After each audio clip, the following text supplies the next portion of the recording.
I... I give up, said an exhausted Hetao Jen, kneeling in front of Zhou Jen, one hand on the ground to keep from falling to the ground from exhaustion. Proudly lifting his head up, and with a smug smile, Zhou Jen asked everyone around him if there was anyone else who wanted to compete with him. He did not receive an answer to his call, as all the men were only imagining what would happen to them if they dared to challenge him, as his level was almost twice as high as all the women present, and the women only admired his strength. Meanwhile, the winner of the duel, sitting in front of his computer, was only happy about it, muttering to himself that if only they knew how much money Zhou Jen had spent to lord it over all the players on the server, how many different tests he had to go through, fighting a gorilla, confronting a pack of wolves, and facing a hellish battle with the fire dragon himself. 5 years! He had to spend 5 long years in this game, and finally he reached his goal. The day came when he became the strongest, to see everyone's jaw drop when they saw his strength. Finally, when the opportunity presented itself, he gave out in a high-pitched, smug tone, "Remember my name." "My name is," the boy said, already imagining the standing ovation and how his name would be heard in all corners of the server. But suddenly something strange happened. The computer started to work in a strange way. Strange lines appeared on the screen, which did not symbolize anything good. Instantly, his expression changed. Instead of a smug smile, horror flashed in his eyes, and the notes of despair could no longer be contained. "It's impossible, it tripled at such an important moment," he shouted. But the worst was yet to come.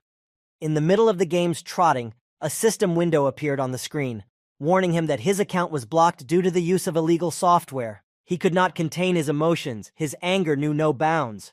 "What the hell, really? All 5 years of my efforts to become the strongest, I was told that I lost," he shouted, punching the monitor with his hand. At that very moment, when his hand was in the monitor, he was strangely struck by an electric shock that sent a pulse through his entire body. The device malfunctioned and stopped functioning, and the poor player's body fell onto the chair, showing no signs of life. Suddenly, something happened in his mind. Something strange was happening to him, and he could feel it. But a thought just managed to slip through his mind. What the hell is this? Suddenly, his body lifted up, as if some unknown force was controlling him, and carried him in an unknown direction. In parallel, his appearance changed. Suddenly, he felt something solid behind him. Something strange had happened. A weapon? Why would there be a gun rack in his room? Falling to the ground because of the bruises he had received, the player began to cough, trying to recover from such a strange journey. But then the sight of 2 warriors discussing him caught his eye. "And this wretch is the commander's son?" one said. "Lucky you, he can be reborn," the other replied. "Get up!" one of the men who had been discussing him suddenly said in a menacing tone, but Zhou Jen continued to lie on the ground. "I said, get up, are you deaf?" The man repeated again in a menacing tone, with a look of displeasure on his face.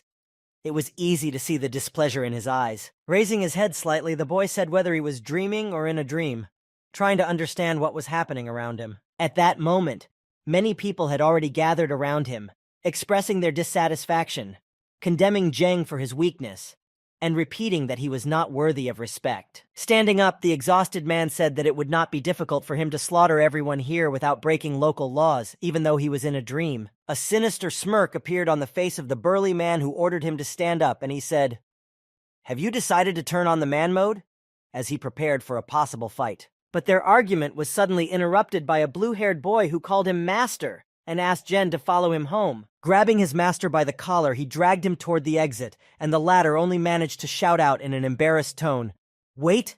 trying to understand what was happening. The memories of the master's body gradually began to return. "He's so strong," he said, realizing what had happened and what could have happened. Indeed, it was not a dream, it was reality, the protagonist finally realized, being dragged home by the collar. As he disappeared from the sight of the men who were discussing him and remembered more and more, he covered his face with his hand so that it would not be seen that he was really ashamed of his words and actions. I'm in another world.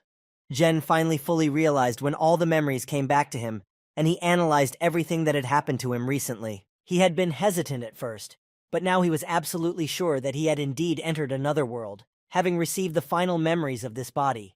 This world was very similar to the one he had lived in before he was reborn. But a few decades ago, a large-scale catastrophe called the space storm happened in this world, and it had a great impact on this world, greatly changing the genotype of all living things that were here.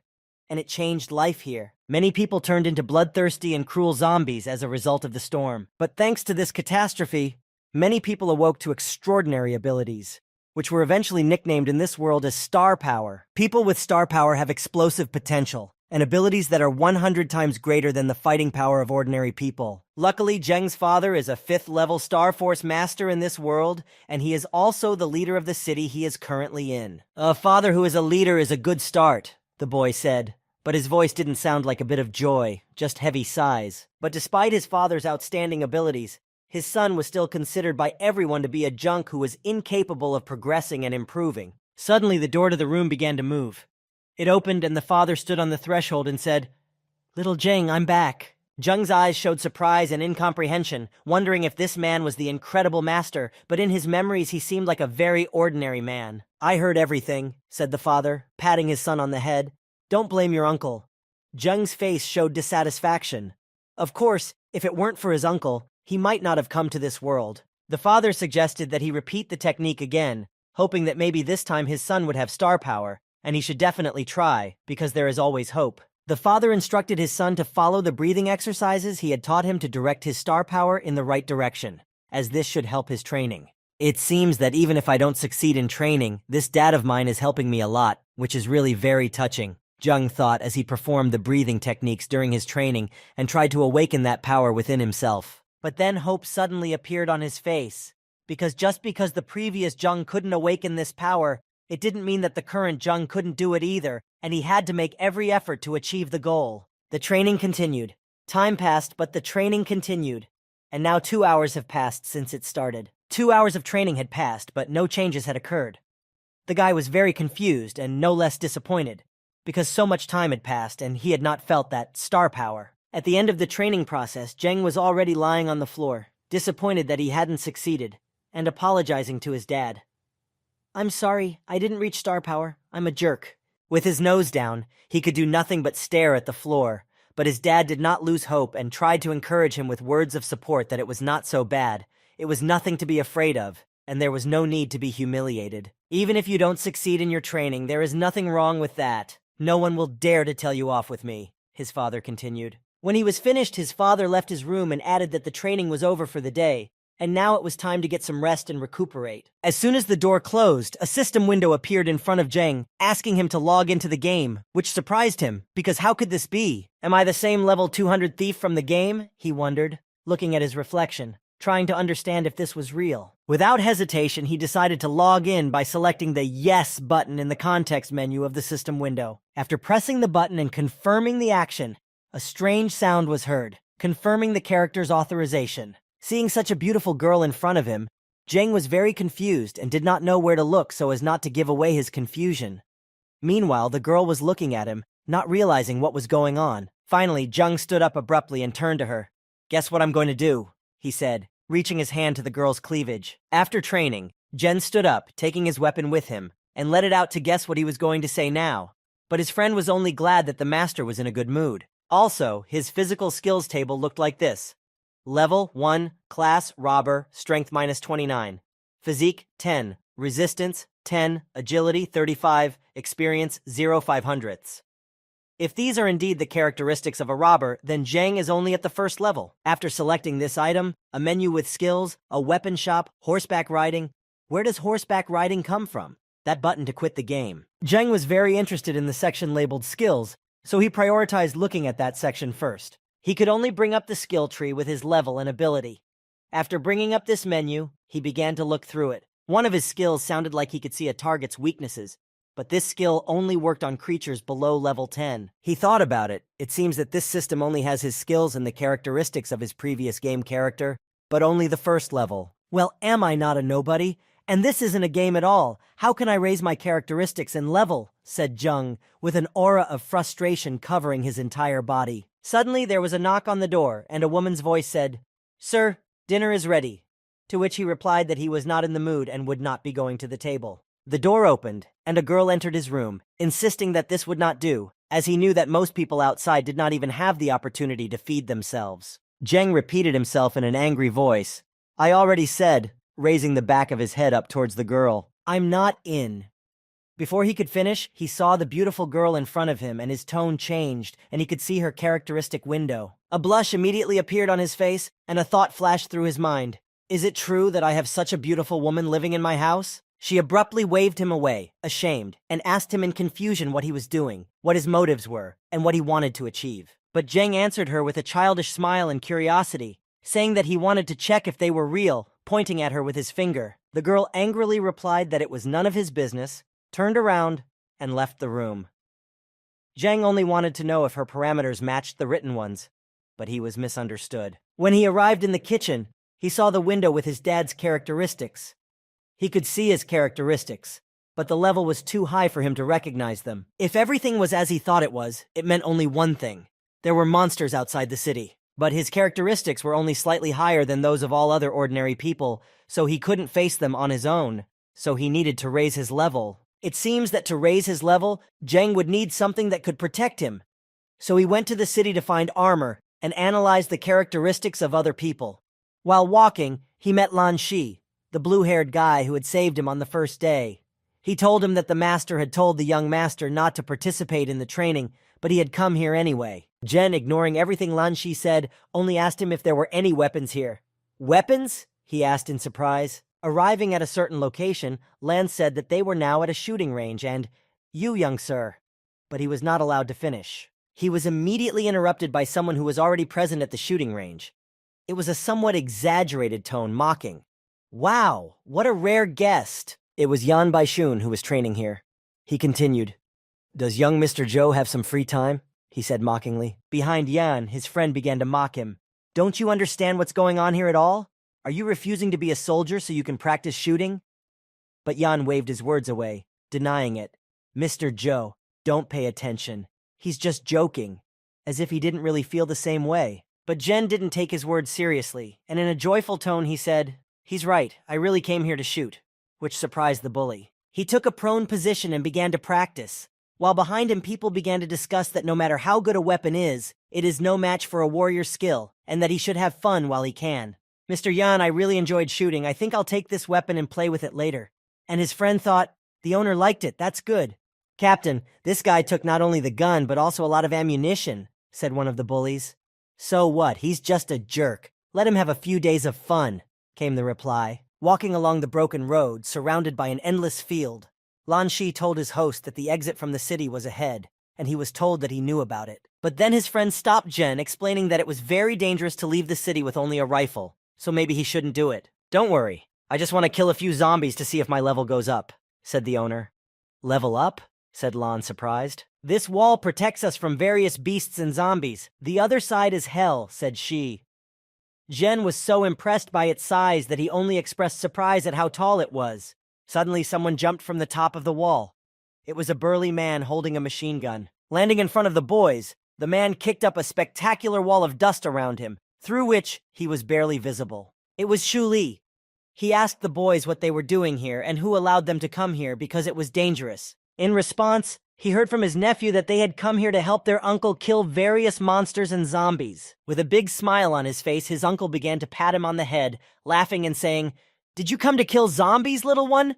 Don't make me laugh, get out of here." But suddenly someone interrupted their dialogue and a cry of alarm came from the wall, saying that the zombies had broken through the defense. The uncle was about to run to defend the wall when his nephew stopped him.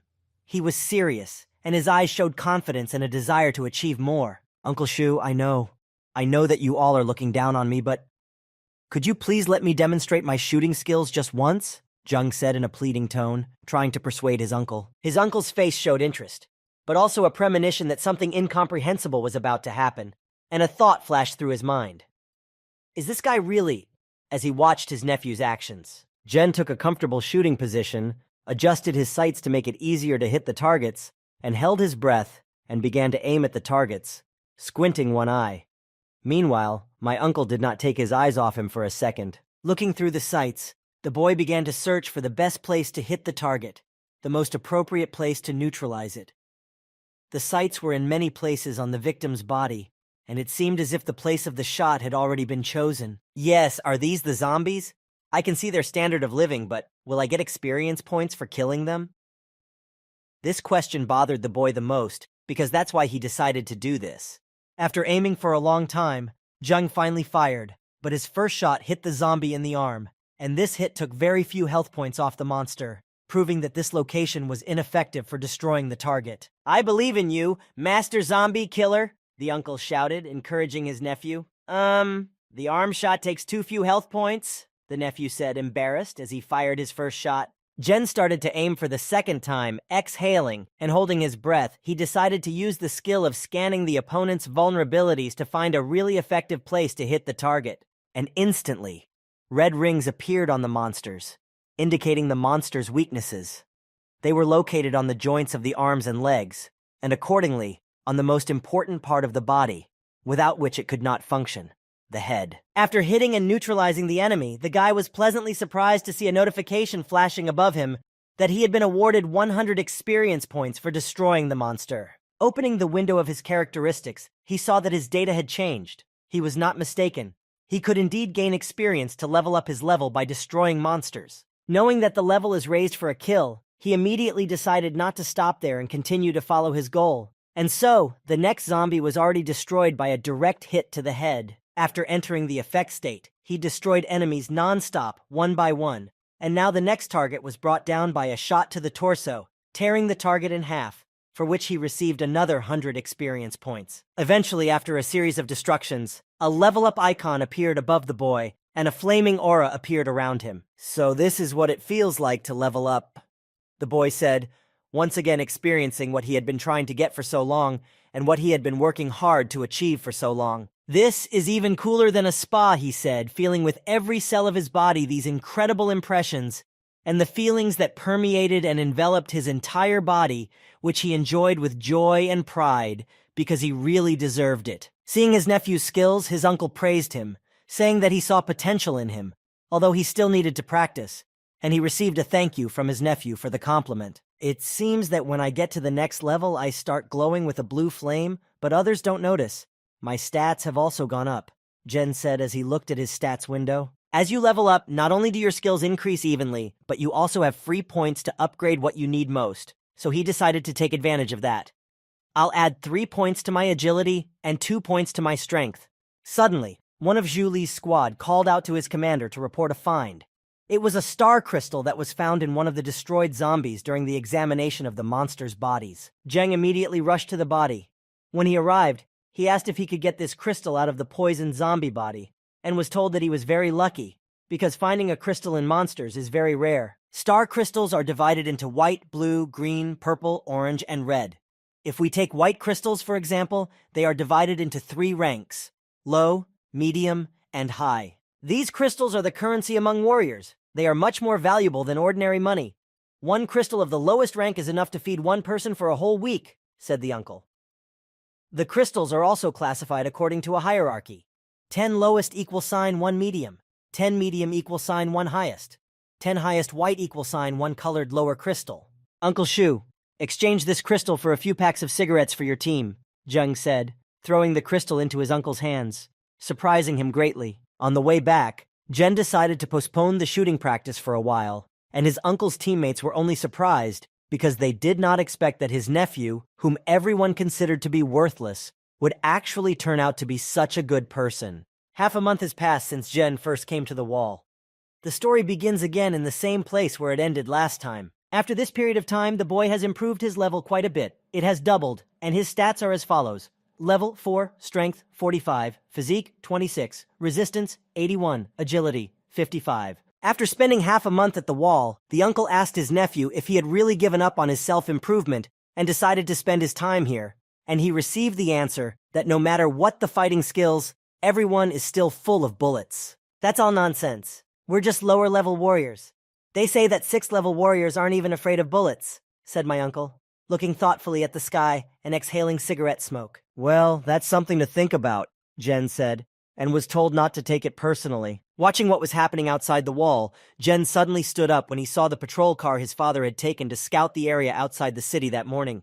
"Captain, it's the chief's patrol car, and it's being chased by zombies," one of the group members said, watching what was happening outside with binoculars. "Leave it to me," Jen shouted, grabbing his weapon and taking up a fighting position, preparing to help the car by clearing a path to get through and away from the pursuers. Jen's father got out of the car that had pulled into the defensive position, saying, "Not bad. You've made progress in marksmanship," the father praised his son. "Boss, did you?"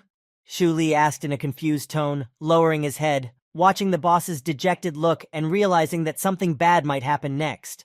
We ran into a little trouble.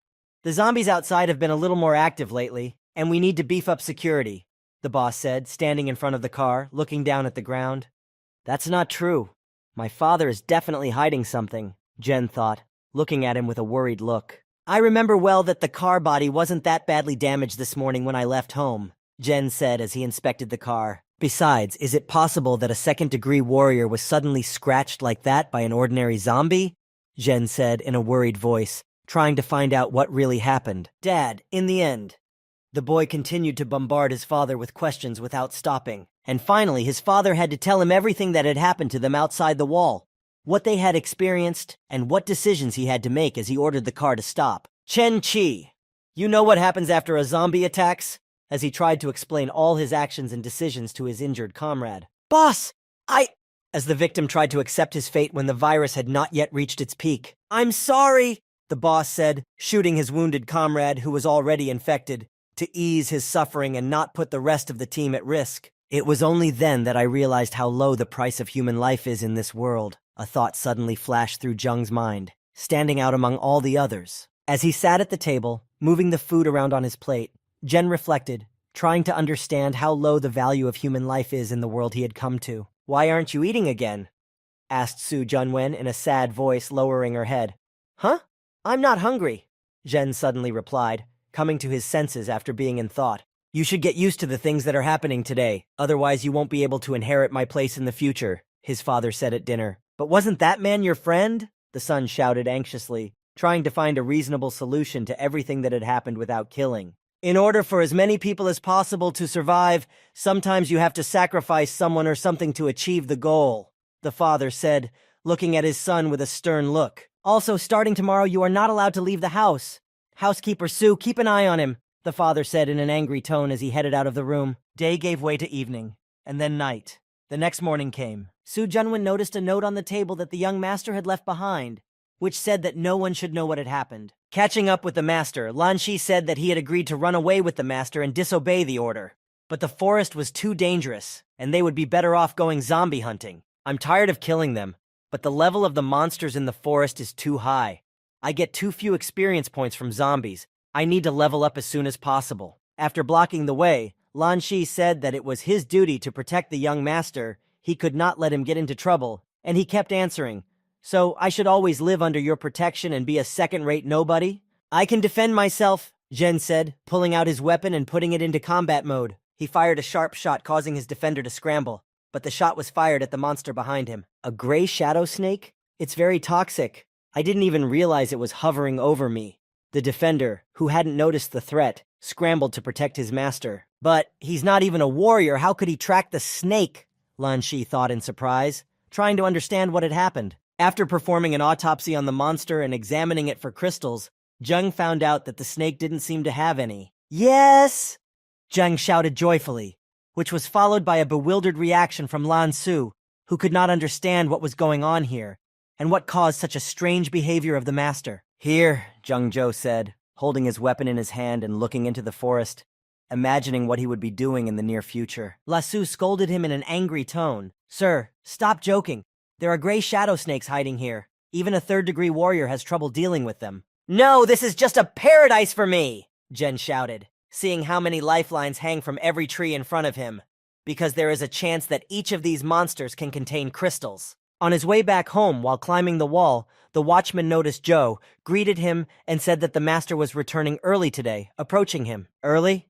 It's almost dark, replied the boy, who was returning from hunting, with his broy on his shoulders, climbing the ladder, followed by Lan Shi. Also, how many times have I told you to call me Brother Joe, not Master? Said Joe, patting the guard on the head. Okay, Brother Joe, the guard replied. Brother Joe, this is... the guard said in a confused tone, catching the crystal that had just been thrown to him, not understanding what he had done to deserve it. I don't need it. Spend it on healing your sister, Zhen said, moving further and further away from the guard who was patrolling the wall. Thank you. Thank you, brother, he replied, sobbing, barely holding back his tears, wiping his teary eyes with one hand and holding the crystal in the other. Moving on, La Su asked if today we would also go to take the meat to them, carrying a sack of loot on his shoulder, and without waiting long, he received a specific answer. Yes. During these 6 months, most of the meat of the caught snakes was simply given away. You could have earned a lot of money on this, his friend told the gentleman. A little girl grabbed Zheng's leg and shouted joyfully that today she had touched her brother Zheng for the first time. She was very happy to see him. Picking up the girl in his arms, Zheng said to her, "You little monkey, where are you going? You might fall down." To which she replied, "Did you bring snake meat again today?" And Lan Su, who was standing behind her, just sighed with relief that he could finally take off the sack. As he watched all the children surround him, his mind raced. "I was carrying him on my own shoulders and you didn't even think of me. Little ungrateful assholes. Sir, I heard that these gray shadow snakes are very difficult to defeat, and you took such a risk," the young woman said as she walked toward him. "Auntie Lu, these snakes don't scare me at all," Zheng said, trying to reassure her. "Hey, old lady, how about this? Our young Master Zhou is a natural sniper. He hits the head on the first try. Even if the king of snakes comes, he will finish him off," said my uncle, holding the snake carcass in his hand. In the evening, when everyone gathered at the family table for dinner, there was a very tense atmosphere in the air. Zheng tried to avoid talking to his dad, but he failed. "I forbade you to go out, but over the past 6 months, you've only made things worse," his father said to his son in a calm tone. "Master, it was me who did not keep an eye on your son," the housekeeper said anxiously, bowing and trying to apologize. "I don't blame you," Zhou Hongqiang replied calmly. "Those rumors that are spreading fast that you are an exceptional marksman, are they true?" the father asked his son, wiping himself with a napkin. Flustered by the excitement of being spotted, Zhen replied, "Heh, when all doors close in front of you, there is always a window. And yes, I have some success in shooting." "Okay, but I want to remind you that you should not get too close to the lower class," the father said to his son in a menacing tone, as if to warn him. "But why?" the son asked his father in a drooping voice, with the disappointment of wasps, not understanding what the problem was. "Because one day they may become a burden to you," his father answered him, leaving the room and returning to his room. As he walked through the city, Commander Yan heard everyone discussing Zhou Zhen and comparing him to him, deciding who was the more skilled marksman. "Mr. Zhou doesn't miss. I choose him," said one of them. "I also choose Mr. Zhou. He's a very good person too," said another man in the group discussing the candidate's skills. "What kind of a jerk is being compared to me? I'll show you who the real sniper is," said Commander Yan, furious in his head. "Mr. Zhou?" One of Yan's teammates, who was walking alongside him in the city, shouted in surprise. "If you say his name again, you won't be left with a wet spot." The squad leader aggressively reacted to his comrade. "But Commander, it's really him," he said in his defense. "Good morning, Commander Yan." Zhou greeted the commander with a smile on his face. "Oh, what a coincidence. I was just on my way to see you, Mr. Zhou," Yan replied, barely able to contain his anger and forcing a smile. "It's a great day for hunting," said Zhou, ignoring Yan's words as if they were not there and walking past him. "Zhou, I'm actually talking to you." Commander Yan aggressively drew his attention to him. "Oh, you're talking to me?" said Zhen, yawning. "Mr. Zhou, according to the latest rumors, you are an excellent marksman," Yan said. "Don't exaggerate, it's just because of the leader," Zhen said. "I wonder if I can compete with you in accuracy," said Yan in a provocative tone. "Nothing. You will soon see who is the best marksman in the world." "I don't have time for this," Zhen replied, continuing to walk about his business. "What?" Yan replied angrily. "How about a bet on a piece of green crystal? You are the son of a chief, won't you accept my challenge?"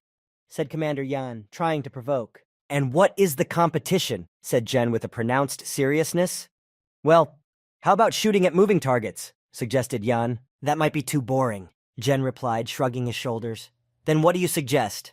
asked Yan. Zhen confidently suggested that they go hunting outside the city, and the one who brings in the most precious prey will be cut. Yan's voice was disturbed, and he said in a worried voice, "What, outside the city?" Fear flashed in his eyes, and a cold sweat broke out on his forehead. "Very well then, we will start in exactly 1 week. Mr. Zhou, prepare well," he said with self-confidence, hiding his fear. Sitting on a tree in the forest, Lan Shi called out to the master, "This Yan Baishun is a hypocrite and a very treacherous person. Don't let his appearance fool you." "I've given many such people, he's no actor," Zhen replied confidently. "But then why did you agree to do it?" "Who knows what to expect from him?" said Z, confused, turning to his master. "People need to know the vicissitudes of this world," Zhen said, puzzling his friend, who did not understand what he meant. "Especially for arrogant upstarts like Yan Baishun," Zhen shouted, jumping on the monster and driving his sword into its skull. After killing one monster, another one immediately appeared in front of him, but this one was no longer on a lemla. It could fly and was in the air. But in a few seconds, he immediately defeated it, saying that it was getting used to close combat. At home, the leader was in his room, going through business papers, when a soldier came into his office and told him that his son and Yanbaishun had decided to compete in a hunting contest, to which he calmly replied that there was nothing to worry about. On the other hand, we need to get ready, the leader said, looking at the papers and thinking about the next plan of action, because something big might happen soon.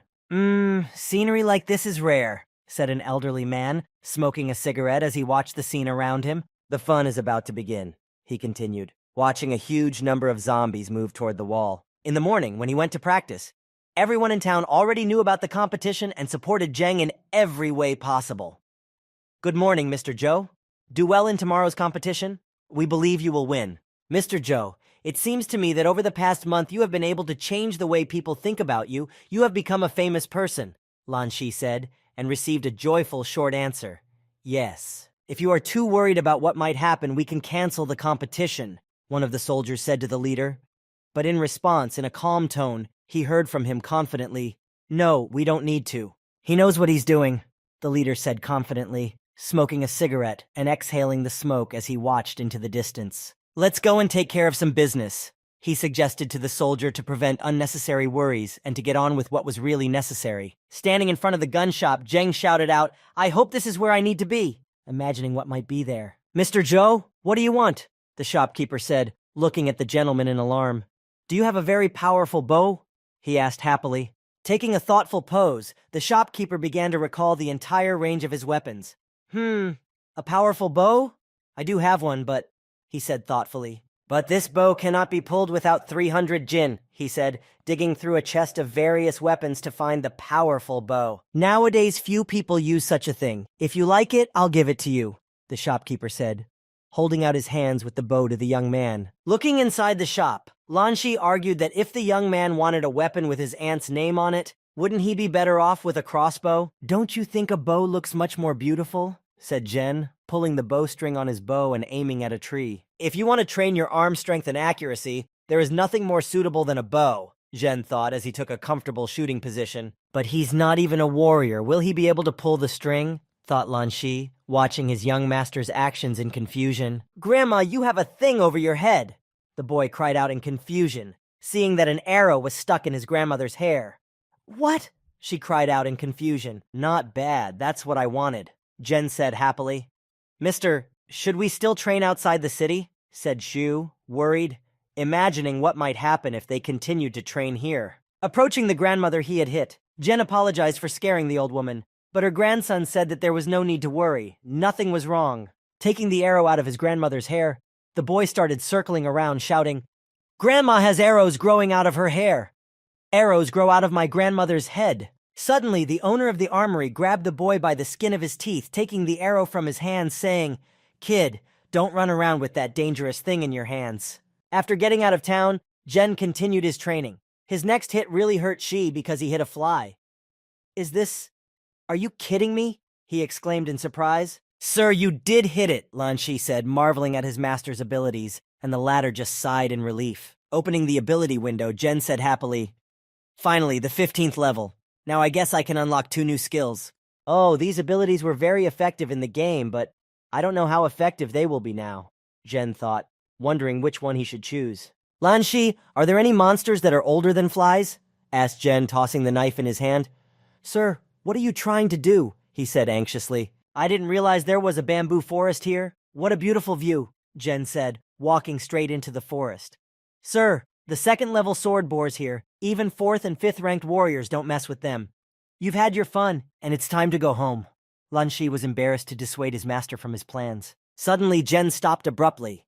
Somewhere in the distance, he saw one of the sword-bearing boars running furiously toward them. To prevent the boar's attack, Zhen jumped back sharply from the boar, and it simply slammed into the ground with its tusks. Sir, run away! Lan shouted bravely, defending his master, but in response he heard in an angry tone, Don't stand in my way! Get out of my way! Barely able to keep up with the young master's movements, Lan wondered how fast his friend was moving.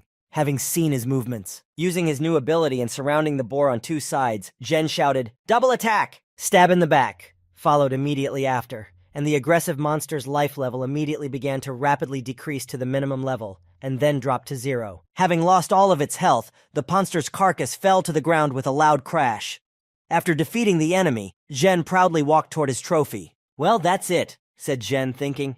"It seems that these two skills are very useful here," he rejoiced, having defeated such a formidable opponent. He's definitely not a warrior," Lan Shi thought with a surprised look after seeing everything that had happened. "And you're the one dragging the carcass," said Jen carelessly, rubbing his knife. After hauling the carcass home, the housekeeper cooked the sword boar for dinner, and the family gathered around the table to enjoy it. "First it was shadow snakes, and now it's sword boar. I don't even know whether to praise you or punish you," said my father in confusion. "Better tell me if you can lend me some star crystals or gold," said the son, chewing happily on the boar's meat. "There's a competition tomorrow. I can bet on myself, right?" he said to his father, smiling and not looking up from his meal. Standing at the gate, the two boys were discussing their captain, Yan. "The captain has been training like crazy lately," one said. "Captain Yang is taking this too seriously. It's just a bet," the other replied. "I'll win, and not just the argument," said Captain Yang, sweating from his training and breathing heavily. "A third-ranked warrior." The captain looked at the results of his hard training with his mouth open in surprise. "You'll see. This lowlife Zhou Zheng is no genius," Yan said, happy to have reached such a high rank, and his body was enveloped in a fiery aura of leveling up. And so, the day of the competition arrived. A lot of people gathered around with different posters with cheers and words of support for the participants of the competition. "Oh, Commander Yang is so beautiful," the girls from Yang's cheerleading squad shouted. "Commander Yang, we are rooting for you," shouted a teammate from his team. On the other side, there were locals supporting Zheng. "Little Joe, cheers, cheers, cheers, go!" his grandmother shouted. "Little brother, you will definitely win," children in the crowd shouted. "Mr. Zhou, you have good support," Commander Yan said smugly to Zhou Zhen, already imagining how he would win. Approaching his fans, he put his hand on the head of one of the children and asked, "Kid, did you bet on your brother?" "No, I don't have any money," the child replied anxiously. "Here, bet on me," Jen replied, placing a medium-sized white crystal in the boy's hands. "Okay," the boy replied. "Hey, how can you force a child to be tied up in a pabina?" said Commander Yang to Jen in surprise. "Calm down. He's only going to place a bet. How can that get him into anything?" asked Jen. "You have a lot of confidence," Yan Baishun replied. "Commander Yang, I wish you good luck," Jen Zhou said, extending his hand to him. "You need it more," he replied insultingly. "Both sides have agreed that the level of weapons does not matter. Only the value of the loot will determine the winner," the judge said into the microphone. "If no one has any objections, let the hunt begin," the judge said, signaling the start of the competition between the participants. "Zhou Zhen, you're finished," said Commander Yan smugly with a sinister smile on his face, 100% sure of his victory. A rookie against a third-ranked fighter. "This will be a valuable lesson for you, if you can come back alive," the judge thought as he evaluated the participants. "Leader, should we send someone to protect the young master?" asked one of the guards, standing on the wall and watching the competition. "No need, I can handle it myself, but in the future he will have to rely on himself," Zhou Hongchang said in a confident tone. Picking up the phone, he spoke. "Objective, kill target number 2. Reward is a green crystal." Looking through the notebook with his personal files, he opened a page that told him everything about the target the mercenary was supposed to hunt. "It all depends on the level of the green crystal," the mercenary said smugly, in response to what he had heard. "First, I'll relax my muscles a bit," said Tang Lai, the 5th-ranked warrior who had been ordered to kill Jen. Suddenly, the sound of stomping feet came down the stairs. A girl ran into the basement to report something. Standing in front of the door to the room, she said, "6, Master, it has already begun." "1 crystal for such a pittance. Not a very good deal. I'll take it for the last time," the secret identity said, sipping wine from her glass. "Once our plan is completed, I will get much more," said someone who was also involved in the case, smugly. Zhang unfolded the map of the area and began to examine it. "The map the Su family gave me is really very detailed." The map marked the area, and it read, "There are 3rd-level shadow wolves here. They are dangerous. Be careful." "Then I'll catch the shadow wolf first," Jen decided as he drove to the area by car, and then walked to the exact spot. When he got there, he saw a clearing with many wolves, all eating their prey. Pulling out his sword, Jen abruptly stood in front of one of them, preparing for a duel to begin his hunt. After defeating the 5 monsters, the exhausted Zheng knelt down from fatigue, recuperating, and 5 carcasses of the defeated wolves lay around him. It seems that 5 is my maximum at the moment, Zhen thought, breathing heavily and dripping with sweat after a hard fight. Opening the window of his characteristics, he spoke. Level 16. My abilities should be slightly worse than a third-ranked warrior. Oh, it hurts so much, he thought, as he pressed his hand to his body, feeling the excruciating pain of his battle wound. I don't know if the medicine I got will help me, Zhen said, taking out a vial of medicine. Its description read, Minor Healing Potion. Restores 120 health units in a period of 6 seconds, 20 units per second. As he lifted the vial to his mouth, a strange smell made him think, why does this stuff smell a bit like disinfectant? Sniffing it, he saw that his wound had not healed. Didn't it work? Should I drink some of it or something? Zheng wondered. Confused, Zheng could not bring himself to drink the potion, giving in to his strongest convictions. This is a game, right? Should I try to drink it? It took him a long time to overcome himself, but he finally decided to drink the potion. He took small sips, but overcame himself and swallowed everything he had put in his mouth to the last drop. After drinking the potion, it immediately began to work. The wounds began to heal at the same moment. Zheng could not believe it. It really worked. His body was enveloped in a jade aura, and he felt relief all over his body, and all his wounds instantly began to heal. What? Is it really that fast? Zhen could not believe that in such a short time, all his wounds were healed by the magic potion. It's just an incredible effect, he said, still surprised at how effectively the potion worked in this world, because he had never experienced it before. The hunt went off without a hitch. Everyone was doing their best. Meanwhile, somewhere on the edge of the forest. Brother, did you bet on someone? Yang Yu asked his friend. Nothing like that. I worked hard to earn my money. I'm not going to waste it like that, Zhou Lanbo replied. Suddenly, Guo Yue, a third-ranked warrior, interrupted their dialogue. Quiet, someone's coming, she said to create silence. Suddenly, the silhouette of a man appeared from the forest thicket. It was Tang Lai. He let out a surprised cry. Humans? Not expecting to meet anyone on his mission. Stop right there, not a step forward, Guo Yue said, waving her sword. Don't worry, I just got lost, Tang Lai replied. By the way, have you seen this guy by any chance? He asked the guards, taking a photo out of his pocket and holding out Zheng's picture. This is Zhou Zhen, right? We saw him this morning, said Yang Yu. You, shut up right now, snapped Zhou Lanbo. Great. The old man smiled mysteriously when he heard the answer to his question. If I had killed the wrong people, shouted Tang Lai, rushing forward, thus quickly passing by the guards. You, run away, Zhou Lanbao shouted, rushing forward at Tang Lai, protecting his comrade and leaving him behind. Jumping up on the move, he tried to hit Tang Lai in flight, but his punch missed its intended target. My conscience would have tormented me, the old man said, easily dodging the attack and heading toward Yang Yue.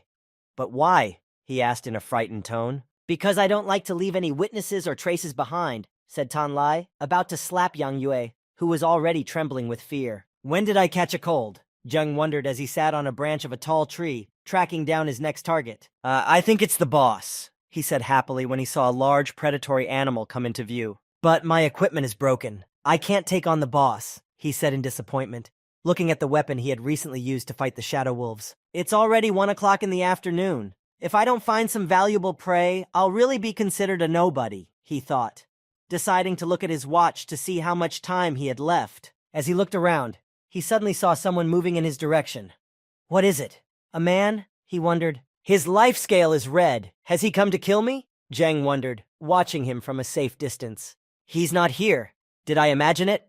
Tang Lai reacted in confusion, not seeing his target where he had recently noticed him, slowly walking on. This person is obviously very strong, thought Zhen in a frightened voice, hiding behind a tree from the minds that were thinking behind the heads. Cold sweat broke out on his body. Obviously, this person came for me. Someone wished for my death, Zhao Zhen began to think in his hiding place, holding a knife in his hand. But the one who attacks first wins, he thought with a burst of courage, coming up with a plan to neutralize the most dangerous opponent. By throwing a coin into the air to a considerable height, he tried to distract Tan Lai's attention. He succeeded. The bounty hunter was confused when he saw something hovering in the air above him. You? The hunter reacted sharply to the unexpected attack, deflecting a sword strike right next to his head. But even though he was able to defend himself from critical damage, Zheng still managed to wound him slightly, leaving a small cut on his left cheek.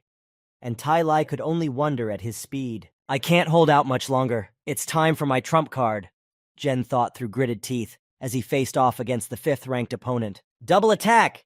Zhen used his special secret skill to defeat his opponent, drawing his blade. Damn it, thought Tang Lai, as he repelled Zhen's attack, which he had barely been able to stop because he had not anticipated such resistance from such a seemingly simple opponent. Zhen threw the bounty hunter a considerable distance with his punch, confusing him and causing him damage. It can't be! How did he break through my defense? It's impossible! Tan Lai said in a surprised, anxious voice, not understanding how it could be possible because his block was perfect. Hey, he only lost a drop of blood? Zheng asked in surprise because this was his best punch, which no one knew about, and no one could resist it. How is this possible?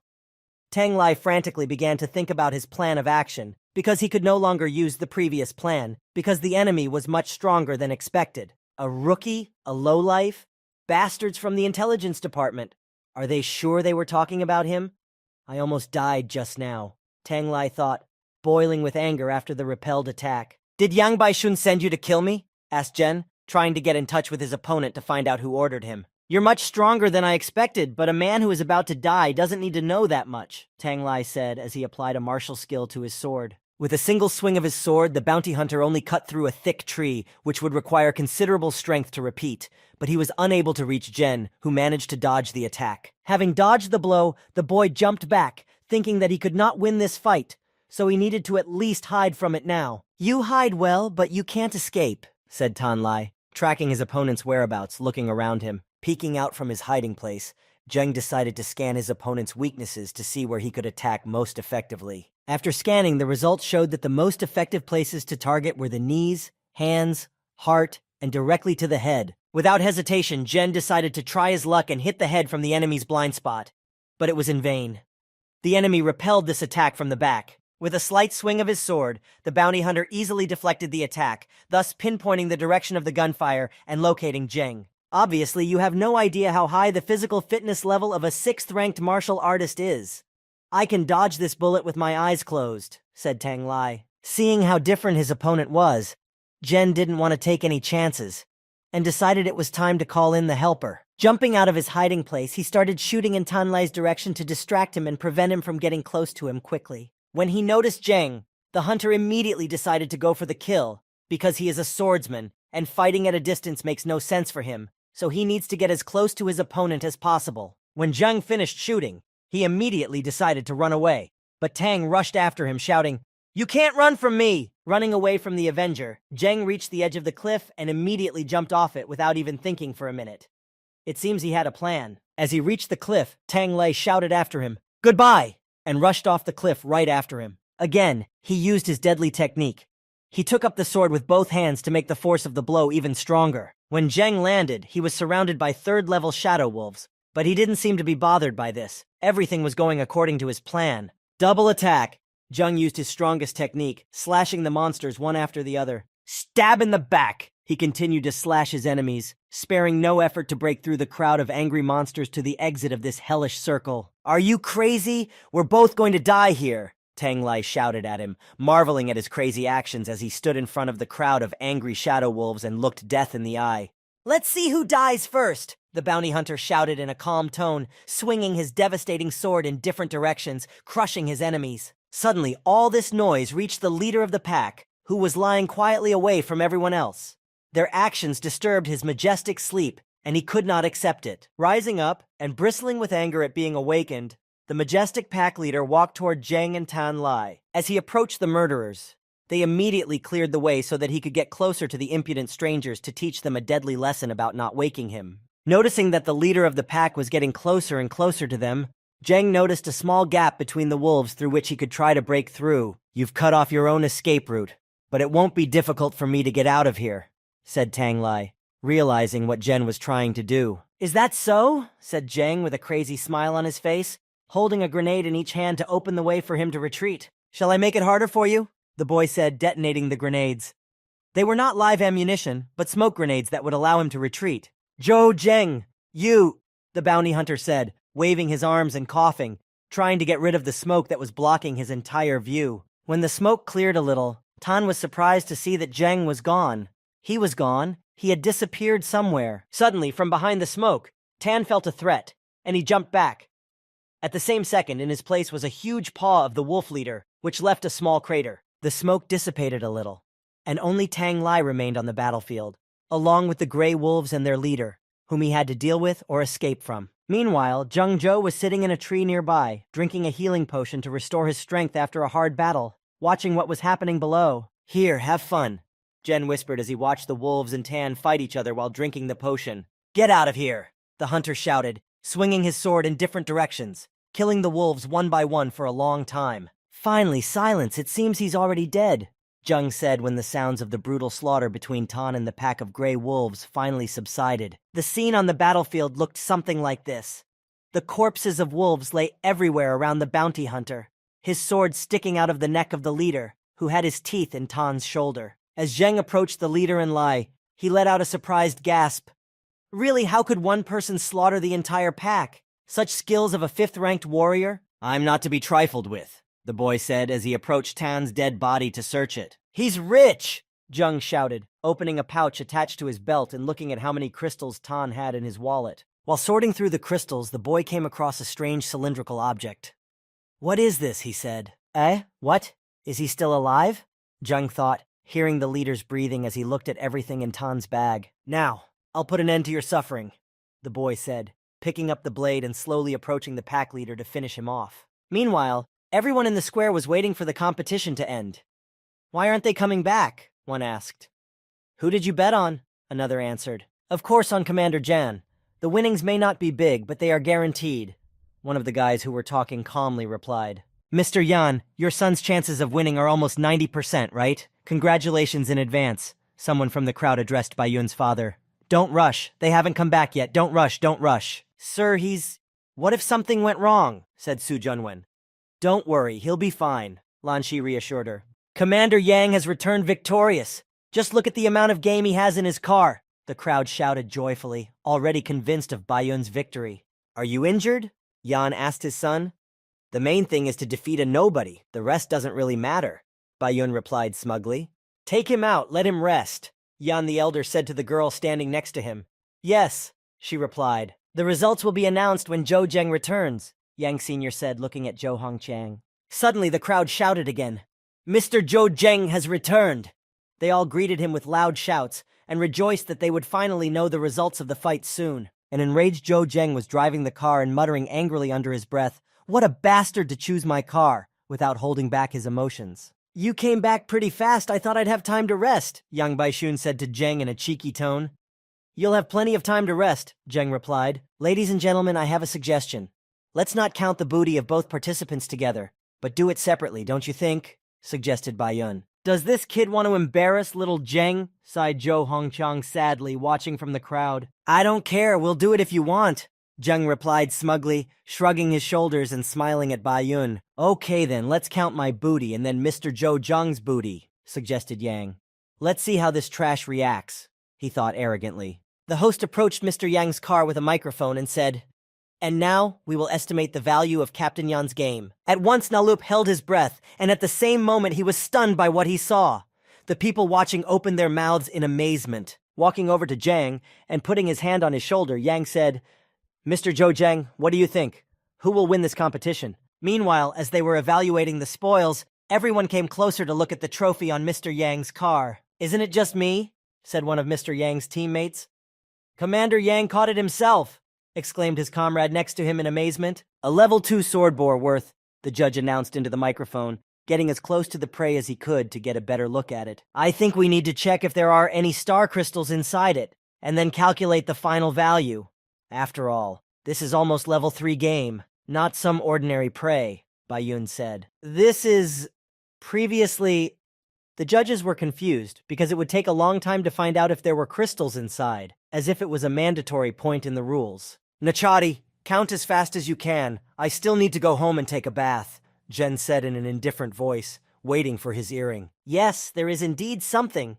It's a medium white crystal. Together with this crystal, the value of the sword bore is equal to the highest grade white crystal," the judges said. "Commander Yang is the best," came a cheer from the audience. "Not bad, you have the luck on your side," Zhang said. "Fortune? Only weaklings believe in such things," Bai Yun replied sarcastically. "I can win without it. Perhaps I should share half of the crystal's value with you." Yang continued to be sarcastic to Zheng. Wow, thank you very much, Commander Yang, Zhen shouted happily with a smile that stretched across his face. You miserable little shit, you only got up because of your gang, Bai Yun shouted at him angrily, boiling with rage. Ladies and gentlemen, please don't worry. The sword boar is just an appetizer. We haven't even gotten to the main course yet, Yang shouted with his hands raised proudly. This is a third-level forest spider, the judge shouted in horror as he went to examine the prey still in the trunk of the car. Ah! The audience screamed in fright. Don't worry, he's dead, someone shouted back, reassuring the frightened crowd. Even fourth-ranked warriors don't dare to approach forest spiders, said Yang Sr. It's just that Commander Yang is all about you, one of Bai Yun's comrades said. A level 3 forest spider. Cost 3 top-grade white crystals, the appraiser said. Wah! Shouted the cheering crowd. Commander Yang, I want to have a baby with you, one of the cheerleaders said from the crowd. Commander Yang! Commander Yang! The cheering crowd was in full swing. He won! He definitely won! The crowd was getting louder and louder. Zhou Zheng, there is a huge gap between us. A nobody can't compare to a genius, Yang Baixiang shouted at Zheng, savoring the triumph of victory. So you consider yourself a nobody? Zheng replied in a calm tone, with a completely indifferent voice, as he was already taking a warm bath at home. Nobodies do nothing but talk, Zheng continued to say, getting to his feet and answering indifferently. Okay, then let's see who's a nobody, Bai Yun exclaimed, grabbing the cloak that had covered Zheng's booty. I didn't have much time and didn't catch anything valuable, Zheng said in disappointment. But everyone suddenly fell silent when they saw what Zheng had caught. Taking off the cloak, they saw that the dead leader of the Shadow Wolves was lying on Zheng's car, and Zheng was standing in front of him, the one who had killed him. With his mouth gaping at the top of his lungs, Yang let out a surprised gasp. Only one Shadow Wolf? Realizing that he could not win. A 4th-level Shadow Wolf King? Said Dad in amazement. Young Master was able to kill a 4th-level beast? Replied Su Junwen in awe. It's a level 4 Shadow Wolf King worth 1 lowest-grade blue crystal, the judge said, estimating the value of the prey. And how many high-class white crystals can you exchange for such a blue crystal? Came Yang's teammate. You idiot. It's equivalent to 100 top-grade white crystals, he was told. It's crazy, isn't it? Yay, brother Zhou Zheng won, he won, shouted a boy in the crowd who was sitting on his grandfather's shoulders to get a better view. Mr. Zhou Zhen, the crowd shouted. Defeat! Absolute defeat! Shouted a grandmother in the middle of the crowd, rejoicing in Zheng's victory. It can't be! He was definitely cheating. Even 5th-ranked warriors don't dare to challenge the Shadow Wolf King. How could he kill him? Bai Shun was accusing Zheng. For being able to kill that wolf, I need to thank you. Zheng pointed at young Bai Shun with a smile. Me? Said Commander Yang in surprise. He was very confused, not understanding what the other man meant. To deal with a lowlife like me, you, Commander Yang, called for a 5th-ranked warrior, didn't you? Zheng said, approaching him and flexing his fist to punch him. What are you talking about? It's obvious that you cheated yourself. And now you want to set me up, Bai Yun replied in a confused and frightened tone, not understanding what he meant. Son, shut your mouth, Yang Sr. snapped at him. The young master is truly incomparable. When we get back, I will teach this naughty son a lesson, who is unable to admit defeat, Bai Yun's father continued. That fat man with the squinty eyes doesn't look like a good person, thought Yang when he saw him. Principal Yang says that with full responsibility. It's just an argument between 2 boys. You shouldn't be so harsh on them, Zhou Hongqiang said as he approached them. Zheng is just lucky. He is no match for your son, said Hongqiang. Ha ha, luck is also important, Principal Yang replied. When he returned home, he angrily pushed the maid against the wall and began to hurl accusations at her. Why is Zhou Zheng still alive? What happened to the Shadow Wolf King? He began to ask her, approaching her in a fit of rage. It seems that those assassins are just a bunch of lowlifes. I don't want to wait any longer. I'll use the other way, said Director Yang, burning with anger at his failure. At dinner, Zheng's dad and his friends sat around the festive table, drinking alcohol. Bottoms up, one of them exclaimed. Heh heh, it's bitter.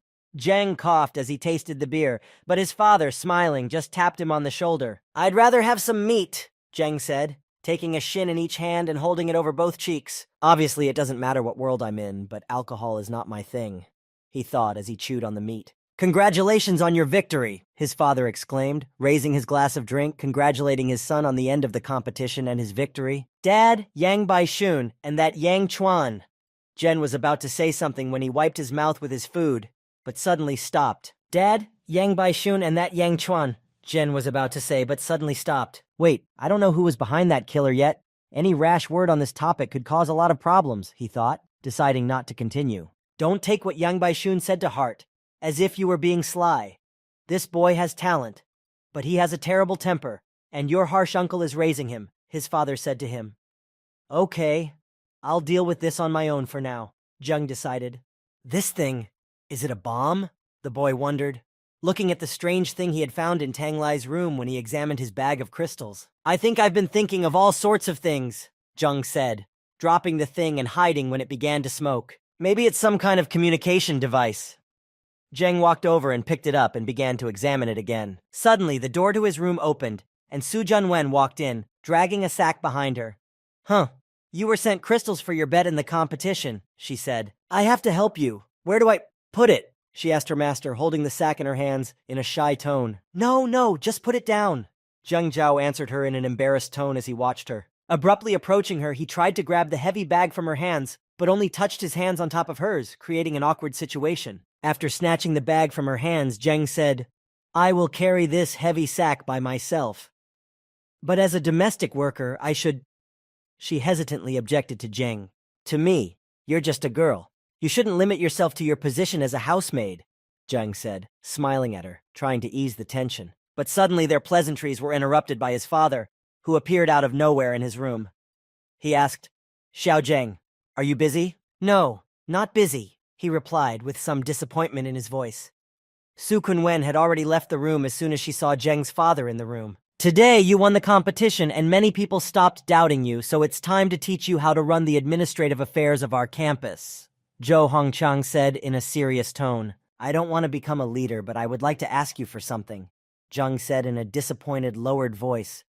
What is it? His father asked. Can you help me upgrade my equipment with these crystals? Zheng Zhou said with a sly smile on his face. That low-life Zheng Zhou really cheated? Yang Baixiao shouted in anger while inside his home. Judging from the wounds on the Shadow Wolf King, someone else killed him, said one of the Yang family's close associates. Father, did you hear that? That bastard!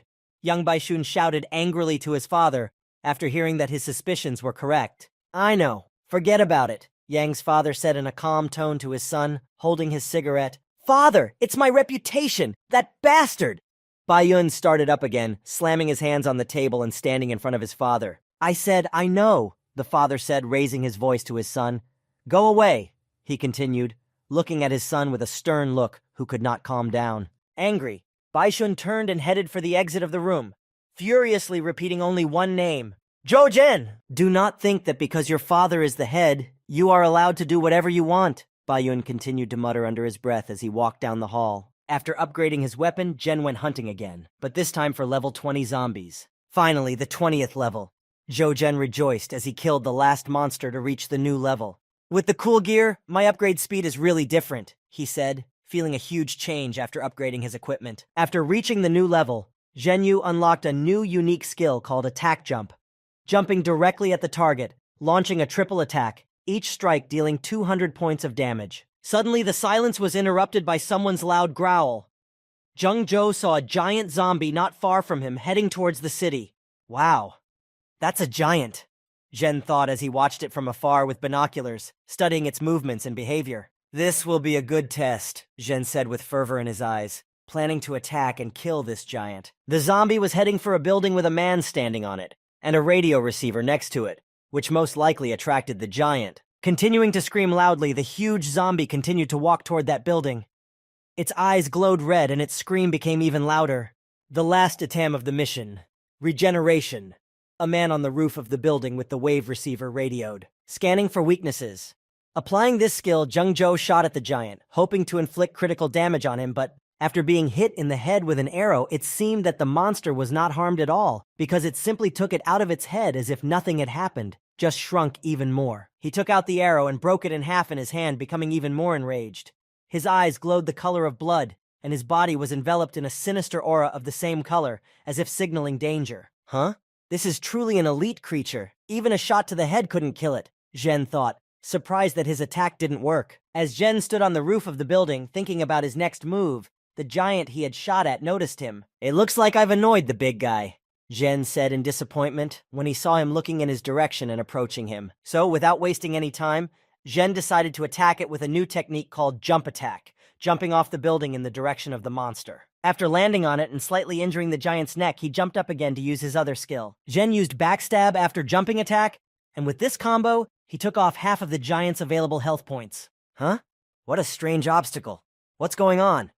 The man at the receiver tried to determine the cause. The louder the noise gets, the more interesting it is to find out, he said, looking for the source of the noise somewhere in the distance. After dealing with the giant zombie, Zheng started searching for treasures in its body. Wow, a blue crystal, he exclaimed happily when he found such a valuable item. Who's here? Stop! A guy at the checkpoint suddenly stopped Zheng, raising his hand in the air to signal where to stop. Mr. Zhou Zheng, is that you? The guy asked, embarrassed, realizing what he had done. Did something happen? There were no guards here in the morning, Zheng asked, trying to find out information. Well, I don't know. But according to rumors, the zombies near the city have become very active, the guard told Zheng. Zombies? Interesting. No wonder I thought there were a lot of them today. It looks like it, Zheng said thoughtfully, standing in a pensive pose and holding his chin with his hand. When he arrived home, he immediately went to his father's office to find out some details about what was happening. When he entered his father's office, he immediately called out to his father. When he entered the office, he saw his father waiting for his son to return home. Xiao Zheng, you're just in time. Come in and listen. When Zheng looked around, it turned out that his father was not alone in the office. Hello, everyone, he greeted. Go ahead, Zhou Hongqiang told the speaker. Chairman, we have already established that there is a huge zombie in the old part of the city. Right now, it is heading towards our settlement. We estimate that it will reach the city tomorrow at noon. And it is obvious that he will not come alone, the speaker said. Of course, we can try to hold the line, but I think, said the burly man, sipping on his cigar and making possible plans in his head. We have to take the initiative and destroy him, he said, finishing his cigarette and putting it out in the ashtray. I agree with you. After all, there's only 6 months left before the harvest. As the head of the department, I don't want to see hunger in our place in the second half of the year, said Director Yang. Shu, has the news of today's mobilization already leaked out to the people? Asked Zhou Hongqiang. Don't worry. Even if someone guessed, they wouldn't dare tell anyone, Shu Li replied. Tomorrow morning, he will gather the troops and we will go outside the city. Yang and Shu will defend the rear, Chairman Hongqiang told everyone present in a commanding tone. In my absence, all power will be in the hands of Zhou Zheng, he added, tapping his son's shoulder. Surprised, Zheng pointed at himself and asked again, Me? Hoping that his father was joking. Xiao Zhen, I will be gone for a while and you need to gain experience in such matters, his father told his son. Dad, but this crowd of zombies, it's very dangerous. Think it over again, his son objected. Silly boy, I am a 5th-ranked warrior. Besides, we're just distracting them, the father reassured his son, assuring him that the mission was not as dangerous as it seemed. Anyway, you have to promise me that you will come back home safe and sound, the son said to his father, agreeing to his proposal and receiving a positive response to his request. Our Xiao Zheng has grown up, the father said to the framed photo of his wife that he was holding in his hand. After this conversation, the night fell, and in the morning, Zhang Hongqiang and his squad set off on their planned mission. It had been several days since the leader had left his home. Standing on the wall with his uncle Shu Li, he was patrolling the area. Suddenly, one of the soldiers came running to them, saying that the patrol had returned. Mr. Zhou, leader, we've got trouble, said one of the wounded who had returned. Lan Shi, do you think my father is really in trouble? Asked Zhen. Yeah, I don't know either, Lan Shi replied. But I know the man who was led away wounded, and he is actually from the patrol, Zhen said quietly, sensing something was wrong. Why are there no signs of a zombie battle here? The interim leader wondered as he drove to his father's location. Hey, where are we going? Zhen asked the driver menacingly, trying to figure out what was going on. Be patient, Mr. Zhou, we'll be there soon, the driver replied. His life bar has turned red. Shit, it's a trap, Zhen realized, telling Lan Shi. There you are. We've been waiting for you, said one of the mercenaries, throwing his cigarette on the ground. Well, let's get started, said another, holding a sword in his hands. Mr. Zhou, this is your stop, the driver said, turning back with a sarcastic smile. What do you mean? Lan Shi asked the driver menacingly, rising to his feet and piercing the traitor with a stern look. You know what I mean, came the reply from the other side. It was Yang Baishun who had planned the whole situation, approaching the car. Tsk! Yang Baishun, the commander who was about to take revenge, gestured with his hand to silence everyone. Yang Baishun, you dare to betray the chairman? Lan Shi shouted, standing in front of Zheng to protect him. Dog! Yang Baishun kicked Lan Shi's body and threw him back, Who gave you the right to open your mouth? Is the crowd of zombies you're doing? Zheng asked, looking at Yang with a grudging glance. I don't have to answer you. You're going to die soon anyway, Baiyun said, smiling slyly and lighting a cigar. Your father is a very clever man, and we had to work hard to lure him out of the city, he continued, snapping the lighter shut. Lure him out? What are you up to? Asked Jen with a stern look, drilling into the traitors. What do you think? He's been in office for too long. Can't we replace him with someone else? Yang answered, feeling superior, blowing smoke into Jen's face. The weakest of all these people is a second-ranked warrior. Lan Shi told his commander to warn him of the possible threat. Sir, I'll hold them off and you run away, Lan Shi said selflessly, trying to save his master. Hey, do you think we're deaf? One of the mercenaries behind them shouted. You're absolutely right, said Jen, who had already decided how he would act in this situation and had assessed all his strength and that of his opponents. Everyone will stay here, he continued, abruptly moving to the back of one of the mercenaries who had just threatened them and putting a dagger to his throat. No one will escape, he finished, slitting the throat of one of the traitors and moving abruptly to the rest of the mercenaries. How dare you! One of the mercenaries shouted as he saw his comrade's dead body fall to the ground. Destroy him! Shouted another from the crowd. Standing aside, the bewildered Yang Baishun could only watch the scene in front of him. He hadn't expected things to turn out this way, and that there would be resistance. You're not an intern, but how? One of the mercenaries shouted, and thoughtlessly attacked Zheng, hoping to finish him off. Who says a trainee can't kill a man? Zheng said without hesitation, slitting the throat of another attacker. Nonsense! He must have injected himself with some kind of drug. Detain him! As soon as the elixir wears off, he will become weak! Yang bellowed, firing at Zheng with the guns he held in both hands. Abruptly closing in on Yang, Zheng threw him to the ground. No way! I'm a third-ranked warrior, Baiyun said in fright. Is rank all that matters? You're in a terrible position, Commander Yang, Zheng said, with a sinister smile on his face. When Zheng put the knife to Yang's throat, he immediately screamed that he could not finish him off now. The whole city is now under his father's control. If he kills him now, Zheng's father will not escape death either. We'll see about that, Zhen answered him aggressively. Where did you take my father? He asked, holding the knife in front of him so that his hand wouldn't accidentally jerk. He's in the eastern part, Yang said, frightened, pointing toward the eastern horizon. In the eastern part, you mean? Zheng said, standing up and looking toward the east.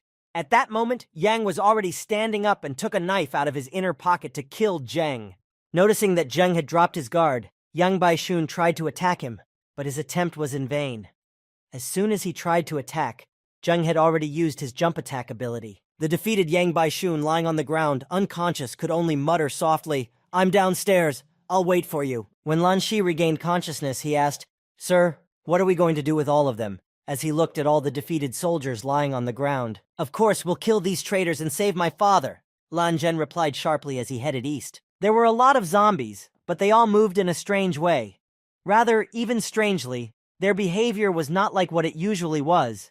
Zhou Hongqiang decided to report it to the others. Lao Yu, the movements of these zombies seem to be... He turned to his friend and wanted to say, but he was not allowed to finish because something unexpected was waiting for him. As he spoke the information he had just learned, the leader felt a strange sense of bloodlust behind him. Sensing the danger behind him, Hongqiang jumped out of the way, thus avoiding the brunt of the impact, but still, Lao Yu's attack managed to wound him. He's tougher than I imagined. You attack with one of these and the victim won't even realize it, the traitor said as he wiped his sword clean of blood. You betrayed me? Hongqiang asked him. Oh, it doesn't sound like it, he said, holding his sword at the ready. But I'm not the only one who betrayed you, he said, smiling ominously and holding up a hand. Enough talk, came a voice from the forest, and the rest of the traitors came out, also about to finish him off. So it's all you two hypocrites? Zhou Hongqiang asked them, not understanding why this happened and why they decided to betray him. What about me? Came a voice behind him. It was Director Yang, who was most likely the root cause of this plot against the leader. Goodbye, Zhou, Director Yang shouted as he threw his shuriken at the leader, trying to finish him off on the spot. Zhou tried to dodge the weapons thrown at him, but in midair he was immediately shot at with rifles. While in the air, he was an easy target for the shooters, but thanks to his skills, he was able to deflect all the bullets in the air by quickly rotating the sword in his hand, as if to make it a shield. As he repelled the attack in front of him, his defense behind him weakened, and at the same moment, Director Yang was already behind him. You can't hide from us! he said, stabbing Zhou Hongchang in the back, thereby attaching the bomb's detonator to him. When it exploded, the blast wave threw the opponents in different directions, causing considerable damage to the leader. Immediately afterwards, before the chairman could recover, Yang fired several shurikens at him, one of which hit Hongchang's left shoulder. "Why? I trusted you more than anyone else," the leader said furiously, ready to kill each of the traitors with his own hands without hesitation. "Trusted? In our world, trust is worthless," Director Yang replied sarcastically, standing in front of him, along with all those who had decided to betray the leader with him. "People who have no power will be losers all their lives," Yang said with a sinister smile and arrogance. "Heh, heh, and you think I'm going to die like this?" the leader replied, smiling hysterically, with no intention of giving up, but only of fighting to the end. "Try to kill me," Zhou Hongchang said with determination and pride, using his devastating technique. "You, hey, come over here quickly," Director Yang called out to his accomplices, knowing what was about to happen, and to protect him. Zheng Hongchang's eyes turned blue, and a devilishly powerful aura appeared around him, which could be heard by everyone in the vicinity, and sent shivers down his spine. "Even though he's my worthless dad, I won't let him die," Zheng Zhou thought as he hurried to help. "Master, the leader's defense headquarters is probably right down the road," Lan Shi told his friend, noticing the fortifications. "Empty health bars, the whole patrol must have died," Zheng thought, drawing conclusions from what he saw with his own eyes. Just before the defense point, he was stopped by one of the patrolmen armed with a rifle. He stretched out his hand in front of him, gesturing for him to stop in front of him. "Ah, Mr. Zhou, the chairman is trying to drive away the zombies right now. Shall I take you to him?" the guard asked, trying not to give himself away. "No need. I'll take you somewhere else first," said the fierce Zheng, who had already realized that he was a traitor along the red line of the patrolman's health indicator. "A traitor can only go so far," said the Zhen, quickly rushing past him behind the guard. "Go to hell," he continued, slitting the throat of another of the traitors who decided to get rid of him. "If I die, I'll definitely take you all with me," Zheng Hongchang said, as he stood on the defensive, waiting for the enemy's next attack to try to counterattack. "You're almost out of breath, and you're still so stubborn," Lao Yu told him, smiling ominously, expecting the fight to end soon. "What are you talking about?" shouted the wounded Director Yang, wanting the fight to end as soon as possible to heal his wounds. "It's time to finish," he shouted, throwing his shuriken in Zhou Hongyan's direction with the intention of finally ending the fight. The leader defended himself with his last strength, defending himself with his sword and jumping back a bit to avoid another attack. But nevertheless, the meerkat's attack reached him, hitting his right hand, namely, hitting his palm, thus making it impossible to hold the sword. When the traitors saw this, they realized that this was their chance. It had finally come, so they could not delay. They had to act here and now. "Die!" the fat man shouted loudly and ran toward them, picking up a dagger that was hidden in his coat for such occasions. Seeing Director Yang running to the attack, Lao Yu also did not sit still and joined him, forming a joint attack. But suddenly, the fat man, screaming in pain, abruptly jumped away from his opponent, noticing a hole in his stomach. He realized what had happened. "Yu Jianjui, I know what you just thought. If I die, all the grain storages in the city will be burned, and you will get nothing," he shouted aggressively to his accomplice. Then try not to die," Lao Yu said with a sinister smile on his face and a rough voice. "Your time is up, Zhou." Lao Yu tried to deliver the final blow with his sword, swinging it with all his might. When his sword had almost reached the target, the attack was suddenly repelled by someone's shot, which greatly surprised the traitor. Looking in the direction from which the shot was fired, everyone immediately realized what had happened. But their surprise was beyond belief, because no one had expected it. "Whose time is up there?" Zhang said in a low voice to the traitors, preparing for battle, drilling his gaze menacingly into the memory. "This power! You lowlife, how could you deflect my sword?" Lao Yu shouted in concern, looking at the boy in confusion. "My son is a lowlife? I don't see any more lowlifes here except you," the leader said in a joyful voice, seeing reinforcements on the horizon. "Zheng, help me grab Yang Chuan. I'll deal with these two lowlifes and help you," said the father to his son, who was standing next to him. "Don't worry," Zheng said, smiling happily, looking forward to the exciting battle that was about to take place. "Drink this," Zhen said, handing his father a vial of the healing potion he was also using frequently. "I've just played with your son, and now it's your turn," said Zheng angrily, slowly advancing and closing the distance between him and Director Yang. "What did you do to Bai Shun?" he asked in confusion, holding his shuriken in his hand, as if preparing to run away at any second. "What do you think? You two have done so much wrong, and you still have the nerve to ask?" the boy replied, continuing to close the distance. Realizing that his shurikens were only effective at a distance, Director Yang decided to take advantage of his distance advantage while he still had the chance, throwing them at Zheng and yelling, "Die! You hit from a distance? What a weakling you are," Zheng said, deftly dodging all the knives that were fired at him. When he got close enough, Zheng used one of his skills to finish off the traitor. It was the double attack. It was impossible to block, especially in Yang's position, because he had lost his arm in the battle with Hong Qiang.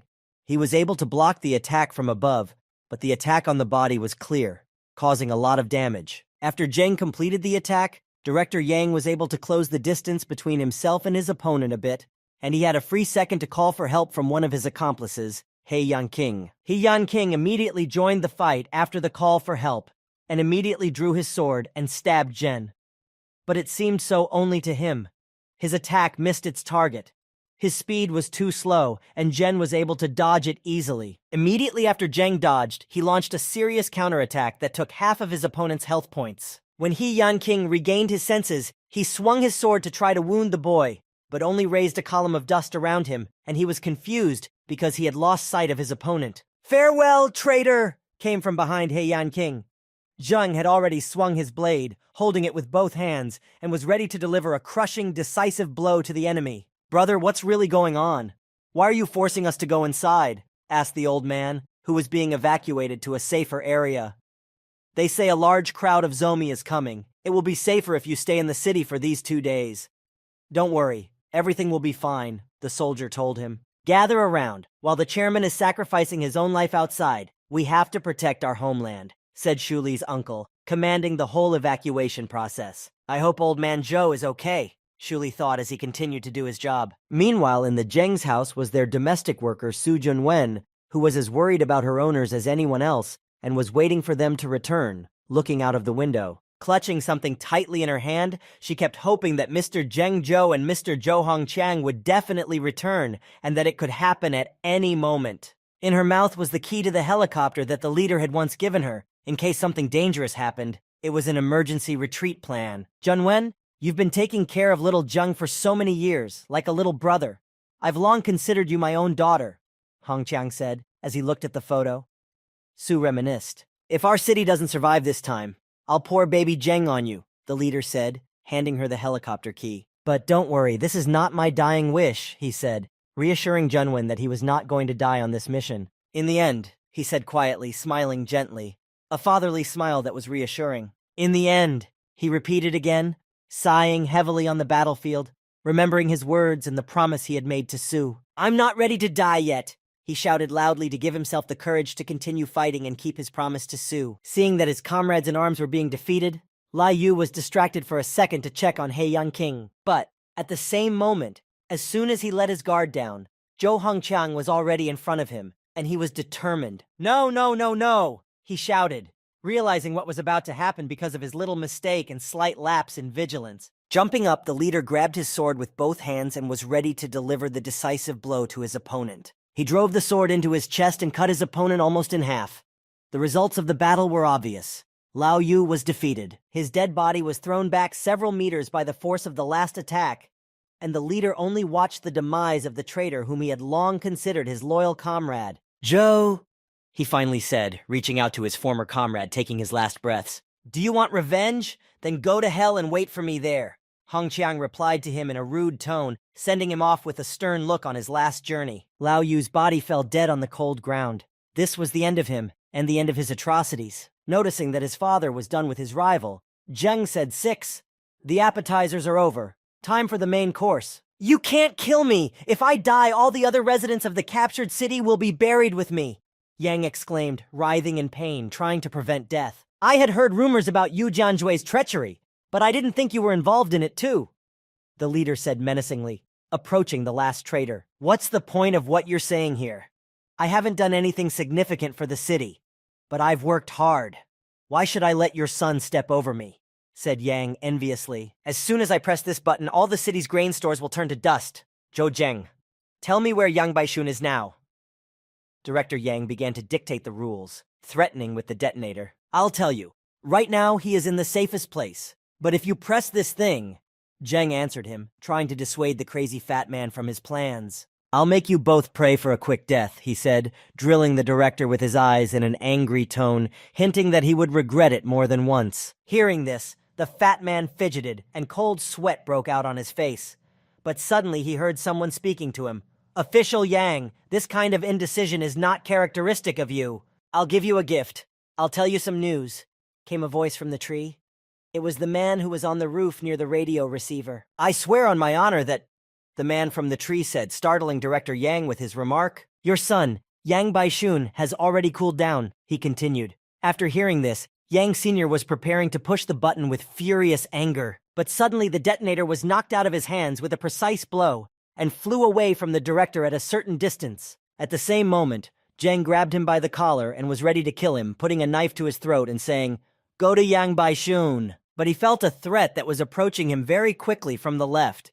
This prevented him from completing his plan. He was thrown back by a blow, right up against his father. As he defended himself, he found himself back in the same position from which he had recently started the attack. He was able to deflect the attack, and it passed him by without causing him any harm. "Killing my employer in front of me? That's not the rules," said Lu Yongshan, a 6th-ranked warrior. "This is my prey," he continued, protecting Director Yang from certain death, because someone has to pay him for his work. "Today, I will have to inconvenience some people," he said, stepping back with the director. "But I'll get what I deserve," he continued, watching Jan's behavior, and with a glance he cut a leaf from a passing tree. "Kill them for me! The money! I'll triple the amount, no, quadruple it," Yan said to him in a trembling voice, trying to make a deal. "Master, don't you realize the situation yet? Your son is already dead, everything you own is destroyed, and now only I can save you," Lu Yongshan said to him. "All your possessions, everything you have. I think that will be enough," he said, telling the customer his price. "Young master, the chairman, I've dealt with all his assistants here," Lan Shi said, coming out from behind the ruins. "Stay back! There's a 6th-ranked warrior here," Zheng warned him. "What, a 6th rank?" Lan Shi asked him in a surprised tone. "Yes, the 6th rank," Zheng repeated. "Zheng, I'll detain him and you run away," said the father, blocking the path in front of him with his sword, so that his son would not dare to attack such a dangerous enemy. "Don't be silly, Dad. How long can you hold out in your current position?" Zheng shouted at him. Turning toward Lan Shi, the leader saw that he had already realized that he had nothing to do here, and he abruptly rushed back, trying to escape. But at the same moment, Lu Yongshan abruptly rushed past Zheng and Hongqiang after the fugitive, ignoring the two. "Did I allow you to run away?" Lu Yongshan shouted after Lan Shi, swinging his sword to kill him. "Some 6th-ranked warrior? Does he really think he's omnipotent?" mumbled Zheng, deflecting his attack and protecting his comrade from injury and possibly death. After deflecting the attack, he threw the mercenary back to break the distance with him and have more time to react to his next attack. "You think that if those lowlifes couldn't kill you, you can match me," Lu Yongshan said with a smug, sneering tone. But suddenly, he felt pain, and while he was losing his guard, Hong Chang was behind him, and he managed to injure him a little. Looking at his hand, he noticed that his finger was slightly cut and said, Strange. I couldn't have foreseen this?" Behind him, the leader was preparing to strike him again. This blow could have been devastating for Yunshan, but he easily dodged it, quickly adjusting to the situation that had just happened to him. After he dodged the blow, he tried to counterattack, but Zhou was able to deflect it. "Oh, those pesky gnats really managed to hurt me," Lu said. "Young master, get in the car!"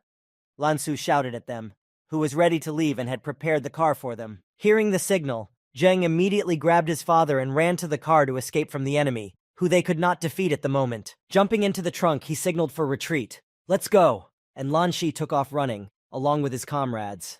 As he retreated, Zheng threw 2 grenades behind him to prevent the pursuer from catching up with them, and thus break away from the pursuit. The mercenary, who was running right behind them, seeing the grenades coming at him, slowed down dramatically to dodge the bombs. Having stopped to avoid being hit by the grenades, he could only look after the kidnappers, arms down, and realized that he had missed his target. Sitting under a tree, the wounded Jan muttered to himself, "Heh heh heh, what kind of a hired killer is he?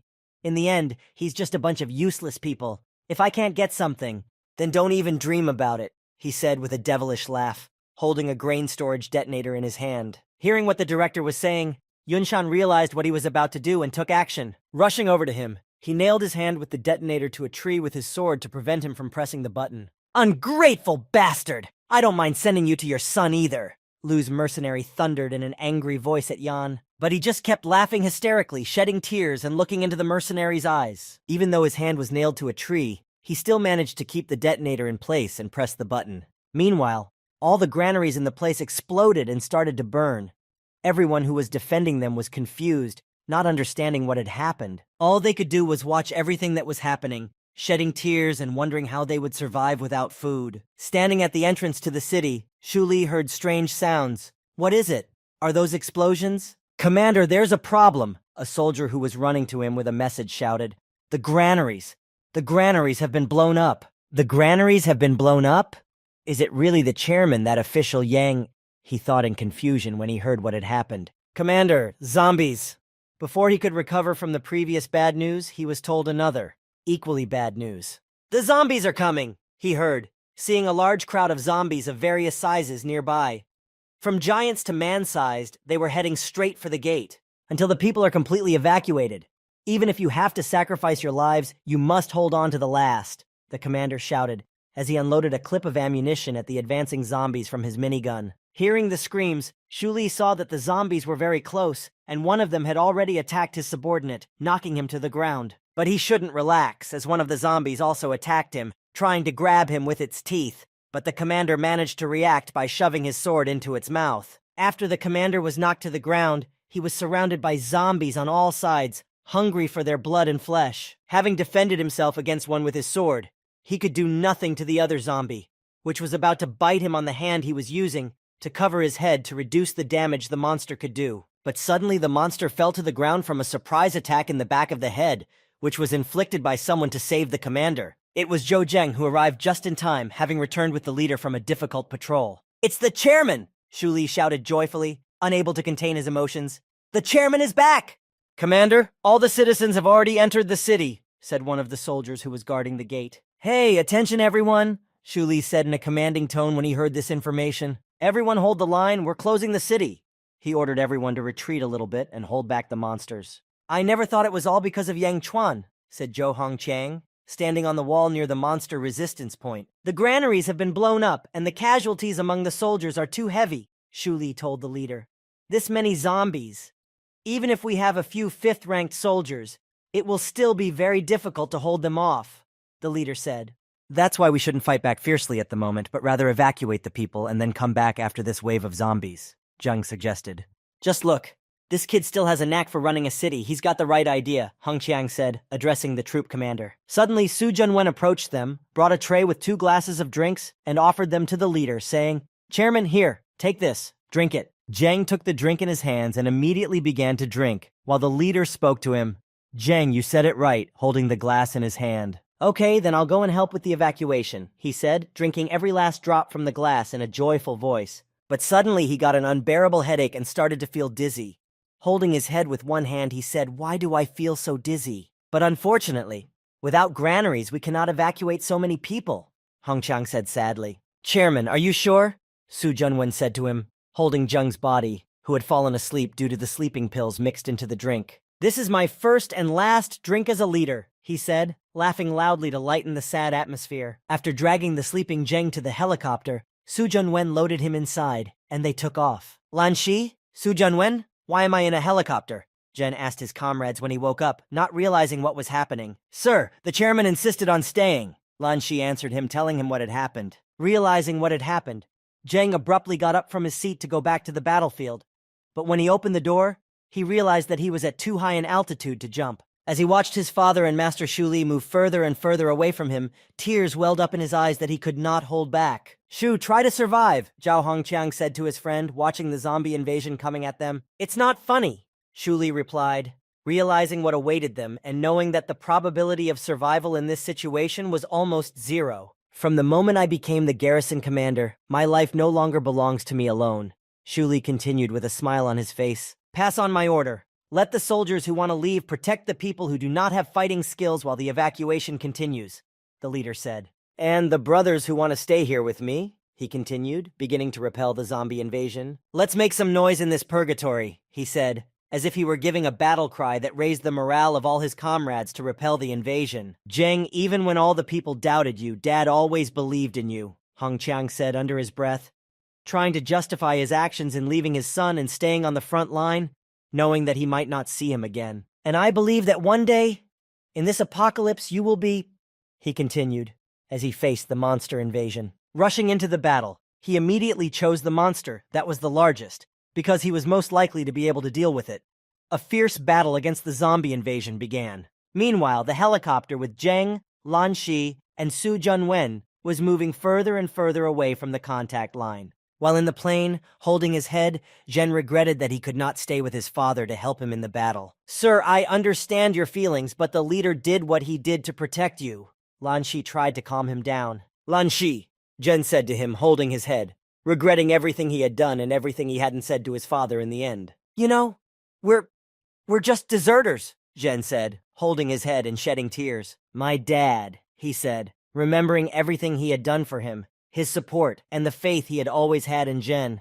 "And all those people, it shouldn't have ended like this for them," he continued, thinking of everyone he knew who would soon die. "If I had known about Yang Chuan's intentions earlier, none of this would have happened," he continued, blaming and punishing himself for what was happening now. "Sir, the chairman once said," Su Junwen interrupted him, "in our troubled times, every day we live is a priceless gift. No one can predict their fate. What happened is not your fault," Su said, trying to calm Zhang down. "A life lived happily is the greatest consolation for those who have died," Junwen continued. "Madame Su is absolutely right," Lan Shi supported her. "We must go on living," he said to Zheng, trying to encourage him. But suddenly the helicopter began to shake. Their vehicle was being attacked in midair. They had to do something about it. At the same second, one of the doors was pierced by huge claws that got inside. The monster that attacked them was big. "Sir, we are under attack by monsters," said Su Junwen, who was flying the helicopter in alarm. 3 monster birds were circling above them, waiting for the right opportunity to attack again, to get a chance to eat fresh meat. "I'll chase them away," Lan Shi said selflessly, attaching a rope to himself so that he could return when he was done with them. But suddenly Zheng intercepted the rope and ordered Lan Shi to stay.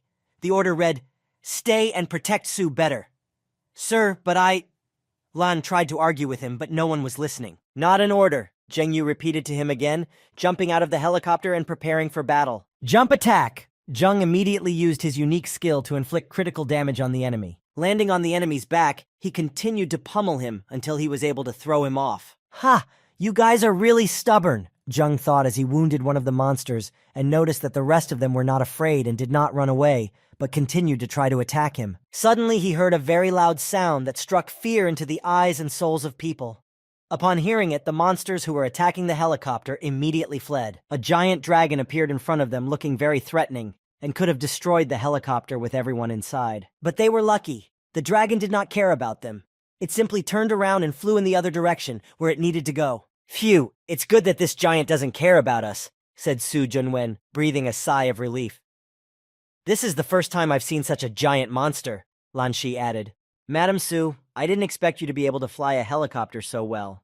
Su Junwen Zheng praised her, smiling at her. "Sir, you're praising me too much before the end of the world. My family, actually," Su Junwen replied, embarrassed. Suddenly, Lan Shi interrupted them, shouting, "Mister, hurry up! Look!" pointing to something in front of him on the horizon. "There! Is that a city?" he shouted excitedly, trying to see if his eyes were deceiving him. "The buildings." "Sir, I bought this map a few years ago from a traveling warrior." He took out the map and showed it to Zheng Lan Shi. "If it's not a lie, and it's really true, then the city we just saw is right here," pointing to a certain mark on the map Lan was holding. "Titan? The name certainly sounds majestic," Zheng said, looking at the map in thought. "Sir," Su Junwen said anxiously, "we damaged the tail section of the helicopter in the battle. We need to land immediately." "Okay," Zheng replied calmly. "Besides, flying a helicopter is too much for me. Find a place to land," he said, agreeing to stop. "It's not yet 2 o'clock in the afternoon, and if my estimates are correct, the city of Titan is about 20 kilometers from here. I think we'll make it by nightfall," Zheng told his comrades. Gathering all their belongings from the helicopter, they began to make their way through the hacienda to reach the city. Suddenly, Zheng sensed someone's presence nearby, and without hesitation, he quickly prepared for battle. Pulling out his dagger, he swung sharply to strike the enemy first and a crushing blow to avoid a long fight. But when he got closer to the target and examined it, it turned out that it was no ordinary forest dweller. It was a hamster, which was gnawing on something, hiding in a corner. Having been frightened by a trifle, Su felt embarrassed that she had been frightened by a hamster. Zheng reassured her. Don't worry, this animal won't attack a person. This is the first time I've seen Sue in such a panic. So this is the first time you've traveled outside the city, right? Zheng asked her. I'm sorry I made such a fuss over nothing, she apologized, embarrassed. If this little animal has appeared here, we must be close to a crowded place, Zheng said, taking out his compass. The road! If we follow the road, we can quickly get to Titan, La Shi shouted as he stepped onto the roadway. Someone's coming, he shouted aggressively, taking up a fighting stance to protect Zheng and Su. Leaving Su Junwen behind, Zheng stood next to Lan to help him defend himself in case of emergency. After a while, they could see a car coming from over the horizon. At a distance of 1 meter from the travelers, it stopped. Stopping in front of Zheng and Lan, one of the people in the trunk of the car looked out, probably their leader. He began to look at the people in front of whom the car had stopped.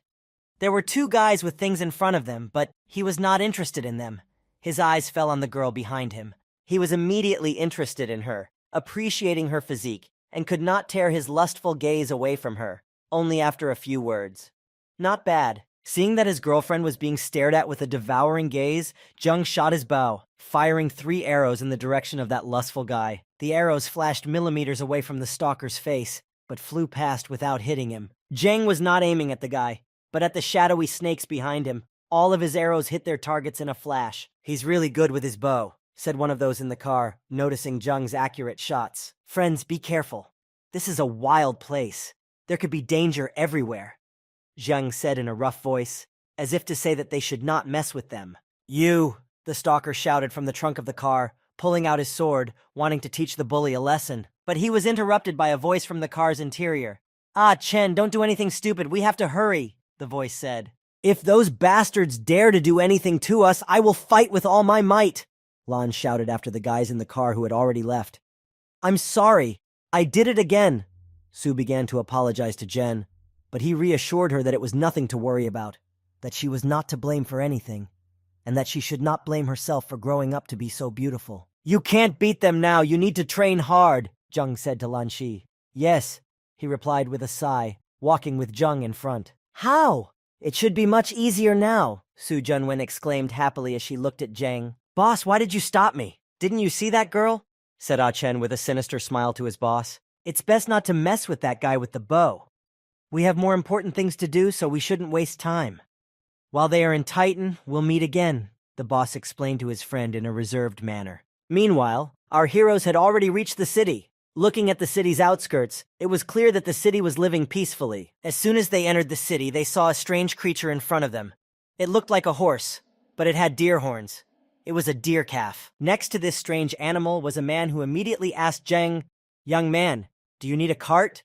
A cart? Zheng asked in surprise. You'll have a hard time finding another horse-drawn cart, and my services are not that expensive, said the old man with a sly smile on his face. We are yours. How much will the trip cost? Zheng asked his grandfather, while Su stared at the horse, fascinated, and Lan stood by her side, watching indifferently. They seemed to be foreigners. What luck, the old man thought, wondering how much money he could get from the family for the trip. Suddenly, many more men rushed to the guy and began offering their services, arguing that it was too expensive, so why not take my car? It would be cheaper and faster. And I'm even cheaper, take my cart. It's the cheapest of all. Shit, I forgot about this pack of wolves. I don't think it's gonna work, the old man said in frustration, trying to get out of the crowd of carriers who immediately attacked him. Hey, get off me, boys. I'll take you just for a piece of the lower white crystal. We'll be leaving soon, he shouted, waving away everyone who ran to Zheng. Commander, did you catch this grasshopper? Zheng asked the driver. Heh, I'm not that good.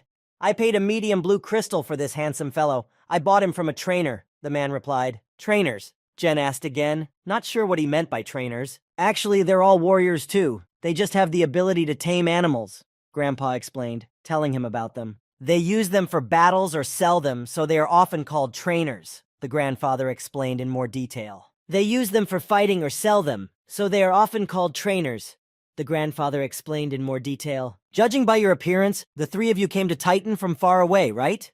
Do you have relatives here? The old man asked the passengers. Oh, I'm sorry. Forgive me for my bad mouth. I shouldn't be meddling in your business, the carrier apologized, embarrassed. Sir, don't suffer like this. The leader would definitely not want this, Sun said to Zheng, worried about him, looking at his appearance. Who said I'm suffering? Asked Zheng. I'm just thinking about what I should do in Titan, Zheng said to Su Junwen, smiling gently. Arriving at the place, the heroes were stunned to see the huge wall in front of them and were surprised by the service. Gentlemen, here we are. Titan is right in front of you, said the old man, pointing to the gate. The inscription on the gate, entrance fee is 1 star. A lady was standing at the gate, advertising her product. Detailed maps of Titan, only 1 star, come on up. Approaching the auntie, Su decided to buy 1 map, saying, Auntie, please give me 1 map. It's not for nothing that this is a central city. Even the entrance fee is charged, Zheng said. The 5th district of Titan City. And there's nothing special inside the city. No better than in the countryside, said Zheng, walking ahead. I wonder if there are any hotels here, Zheng asked Su, who was looking at the map. I'll look for some, she replied. Yeah, it's just right for the slums. We've been looking for it for so long, and there's not a single resident here, Zheng said in a tired voice, sitting on a bench and sighing heavily. Sir, the name of this hotel seems appropriate, Su said, looking up and noticing the building not far away. It does look impressive from the outside, Lan Shi said as he stood with his belongings in front of the hotel entrance. Welcome to the Song Hotel, said the girl who greeted them at the entrance. Would you like to stay at our hotel? She continued. If I told you we just came in to use the restroom, would you believe me? Zheng asked, smiling. And you have a great sense of humor. Please come over and I'll check you in, the girl said. Approaching the front desk, the girl standing behind the counter said, Hello, a regular room in our hotel costs 2 low-grade crystals. 2 low-grade white crystals, Su asked in surprise. Huh? For 1 night? Asked Lan, confused. No problem, we'll check in, said Zheng, paying for the room. It's expensive, but it's better than living in that haunted house. Once he was settled in the room and unpacked all his belongings, Zheng had only one thought on his mind. Dad, we're okay now. Suddenly, there was a knock at Jen's room. Opening the door, he saw Su standing there. Su, did you want something? Zheng asked her. Sir, actually, Su muttered under her breath, anxiously. If you have something to say it directly, Zheng replied, embarrassed. Actually, I just realized that our money is only enough for 1 week's stay here, Su said worriedly. Sir, the local warriors seem to have quite high ranks, yes? Lan asked. Well, after all, in such a huge city, rank is equal, Zheng replied. So a person with a rank like mine, even with a great desire, he can't become a soldier? Lan Shi asked Zheng. Don't worry, you can be promoted. The competition here is tough, but there are more than enough resources, Zheng reassured him. I will try my best, sir, Lan assured him. Even though Su said yesterday that we had almost no money left, I actually have more than 1,700 white crystals in my backpack, and a few blue crystals. But if I want to stay here, I should save up, Zheng thought. Well, what a beauty. I see you're very confused. If you have any questions, you can ask me for an extra fee. A girl came out of nowhere and grabbed Lan's hand and offered her help. Hey, the warriors in Titan will buy information, Zheng asked the girl with a smile. The warriors in Titan don't have money, the girl asked again. The source is verified. The only problem is that you need to give 5 stars. I also have an exclusive map of the location of monsters outside of Titan. Just 1 white crystal. I guarantee the quality, she whispered to Zheng, moving as close to Zheng as possible. Be careful. The girl who had just sold Zheng the map waved at them as she left. This is some kind of extortion, Lan said as he followed Zheng. We don't know anything here. It's better to spend a little money than just running around, Zheng replied. This is our first stop in Titan, Zheng said, as he and Lan arrived at the Adventurers Guild. Once inside, they saw that there weren't as many people as there could have been. Looking at each other, they took a turn. When it was their turn, they were both handed forms with personal information to fill out through a hole in the window. After filling out the forms, they had to go through another procedure to register. Put your hand on the device to make sure your real strength matches the information you entered, said the girl who was doing the registration. They have this kind of technology? Zheng thought in amazement as he placed his hand on the reader. Putting his hand to the device, after a while it showed the status of the person who touched it. Trainee Warrior was displayed on Zheng's screen. The rank is correct. You can now become a warrior trainee of the Warrior Union. You can take on tasks here. You will also have to pay a membership fee every 3 months. The employee explained Zheng's duties to him in a monotone, frustrated voice. That look is like she despises me, Zheng thought as he saw the unhappy expression on the receptionist's face. Warrior of the 2nd rank, Lan's screen read. Congratulations, you've become a member of the Union. This is your nameplate, the employee said to Lan in a sudden change of mood, in a happy voice. Sir, do we really need to register? Asked Dan Shi. Of course, it's the fastest way to raise your rank and get paid, Zheng replied. This works for me, Zheng said, looking at the map he had bought from a girl on the street as he chose his next mission. Lan Shi, you and I have different ranks, so you don't need to go on missions with me, Zheng said to him. How can I? I have to protect you, sir. Lan Shi selflessly replied. You've been with me for so long, and you really think I need help? Zheng said in a relaxed tone, stumping Lan. What about training? Don't ruin my expectations, Lan said, when suddenly a blue crystal flew into his hands. Sir, he said in surprise, not realizing his wastefulness. We don't have any money right now. I don't need it, he said, trying to return the crystal. Calm down. It's my personal money, Sue won't find out, Zheng said, telling Lan to be quiet. After giving the crystal to his friend, Ping went to the task receipt point where he was told, if you still feel uncomfortable, try to upgrade your rank. And meanwhile, Lan sat at the table, clutching the crystal, feeling immensely grateful to his master. Hen Zheng received the task. He went to fulfill it.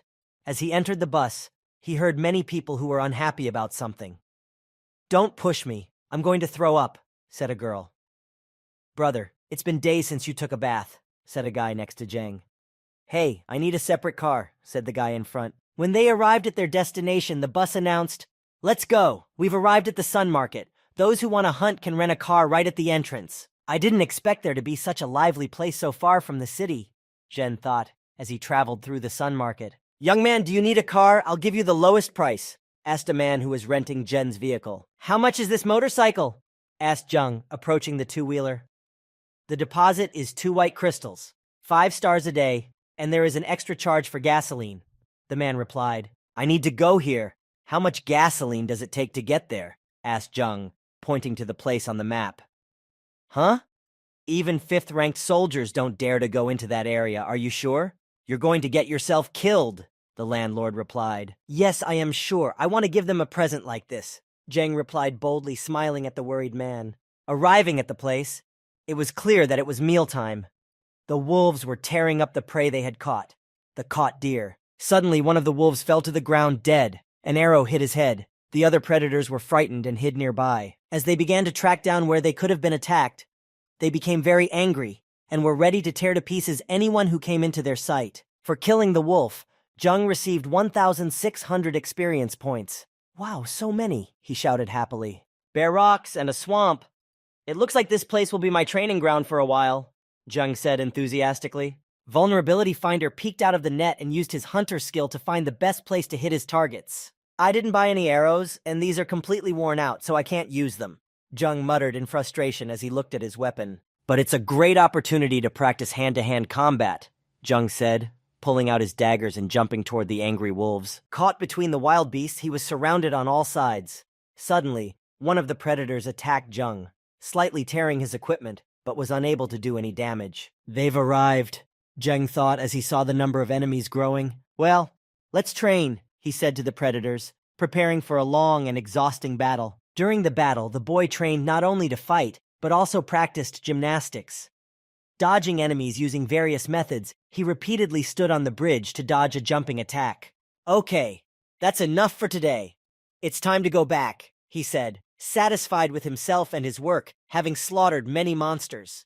On his way back, he still encountered a few wolf monsters, but he easily dealt with them. It was not difficult at all. 2 blue crystals, a good harvest today, Zheng rejoiced, as he tossed the crystals he had found in the monsters he had killed today. But I want to become even stronger.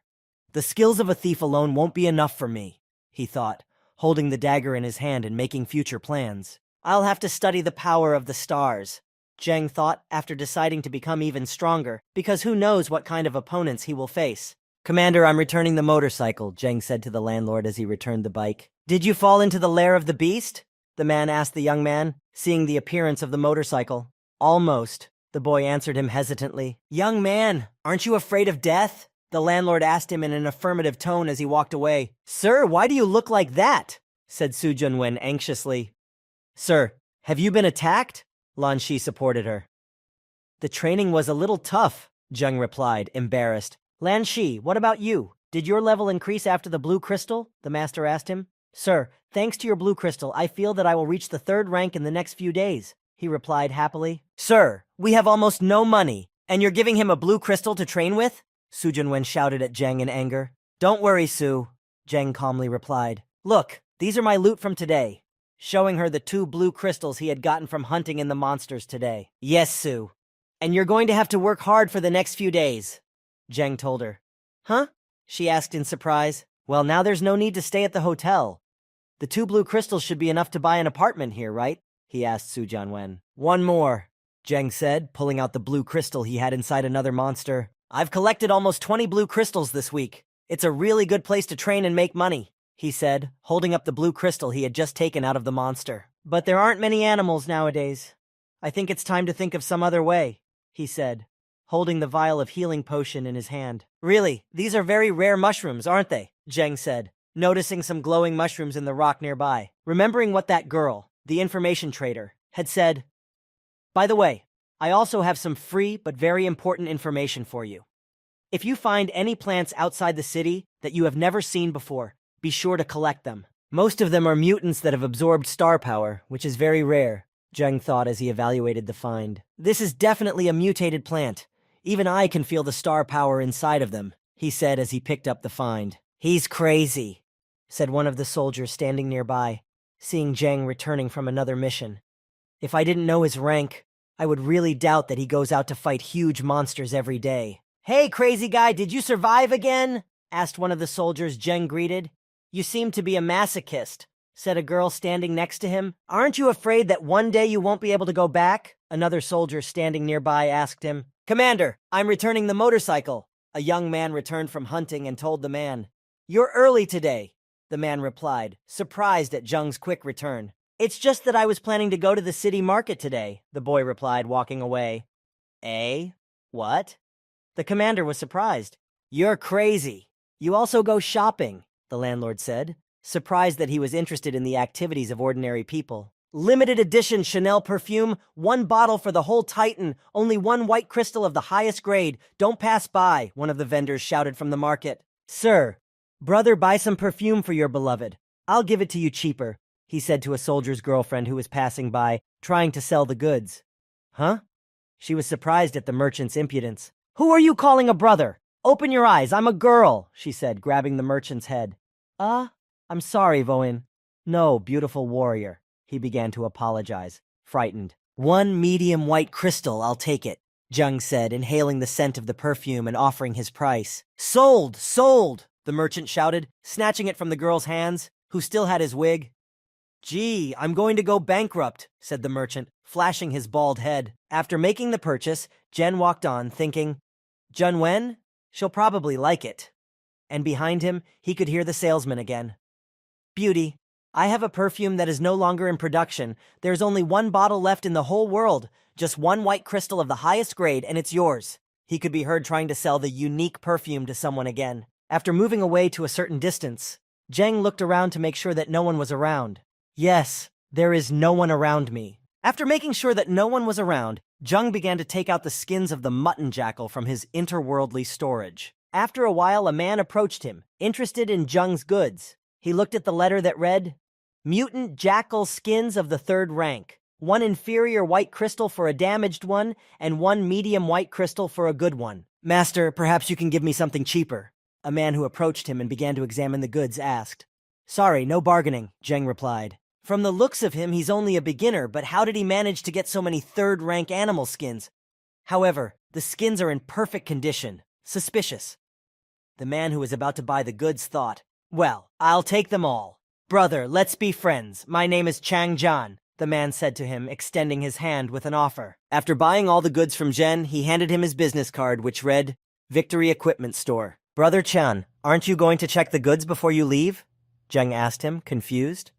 I trust my friends. Besides, I only need to look at the goods once to understand everything, he reassured him, patting him on the shoulder. Yurat, if you need any tools, come to my shop, Chang Jan said as he drove away. Okay, Brother Chan, Zheng shouted after him. What, he sold everything so quickly, said a guy who was standing nearby, waiting for a certain moment. Commander, if we had wolfskins like that, our chances of success would be much higher, he said to his boss. That's enough, it's not that important to us, the commander replied. But we spent 5 days on this mission. Will we have to cancel the contract? The guy exclaimed in confusion, and the commander just sighed heavily. Gentlemen, if it's all about the armor, I know something about it, said Jen, who was sitting nearby and overheard their conversation. Perhaps we can make a deal, said Zheng, proposing a deal to the strangers whose conversation he had overheard. You can detect armor defects? A nearby commander asked Zheng, surprised. That's right, Zheng replied. But you're just a rookie. You've probably never even seen steel armor before, right? If you want to deceive people, find someone else, the commander's comrade said in displeasure. 4th-ranked steel armor activates a shield during attacks. Many 7th-ranked warriors can't handle it, Zheng said, giving all the details of the armor. If I'm not mistaken, you didn't know about it? As soon as you saw the mission with the 4th-level mutant beast, you immediately took it on, not expecting it to be so difficult to handle? Zheng asked. Why should we believe you? The commander, who was standing next to Zheng listening to all this, asked. The price? He asked in a disappointed voice, as if he had been forced to do so. He wanted to know how much this deal would cost him. 1 inferior blue crystal, Zheng replied briskly in response to the captain. Why don't you go yourself then? Xiao Heng asked Zheng aggressively. For this mission of yours, the reward is 5 low-grade blue crystals. If you buy my information, you can earn 4 more blue crystals. But if the contract is broken and the damage reaches 30%, the price will rise to another blue crystal. Zheng answered him thoughtfully. Warhammer Commander Xiao Heng, the leader turned to his comrade. Your information must be correct. And if not, you must understand the consequences, he continued. I, Zhou Zheng, congratulate you in advance on a successful mission, Zheng said, after concluding a lucrative deal. Head to toe in 11th grade flaky plates, and it's possible to break through that? Just like that? The commander said. Commander, isn't this all nonsense? His comrade asked. No. I feel that there is something wrong with him, he said, watching Jen slowly walk away from them. Is he just a rookie? I'm afraid this guy is not as simple as he looks. The commander continued, still following Zheng with his eyes. Sir, I found a few places that are suitable for us, Su Junwen said, showing the photos of the places she had picked out to Jen, who had returned home. Great! You found so many great houses in such a short time, Jen said to Su, looking at the photos. This is my work, Su said, embarrassed. This one, Zheng showed the photo of the house he had chosen. This one, it's in the first neighborhood, so it costs more, Su objected. The first? Isn't that a neighborhood for the rich? Asked Lan Shi. Rich people? Then now we'll feel what a rich life is like. Zheng replied to his friend's request, smiling. Wow, it's even more beautiful here than in the photos, said Su, looking around the house. It's definitely worth the money, Zheng said. Master, I have already given the keys to the house to your wife. I wish you lots of money, and I look forward to our next transaction, said the manager, happy to have sold the house. Sir, I'm sorry. I just didn't explain everything to that manager, and he made a mistake, Su said, embarrassed. It's okay, Zheng reassured her. By the way, I almost forgot. This is for you. Su Junwen handed over the perfume he had bought from the vendor. Sir, Su said, feeling even more embarrassed by everything that was happening. Hey! You haven't forgotten anything, Lan Shi shouted in an irritated voice to the couple, dragging his belongings.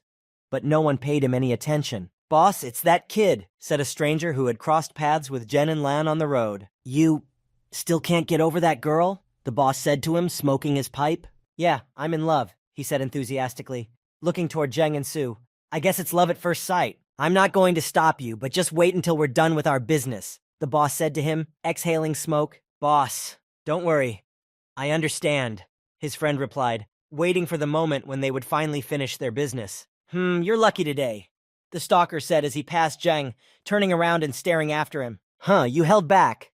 Consider yourself lucky today, Zheng thought as he sheathed his blade. After reaching the landlord's house, Zheng got back on his motorcycle and headed to his usual hunting ground. When he got to the spot, he saw a crowd of people and many cars blocking the road, so he had to stop early. When he stopped, he was immediately approached by an armed man who said, Stop! This marshland belongs to the Milky Way gang. Get out of here. The Milky Way gang? Belong to them? Zheng said in a disgruntled tone, surprised by these statements from strangers. What if I say no? Asked Zheng, deciding to get down from the vehicle to prepare for the night. Hey, you fucking warrior trainee, are you bored with life? The man who had warned him said as he approached Zheng, holding a huge sword in his hand. You will answer for those words, Zheng said, only smiling in response to what the stout, self-confident man said. Are you sure there are colorful mushrooms here? The gang leader asked the customer.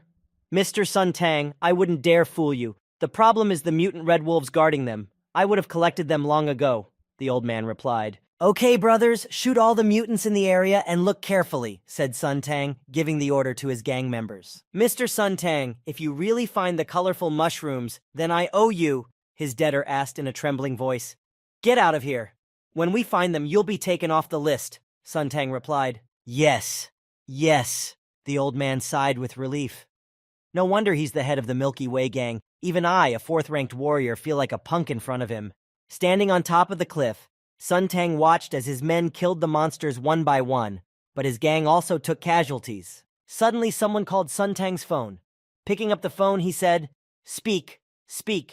In response, he heard, Mr. Sun Tan, Mr. Sun Tang, someone has broken into your house. He killed Jia Lao-san, Jiang Guang, and Liu Qi. What? Asked Sun Tang, irritated with surprise in his voice. Losers! You're all just wretches! Stop him! The man who killed our gang members shouldn't be allowed to escape, he shouted angrily into the phone. Let half of the men look for mushrooms, and the rest comb the neighborhood. If they find someone who is not one of ours, Sun Tang said, clutching the phone in rage. Let them kill him on the spot. As soon as this command was given, everyone started to carry out the instruction at the same second, leaving all their business behind. It's a good thing I have these new abilities. Otherwise, it wouldn't have been easy for me to kill those 3 fifth-ranked warriors, Zheng muttered, hiding among the rocks and grass, looking at his skill window. I see tracks here, one of the gang suddenly exclaimed, coming across Zheng's trail. What is it? Quickly, everyone, come here, he shouted, only to see Zheng's silhouette approaching him. When the gang came running to hear the screams, they only saw the dead body of their comrade, who was calling them to help him. Who dared to plot against us? The gang leader Sun Tan shouted aggressively. Who the hell are you? The leader shouted frantically, trying to shout to the mysterious killer of his comrades. It seems that the person who is worth a cent is the leader of this gang. We need to find a way to finish him off. Zheng was thinking about his plan of action while sitting in the hut. He's a 7th-ranked warrior. I don't think my speed will help me here, Zheng thought in confusion as he stepped back. Looks like I'll have to abandon my plan after all, he thought as he retreated further and further away from his opponents. What's that sound? One of the gang thought, hearing something strange near him, and went to the rocks to check it out. It's the wind, he breathed a sigh of relief, finding no one in the place where Zheng had recently been. My perfect plan has been thwarted by this bunch of nobodies, Zheng said, as he walked through the forest in the middle of an unknown area. Suddenly, Zheng saw something strange behind him and heard a strange sound, and he turned around and exhaled because there was no threat in sight. This is... He picked up a bone that was near him, looking closely at it, trying to figure out whose bones it was. When he looked up, everything became clear to him. There were 6 skeletons hanging in the web above him, and some of the lower ones had already lost half of their bones, so they had been here for a long time. Shit, Zheng said in a worried voice, realizing what a mess he was in. Suddenly, a spiderweb flew at him from one of the trees. Sensing the danger, Jengrisco jumped away, but the web, like a meteorite, pierced the ground, leaving a crater in its wake. After such an unexpected attack, the enemy appeared. It was a high-level forest spider that Zheng had fallen right into its lair. After jumping to a safe distance, Zheng pulled on his tetavu and loaded 3 arrows into his bow to hit the enemy. But unfortunately, the arrows he shot failed to harm the spider. They did not even pierce its skin, they just flew off, hitting him. Immediately after Zheng's attack, the spider began to counterattack, releasing poisonous webs at the boy. Zheng dodged every shot by jumping on the trees, but every shot the spider made that hit a tree broke it in half. Retreating, Zheng hid behind a tree, but the spider deftly moved through the forest at an incredible speed, thus quickly catching up to Zheng. I have no way to punch it, and its speed is too fast. This time it's going to be really hard, Zheng thought, after all his attempts to wound the enemy. As Zheng continued to run away from the spider, he dodged its web over and over again, and yet once, he almost got caught. When Zheng dodged another web shot, the spider managed to kick him in flight, thus catching him. As it approached the boy, not allowing him to escape again, the monster was already closing its mouth to feast on its prey. But Zheng was not going to give up. He was trying to survive with all his might, and at that moment, he took his blade out of its sheath to try to attack it even in such a disadvantageous position. Waving the blade in front of him, he managed to wound it, cutting off one of its tusks. I did it. Zheng rejoiced when he saw that he had managed to wound his opponent. His thirst for victory increased, and his hope of winning reappeared. After being wounded, the monster staggered backwards and jumped back, dropping its weapon and allowing Zheng to get up. Star power? Zheng was surprised, looking at his blade, which began to glow snow-white. Warrior. I've finally become a first-ranked warrior, Zheng said, flashing a fiery aura, preparing to finish off the monster, as he now had everything he needed to do so. "Boss Hugh, we made a lot of money this time," the man with the mustache who was driving the car said to his leader. "Ah," he said sharply, turning the wheel. "There's someone up ahead," and continued to maneuver to avoid a collision. Zheng, who had survived a deadly battle with a dangerous enemy, was walking toward them. "Hey, are you suicidal?" the driver asked him. "Fuck off," he said to Zheng in a rude tone, trying to drive around him and continue in his direction. "You!" the driver glared at him in anger. "That's enough, let him get in," the commander said to him. "Count yourself lucky, Boss Hua said you can get in the car," the driver said, gesturing for him to get in. "Thank you, Boss Hua," Zheng said, bowing and thanking him. As he got into the car, he saw another guy next to him who offered him a cigarette. "Thank you, I don't smoke. I just recently arrived in Titan. I don't know what kind of unit you are." "We are the Pattern Squad," the guy replied, taking a cigarette out of his pack to smoke. "There are only pumped-up guys in the squad, and the name is so girly," the boy said, lighting a cigarette. "Brother, do you know if there are any places in Titan where we can practice our star power?" Zheng asked him. Exhaling the smoke from his cigarette, the guy answered him, "In the 3rd District. There's a warrior training center there, but it's not cheap," emphasizing the high prices of this place. When they reached the outer district of Titan, the car stopped. When Zheng was let out of the car, he immediately began to thank the Pattern Unit. Bowing to his rescuers, he expressed his gratitude for their help. "Thank you, I am in your debt," and waved his hand in their wake. In response to Zheng, the driver merely raised his hand, gesturing that it was nothing to worry about. On the way home, Zheng could not contain his joy. "If I'm a first-ranked warrior now, I need to think about how to raise my level." Just before entering the house, Lan Shi was already meeting him to tell him the good news.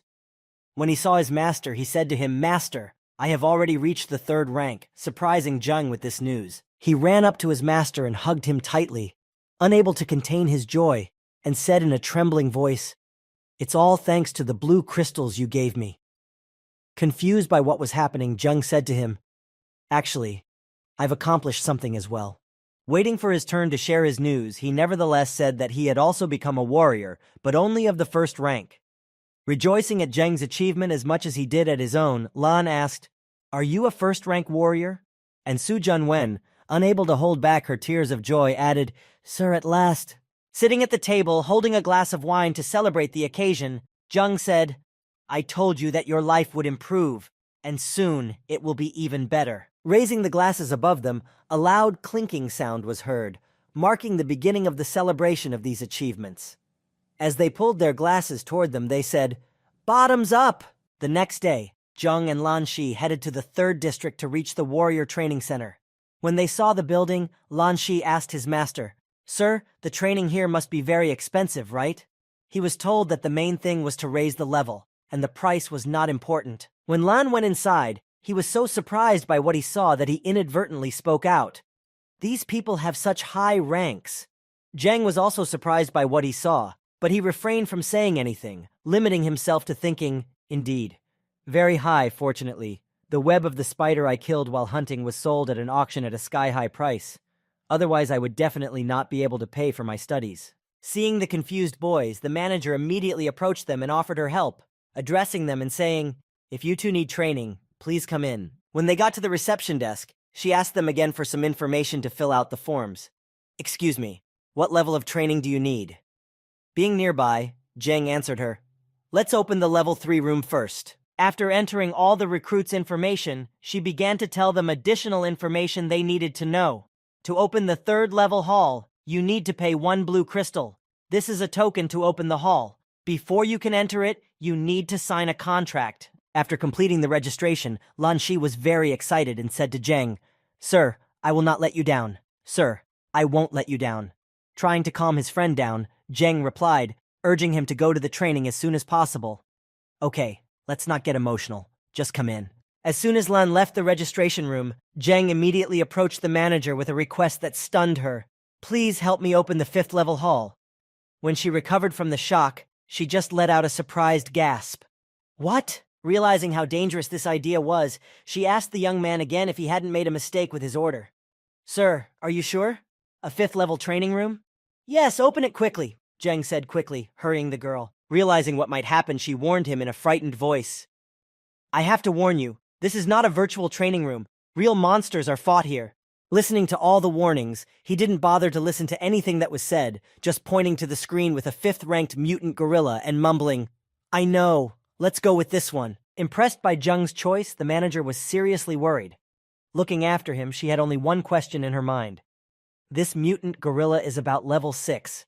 Is he going to die? After leading Jung to his training room, the manager finally said, "Your training room is here. Insert your badge to enter. I wish you good luck." Standing in front of the gym, Jung could feel the threatening aura emanating from the monster all over his body and penetrating through the door, thinking, even through the door, I can feel the dangerous aura of the mutant gorilla. The 3 soldiers who were also in the training center passing Jung suddenly began to discuss him, pointing at him. "Huh? Quick, look! This is the first time I've seen this method of suicide." Putting his hand to his throat, one of them said, "If I were you, I'd rather cut my own throat." Jung, surprised by the impudence of the passers-by, replied in a rude tone, "None of your business." Hearing such an impudent response, one of the 3 men began to shout at Jung, pointing his finger at him.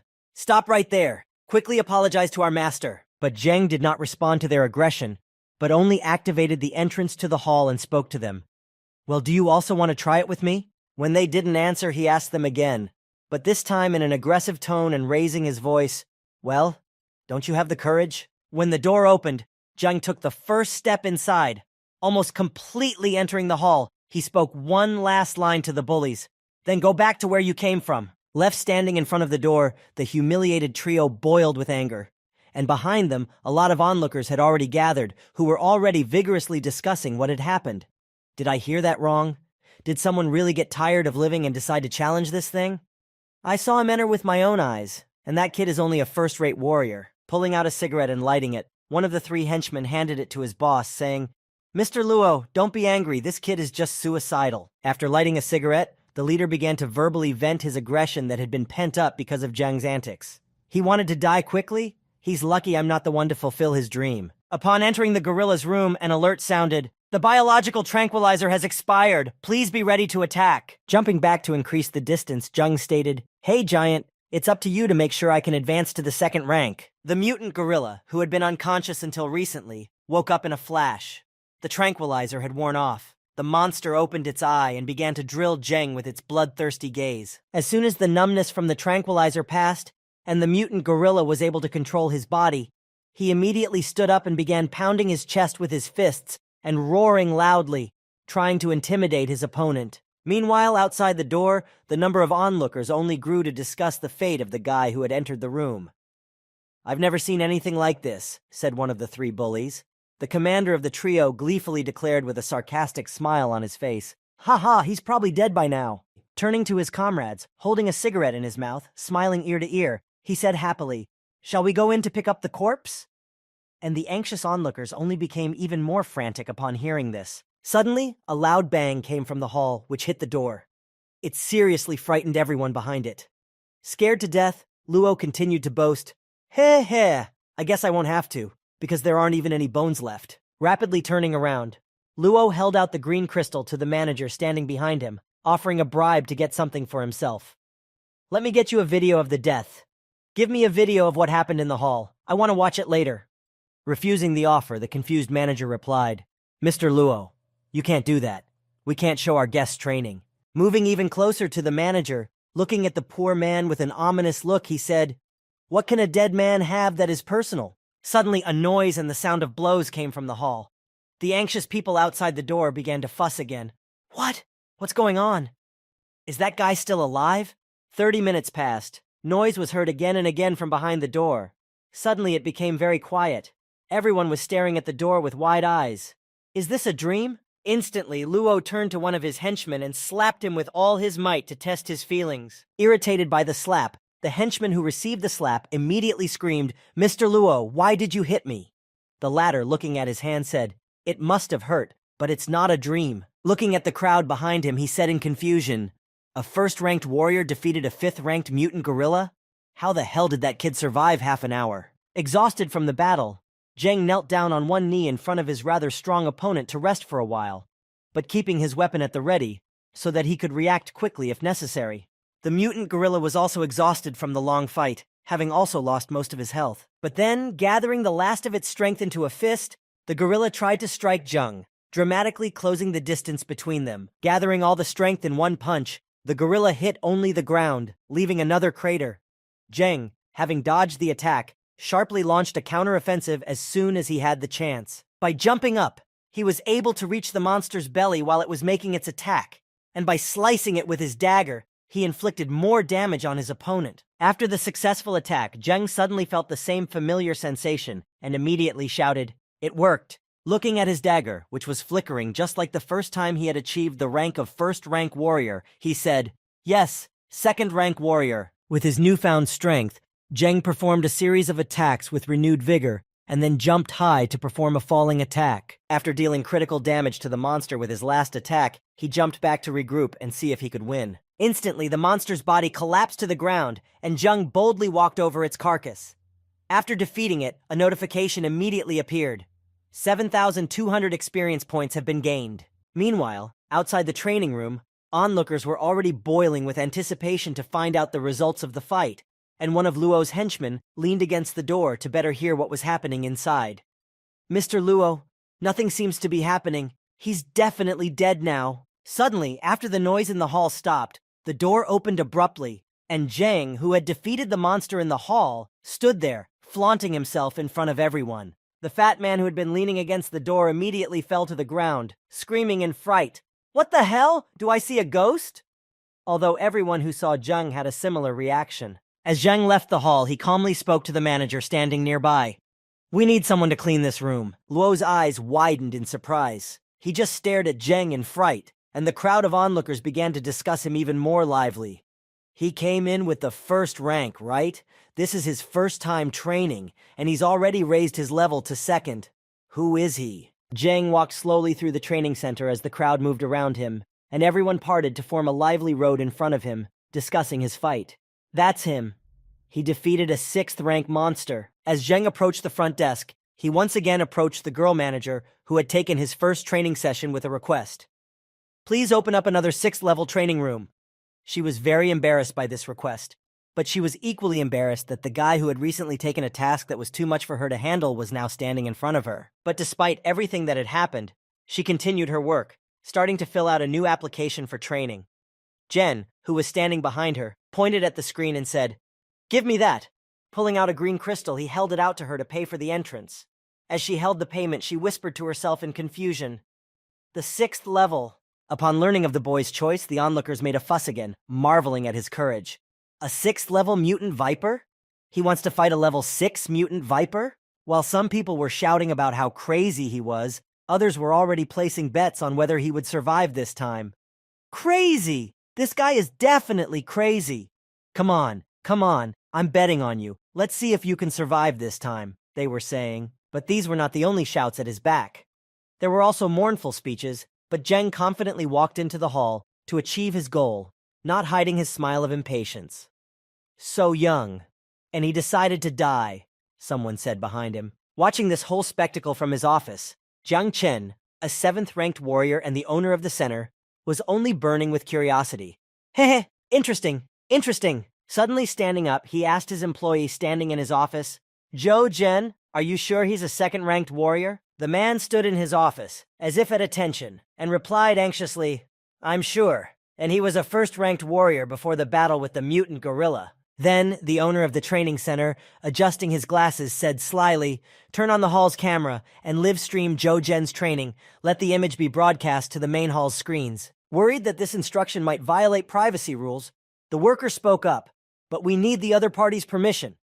But Jiang Chen didn't seem to care, answering, "I'll arrange it, robot," as ordered. When the employee left the office, the owner, smoking a cigar, exhaled the smoke and said to himself, "It doesn't matter if this kid wins or loses, but we can definitely make a lot of money on this video." Turning on the TV in the central hall, the noise of the 3 men died down, and only the occasional cheer could be heard. "The day has come. Will they show someone live?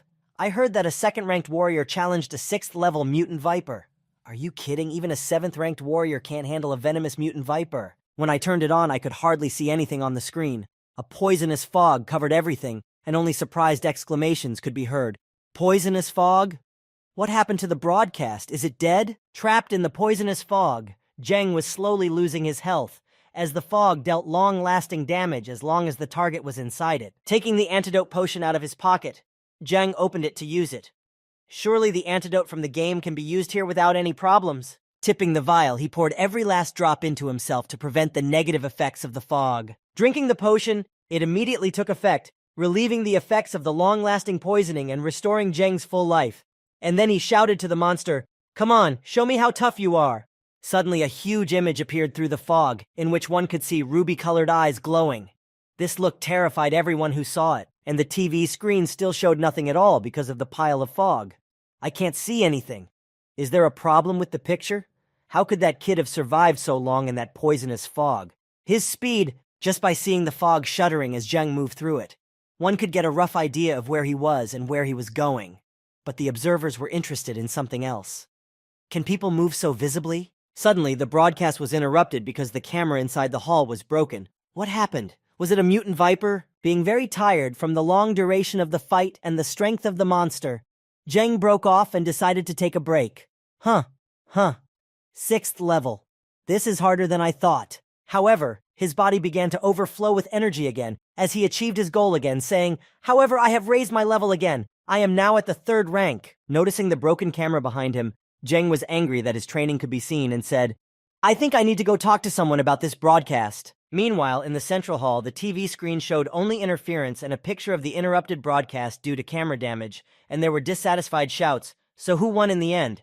How did it end? After finishing the fight, Zhang left the hall, where his manager was waiting for him. "Mr. Zhou, our manager Jiang Chen wants to see you. Please come this way."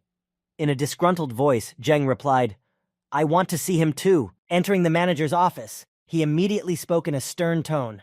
"I hope you will explain everything to me." Alarmed that Zhang had reacted so aggressively to Jiang Chen's prank, he spoke to the boy. "Mr. Zhou, Zhang, calm down." After gesturing, one of the workers immediately came over to him, holding a tray covered with a cloth. After placing the tray on the manager's desk, she left the room. At that time, Jiang Chen removed the cloth and said, "As an apology, we will reimburse you for your expenses today. Of course, this will not be enough, so we have prepared this for you." Presenting Zhang with a gold card, he handed it to the boy along with the crystals, adding, "This card. With it, you will have a 20% discount on all our services." After accepting the gifts, Zhang still calmed down, but emphasized, "You'd better not say anything about me." Hearing this, Jiang Chen nodded. "Of course, Mr. Zhang Zhou." As Zhang was leaving the office, he heard a shout after him. It was his supervisor, who was embarrassed and wanted to ask him something. "Mr. Zhang, may I ask you a personal question?" Adjusting his glasses, Zhang continued, How did you manage to kill a level 6 mutant viper?" Looking back, Zhang gave his interlocutor a stern look, speaking in irritation. "You like to pry into other people's secrets so much?" Seeing Zhang's reaction, Zhang abruptly fidgeted and spoke hurriedly. "I apologize, I misspoke. Mr. Zhou, how would you like to join the Beast King sect? With our resources and your talent, you would definitely become a 6th-ranked warrior." Zhang replied as he left the room, "I would not," slamming the door on his way out. Having completed his training, Lan left the room, and everyone around him was discussing something vigorously. If I hadn't seen it with my own eyes, I would never have believed it. I really want to know who that guy is. There are so many talented people in the whole of Titan.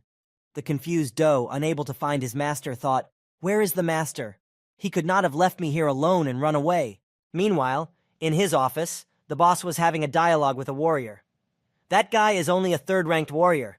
You were a little too nice to him, don't you think?" the warrior said. "3rd rank? Potential cannot be measured by rank," the old man replied. Continuing to reproach himself, he spoke, "The live broadcast, I shouldn't have turned it on." Returning from training, Zhang examined his weapon and came to a conclusion. "It looks like it's useless," looking at the dagger. While thinking about where to buy a new weapon, he remembered his old friend. "By the way, I remembered that man said he had a shop. I need to buy a new dagger there." When he arrived at the place, he was very surprised at the size of the shop. "A shop of this size. I sold my wolf skins for nothing," he thought. Upon entering, he was immediately greeted by an old friend who offered him a cup of hot tea. Sitting at the table and savoring the tea, Changjiang asked in surprise, "Brother, am I blind or what? Have you become a 3rd-ranked warrior in a few days?" Savoring his tea, Zhang answered him happily, "It's nothing. I just tried a little harder than the others." Hearing this answer, Changjan replied excitedly, "If you don't want to talk, at least make up a good excuse." After he finished his drink, Zheng put the cup on the table and said, "Brother Chang, I have come because I want to buy some equipment from you."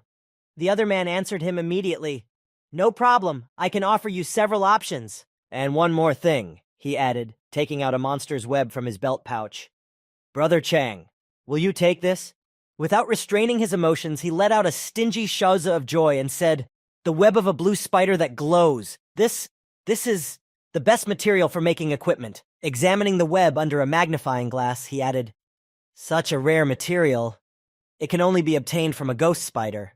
Looking at Zheng, who had picked up his tea mug again, he said to him, "It seems that the rank theory doesn't work in your case at all." After examining the goods, Changjan mumbled in disappointment, "It's a pity I only have enough for 1 meter right now. How about 15 green crystals?" After receiving an agreement to his offer, Changjiang jumped up and down with joy. "Ha ha ha! I'm glad I got such a cool material. I'll go to the workshop and make a weapon for you for free." Once at the shop, Zheng was surprised to see how the weapons were made. "I didn't think you used such an old way of forging." But Chan told him something. "Everything created by machines is sold to ordinary people, and after all, the weapons of warriors must have good conductivity," he emphasized. After some thought, Zheng said, "I know a little about conductivity. Star power can be injected into a weapon and thus strengthen its performance." Agreeing with Zheng's words, Chan added, "With the blue web, I will create a weapon for you that has a conductivity of at least 13%. Putting on his safety goggles and the rest of his work gear, he continued, "With this web, I may be able to shatter the myths about the 15% conductivity of Mr. Ning's weapon." With that, he set to work. After heating the metal, he began to add spider webs to it and create a mold for the future workpiece. When the dagger was ready, Chang handed it to Zheng, saying, "Brother, you are very lucky." Reaching out to the weapon, Zheng was surprised at how light the weapon was. "It's light," he said. Picking up the dagger, he directed a stream of star power directly to the weapon to test it. Seeing what Zheng was capable of, Chan thought, "This kind of power. This indicates that he is an 8th or 9th ranked warrior. I knew it." Seeing what the dagger he had just made was capable of, he was shocked. 20%? A blade with a conductivity of 20%? This dagger must be worth at least 1 purple crystal. And I gave it away? Walking away from Chan, Zheng, pleased with his new weapon, waved goodbye to the beast, saying words of gratitude. "Thank you very much, Brother Chang." But Brother Chang only answered him angrily, "Go, hurry up, before I change my mind." Returning to the workshop, Chang said in an angry tone, "I did it once, so I can do it again." On his way back, Zheng noticed a trio of bullies with whom he had had a verbal altercation in the training center. As he passed by, one of the 3 spoke up. "Mr. Luo, this is the kid you had a fight with at the training center." Smiling ominously, Luo had already planned a fight to get back at Zheng. Fighting was forbidden in the training center, but outside we can go beyond words. Worried, one of his gang members spoke up. "That kid was able to defeat the mutant gorilla alone. He became angry with his henchman and slapped him in the face for what he had said. "You don't understand anything. This garbage just read it. He is a 3rd-ranked warrior. How is this possible?" Suddenly confused, he froze in place.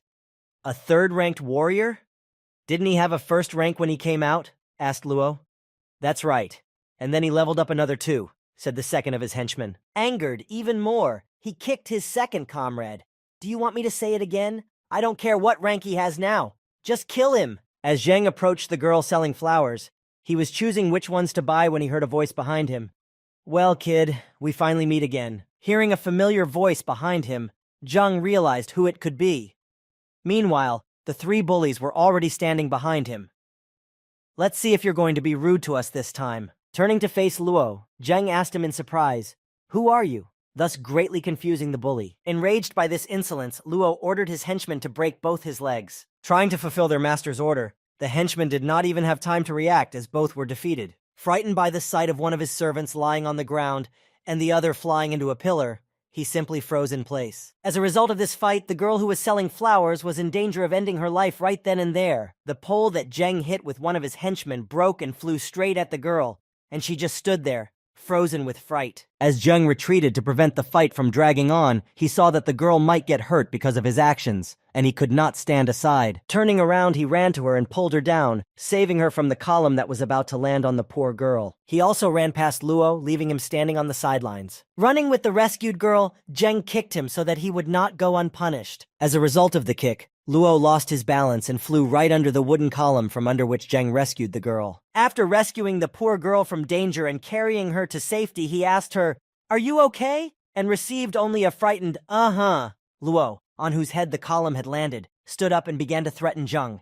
"How dare you touch me? Do you even know who I am?" After listening to all the accusations, Jung said, "Whoever you are, you provoked me first." Smiling sarcastically, Luo continued to threaten his status and wanted to force Jung to apologize for what he had done. "Kneel down. Apologize. Otherwise, the Luo family will make you realize what the words, 'better to die than to live like this,' mean." He had barely finished uttering all his threats when Jung suddenly disappeared from his sight, and only the sound of someone's cold breath could be heard in the distance. When Jung got behind the brazen man who wanted to show off, he kicked him in the calf. Luo fell to the ground in pain. Standing on his feet, Jung looked down at him and said, "Most of all, I hate threats." Luo, writhing in excruciating pain, immediately began to apologize. "I'm sorry. I made a mistake. By then, a crowd of onlookers had gathered at the noise and were already discussing what had happened. What a brave kid! Not even afraid of the Luo family? Brave but foolish. Alas. Leaving the scene of his debut, Jung thought to himself, "In this world, survival of the fittest, the Luo family? I don't mind if you become my springboard." A short time later, Luo was already in the hospital, lying in bed with his leg bandaged and broken. After meeting with the head of Luo's family, the doctor said, "Mr. Luo, of course we can try, but your son's leg is shattered, and even if he recovers, he will suffer consequences." Hearing this information, the father asked in a trembling voice, "Will this affect his ability to be promoted?" The doctor hesitated and said uncertainly, "Yes, it will. His channels are damaged." Probably. Hearing the doctor's alarming conclusions, the father shouted, "No, it can't be." Meanwhile, Luo, who was lying on the hospital bed, shedding tears, cried out, "Father, it's all because of that boy named Zhou Zheng. You must avenge me." The father, hearing his son's words, became angry with him and shouted back, "Wretched man, dare you complain?" Standing in front of the window in the ward, the father muttered to himself, "He is a third-ranked warrior. How could he beat a fourth-ranked warrior? Who is this Zhou Zheng?" Calling one of his men over, he gave him an order. "Aben, find out everything about this Zhou Zheng." "Of course," the servant replied. Still standing in front of the window, Father Luo said, confused, and said, "Whoever you are, you dared to insult my son, and you will have to pay for it." On his way back from training, Jung wondered where else he could make money. "Money has been tight lately. I need to find some way to make some extra money." As he was walking forward, Jung suddenly heard someone shouting to him, "Master, Master, we meet again." He looked back and saw the guys he had recently sold the hunting information to. "Thanks to your help, we've accomplished the mission," said Xiaoheng. "Really? That's great," Jung replied. Pointing to Jeng to introduce him to the others, the commander said, "Brothers, this is the master we told you about." Bowing, the guy from the team greeted Jeng. "Greetings, master." Feeling uncomfortable with the situation, Jeng said, Perhaps you could call me something else?" Putting his hand on Jung's shoulder, the commander said, "Brother, you are too humble. You have risen from a novice to a third-ranked warrior in these few days. If you are not a master, then who is?" Continuing his story, Xiaoheng said something interesting. "By the way, our team is about to go to Weicheng County. Do you want to come with us?" Hearing this offer, Jeng was very interested in it. "If you have the money," Jeng said, hoping to earn some crystals because he desperately needed money, "then of course I will go with you." Once they reached the central square, they began recruiting for the team for the upcoming trip. "We need strong warriors, preferably from the 5th rank." Watching the whole recruitment process, Jung thought, "It's very similar, almost like a game." Continuing his call, the commander continued, "The destination is Weicheng County. The reward is 1 medium blue crystal." Suddenly a voice came from the crowd. "Do you need men?" Paying attention to the location from which it came, it turned out that it was a 6th-ranked warrior. Upon seeing him, there was a commotion. A 6th-ranked warrior? Why did a 6th-ranked soldier come here to look for work? The commander, holding out his hand to the volunteer recruit, said, "Yes, we need people." In response, he heard a dissatisfied voice say, "I can join you temporarily, but the reward must be more than 1 blue crystal." Hearing this, the commander said in confusion, We can distribute the rewards as the mission progresses? How about that? Angered by this suggestion, the 6th-ranked soldier said, Are you kidding me? Will you earn anything at all? Do I have to die for a few white crystals? Meanwhile, Zheng, who was sitting in the pickup truck's trailer, took out his bow, thinking, While no one is around, I'll take out a weapon so that no one will reveal that I have a game bag. Looking at his improved weapon with a smile, he thought, Brother Chan said that he used spider webs to increase the conductivity of my bow to 11%, but I don't know if it's good. Climbing into Zheng's trailer, the warrior spoke to him with a mocking tone. Hey, are you playing with your bow too? But your bow can only kill a wild hare, right? He pulled out his bow from behind his back and showed it to Zheng to show off. This is a product of the 100 Knives Company, and it has a conductivity of 5%. This is what you call a bow. As he passed by, one of Qiao Heng's team members spoke to Zheng. Master, the wind is too strong. Get inside. But Zheng refused the offer, arguing that no matter how strong the wind is, it is good. A warrior who was sitting in the trailer with Zheng looked at him with a mocking finger. Master, if he's a master, then what am I? A supermaster? After leaving the central square and heading out of the city of Titan to the Solnechny market, the car stopped. After stopping, the doors opened and Xiao Heng got out saying, Gentlemen, let's do some shopping here first. While waiting for the captain to return, Zheng was spotted by locals greeting him. Hey, the madman. Crazy, why did it take you so long to come to us? In return, Zheng greeted them as well. Haha, hi brother Li, hi brother Zhao. Also noticing Zheng, Uncle Wang approached him and handed him a bottle of medicinal herbs. Crazy man, look, these herbs are our family heirloom that I found a few days ago. I don't need them, so take them, he said to him. Embarrassed by this offer, Zheng tried to refuse. Uncle Wang, I can't. Sitting in the trailer with Zheng, warrior was filled with envy. Are these people blind? Why are they sucking up to a 3rd-ranked warrior like this? Deciding to show off in front of everyone, the warrior stood up and began to stretch, saying, Wow, the weather is so nice today, thinking, a bunch of peasants, I'll show you who's the master. But despite all the warrior's antics, no one even paid attention to him, and everyone continued to have a nice conversation with Zheng. The warrior was very shocked that no one paid attention to him because he was so strong and no one even cared about him. When the whole team had bought their gear, they started to leave the market. As they left the market, the locals wished Zheng good luck and to be careful not to get hurt. Sitting in the trailer, Zheng looked at the medicine Uncle Wen had given him, evaluating it. The medicine smells nice, although its effect is not comparable to the health potion, but I don't have much of it. I'd better save it for emergencies. Suddenly, a warrior called out to Zheng, who was thinking, Hey! Looking at Zheng, he spoke to him. I advise you to switch to a rifle in the future. But Zheng refused his suggestion, saying, I'm already used to the bow, to which he was answered, You're just a poser. While they were talking, time passed faster, and they arrived at their destination, the outskirts of Weisheng. As they got out of their cars and approached the location, they heard someone honking their horn behind them. Looking behind them, they saw another gang getting out of their cars, who had also come here to hunt. Recognizing these people, the commander turned to Zheng with a warning. This bastard is a mad bear. We should be more careful. After the incident, their team set out on the road, making their way through an abandoned area surrounded by monsters. As they passed through this location, they encountered a few zombies, which the commander successfully eliminated with his sword, clearing the way. Continuing on, the zombies began to attack more and more often from different directions, but the rest of the team did not stand aside. When they saw another zombie, they shot it with a bow. Admiring the mercenary's skills, Zheng rejoiced and continued to praise him. Good shot. Moving forward, the commander saw a small group of zombies and said, We have to break through the shopping street in these 5 bends, otherwise there will only be more zombies. Zheng found crystals in the dead monsters and said to the mercenary, Look, 2 blue crystals are not so bad. The warrior replied in a rude tone, What are you doing here? Did you come to see the sights? Zheng replied, Except for you, everyone on the team is in favor of labor division, so if I don't work, I won't earn any money, unlike you. You have to work hard for the reward. The warrior just agreed with him. After Zheng's words, the warrior began to beat up all the zombies he came across in order to earn more money. Watching the warrior work, everyone was shocked. No wonder he's a 6th-ranked warrior, so strong, said Xiao Heng. Commander, our money is worth it, his comrade supported him. Moving forward, they reached an area surrounded by high-level mutant zombies, poisonous zombies of the 30th level. After surveying the area, one of the team said, All of the zombies surrounding the shopping street are mutants. It's too dangerous to continue fighting them manually. Hearing this, a 6th-ranked mercenary warrior volunteered to go after them, pulling out his bow and saying, "I will try." He took out an arrow and pulled the string, and hit one of the zombies squarely in the head, knocking it unconscious. Seeing this shot, Jang was as surprised as a child and began to praise the warrior again, saying, "Wow, what a cool technique." But then he changed his face and said, "Okay, it's time for me to stretch a little, take a break. I'll take care of them." Following behind, Xiaoheng said, "Master, these zombies are nothing like the ones before."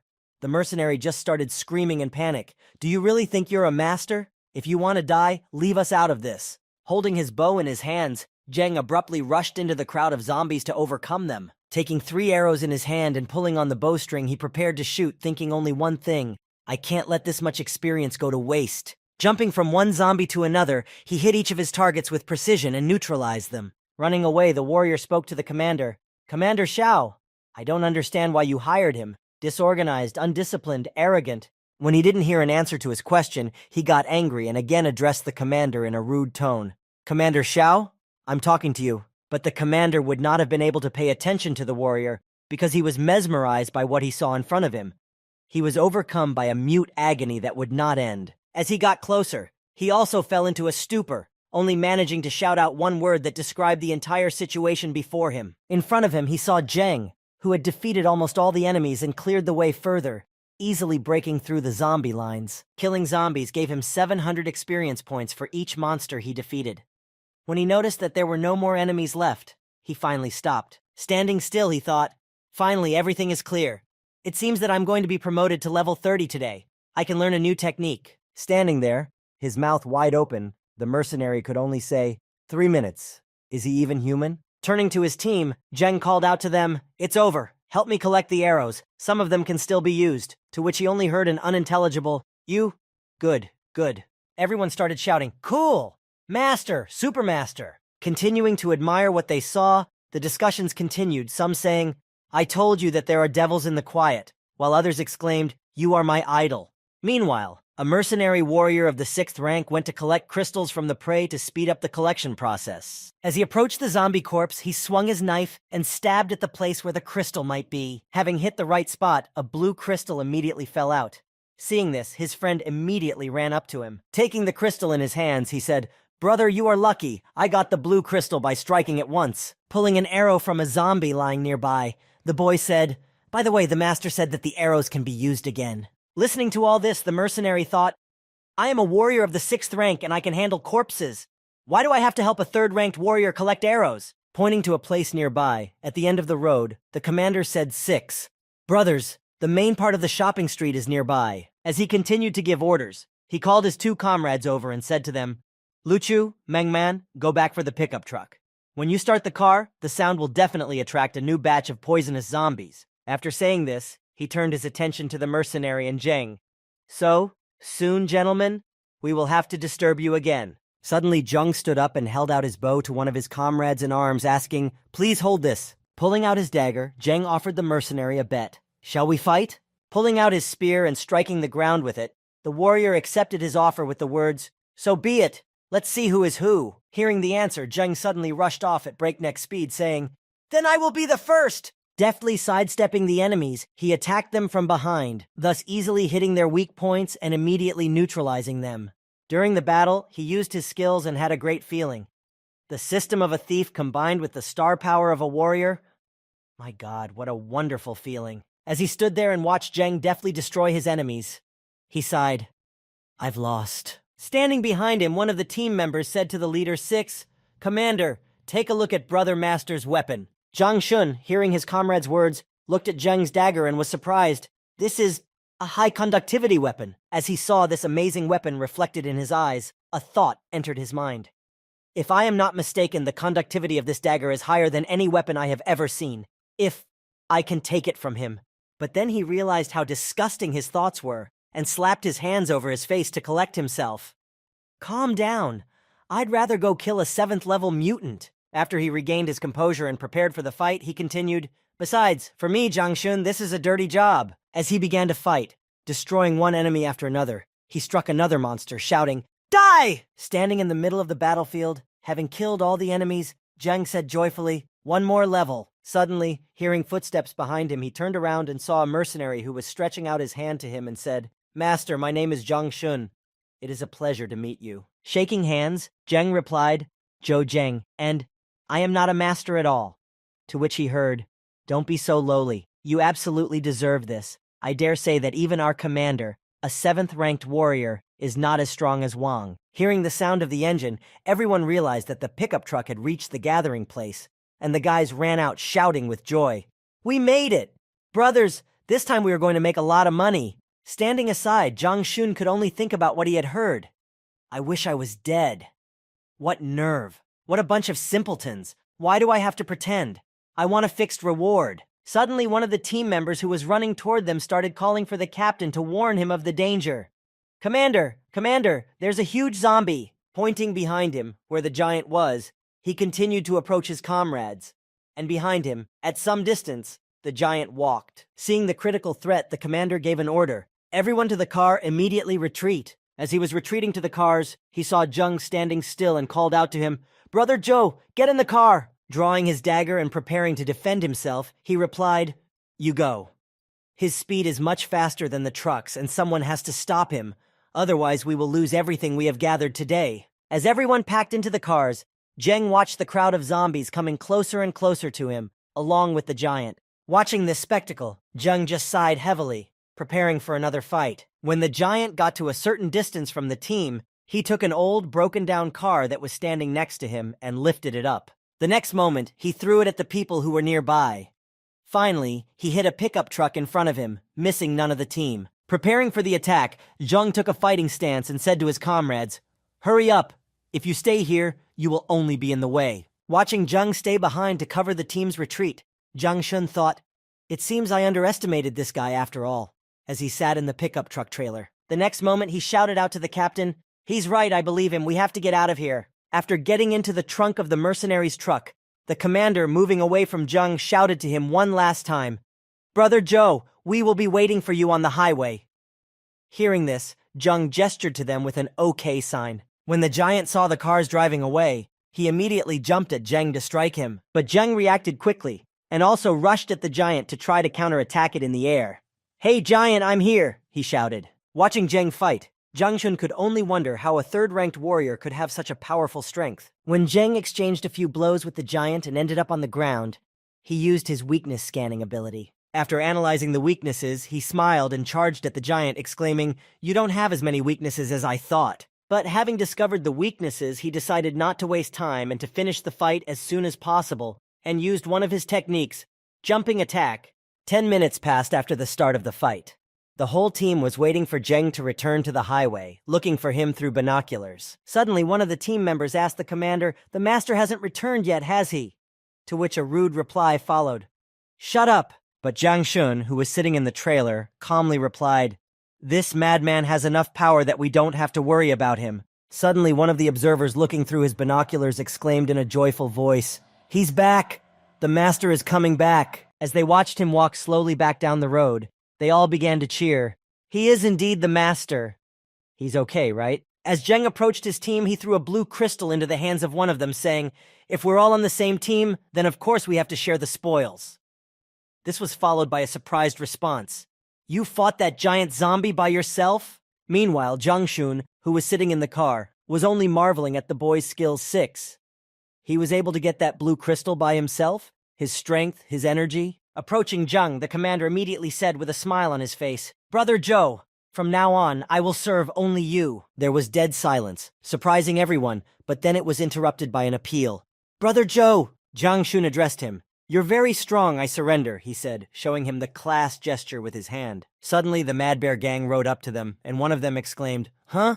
Not a bad catch." Looking at them, the commander replied dismissively, "Much better than those cowards who ran away." Hearing this, the wounded who were sitting in the trailer of the Mad Bear unit were embarrassed. Hearing such disrespectful words addressed to him, the commander of the unit became very angry and took off the safety of his rifle. Rising to his feet, Zhang Shun, who was sitting in the pickup truck trailer, decided to deal with it, thinking, "Not a moment's peace." Turning to the bullies, he shouted menacingly, "Hey, are you looking for a fight?" Seeing an opponent of this caliber, one of the squad who had been injured shouted out in fright, Boss, they really hired a 6th-ranked warrior? Seeing the serious threat, they were frightened and decided to retreat, saying, "We are leaving." Looking after them, Zhang Shun said, "A bunch of lowlifes who can only threaten the weak." As he watched, Zhang thought, high rank decides everything in this world. I need to speed up immediately. It had been 3 days since Zhang and his friends had gone hunting in the countryside, and he decided that he needed to raise his rank. After defeating another bunch of monsters, he opened the stats window to see what level he had reached. After practicing hard and hunting different monsters, he finally reached level 30. Finally level 30, he said, as he looked at the stats and skills window. As he looked at his stats, another monster was already standing above him. Seeing it, Zhang said, "I need to try harder. My rank should be raised soon, pew." Meanwhile, Abin, who had been ordered to find out everything about Zhang, brought his master, who had broken his leg in the night, to Zhang's house. Luo, approaching Zhang's house, spoke menacingly, "Zhou Zheng, I will make you find out how it feels to want to die." After reaching a new level, he began to collect crystals from defeated monsters. As he took a crystal from another monster, he saw a strange green glow behind him that caught his attention. Watching from behind the bushes, he saw a man surrounded by monsters. Green star power, a 7th-ranked warrior. Aiming his bow from the perch, Zheng thought, he must be famous in Titan. Meanwhile, the 7th-ranked warrior was barely holding back the onslaught of enemies who outnumbered him. Standing behind him, Zheng shot his bow to draw the monster's attention to himself and give the warrior a chance to retreat. When everyone noticed the presence of another candidate on the battlefield, Zheng was already drawing his next arrow. Seeing a convenient moment to retreat, Zhang Shaoqi rushed toward Zheng, shouting, "Brother, help me! There will be benefits for you here." Hearing these words about the necessary help, Zheng again shot several arrows at the enemies to destroy the pursuers. As the warrior ran by him, Zheng spoke to him, "You take care of that one, and I'll take care of the 2 remaining." After the battle ended in victory, Zhang Shaoqi asked him, "What is your name?" A 3rd-ranked warrior suddenly killed 2 gorillas so easily? Zheng looked at the crystal he had taken from the defeated enemy and said, "Zhou Zheng, I thought you were talking about some kind of benefit." Suddenly Zheng's face changed dramatically, and he spoke with a serious look, threateningly, "Hey kid, you really dare to ask me that? Aren't you afraid I'll kill you?" To which Zheng calmly replied, "6, you can't kill me." Immediately, Zhang's expression changed from sternness to fear, and thoughts began to appear in his mind. Why do I feel that he is very dangerous? But having dispelled the heavy atmosphere, the warrior began to laugh loudly, holding a treasure in his hand. Holding out the bamboo cylinder to Zhang, he said, "Monkey treasure, you've earned a lot this time." Smoking a cigarette after a hard battle, Zhang Shaoqi began his story. "It took me a week to lure the monkey leader and most of them here, and you came ready to go," he said. Zhang replied, "If it wasn't for me, you would have died here a long time ago, so you're lucky too." After exchanging a few words, Zhang Shaoqi suggested something to Zheng. "There are no more than 10 people in all of Titan who can look me in the eye, and you are one of them. I plan to form a warrior alliance in a while. Will you come?" "No question," Zheng replied. On the way home, Zheng thought about another interesting purchase. Not a bad haul. Maybe I should think about buying a shop for Su Junwen so that she doesn't get bored at home every day. Standing in front of Zheng's house, Luo ordered his watchdogs to destroy everything. Hearing the order, his subjects began to break down the front gate and destroy everything in their path. Hearing a noise in the courtyard, Su Junwen ran outside to see what was happening. When she saw the 2 robbers, she started screaming, "What are you doing?" When Lao saw the girl, he smiled sarcastically and said, "What did you say? Grab her and interrogate her thoroughly." Grabbing the girl, the servants took her to Lao. She in turn resisted and tried to break free from their hands, shouting, "Let me go!" Suddenly, hearing the screams, Lan Shi came running to the noise and ordered them to stop their actions. When Lan saw what was happening, he shouted at Lao, "You son of a bitch, let her go!" Without turning to Lan, Lao said to himself, Zhou Zheng's dog?" He looked at his henchmen with a fearsome glare and said to them, "Kill him." On the way back home, many people gathered outside Zheng's house, discussing what had happened. What a horror. Who allows the Luo family to do this? As he approached the gate, he saw Lan Shi lying in the gate. "Lan Shi!" Zheng shouted as he ran to him. Running up to Lan Shi, Zheng began to check his condition, saying, "Lan Shi..." All he heard in response was an apology. "I'm sorry. I didn't," he said finally. After he said this, a river of blood gushed from his throat, which he began to cough up, and eventually fainted. Looking at his friend in alarm, Zheng only repeated over and over again, "Lan Shi!" Immediately after seeing what he saw, he called an ambulance and sent Lan to the hospital. Sitting under the operating room, he waited for the doctor's verdict. After the operation, the doctor left the operating room and went to Zheng to tell him everything. Doctor, Zhang asked. His life is saved. But his limbs... When he went to see Lan, he saw his friend lying under a ventilator, looking at him with sad eyes. Recalling the moment when he was walking home, he heard the following phrase from people standing outside his house. Who allows the Luo family to do this? Boiling with anger, Zheng concluded. The Luo family means Luo Qianyu? When he arrived at the Luo family's house, he was serious. Are you ready to withstand my wrath? He said, holding a jar of green substance in his hand. Back in the interrogation room, Luo was already preparing to interrogate Su Junwen, smiling ominously and licking his lips. Ready, he. Standing behind him, one of his henchmen asked Luo Tianyu, Sir, shall we begin interrogation? Hearing this, Lao was boiling with anger, but he kept his emotions in check and replied in a calm tone to his henchman, We will interrogate him well, but, turning to his henchman, he shouted at the top of his lungs, unable to contain his anger. Hey, what are you doing here? Go away! Yes, sir, the servant replied, frightened. Looking at Su Junwen, Luo said to himself, Zhoujen, you will regret this for the rest of your life. He poured cold water into a bucket and poured it over Su so that she would wake up and the interrogation could begin. Looking at the girl, Luo Tianyu spoke to her. I must admit that such a beauty is a rarity in Titan. Pulling out a knife and taking it in his right hand, he continued in a menacing tone. Zhoujen must really like you. He continued his cruel game as he ran the knife over her body. But just hurting you won't be enough. I'm going to ruin your beautiful face. As Luo approached her, he realized that he would not be able to reach her because she was too tall for his chair, and he began to shout to his servants, Hey you! Who tied her up so high? Having brought the girl down one level to Luo, he continued to threaten her with a knife, offering her one way out. If you agree to be my girlfriend, I won't touch you. When his offer was rejected, he became very angry, and swung the knife and shouted, Are you suicidal? You almost got it right, Zheng said, standing behind him, and putting his blade to Luo Qianyu's throat. He muttered in surprise. He bent down and whispered in his ear, You are the only one who is suicidal here. As Zheng untied the rope to free his friend, he spoke to her. Sorry, I'm a little late. As soon as he freed Su Junwen from the ropes, she immediately ran into her master's arms, glad that he had arrived at the very last moment and saved her. Taking Su on his shoulders, he carried her outside, away from all danger, so that she would not suffer. Once he was far enough away, he sat her down on a tree and said, Wait for me here, and do not make a sound. Trying to stop her master, Su grabbed his leg and began to beg, Master, don't go back there. But Zheng took her hands and spoke to her. They are all dead. There is nothing you can do about it. And jumping back, he added, Don't worry about me like that, but wait for me here. Meanwhile, a conversation was taking place in Luo's father's office. Abin, did Tianyu go looking for this Zhou Zheng today? The family leader asked his subject. Yes, I didn't find him, but I brought a girl with me, the servant replied. Angered by his son's behavior, the father shouted in anger, You fool, you think about girls all day long. Seeing his master's violent reaction, Abin asked, Shall I go and wake up my master? Pacing angrily by the window, his father replied angrily, Okay, no need for now. Suddenly there was a rustling outside the door. Taking a fighting stance, Abin prepared for battle. Who is it? He shouted. Father Luo just hummed as he watched. Suddenly looking into the void, he said, You're not bad at hiding your presence. Too bad your rank is too low. Standing in front of them, Zheng only surprised them. You're Zhou Zheng? Asked Luo Guohai. Standing in front of them, Zheng answered them firmly. Yes, as he assessed the situation.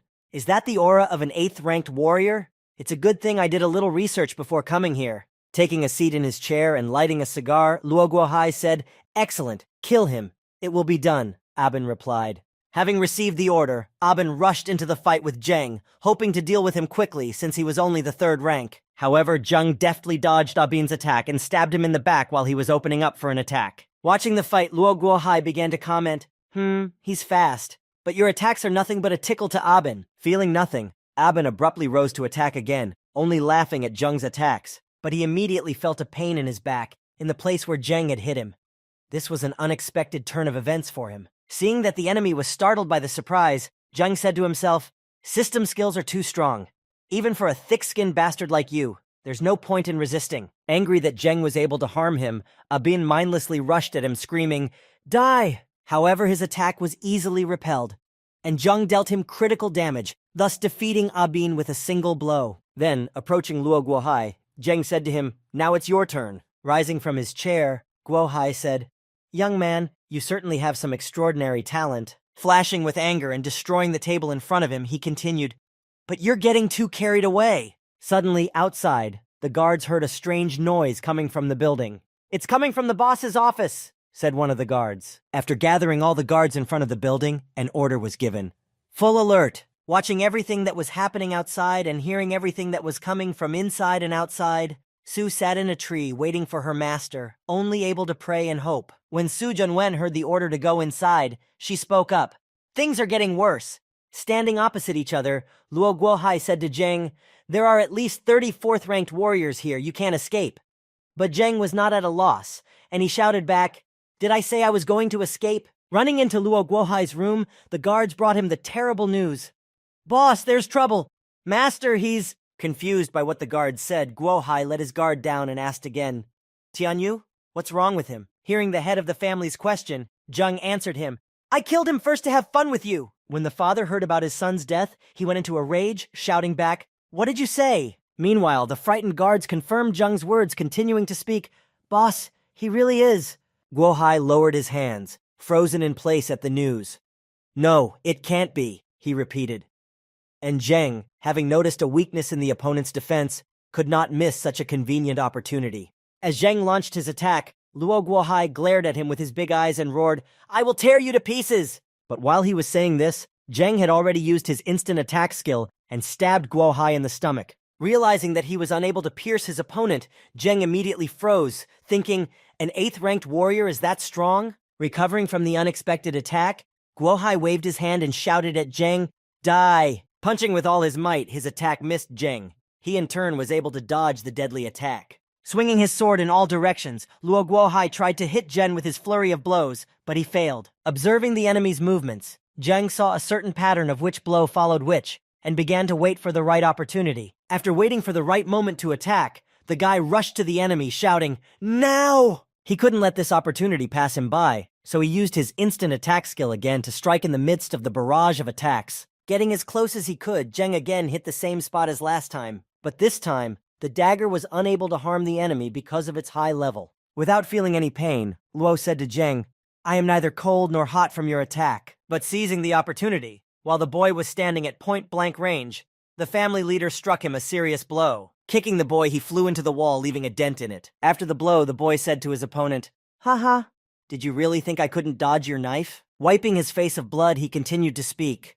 "My father always told me that a person who can be cruel to himself is the real winner." While tossing the regeneration potion in his hand, Zheng also told his opponent, "You lost the moment I hit you." Immediately clutching his heart, Luo began to break out in a cold sweat as he said, "Your dagger, is it poisoned?" As he told Guohai of his victory, he added, "Level 6 ghost spider venom. Even an 8th-ranked warrior would die from that." Sleeping exhausted on his knees, Luo Guohai began to breathe heavily, losing a little strength and eventually dying from the poison. Meanwhile, Su Junwen, who was still waiting for her master, continued to beg the Lord for help. "Lord, please protect my master." As soon as she finished her prayers, a young gentleman appeared in front of her and spoke to her. "Let's get out of here." As Zheng ran through the forest, he thought about how to solve his problem. "Unfortunately, he wounded me, and the health potion was not enough to heal me completely." As soon as he thought about it, his strength left him, and he tried to run with his last strength. Seeing that something was wrong with the gentleman, Su spoke to him. "Sir, are you—" Before she could finish, she saw that Mr. Zheng had collapsed unconscious on the ground, letting go of her hand. In her confusion, Su Junwen began to think about what to do and how to handle the situation. She heard voices behind her saying, "Spread out! He can't have gotten far!" She realized that there was no time to waste. She lifted the gentleman on her shoulders and said, "Sir, you will survive." She carried him to safety. Holding back tears and gathering all her will into a fist, she repeated, "This time, I will protect you." Meanwhile, when the military arrived at the scene of the murder, they examined Gohei's body to determine the cause of death. "The cause of death was poisoning," said one of the soldiers. "But what kind of poison can poison an 8th-ranked soldier?" said another. Standing aside and lighting a cigarette, one of the soldiers said, "It seems that Titan has a very special personality." Meanwhile, Su, who had reached a safe place, tried to bring her master to his senses and try to heal him somehow, or at least help him in some way. Turning toward the forest, she said, "We need to find some herbs to stop the bleeding." Just as she was about to go in search, the gentleman grabbed her arm, trying to say something. "Junwen," he said, Continuing to speak, he added, "There is medicine in my bag, and a bandage. Use them." Looking into the bag, Su Junwen did indeed find another vial of healing potion. Opening it, she gently began to pour it on her master's wound to help it heal faster. When he saw that the potion was not working as effectively as he had hoped, he said, "The wound is too deep. Even the health potion does not help." But after a while, the effect did appear. "After applying this medicine, the pain has decreased significantly," Jung said. Confused by her master's condition, Su Junwen asked him, "Sir, how are you feeling?" Closing his eyes a little and starting to lean to the side, he said in a slowly fading voice, "I think this time I'm going to have to rest." With these last words in a tired voice, he fell asleep, his head resting on Su's lap. After lying there for some time, Jung eventually woke up. Noticing this, Junwen immediately asked him, "Master?" Turning his head toward the direction of the voice, Jung saw Su continue. "Are you awake?" "Uh-huh," he said in a sleepy voice. Getting up, Jung first checked the condition of his wound. "Is it healed?" he said, touching himself where the wound had been. Hearing the good news, Su immediately spoke up. "It's all thanks to that medicine." But Jung looked at Su and said, "It's because you were there for me." Having put the girl in an uncomfortable position with this statement, Jung said to her smilingly, "Come, I will feed you." Back in Titan City at the early dawn market, Zheng ordered food for the two of them. While they were enjoying their food, everyone around them was discussing the murder of the Luo family. "I heard that Luo Guohai and his son were killed," said one man. "But I don't understand who was so strong. He was an 8th-ranked warrior," another replied.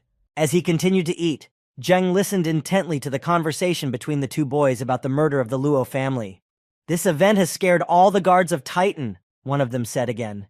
"Yes, nothing so serious has happened in Titan for many years," the other replied. As Zheng continued to eat the food he had ordered, he was very interested to hear that this event had frightened the guards. Titan's guards.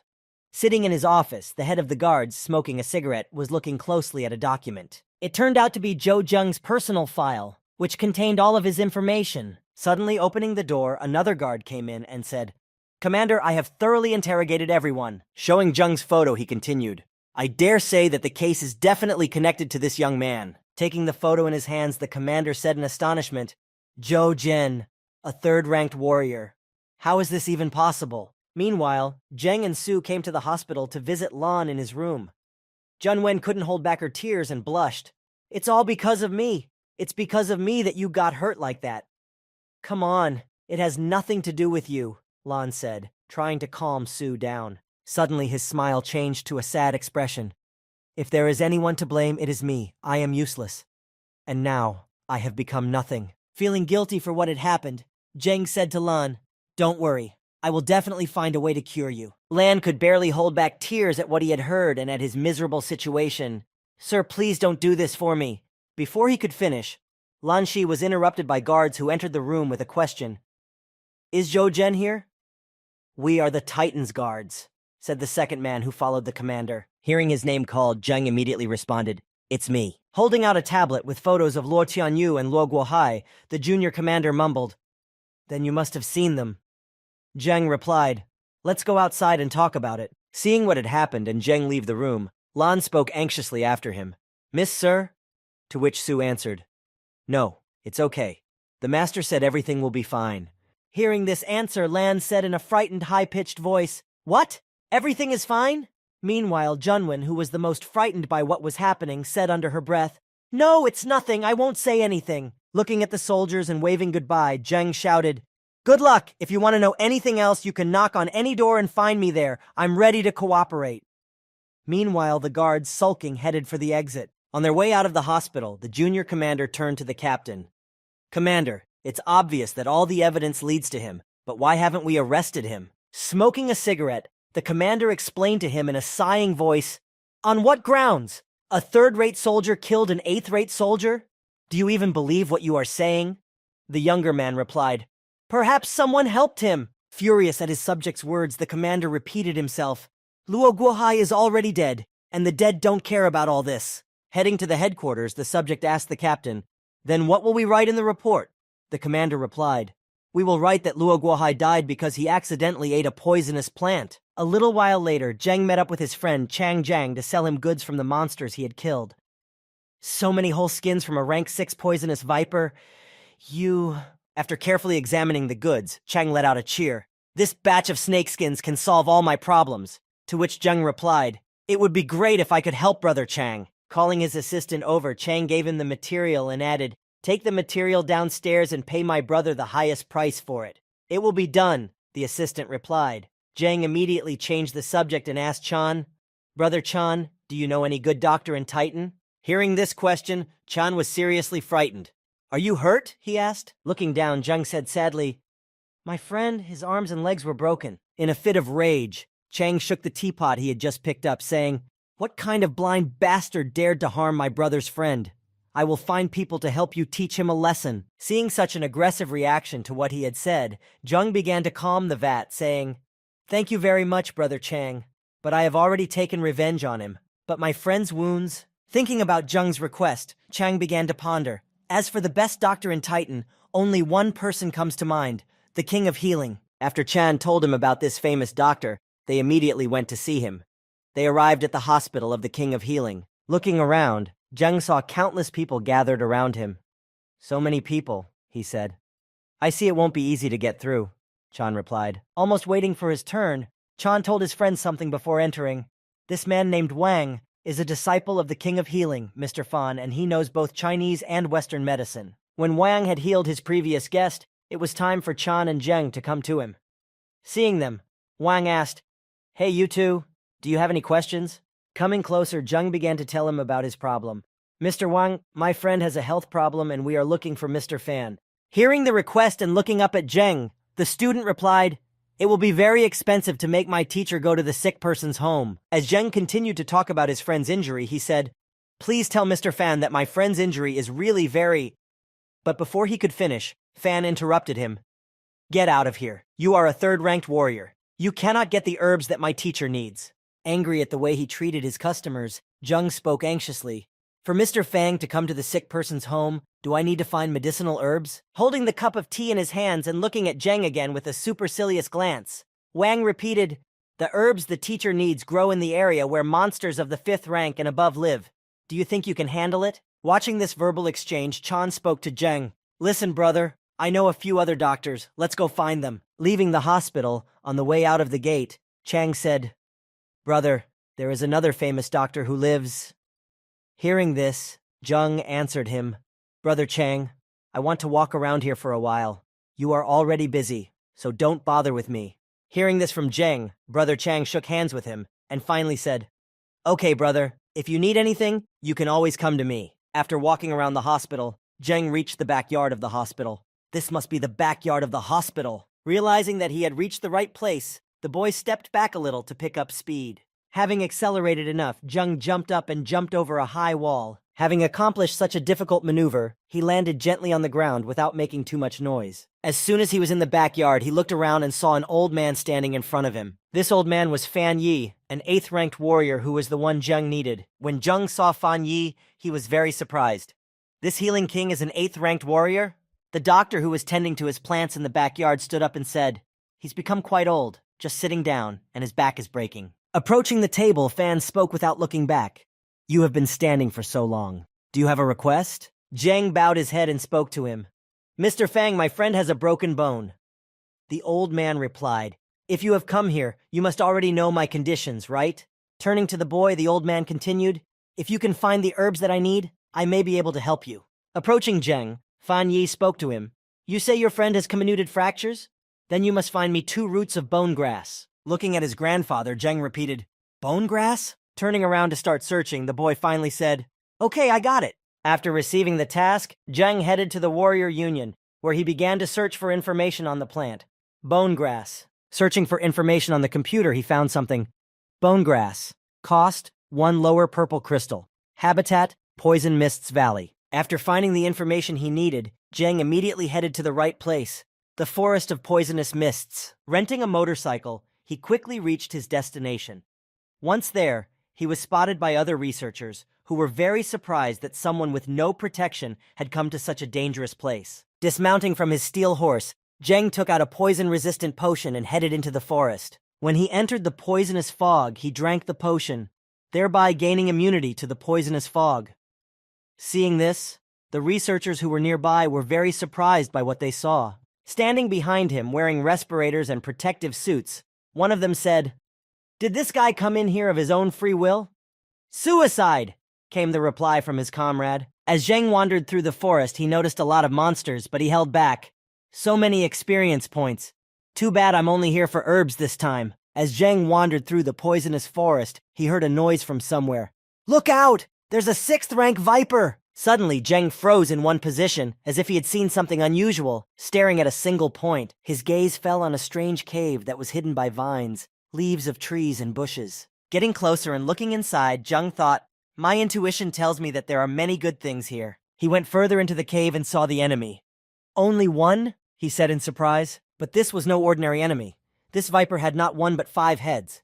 It looked something like a hydra. After seeing the enemy, Zheng noticed something else interesting nearby. The bone grass is indeed here, but it won't be easy to deal with this viper. In an attempt to cheat, the boy picked up a rock from the ground and threw it up to distract the enemy. Having pulled off such a simple scam, Zheng rushed to the grass to collect it while the monster was distracted. But he was interrupted, and one of the monster's heads attacked him. Zheng had to retreat before he could gather anything. After dodging the attack, Zheng said, "So it is. Well, if you don't want to give me the weed, I'll have to kill you and take it." While dodging the monster's attacks, the monster managed to hit him again, throwing Zheng into the wall. Standing up after the attack, which did not harm him, Zheng said, "Perfect." Happy with what had happened, he thought, "If this were a game, would this be considered a bug?" Aiming his bow at the enemy, he continued his thoughts. "I miss the days when I could use bugs." After the battle was over, the tired-looking guy finally said, "And now I don't miss it at all." Standing next to his defeated enemy, Zheng decided to take a break while he collected his arrows. After completing all the preparations, he said happily, "Finally, it's over!" After the battle, Zheng was awarded a large amount of combat experience for defeating such a formidable opponent, and his level rose to 33. While searching for the crystals, Zheng realized something. It turns out that each snake had 1 green crystal in its head. Zheng rejoiced at the incredible discovery while developing the carcass. "But," he said, looking slyly to the side, looking at the bone grass which he could now safely collect, he continued, "This is what is most important to me." Not far away, a group of warriors were fighting a mutant snake and still could not defeat it. "Hold on, it's going to die soon," one of them shouted, trying to encourage his comrades. But during the battle, something unexpected happened. The monster began to increase its rank, and now it became a 7th-level mutant viper queen. Seeing this, the fighters who were fighting her were in a tizzy and shouted, "Shit, she's evolving!" Meanwhile, Zheng, who was peacefully picking grass in the cave, heard these shouts and thought, "What are these sounds? Are there other bosses in the forest?" Trying to maintain the battle formation, the squad leader called out, Don't be afraid, we'll kill it." But then the monster became even more fierce and instantly attacked, killing several soldiers with a single blow. After that, the squad leader shouted to his squad again, "She seems to be exhausted. Let's chase her down and take revenge for our brothers." As Zheng returned from the cave, he pondered, I only dug up 5 roots of bone grass, and 1 root is equivalent to 1 purple crystal." As Zheng calmly walked back, he suddenly noticed something heading straight for him and prepared to fight. Suddenly, a snake queen appeared in front of him, escaping from a group of hunters. Seeing the enemy in front of him, Zheng spoke to her menacingly. "Do you seek death?" And immediately jumping up, he killed the monster with 1 blow, which had very few health points left. Catching up with his prey, the squad leader was stunned by what he saw. "Who is this?" Seeing the dead snake queen in front of him, one of his soldiers went to her head to get the crystal, but it was gone. "What kind of a bastard did this?" the whole forest shouted. When Zheng got to his bike, satisfied with his booty, he was already on his way home thinking, "I don't know if Brother Chang will be interested in this snake queen." Hence he had what he wanted. Zheng headed for the King's Hospital of Healing. After climbing over the wall to see Fan Yi, as he had done the previous time, his grandfather spoke to him. "Boy, don't I have a door you can enter through?" Holding out the bone herb he had gathered in the poisonous forest to the King of Healing, Zheng asked, "Is this it?" Taking the healing plant in his hands, Fan exclaimed joyfully, "Yes, this is exactly what I needed." Looking first at the herb, then at Zheng, then at the herb again, and so on several times, Grandpa said, "Little asshole, you managed to get the weed. Do you have any idea how much it costs?" Looking at his grandfather with a smile, Zheng replied, "I don't know if it's precious or not, but you have to keep your promise." Arriving at the hospital, Fan Yi began to examine Lan, saying, "A comminuted fracture. Your opponent was quite brutal." Taking a jar of medicine out of his pocket, the old man added, "It's a good thing we have bone grass, otherwise I wouldn't have been able to help you." After half an hour of treatments and preparations for the treatment, the grandfather said during the session, "Boy, you are very lucky to have such a great friend. In a week, you will witness a real miracle." Lying on the hospital bed, the sick Lan replied, "No, actually, I—" After the treatment, Grandpa began to pack his things.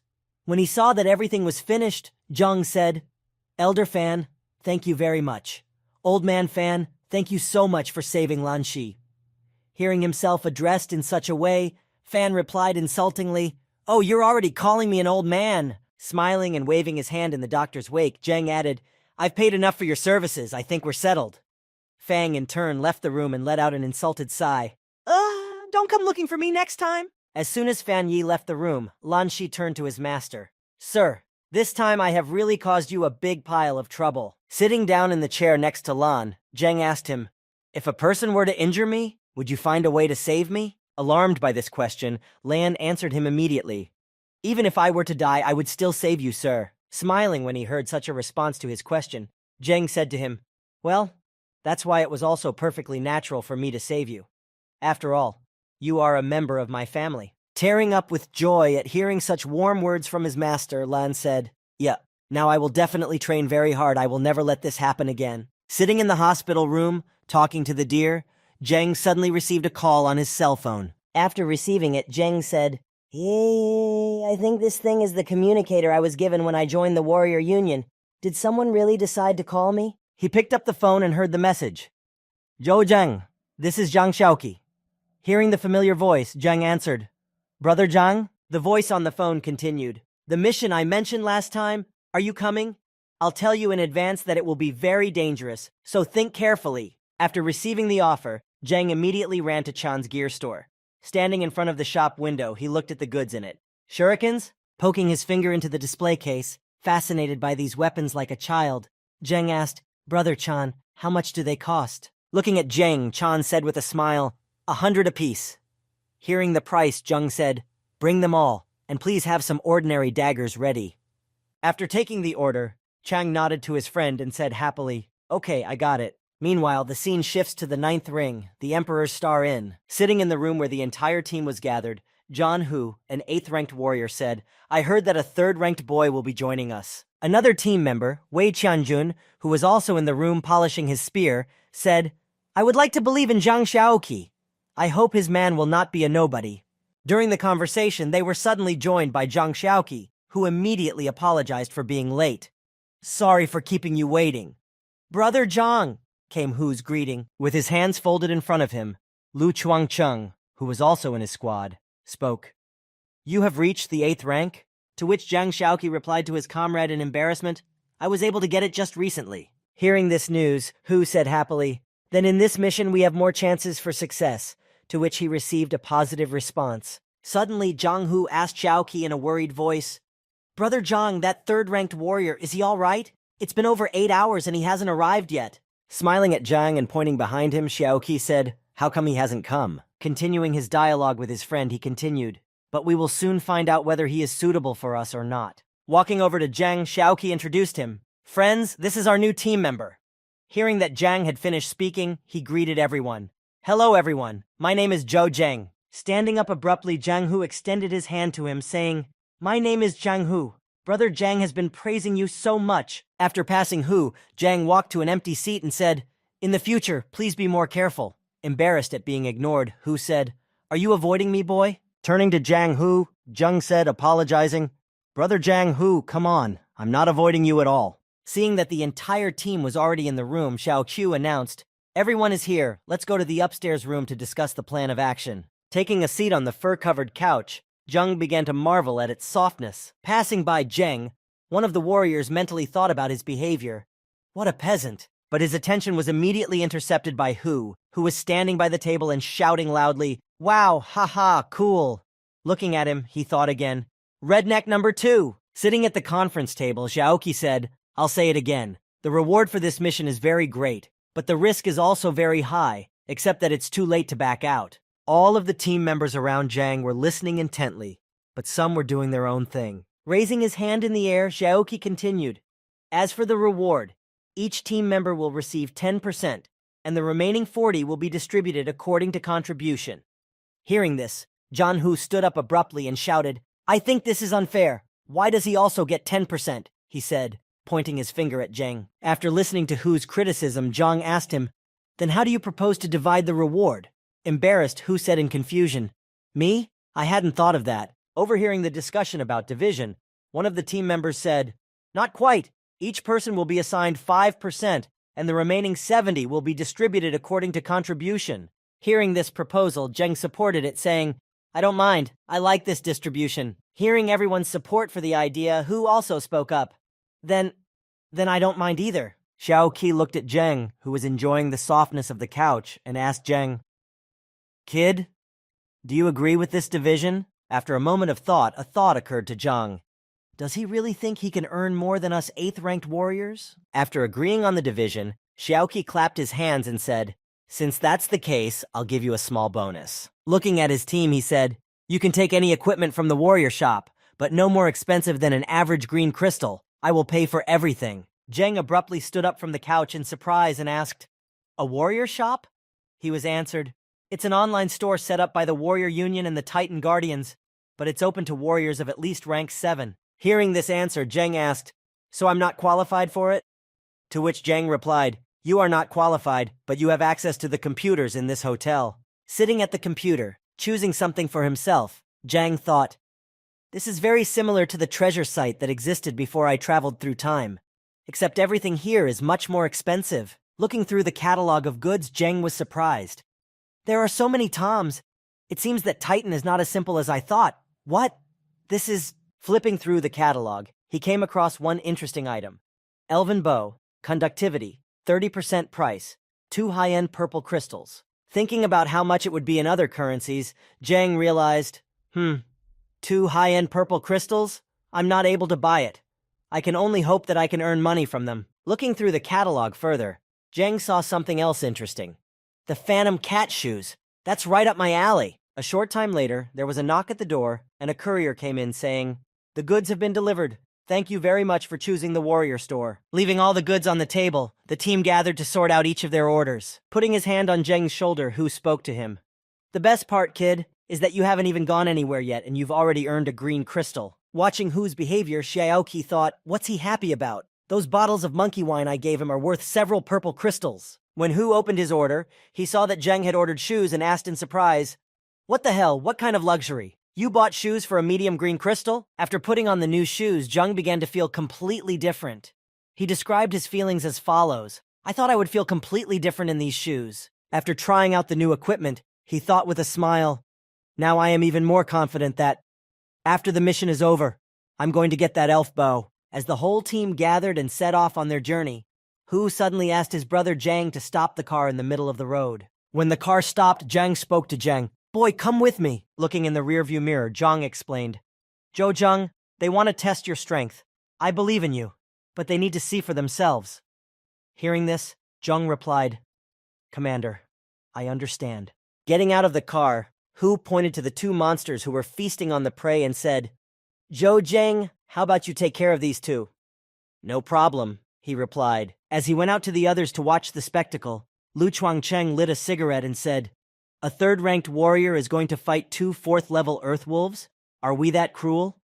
To which he was answered, "And when your inheritance is taken away from you, will you also speak of cruelty? Stop joking!" Wei Changjun, standing next to the captain, played with his dagger and said, "If he can't even handle this, then there is no point in sending him to his death." Going down to the wolves, Zheng confidently began to approach them, and they in turn slowly retreated back to wait for the moment to attack. Hu, who was watching from the bridge, saw another pack of wolves approaching Zheng from behind, and exclaimed, "Damn, there's a whole pack. We need to bring Zhou Zheng back." Seeing that Zheng was about to go to Zheng's aid, his commander called out, "Hu, where are you going?" Looking at him with a smile, he added, "Didn't you want to check it out? A pack of wolves will be more convincing than 2. Zheng, seeing that a whole pack of wolves was approaching behind the wolves, decided not to hesitate, and took out his bow. Without showing any emotion, he pulled out 3 arrows from behind his back and began to aim at the monsters. Watching everything that was happening, Zhang Xiaoqi shouted words of encouragement. "Zheng, come on!" After waiting for the right moment, Zheng started the battle. In the first seconds of the battle, he had already defeated 4 wolves from the pack.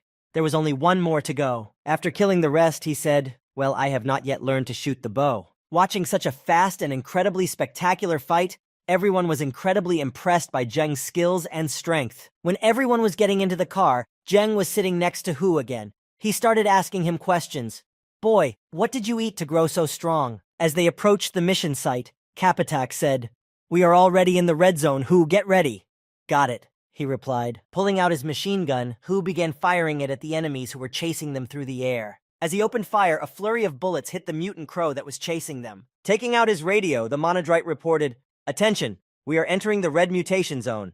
Copy that, came the reply. Arriving at the clearing, the cars stopped and all the team members got out to discuss the plan of action. Taking out his tablet, the commander began to look at the map.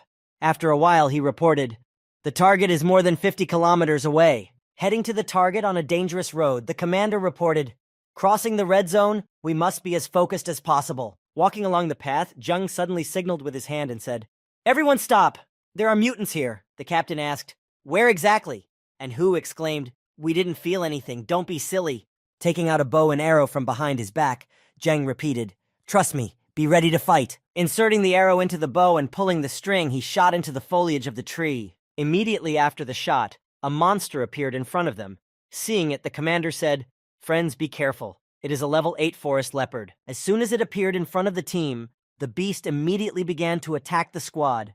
But Hu interrupted its attack, shouting, Where are you running to? You have to deal with me first. While Hu was holding the beast back, his comrades rushed to his aid to help him in the battle. Wei Qianjun and Lu Chuangcheng demonstrated excellent teamwork and dealt significant damage to the monster. While his comrades attacked from all sides, inflicting damage on the beast, Hu Zhan continued to hold back the onslaught from the front, distracting it. Seeing that Hu himself was having a hard time, and that the leopard wanted to try to strike with its jaw, biting Hu, the commander, in time to play along, repelled this attack by thrusting his sword into the beast's mouth. The commander, having replaced Hu in his duty, gave him the freedom to finally run wild.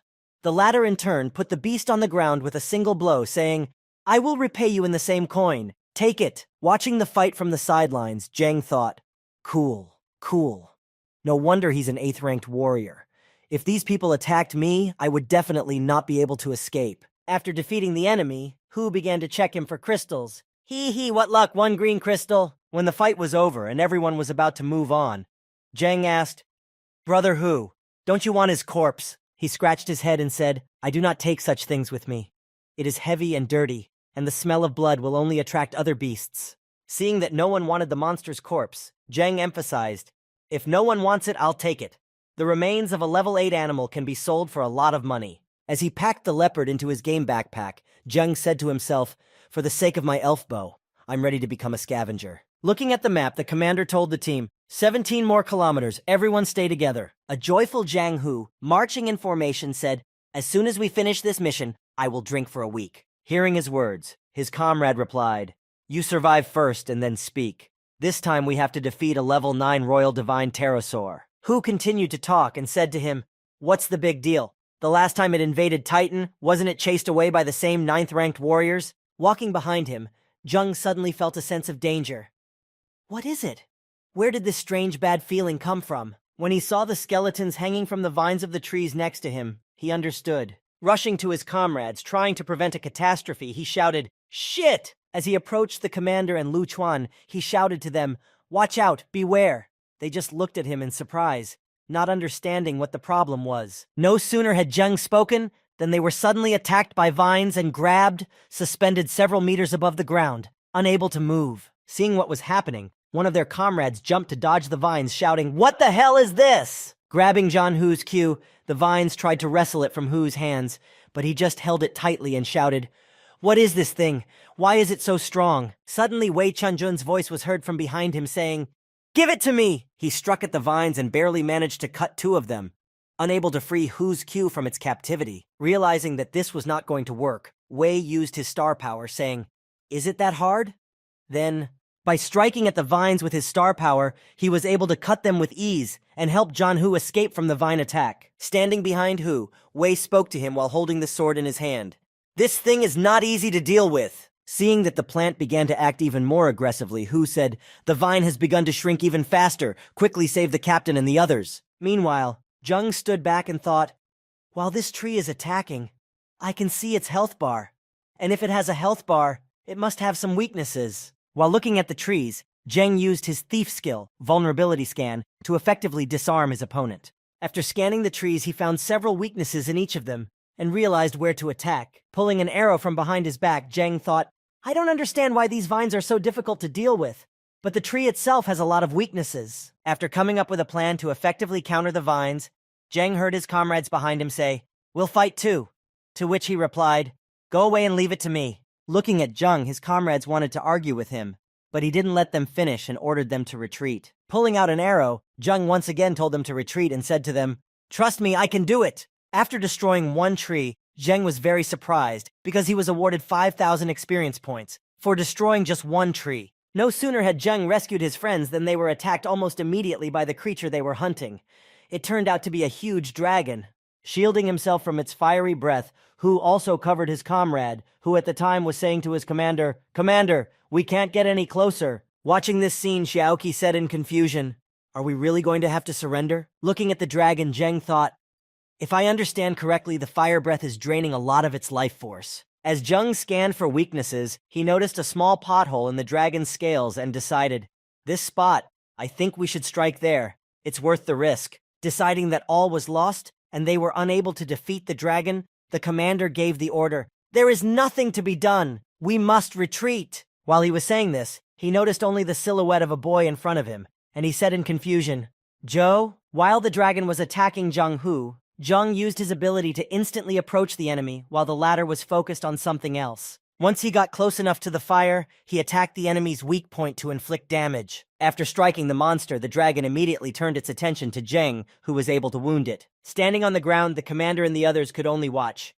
Zhou Zheng! The commander exclaimed in confusion. There's no way to dodge this attack! Exclaimed his comrade, who was standing next to him. Meanwhile, Zheng, who had been fighting the monster in the air after a successful attack, was waiting for the right moment. Now, he said. As soon as the dragon approached him at the right distance, Zheng was able to attack the monster again, punching it in the neck. After the successful combo, Zheng, standing on the ground, said, With my superpowers, I will destroy it. I've figured out a way. Standing in front, Zheng asked the squad leader for something. Commander, use the guns to keep him at bay, and I'll do the rest. Stunned by these statements, no one could say a word in amazement. Only Hu, scratching his head, said, He's really a genius. With a sudden change in his face and a weapon in his hand, Xiaoqi shouted to his comrades, What are you guys doing standing there? Shoot! A loud shout resounded throughout the forest. He managed to wound the divine pterosaur. Covering the enemy with a barrage of bullets, teammates exclaimed one after another, What the hell is wrong with this guy? Great! Meanwhile, the dragon, having gathered his strength, tried to use his flame breath skill, but a grenade flew into his head, interrupting his attack. Having hit the target, Hu shouted joyfully, Hee, did I let you spit fire? Zheng, riding the dragon, continued to inflict damage on it, reducing its health. Holding his weapon in his hands and with his mouth wide open, one of his comrades asked the commander, Commander, where did you find this monster? Meanwhile, the commander, lighting a cigarette and smiling, asked Hu, How about a few bottles of monkey wine? Watching Zheng's fight, Hu said in fright, I think I overestimated my strength, Commander. Are you going to let me die like this?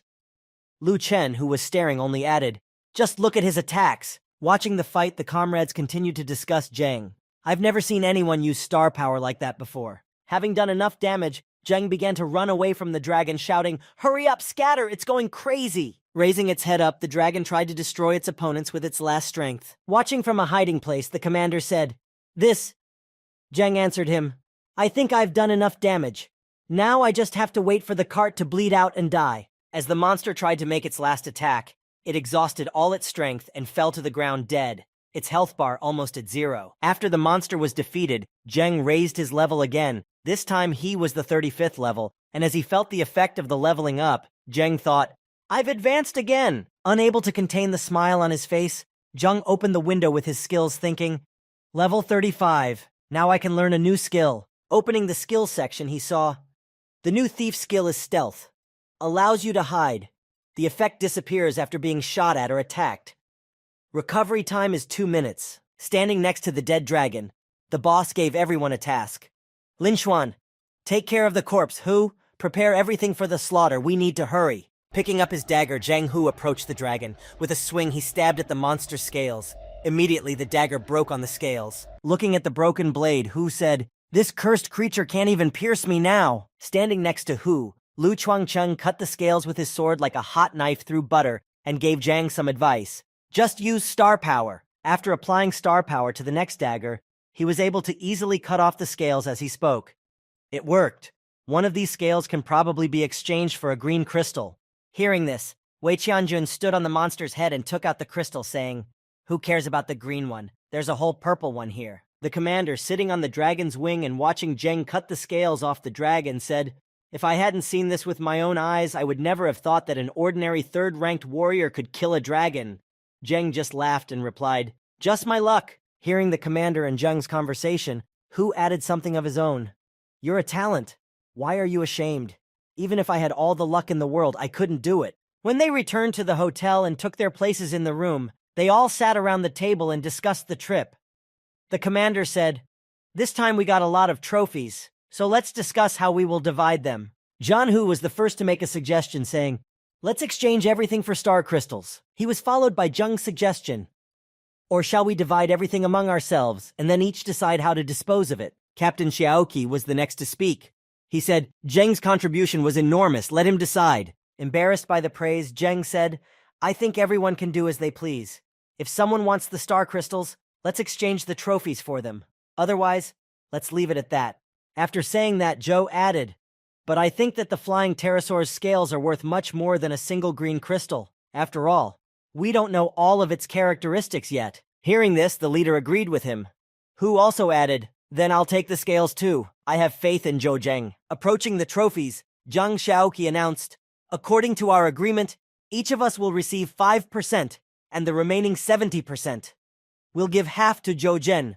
No one minds?" "No, we don't mind." "Of course we do," the team members replied. After distributing the awards, Zheng stepped forward and said, "If you trust me, I'm ready to show you one reliable gear shop. We can sell these dragon scales there and divide what we get among ourselves, right?" "Okay, then you do that," the commander told Zheng. The commander picked up a single scale and said, "We will exchange this thing for points in the warrior union." When they arrived at the warriors' union, the scales were examined. After examining it, the appraiser said, "The product is good." As Zhang Chen continued to turn the scale in his hands, he said, It's really a pterosaur scale." Handing the scale to Shen, Lin Xuan said, "Chairman, this is proof that we killed the divine pterosaur." He took it in his hands and said, Heh, boys, you really did a good job." He took out a chevron and handed it to his subject and said to Lin Xuan, "The leader of the Warriors Union sincerely expresses his gratitude to you, and he has decided to raise the reward by 10%. Continuing to announce the list of rewards, he added, "And also to grant you the title of 10-star warriors." Meanwhile, in the main hall, the end of the hunt for the divine pterosaur was announced. "The divine pterosaur was killed?" said one of the visitors. He was followed by another. "Someone really did it?" As they left the leader's office and walked through the main hall, someone exclaimed, "Look, they say they did it!" Looking at the warriors walking away, someone said, 10-star warriors? I've been fighting all my life, but this level is unattainable for me." As they walked on, many people started asking for autographs, and the girls were just crazy about them, shouting, "Ah, you are so strong!" He mingled with the crowd. Zheng breathed out a sigh of relief, saying, "It's a good thing I didn't wear this stupid chevron to show off." Approaching the reception desk where the female manager was sitting, Zheng walked over and held out his badge and said, "Open a private room for me. I want to check something."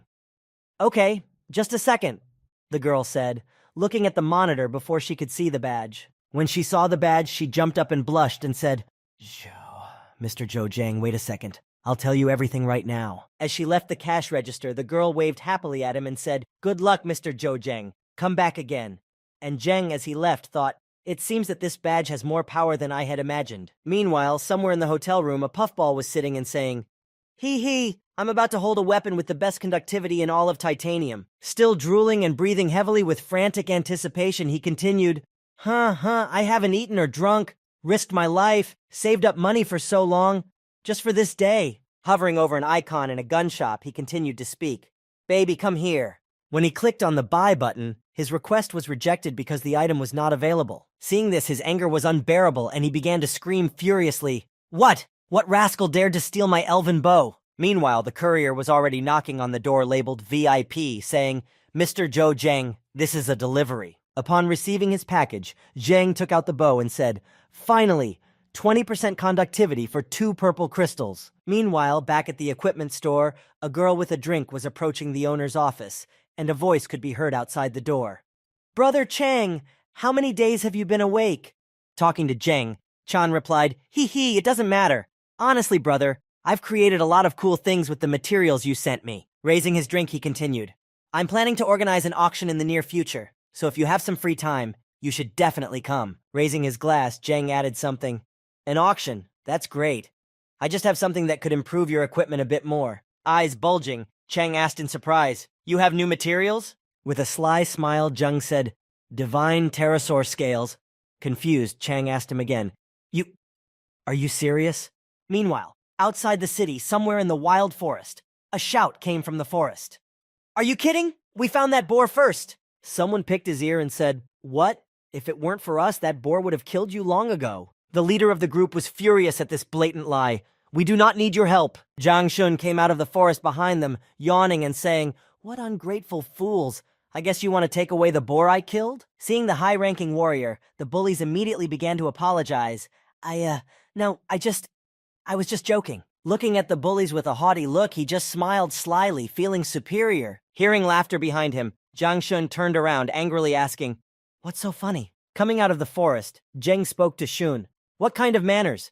Why do you like to hang around with low-level teams and think you're a god?" Seeing Zheng in front of him, Zheng was confused, but he answered in a shy manner, I'm just trying to avoid wasting time. Did you come out to unwind?" Continuing to scold Xiang, Zheng said, "It's hard for a small group to find good prey, so why are you interfering?" Stumbling over his words, Zhang said, Yeah. I was also just joking. I wouldn't take anything from them." After remembering something, Zhang, beaming with happiness, turned to Zheng. "By the way, Brother Zhou, our commander wanted to see you." Heading back into the forest, Zheng waved goodbye and said, "My number is 180668. Let him contact me." "Okay, Brother Zhou, good luck," said Zhang, waving back. Meanwhile, the group of soldiers who had been watching were very surprised by what they saw. "That guy, he's only a 3rd rank, right?" asked one of the soldiers. Answering his comrade's question, the commander said, "Maybe the son of some official." As we walked further, a lone wild boar grazed in the clearing. Suddenly, Zheng appeared out of nowhere, and with a single stroke of his dagger, he finished it off. Looking at his prey, Zheng said, "Of course, it's the same ability as in the game. You just need to learn how to hold your breath, and then it will be no different from invisibility." Taking out his tablet and looking at the map, Zheng said, "We need to practice. The Black Monkey Forest is a few kilometers from here. It will be perfect for this." As he approached the forest, he saw several cars and a group of soldiers in front of him, and one of them shouted, "Guys, we're going to move quickly and stay within the protected zone." As Zheng got closer, he saw people picking crops from the bushes and thought, Did I get the wrong way? This seems to be someone's private garden." Taking the tablet out of his pocket again, Zheng checked the map again and said, "This is the right place, and my goal should be up ahead." Suddenly, gorilla monsters appeared out of the forest, heading toward the garden at breakneck speed. Seeing the wild monsters attacking, Zhu Jianhu shouted, "That herd of beasts is here again. Cover me." Using his invisibility, Zheng watched everything nearby, thinking, "This is definitely Black Ape territory up ahead. This Red Trident squad is not easy. Their commander is very strong." Moving on and heading into the thick of the forest, Zheng speculated, "I think the monkey crowd is very organized. Their leader is behind them, right?" 2 hours later, Zheng was already resting, sitting on the corpse of a black monkey, drinking water. He was also muttering to himself, "Finally, I've made progress practicing stealth. I'll try to reach the 4th rank today." Suddenly, his quiet rest was interrupted by someone's loud scream. Zheng finished his water and took the bottle from his mouth and said, "Loud!"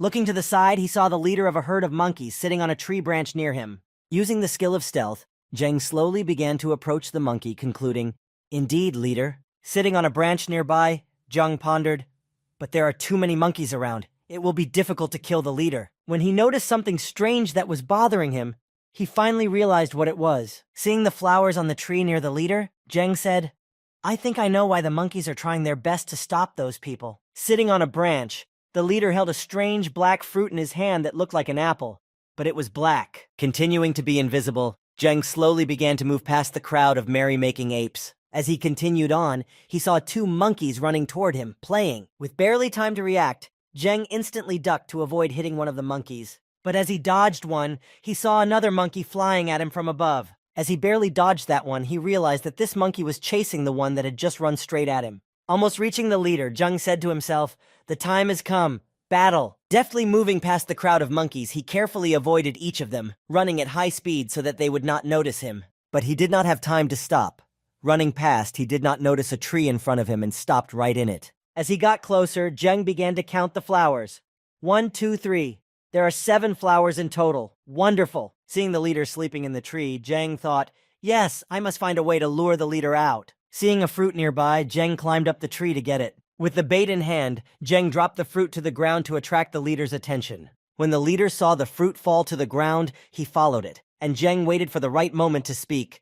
"Now!" Waiting for the right opportunity, Zheng jumped on a branch to the leader, landing behind him. But as he moved from branch to branch, Zheng hit some flowers growing on the branch. Hearing a rustling behind him, the leader looked back, suspecting something was wrong. Realizing that his flowers had been cut, the leader began to scream loudly and beat his chest with his fists, making an unrealistically loud noise. Covering his ears with his hands, Zheng still heard the screaming, thinking, "What strong sound waves?"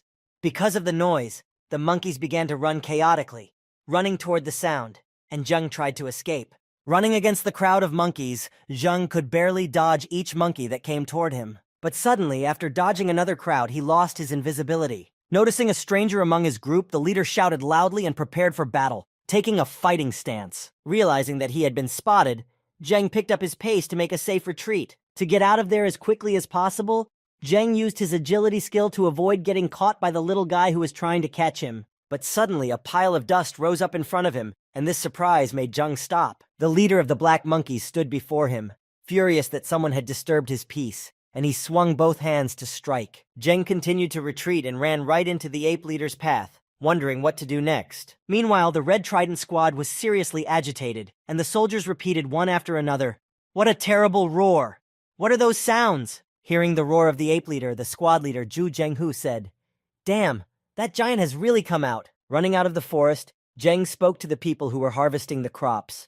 "I'm sorry, I didn't mean to set him off on you." Suddenly, Zheng felt an instant burst of energy. I have reached the 4th rank," he said. Meanwhile, the warriors were trying to calm the pickers down and not damage the goods, speaking to them. "Do not panic. Get into the cars in an organized manner. Don't scatter the berries you have picked. Put everything in the car." When Zheng saw that no one was around and no one was chasing him, he said, Looks like that big monkey was held back by high-ranking warriors after all." Getting into the car, Zheng waved his hand and said, "Go ahead, I'll slow down a bit." After placing the photo of Zheng in the pickup on the table, the strange voice asked, "Are you sure it's this guy?" The young man standing next to his boss, who had brought the photo to him, was very worried, but the voice just continued, "Did you steal our royal viper?" In response to the question, the subordinate answered him, "His car is exactly the same as the car that stopped near your convoy that day, and I found out that he had just sold the skin of a red viper that day." Furious at this news, the boss exclaimed, "Zhou Zheng?" And in response he heard, "Captain Zhao, I have carried out your errand, but as your friend, I would like to remind you." Putting another photo on the table, the subject continued, "Zhou Zheng is currently a 10-star member of the Warrior Union, and he and Zhang Xiaoqi have completed the mission with the pterosaur. To do something for him now, I'm afraid it will be very difficult." Boss Zhao stood up angrily and threw the photo off the table. "Did my comrades die for nothing?" Holding another photo in his hands, the subject said, "Captain Zhao, I know someone. This person could help you solve your problems." Sitting in front of the monitor, Zheng looked at something in the plant archive. Name, Blood Orchid. Effect, a potent restorative. Zheng put his hand to his temple and thought, if this thing were in the hands of a person who understands pharmaceuticals, it would be priceless. As he picked up one of the coats, Zheng remembered someone, thinking, Uncle Wang from the car rental company must know about medicine. He invited Uncle Wang to his house, and he arrived immediately. And sitting down at the table, he said, "My boy, have you got money? You mysteriously invited me to dine at this place. What the hell happened?" Sitting at the table, Zheng said to his uncle, "I'm ashamed to admit, but I still don't know your real name."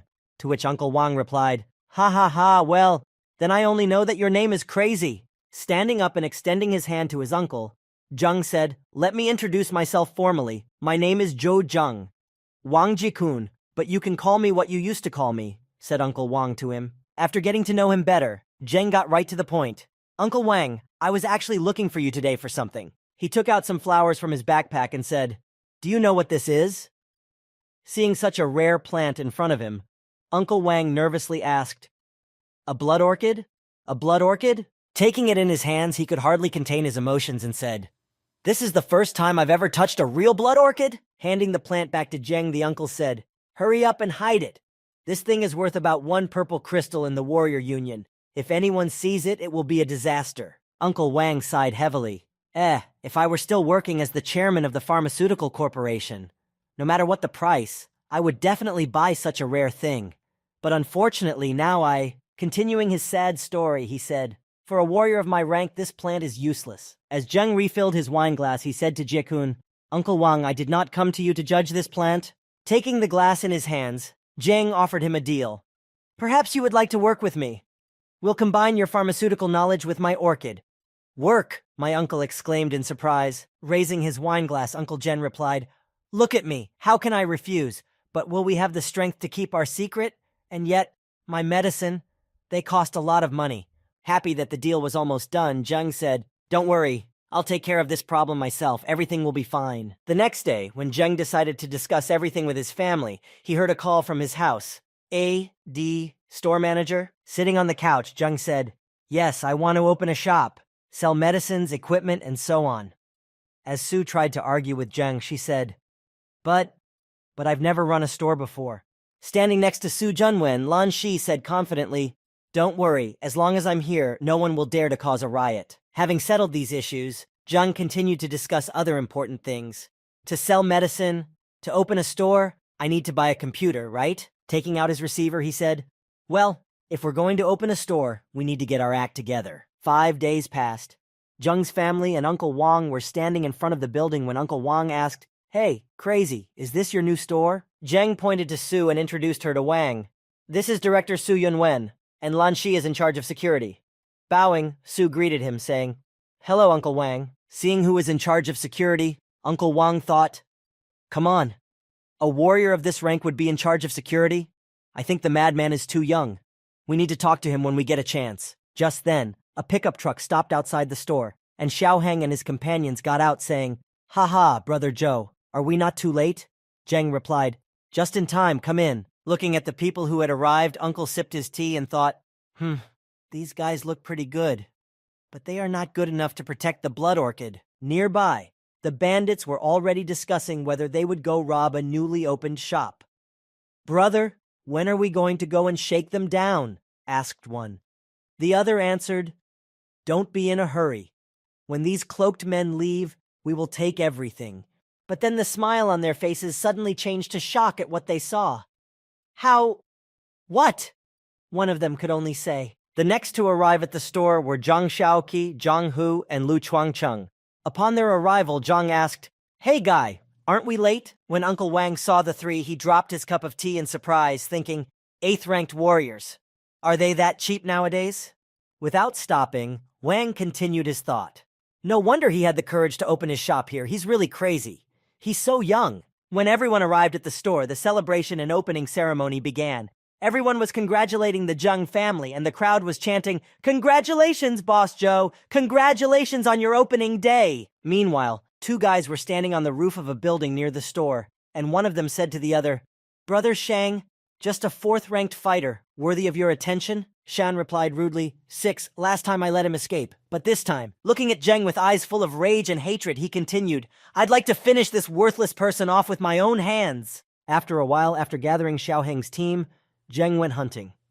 Driving along the road in 2 pickup trucks, Heng asked his commander, "Brother Zhou, are our forces surely enough to defeat the Monkey King?" Zheng replied tiredly, "The Monkey King has already been wounded. We just need to stick together and work as a team." Arriving at the place where they could leave the cars, Zheng saw that someone was already stinging their cars and said, "Obviously someone has already been here before us." Meanwhile, in the forest, the leader could not rest for a second, and was always raging and fighting with different groups for his life. This time, it was the Warfox troop who decided to challenge the Black Monkey leader as well. Realizing that they would not be able to defeat the leader because his forces outnumbered their squad, the commander gave everyone an order to save as many lives as possible. Scatter! Sensing his dominance on the battlefield, the leader began to attack his enemies more frequently, and jumped up to deal critical damage to one of the enemies standing right in front of him. Seeing that one of his comrades was in danger, the leader ran up to him and blocked the blow, shouting to him, "I'll stop him! You guys find a way to stop him as soon as possible, and then come to my aid!" Watching from the bushes, Heng and Zheng had a dialogue with each other. "These war fox people," said Xiao. "They have a good understanding," Zheng said as he watched the battle. As Zheng continued to watch the battle, he thought, "I must have been wrong to think that I could steal the Monkey King from this team. The chances are very slim." Suddenly, someone heard a noise not far from him and shouted, "Up ahead! I hear the sounds of a battle." After a while, another squad came to the War Fox, and its commander blurted out, Hey, how wonderful, we came just in time." Seeing the reinforcements, the commander of the Fox Squad asked, "Are you friends of Nifeng? We are just about to finish off the Monkey King. As soon as we are done, we can invite you to celebrate the catch." Tossing the dagger in his hand, the captain of the reinforcement said, "Captain Yang, do you really think we're here to have fun?" When the captain noticed the dagger that flew right in front of his face, he said in alarm, "You Yuan Jun, you must remain humane, because in the future..." Looking at him with eyes full of hatred, Yuan Zhong said, "That's not necessary, because you have no future." Hearing a groan behind him, Captain Fox turned around to see that the dagger that had flown past him had hit his comrade, right in the heart. "Xiao Ye!" he shouted. Having launched his attack, the squad leader Yuan Zhong gave orders. "Let one man go after the Monkey King." Continuing to advance and drawing his weapon, he continued, "Two, come with me! Let's wipe out the war foxes!" Watching from the bushes, Captain Xiao Heng said sadly, "Yeah, what a pity about those guys." Turning his gaze to Zheng, he said, "In this situation, we still..." Before he could speak, he saw that Zheng had decided to act, and he called out after him, "Brother Zhou?" Leaving his hiding place, Zheng ran to the battlefield, thinking, "In the way things are going, we don't have to worry about anything." Fighting with the monkey leader, one of Yuan Zhong's men turned to his comrade. "Ah Tao, why are you standing in one place?" But Ah Tao could not answer anything. His body fell dead to the ground. Zheng, who used his stealth skill, finished him off. Seeing their comrade lying on the ground, the other members of the squad just watched in fright. At that time, Zheng had already attacked the ape leader, and with a flurry of blows that continuously poured down on the monster, he finished him off. After a fairly short period of time, the Monkey King's body collapsed to the ground, creating a large wall of dust around him. Approaching the corpse, one of the soldiers shouted loudly, "This person seems to have not only killed the Monkey King, but also taken his teeth, which were needed by Xingjing and the Martial Arts Guild. That man, is he really that fast?" As Zheng was running away into the forest, he heard a voice behind him. "Things are bad. Someone has managed to kidnap the Monkey King." And he was only rejoicing, thinking, "How good it is that we have caught two fools." As he killed the last of the foxes, Commander Yuan Zhong shouted, "Bastards! How could 3 people be robbed by one?" Staring at him from the bushes, Xiao Heng could only wonder, muttering, "Brother Zhou did it." This is what is known as the skill of speed.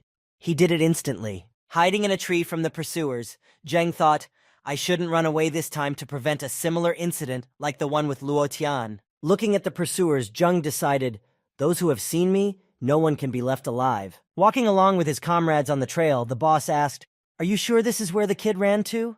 "Yes, although he was quite fast. I am absolutely sure." Confused, Yuan Zhong said, "To be able to silently kill a 6th-ranked warrior, and to take all of the monkey leader's valuables in such a short period of time, this person is not an ordinary person." Hearing what the commander was saying, one of his soldiers added, "Yes, and he seems to be only a 4th rank."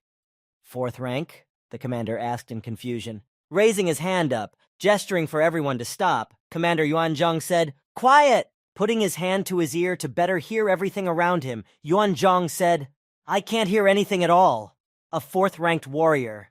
How could he escape so quickly?" Using his stealth skill, Zheng decided that it was time to strike, and the opportunity presented itself. Jumping down from the tree, he immediately approached one of the enemies and stabbed him in the back, killing him instantly with a single blow. Standing back to back with his remaining comrade, Yuan Zhong asked Zheng in a worried voice, "Who are you after all?" and was answered, "You don't need to know that." With a sarcastic smile, Zheng said smugly, "Okay, if you don't want to tell me, I have a way to make you tell me." After using his invisibility skill and turning invisible again, he asked, "Really?" Confused and frightened that he had disappeared before his eyes, Yuan Zhong shouted out in fright, "Is he a ghost?" Meanwhile, Zheng, using his invisibility skill, approached Yuan Zhong from behind, and leaning his blade against his neck, whispered to him, "You are a man who is about to die." Having dealt with the commander and his henchmen who were pursuing him, the boy searched them and found a lot of money in a bag that the captain was carrying. After taking everything of value from the pursuers, Zheng stood up and said, "It's time to take care of the rest." Meanwhile, the exhausted Captain Yang, surrounded by enemies, leaned on his mace and said to his comrades, "Brothers, I'm sorry. I can't help you." He swung his sword at the commander of the Fighting Foxes, shouting, "Palms, ta!" He finished him off. Watching on, Xiao Heng thought in confusion, "The War Foxes. They disappeared just like that." Suddenly, a voice sounded beside him. "It's not just them." Glancing to the side, Captain Xiao Heng saw Zheng asking in surprise, "Brother Zhou, have you returned?" To which he replied, "Nifeng also disappeared today." Looking at Zheng, the latter asked in surprise, "Is their leader Yu Yuajun already?" And Zheng was only counting the enemies who were still left. Standing up, Zheng said, "Brothers, you can back me up a little later." "Okay," his teammates replied. Sitting on their armor to rest after the battle, Yuan Zheng's teammates talked to each other. "This young Ying Hua is really hard to deal with. Why hasn't the commander returned yet?" Suddenly, one of them noticed someone approaching them and shouted, "Look over there!" The other, in turn, looking closer, said, "That guy? He took the monkey leader from us." As Zheng slowly approached them, they continued their dialogue. Didn't the commander chase after him? Why did he come back the other way around? "Never mind. Look at the bow in his hand," one of them said, looking at the weapon Zheng was holding. "This weapon has a very high conductivity. This time we must kill him." Zheng approached to the right distance, took out several arrows, and pulled the bowstring and fired at his opponents. Trying to dodge the shot, one of the enemies shouted, "Look out!" But it was all in vain. Each arrow reached its target and immediately injured its victim. Enraged by the impudence of his standing open, one of the enemies, holding a sword in his hand, rushed toward him, shouting, "What am I, a doll?" But as soon as he got close to Zheng, a bullet hit him, forcing him to retreat and reconsider his plan of action. Flying backward from the shot, he shouted to the rest of his soldiers who were with him, "Attention, everyone! Watch out! He still has reinforcements." Looking back, Zheng shouted to Xiao Heng, "The perfect combination." And Heng, in turn, smiling, replied, "Great! I've been wanting to finish off this bunch of idiots for a long time." While watching the rocks and waiting for Zheng, Shen's partner turned to him. "Brother Shen, shouldn't we follow?" To which he replied, "There is no need. With their strength, they won't get far. They'll have to come back." Shen stood up to get a better view and told his partner, "They're coming." "Let me do it!" his partner shouted happily. On the way back, the two subordinates who were walking behind them discussed the battle. "Brother Zhou is so strong, he could handle 5 soldiers by himself. This is the first time I've ever shot high-ranking warriors with such a sense of calm." Turning to face Zheng, Xiao Heng spoke to him. "It's a good thing you were with us this time. Otherwise, we wouldn't have been able to make such a good deal." "We worked well together," Zheng said. "Besides..." He was interrupted before he could finish. Using his skill of speed, he rushed at Xiao Heng. The latter, surprised by his actions, said, "Brother Zhou?" The moment Zheng pushed Heng away, a bullet flew at him, hitting the tree and making a big hole in it. Hiding behind the trees, Zheng said to his comrades, "Everyone beware. Someone is following us." When he fired a shot and saw that it missed its target, Shen's partner asked, "Gan, how did he dodge?" Seeing what Zheng had done to prevent the attack, he could only say in anger, "This guy." Meanwhile, Zheng left his luggage with his team and told them, "You guys hide. I'll go check it out." Hearing this, Xiao spoke to him. "Brother Zhou, be careful." When Gan noticed Zheng approaching them, he said to his partner, "Here he comes." But the latter merely said in response, "You decided to come to your death by yourself."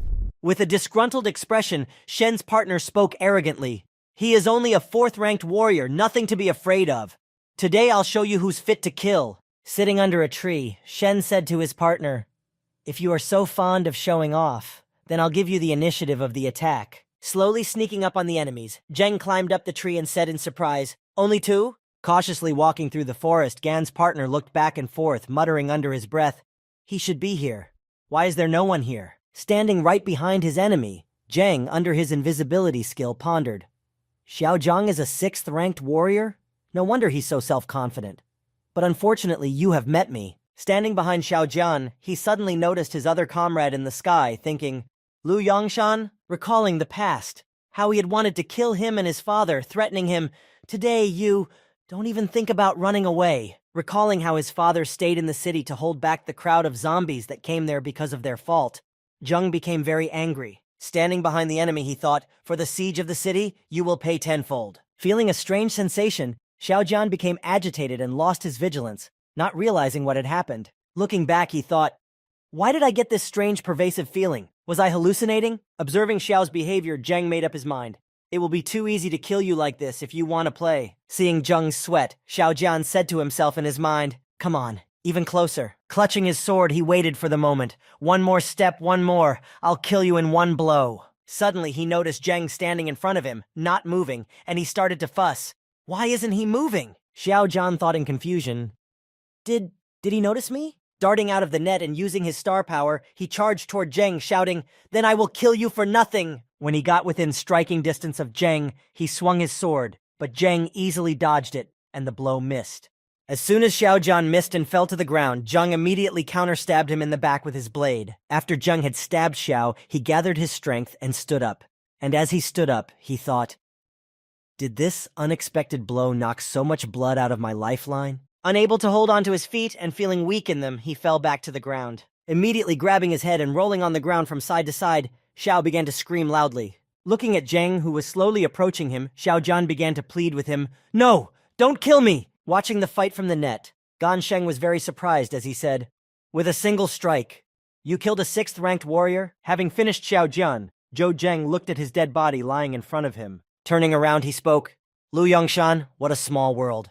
There are tens of thousands of people in the city under siege waiting to bury you. Confused by what Zheng had said to him, Shen thought, Did he notice me? Standing below, near the corpse of Shen's murdered comrade, Zheng repeated himself, Lu Yongshan, stop hiding. Continuing his monologue, Zheng said, still, even when I was a trainee, I saved my father from your vile hands. Now I'm a 4th rank. Do you really think that a 7th-ranked warrior can finish me off? Gan continued to hide behind the tree, drenched in cold sweat, as he listened to Zheng. There are so many things in this world that you will never be able to understand before you die. Hearing that Zheng had fallen silent, Shen looked out of the net and noticed that Zheng was gone. He left? He couldn't have escaped. No. Looking at the place where Zheng was supposed to be, he thought, why do I feel like a wild beast is staring at me? Pulling out his sword, Shen began to swing it in all directions, shouting, Zhou Zheng, I know you're out there. Come out! Standing in the middle of the forest, cutting down several trees around him, he said, is it really that catcher? Has he escaped? Or is he just bluffing? Leaning on his sword, Shen said with a gasp, bastard! That 4th-level warrior scared me so much that I was afraid to move.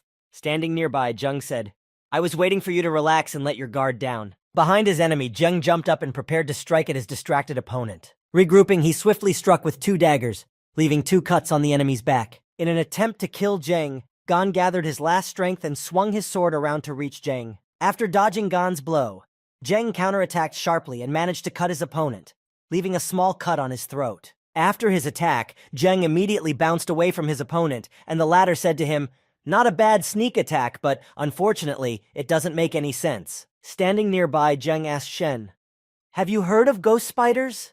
Hearing this, Gan only replied in confusion, what are you talking about? Looking at his opponent, who was already being affected by the venom, he said, I just happened to have the venom of the phantom spiders at the right time, and I smeared it on my dagger. The opponent, writhing in pain, said, poison. Coming closer to Gan, who was on his knees clutching his neck, unable to breathe, Zheng said, thinking of all the people you killed and my father, I couldn't let you die so easily. Sitting down on a nearby rock, Zheng continued, and I know that I can't get any useful information from people like you anyway. But it doesn't matter. I'm going to find the person who sent you. Sitting in the restaurant, celebrating the successful completion of the mission, Zheng said, Xiaoheng, this time you did a good job on the equipment and the leather. I will take the crystal as payment. Hearing this, Xiao replied, you're welcome, Wrath Zhou. If it weren't for you, we wouldn't have gotten anything at all. Raising his glasses, Hen said, Brother Zhou, here's to you. All right, Zheng replied as the receiver on his belt beeped. He picked up the receiver and heard a voice. Zhou Zheng? Yes, it's me. Who is this? Zhou replied. The commander of the lightning squad, Wu Chao Yun. Do you know Zhang Chun? The voice on the receiver asked. Realizing what this was about, Zheng exhaled a sigh of relief. Oh, you're Commander Wu. I've heard of you for a long time. Hearing this, Wu replied to Zheng, there's no need to praise me. There aren't many people who admire Zhang Shun, so let's get right down to business. Having said that, the voice on the phone continued. In 4 days, the lightning squad is going to go on one leveling mission. The reward is 1 purple crystal, and the mission profit is 5%. Brother Joe, are you interested? Meanwhile, the squad leader the Jung family had met on the way to Titan was waiting for one of his soldiers to finish training. Everything is stable this time. Brother Chen had already touched the threshold before he left, so there's no problem. After leaving the hall with the others, Chen called out to his captain saying, "Boss, I finally made the breakthrough." Standing in front of his commander, he continued, "Boss, I am now a 5th-ranked warrior." After finishing his pipe and taking it in his hand, he said to Chen, "Great, I'm happy for you." Standing up and throwing his arm around his comrade's shoulder, the commander asked, "Today we are going to celebrate. What do you want? Tell the boss." Hearing this, Chen replied, "Boss, I still can't forget a certain girl." As he began to recall that moment, he continued his story. "From the day I first saw her, I can't help myself anymore." Meanwhile, something interesting was happening in the shop Jung had built. Holding a flower in her hand, Su Junwen asked Jang, "Why did you give me a flower for no reason?" Jang, blushing with shame, said, "I just saw a poor girl selling flowers." As Lan watched from the counter, he thought, if only the master could put a little of his power of perfection into love. Suddenly, the door to the store opened and the courier brought in a huge bouquet. The doe immediately asked, "Sir, why so many roses again?" To which Jang replied in confusion, "It's not me." Entering right behind the courier, Chen laughed out loud and said, "Ha ha ha ha ha ha ha ha ha. Of course it wasn't you. I sent the gift, miss." Looking at Chen, Su said in surprise, "You?" Happy that she hadn't forgotten him, Chen said, Miss, do you still remember me?" Approaching the girl, Chen said in a rough voice, "Miss Su, I don't really like to use force. You do realize that this is just an image, right?" Standing next to him, his friend mockingly said, "Brother Chen, are you pretending to be a gentleman? This is not you." Angered by this insolent behavior, Jang looked at Chen and said, "I give you 3 seconds to get out of here." Pointing his finger at Jang and mocking him, Chen said, "What did he say?" Standing behind him, Chen's comrades laughed. "He said to get the hell out of here." He stopped laughing and turned back to Jung and continued, "Because of you? What are you going to do?" Came from the store to the street where many people had already gathered. Grabbing Chen by the collar and putting his hand to his neck, Jeng repeated, "Are you asking what I'm going to do? You're talking nonsense in my shop. Aren't you afraid I'll cut your tongue out?" At that time, Chen was frightened and thought, is this the speed of a 4th-ranked warrior? Seeing that his friend was captured and about to be killed, the boss ran into the store and yelled, "Let Chen go, or I'll destroy your entire store." Watching the scene, Su said, "Sir, please don't." But the doe spoke to her. "They provoked the master first. We can find the Titan's guards." Hearing what Lan Shi had said, Chang said in alarm, "The Titan Guardians."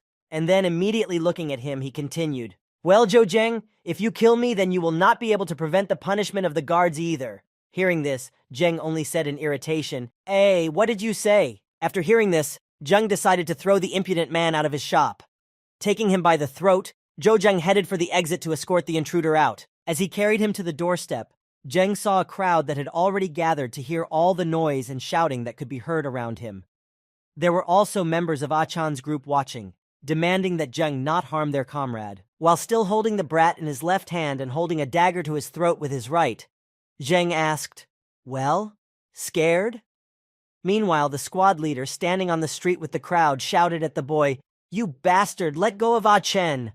Suddenly, someone's voice came from somewhere behind him and said, "Those who are causing a scandal on the facade, stop immediately." Immediately after the voice, 2 green trails of light descended from nothing and landed behind the crowd, which had gathered to see how it would end. After a spectacular appearance and an equally incredible landing, it turned out that they were the Titan Guardians, Commander Shu and his assistant. At the end of his grandiose appearance, the commander looked up and saw his friend, and only said his name in surprise, "Zhou Zhen?"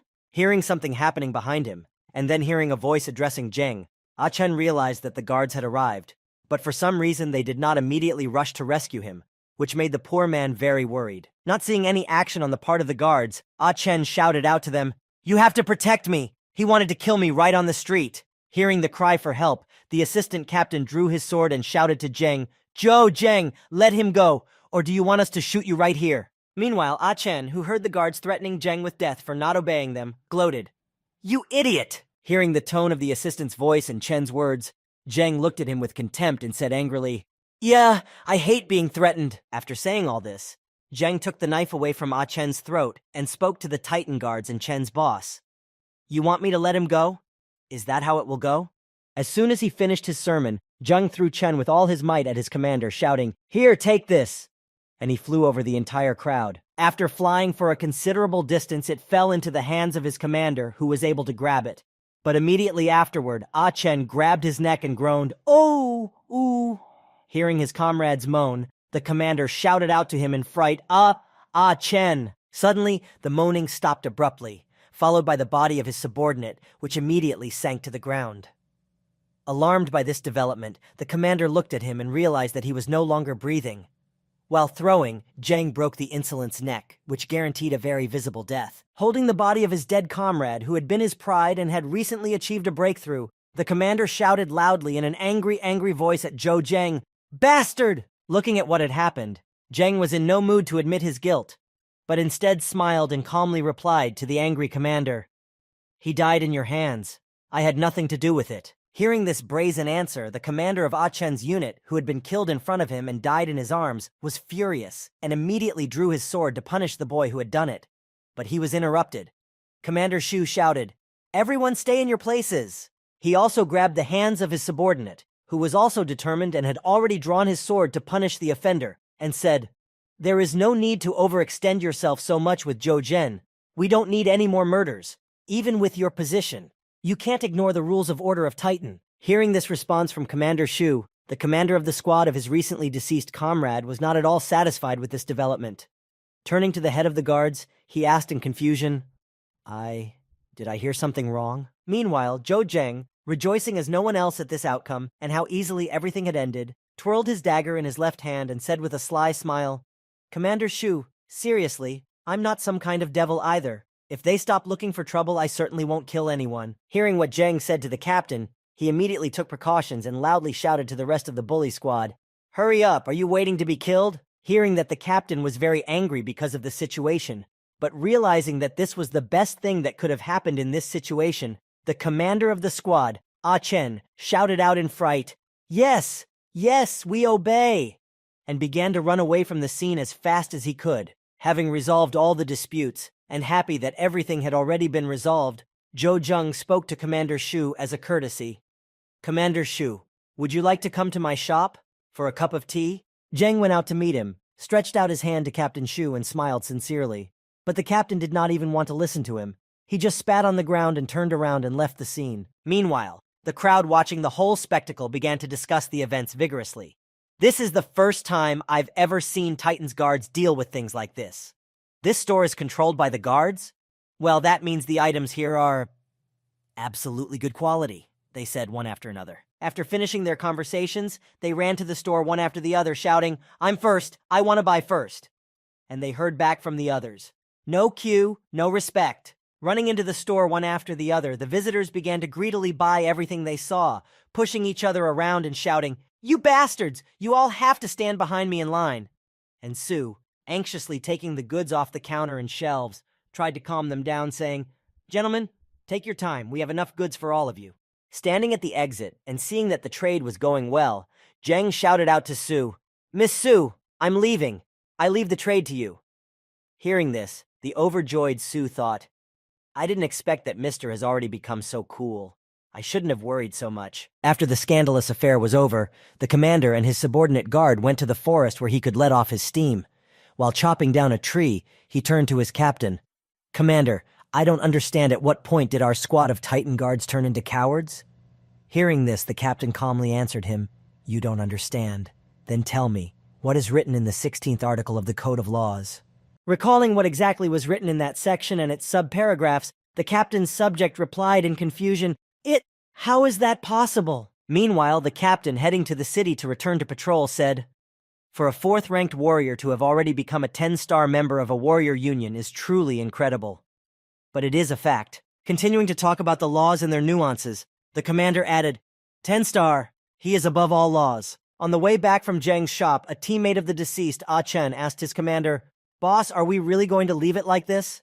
"Leave it? Haha," the commander replied nervously, smiling. He took out his pipe and held it in his hand and said menacingly, "Only if he decides to leave Titan forever. Otherwise, I will make him beg for his life." When they left Titan to go hunting, a cart with Zheng in it was already waiting at the gate, waiting for them. When he saw their pickup truck pass by and head out of town, he spoke to the cart's owner. "Commander, 1 blue crystal. Just keep up with the pickup ahead." Meanwhile, in the forest, a group of men was hunting a sword boar.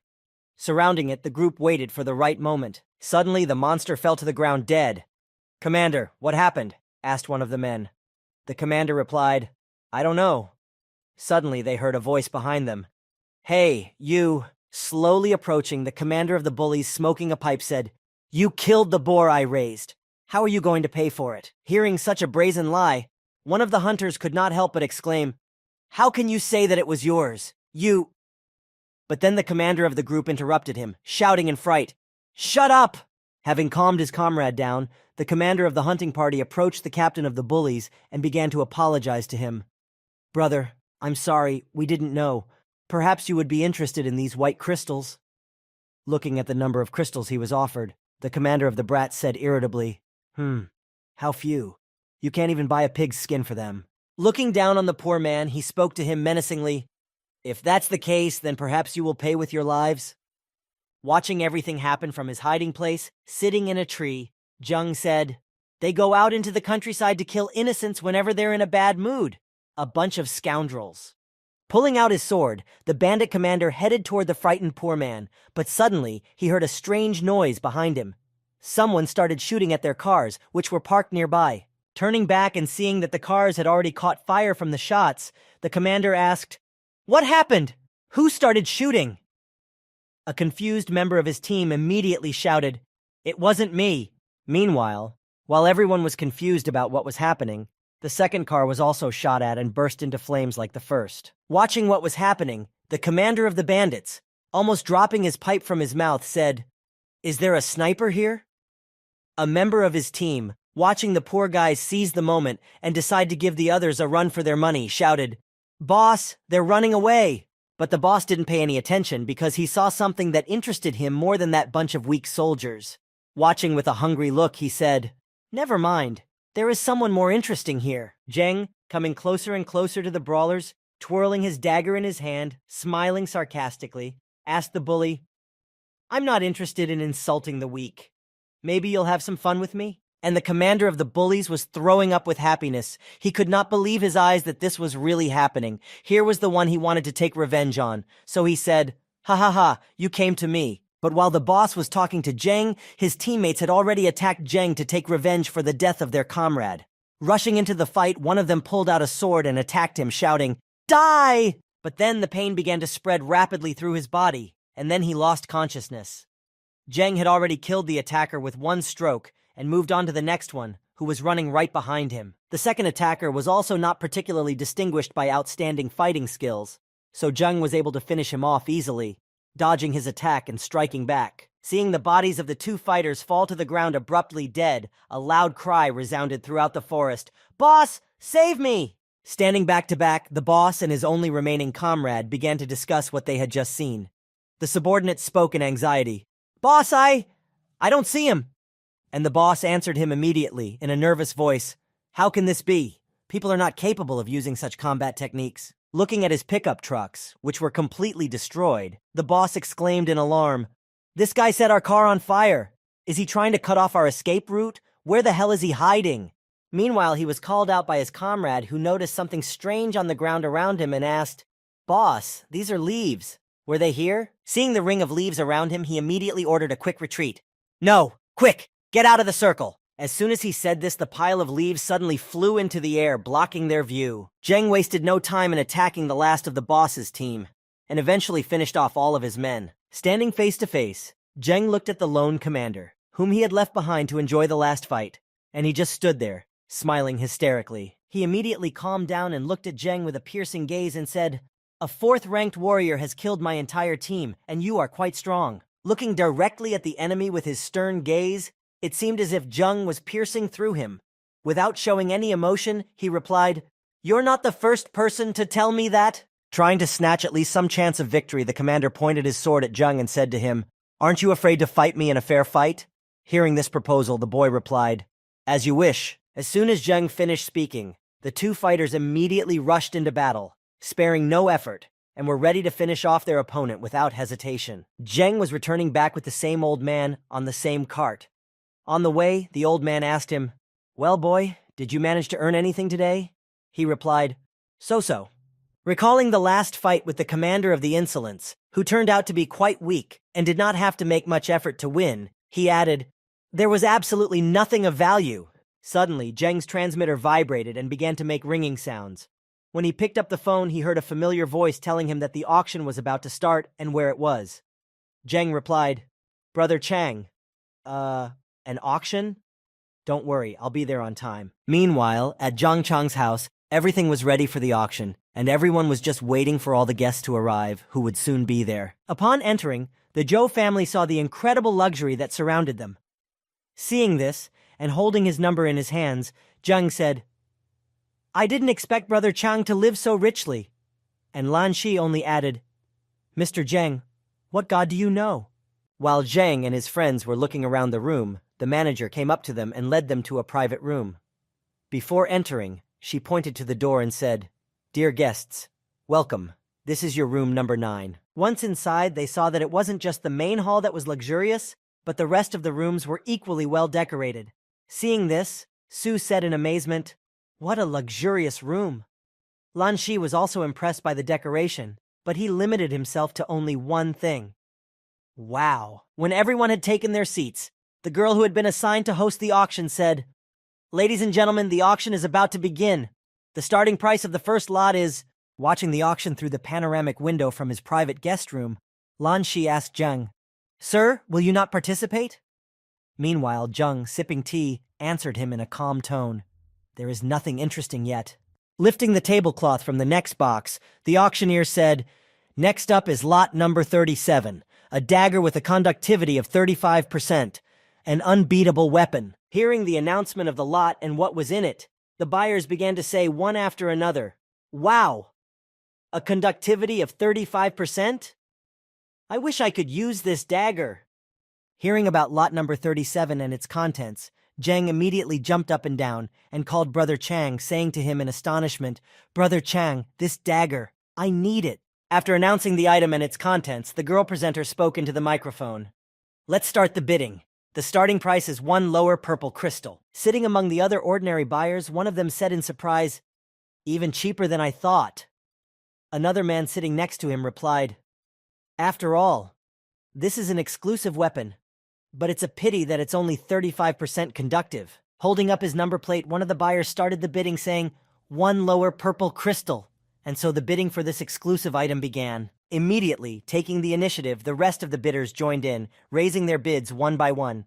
1 2/10 of the lower purple crystals, said one of the audience members. He was immediately followed by 1.5 inferior purple crystals. Hearing Zheng's request, there was no way Brother Chan could remove this item from the auction, and he had to disappoint him with his response. "Brother Cho, this dagger was put up for sale by the Meteorite Company. I cannot give it to you without an auction." Hearing this, Zheng said confidently, "I understand. Then I will follow the rules of the auction." Before he could hang up, Brother Chang said something that brought a smile to Zheng's face.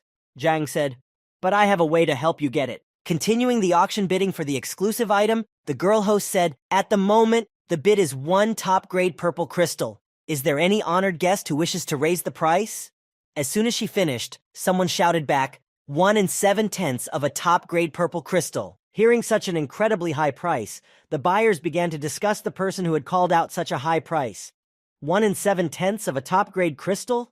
My God! This is the world of the rich. It's just a dagger, they said. Suddenly a price came from the private room of number 9, and it outbid the previous bid, 2 top-grade purple crystals. Hearing his master's bid, Lan Shi spoke to him in embarrassment, grabbing Zheng's hand. "Master, you, did you shout that? The real price could be 10% of the chaotic bidding." Hearing such an incredibly high price, the girl host immediately exclaimed loudly, 2 top-grade purple crystals. Does anyone else have more to offer? If there are no takers, sold, she announced. Straightening the goods, she banged the table with her gavel, signaling the end of the bidding on this lot, and continued, "Congratulations to the distinguished guests in room 9. The incredible dagger has been sold for 2 top-grade purple crystals." Hearing that his bid had won, Zheng hurried to the auction to pick up the item he had just bought, walking happily, and twirling his previous dagger on his finger. Taking it in his hands, it immediately shone. The conductivity was indeed considerable. Jung could feel it with just one touch, and the light emitted by the dagger fascinated everyone around Jung. After purchasing the coveted item, Jeng turned to Brother Chang and said to him with a wide smile on his face and a joyful tone, "Thank you, Brother Chang." Hearing such sincere words of gratitude, Chang pretended as if he had done nothing significant and said, "You're welcome, but because you sent me the skin of the divine pterosaur, I was able to put on the armor made of it as my last act." Continuing his speech, Chan also added, "The meteorite company, upon learning that the person whose bark bought the dagger was the same person who provided the material for the armor, immediately agreed to postpone the date of payment for the dagger." Looking at the last slot, the divine pterosaur armor, Chan continued, "After all, it's an item with 30% health retention. Its value is far higher than a dagger like this, a 1.5 crystal of the highest grade." Frozen in place in contemplation of what Chan had told him, Jung began to think about it, and finally gave it out. An item with 30% health retention. In my opinion, citing examples from his own life situations, Zhang gave several examples that confirmed his words and continued his story. A good weapon is the best commodity that saves lives. Fighting with a level 7 one-horned wolf, he calmly defeated it, saying, "An excellent conductivity of 35%, even a level 7 beast can be easily killed." As he was leaving the training room at the Rank Advancement Center after training, a passerby noticed him and exclaimed in confusion, "Damn it, this is the room for the 7th rank. And a 4th-ranked warrior came out of there?" After finishing his training, Zheng headed for the exit and called his commander, asking him, "Commander Wu, where are we going?" He replied, "The main eastern highway behind Titan in the natural residency." Meanwhile, in the natural residency, outside the city of Titan, there was a giant private house where all the soldiers who were called to hunt gathered. When Zhang arrived at the residence, he went to the room where all the warriors were gathered. But when he opened the door to the room, something unexpected awaited him. Zhang Shun immediately went to meet him, saying, "Brother Master is here." Unable to contain his joy, he continued to speak. "Right here." Confused by this situation, Zheng thought, "This guy Zhang Shun doesn't know how to keep his mouth shut. He's going to give everything away." But gathering his courage, he interrupted him and said loudly, My name is actually Gao, and my first name is Shou. Nice to meet you all." Greeting the newly arrived warrior, Captain Wu said, "Gao, Shou, welcome. This time I'm leading this attack, Wu Chaoyun." Leading everyone to the map, he began to show them the locations on the map and tell them all about their upcoming mission. "Thank you all so much for coming to the rescue and deciding to take part in this leveling mission. Now that everyone is here, I will tell you about the mission." Pointing to a certain point on the map, which was circled in red, he emphasized, "In the First People's Hospital of the city of E, there is a lot of different equipment. To complete the mission, the Warrior Union requires us to bring at least 3 sets of equipment." Hearing the details of the mission, one of the team members said in confusion, "This mission, too hard." Hearing this, Commander Wu Chaoyun replied, "That's right, this is an abyssal level mission. The mission levels in the Warrior Alliance are distributed as follows: Normal mission, Elite mission, Abyssal level mission, Hell level mission. When 2 team members heard about the difficulty of the mission, they were scared. But one of them said, "Is this the same mission as the one with the divine pterosaur?" But despite the atmosphere that began to hang over the squad, the commander spoke joyfully. "Friends, at the moment, only 3 abyssal level missions are considered completed. If we can complete them, we can become 10-star members of the Alliance." Hearing this, one burly man from their squad immediately shouted out, "I'll do it!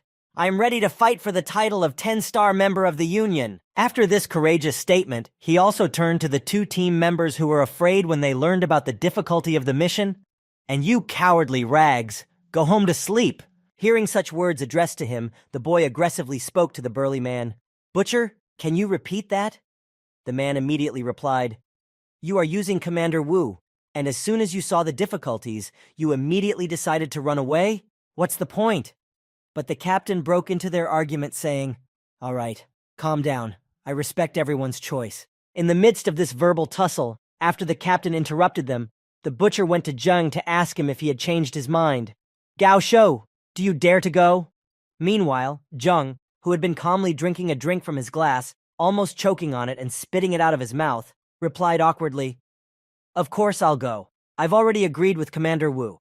As the saying goes, a man's word is his bond. Nothing can be changed." Hearing this answer, the butcher was very happy, and patting Zheng on the back, he said to him, "Ha ha ha ha, you're a great guy." And Zheng, who had just taken another drink, almost drowned from the sudden blows to his back. After all that had happened between the butcher and Zheng in such a short period of time, Zheng had taken a great liking to him, and the butcher put his hand on his shoulder and said, "After that, you can consider yourself the butcher's brother.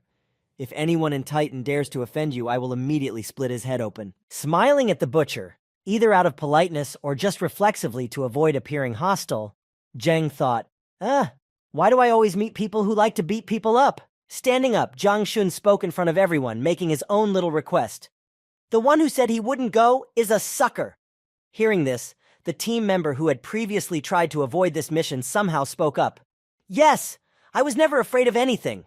Finally, hearing that everyone agreed with the plan of action and was ready for the mission, Commander Wu Chaoyun finally spoke with a relieved, joyful voice.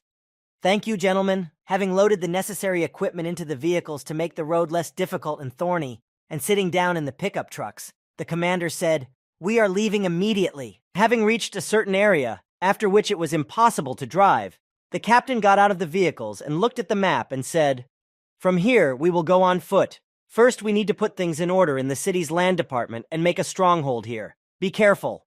As he walked forward, the butcher called out to Zheng with a warning. "Brother Nao Shu, there are a lot of zombies here, follow me."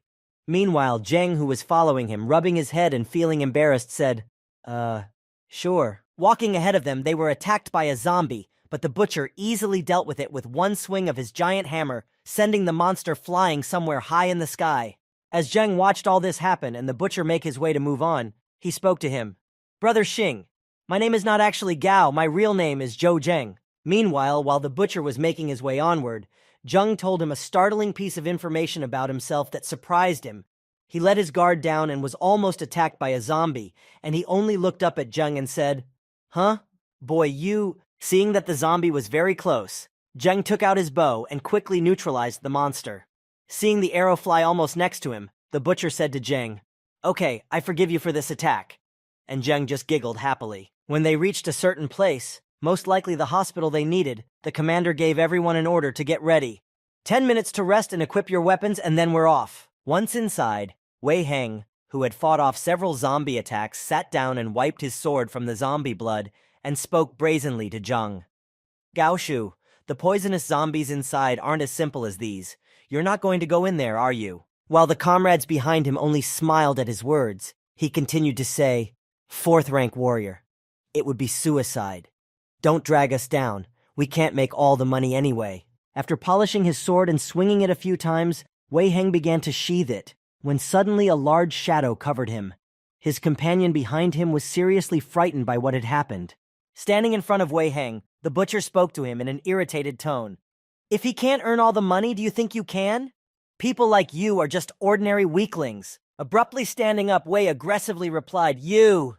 But before he could finish, the butcher interrupted him. "Well, do you dare to hit me?" Zheng tried to calm them down and break up the fight, because this was not the place to settle things. So he said, "That's enough, Brother Xing. Wei Heng is just as concerned about my safety as well. There's no need to fight." Hearing what he considered to be an arrogant statement from Zheng, Wei spoke to him. "If it weren't for the fear of affecting the mission, I would have taught you a lesson." Zheng just smiled and said, All right.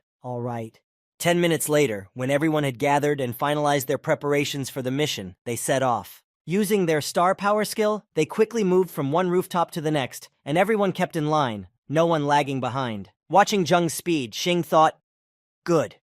At this speed, he'll keep up with the team. It seems that even if he doesn't win, it won't be too difficult for him to escape." Moving across the rooftops, Commander Wu suddenly stopped everything. Looking through his binoculars, he informed everyone, "This is a high-level zombie." Seeing it coming toward them, he shouted loudly, warning everyone to make sure they heard, and gave an order. "Hide!" As soon as they hid, a huge dragon appeared in front of them. By the way, it was the same one that had dispersed those monster crows during Zheng's helicopter ride to Titan. Standing up to look at its scale, the commander and Wei Heng realized that they could not defeat it. Its size was enormous. But suddenly, the huge dragon turned around and headed in the opposite direction from Captain Wu Chaoyun's group. The commander was seriously frightened by what he saw and shouted, "What the hell is that monster?" Wei replied, "This thing is at least level 10. Seeing that the monster headed in the other direction, the commander quickly ordered his squad to change their location. As long as this giant monster is attracting a large number of zombies, we must hurry.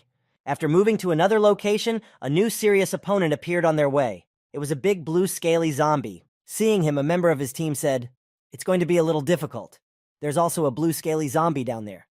Are we going to kill it?" After looking at it, Wei Heng revealed something interesting from his guesses. Even though this zombie is very clumsy, and it's a loyal zombie, the probability that it has a purple crystal is very high, but it won't be easy to defend ourselves. Hearing this information, Zheng turned to the commander. "Commander Wu, does the blue scaly zombie really have such a slow speed?" he asked. The commander replied, "Of course. Even though its armor is very strong, its scales prevent it from moving quickly." After hearing all the information that a purple crystal could be found inside him and that he was very slow, Zheng said, "Then I am in favor of killing it." Hearing Zheng's proposal, the butcher was shocked. The butcher, after coming to his senses, said, "Boy, don't you have any brains at all?" But looking at the butcher, Zheng just smiled. And standing on the edge of the building, preparing to jump, he finally said to him, "Brother Xing, I just have my own limits." Continuing his thought, Zheng said, "Others may not be able to break his armor, but my damage skills are incredible. I can't possibly fail to kill him." Hearing this, Wei shouted out to him in frustration, "Limits? Your limits are to send a few people to their deaths." Hearing what Wei said, he shouted at him, "What are you talking about?" With a sneer on his face and a finger pointing at Chen, Wei tried to humiliate him by saying, "Am I wrong? Does this guy know how to do anything else besides shoot arrows? Is that really the only way he can break the armor?" After listening to all the complaints against him, Zheng replied, "Wei Heng is right. The bow and arrow really can't pierce the armor of a scaly zombie." As he said this, he reached into the scabbards that were attached to his legs to take out something interesting, and he said, "That's why," pulling out 2 daggers with a conductivity of 20 and 35%, he said, "I also have these." Seeing the blade in Zheng's hand, which was being auctioned off, the commander said in astonishment, "An unrivaled blade!" And Wei only added, "It turns out that he took away an incredible blade that day." Seeing the blade, Xing said in astonishment, "Wow, you've been hiding it so carefully." But Wei just continued to mope. "So what if he has a top-grade weapon? How can a 4th-ranked warrior fight a 9th-ranked royal zombie? It's suicide." Smiling at his brother Xing, who always supports him, Zheng said, "I'm sure I can handle him, but I need you to help me clear out all the remaining zombies around him. Please trust me." With a smile at Zheng and a thumbs up, Xing said, "I believe in you." Hearing Xing's endorsement, the commander and Zhang Xun spoke to him. "Excellent. If so, I am also in favor. Gao Shou, I also believe in you." Standing on the edge of the roof, preparing for a fierce and exciting fight, Zheng said, "Let's have some fun, brothers." As soon as he got down to the ground and faced the crowd of zombies, Zheng immediately neutralized 7 of them that were closest to him with his super speed. Destroying his targets one by one, he gradually approached a lone zombie that was off to the side. As he approached him, he immediately turned around, despite Zheng's super speed, and decided to attack Zheng, running to meet him. But he didn't pose any threat to Zheng. He easily pierced him through with one of his daggers, striking him dead. Watching everything that was happening below, Zhang Shun, admiring his fight, exclaimed, "Really cool." And the commander could not think of anything better to say about what he had seen. "We clearly underestimated this kid." As Zheng destroyed all the small things surrounding the blue giant, he approached the royal level 9 zombie. As it approached him, it immediately attacked, but having managed to dodge, Zheng was not affected by this attack, and the blow went straight into the ground. The next punch was a right hand forward at Zhen, but he was able to dodge again and tried to pierce his armor and cut off his arm. When this failed, Zheng stepped back a little and thought, "What a powerful defense! No wonder this first-class material is fired to the state of blue crystal." As Zheng continued to attack again and dodge again, he realized something and thought, "But its movements are really very slow. Much slower than the divine pterosaur." After clearing out the remaining zombies, leaving only one giant, Xing, watching the battle from afar, said, "This guy is like a snake." Meanwhile, Wei Heng, who was clearing his area of zombies, mockingly said, He can't do any damage anyway, and there's no use in flexibility." But one of the squad members, who was also clearing his area of zombies so that they would not interfere, said to the others, "Hold on. We need to find a time and place for him." 2 hours had passed since the battle started. The squad was still destroying zombies that were approaching the giant, and Zheng was still fighting the scaly giant. After 2 hours of continuous battle, Wei Heng shouted out in frustration, "Damn it! He just wanted to drag us down." As he continued to express his dissatisfaction, the following words came out of his mouth. "We followed this crazy fool in a crowd. and he did nothing more than jump like a monkey. Hearing this, the squad leader Wu Chaoyun began to doubt Jen because it had indeed been 2 hours and no result. Is Zhou Zhen really? But then the zombie giant began to vomit, fell to his knees and could not stop it. And Jen was glad that his plan had finally begun to work. Seeing that something was wrong with the zombie, everyone began to watch Zheng and discuss what had happened. The captain was the first to speak, saying, "I didn't see him do any damage to the zombie." And Wei just let out a surprised gasp. How did he do that? As he stood there, holding his ground, the butcher saw another zombie running toward him. Preparing to strike again, but realizing that the monster had no chance, Xing asked, "What do you want?" After hitting the zombie with his hammer, Brother Xing said to the others, "We must trust our brother and protect him. Success is at hand." And everyone answered him in a chorus, "Good, we understand you." Meanwhile, Zheng, after 2 hours of continuous movement, was a little tired, because his opponent was also formidable, but still, looking at him, he thought, to kill even a break like this, it took at least 2 hours. The pressure on my comrades is too high. But suddenly his stoma disappeared. As if it had never been there, a wide smile immediately appeared on his face, and he said the long-awaited, "Finally, I have it." Waiting for the right moment, Zheng immediately ran away from the monster and onto the roof of a nearby building. The monster, which was running after him, intending to finish him off, rammed into the building, hitting him head-on. It immediately collapsed. Zheng jumped to another roof, and the monster, having fallen on all fours, remained incapacitated for some time, trying to climb out. Waiting for this opportunity, Zheng immediately gave an order to his friend. "Brother Xing, help me! Immediately break his legs!" Hearing this order, the butcher immediately left what he was doing and rushed to fulfill Zheng's order, exclaiming as he did so, "Good, I got it." As Xing approached the monster, he swung his mighty hammer and smashed the giant's right leg with one strong blow so that it could not get up. Feeling unbearable pain, the big man immediately crawled out from under the rubble of the house and reached for Xing, who was just nearby. Seeing this, the butcher began to quickly retreat to his previous position, waiting for He-Zhen's next orders, and the zombie's arm slowly caught up with him. Seeing that the zombie was reaching out with its long arm for his friend, Zheng jumped off the roof of the building directly at the giant and shouted, "Giant, your target is right here!" Noticing that someone had flashed over him and tried to hurt him again, the big man immediately brought his arm back to cover his face. Turning to the side, the monster saw Zheng again. After distracting the monster so that the butcher could escape, Zheng again gave his orders on when and how to act, saying, "Brother Xing, I'll make him angry, and you keep crushing his legs." Standing in the hiding place, Captain Wu, Wei Heng, and Zhang Xun exchanged words. Wei asked, "Yes, is it possible?" Xun replied, "When I was a kid playing war games, I used to use this tactic too." After another 30 minutes of continuous teamwork, the monster had very few health points left. All that was left was to finish him off. The zombie, on its knees, looked at only one point, at the butcher who had done so much damage to it. And the butcher, in turn, was standing at a sufficient distance to react to anything. Meanwhile, Zheng, without hesitation, finally waited for the right moment and was able to jump high enough to deliver the final blow to the monster, which finished it off. Having killed the monster, Zheng reached the 39th level. The boys standing nearby praised him, saying, "Gao Shou is good. And brother, you're handsome." Coming up to Zheng to congratulate him personally, Commander Wu Chaoyun said, "Thank you, brother." Zheng replied with a smile on his face, "We are one team." Having finished the difficult battle, they decided to take a break and went inside the building, built a fire, and began discussing. Sitting by the fire, Wei said, "Not counting the purple crystal, we've made a lot of money on the scales alone." The commander replied, "Are you happy? If it weren't for Gao Shou, we wouldn't have been able to deal with those zombies." Meanwhile, Zheng, embarrassed, said, "I just did my job." Xing clapped him on the back and said, "You're too modest, and you tricked us." The joyful commander, throwing wood on the fire, said to everyone, "Don't worry, you guys go to rest, and Zhang Xiao and I will stay on guard." Meanwhile, when everyone was lying down to sleep and the flames had gone out, and nothing was visible at all, something unexpected happened. Wei Heng, who had remained on guard duty, went off somewhere, leaving all the defenseless people to sleep without any supervision. But suddenly, right before he left, someone called out to him in a sleepy voice, "Where are you going?" It was the captain, who had not yet fallen asleep, or who had been awakened by the sound of footsteps, and he asked Zhang Xiao again, "Where are you going?" He, in turn, embarrassed that he had been noticed, began to make up an excuse, but without coming up with anything better, he said, I'm going to the bathroom." Hearing this answer, the commander said to him, "Be careful, don't go too far."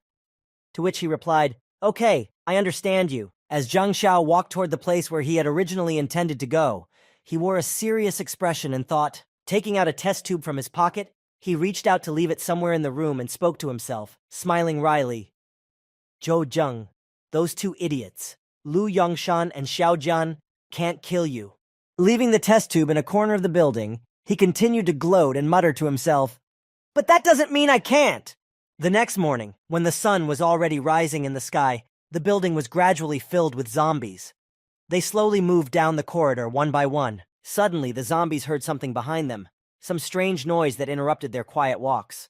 One monster heard it and looked back to see what was going on. As soon as the monster turned his head back, an arrow flew into his head, killing him instantly with a precise hit to the eye and knocking his motionless body to the ground. Breaking through the crowd of zombies that were everywhere in the hospital, Commander Wu Chaoyun shouted to his comrades, "This place is here. We have to take out all the medical equipment very quickly." Following the commander to the rooms with the equipment, the soldiers cleared the entire path of monsters that they encountered on their way, so that later, when transporting the medical equipment, they would not have any complications with enemies. After reaching the right room with the equipment, each of the soldiers took a few things from the equipment, so that in the end everything together would count as 3 complete sets and complete the mission. While carrying the equipment from the room to their vehicles, the commander told his squad on the next route, "Let's hurry up.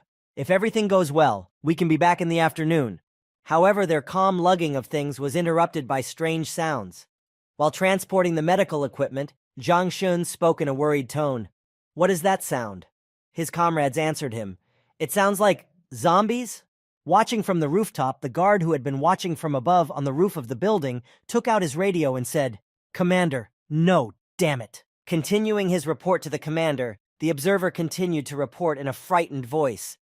"I don't know why, but all the poisonous zombies are heading straight for the hospital." Hearing this news, all the soldiers quickly climbed to the roof of the building, and already there, looking down, Zhang Shun said, "They are coming very quickly. We don't have time to run away."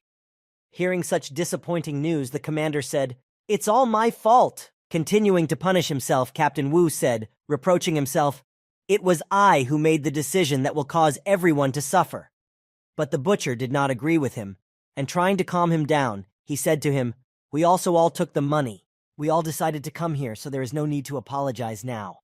We have to keep going to the end." Sitting on the roof of the building next to them, Wei Heng, who was not at all disturbed, asked, "Do you think this is the time for nice words? Maybe you should tell us what to do." Continuing his aggressive conversation, he continued sarcastically, "Do we really have to rely on that boy to save us again?" Hearing this, Xing aggressively shouted, "I'm going to beat him to death.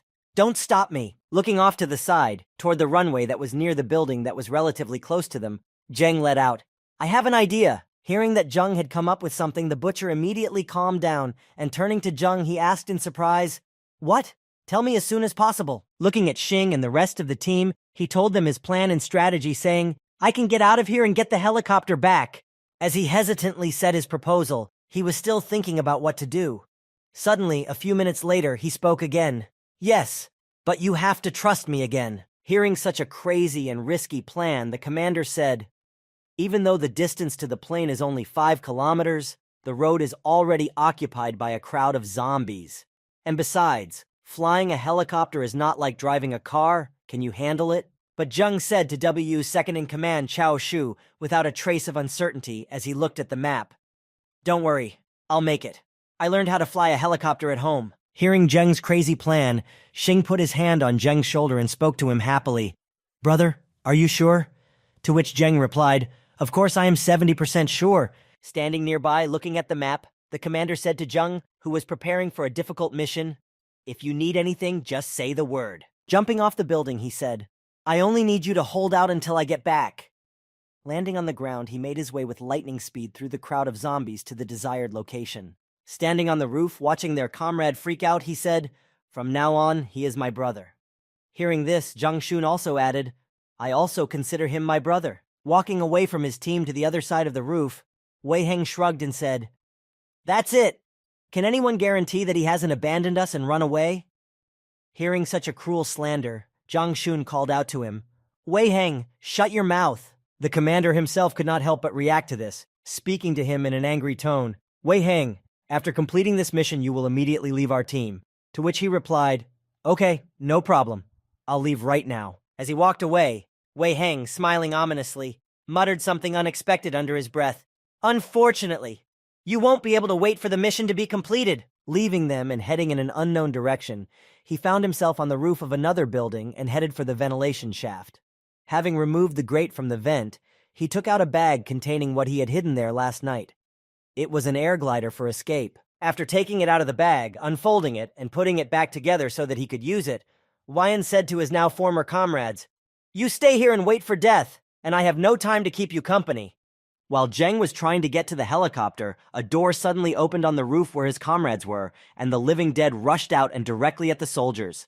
"The zombies have broken through," one of them said. Trying to boost morale, the commander shouted, "We are not giving up." One of them also asked, "Where did that Wei Heng go?" To which Zhang Xun replied, "There is no time to worry about him. We must hold out until my brother returns." Trying to fight off the zombies that had broken into the building and retreating to the edge of the roof, Zhang exclaimed as he looked back, "There are zombies behind me too." Meanwhile, Zheng tried his best to break through the monsters as quickly as possible.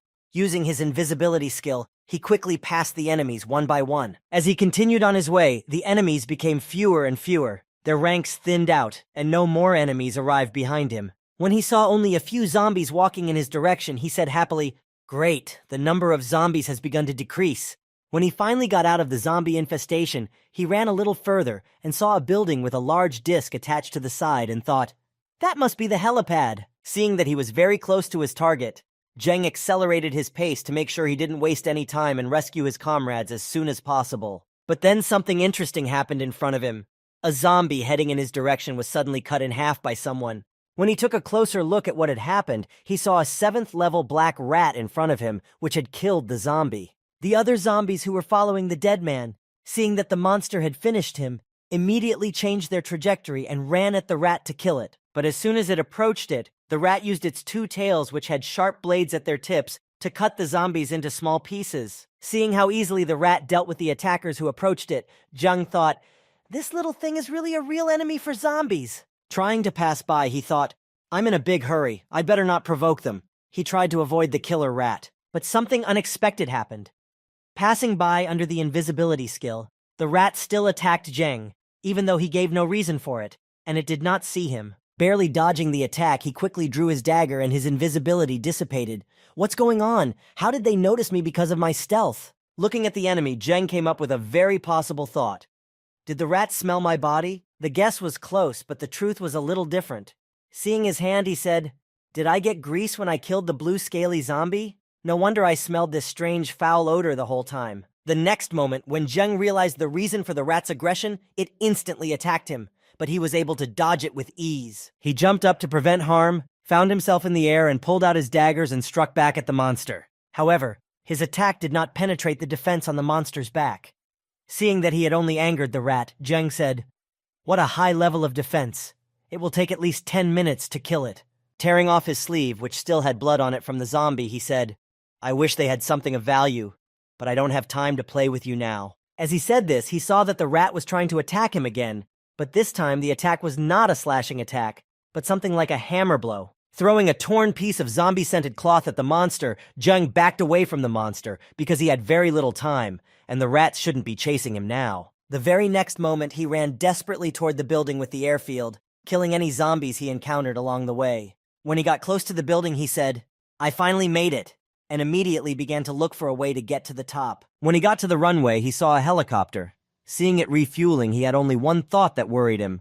"I hope it can still fly." After pouring all the fuel into the tank, Zheng closed the tank and headed for the cockpit, running his dagger along the body of the plane as he walked around it. As Zheng climbed into the plane, there were already zombies in the building, and eventually they appeared on the runway and saw Zheng there. Without hesitation, the zombies immediately rushed to the plane to get to the living person they had just seen to eat him. Meanwhile, Zheng was already sitting in the cockpit, looking at the entire control panel and remembering how to operate it. He said, "There are so many buttons. This is something Sue didn't teach me. Well, never mind, she didn't."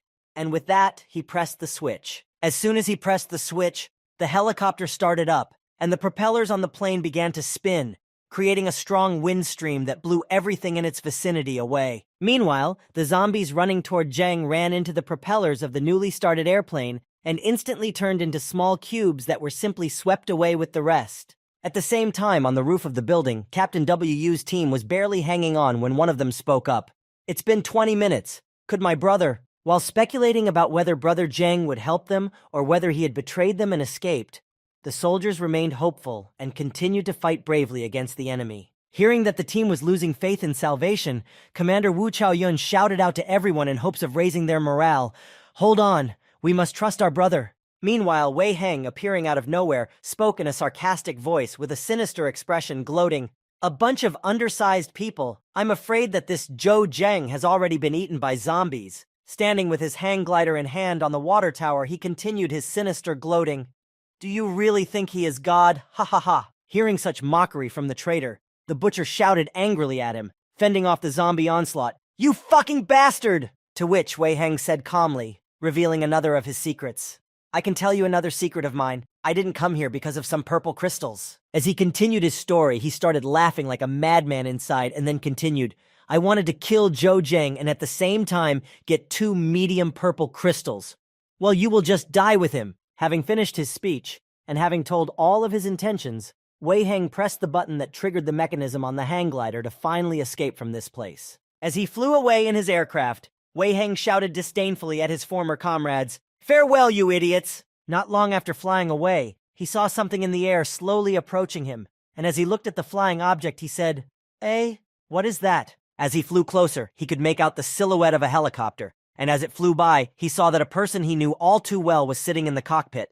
When he saw the pilot, he exclaimed in alarm, Zhou Zhen!" Meanwhile, Zhou Zhen had already mastered the helicopter's controls and felt at home in the cockpit, and confidently went to rescue his comrades who had been waiting for him for so long and needed him. As he flew up to the building where he had left his comrades to wait for him, he could see a fierce battle on the roof, where soldiers were fighting off the monsters with their last strength. When the team heard the sound of helicopter propellers, they looked up and saw a helicopter above them and shouted, "Helicopter, my brother is back!"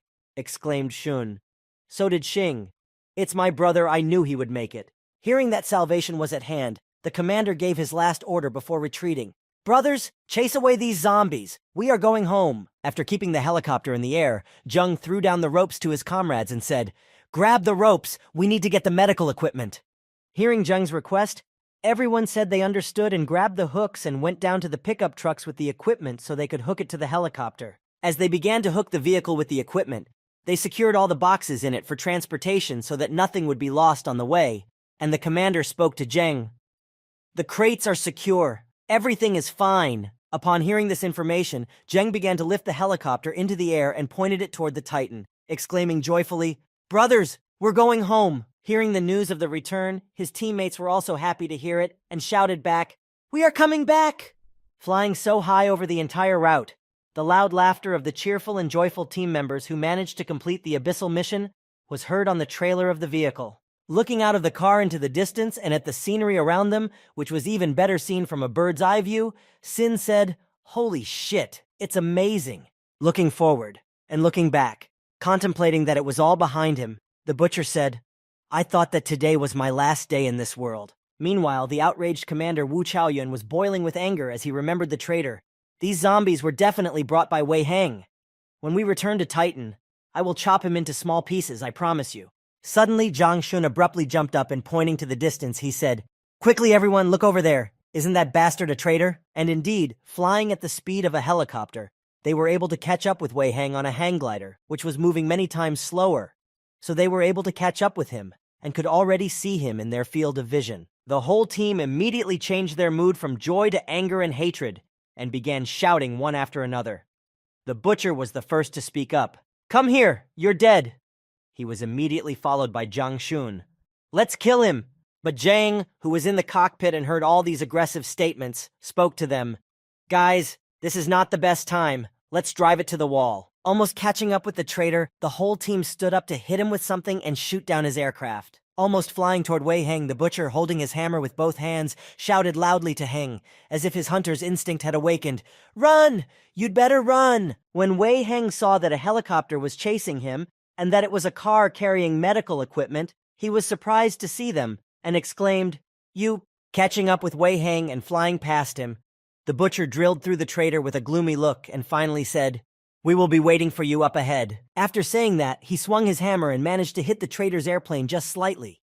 Seeing that his mechanism was damaged, Wei began to exclaim, "Shit! Come on, fly! Take off!" Flying over the crowd of zombies, he began to blow on the hang glider to make it gain altitude, but it was useless. It slowly just sank lower and lower to the ground. Almost on the ground, Wei Heng was already at a height where the zombies could reach him, and they began to catch him by the legs, and he desperately fought back, kicking at them. "Get off me! Get off me!" In addition to shouting and trying not to fall into the crowd of zombies, he tried to run over their heads, which, by the way, he did quite well, and thanks to which they could not catch him. Moving away at this pace, suddenly a frightened grimace could be seen on his face as if he had seen death in front of him, and he shouted, "This is..." Indeed, he saw death in front of him, but in a human form. On the wall that he had to cross were the captain, the butcher, and Zheng, who was already aiming his bow at him. Seeing this picture, he said, "That's it. It's over. They really want to kill me." The arrow shot and passed right by his face, only slightly grazing his cheek and leaving a shallow scratch. After all, killing him so easily was not interesting. As the arrow passed by, it hit the wing of the hang glider. Most likely, Jen had planned it that way so that Wei Heng would not be able to suddenly escape. The arrow hit the wing, hitting the important mechanisms of the device, after which it successfully exploded, throwing the poor man to the ground to a whole horde of zombies. Having made a good shot so as not to kill Wei immediately, Chen spoke to him, holding his bow in his hands and smiling slyly. "Come on, come here. We'll settle up." Although besides Zheng, there were others who wanted to settle their accounts with him. The captain and the rest of the squad also echoed Zheng's words, responding in unison with an angry voice. "Yes!" Meanwhile, Wei, who was surrounded by zombies, fought with all his might to survive and make his way forward.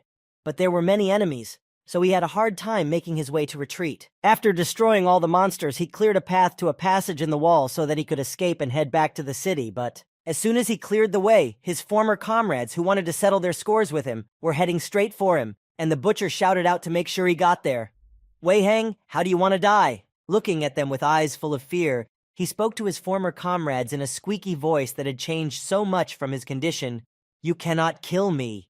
Hearing such nonsense from Wei Heng, Zheng asked him curiously, "I wonder why we can't kill you." Taking out the company emblem, Wei Heng said with a look of madness on his face, "I am the Shadow Man. If you kill me, you'll be in a lot of trouble." Hearing this excuse, the butcher fell into a stupor, not understanding what kind of association this shadow was.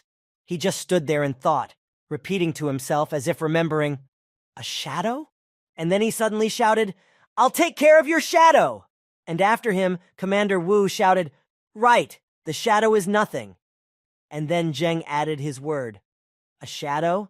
It so happens that I still have a score to settle with you." In the end, finally despairing that he would survive, Wei Heng ran at Zheng and began to shout, "In any case, if you kill me, I will take you with me." When he got to Zheng, he used his best attack, but it missed the target. And then Wei thought, he dodged from my full attack? Meanwhile, Zheng wasted no time in knocking his opponent to the ground with a single punch, dealing him a critical blow so that he could not get up again. After Zheng finished settling his score, the butcher immediately ran up to Wei Heng and swung his hammer with all his might, with a smile on his face, and shouted, "Die, you bastard!" After a certain period of time, the whole group was finally able to return to Titan. They were all sitting in the Warrior Union building, the VIP reception area, waiting for the leader of the Warrior Union, Jiang Chen. While the warriors were sitting at the table, drinking tea, a dialogue began between them to pass the waiting time faster. Zhang Xun was the first to start it, saying, "Never in my life did I think I could become a 10-star member of a Warrior Union." To which he was answered, "Heh, this tea really does contain star power." Zheng took the cup in his hand and drank some tea from it and said, "This kind of tea is called shooting star, and they say there are only 3 days in a year to harvest it." Impressed by what he heard, Xing asked Zheng, "Have you ever had this before?" Suddenly, Captain Wu Chaoyun broke into their conversation, putting his hand on Zheng's shoulder and saying, "Ha ha ha ha! I think it's time to officially introduce our master. His real name is Zhou Zheng. Master is his nickname. I think everyone has already noticed his level of ability, right?" Praising Zheng, the master continued to tell even more interesting information about him. Of course, there is another reason. He is one of the few 10-star Titan warriors. Hearing this, the butcher grabbed him with both hands and asked excitedly, "You're really a 10-star warrior, eh?" Zheng replied, "It's just luck. Meanwhile, in the depths of the Warriors' Union, someone's voices could be heard, and one of them spoke. "Leader, this Zhou Zheng, what should we do with him?" Standing in front of the leader of the Warrior Union, Jiang Chun asked what he should do with Zheng. And the leader replied, "If he was able to fulfill the conditions for promotion, according to the rules, we are obliged to give him a promotion." Standing in front of his boss, Jiang Chun said nervously, "If he finds out that the first 11-star warrior in Titan was not him, but a 4th-ranked warrior, it's hard to imagine how he'll react." The boss replied, "Ha ha ha ha, I really want to see his reaction." Having said that, the head of the Warrior Association gave Jiang Chen an order. "Mark Zhou Zheng as a red-level warrior and watch closely. Let's see how talented he is, and whether those 2 missions were just a lucky coincidence." Hearing the order, Jiang Chen said, "Yes, sir." Then the leader continued, "Also, hide Zhou Zheng's photo for now so we can protect him a little bit. But the name?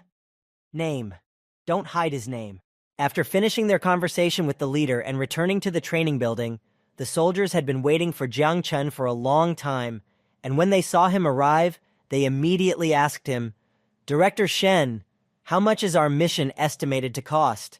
As soon as Lai entered the room, Jiang Chen was bombarded with questions, but he calmed everyone down by saying, "Don't worry, take a seat, I'll tell you everything. This abyssal-level mission, 80% complete. All participants can become 10-star members of the Warrior Alliance." Hearing this news, everyone cheered together, "Yes!" rejoicing and hugging each other, not holding back their emotions, and showing them to the fullest. After all this, Jiang Chen went up to Zhou Zheng and addressed him personally. "Mr. Zhou Zheng." He had something special and personal to say, and his assistant was standing by his side, holding what was to be handed to him. After removing his cape and taking the box in his assistant's hands, Jiang Chen spoke, "This is your new membership card. Please take it." After handing this new emblem to Zheng, Zhao thought about something as he left the room. In such a short period of time, the Warrior Union has given so many guys the level of 10-star warriors. Turning around and looking at Zheng, he continued his thought through the gap before Zhang could close it. And the strangest thing is that every time he is promoted, this Zhou Zheng appears. It's strange. Meanwhile, in some buildings, someone in a dialogue casually mentioned, "A 4th-ranked kid has become an 11-star warrior. I'm afraid that the high-level Titan warriors won't be able to sit still now." The next day, Zheng, unable to sit still, ran out to hunt various monsters just as dawn broke, saying, 95% more experience and I will reach level 40. As he confidently walked toward his goal, Zheng's forehead read, "I will achieve my goal by any means necessary." And as he went hunting, he said, "After I learn the shooting skills of the 40th level, the efficiency of leveling up will improve even more." When he reached the field where the various monsters were roaming, he saw the tracks of car wheels and thought to himself, "It seems that other teams have already been here before me."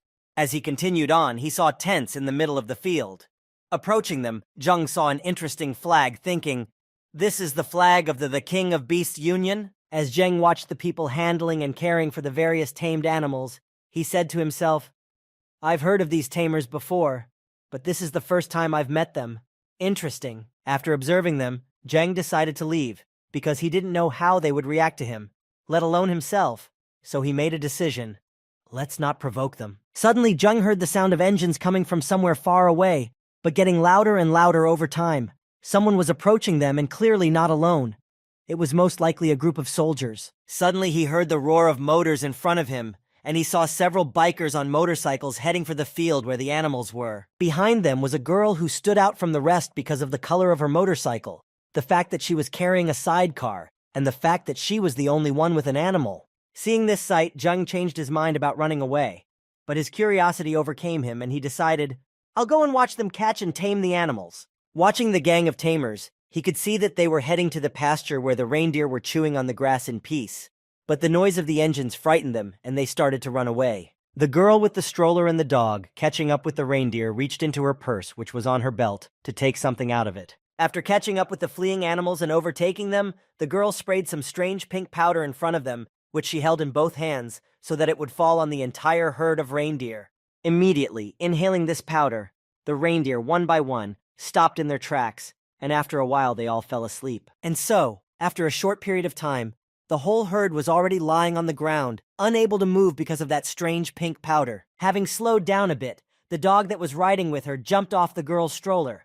When she saw it, she exclaimed, "Balenka is back, don't scare her." Then, stopping near a herd of reindeer that were lying on the ground, the girl got off her bike and went to the animals. Approaching one of them and touching its head with her hands, she said, "Do not worry, we will not harm you." While the girl was taming the animals, the dog that was with her suddenly became quite aggressive and began to growl and bark loudly, looking behind her. Noticing that a man was approaching them, one of the gang spoke to Jeng. "Who are you?" "The King of Beasts Union is hunting here now, friend. Please go around and don't disturb us." As the dog slowly approached the girl, it barked louder and louder, trying to protect its owner. But Jeng's curiosity got the better of him, and he continued to approach the girl. As Jeng got closer and closer, he held up his hands and said, "I don't have any evil intentions. I just wanted to see how you hunt. I wanted to learn from you." Approaching the girl almost within arm's reach, Jeng repeated himself, "Guys, I was just curious to see how the Beast King Alliance hunts, so I wanted to learn a little." But instead, he heard one of the warriors say to him, "Boy, you're asking for trouble." Noticing that he could not see the girl's characteristics, Jeng thought in confusion, "This girl, is she above 8th rank?" Getting to her feet and walking toward the stranger, Xiang Shihan put her hand on her friend's shoulder and spoke to him. "Wu Di, how many times have I told you not to be so aggressive?" Approaching Zheng, Xiang Shihan asked him, "So, what exactly do you want to learn from us?" Confused by this answer, Zheng said, "I am very fond of animals, so I want to learn how to tame them, and maybe you can teach me?" Stretching out her hand to Zheng, with a bag in her hand, the girl said to him, "It's very simple. You just need to rely on this powder." Delighted with this approach, Zheng asked, "Can I buy it?" Seeing Zhen's interest, the girl said to him, "1 blue crystal and I will give you some." Hearing this offer, Zheng was delighted. Deal! Having made a deal that was beneficial to both parties, Zheng walked away from them toward the forest, and the soldiers began to question the girl. "Sister, what did you sell him? You've never sold it to anyone before, not even for a purple crystal." After listening to all the accusations against her, she decided to counter their words. "To sell or not to sell is up to me. In any case, this kind of powder is effective only for deer." Heading into the woods, Zheng found a mutant rock python sleeping in the middle of a clearing on a former tennis court. Seeing it, Zheng was very happy because this was really what he needed to test the effectiveness of the powder he had bought. So he went over to it and said, "How fortunate I am about to test the powder." When he poured the powder on the snake, it immediately woke up and began to attack Zheng. He, in turn, only said, "Huh? Why didn't it work as I thought it would? What's wrong?" Very angry that its sleep had been interrupted, the viper began to swing its tail, knocking down the tree Zheng was sitting on. The boy jumped off the branch to avoid being hit by the attack, saying, "Damn, that girl tricked me." Starting a fight with the enraged viper, Zheng deftly jumped to dodge its attacks, trying to do a little damage to it, but the barrage of attacks with its tail, which it was constantly flapping, did not let him get close to it. But then something unexpected happened. The viper, in a fit of rage, suddenly bit itself, and then stopped immediately. Seeing this, Zheng said with joy, "Ha ha, always after a dark streak in life there is a bright one. It seems that the powder was able to make this giant harm itself. Ha, something." As the enemy stopped moving and weakened its defenses, Zheng, noticing that the monster didn't have much health left, jumped on the viper and shouted, "Well, okay, enough self-destruction, it's my turn." While Zheng was fighting the viper, another group of 4 warriors wandered through the forest. While one of them walked in front, clearing the path and killing weak monsters along the way, 3 others walked behind, and one of them stood out. After clearing the way, this warrior said, Sir, there were sounds of a battle up ahead. I'll go and check it out," and started forward. Standing behind him, his master, holding a handkerchief in his hand and coughing, replied, "Cough, cough, cough, hurry up." Rubbing his face with his handkerchief, the gentleman blushed and said, "It's a pity that as soon as I got that girl, the old man immediately killed her. When we return, I will make it up to him." The warrior didn't have to run for long. After a few dozen meters, he saw a giant viper in front of him, which was already dead. When he saw it, he shouted out, "This trail? Was it killed by a human? He must be at least rank 8. Standing behind, the gentleman, covering his face with a handkerchief and covering his nose with his hand, said to his soldier, "Haven't you finished your inspection yet? It smells terrible here like blood. Hurry up and let's move on." Hearing these words of his master, the warrior said to him, "Sir, this time, our first priority is to ensure your safety. We can go to the end of the red zone. This area is just right for you." The gentleman replied, "Come on, let's go. Let's go." Moving on, in search of new strong monsters to raise his level, Zheng saw a sign on the road. Looking at it, he said, "This one? Mountain Python gave me 20% experience. Surely there are many beasts here with a level above 7th? As he passed the sign and continued along the road, straight into the forest, he continued to talk to himself, saying aloud, "There is wealth where there is risk." Walking on, he entered the forest and came across a white monkey. Fighting with it, he slowly drained its health and dodged its attacks to study its behavior. In the next step, when he realized how to counteract the monster, he used his super speed and immediately finished off the monster by dodging its attack and going behind it. He attacked the monster in the back. After defeating the monster, Jung decided to take a break, and taking the crystal out of it, he sat down next to it, taking out his canteen to drink water. As soon as he unscrewed the cork and took the first sip, he suddenly felt something. There was someone behind him. Hearing something wrong, Jang immediately jumped out of his seat, and at the same moment, something flew right at him with a frantic speed and force like a meteor. When he looked around, he saw many more monkeys like the one he had just defeated sitting in the branches of trees, looking at him furiously. Realizing that he would not be able to cope with such a crowd, Jung said, "Shit, there are so many of them?" Dodging another attack, Jang fell to the ground, nervously watching as the number of monsters grew and began to approach him one by one. All of the approaching monkeys were holding rocks, and one of them suddenly pointed at Jung and shouted loudly, as if giving an order for them to aim at the boy. And immediately after that, in the next moment, they all started throwing stones at Jung. Unable to do anything about it, Jung could only dodge, run from side to side, and jump. After a short time of dodging, Jang suddenly smiled madly and said, "I can't get close to them right now, but I can use these monkeys to practice dodging attacks." Short-range evasion. One of the passive skills that allows you to dodge all attacks using your own body. And while the cheater is in the state of dodging enemy attacks, his level can continuously increase. This is one of the most difficult passive skills in the Heavenly Continent. After deciding to level up his evasion skill, Jung continuously dodged most attacks, but one attack still got him. The stone hit him right in the chest. The stone hit Jung and threw him quite far, stopping his flight only when he hit a tree, which he successfully crashed into and was able to stop himself from such a powerful throw. Recovering from the attack, Jung instantly dodged the next attack that was flying right at his head and exclaimed frantically, taking a vial of healing potion out of his pocket, "Ha! I still have enough medicine. Hit me again. Come on!" Meanwhile, the master and his team moved on, but this time the master himself was destroying the monsters. He had just killed a wolf that was attacking their team. Seeing their master fighting, his subordinates could not just remain silent, but began to shout, "Great, sir!" said one of them. And immediately another one followed him. "Sir, your blade is incredible." But the gentleman was not at all happy with this support. In fact, he was even annoyed, so after his servants finished their praise, he yelled at them, "Shut the fuck up! I just want to know when I can go home." Running up to his master, the leader of the squad probably bowed and spoke to his master. The elder master said that you can go back as soon as you reach the 7th rank of warrior. Hearing these words, the irritated master again shouted at his subordinates, who were standing behind him, waiting for further instructions. "Then why are you all still standing around at home doing nothing?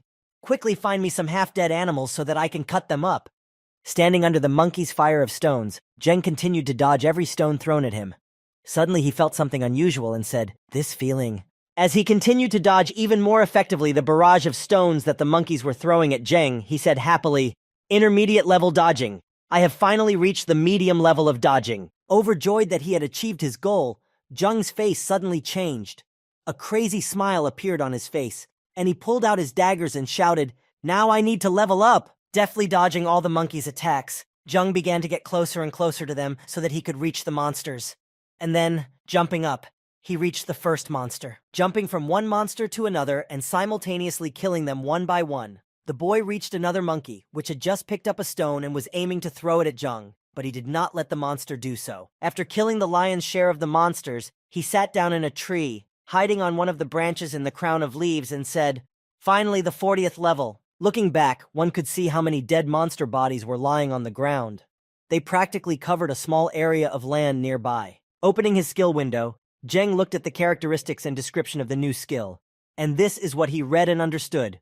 Multiple person attack, 500 extra damage, and bleeding, enough to kill a level 3 mutant beast. As he finished reading the description of his new skill, he saw another wave of monkey monsters approaching him again, and exclaimed happily, "Ooh, great! Just in time!" After saying that, he immediately rushed into battle, killing all the monsters in his path, and at the same time trying to test his new skill. 9 long days of training had passed, and Jung still hadn't decided to return home, and he was having a great time hunting monsters and collecting crystals. As Jang took out a blue crystal from another defeated monster, he said to himself, "With this skill, the leveling efficiency has really gone up a lot." But then his quiet, serene hunting was interrupted by a loud scream and a roar that was approaching him.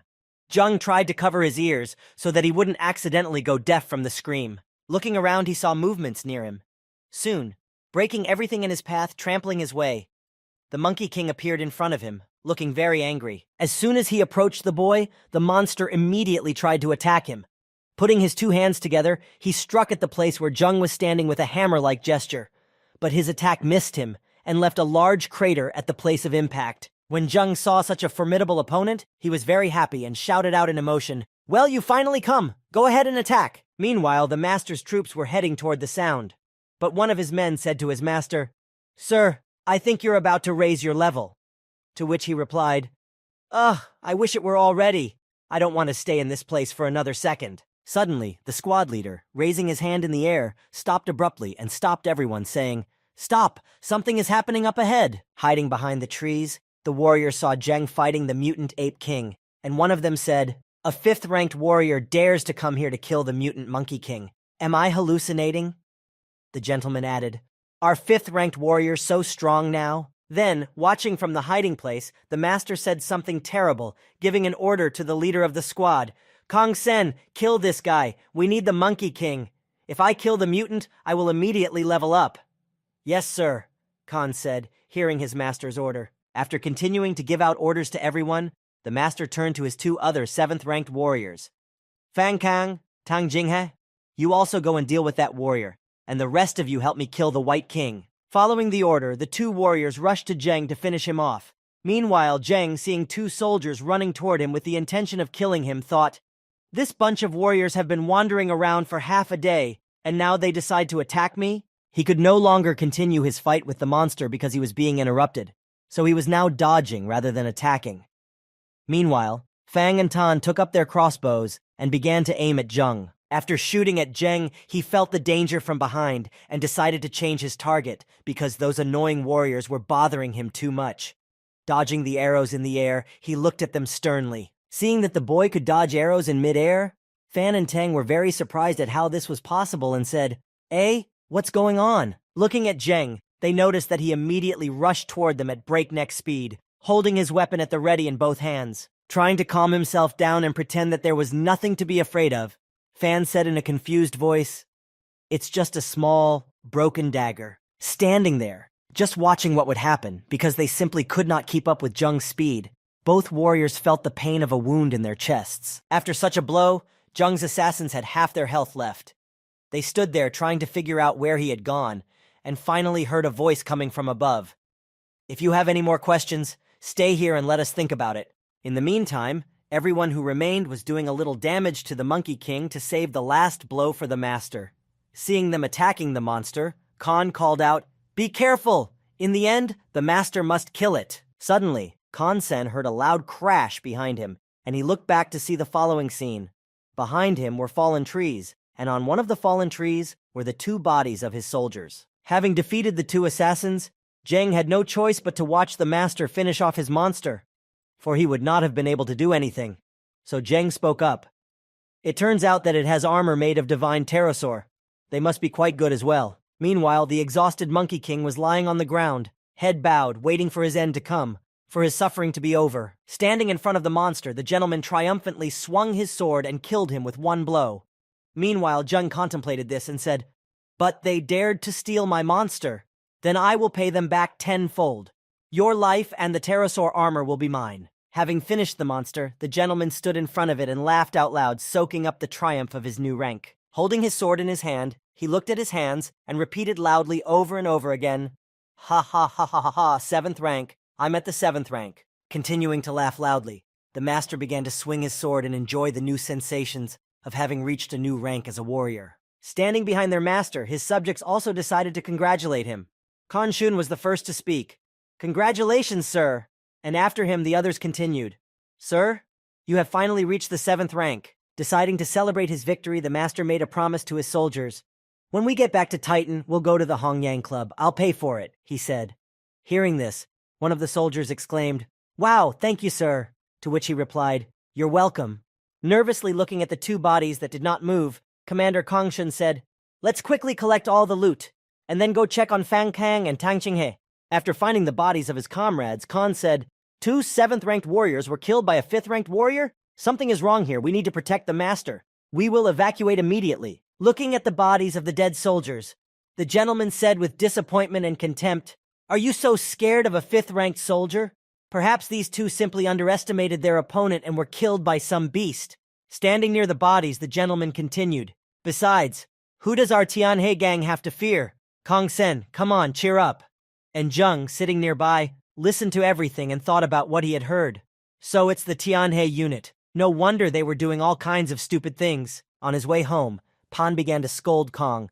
"Kong Sen, your courage is decreasing with every step. That guy has already escaped anyway. Come on, you need to teach the rascal a lesson." Khan replied, "Brave sir, you don't have to do anything. I will do everything myself. Just give me 1 minute. I will deal with him."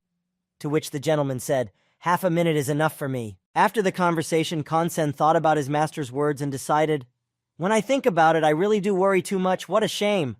I'm afraid of some boy." Stepping forward, Khan said in frustration, Don't worry, sir. That bastard is better off not showing up again." But he hadn't realized that Zheng was standing right next to him, but he was using his invisibility skill, so no one had any idea. As he continued to walk forward, he just passed Zheng, continuing to rage, "Otherwise, I'll show him." Meanwhile, Zheng stood just at arm's length, listening to all this with a smile. Walking ahead, he passed Zheng, continuing his formidable sermon. How terrifying an 8th-ranked warrior can be! Suddenly, he heard that someone in his group was feeling sick. Suddenly, they all looked at each other and immediately started to fidget. It's... Seeing that one of his teammates had suddenly fallen to the ground, groaning, Commander Kong Sen immediately asked, "What happened?" Grabbing the collar of his comrade who was walking next to him, the commander began to question him. "Who killed him?" The latter replied, Very strange. I didn't see anyone." Letting go of his comrade, the whole team stood in a circle formation, and the gentleman was placed in the center, and Commander Kong Sen shouted, "Protect the gentleman, we must leave here immediately." The commander continued in a frightened voice, looking around intently. "Someone has killed a man right in front of us and just disappeared. This is very strange." A short time later, Zheng stood outside the cave and spoke. "Ha ha ha. Did you think that if you hide, I won't find you? Actually, I have a system." Looking at the cave in which the soldiers were sitting, Zheng smilingly walked in the opposite direction from them, saying, "If you are so fond of stealing other people's monsters..." When he found a pack of monsters in the forest, he continued his monologue, which he had been conducting to announce his plan of revenge. "I'll let you kidnap a few more." Pulling out his rifle, he walked toward the pack of wolves to provoke them, and they followed him. As he approached the pack, he said, "Brothers, it's time to work." Meanwhile, sitting in the cave, the Tianhe group discussed their losses. Sitting by the dying flames, a gentleman said, "Shame, it's just a shame, to be killed by a 5th-ranked soldier." Trying to argue with him, Khan could only utter a pitiful mumble. "Sir." Suddenly, their conversation was interrupted by the sound of gunfire coming from outside. Hearing this, the captain exclaimed in confusion, "Where are these gunshots coming from?" The gentleman replied, Is someone hunting out there?" When he went outside to check where the gunfire was coming from, Kong Sen said, "At this time, in the forest. It's usually impossible to hide at this time, so how could someone go hunting now?" When he went outside, he saw a boy in front of him. It was Zhou Zheng, who spoke to Khan. "Boys, I have a little present for you." As soon as he saw the boy, he could see the red eyes of the monsters, which grew larger and larger as time went on. And Zheng, who had brought all these monsters, suddenly began to vanish into thin air, and all that could be seen was a sinister smile that stretched all the way to his ears. Recognizing the boy who had brought the wolves, he remembered the same boy he had set 2 of his soldiers against that afternoon, and from whom they had taken the monster, and he had just managed to exclaim, "You..." Suddenly he was attacked by wolves, many wolves, almost all at the same time, the whole pack that Zheng had brought, and the rest ran into the cave after the other warriors. Meanwhile, Zheng, who had been watching from a tree, escaping from the battlefield, could only hear his teammates screaming, "Ah, boss, save me!" and the sounds of fighting. Eventually, the battle ended, and all the monsters were defeated. None of the warriors died. Seeing this, Jung thought, well, as expected of an 8th-ranked warrior, you are actually even stronger than I imagined. Meanwhile, Kong Sen, who was resting on his knee after the battle, saw Zheng walking toward him and exclaimed in confusion, "Who the hell are you?" Zheng, in turn slowly approaching his opponents, replied, "I am just an ordinary man whom you robbed." Flashing with anger, Khan said, "An ordinary man? Who could do this to us?" Zheng calmly replied, Hey, you wanted to kill me in the first place. There is no need to play the victim here." When the frightened gentleman came out of the cave at the sound of the dialogue, he pointed at Zheng and said, "Don't think it will end like this for you. You've messed with the Tianhe gang." Seeing that the man they were supposed to be protecting had left the shelter, Commander Kong Sen spoke in confusion, "Sir," as if to persuade him to return. Angry that he was being treated and spoken to in such a dishonorable manner, Zheng said to the master, "At first, dog, I wanted to let you live, but now I have changed my mind." The gentleman, who was seriously frightened, tried his best to remain calm and arrogant because he was a man of high rank, and said to Zheng, "Do you really want an enemy like our gang? Do you even realize what will happen next?" Hearing this arrogant tone of voice, Zheng replied, "If you cause problems for other people, then I don't mind destroying you for Titan." Khan replied angrily, "Milkman, do you think that Tianhe is an ordinary gang? Let me tell you something. Our gang is high up in the government of Titan City. Do you want to make the whole of Titan your enemy?" Continuing to threaten Zheng, Khan said, "If you dare to attack us today, you will be severely punished in the future and the whole of Titan will hunt you down. Even your family and friends will break off relations with you." Zheng replied, "Oh, how scary. But if I let you go now, then when you return to Titan, you won't let me go anyway, right?" Seeing that this was his chance to intimidate Zheng, the master shouted from behind his soldiers, "Understand? Now put down your weapon and stomp out of here with small steps, and don't ever show up in Titan again, and I'll ask my father not to kill you for now." Looking at the master with a sarcastic glance, Zheng said to him with a sly smile, "Ha ha, and that's your best condition for me to spare your life? Well, then don't blame me." Starting a fight, he instantly killed all the soldiers of this arrogant lord, and leaving him behind, he said, "That I have chosen another way to shut your disgusting mouth." Meanwhile, in the city of Titan, in the office of a 9th-ranked warrior, Chu Tianhe heard the following dialogue between his assistant and him. "I'll get someone to deal with this," said the assistant. Chu replied, "Wait, first get all the other hallmasters together." When the assistant left the office, Chu picked up a cup of tea, and immediately it cracked in his hands, and then he said, "I have a bad feeling. Did something really happen to that guy?" Meanwhile, a long line of pickup trucks lined up at the gates of Titan. The locals were already getting confused and asking each other questions. What happened? Why are the trade union and the Tianhe gang going to take so many people out of town? To which another replied, "I heard that there is a level 11 royal lizard in the red zone of the Curly Forest." Hearing this, the surprised interlocutor said, "Wow, a level 11 royal lizard? One piece of its scales is worth 1 green crystal." Meanwhile, Zheng was sitting at his computer in a separate room for receiving Warrior Alliance missions, choosing what else he wanted to do in the near future. Looking through the task feed to see what missions were available, Zheng said to himself, "Come on, what other missions? That could improve my position in Titan." Suddenly he remembered what the gentleman had said to him before the battle. "If you dare to attack us, you will be severely punished in the future, and all of Titan will hunt you down. Even your family and friends will break off relations with you."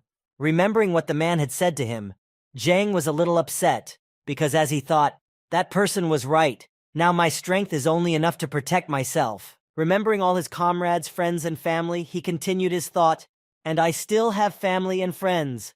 Compared to pure military force, power and might are a much better defense in comparison." Suddenly stumbling upon something interesting, Zheng immediately cheered up and said, "Oh, this mission." Meanwhile, outside of the Curly Forest, someone was having a dialogue. One of the voices said, "I thought so. The Union of the Animal Lords is very rich." It was one of the warriors who had come to hunt, on a mission to kill a mutant lizard of the 11th royal level. Standing in front of her, having previously tied her up, one burly warrior addressed the other. "Sun Yang, I can leave this lizard to you. Do you have the courage?" Sun Yang replied, "Ugh, I came here just to get it." Raising his hand in the air, Sun Yang shouted to all the soldiers who were nearby, "Brothers, leave her to me." Meanwhile, sitting in a tree nearby, watching everything that was happening, Xiang Shihan said with a cackle, "Tsk, what a bunch of idiots barging in like this, but it's certain death for them." Appearing literally out of nowhere and standing next to the girl, Jung spoke to her. "You seem to be good at this, don't you?" Unsuspecting, she answered quite naturally, "Of course." Suddenly realizing what had happened, she asked Jung in confusion, "Hey, how did you get here?" Jung naturally said, smiling sincerely, "Well, I just came." Sitting down next to Xiang Shihan, she pondered, "A fifth-ranked warrior and I didn't sense his presence?" And Jung, pointing to the lizard, said to the girl, "Can you tame this royal lizard if you give it your pink powder?" Xiang Shihan replied with a shrug, "She is at the royal level. You can't tame it that easily. Besides, last time I forgot to tell you that the powder only works on deer."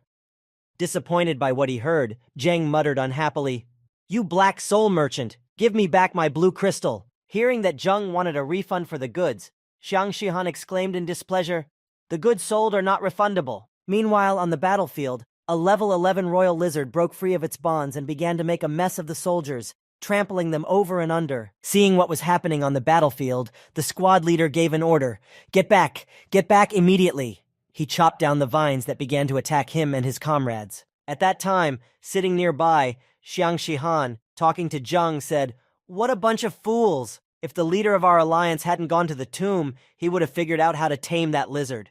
"The graveyard?" Jung asked in surprise. The surprised girl spoke to him. "Haven't you heard?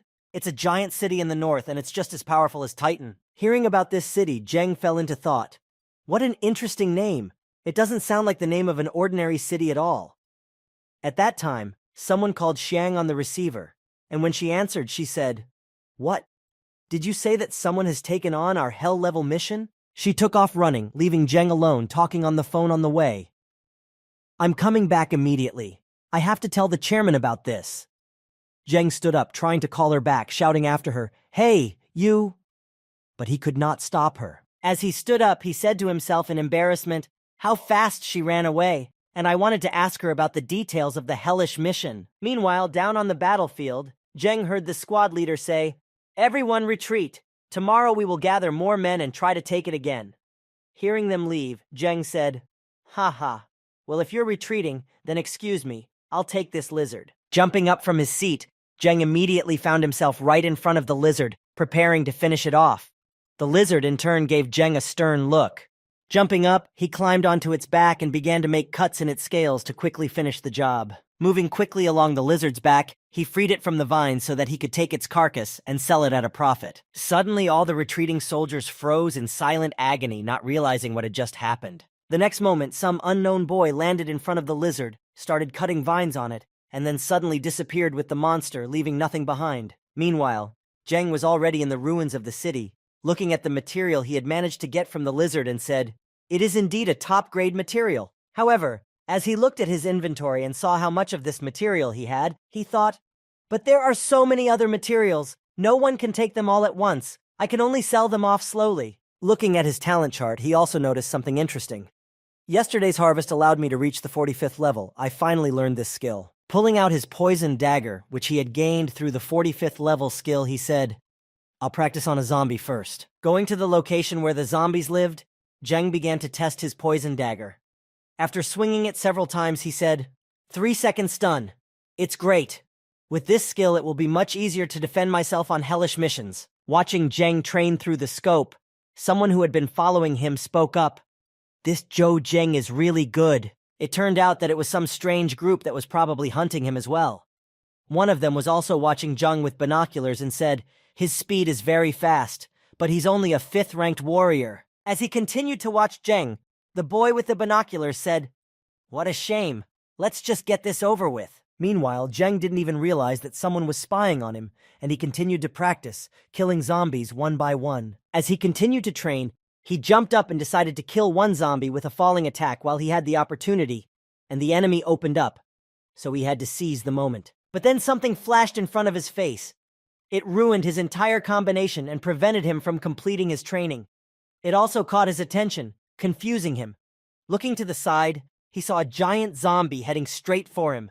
Most likely, it was the one that threw something at Jung. Seeing such a big guy in front of him, Jung decided that the best option in this situation would be to get to his feet and neutralize them first, so that the monster could not move, and a stationary target is easier to defeat. But his plan immediately went wrong. The giant zombie threw Jung far into the building with a single punch and seemed to have killed him, or at least seriously injured him. Seeing this sight, the team of observers all stood up, and one of them said, "Yeah, boss, it looks like it's just like you said, he's gone." Hearing this, one of the team emphasized, "This guy's movement technique is really very unusual. But even if he did manage to hide, it's still no use." Observing the situation further, one of the team members continued, "After being hit by this high-level zombie, if he doesn't die, he'll be severely injured, and he won't be able to get out of here alive." Putting his hand on the shoulder of his teammate who had just expressed his guess, another soldier spoke to him, "The boss is obviously smarter than this bunch of idiots. We shouldn't act as we please."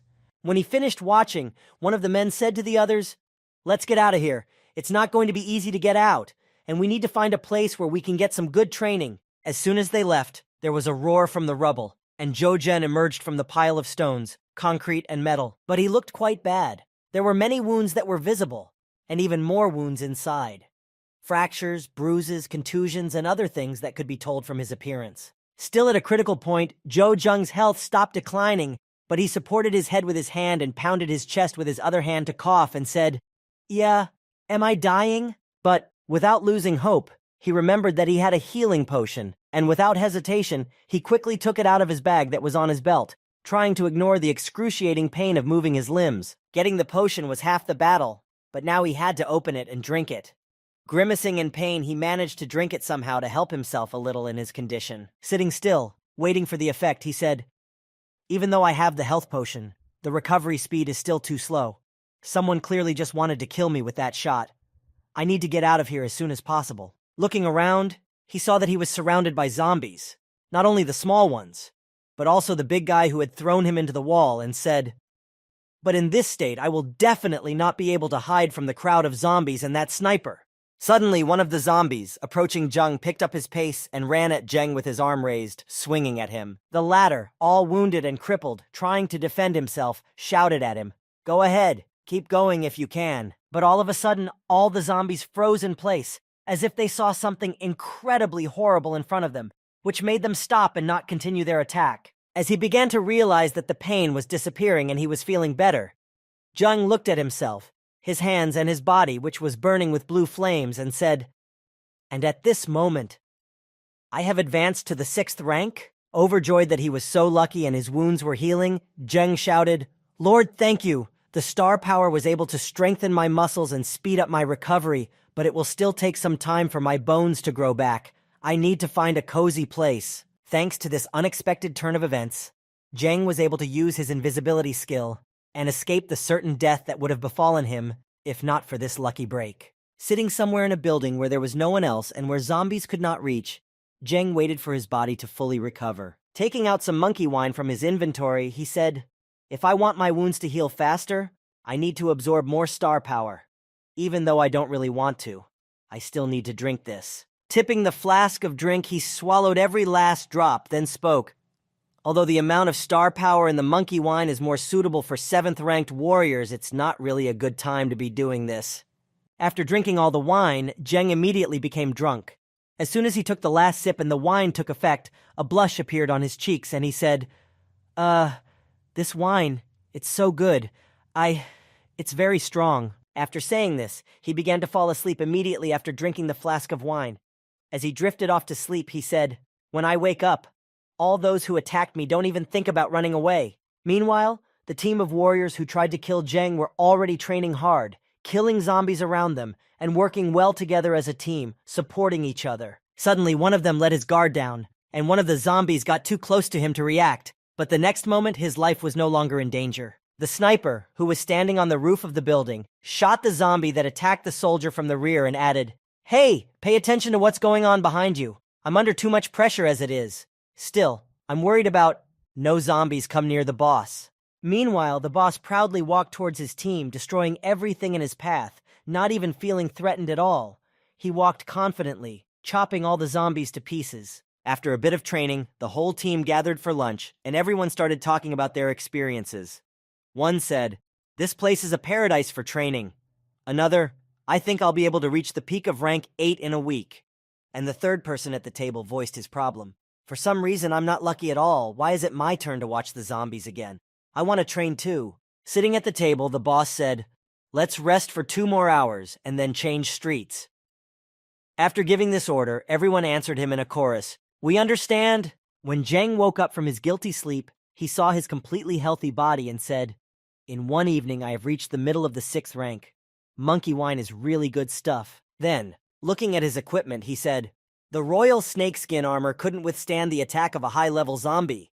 I was very lucky." After stretching, changing his equipment, and going outside, Jang said to himself, "Now it's time to pay back the people who attacked me." Sitting on the roof of the house, Jang said through his binoculars, "5 people.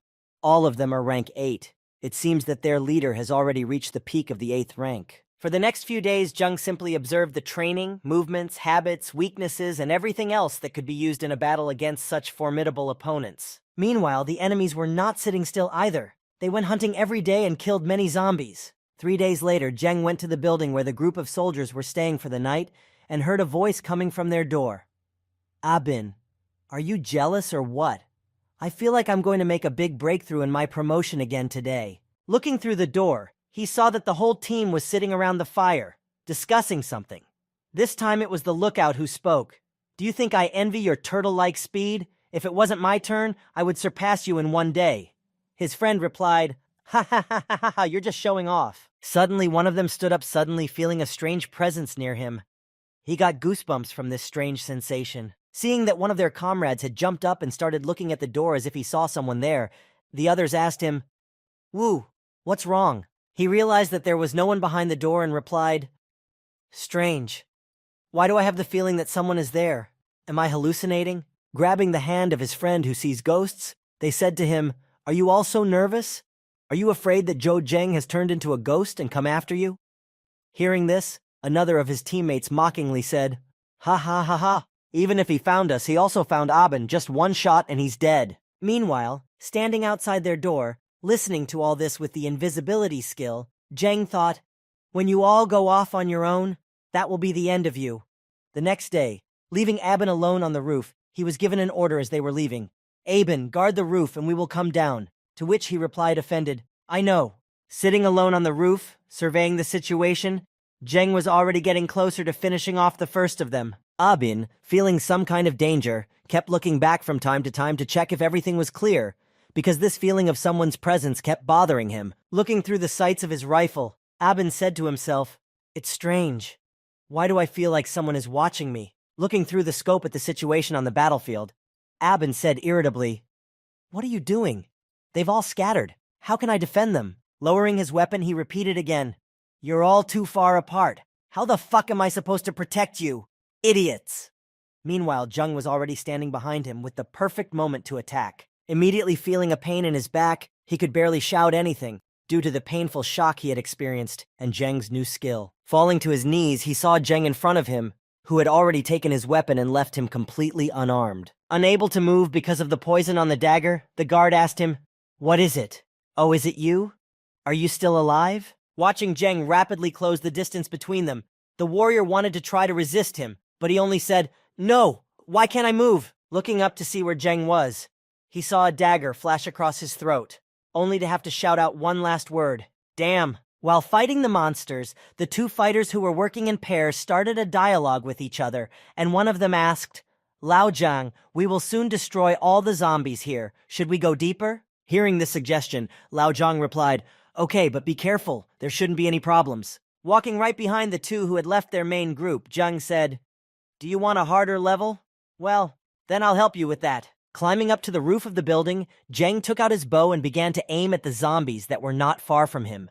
But these were no ordinary zombies. They were giants. When he hit the zombies with his arrows, they became very angry with him. Their eyes lit up, and their attention was now focused on him alone. When they saw where the arrows came from and who shot them, they ran after Zheng and began to chase him to kill him. But Zheng kept firing at them to annoy them even more and attract more zombies. After gathering enough zombies, he began to run away from them rapidly to lead them to the right place, saying, "Hee, here come the chosen zombies." While fighting in pairs, one of them heard strange sounds coming from the distance and said, "I think those are the sounds of the chosen zombies." The other, listening, replied, "Yep, and there's definitely more than one." A short time later, 6 chosen zombies came running toward them. Seeing this, one of the duo exclaimed, "Oh, there are 6 of them!"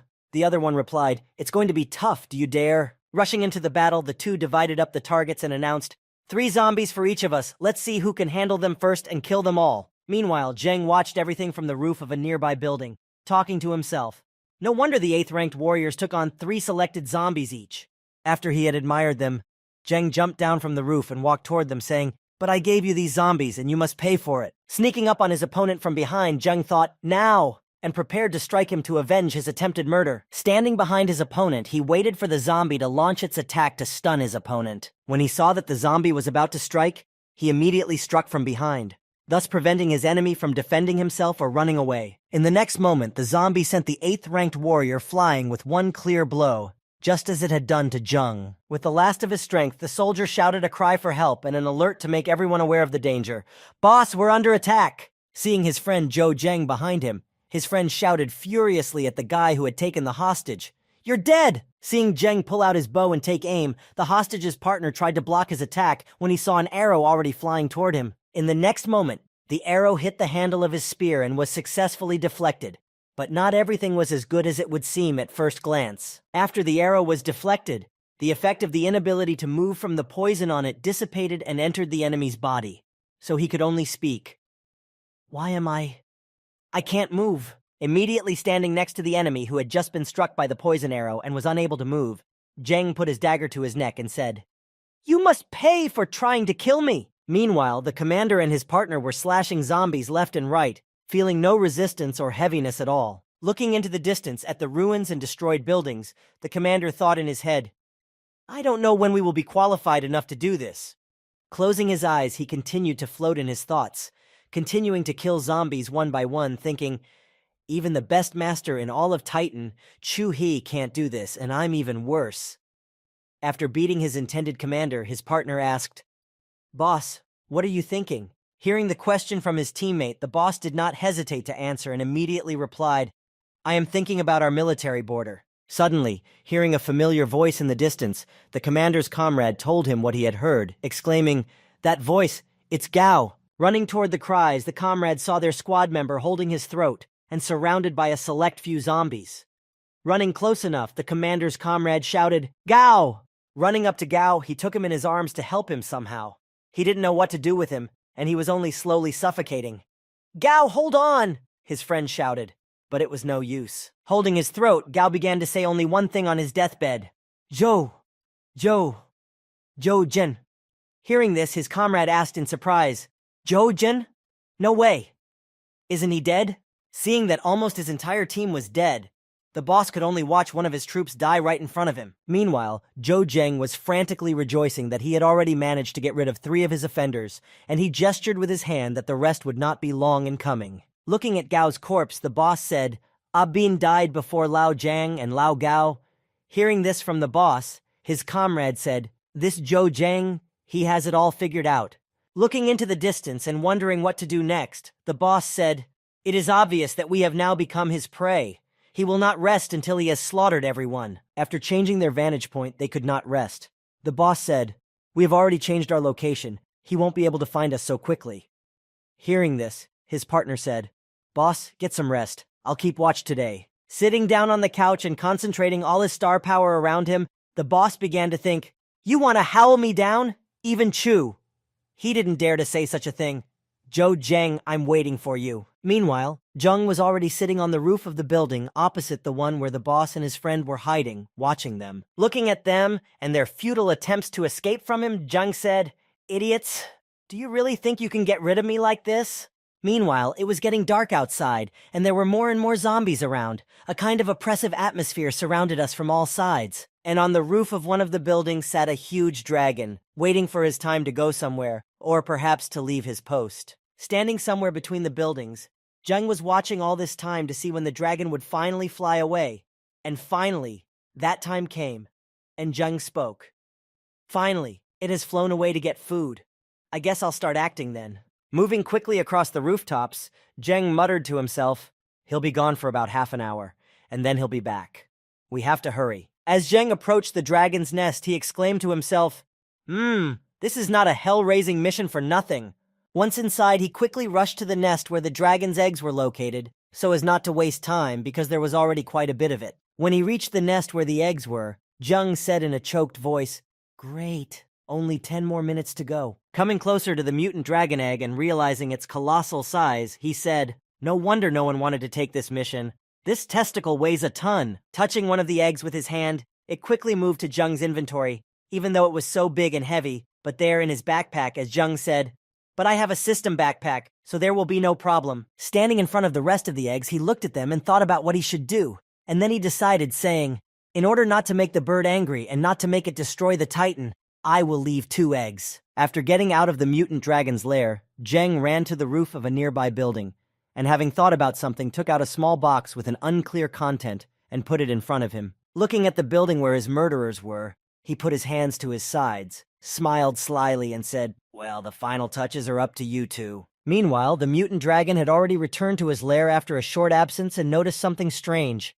The nest was missing 1 egg. When he noticed the shortage, the dragon became very angry and began to roar loudly, which was heard by everyone in a fairly large radius. Meanwhile, Jeng's team of assassins were sitting in their hiding place trying to rest, but suddenly they heard a furious roar coming from nearby, and a subordinate asked, "What is that sound?" After asking their boss, they both rushed to the roof of the building to see what was going on. Once on the roof, they noticed an irritated dragon flying around, and the subordinate asked, "What's going on? Why has this giant become so irritated?" Sitting behind them on a large wooden box, a familiar voice suddenly called out to them. Could it be because he has lost something? Turning around to see who was speaking to them, one of the soldiers said in a confused voice, "Zhou Zhen." To which he replied, "We meet again. I have come here to give you a small gift." Unable to tolerate such insolence, the 2 soldiers rushed toward him, drawing their swords and shouting at him along the way. "Die!" Running up to Zheng, they swung hard and smashed the box Zheng was sitting on with 1 blow, and something from the box began to splash on them. Zheng just jumped to the side, happy that his plan had succeeded. Standing after his attack, all covered in some strange liquid and confused by what had happened, the squad leader said to Zheng, "Zhou Zheng, these terrible jokes will only make your death more terrible." And Zheng, who had landed in front of them after dodging the attack using his high-speed skill, said smugly to them, "I'm not sure. The show is just beginning." Seeing what had just happened, the dragon became very curious about what the 2 warriors had just smashed, because the smell was quite familiar to the monster, and it headed toward them. Seeing the dragon approaching them, the 2 warriors screamed in unison like frightened girls, "Zhou Zheng, what the hell are you doing?" The next moment, as soon as this phrase was uttered, a dragon suddenly appeared in front of them, although it had been flying around a short time ago. Seeing this, the commander gave an order to his last teammate. "Wu, we need to split up. 1 by 1 we can escape." Sensing a familiar smell, the dragon became enraged at the 2 soldiers and began to destroy the building they were in, trying to finish them off. But they managed to escape. Seeing that his targets were not there, he was able to track them by smell, and turning his head to the left, he immediately noticed 1 warrior who was giving them a kick. Running away from the monster, the frightened warrior shouted one last time, "You have to survive and avenge us," and addressed it to his comrade. He got into a fighting stance and overcame his fear and prepared for battle, changing his mind about running away, and shouted to the monster, "Come on, I'm not afraid of you." But as soon as he said that, the dragon immediately struck out with its crushing paw and hit the warrior right in the face, giving him no chance to react or dodge. This blow was so strong that the warrior was able to pierce 2 concrete buildings with his body, piercing them through one after the other. When he landed in the 3rd one, stuck in it from the impact that left a crater behind, he only said one last thing, "Terrible." Before he lost consciousness, he managed to add that this was not all.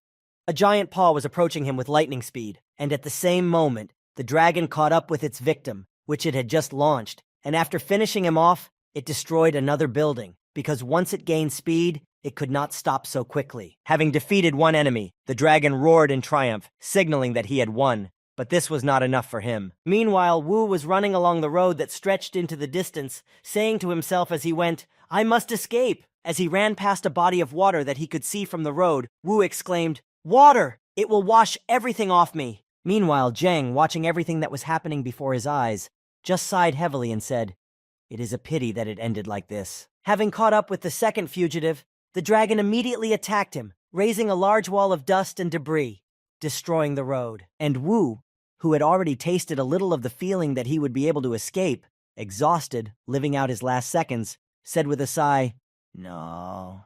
Having killed all the enemies he saw, the dragon roared triumphantly again, wondering what to do next.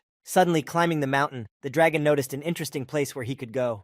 He looked toward the city of Titan, which loomed over the horizon, planning to cool his dust there and kill more people. Meanwhile, Zhang, sitting on the roof, watching the mutant dragon's behavior, said, "I knew that the anger of the great monster would not be easy to calm." He continued, holding the activator for the box he had placed on the roof near the dragon's nest.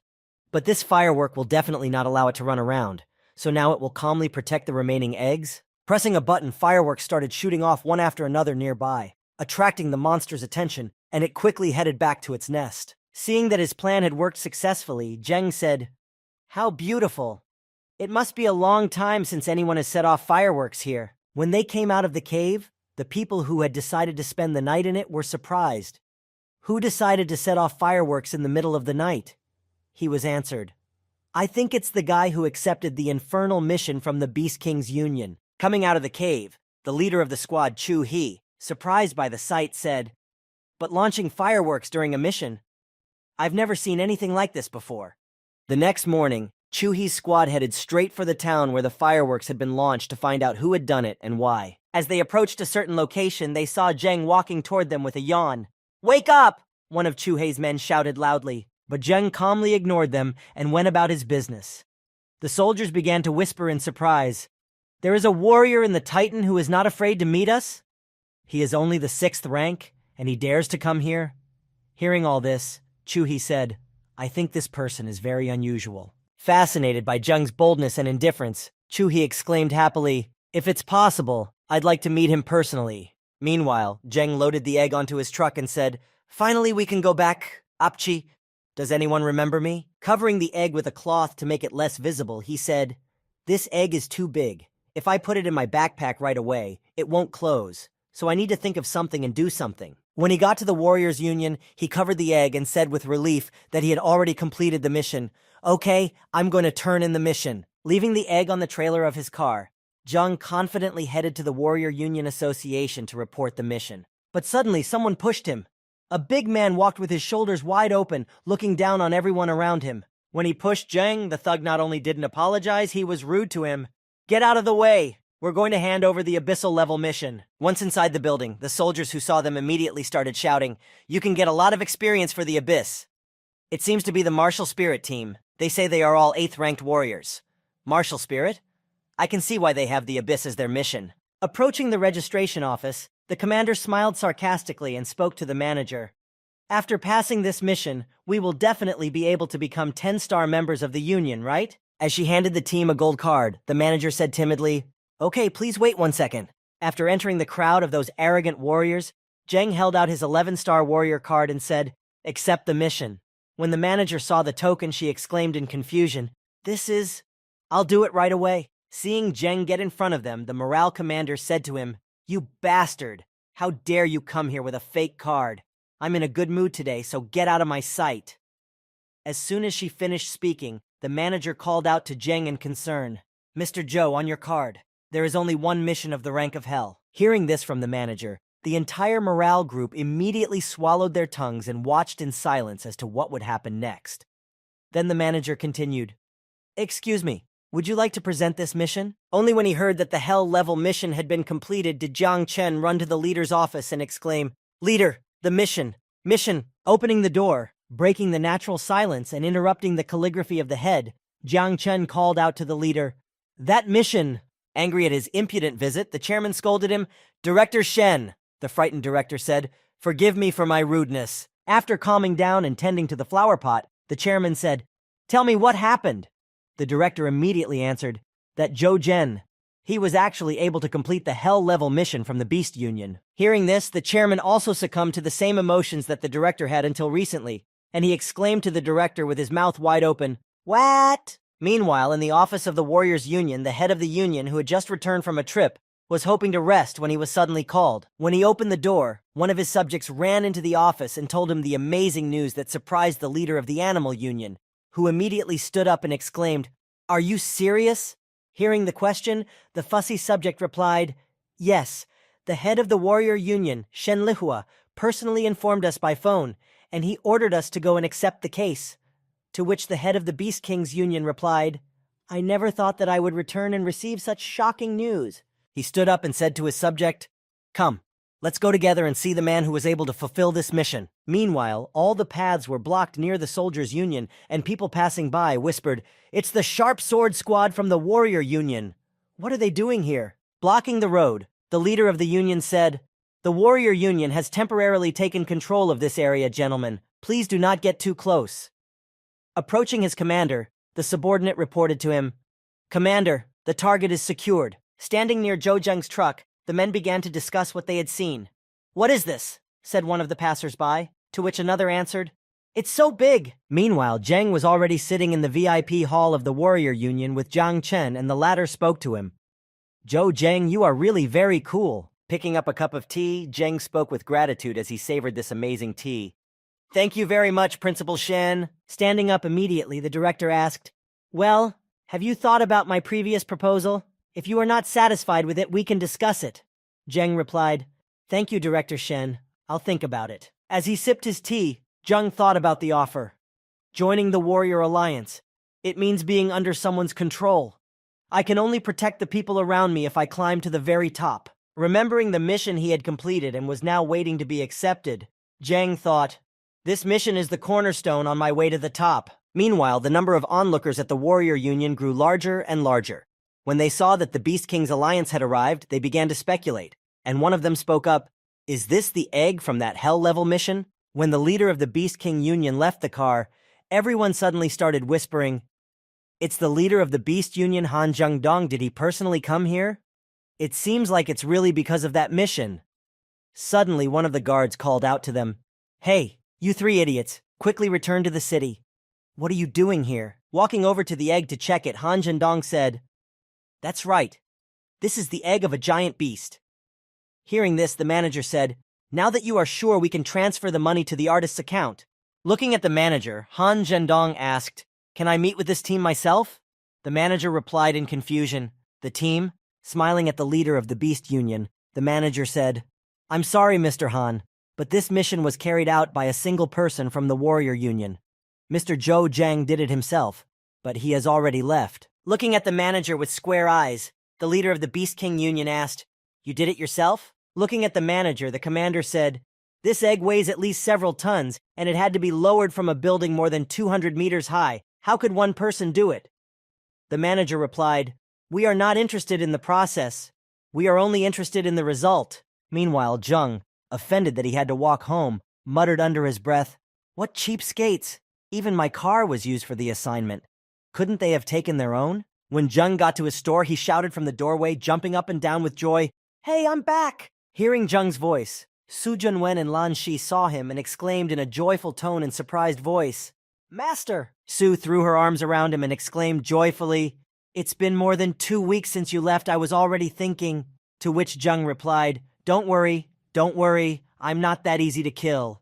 And Lan circled around his master, looking him over and exclaimed, "Sir, are you already a 6th rank?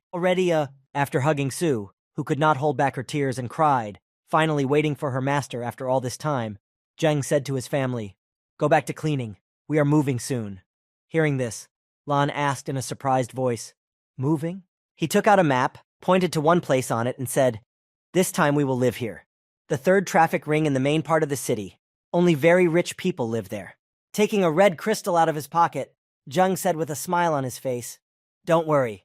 Now we are the same." As he held the crystal in his hands and showed it to his family, Zheng suddenly heard someone calling on his radio. Picking up the receiver, he heard, "Hey, you asshole, you've done such a great thing secretly from us." To which Zheng replied in embarrassment, "Brother Zheng, I was just trying. I didn't think I could finish it." Upon realizing what he had just said, Zheng's smile immediately disappeared, and he felt ashamed of what he had done, because the risks were indeed very high. After hearing Zheng's phone conversation with Zheng, Lan Shi and Su Junwen stared at him, demanding an explanation, to which he replied, Okay, it doesn't matter. You should be happy. The hotel was not bad last time." After finishing the conversation with Zheng, someone started calling all his friends and gathering them together for something. Xiaoji was the first to answer. "You're kidding. All right, we'll come." Then Captain Xiao, "Brother Master makes people so surprised every time. No problem, we'll come." Meanwhile, the hotel was in a frenzy. Everyone was running around, doing something, carrying, cleaning, decorating. One of them suddenly shouted loudly, "Hurry up, everyone! Important guests are coming." Meanwhile, the hotel manager, Zhao, was apologizing to a visitor who was unhappy that he had been moved. Why did they change my room? Manager Zhao quickly explained the reason. The hotel manager bowed his head and said, "Sir, I apologize, but this time we have a very important guest coming." Hearing this, the client replied irritably, "Oh, an important guest? Am I not important?" Explaining the situation to the visitor, the hotel manager said, "Honestly, this guest is a hellraiser who has just completed a mission, Zhou Zheng, Mr. Pan. You better not be offended, but come and see him when you have the chance." Hearing his name, the visitor repeated, "Zhou Zheng." The visitor immediately stood up and changed his mood. "Eh, Zhao, why didn't you say so before? If the room is for Mr. Zhou, then I have no complaints." Suddenly, a subordinate broke into their conversation and spoke to his boss. "Manager Zhao, Mr. Zhou Zheng has arrived." Hearing this, the visitor immediately asked the subordinate, "Is Mr. Zhou Zheng here?" As soon as he walked through the door, all the servants and the manager himself greeted him with joy, saying, "Welcome, Master Zhou." Seeing the unusual behavior of the Tao, Zheng asked in surprise, Am I sure this is the right place? What's going on here?" Grabbing Zheng's hand, Manager Zhao immediately dragged him to the room where the banquet was to be held, saying, "We are honored that Brother Zhou will be holding his banquet here." To which Zheng replied in embarrassment, Where? Manager Zhao, you flatter me." By this time, Wu Xiaoyun had also arrived at the hotel, and getting out of his car, he said, "Boy, I hope you're ready to get drunk tonight." When he entered the banquet hall, everyone there began to congratulate him on the completion of his mission. Zhang Xiaoqi was the first to speak. "The master is the master, and we are far behind him." The next was Xiao Heng, who spoke to Zhang, "Welcome, Brother Zhou."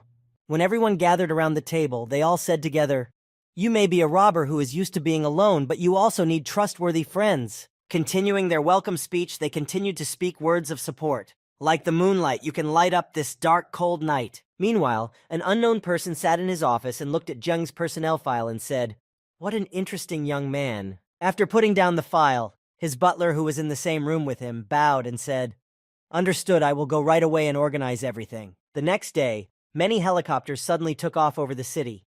When the locals saw them, they began to build theories and have dialogues with each other about what the reason was.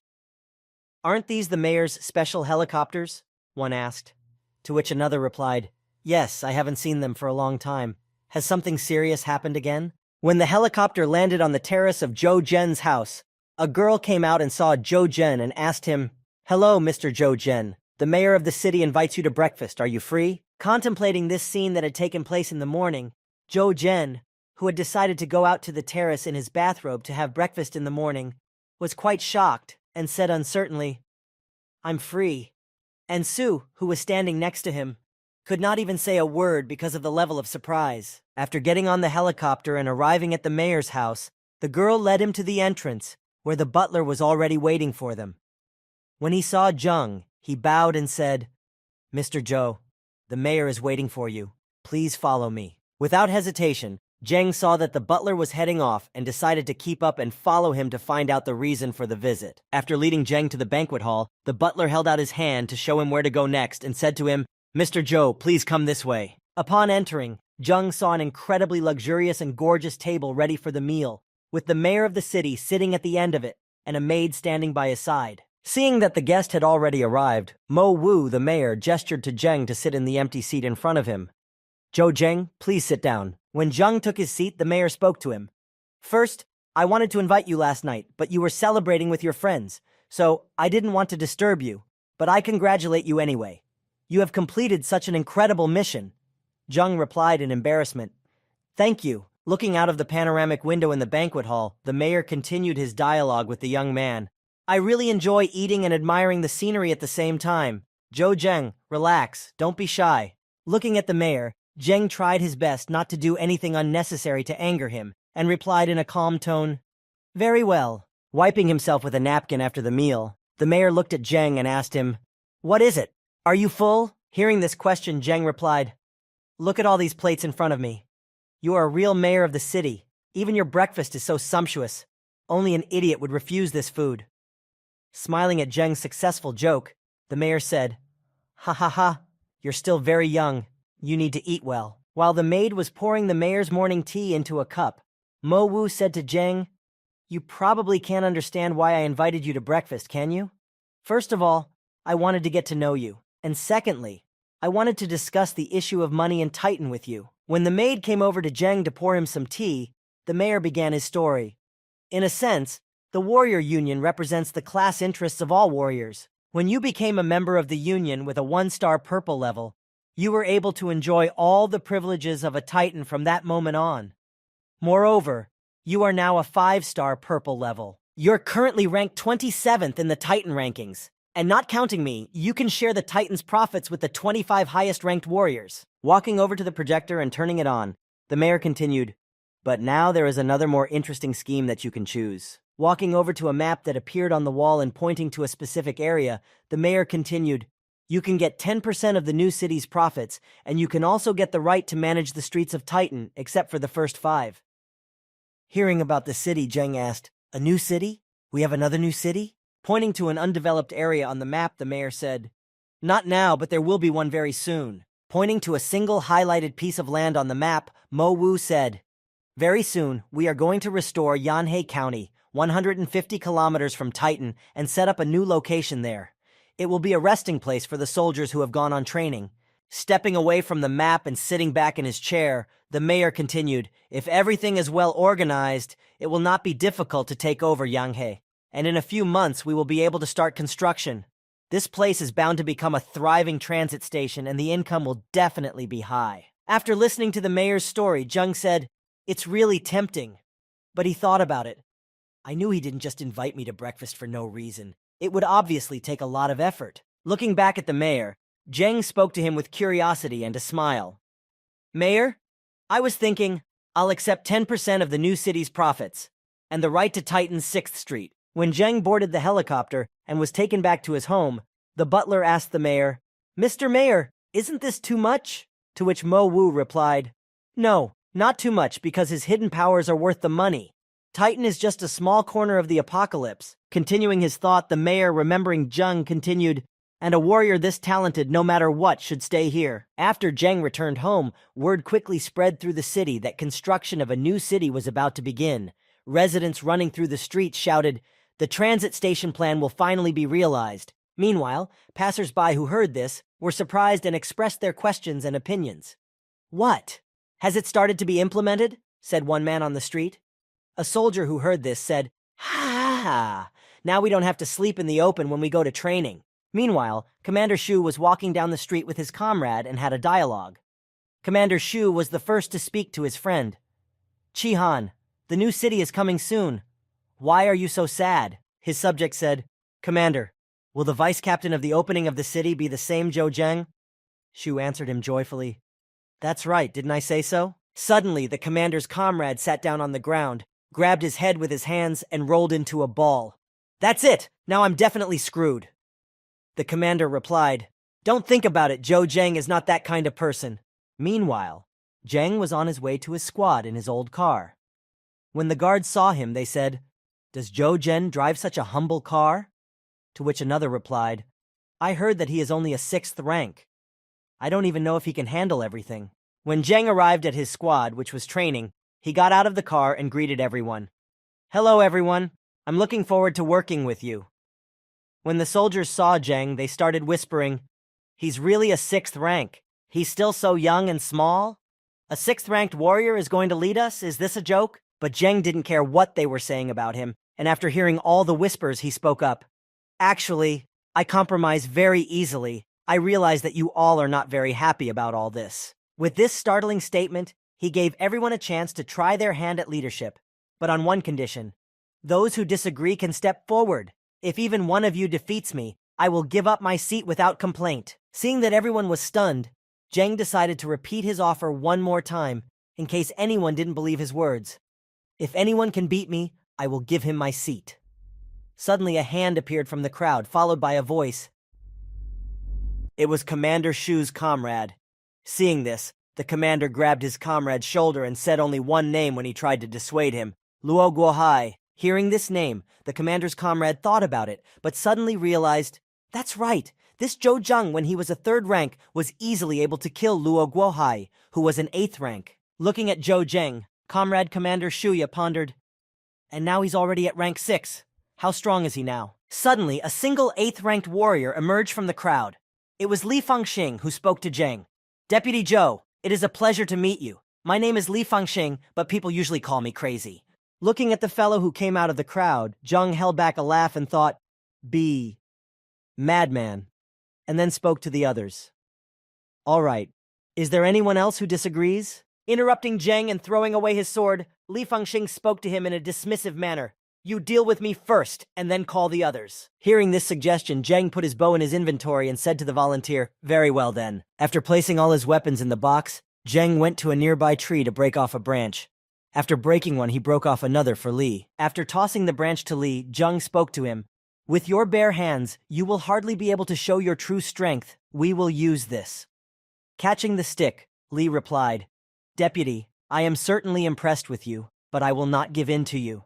As Zheng and Li took up their fighting stances, the crowd of soldiers were already whispering, guessing the outcome of the battle. Is the deputy likely to win? It's hard to say. The advantage is on the side of the madman, but the difference in their ranks is great. In order not to drag out the fight for too long, Li rushed toward Zheng, preparing to deal him a crushing blow, and as he ran, he shouted, "Deputy, I'm sorry!" When he got close to Zheng, he immediately jumped up to launch a jumping attack to demonstrate his true destructive power. Seeing the enemy attacking, Zheng stood motionless in place. But as soon as Li's stick began to approach him, he deftly dodged the attack in the last seconds before it struck. Watching the fight, the astonished crowd of guards who thought the fight was already over cheered in surprise. How did he dodge? As soon as Zheng dodged Li's attack and he opened up, not expecting him to be able to hit, Zheng immediately walked into his back and pressed the branch against his neck, symbolizing the end of the friendly match, with Zheng winning. Dropping his stick, not taking in what had just happened, Li kept saying the same thing over and over again. One punch, just one punch. After his crushing defeat, Li Fangxing finally realized how strong this Zhou Zheng was and said, "This is his true strength." He was walking with his soldiers and talking to them after a training match. One of the soldiers suggested something to Zheng. "Deputy, your technique is so good. Maybe you will protect us now." Zheng replied, "I'm used to acting alone. I've never led a team, so don't judge me too harshly." Arriving at the point where they were to begin their mission, all the soldiers split into two groups after the commander's words. "Here, Commander Zhu Zhenhua and I will split into two groups and go in different directions." Standing in front of his soldiers, Zhu Zhenhua said, "Second squad, listen to me carefully. If you do not follow orders, do not accuse me of being ruthless." Meanwhile, the commander of the first squad also emphasized to his soldiers, "The first squad is the same. I hope no one will drag the whole team down." "Understood," the team replied. Zheng just looked disappointed and thought, as expected from the Titan Guard, discipline comes first. Watching through his binoculars, Commander Shu reported to his squad, "There's a small group of poisonous zombies up ahead. The speed of advance will be slowed down by them." Taking his bow from behind his shoulders, Zheng stepped forward and said, "Leave them to me."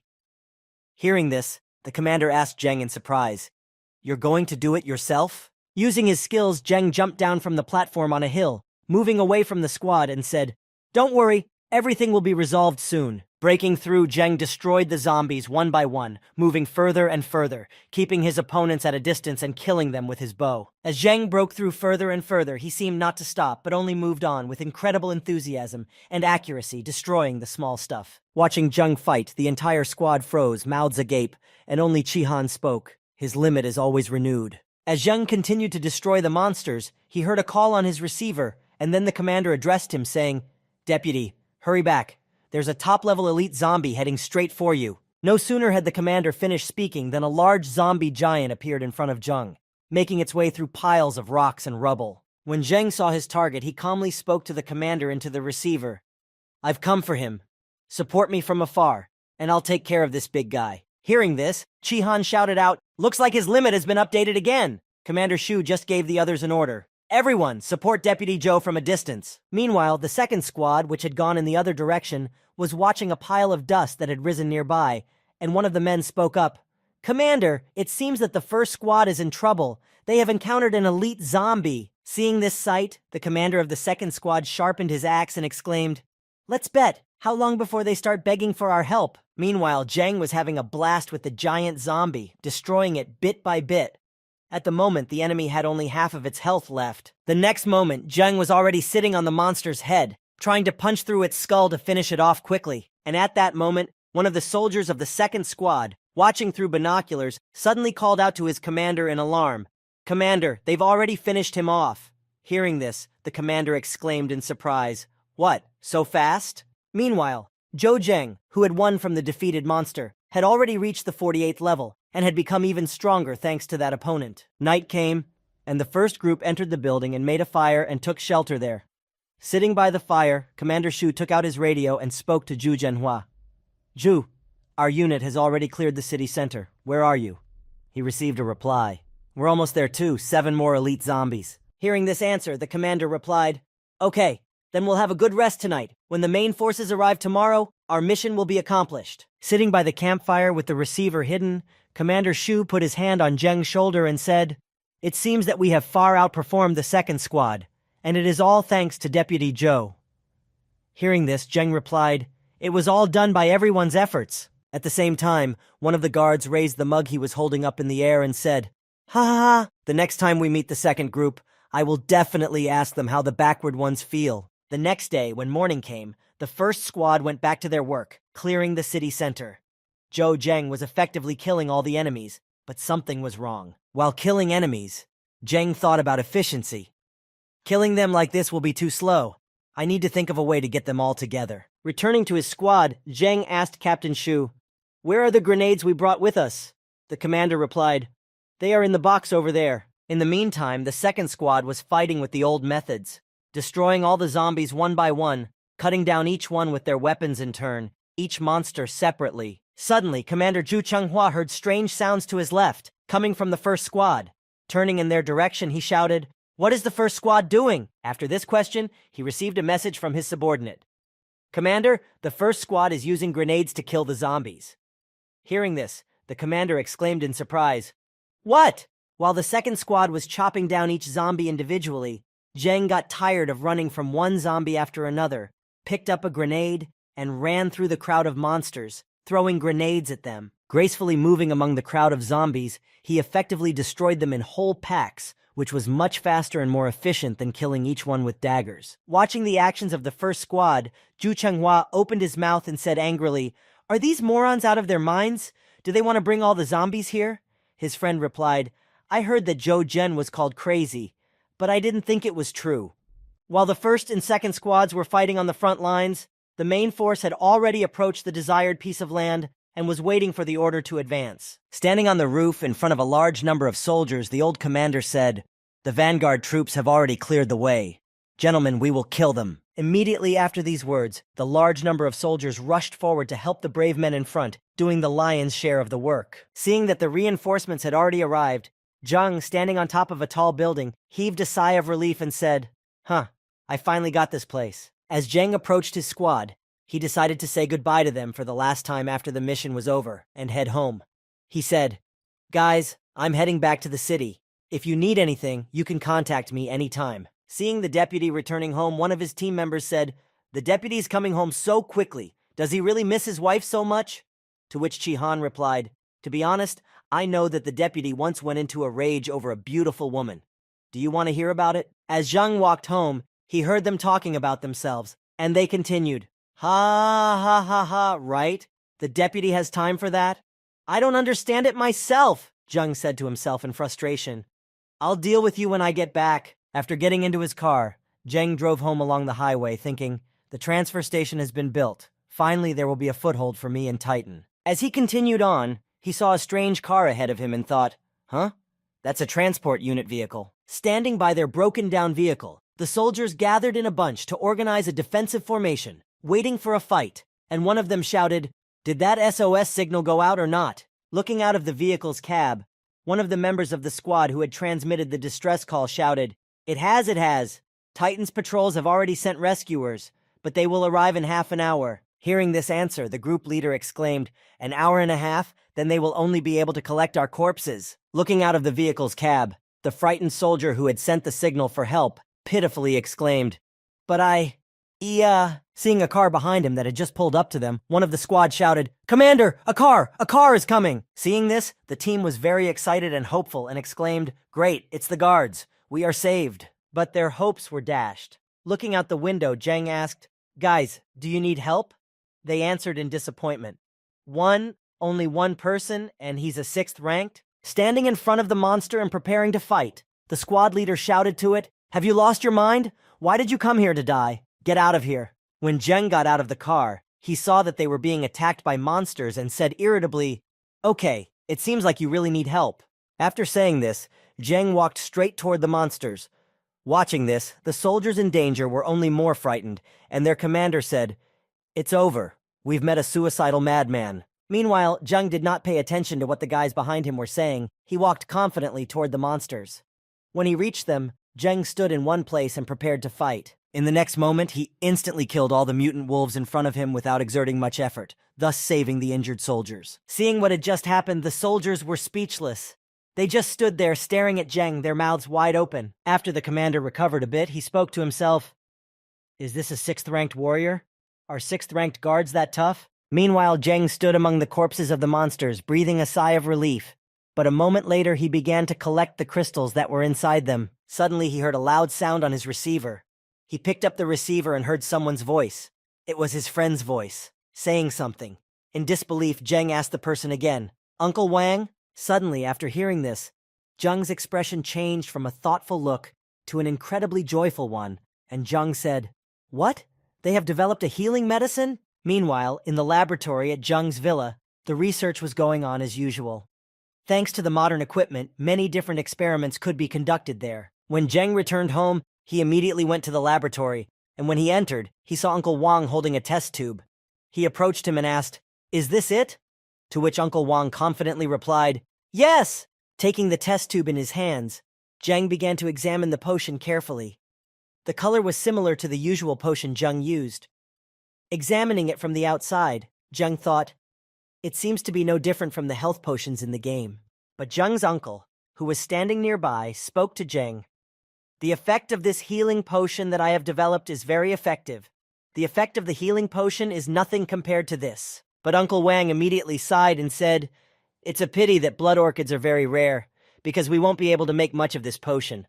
The blood orchids you gave me were not enough to make even 300 bottles. Determined to test the potion's effectiveness, Jeng opened it to see what it smelled like, what its consistency was, and whether it was similar to the potion he had. After holding the potion in his hands, Jeng quickly tipped the jar of potion over and drank it in order to test its effectiveness. After drinking the potion, he felt a familiar effect and thought, "That's right, it's exactly the same. I didn't realize that in the real world it was also possible to make an elixir from a game, which means that now I don't have to worry about the number of potion bottles." Realizing that the potion worked, Jeng asked Uncle Wang, "Uncle Wang, how many bottles of this medicine did you make?" Uncle Wang replied, 87 bottles, and there are still many ointments I made from waste, which, although they don't have the same effect, are also quite effective." Hearing such great news that regeneration potions could also be created here, Jeng said, "Great, I'll take all the bottles and let you keep the ointments. I'm sure they will be worth a lot of money very soon." After hearing such good news, Jeng left the laboratory, and Uncle Jeng said after him, "No problem," waved his hand and proceeded to further experiments. Walking to the exit, Jeng thought, "After the liberation of the new city, many soldiers will head there. It will be a great opportunity to make some money." He then called Xiao, and when he answered the phone, Jeng spoke to him. "Brother Xiao, are you free? I have an offer for you. I don't know if you'll be interested." After some time, all the men of Xiao Heng's team were at the place where they were stationed, and Xiao spoke to them. "I have gathered you all here today because of a very important matter." Opening the chest, many green crystals fell out. Seeing this, his team immediately began to exclaim, "Ah! This? Commander, you are rich. This is the first time I've ever heard of you having so much money." Taking his head to the side, Xiao Heng calmed down his comrades who saw such a pile of money and said, "Calm down. These crystals are not mine. They all belong to Brother Zhou." Taking the crystal in his hands and tossing it, Xiao Heng said to them, "I have called you here to spend all these crystals, but only on the condition that we only buy medicinal ointments." Hearing this strange request, Xiao Heng's entire team looked at him in confusion, not understanding what all this was for and why they would spend so much money on ointments, but Xiao gave them an order. "Buy it all." Meanwhile, Zheng went to the forest to hunt snakes. At that time, someone was watching him from a distance, watching him use his bow awkwardly and do strange things. When the observer saw this, he spoke to his boss, who was nearby, in a mocking tone, telling him what he had seen. "Boss, there's an idiot practicing archery." Standing up, the boss asked his subordinate, "Well, what's so strange about archery?" The man replied, "No, just look at this guy's weapon." Handing the binoculars to his boss, he looked at Zheng and said, "Not bad indeed, we can finally get something decent. We're leaving right now." On the way to Zheng's place, the subordinate asked his boss, "Boss, how much longer are we going to search here? Has the leader gone mad?" The boss replied, "Ugh, his son has been in the red zone for over a month. I think he's completely out of his mind. It's definitely a waste of time." Walking on and smiling broadly at having found such a prey, the boss said, "But it doesn't matter if the gang leader's son is dead or not. The main thing is that we will enjoy this fat lamb today." Meanwhile, Zheng was slowly shooting at the vine hanging from the tree, taking off its health points little by little. With the last arrow, he finished off the vine and reached level 49, which meant that a new skill would soon be unlocked, so he needed to reach level 50 as soon as possible. Sighing heavily and wiping the sweat from his forehead, Zheng began to think about how he could get another level, and this is what he thought. "If I shoot the bull, I can reach level 50 today, and then I will have a new skill." But suddenly someone called out to him from below. It was a pack of warriors who were watching him through binoculars.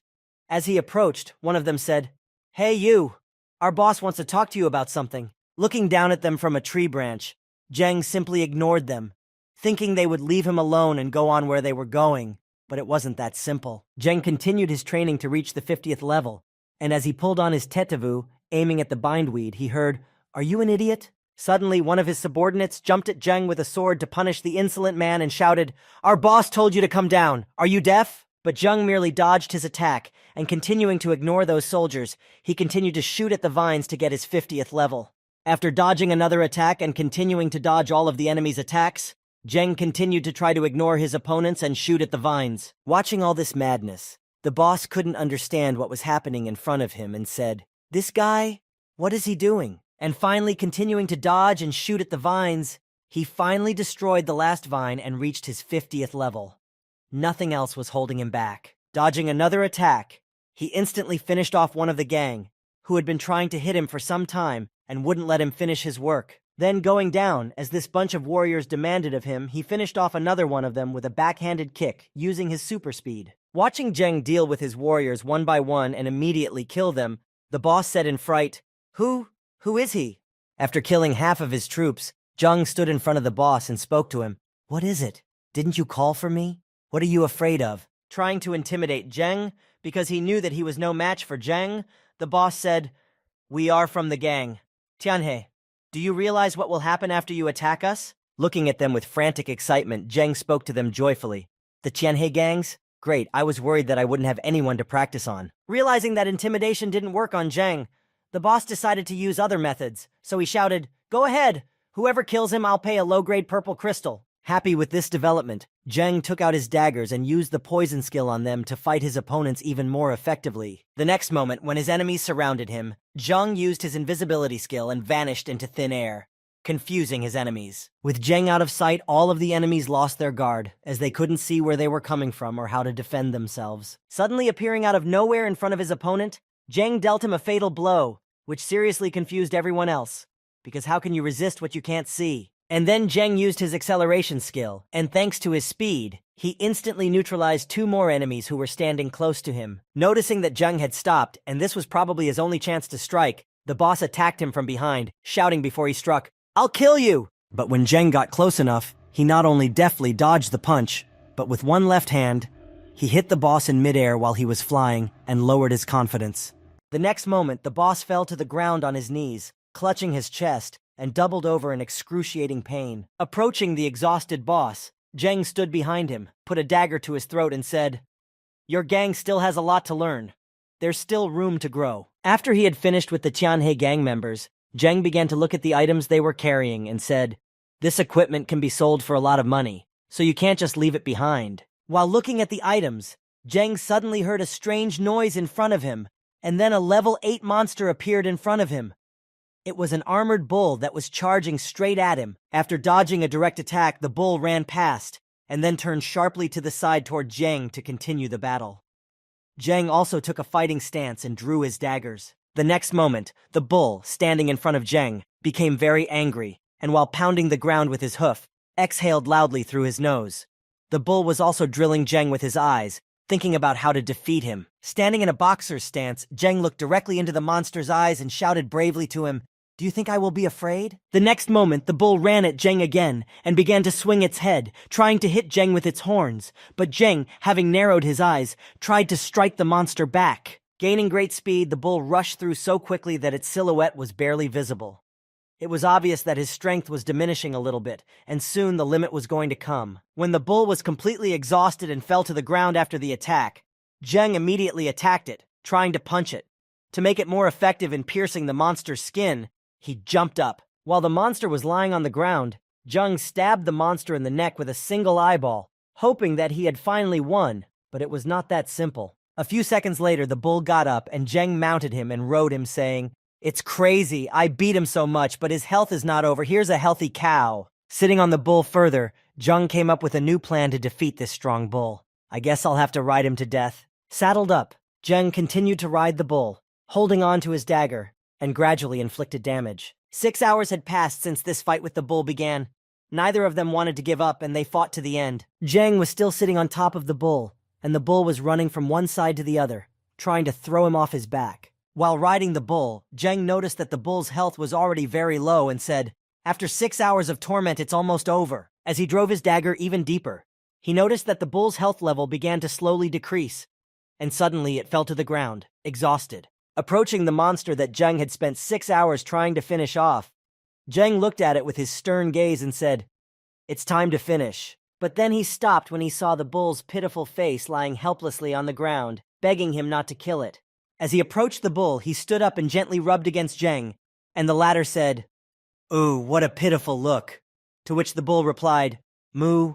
Suddenly changing his mind about killing the bull, Zheng put down his weapon and walked away, saying, "All right, if you're begging for mercy like that, I will let you go." The next day, when Zheng left the cave, he stretched in the morning and said to himself, "I think that huge cow has almost completely recovered." But when he walked a little further, he saw the bull standing in front of Zheng again, breathing heavily, as if gathering his strength to continue the fight. Accelerating for another attack, Zheng, who saw that the bull was coming at him full speed, exclaimed loudly, "What? Not again!"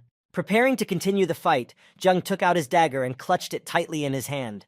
He also spread his legs wider and prepared for another attack. Suddenly, the bull stopped right in front of Zheng and began to lick him.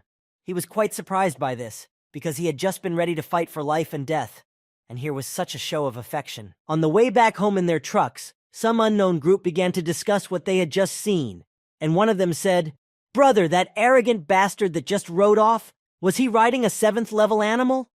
To which he replied, "Monkey, the next time you encounter such a warrior, don't talk nonsense. The Beast King Union only has a few of these animals, and each one is worth more than 1 purple crystal." Meanwhile, 2 warriors were sitting in the forest discussing their future. One of them said, "Ugh, so what? When we can earn enough money, we'll buy a few of these for ourselves to play with." To which the other replied, "Don't you understand? You need not only money, but also status to buy one. If you continue to behave like this, you're going to regret it." Suddenly, the first one shouted to his partner, "Brother, I remembered." But the latter ignored him. He was interested in the noise coming from nearby, and he said, "Something is happening up ahead." One of the men got up from the trailer and began to look into the distance. Ahead, in a pile of dust, something was coming at them. Wild, furious. Stopping their cars, they all got out to see what it was. Standing in front of their cars, one of them said, "Brother, there is someone there," and that someone was none other than Zhou Jun himself. Saddled up on an 8th-level armored bull, he rode it home, kicking up a pile of dust behind him. As he ran past people, his stern gaze changed, and Zheng smiled and spoke to those who looked at him. "Hello?" He was also answered in a state of effect. "Hello?" After Zheng ran past them and left them behind, Brother asked the soldier, "Brother, do you know him?" The soldier replied hesitantly, "No, I don't know him." Hearing this answer, the first one asked him, "Then why did you greet him?" Taking hold of his friend's head and rubbing it, the other answered, "Do you understand at all? He was riding an armored bull of the 8th level, probably the only one in Titan." When Zheng arrived in the city on the bull, he wanted to go inside with him, but suddenly remembered that wild animals were not allowed in the city. He held his head and thought about what to do with the bull and realized something. Shit, wild animals can't enter the city, but if I leave him outside the city, the other warriors will definitely kill him. Opening his skills and characteristics window, he said, I hope that at level 60 the pet system will be open. It's much more convenient to keep pets there. Seeing that he couldn't put a bull in his inventory, Zheng began to think again about what to do.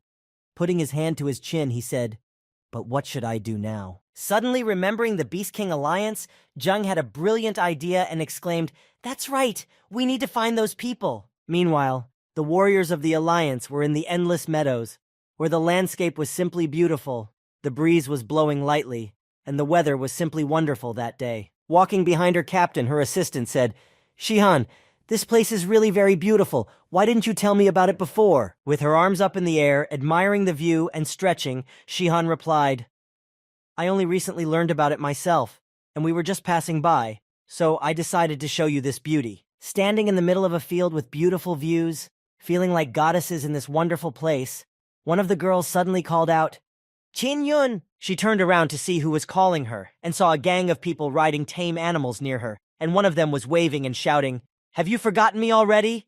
I am Min Wen. Hearing that someone was coming toward them, all the soldiers in the squad looked to see who it was, and when they saw that everyone was riding, they began to discuss it. What a rich team! Do they all have chocobos? Said one of them. Another replied, Of course, one bird is worth a medium blue crystal. And the third added, I guess that warrior on horseback is a Min family heir? Riding closer to the girl, Min took her hand and said, Miss Qin Yun, it's been a long time. You look just as beautiful. The girl replied, Mr. Min, what a joke. Meanwhile, Xiang Shihan, who was standing nearby, spoke to Yun. Qin Yun, I'm going to go and get some rest. To which she replied, Okay.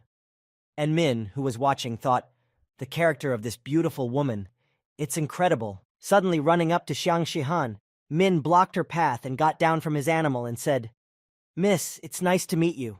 My name is Min Wen, the CEO of the Min Corporation. Embarrassed by this behavior, Xiang Shihan realized that she had to get out of there, and she sped up her pace and said, All right, you two talk. I won't interrupt you. But suddenly, standing in front of her again, Min Wen spoke to her with a sneer. Ha ha ha, don't be ridiculous. You're one of the members of the Beast King Union, right? As he began to brag about how expensive his animal was, Wen said, You're probably familiar with these little birds, and you know how much they cost. How about taking a ride with me? As he stared at Xiang Shihan with a greedy gaze, Min thought in his head, Giggles, what kind of girls have I met? However, none of them have made me feel like she does. I'll do anything to get her. As Xiang looked at Ming with an embarrassed look and smiled, only one thought was running through his mind. This golden youth. Even if the leader sells out to his father, how can I refuse? Suddenly, out of nowhere, an armored bull, ridden by Zhou Zheng, who was smiling and waving happily at her, began to run toward Xiang Shihan. Hearing the hoofbeats, all the soldiers in Xiang Shihan's unit immediately exploded and began to shout, An armored bull! No, it seems to be a boy riding on it. Appearing just in time, the armored bull stopped exactly 1 meter in front of the girl and the boyfriend, standing proudly in front of them, the bull hoofing the ground, and Zheng sitting on top of it could not get enough. Seeing this picture in front of them, Xiang Shihan and Min Wen simply fell into a stupor, unable to say anything. They stared at the armored bull and the boy who had tamed it. Standing behind them, members of Xiang's squad exclaimed in surprise, Didn't I see that guy ride an 8th level armored bull? And, no way, as far as I know, no one can tame this beast. Sitting astride the armored bull, Zheng asked without a trace of punctuality or appropriateness, Xiang Shihan, do you have any free time? She was very happy that Zheng had come up at the right time, and spoke to Min Wen. Ming Wen, excuse me. A friend just came up to me. Holding out his hand to Xiang Shihan so that she could more easily get on the back of the armored bull, Zheng spoke to her. Get on. Once she and Zheng got on his armored bull, they rode off at breakneck speed somewhere far beyond the horizon, leaving Ming behind. After seeing what had just happened, Ming was in complete shock and could not recover. But most of all, he was outraged that the girl he loved had been taken away from him right under his nose. When Min Wen came to his senses after what he had seen, he quickly ran to his bird, screaming, Damn it! He dared to steal my girl! But as Min was about to run after him, one of his subjects grabbed him and said, Mr. Min, don't be impulsive. We can't do anything to that man. Min replied, Lies. There is not a single person in Titan whom I cannot challenge. Grabbing his master tighter and pulling him off the bird, his subject repeated, "That man is Zhou Zheng." Hearing this, Ming was terrified. Zhou Zheng. Now looking directly in the direction they had ridden the bull, Min thought, that ordinary fellow, is he the same person who is the talk of the town? Suddenly realizing what could have happened to him if he had really done something wrong, Min thought, it's a good thing I didn't get involved with him, otherwise my father would have made me apologize. He immediately changed his approach and began to court Qin Yun again. Holding out his hand to her, he said, "Qin Yun, would you like to ride my bird?" Meanwhile, Zheng and Xiang Shihan were wandering through the endless expanses on a bull, when suddenly Xiang called out to Zheng, "You! Where did you get this bull from, anyway?" Hearing this question, Zheng told her everything that had happened between them, but in a very short form, saying, "I fought him, beat him to a pulp, and then he started chasing me." To which a surprised Xiang replied, "What? Just like that?" After a short pause, Zheng asked the girl, "Well, what do you think? I came to you to find out what is the best way to feed him." Sitting behind him, Xiang Shihan began to tell Zheng what she thought. To tame an animal, we have to go through many stages. We have to act according to its character. How can I just tell you that? After saying this, Xiang Shihan was quiet for a while, but with the rest, she said in a gentle voice, "But in the future, if you have any questions during the feeding, you can—" At that moment, Zhou Zheng turned to face her, their lips only a few centimeters apart. Xiang continued her remark, blushing, "To ask me." Suddenly the bull stopped, and Xiang Shihan abruptly jumped off the animal, and as she ran away she said to Zheng shyly, "This one, I have to do something urgent. I'll see you later, bye." Hoping that Zheng hadn't noticed, she blushed and was about to kick the bucket. But suddenly Zheng called out to her, and he said, "Wait!" Smiling happily, Zheng said to her, "At least leave me your number. How can I find you without it if I need to?" Meanwhile, Titan began to experience a shortage of medicines. Coming out of the next pharmacy, the soldiers were angry. "Damn, it's really hard to get healing elixirs now." To which the second replied, "We've already visited a lot of pharmacies, and each one is more expensive than the last." Upon meeting their comrade, the warriors began a dialogue. "Zhang, have you bought anything?" The latter said irritably, "Yeah, of course I thought we were going to take all their medicines, but now not only has the price gone up, but we can only get 1 bottle per person. Robbers." Calling Zhou Zheng, Xiao Heng told him, "Brother Zhou, we stocked up on medicine just in time. Judging by the behavior of these speculators, people definitely have no chance of survival." Meanwhile, Zheng, sitting on the bull, said, "The first checkpoint is about to open. The businessmen will definitely want to profit from this, and we are only slightly ahead of them." And he heard back, "Several of our warehouses are almost completely filled with medicines. Should we send them now or wait a little longer?" Zheng, continuing with his strategy, said, "Let's not rush the shipment. We shouldn't continue purchasing either. Leave a few crystals just in case, and don't forget to keep an eye on the warehouses."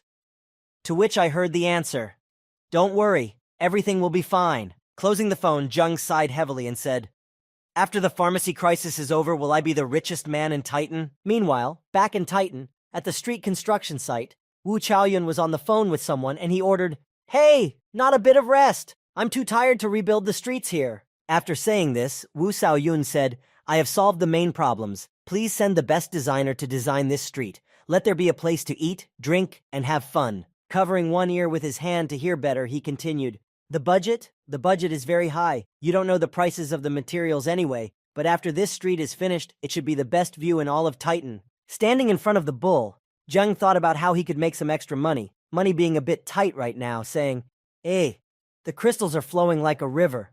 I need to find something to sell for more money." Reaching into his inventory to take out some old items, Zheng said, "It's been so long the Tianhe gang must have given up looking." Taking out the equipment of the Tianhe gang warriors, he said, "I guess we can sell his equipment now." Sitting down on a chair outside and spreading the goods out in front of him, Zheng thought, "It's been a long time since I've sold anything like this. I'm getting more and more busy. Maybe I can find some responsible person to sell my old gear for me." While Zheng was waiting for customers, an old man suddenly approached him and asked, "Brother, I don't know you. Is this your first time selling? Let me see the quality of your goods." After he asked for permission to inspect the goods, the old man picked up one of them and began to examine it carefully, when suddenly he was surprised by something, and his face showed fear, and he cried out, "This is—" After examining the goods, the old man said to Zheng in a disappointed voice, sighing heavily, These are all the goods that were thrown away from the equipment store?" Hearing this question, Zheng asked him in confusion, "What?" Continuing his scam, the old man continued to tell Zheng with a serious expression that his equipment was worthless, and said, "I dare say it, but you're at a loss. This equipment is badly damaged. It can't be repaired.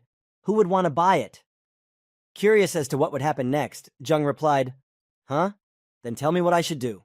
Pleased that Zheng believed him, the old man stood up to be more convincing, but trying to outwit the boy, he said, "I know a workshop that might be able to help you somehow, but luckily you met me, and I can give you a good price for this equipment. You can sell it to me right now." Looking at his grandfather, Zheng spoke to him in a trusting voice. "What do you think is the right price for them?"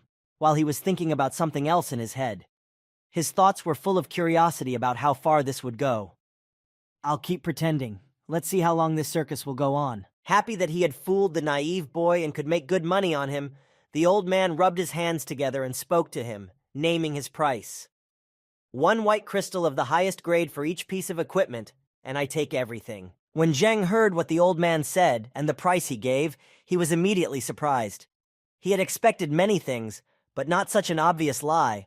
With his eyes bulging and his mouth wide open in amazement, Zheng thought only one thing: he really has no boundaries. Suddenly, a young man appeared behind his grandfather, who contradicted him and began to tell him off. "Tao Chaonan, just because others can't muster the courage to object to you doesn't mean I can't. You want to give me just 1 white crystal for this beautiful equipment? You're just a bastard, a worthless speculator." Hearing this, the old man was immediately afraid that his lucrative deal might be ruined, but he immediately interrupted the boy, saying, "Kid, don't lie." To which the boy replied, "Well, do you dare to do something to me?" Hearing such an arrogant attitude, Tao Chaonan raised one hand, gestured to his accomplices to prepare themselves, and said, "I've noticed your behavior for a long time. Grab him and take him to the wolves in the countryside." But suddenly, after his grandfather's words, Zheng stood up and walked over to the boy who had stood up for him. Standing next to him, Zheng grabbed the boy by the collar and said to him in a joyful voice, smiling, "Take your time." The boy, afraid that he was going to die, immediately cried out to Zheng, "Let me go." And in his mind, he already had hundreds of thoughts about what was going to happen next. That's it. This person is also cooperating with Tao Chaonan. But before he could do anything else, Zheng turned him around and said with a smile on his face, "Your name is Zhang Yonglin? Would you like to become my sales agent?" While Zheng was talking to Yonglin, the angry old man was already approaching him with a complaint. "Boy, I advise you to keep your nose out of this."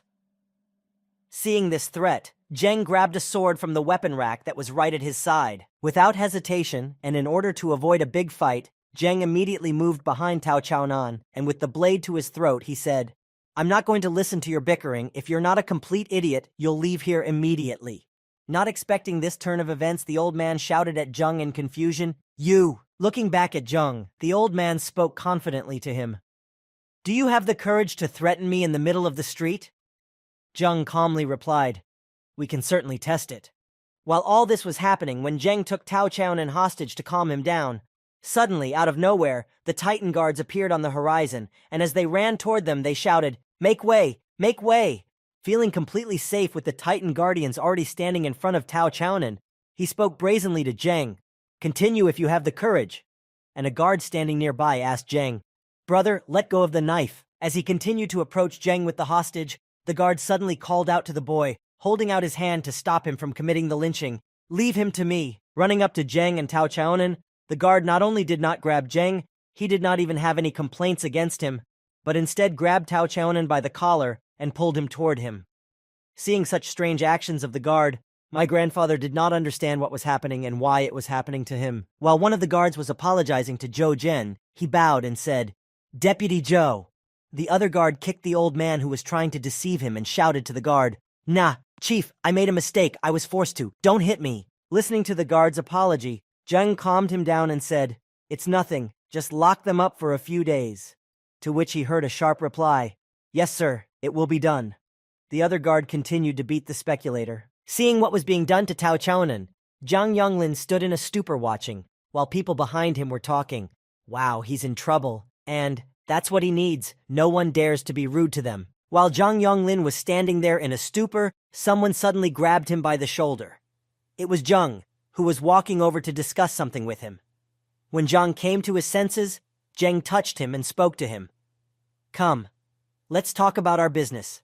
To discuss whatever Zheng wanted, he brought Jiang Yonglin to one of the few very good restaurants called Open Air Noodles. As they sat at the table, savoring the noodles that Zheng had ordered for both of them, he asked the boy sitting across from him, who had his head down and didn't want to eat at all, "Why aren't you eating? Do you think it's not good here?" Panicked by this unexpected question, Jiang began to wave his hands rapidly and stammered and stuttered to Zheng, "No, no, no, this is the most delicious food." Tasting the noodles, Zheng decided to start the conversation first and said to the frightened boy, "As a speculator, you should know that this equipment could have several sources. First, it could have been thrown out of the store. Secondly, it could have been thrown away by some team. And thirdly, you know the drill. That's why I need someone to help me figure it out." Realizing the whole situation, Jiang Yonglin bowed his head and asked a curious question. "Deputy Team Leader Zhou, I just want to know why you chose me." Zheng answered him, "It's because of your character." After finishing the dialogue with Zheng went on with his business. The next time, he helped with the taming and delivery of animals. And now he was standing there, talking to the customer. "Brother Zhou, you were able to bring in a level 8 beast of burden," Zheng replied to the customer. "I was just lucky." While feeding his new tamed animal, the customer said to Zheng, "Perhaps I should go after a level 11 mutant lizard." Hearing this, Zheng was seriously embarrassed and replied awkwardly, "Then you're just suicidal." After the customer was satisfied with the animal, he handed Zheng a piece of paper and said, "By the way, this is your building book. Even though the station hasn't been built yet, it's already open for soldiers." Coming closer to Zheng, the warrior customer whispered in his ear so that no one would hear, "You just have to be in charge of distributing foreign warriors. How about that? Easy, right?" Zheng replied, "Thank you very much, Brother Zhu." After completing another task, Zheng walked around the city where there were no people at all and talked to someone on the phone. "Brother Xiao, how are things going with the medicine?" Xiao answered him into the phone. "Brother Zhou, the price of the medicine has now quadrupled." Hearing this good news, Zheng smiled and said to Xiao, "Excellent, tomorrow. Meet with Brother Zhang Xiaoqi's transportation team and send 60% of the medicines from the warehouse to the deployment site, and if anyone from the Alliance needs the medicines, give them to them for no less than 4 white crystals." Hearing this, Xiao asked Zheng, "Shall we not wait any longer? Perhaps the price will rise to 5 white crystals." Zheng replied, "Heh, if you think so, others will think so too. And if there are too many competitors, the price will drop."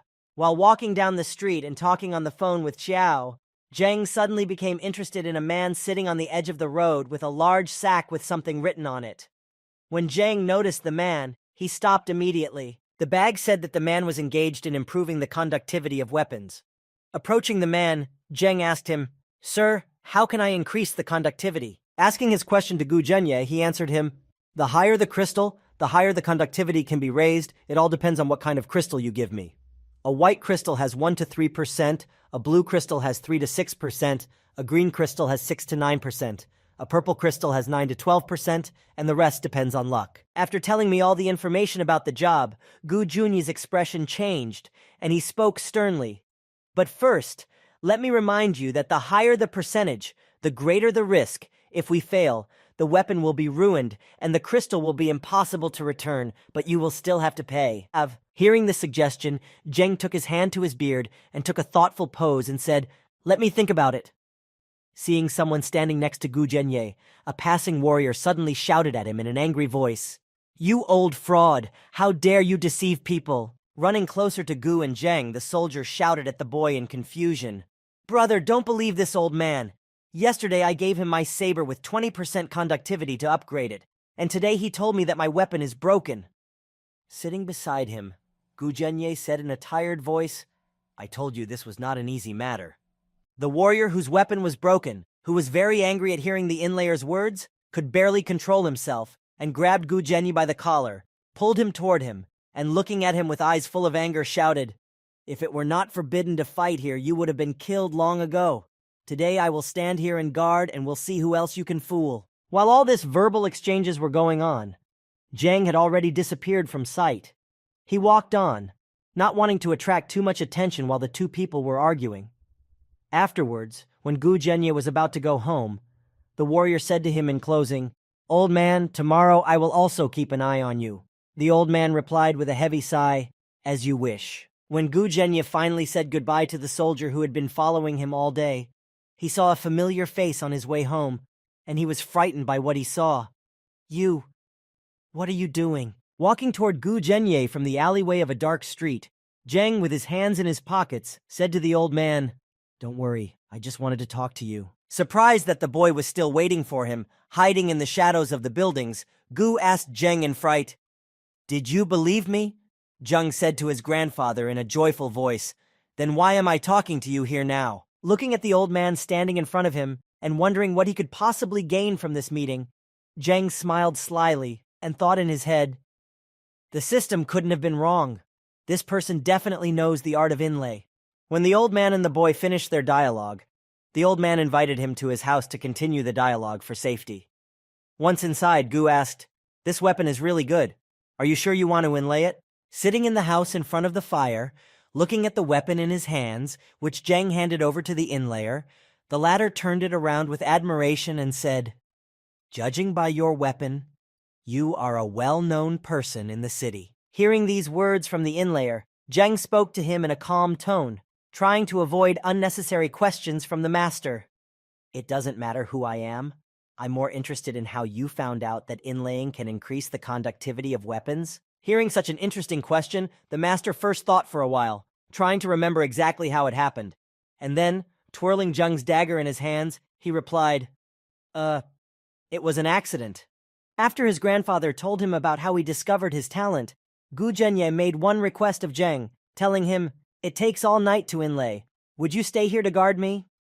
Zheng confidently replied, "Yes, I will." Taking the crystal that Zheng had given him to inlay into the weapon to increase its conductivity, the old man spoke to him joyfully. "In order to repay you for your faith in me, this time I will only take the money if I succeed." As Zheng watched his grandfather gather his things and head to his room to begin his work, he thought, "It's kind of rash. This kind of skill is not usually told to just anyone." After his grandfather started working, Zheng went out to the balcony and laid down under the starry sky, looking at his second dagger and said, "It's a pity that the conductivity of the spear can only be 25% at most. Even if I can increase it, it will be for nothing. I'll have to risk my incomparable knife." Looking up at the starry sky and wondering what the results of the inlay might be, Zheng said as he admired the beautiful view, "I hope it works, otherwise I'll have to use only those weapons for a long time." After wondering what would happen to his weapon and admiring the starry sky, Zheng decided to gather his thoughts and calm down, because vain worries would do no good, so he took a sitting position and began to meditate. But suddenly the usual silence was interrupted by a strange noise. Immediately turning in the direction of the noise, Zheng saw that the door where he was working had opened, and an inlayer came out of the room. Seeing the man leave the room, Zheng was a little surprised that he had finished so quickly, but then he noticed Gu's expression. It was tired and somehow unhappy. Seeing this, Zheng immediately froze in place, and only one thought flashed through his mind. His expression. This is not good. When Zheng saw the man walk into the other room, he immediately stood up and followed him. Running into the inlayer's room, Zheng immediately asked him, "What's wrong? Did it not work out?" When Gu Zhenye saw that a frightened Zheng had run into his room right after him and asked him a question, he spoke to him in a displeased tone. "What do you want? I just came out to get a drink of water." Zheng was very frightened by the rapid development of the event and the unexpectedness, but the answer calmed him down a lot. After receiving it, he breathed out a sigh of relief and spoke in a calm tone. "Phew, you scared me to death." After a period of time, when the work was about to be completed, the master approached Zheng and held out the broken dagger and said, "Brother, forgive me." Bowing before Zheng, Gu Zhenye continued, "I told you the probability is very low. I am sorry." And Zheng, standing in front of him, holding his knife, shed tears over his loss, repeating over and over again, "My unsurpassed knife." Suddenly, he heard strange voices calling him from somewhere, each time louder and louder. Suddenly, Zheng woke up, and it was already morning. Being under the influence of emotions from his dream, Zheng was still terrified that his dagger was ruined. However, immediately after he woke up, Zheng saw the face of the old man who had woken him up and said, "A nightmare? Did you dream that the knife broke?" Immediately taken aback by the surprise of Gu's sudden appearance right in front of him, Zheng stood on the balcony and shouted out to the master, "Wah! Are you trying to scare me to death, old man?" After all these events, Zheng had a headache because of all the experiences and risks, and he grabbed his head with one hand and thought, "My thoughts are all jumbled up. It's been a long time since I lost control like this." While Zheng was thinking and coming to his senses, The inlayer stood over him and waited for him to pass out of his emotions, and then spoke to the boy. "Come, take a look." The old man led Zheng to a table with a dagger under his cloak and said to him, "You, my boy, are a real lucky man." Meanwhile, Zheng, who had already picked up the cloak, could not believe his ears, and imagining what awaited him there, he asked Gu Zhenye, "Did it really work?" Finally taking off his cloak, Zheng was ready for what he was about to see. A brand new weapon with the first conductivity in all of Titan. In front of him, in a box with a handkerchief laid on the bottom, as if on display, was a new dagger with a crystal already inlaid in it, radiating power directly. When Zheng took his knife and paid the old man and was about to go home, the old man said after him, "If I'm not mistaken, its conductivity has increased by 12%. After receiving the new improved weapon, Zheng immediately began testing it. He checked how much the weight had changed, how much the center of gravity had shifted, and so on, by tossing it and rotating it in his hand. After that, Zheng immediately turned around and spoke joyfully to Master Gu Zhenye. "Mr. Gu, I was not mistaken about you." Hearing this, he just smiled gently at Zheng, and was a little embarrassed by the words of gratitude, because he had not received anything like this for a long time. After Zheng received his newly enhanced brow, he immediately called his brother Chan. The latter was in the workshop, and picked up the phone after listening to Zheng and said, "What? Brother Joe, a chance to control Titan's equipment? I don't quite understand." But then he stepped away from his workstation to talk to Zheng and discuss the whole situation. After finishing the dialogue, Chan finally said, "Anyway, I believe you. Tomorrow I will go to the first station with the convoy, and you will tell me everything with all the details."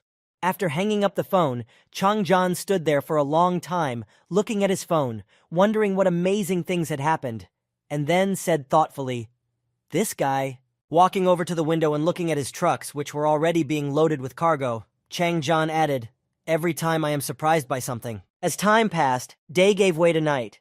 It didn't last very long, although everyone was looking forward to the morning. And so, the next morning, station number 1, in a new town that was being rebuilt. There was a huge crowd of people in the shop that had opened, rushing to buy goods. The store managers tried to calm them down and asked them not to crowd, but they ignored them. Climbing in front of each other, the soldiers shouted, "Give me 100 elixirs! I need 500 vials of elixir and a hemostatic potion." As Captain Xiaoheng watched this scene unfold, he was in awe of everything that was happening before his eyes and thought, who would have thought that no one would be able to buy a single white crystal anymore? Now they need 4 crystals. Brother Zhou was very far-sighted. Meanwhile, the leader of the Tianhe gang stood on the balcony of his mansion, looking out over the landscape, and restraining his anger, he only said, wondering where his son was, "A brave man." But then his patience broke down, and he swung hard, destroyed the stone fence on his balcony with his bare hands, and shouted furiously, "No!" As he continued to stand on the balcony, venting his emotions to calm himself down, he was suddenly called out by a servant who was walking up behind him, saying, "Leader." Approaching his master, the servant pointed to the sack from which the moaning was coming and said, "We have caught a man. Perhaps he has something to do with the young master's disappearance." Hearing this, the leader ordered the sack to be untied. After the sack was untied, it turned out that Zhang Yonglin was inside, bound and gagged to prevent him from making any noise. Approaching the hostage, grabbing his head, the leader of the Tianhe gang removed the gag from his mouth to get information, and Zhang Yonglin, in turn, when the gag was removed, coughed heavily when his airway was cleared again. After doing this, his subordinate added one more important detail. Pulling out some equipment from the other bags and pointing to him, he said, "Head, we found him selling this equipment." Hearing such indisputable evidence of involvement, the commander of the Tianhe group, taking poor Zhang Yonglin by the collar, spoke to him in a rough tone, "Speak," but Zhang Yonglin could only scream in fear and pain. While the leader was interrogating the poor man, one of his subjects, immediately noticing very familiar things in the equipment that was spilled on the ground, told his boss in a frightened voice, "I remember this equipment very well. It's Fan Kang's or Kun Lin's." Hearing this, the leader of the group glared at the frightened Zhang Yonglin and began to growl at him, repeating the same thing over and over again. "Where is my son? Where is my son?" To which he received only one response. Heh, I do not understand what you are talking about." Angry at the answer that did not satisfy him, the gang leader threw Janam into a stone railing, saying, "Ha ha ha ha ha ha ha, let's do it again. Surely you didn't know that each of the Tianhe gang's equipment has a special marking. You had the courage to sell it, but you tell me you don't know anything? While the leader was trying to get information out of the hostage, the rest of his men were inspecting the equipment, and one of them came across something unusual and reported it. Chairman, judging by the damage, I'm afraid that Kunlin and the others have already... Holding out his chest gear to the boss to demonstrate the damage, he added, These marks, they must have been left by a level 6 blue wolf.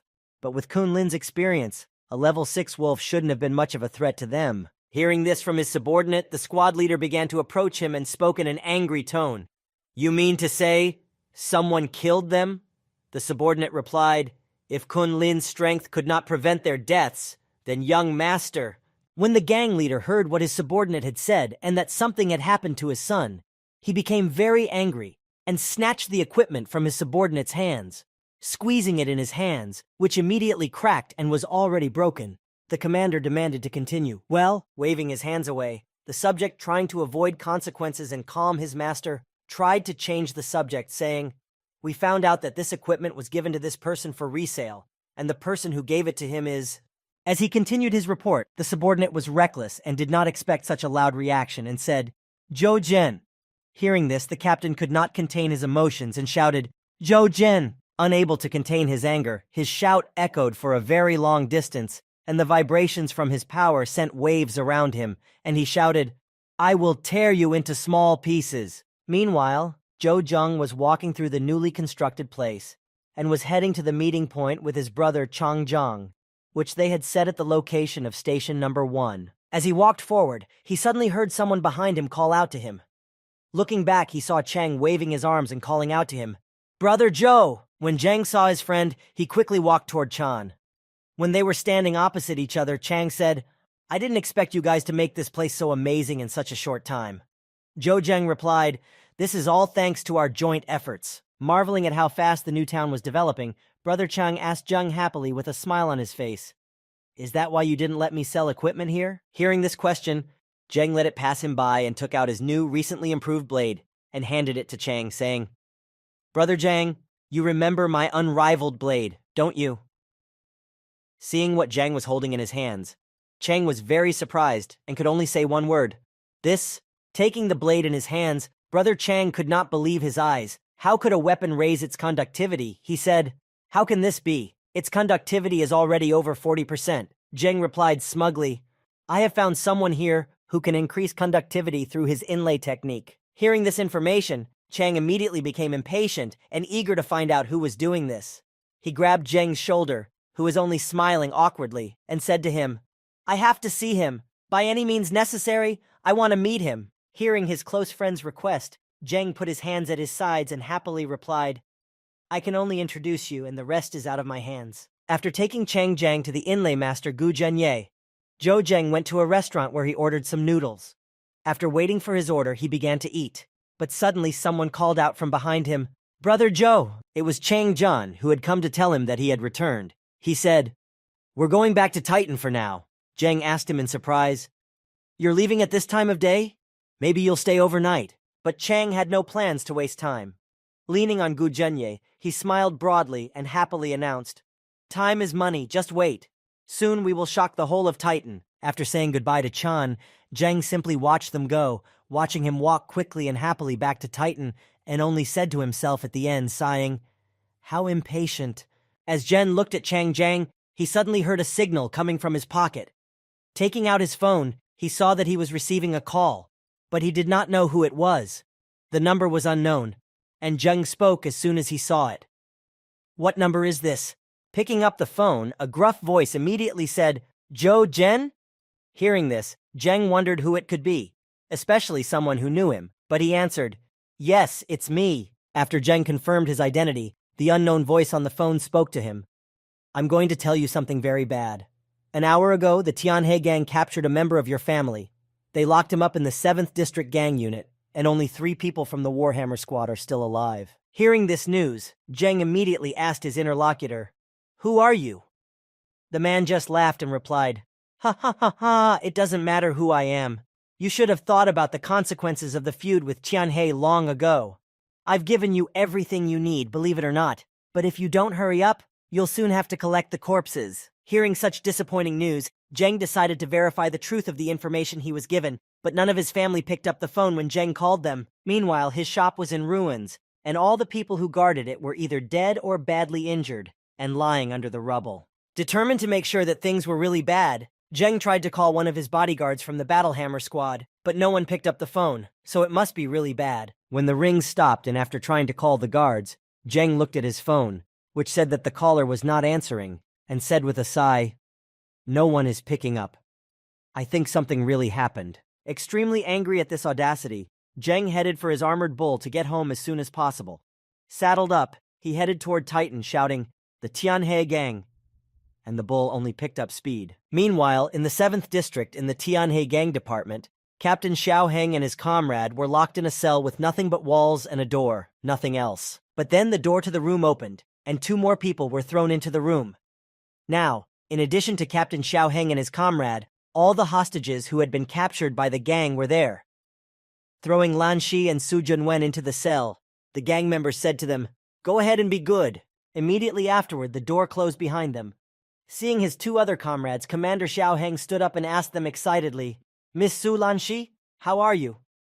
And in their eyes you could see fear and despair. After throwing the 2 more hostages into the cell, the soldier who did it, walking away from them, ordered the guards, "Keep an eye on them. If anything happens, report immediately." To which he received a reply from one of the guards, "Don't worry." Meanwhile, Zheng had already arrived at the desired building in the 7th District, and sitting on a tree, he said, "This is it." Using his invisibility skill, Zheng went inside, where 2 guards were discussing what Zheng needed to know. One of them said, "I don't even know what serious crime these bastards committed, but they were locked up on the most secure floor, the 11th floor. The other replied, "They say they ran into the leader himself, and all their guards were above the 8th rank." Hearing what he needed to know without even making any effort at all, Zheng was certainly happy about this development, and when he got to the elevator, he went inside and said in confusion, "11th floor?" Meanwhile, one of the guards guarding the hostages suddenly became agitated and clutched his stomach. After dancing on the spot for a while, he couldn't stand it any longer and said to his comrade, "I'm going to the bathroom. Be careful." To which he replied to him, "Okay." Walking under the invisibility skill to the place he needed, Zheng was surprised that there were no guards on the floor at all. But suddenly he saw a soldier running toward him, holding his stomach. Having run past Zheng, he in turn headed in the direction from which the soldier came. When he got to the cell, he saw only 1 guard standing outside the cell, yawning and seemingly completely unsuspecting. Taking advantage of this safety, Zheng pulled out his dagger and immediately cut him down. He didn't die instantly, and he was conscious for some time, but when he grabbed his throat, the guard saw Zheng, whose invisibility had dissipated after the attack. He wanted to scream, but his vocal cords were severed, so he just groaned one last time and fell dead. When the soldier died, Zheng immediately began to examine him for anything he might need. After searching the soldier completely, he said, "He has no keys. Doesn't he have any keys to unlock the cell?" Walking over to the door, Zheng tried to open it himself, but it was impossible, so Zheng thought, "I guess it can't be opened without a key."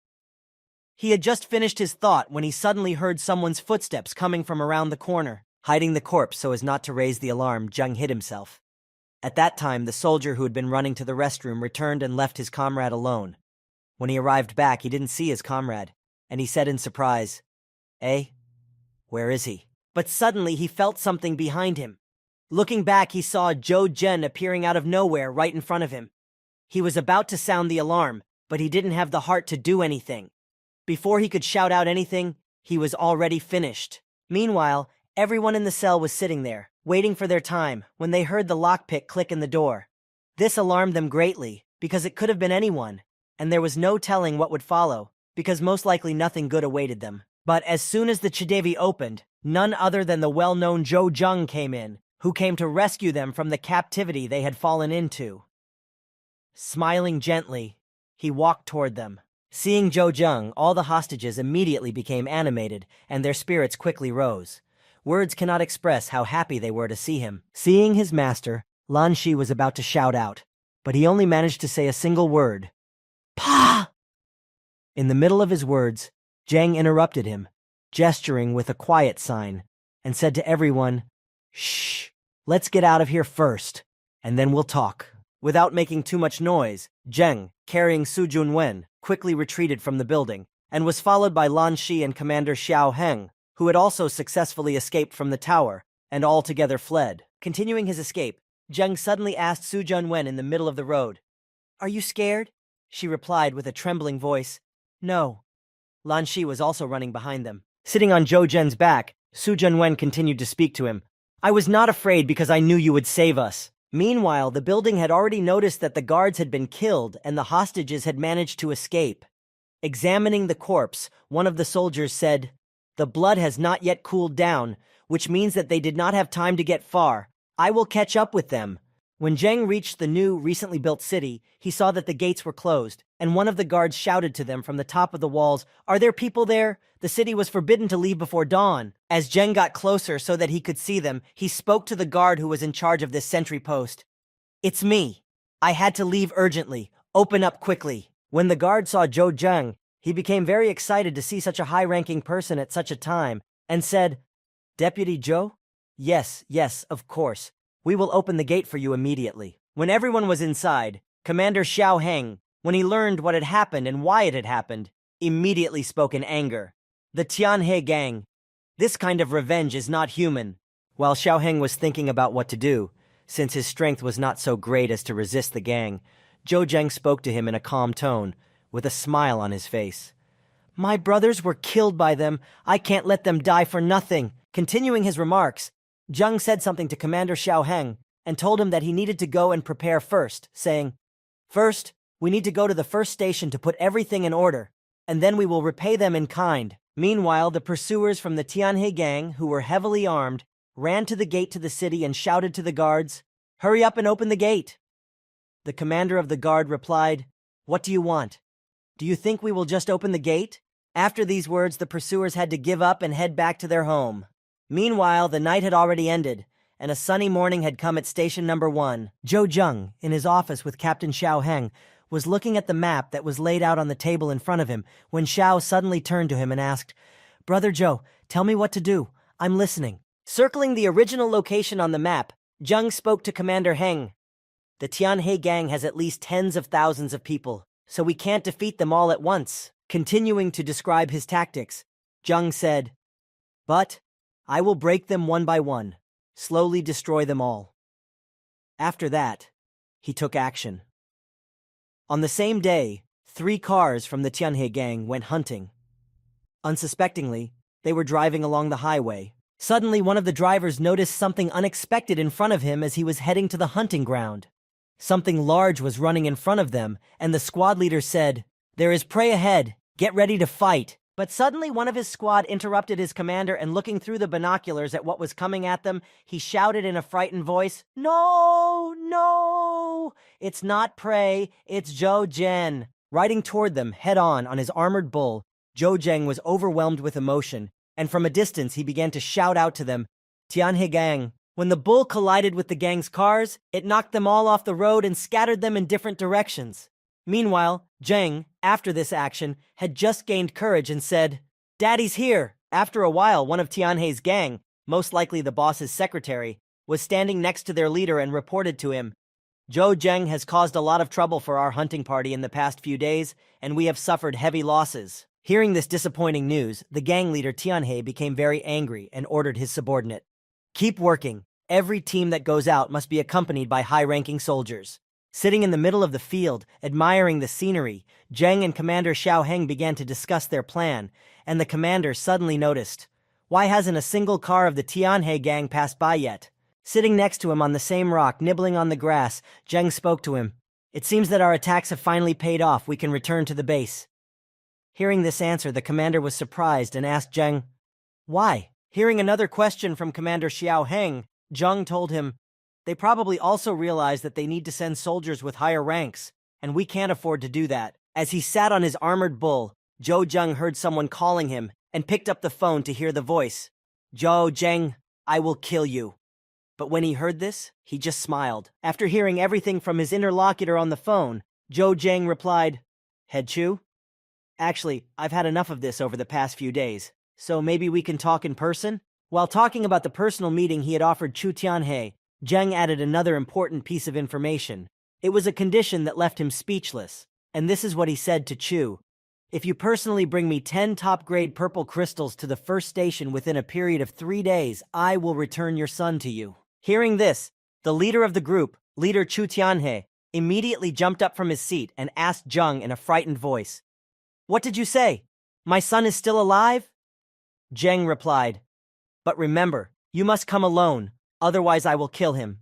When Zheng finished talking to the leader of the Tianhe gang, Commander Xiao Heng, who was standing nearby and had heard the entire conversation from beginning to end, asked Zheng in surprise, "But Chu Xiong has been dead for a long time, right?" Turning to the commander, Zheng said to him with a sly smile, "If I didn't say that, how else could I have lured him here? I want to destroy the entire Tianhe gang, but some people don't agree." He pulled out his phone and showed the text message he had typed and sent it to the mayor. Meanwhile, the mayor was in his mansion standing on the terrace watching the scenery. After a while, his butler came up to him and said to his master, "Mayor, everything is ready." Hearing what the butler had said, the mayor sighed heavily and said, "Ah, this Zhou Zheng has really caused a lot of trouble." The butler replied, "Young blood, they have a great deal of short temper." Preparing for the consequences, Mo Wu sat down in his chair and sighed heavily. Initially, the Tianhe gang was allowed to strengthen their forces just to form an alliance with the Hongding Company. But ever since Chu Tianhe lost his son, the whole gang has started to allow themselves too much. As he continued his monologue, the mayor, Mo Wu, sitting in his chair, continued his thoughts, voicing them out loud. If he can't be of any use to Titan, having made his final decision, the mayor added, then he's no longer suitable for the role of gang leader. At that moment, Chu Tianhe had already arrived at the meeting place, although it hadn't taken long for him to accept Zheng's offer without even considering the risks. Arriving at the meeting point, station number 1, standing in the middle of the street, Chu Tianhe shouted, "Where is Zhou Zheng? I'm here and you haven't come out yet!" Meanwhile, Zhou Zheng was sitting on the roof of the building, watching everything from afar with binoculars. When he saw that Chu Tianhe had already arrived at the meeting place, he said, "How quickly he came." Opening his skill window, Zheng began to take out an RPG, handheld anti-tank grenade launcher, and while doing so he said, "Take your time, I'll give you some tips." After taking out his grenade launcher, Zheng began his plan to lure Chu Tianheng to the battlefield. He fired at one of the buildings nearby to attract Chu's attention, and he succeeded. Seeing the explosion, Chu immediately ran there to check what had happened, and Zheng, who was watching him from a nearby rooftop, said, "No wonder he's a 9th-ranked warrior. His speed is really very fast." Finally, after waiting for the right moment, Zheng rushed toward Chu Tianhe, and having outrun him, began to run to the place where he planned to start the battle and realize his plan that he had so diligently made. Having led Chu Tianhe to the place where he had planned, they both found themselves in a clearing, and there was absolutely no one around to notice them or help them. When Zheng was already there, he turned his head halfway toward Tianhe and spoke to him. "Okay, let's start here." To which Chu Tianhe replied, "Where is my son? Tell me and I won't hurt you too much." Hearing this question, Zheng was not going to deviate from his original plan, and opening his game backpack, he spoke to Chu Tianhe, taking out an unusual fruit from his game backpack. "Don't rush, I'll show you a trick first." Seeing that his enemy was confused, Zheng spoke to him, tossing the fruit in his hand. This crystal fruit is a very rare mutant plant, and of course, the star power it emits is very popular with high-level mutant monsters. Watching Zhou Zheng's performance, who was telling him some nonsense as if to stall for time, Chu Tianhe said to him, "Stop fooling me and give me my son." When Zhou Zheng heard Chu Tianhe speak to him again, he said to him, "Chu Tianhe, you are a real man, but unfortunately your son has dragged you down to the bottom." Angry at what Zheng had said to him and at not knowing where his son was, Chu Tianhe shouted at him, "What are you talking about?" Continuing their dialogue, Zhou Zheng continued to tell Chu all the information bit by bit. "Haven't you realized that since you started looking for your son, most of your gang has already stopped following you? Even the mayor has given up on you." Hearing this, Chu objected to Zheng. "What kind of nonsense are you talking about?" With a sly smile, Zheng explained to Chu, "I'm not talking nonsense. If it weren't for the mayor's personal order to leave the Tianhe gang and do whatever he wants with you, would I have gone to the trouble of dragging you out here alone?" Hearing these words from Zheng, Chu began to slowly boil with anger as he spoke. "Dragging me out? Is that why you tricked me? My son." To which Zheng replied, "Do you want to see your son?" Taking the armor that Su was wearing at the time, he showed it to Chu and said, "Look, this is the only thing left of him. When Chu Tianhe saw this insolence on the part of Zhou Zheng, he was overcome with anger and shouted at the top of his voice, "Zhou Zheng!" Swinging his sword and closing the distance between them, Chu prepared to deal with Zheng in one blow, shouting after him, "I will cut you to pieces!" While he was trying to attack, a huge white tiger jumped out of the forest behind Zheng, attracted by the rare fruit, and immediately leaped toward Zheng, throwing the mutant fruit into his mouth, saying to Chu, "I forgot to tell you. There are a lot of high-level mutant beasts in the area behind me." When Chu Tianhe broke the distance between him and Zheng, he hit the jaw of a giant tiger that had just jumped out of the forest behind Zheng. Meanwhile, Zheng, realizing that his mission was complete, used his invisibility skill and said one last time, "Have fun here, and don't forget to say hello to your son for me." After saying his final wishes, Zheng immediately disappeared into thin air, and Chu Tianhe could only watch in confusion as he fought off the tiger's attack. When he came to his senses, he said, "How is this possible? How did he do that?" After repelling the tiger's attack, Chu Tianhe broke the distance between himself and the high-level mutant beast to regroup, but then a noise began to come from the forest. After a while, the trees began to fall in his direction, and he saw that in addition to the white tiger, a fire lizard was also heading toward him. It took a long time after Zheng decided to get even with Chu Tiansha. And eventually, after that incident, rumors spread through the city that Chu Tianhe had been gone for more than a month, and that the election of a new gang leader would soon be held. Sitting in a restaurant, the two soldiers were discussing this topic. Passing by, Zheng overheard them talking, and one of them said, "I heard that the Tianhe gang is about to elect a new leader," to which the other replied, "Chu Tianhe disappeared more than a month ago. I think the same thing happened to him as his son." And then the first one added, "Was there a curse on them or something?" But Zheng didn't stay long to listen to their conversation. He went on his way because he was in a hurry to get to the warrior union. When he reached his destination, the door opened immediately, and one of the managers met him, speaking to Zheng right from the doorway. "Welcome, Mr. Zhou Zheng." After entering and walking confidently forward, Zheng said to the manager in a tired voice, "Open the 8th rank room." The manager immediately responded with a gentle smile. "Very well." When Zheng gave the order to open the 8th room, there was only one thought in his mind that was troubling him, and that was this. "This time I have to reach rank 7. My thief level just might be raised to 60. When the manager completed his order, he immediately ran to Zhou Zheng to open the door for him. When he opened it, Zheng immediately rushed inside without hesitation, even though there was a thick fog coming out of the room. The fight was not very long, but it was not too quick either. The whole thing lasted half an hour. After finishing the fight, the door to the room opened, and Zheng came out, warming up. Seeing him in front of him, the manager was quite surprised. After the training session, Zheng headed home. When he arrived at his house, Su Junwen and Lan Shi were already waiting for him. When Zheng stepped on the threshold, his family members looked at him in surprise, and Lan exclaimed joyfully, "Master, you have reached the 7th rank." Looking at his family members, and especially at Lan Shi, Zheng, who was beaming with happiness at having reached the 60th level, spoke to him, "Yes, Lan Shi, you should also try your best."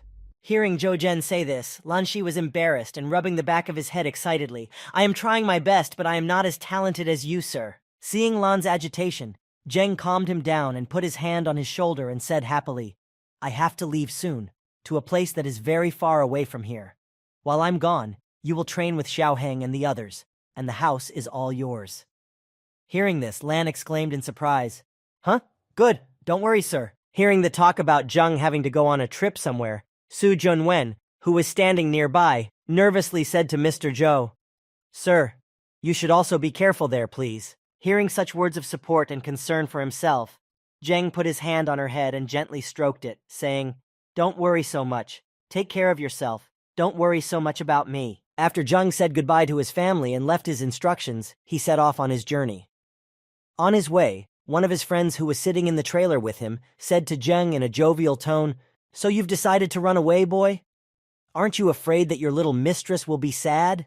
Zheng, reassuring his friend, calmly replied, "Brother Zhu, stop mocking. Yun Wen is not that cowardly. Besides, this time I've teamed up with the Beast King Alliance, which is a rare opportunity I couldn't pass up." Hearing Zhu and Zheng's conversation, Xiang Shihan shouted out to Zheng in frustration, "The leader is already too cautious. The connection with Hong Ding is already strong enough. You can go back and spend time with your mistress." Hearing this, Zheng opened his mouth in surprise and thought, "Did I offend her in some way?" Meanwhile, Zhu, while Xiang Shihan was reprimanding Zheng, was rubbing his beard and thought, I heard that the leader Han Zhendong and the others suffered heavy losses when they tried to pass through the road between the Titan and the tomb. I'm not afraid to exaggerate, but with Brother Zhou, our chances of victory have increased significantly. When Zheng negotiated with the commander of the Beast King Alliance, he explained the situation to him and added, "If the road between Titan and Graveyard is open this time, the two cities will be able to establish business cooperation." Pointing to the 2 points on the map where Titan was located and where Mohilnik was located, and the road connecting them, Han Zhendong said, "You realize how profitable this is, don't you?" After hearing everything from the leader of the Beast King Union, Zheng said to him, "You're afraid that your Beast King Alliance won't be able to make such a profit, so you've asked Hongding for help." Hearing what Zheng said, Han Zhendong leaned on the arm of his chair and leaned on his hand, and spoke to Zheng in a businesslike voice, offering him a deal. "With you, of course, we will have equal terms of cooperation.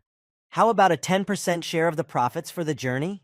Zheng replied, "Deal, we have a deal." While Zheng was flying in his thoughts, Shang Shihan was already trying to bring him to his senses. Approaching him very close, she leaned toward him, so that there was only a little distance between them.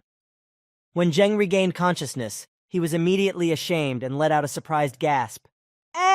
Shang said to him angrily, "I called you several times. Did you fall asleep?" Noticing the unusual closeness of the pretty girl, Zheng immediately jumped away and straightened up sharply, embarrassed, with a hint of shyness, and said, "No, sorry. I have things to do." Looking at Zhou Zheng in surprise, Xiang Shihan asked him curiously, "Where is your armored bull?" Playing dumb so that no one would suspect anything, Zheng answered her, Well, it's in a safe place." And he thought, how am I going to tell her that I put it in the system space? It's going to be very difficult to explain system stuff to an ordinary person. Hearing Zheng's answer, Xiang Shihan asked in surprise, "A safe place?" Meanwhile, Zheng was looking at the system window in the pupils section and thinking, after reaching the 60th level, the pet storage opened up. Keeping animals there is much more convenient, but getting them out in public is a bit of a problem. When she didn't hear an answer to her question, Xiang Shihan immediately changed her mind and spoke to Zheng. "Your armored bull would not really be convenient to take with you. After all, this is a very important mission. If something happens to your animal during this mission, it will be very bad." Hearing these words, Zheng immediately agreed with her, saying, "Right." While Zheng was talking to the girl from the King of the Beasts squad, one of the team members said, "There's a red zone up ahead. We'll need to go through it on foot." Leaving the car and preparing to hike, Commander Zhu shouted out to everyone, "There are many dangers ahead. Please keep your spirits up and keep up with the others." After informing everyone about the dangers and rules of behavior, the entire team lined up in a convenient location and set off for their destination. Walking through the ruins of the buildings, the commander suddenly stopped in his tracks because he felt something strange near him and decided to get ready so that there would be no surprises. As he approached the place where the strange noise was coming from, the commander immediately froze in his tracks and said in surprise, "Something is happening there." As they moved a little further, they saw two mutant monsters fighting with a zombie giant. Seeing the danger, the captain decided to change his plan of action and informed the team, "Trouble is, black rats live in herds, and this zombie is likely to attract them." After a short pause, Commander Zhu continued, "Even more." As soon as he said this, a large zombie immediately punched the ground to kill one of the rats and destroyed the landscape below it. And immediately after the blow, it turned out that there was a nest of black rats under the destroyed slab. Having destroyed it and disturbed their peace, all the monsters came to the surface. Seeing what had just happened, the commander spoke to his team, "Black rats." And they, in turn, after their nest was destroyed, began to run away in all directions, because staying put was not an option. Seeing all the monsters running in different directions, the leader of the alliance, Han Zhendong, addressed everyone with an order. "Everyone, follow me immediately, we must climb higher." Starting to climb higher, while some went ahead, others delayed the monsters that were running after them, and thus freed themselves from their pursuers. As she ran forward, Xiang Shihan ran into one of the black rats, which jumped right at her. Frightened, she couldn't do anything, but Zhou Zheng, who was nearby, noticed. In the next moment, he saved the girl from the monster by grabbing her and carrying her to the side so that the monsters could not harm her and getting out of their way. Looking in the direction the monsters were running from to see if the danger was over, Zheng said to Xiang Shihan, "Next time, be more careful. I can't take care of you all the time."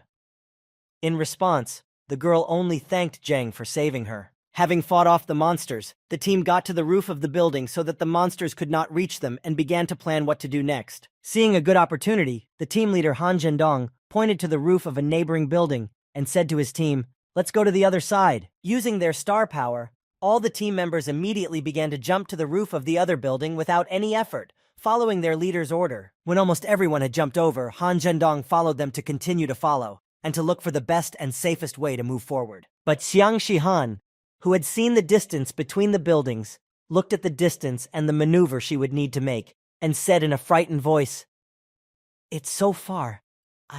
Seeing the uncertainty of one of his teammates, Zheng immediately thought of what to do, and folding his hands in front of him and crouching down a bit to help her with the maneuver, Zheng spoke to her. "I'll help you." Hearing this offer, Xiang Shihan wanted to object, saying, But Zheng interrupted her and began to hurry her along, for the door to the roof was on its last legs, and the monsters were about to break in, and he said, "Enough talking, hurry up." Hearing these words from Zheng, Sun Shihan immediately calmed down, and with a heavy sigh she prepared to jump using Zheng as a springboard. Stepping back a little, Xiang Shihan gathered all her will into a fist, and gaining momentum for the jump, she ran straight toward Zhou Zhen. As soon as she was off the ground, she was able to stand on Zheng's arms so that he could lift her up, helping her jump to another roof to join the rest of her comrades. As Xiang Shihan stood in Zheng's arms, he threw her into the air saying, "Go!" The girl, having gained enough height and speed, could safely fly to the other side, to the next building. After Zheng helped his last comrade to the other side, and when Xiang Shihan had already landed on the other side, Han Zhendong called out to Zheng, "Zhou Zheng, hurry up and come here." But then the door on the roof opened, holding back the monsters, and Zheng stepped toward the monsters and said to him, "Commander, you go ahead, and I will contact you later." Hearing this statement from Zheng, the commander shouted out to him in alarm, "Zhou Zheng, what are you doing?" He was also supported by Xiang Shihan, who also called out to Zheng in an alarmed voice, "Zhou Zheng, come to us quickly, we can still escape."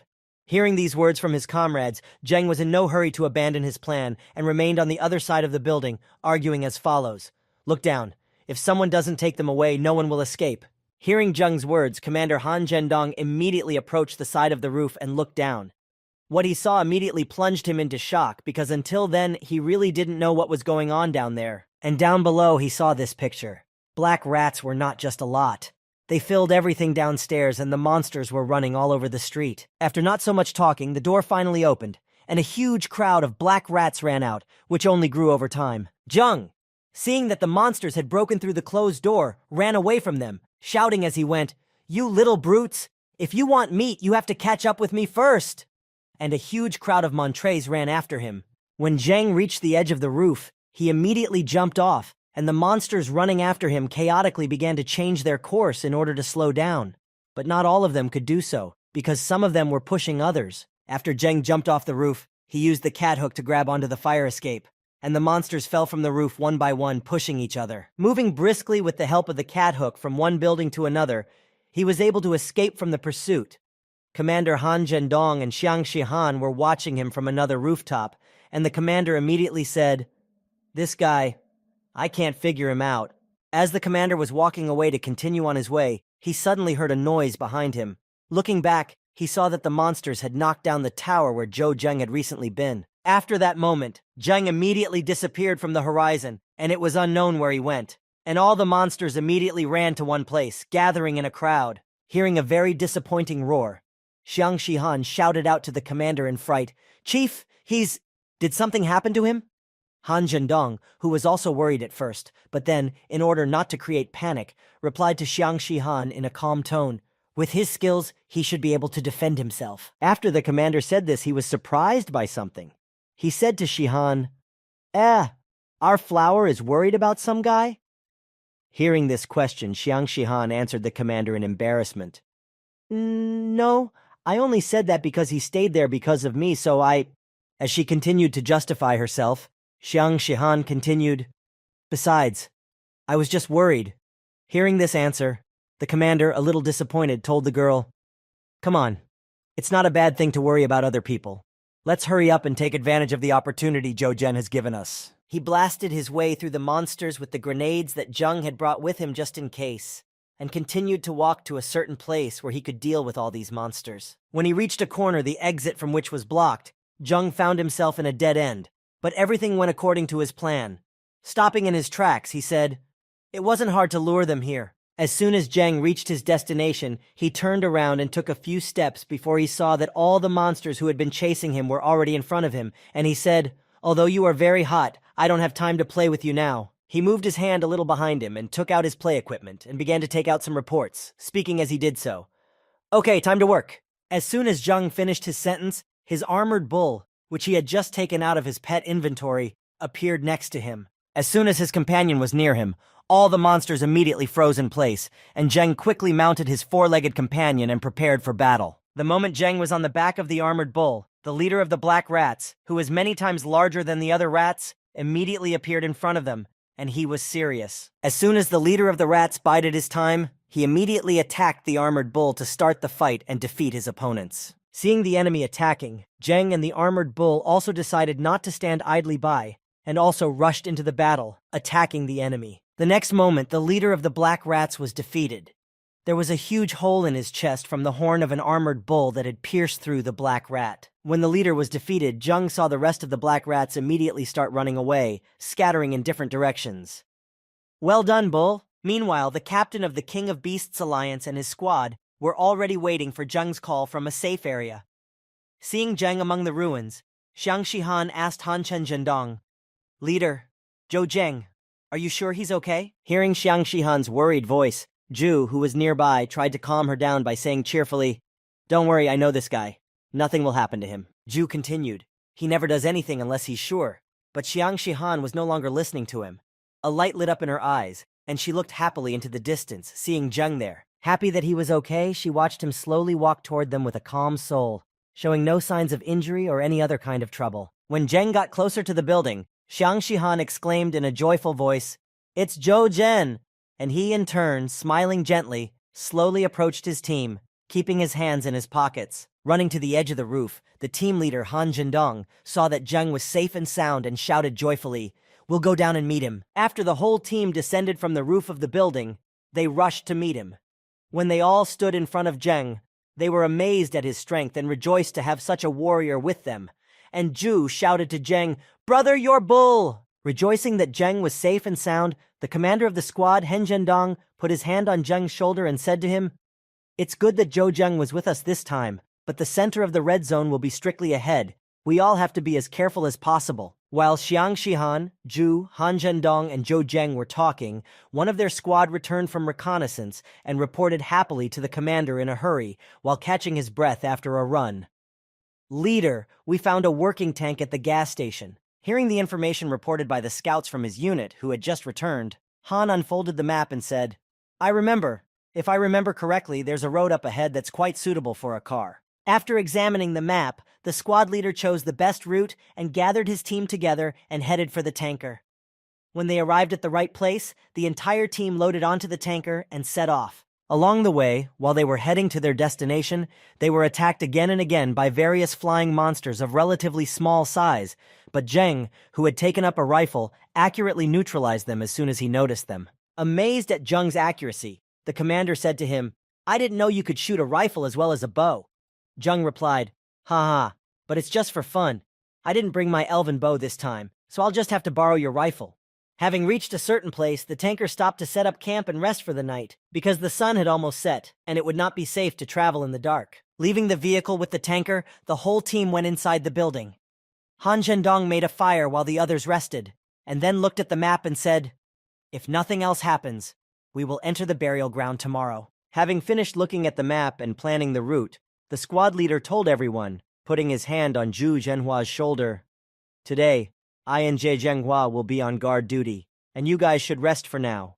To which they replied, "Very well." When everyone had already distributed their duties, and everyone was doing their own thing, Zhou Zheng and Xiang Shihan went to the roof because Zheng wanted to show her something. As soon as they arrived, fireworks immediately appeared in the air in front of them. Sitting on the balcony, watching the fireworks explode, he didn't say a word. Not even a single emotion was visible on his face. No joy, no surprise, nothing at all. But Xiang Shihan was amazed by this spectacle and watched with admiration. Sometime after the fireworks show started, she asked Zheng, "What is this? It's so beautiful." Zheng replied, "There's a special kind of plant that explodes when it ripens and scatters across the sky because it's cool here at night and the seeds don't suffer from direct sunlight." Hearing this interesting explanation, the surprised girl immediately turned to Zhou Zhen. "I never knew you knew so much." Zhou Zheng answered her briefly, "Aha." And then he thought, "A lot. I just made it all up." As Xiang Shihan continued to watch the fireworks in the night sky, she spoke gently to Zhen. "Thank you for today." Zheng, surprised to be thanked again, asked, "Didn't you already thank me? You would have helped me in a dangerous situation, wouldn't you?" Standing up and heading inside the building, leaving Zheng alone to watch the fireworks, the girl said to him one last time, "I don't know." The next morning, near the road that led to the city of Gravedigger, a band of robbers attacked another group of soldiers, and after defeating them, their leader said, "Ugh, what a bunch of nobodies. Ugh."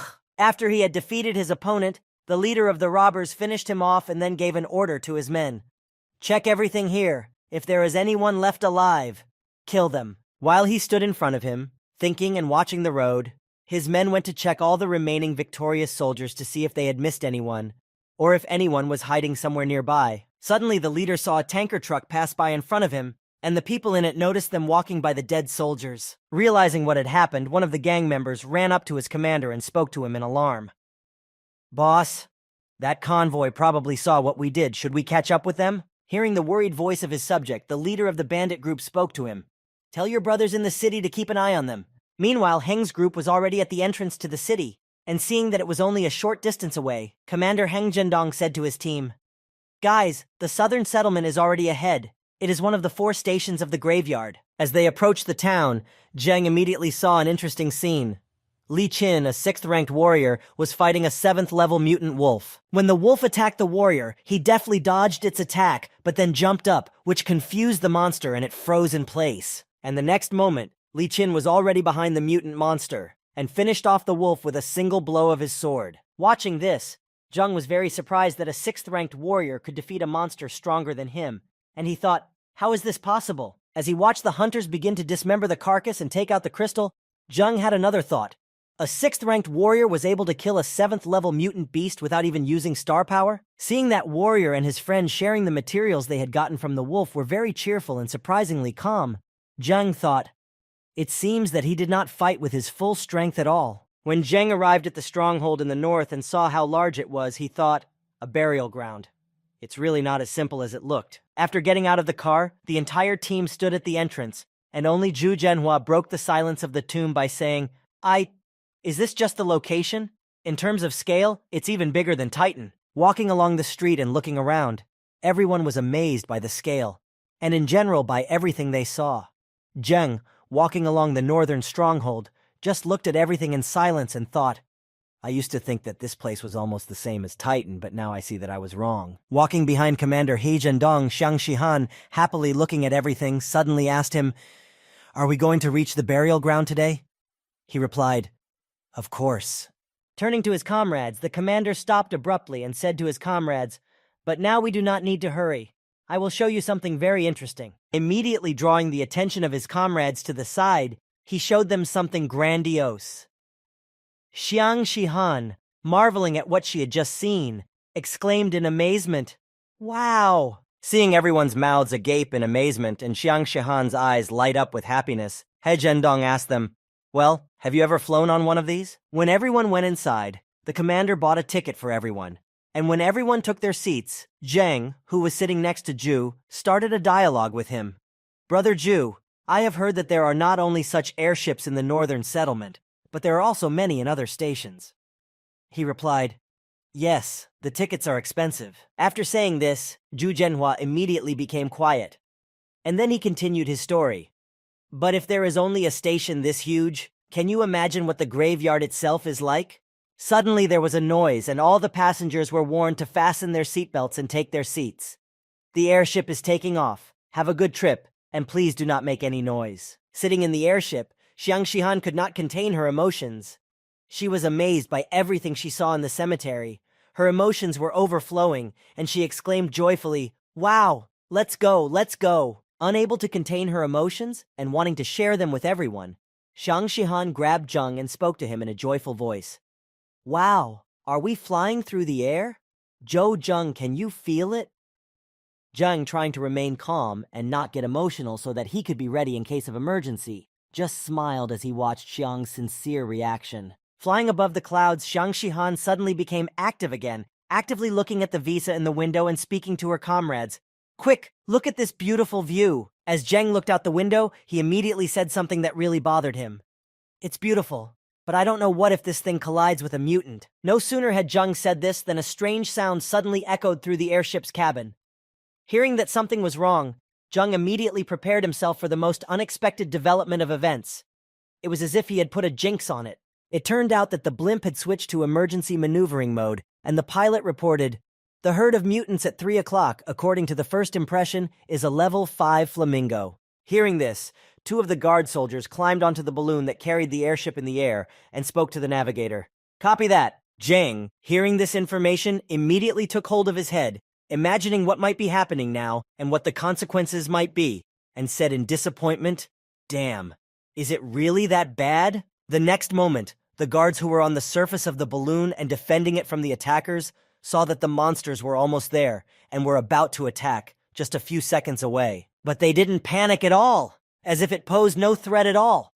They slowly loaded their weapons and prepared themselves for the monster's attack. When the enemies were already above them and tried to attack the soldiers who were on the balloon, one of the soldiers charged his weapon and aimed it at the flock of mutant monsters. The next moment, he fired, and a net flew out of the weapon, which immediately caught several birds, and they could do nothing but try helplessly to get out of there. Having caught a few monsters in this way, the rest of the flock immediately fled from the airship and headed away. Seeing this, the warrior told the pilot, "The danger has been eliminated." The pilot replied, "Roger that, great job." Seeing how quickly everything was resolved, with no casualties and no noise, Zheng looked out the window in amazement as the remnants of the herd flew away from the airship and said, "It's over?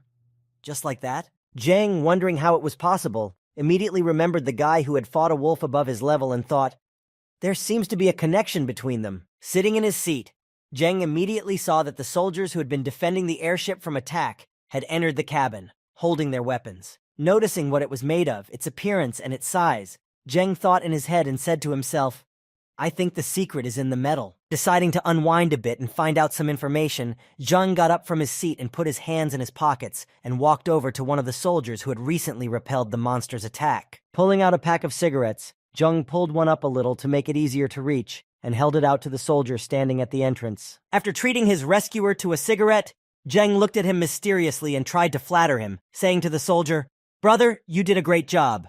Brother, you did a great job." Taking one cigarette from the pack that Zheng handed him and reaching for the lighter, the soldier replied, "Thank you, brother." As he lit the cigarette, the soldier looked at Zheng, and the latter decided not to waste time and asked him, "Listen, may I ask what kind of bullet you just used?" Hearing this strange question, the warrior said to Zheng, "Ha, it seems that you are new to the graveyard?" Zheng replied, "That's right, I just came from Titan." Pulling the cigarette out of his mouth, the warrior said thoughtfully, "Titan? You've never heard of it, probably some small town?" Embarrassed by this answer, Zheng thought, "Oh right, of course. To them, Titan is a small town." Pulling out his weapon and showing it to Zheng, the warrior spoke to him, showing him everything about the construction of his crossbow. There is no secret in the bullet. Taking another bullet from his ammunition belt, he continued his story while sipping on a cigar. "This warhead is composite metal." Hearing about the composite metal, Zheng immediately thought about it, rubbing his beard and repeating it over and over again in a surprised tone. Composite metal? Seeing that Zheng had no idea what he was talking about, the warrior continued, "It's been a year since we managed to crystallize the composite metal, and it's now divided into powerful and weak subtypes. But even the weakest of them is much stronger than the ordinary metals of the past years." Holding out the metal shell in front of Zheng, the warrior continued, "We have divided this metal into subtypes, according to a standard called armor penetration. That is, according to the ability to destroy the enemy's armor. The more armor penetration, the stronger the impact, but the price of such a metal will, of course, be higher." Smoking the cigarette Zheng had given him, the warrior continued, holding the shell casing in his hand. "The bullet I just fired has an 8th level armor penetration, and its value is equal to the income of this entire airship." Hearing the price of a single bullet shocked Zheng. Seeing Zheng's face twist after hearing the price, the warrior patted him on the back and said, Don't be surprised, in fact. This situation can happen in 1 out of 10 flights, so the airlines don't suffer huge losses. When Zheng heard what the soldier said next, he was offended and exclaimed, "Ah!" When Zheng returned to his team, he told Zhu Zhenhua about what he had learned, and the latter replied, "So, we really have a very narrow mindset. If we had this metal, hunting would be much more enjoyable, right?" And Zheng replied, "Not so much." Thinking about all the possibilities and the nuances of using this weapon, Zheng suggested, "This weapon requires warriors who can fully unleash its power. For example, a first-ranked warrior can use an armor-piercing weapon with a maximum score of 2. Thinking even more seriously about his assumption, Zheng smiled slyly and said to himself, "But then the uncertainty of the upcoming battles will become even more intense and interesting." While Zheng was speculating about the weapon, Xiang Shihan asked Han Zhendong, "Leader, I've always wondered, why is this city called the Graveyard?" After Xiang Shihan asked this question, the commander was silent, just listening to the airship flying over the forests, rocks, and overcoming distances. And then, when he realized that it was not far from the central city, he smiled slyly and said, "Just wait a bit. We will arrive soon, and then everything will become clear to you." After half an hour of traveling, the airship almost arrived at its destination, and then the squad leader, Han Zhendong, told his comrades to go out on the deck and look down. When Xiang Shihan, Zhou Zheng, and Zhu Zhenghua stepped outside and looked down, they were overcome with strange feelings of surprise and fear. Zheng was the first to speak. Is this a grave field?" he asked the commander. Drenched in cold sweat from surprise and the inability to comprehend these numbers, he said, "How many animal attacks did this city endure to collect so many bones from them?" But his question was suddenly interrupted by a voice coming from the airship's interior. A voice could be clearly heard from there saying, "Dear passengers."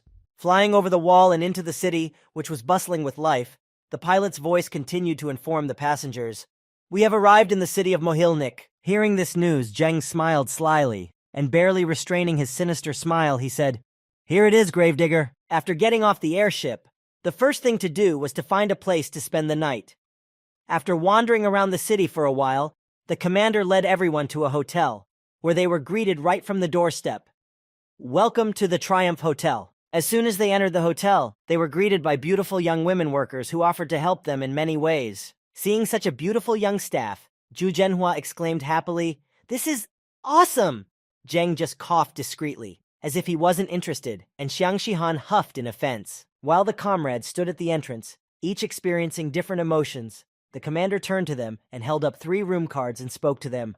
"All the rooms here are single rooms. Choose your own." Approaching the commander, Han Zhendong, Zheng abruptly snatched one of the cards from him, and offended, he walked to his room saying, "I'm going to go get some rest." As soon as he said this, the girls from the staff immediately ran up to him, and when they heard that Zheng was tired and wanted to rest, they immediately began to offer him their services. As one of them approached him, she said, "Sir, would you like a massage?" The other one supported her and said, "Sir, we give great massages." As Zheng tried to refuse the services offered by the pretty girls, who were very interested in him, Zheng spoke to them, No, really, no need." And at that time, Commander Han and Zhu were just standing behind him, laughing at Zheng, who had no idea how to talk to ladies. At the same time, Xiang Shihan, puffing out her cheeks, was muttering indignantly under her breath, expressing her dissatisfaction with the chosen place to spend the night. "It's the leader's fault. He chose this hotel." Finally reaching his room, Zheng leaned on the panoramic window of his room after changing clothes and said to himself, "My horizons are still very limited." He stood in front of the window in his bathrobe and leaned his hand against the window.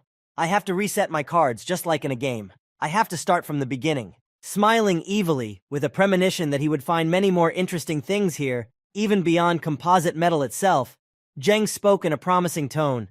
"Composite metal, that's good, but I'm sure there's a lot more to see here." Having made all his guesses while he was in his room, and gloating about what was to come and what he would achieve, Zheng spoke promisingly. "Gravedigger, I'm coming." The next day when morning came, Commander Han Zhendong informed Zheng, and Zhu, walking with his ally, said, "Zhou Zheng, we want to contact the team that is watching the egg hatch, so we will say goodbye here for now." As he saw them off, Zheng said to them on their way, "Take care." When Brother Jay was also about to return to Titan, Zheng made one request of him, saying, "Brother Zhu, I will be staying here for a while, so please follow Titan there." Hearing this request from Zheng, Zhu Zhenhua, beating his chest and smiling, said, "Don't worry, With me, no one will dare to offend your friends and family." After saying goodbye to his friends, Zheng decided to take a walk around the city. As he walked along, he said, "This business environment really can't be compared to Titan." Approaching a map kiosk, Zheng decided to buy a map to help him navigate the area and asked the seller, "How much does a map of the city cost?" And he replied, "1 white crystal." After handing the crystal to the seller, Zheng was about to leave, but the seller suddenly said to him, "Sir, I also have an electronic map. It is much more detailed than the usual one and shows mutant animals in 3D. Pulling out a tablet from under the counter, the old man, who realized that Zheng was not from here and did not know the prices, said, "Here, actually, it's not very expensive, just 1 blue crystal." Taking the map in his hands and using it a little bit to see how it worked and displayed everything, Zheng said in amazement, "It's really much cooler than the paper one." Taking out a blue crystal from his wallet, Zheng threw the blue crystal into his grandfather's hands without hesitation and said to him, "I take it!" Happy that he was able to sell his wares, the old man said to Zheng, "Thank you, thank you." Walking around the city with his electronic map, he got a little bit of a feel for the place, and the next step was to get to the gun shop, which was in a different neighborhood. Deciding to catch a trolley, Zheng raised his hand and waited for someone to approach him. Not long after, a cart driver approached Zheng and quickly asked him before anyone else could see him, "Sir, where are you going?" Seeing that the transportation had already arrived, Zheng happily spoke to the cabbie, who asked him where he wanted to go. "Please, to the equipment street in the 9th district." Upon arriving at his destination, Zheng entered the store and began to carefully examine all the goods.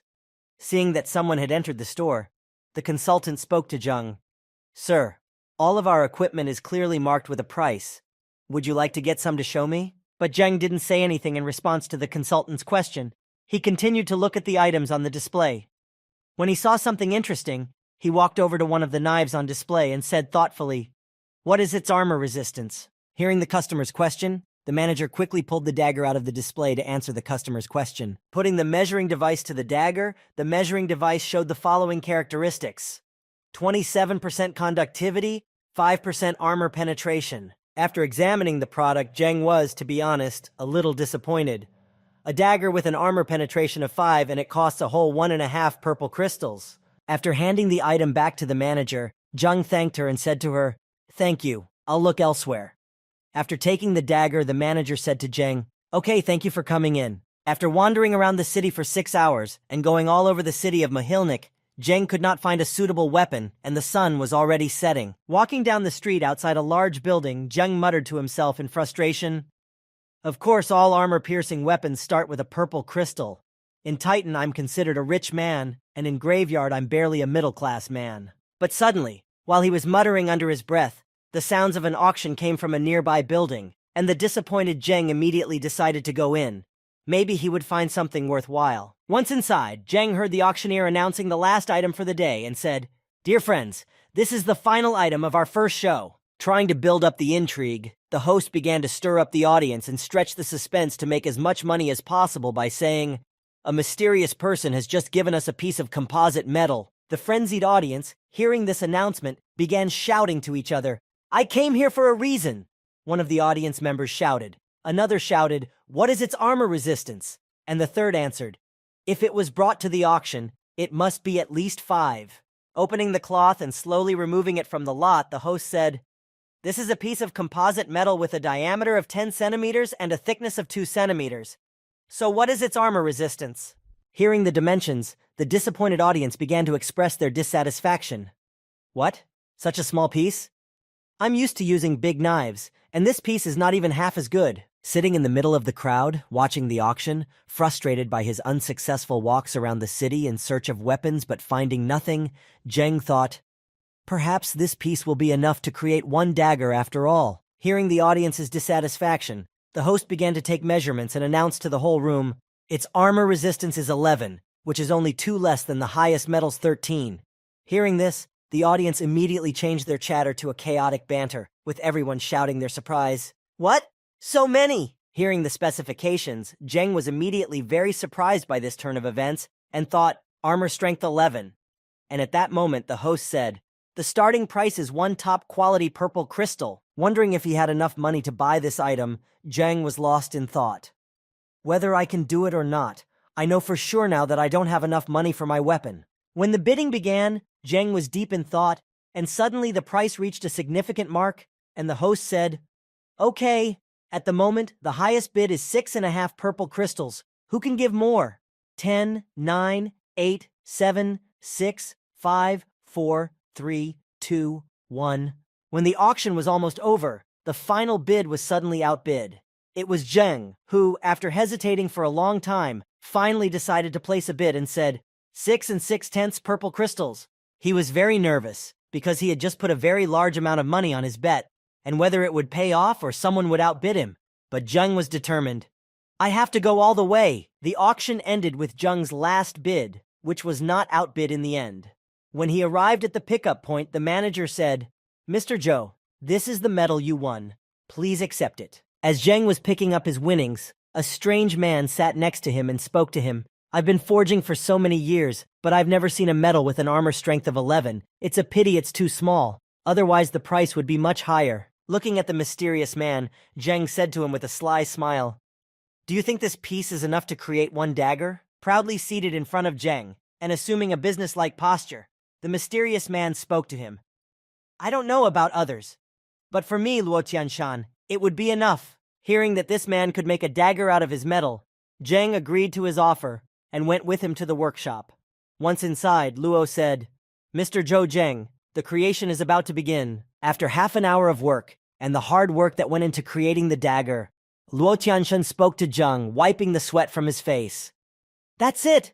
Your dagger is ready!" Presenting it to Zhou Zheng, Luo said, "Based on my experience, its conductivity will be no less than 20%. Taking the product in his hands, Zheng noticed that it was very comfortable and perfectly suited for him. But now he had to measure its parameters. What were they? Taking out the measuring device, Zheng brought it closer to the dagger, saying, "It feels great in my hand. Now let's see how you work." When Zheng saw the parameters that the measuring device showed, he could not believe his eyes. He was shocked by the result, and could not hold back his smile of happiness. After he measured the conductivity and armor penetration of his dagger, Zheng paid Luo Tianshan and happily walked back to the place where he was supposed to spend the night. The blacksmith's assistant called out after him, "Mr. Zhou, good luck." After Zhou Zheng left the workshop, Luo Tianshan spoke urgently. "In these next few days, we need to clean up the shop." Not understanding what had happened and why he was so excited, the assistant asked in surprise, "Huh? Why?" Looking at Zhou Zhen's trail, Luo Tianshan spoke happily, recalling what had happened recently. "Today is indeed a happy day for both of us." And then, even more overjoyed, Luo exclaimed, "This time I've definitely got a firm grip on the title of Star Creator." Seeing how happy the master was, the assistant was also happy. On the airship heading west, Zheng couldn't get enough of his new dagger, and he kept holding it in his hands, frightening the people around him, and laughing with the knife in his hand. He clearly looked like a maniac. When Zheng got to the station on the airship, he got off in the western part of the city, and taking out his map, went hunting, saying, "This thing was worth the money. It not only marks the hunting points, but also various small shops." Looking at the map at will, Zheng ran forward and suddenly saw an inscription on the map, "The Wing Outfitter's Shop." After reading the strange name, Zheng said it out loud again, "Wings?" Recalling not the most pleasant memories, Zheng said, "I remember that Wei Heng seems to have used one of these things. Maybe I should buy one after all." Seeing that the door was open, Zheng walked into the shop and immediately asked, "Is anyone here?" The shopkeeper replied, "Hey, welcome, come in." Noticing the customer, the shopkeeper immediately went on the offensive. Rubbing his hands together with a desire to make money, he immediately began to load Zheng. "You want to buy wings? You were right to choose my store. We have different kinds of wings, hovering ones with dynamic thrust and even portable ones." Looking at the store's assortment, Zheng stopped at the jet wings. Seeing what Zheng had chosen, the salesman immediately said, "These are the very best, and the price is only one low-grade green crystal." Having made his purchase in the store, Zheng now carried even more things on his back. As he left the store, the shopkeeper saw him off, and bowing to the customer on the way out said, "Come back again." Pulling out his electronic map, Zheng began to prowl around the area to find the right location, as he said, "Now I need to find a place where I can test my new friend." Meanwhile, somewhere outside the western part of the city, various warriors were looking for mercenaries with whom to go hunting, shouting out their announcements. Warriors of the 5th rank or higher are needed to enter the Wild Wolf Valley. And To enter the Rhino plane, 3 men of the 7th rank and armor-piercing weapons are required. When Jung heard the announcement of the recruitment for the team to enter the Rhino plane, he immediately responded to their announcement and asked, "Do you want to go to the Rhino plane? Will you take me?" Looking at the boy who approached him, the man who had made the announcement said, "Yes, I see you are rank 7, but do you have any armor-piercing weapons?" Jung replied, "No, no." Angry with Jung for wasting his time, the man began to yell at him, saying, "What do you want here? Didn't you hear what I said?" Pulling out his high-conductivity dagger, Jung said, "A weapon with high conductivity won't do? 47%, is it that much worse than armor-piercing?" Walking away from Jung, the angry man said to him, "Sorry, we are hunting armored rhinos. Only weapons with armor penetration can break their scales." Jung followed the man who had just dismissed him, approached him, and asked, "How do you know that if you haven't tried it?" Seeing Jung's boldness, the man shouted, "Hey, you—" But he was immediately interrupted. It was probably the leader of the group who spoke to his friend.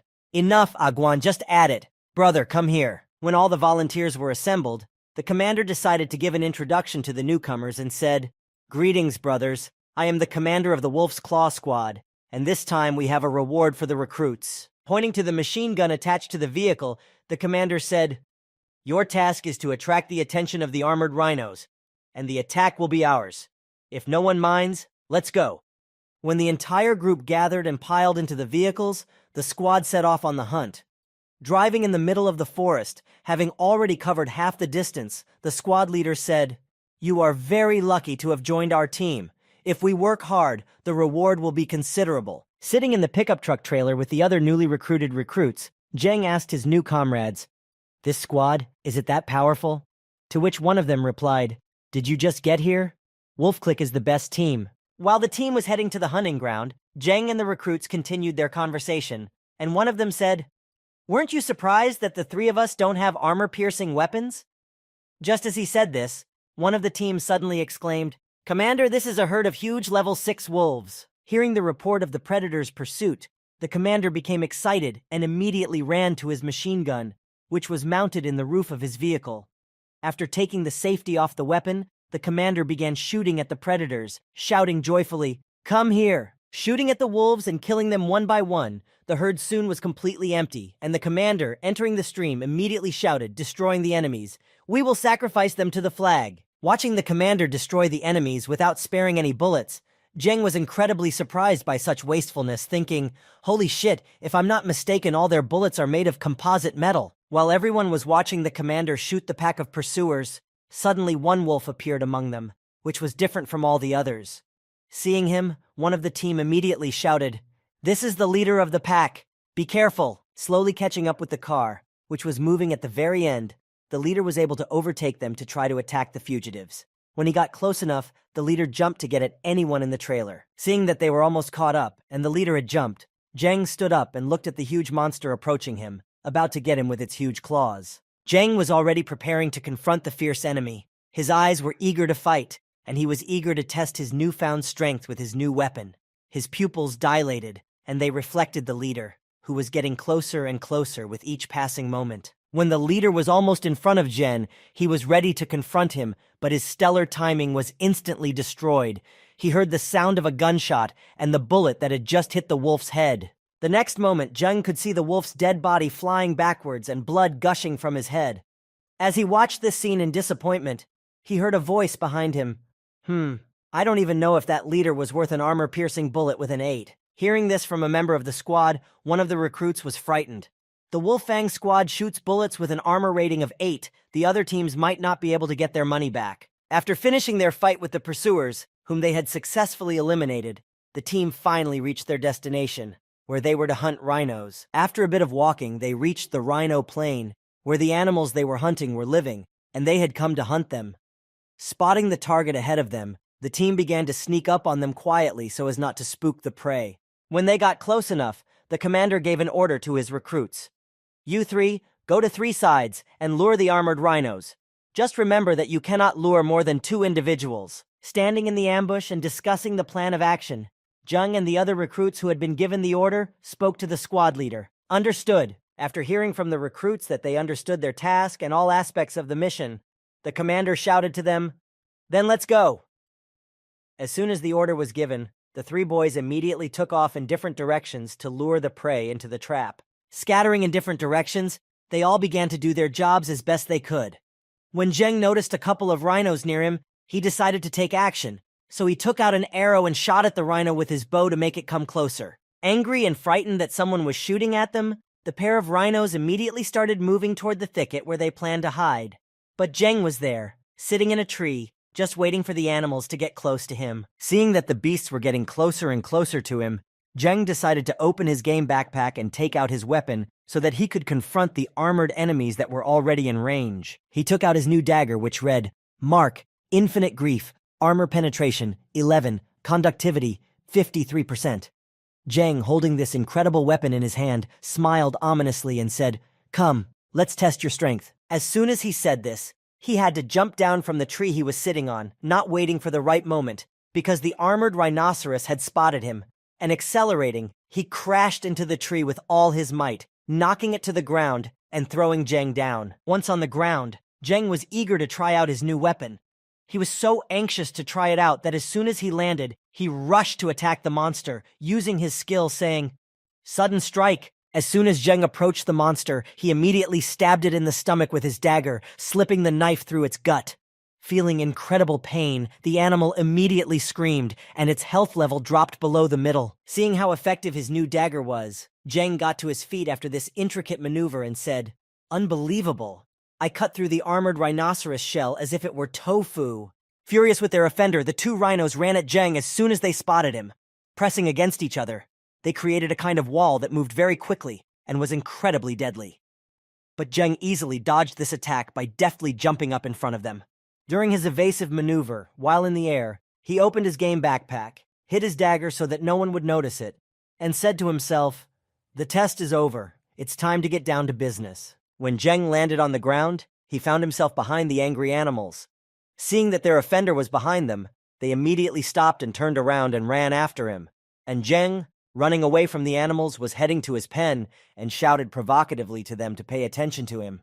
Come on, catch up with me. Waiting for his recruits, the commander stood in a prominent place and with his hand over his eyes, looked where they would be coming from. But suddenly, he noticed a column of dust heading straight for them and said in surprise, So fast? Seeing that Zheng was already heading toward them with two rhinos on his tail, Aguan, warming up, said happily, I think it was that Zhou Zheng, and he's not bad. To which the commander replied, I was not mistaken about him. Having already met Zhou Zheng, who was leading a pair of armored rhinos, the squad leader shouted out to him as he ran past them, Now it's our turn. Picking up a huge sword, the commander took up a fighting stance, preparing to battle his opponents, shouted to Zheng, who was already behind them, and without much delay, threw the job to his team. Zhou Zheng, go and rest. We'll do the rest. When the armored rhinos approached the interception team, they immediately surrounded them to cut off their escape route. Seeing that one of them was already wounded, the commander shouted to his team, This one is seriously wounded. Let's concentrate on the other one. As Zheng moved to the rear while his new comrades fought the monsters, he heard one of his teammates, who was standing behind him with a rifle and loading it, say, I'll try this too. After loading the magazine with ammunition, the sniper began to aim at the target. Seeing that it was a level 9 armor-piercing bullet, Zheng was surprised to see it. A bullet with armor penetration of 9? If he can hit a rhinoceros, then his weapon is good. But just as Zheng was thinking this, the sniper took aim and fired at the animal, and immediately afterward he heard a loud exclamation, Shit! It was because the bullet with the 9th armor penetration simply bounced off the rhino. He looked at the shooter in confusion as if to say, What did you expect? Zheng heard him cry out in despair. Of course, the kinematic force of the gunpowder alone cannot fully develop the power of a bullet with an armor-piercing strength of 9. Damn, I just wasted it. Standing behind the team, next to the shooter, Zhou Zheng asked him with a sly smile, Brother, the captain's and the others' weapons probably have an armor penetration above 9, right? The shooter answered him uncertainly, Uh-huh. After he answered, the guy who had just wasted a precious bullet immediately calmed down and said, Actually, this is also our first time on the Rhino plains, and we have just switched to a new weapon. The armor-piercing value is exactly 9. Watching his comrades fight, he continued, a little nervously, letting his voice sound uncertain. And now we can see that even with the value of 9, it is very difficult to cope with rhinos. After quite a while, the team managed to finish their hunt. At sunset, when everyone was able to take a break, the commander said, "Well, it's definitely true that you can't catch a fish without making a fishing rod. Today we have a great harvest." Approaching Zhou Zheng, the commander of the Wolf Fang squad, spoke to him. "Tell me your trade union card number, and the next time you come back to the western town to sell materials, I will give you your reward." Hearing this offer, Zheng took a thoughtful pose and began rubbing his chin with his hand, and then said, "A union card? Is this the card of the Mohilnik Labor Union?" To which the commander answered him briskly, "Yes, that's right." Realizing that he didn't have a union card, Zheng was immediately embarrassed, but rubbing the back of his head and smiling, he said, I don't think I've applied for it." When the commander heard that Zheng did not have his union card in Mohilnik, he and the commander went to the western town, the branch of the Soldiers' Union. Upon entering the building right at the entrance, Zheng was presented with the rules for raising his rank in the union. It read, "Description of the graveyard levels. Union members will be automatically promoted to the next level after obtaining 10 stars. Walking up to the front desk, where a young female manager was stationed, Zheng registered, and immediately after, the manager informed him, "Please wait a moment, I will open your membership card shortly." It didn't take long after the registration that Zheng was given his card. When he took it in his hands, he noticed something interesting and thought about it.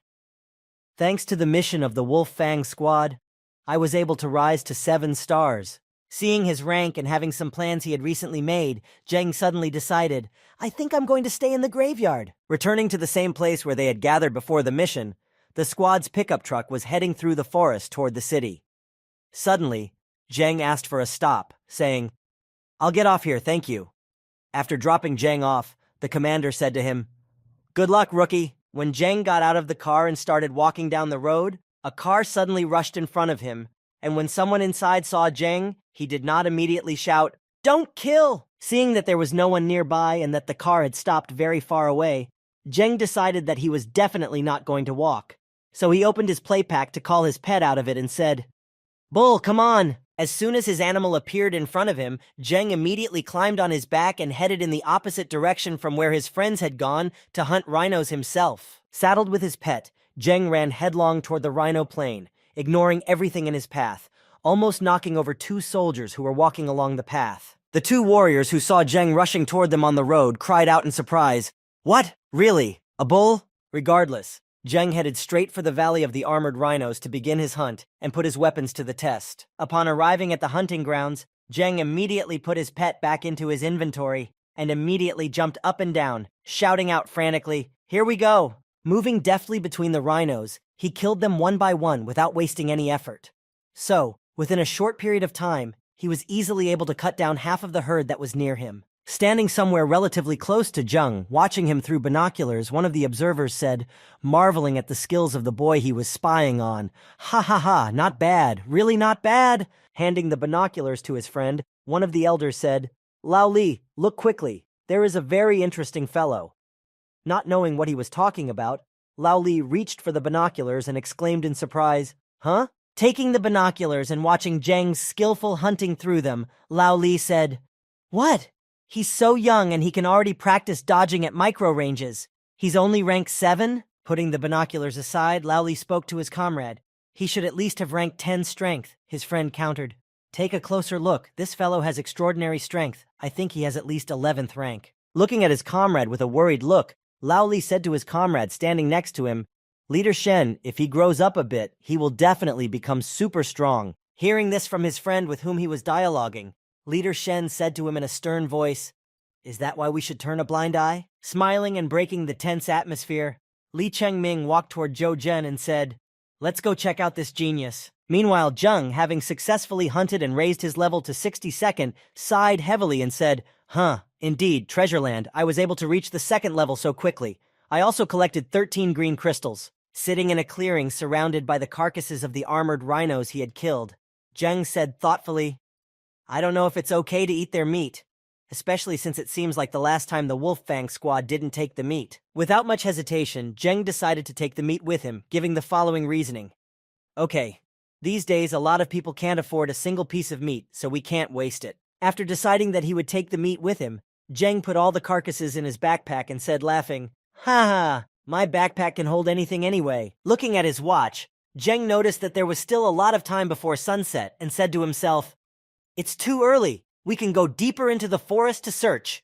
Having made the decision to go on, Zheng gathered all the resources he had gained from the hunt and walked into the depths of the forest. As he walked along the path, he suddenly felt a presence behind him and saw silhouettes approaching him. Feeling threatened and in danger, he drew his dagger and prepared to fight, so that he could strike first if they decided to attack him. Feeling that the enemy was already behind him, Zheng quickly turned around and struck, but his attack was immediately deflected.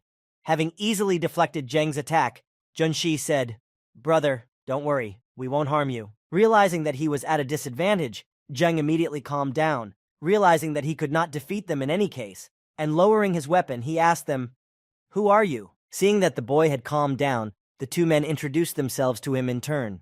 The first was Shen, who said, "My name is Shen Zhengxing." He was immediately followed by Li Changming. Folding his hands in front of him to show honor to the two mighty warriors, the young man bowed and said, "Zhou Zheng." Adjusting his monocle, which could analyze the characteristics of all the people in the tomb, Shen Zhengxing said, "I'm sorry, but I have to check on something."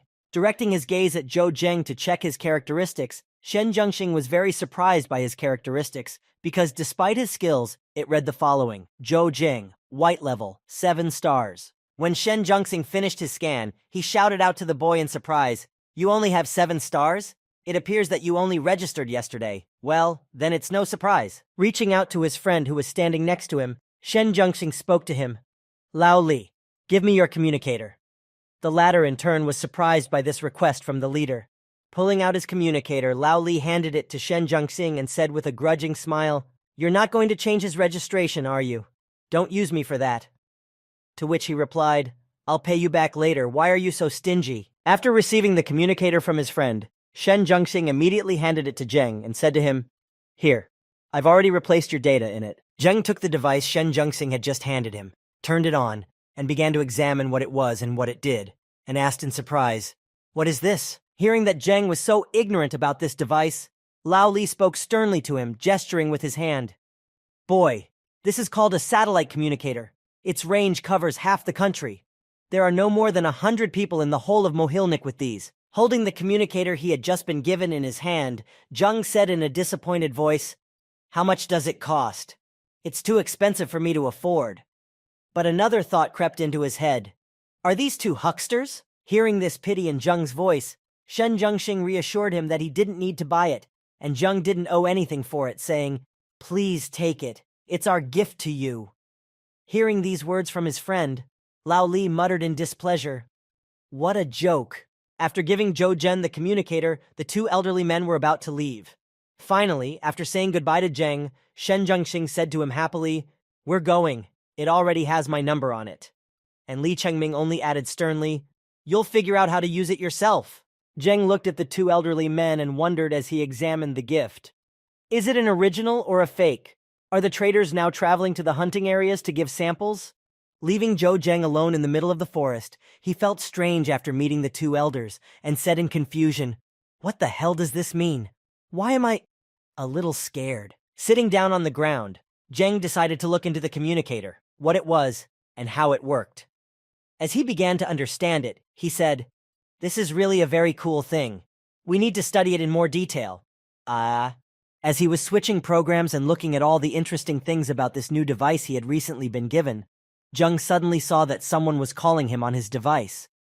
Answering the call and putting the phone to his ear, Zheng said, "This is Zhou Zhen. Speak." When Zheng spoke into the receiver, he immediately heard back, "I forgot to remind you, warriors of your level shouldn't focus on killing mutant beasts. Instead, make them your sparring partners." Sitting in the car driven by Li Chengming and heading to the city, Shen Zhengxing could calmly talk on the communicator and continue the dialogue with Zhen, saying, "Aren't you tired of dealing with 9-ranked mutants with your strength?" After he reported the monsters, Shen Zhengxing decided to provoke Zheng into action by saying, "A warrior must train all his life, challenge himself, and surpass his own strength." Meanwhile, the car was moving further and further. As Shen Zhengxing and Li Chengming, who was driving the car, traveled more and more kilometers, they were getting closer to the city. When Shen Zhengxing finished his conversation with Zheng and hung up the phone, Li Chengming spoke to him. "President, I'm still thinking that this is too big a gift for him. Hearing these words from his comrade, Shen Zhengxing raised his hand with his index finger pointing upward and remarked, "That is why I am the president, and you are just the chief instructor. You need to look deeper, Lao Li." After the remark, Shen Zhengxing explained his behavior and actions, saying, "A lone warrior who has just joined our alliance will obviously not like being restrained. If I just send him an invitation, he will definitely refuse." Smiling at his leader, Lao Li said, "Is that why you want to lure him with gifts?" Looking at his communicator, Shen Zhengxing spoke to Li Chengming, who was driving the car. "It's much easier for such a person to accept a good attitude. In the future, he will definitely not be able to refuse us." As he continued to drive down the road, Li Chengming spoke happily to Shen Zhengxing. "President, you are so sneaky." To which the latter replied in a joyful tone, with a smile on his face, "What are you talking about? I call it strategy." Meanwhile, Zheng, following the maps in the communicator he had recently received, came to a location with many interesting monsters and said, "I think this is the same place. The Snake Valley?" He took out a healing potion from his backpack that also gave him immunity to poisons and quickly drank it. The old man was right after all. Putting on his wings, which he had bought in a shop in the western part of the city of Mohilnik, he jumped off the cliff and set off to meet new adventures. Opening his wings, he immediately soared above the forest and began to look for monsters that were nearby to start hunting and raise his level, as ordered by Shen Zhengxing. As Zheng soared above the Snake Valley, he noticed 2 snakes that were down below him, right below him, and he was already prepared for battle, and he said happily, "It's time to get tough." After spending half a month training in the Snake Valley, Zheng was able to improve his skills and performance in such a dangerous location. After training for such a long time, Zheng arrived back at the Snake Valley to find a poisonous fog covering the entire valley. Standing surrounded by the mutant snake monsters, Zheng prepared to fight. Without hesitation, he immediately used his super speed to instantly kill all the monsters that surrounded him. Having finished off all the opponents and achieved considerable success, Zheng opened his game backpack and hid his dagger and said with relief, "Finally." Meanwhile, the 2 warriors were on their way to the Valley of the Snakes, perched on top of the rocks where the poisonous fog reached them and surveyed the area. As they walked forward, one of the warriors suddenly heard a strange noise coming from nearby. Paying attention to it, he said to his commander, "Where are the sounds of a fight coming from? Is there a warrior ahead?" Catching up with his comrade, who was standing and listening to the sounds, the commander said, "It must be someone fighting a python." When they reached the cliff in front of the poisonous Valley of Snakes, they began to examine the area, and the captain spoke confidently to his comrade. "No warrior, even of the highest rank, will be able to withstand such a thick poisonous fog." Looking down at the Valley of the Snakes and noticing the thick poisonous smoke, the warrior immediately replied to his captain, "Indeed, you are right."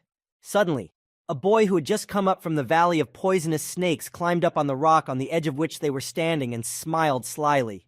He looked a little tired, but still, he was full of danger. It was Zhou Zheng. Surprised by the sudden appearance of a person from the cloud of thick smoke that enveloped the entire Valley of Poisonous Snakes, the commander and his comrade immediately stepped back, screaming in surprise. Staring at Zheng, who had climbed up the cliff directly from the Valley of the Poisonous Snakes, the boy who had recently been told that no warrior could survive there asked his captain, "Commander, didn't you say that? No warrior can withstand the poison?" While the soldiers stood there in confusion, looking at Zheng, wondering how he could have survived there, he, in turn, had already climbed the mountain, and as he passed them, he spoke to them in a calm tone. "Good morning, boys." Surprised by his calmness, the commander automatically answered him, "Good morning." Passing by them, in order not to delay the surprised soldiers and to prevent unnecessary questions, Zheng hurriedly walked away from them, saying finally, "I have a lot to do, so I won't bother you." The captain's friend only said in embarrassment, "Bye." Standing next to his teammate, the commander was in a state of awe and could not say a word. But suddenly the effect of surprise wore off, and the commander shouted loudly at Zheng, "No!" Immediately hitting his teammate on the head to bring him to his senses, the commander spoke to the mysterious boy who had emerged from the poisonous clouds. "Stop!" Turning his head to the commander, who a moment ago had been unable to speak a word in amazement, Zheng asked him, "Did you want something from me?" Looking at Zheng, the commander broke out in a cold sweat as he thought, "He's only rank 7, but is he that strong?" Looking at the captain, Zheng smiled sweetly at him and said, "I have nothing to give you." The captain summoned the courage to speak and immediately spoke to Zheng. This one, we have received a mission, and we would like to invite you to join us. I don't know if you'd be interested in it." Hearing these words from the commander, his comrade said in embarrassment, "Commander, are you crazy?" Continuing to dissuade the commander from his idea, the members of his team began to express their opinions one by one. "We don't know him at all, and he's only a 7th-rate officer. Commander, think seriously. After all, we're the 37th team in Mohilnik. How can you invite someone so easily?" After listening to each of his comrades, he put his hand on his comrade's head and spoke to him. "Don't say another word, I have decided." Hearing the proposal and the displeasure of the other team members, Zheng laughed nervously and said, "Ha ha ha. To be honest, about joining other teams, I have my own opinion." When the commander had already lost all hope in such an ally, he bowed his head down. But Zheng, immediately taking the commander's hand and shaking it, continued, "Sometimes we can play, I accept your invitation." When they went on the mission, they came to an abandoned city. Once there, the commander spoke to Zhou Zhen. "Zhou Zheng, bring me your communicator so that I can send you the mission." Taking out his satellite communicator that Shen Zhengxing had given him, Zheng held it out to the commander, saying, "Here." Seeing the device, a member of the commander's team immediately shouted out in a surprised voice, "This?" He moved even closer to the satellite communicator and began to examine it in detail, as he had never seen it so close before. Looking at it in surprise, he repeated again, "This is that it?" Immediately moving away from Zheng, he asked, "A satellite communicator?"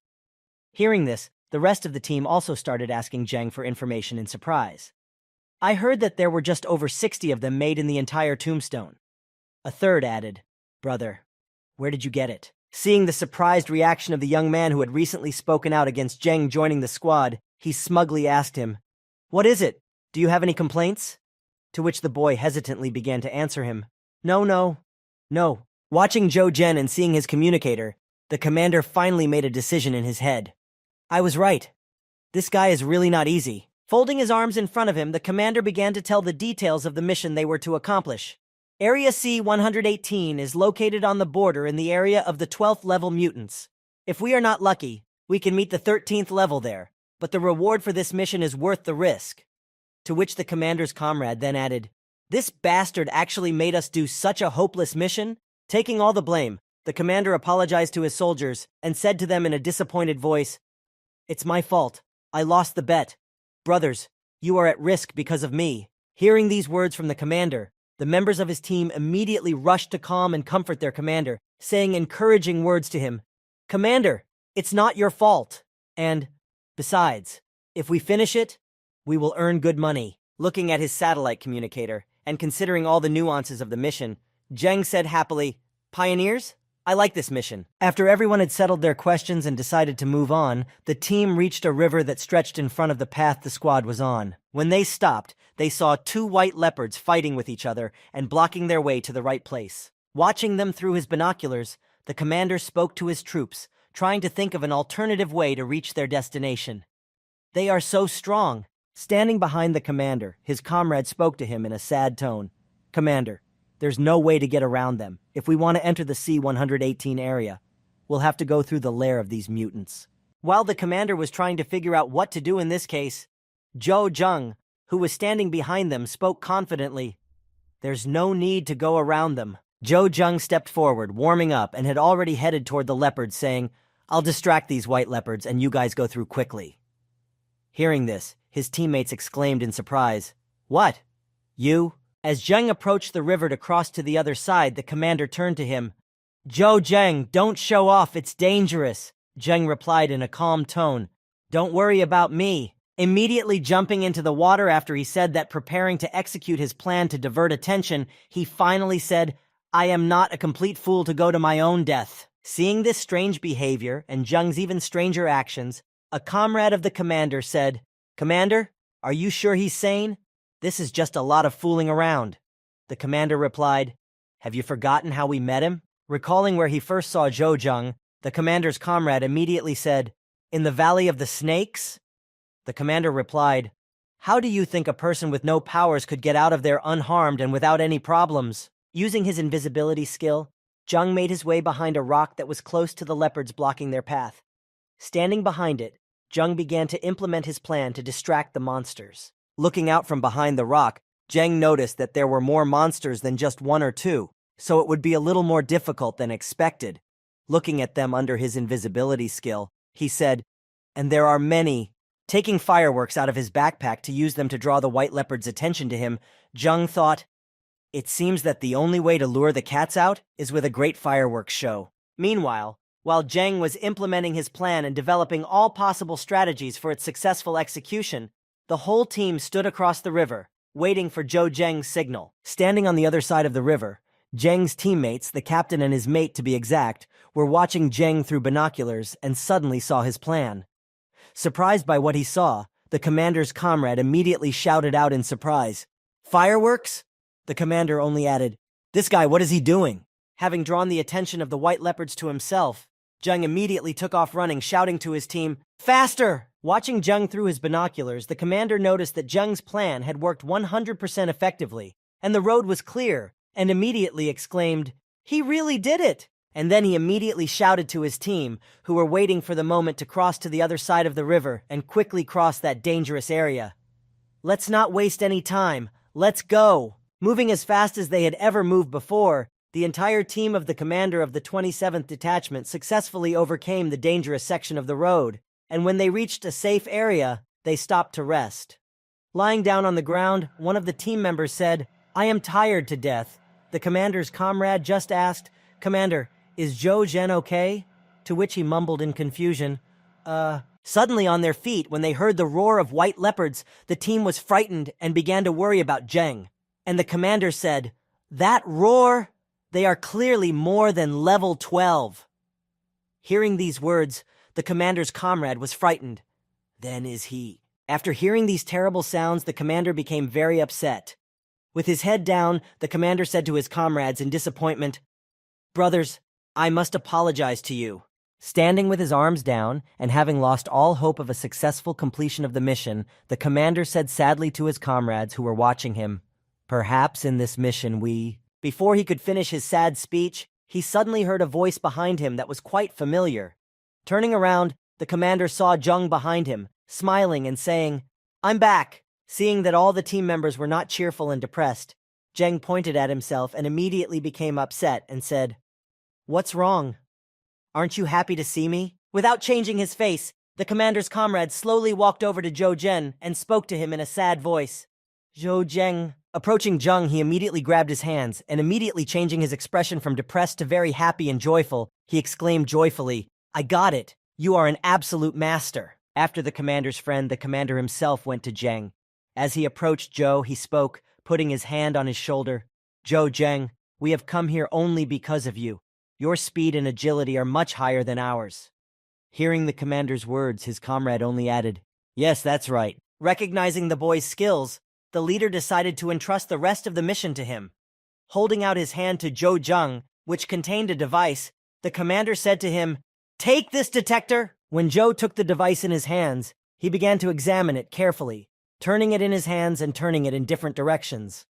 While Zheng was examining the device, his commander told him, "We need to reach 60% detection, and the mission will be complete." Hearing the details of the task they had to accomplish to complete the mission, Zheng immediately turned to the commander. "It's simple. Let's go." For 2 whole days, Zhou Zheng ran around the area to reach the required percentage of the county's exploration.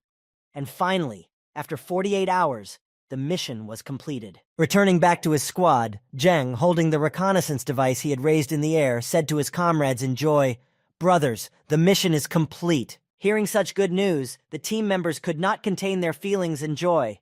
They threw their arms around each other and exclaimed, "Now I'm going to buy myself some cool armor." And, "Haha, we're rich." Approaching Zhou Zheng, who had contributed the lion's share to the mission, the commander asked him, "Zhou Zhen, what are your plans for the future?"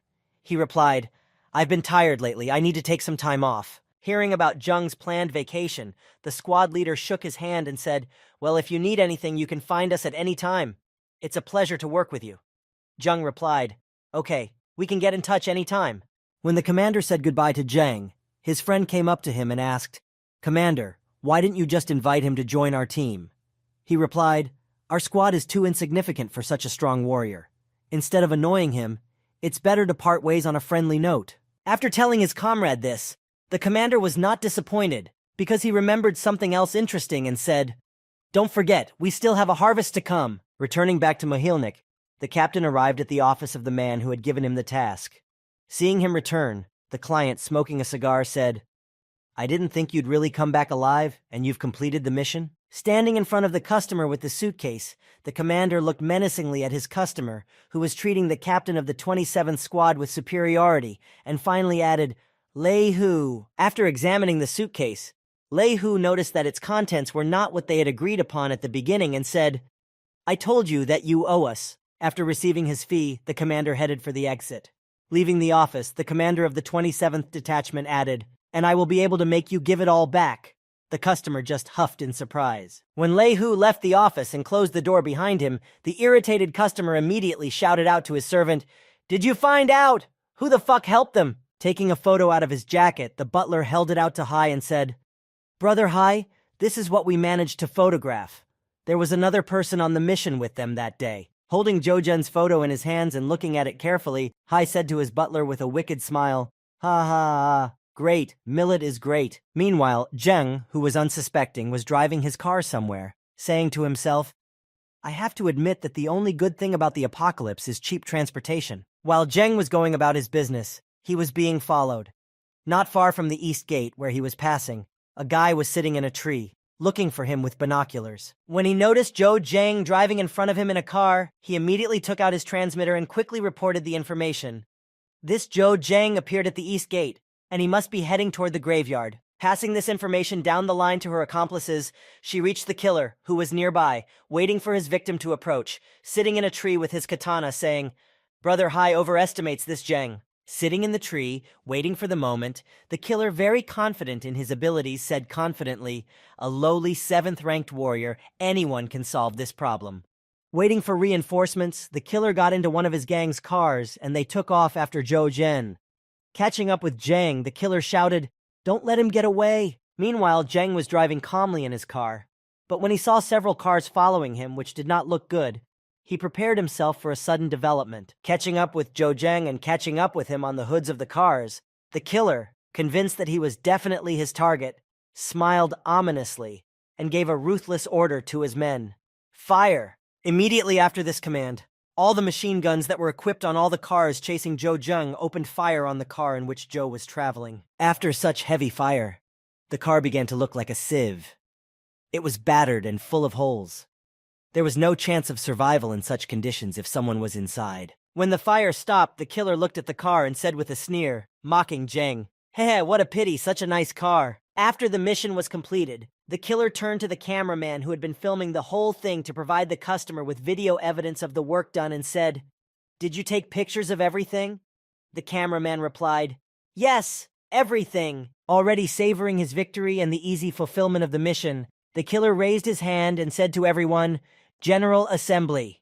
But he did not realize that this was not the end of his mission, because it had just begun. As soon as he had announced the General Assembly, one of the cars of his henchmen exploded behind him after being hit by a rocket. Noticing that it was only the first one, and that 4 more were coming at them, one of the gang of killers suddenly shouted at the top of his voice to alert all his men to the danger. "Rockets!" Sitting in a tree, Zheng happily watched the missiles hit the ground and said in a cheerful tone, "You wanted to play with me? Now I'll play with you." Immediately, the group of killers turned tail and began to run away from the burning cars that had been hit by the missiles. Some of them got caught in the fire, but they were screaming as they ran away, "It's hot! It's hot!" and "I'm going to burn." And their leader, fleeing first, immediately shouted, "Who dared to attack us?" As Zhou Zheng waved his hand in the heat of the flames at the leader's shouts about who had attacked them, he said in a menacing voice, "Surprised?" Seeing the silhouette of someone who should have been dead by now, the commander immediately spoke. "You?" As Zheng approached the leader of the assassination squad to find out who wanted to kill him, who sent him, and what the reason was, he spoke to him. "I could not just die without knowing who you are." Immediately drawing his sword and telling Zheng all the information, the killer said, "Then I will explain everything to you before I die. We are the people of the Haitian Company." Furious that they had lost their territories through Zheng's fault, he continued his story. "You helped Lei, and because of you, we lost control of Haiyan Tower. Do you think you deserve to die?" Thinking of Lei Hu, whom he had helped with the mission, Zheng finally realized what had happened and spoke in surprise to the leader of the gang that had attacked him. "What? They?" After telling Zhou Zheng everything, The leader of the murderous gang confidently spoke to him, not realizing that today would not be the day he planned. "Now you can die, you brute." When he noticed the murderer's comrades sneaking up behind Zhou Zheng out of the flames of the fire, he immediately gave them an order. "Kill him!" The members of the criminal gang, who heard the order from their leader, immediately attacked Zhou Zheng and launched a joint attack to kill Zheng with a high probability, but they failed. Zheng dodged their attack. When the assassin saw how cleverly Zheng dodged the joint attack of his accomplices, he immediately recognized this skill and shouted in confusion, "Only a very strong warrior can use micro-distance evasion." When the assassin finally realized Zhou Zhen's strength and realized that he was no match for him, he was very frightened. And Zhou Zhen just said to him, "You're right. I'm sorry." Taking out his daggers from his inner game backpack, Zheng was already preparing to deal a crushing blow to his enemies, who did not know what they had signed up for. Realizing that things were bad, the squad leader, realizing that he had to flee quickly, immediately shouted to his accomplices, "Watch out! This guy is too strong." But he realized this too late. There was no point in running away. And it was impossible. It was impossible to escape from Zhou Zheng. With his super speed, he said, "It's too late." As soon as he said this, all of the enemy's accomplices were killed, and their bodies fell uncontrollably to the ground, showing no signs of life. Looking at the last of his enemies, who was the leader, frightened by everything he had seen and overestimating his skills, Zheng immediately said, "Ninth rank?" Standing in the middle of the clearing, with a wall of flames and many dead attackers behind him, Zheng confidently called out to the terrified attacker, "It's nothing." Pulling out his sword to try to defend himself against Zheng, the assassin spoke in fright. How is this possible? What just happened before my eyes?" Looking at the scared-to-death murderer who had so confidently told him at the beginning that he would finish him off, Zheng slowly approached his attacker and proudly said, "Disappointed?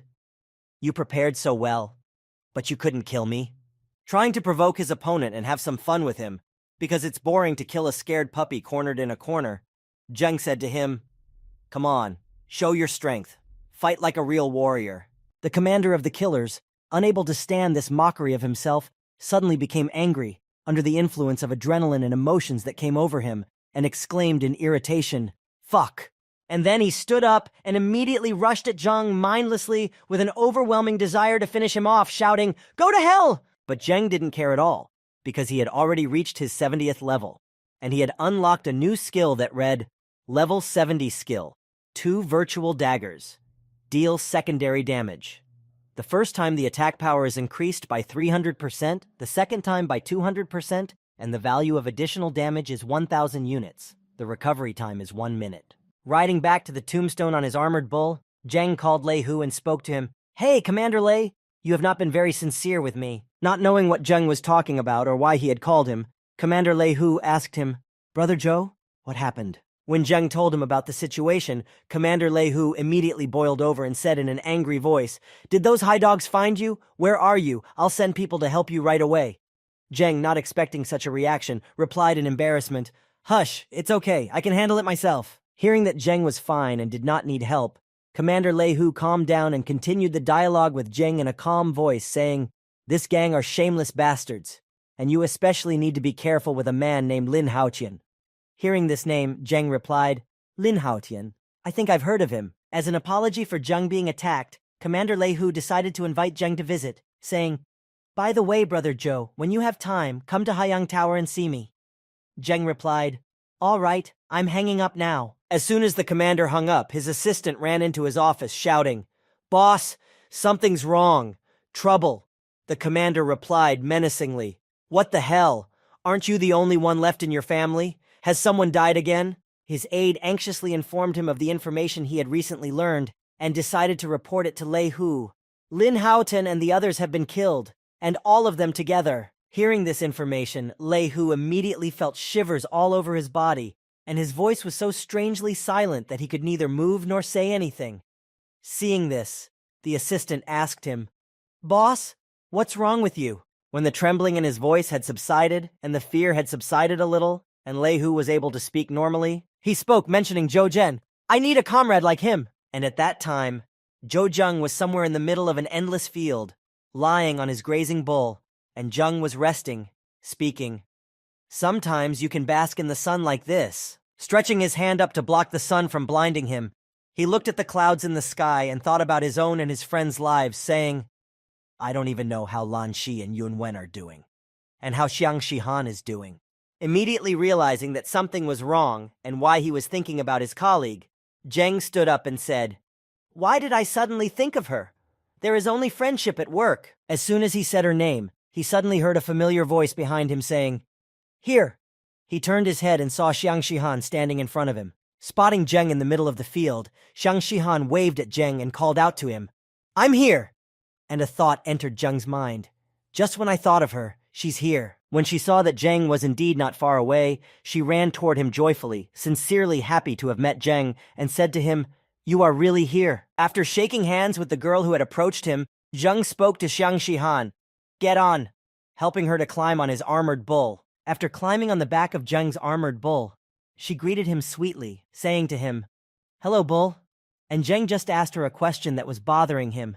How did you get here? Hearing Zhou Zheng's question, Xiang Shihan answered him, I am currently undergoing an internship at the Animal Taming Union. The art of animal taming is much stronger here than in Titan. Zheng replied, Ah, that's it. Observing his ward, Master Qin asked his subordinate sternly, Who is this boy? The subordinate, handing him the communicator, said, Chief Qin, this is information about him from the Warrior Union. Taking his subordinate's communicator, he looked at Zhou Zhen's battle map and read, A 7th-ranked warrior, blue 8-star level. Immediately putting the communicator away and looking at Zheng, Commander Qin said confidently, And this lowlife has decided to fight me for a girl? To which his subordinate said, Leader, you are right. Continuing to praise his superior Jin, his subordinate said, Our mighty leader. Commander Qin then added, Know your place or I will destroy you. Turning his attention to the formidable uncle who was drilling him with his eyes, Zheng asked, Is that uncle with you? Xiang Shihan answered him, He is the deputy leader of the Tamer Union, and my current boss, and he is very emotional. Hearing this explanation from the girl, Zhou Zheng said indifferently, Huh?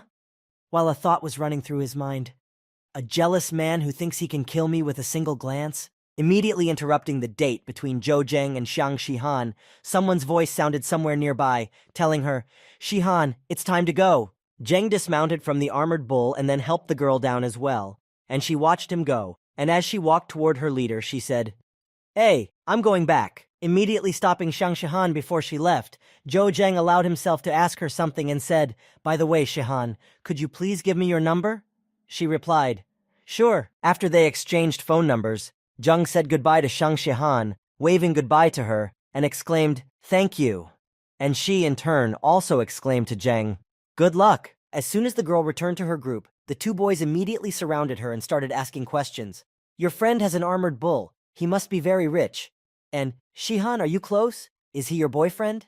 Meanwhile, Zheng, in order not to bother his eyes and not to bother Deputy Qin, got on his armored bull as soon as Xiang Shihan left him, and immediately took off so fast that only a wall of dust remained behind him. Noticing this act from Zheng, offended by his behavior that the girl was more interested in Zheng than in him, Commander Qin only roared in anger and spat. Returning from the meadow back to the city, Zheng decided to stop by Lei Hu's place, because he invited him to visit his tower, so he decided to accept the offer. When he got to the city and saw Lei Hu and his assistant nearby, he began to slowly approach them. When he was level with them, face to face, Zhou Zheng said, Boss Lei, I'm here. When he stopped in front of Commander Lei Hu and his aide, the aide said with his eyes bulging and his mouth wide open in surprise, Commander, it's an armored bull. He has an armored bull? The commander proudly declared, Yep. Zhou Zheng got down from his bull and spoke to Commander Lei Hu. I have accepted your invitation. You said you had a gift for me? When the commander heard Zheng's address, he handed him a letter and said, Of course, please accept this. When Zheng handed the letter to him, he saw that it was an important document that carried something in it, and said, What is this? Is it the title to the Haiyang Tower? Lei Hu said to him, That's right. Smiling broadly, Lei Hu said to Zhou Zheng, who was surprised by the gift, It is really from today. Standing in front of the entrance to the huge tower, which looked very expensive, Lei Hu announced to Zheng with his arms outstretched, Zhou Zheng is now the new owner of Haiyang Tower. Surprised by this gift, because it was really unexpected, and even more so for Zheng, it was a great breakthrough in the social status of the gravedigger. He said, Ha ha. Well then, I will accept this gift without hesitation. After Lei Hu announced to the whole neighborhood that Zhou Zheng was the new owner of the tower, he spoke to Zhou Zheng, inviting him to go inside the tower. Come, I will show you everything. Still amazed by such an expensive gift, Zheng did not know how to behave, but gladly accepted Lei Hu's offer to give him a tour of the tower. Accepting his offer. Upon entering, they were immediately greeted by many servants who were waiting for orders from their master, who spoke to them as soon as they entered. Welcome, Boss Lei! When the head butler saw that Lei Hu had brought someone with him, he asked his boss, Boss, is this our honored guest? Commander Lei replied, This is your new boss, Zhou Zheng. Hearing this, the tower's chief butler immediately bowed before his new boss and greeted him, saying, Welcome, Boss Zhou. Seeing this unusual reaction, and the strange obedience to anyone who was called their new boss, Zhou Zheng thought, Such politeness. There must have been many changes of bosses here, right? Thinking that there had been many bosses before him, Zhou Zheng spoke to the entire staff. It doesn't matter how many owners have come before me. Starting today, everything here will be as I say. From now on, all positions remain the same, and salaries are doubled. Hearing this from his new boss, the general manager bowed down and expressed his gratitude to his new boss, saying, Thank you very much, boss. After all that happened, Zheng turned to the general manager and said, Manager Shu, you will remain in charge. If anything happens, please contact me. My number is 86 asterisk asterisk asterisk asterisk asterisk asterisk asterisk asterisk. Hearing the number dictated by his new boss, Manager Shu was very surprised and immediately thought, a 10-digit number. This is a symbol of power in the graveyard. As he watched his new boss walk away with Lei Hu, who was giving him a tour, a thought entered his mind. Who the hell is our new boss? After the tour was over and he was getting up to speed, Zheng learned that there was a great place to relax at the top of Haiyang Tower, and decided to take advantage of his free time and enjoy it to the fullest. On the top of his tower, which has a swimming pool and sun loungers, Zheng took another cocktail and said as he sunbathed in the sun, This is the real pleasure. Suddenly he heard someone on the phone. Taking off his sunglasses and immediately getting up from his lounge chair, Zheng picked up the phone and spoke into the receiver. Hello, this is Zhou Zhen. Hearing the familiar voice on the phone, Zheng was very happy to hear it and smiled slyly. Continuing to talk to the other person, Zheng said, Oh, you're back. The person on the other end of the line was none other than Xiang Shihan herself, who had already completed her internship at the Beast Taming Union and spoke to Zheng. Yeah, just now. Standing outside the Union building, Xiang Shihan, a little embarrassed by her request, twisted her hair around her finger and said to Zheng, When you have some free time, will you pick me up from the Union? When she heard Zhou Zheng's affirmative answer, she spoke into the phone with joy. Good, then I'm waiting for you. But suddenly, Commander Shan called her, saying, Shihan, what are you doing? Noticing that her superior had approached her, Xiang Shihan said in embarrassment, Hey, boss, I was just talking to my friend on the phone. To which the supervisor replied, You have made great progress today, and very soon you will master the essence of our practices. Hearing such words of praise from her teacher, Xiang Shihan said to him, Thank you, Master Qin. And he continued to court the girl, keeping up with her. Let's celebrate your results. I invite you to dinner. Hearing the invitation from her boss, Xiang Shihan declined it, arguing that she had something else to do. I'm sorry, supervisor. It's just that I'm meeting a friend of mine today. Hearing the rejection, the manager was boiling with anger. But the boss decided not to give up and said to the girl, Who is this? Come to us, I invite you. And the other members of the union looked up at the sky in fascination and shouted in amazement, Look up there, the boy exclaimed, and the girl, fascinated by what she saw, shouted joyfully, Wow, that's really cool. When they all looked up to see what was happening, they saw the silhouette of a guy descending on wings, dressed in a fancy suit, holding a bouquet of roses. When he descended a little lower, it turned out to be Zhou Zheng, who had come to take Xiang Shihan away from the Tamer Union at her request, and to make a spectacular appearance in front of everyone. Descending from heaven to earth like an angel, Zheng held out a bouquet of beautiful red roses to the girl and said to Xiang Shihan, This is for you, because I think these flowers are perfect for you. As Xiang Shihan gladly accepted the bouquet, she began to beam with happiness, and in a sweet voice she replied to Zhou Zhen, smiling sweetly, He, how nice, thank you for the flowers. After handing the bouquet to the girl, Zhou Zheng noticed an inconspicuous vice leader behind her and raised his hand to greet him, saying, Is that the vice chairman over there, Qin? As they locked eyes, a spark of rivalry flashed between them, but Zhou Zheng clearly had the priority. Looking into each other's eyes, they destroyed their opponent in their minds and drilled hundreds of holes in him. Showing Zheng an obscene gesture, the deputy leader spoke to him. "Boy, if you don't have enough money to pay the bill, tell Shihan to call me." The girl replied, "Hey, why the conflict? Have I done anything wrong to you?" When they arrived at Haiyang Tower, Zheng and Xiang Shihan dressed in evening clothes and dresses and walked through the main entrance, where they were greeted by many servants and maids, who greeted Zhou Zheng saying, "Welcome, boss, welcome back." As they climbed to the topmost floor, where there was a swimming pool and a beautiful view of the night sky, Xiang Shihan asked Zheng in awe, You booked a room here?" To which he replied, "Not exactly." Approaching his table where they would be having their romantic dinner, Zheng informed the girl, "To be more precise, the entire Haiyan Tower belongs to me now." Sitting down at the table and filling their glasses with wine, Zhou Zheng and Xiang Shihan began to taste the drink, saying together, "Bottoms up!" Sitting at the table, Zheng said, "Actually, there are definitely many good wines here, but unfortunately I don't know much about them." In his mind, he couldn't stop being nervous and thinking, "Why am I suddenly so nervous?" Raising her glass, Xiang Shihan also told Zheng something, "I don't drink much either." But there was only one thought running through her mind. "Holy shit, he's so damn cute." Finally calming down, Zheng spoke to the beautiful girl sitting across from him. "A convenient occasion rarely comes along. Let's drink." After drinking one glass of wine, Zhou Zheng was very quickly disassembled by the alcohol. He quickly became drunk and finally said, "Shihan," and there was only one thought in his mind. "That's it. I think I'm drunk." Also slightly intoxicated, a pretty girl with a slight blush on her face heard Zhou Zhen's address to her, which sounded very promising, and she said, "Yes?" Immediately rising from the table and barely able to stand, the intoxicated Zhou Zheng took the girl by the shoulders and spoke to Xiang Shihan in a low voice. "Shihan, I want to..." Standing in front of the guy who immediately collapsed, the girl said excitedly, "Zhou Zhen." And the guy, who had fallen down from the alcohol and was already falling asleep, muttered under his breath, "I need you." Lying on the ground, making a funny face, already inventing something in his dreams, Zhou Zheng was able to continue his drunken stories in a drunken voice. "Can you stay and be the hostess here?"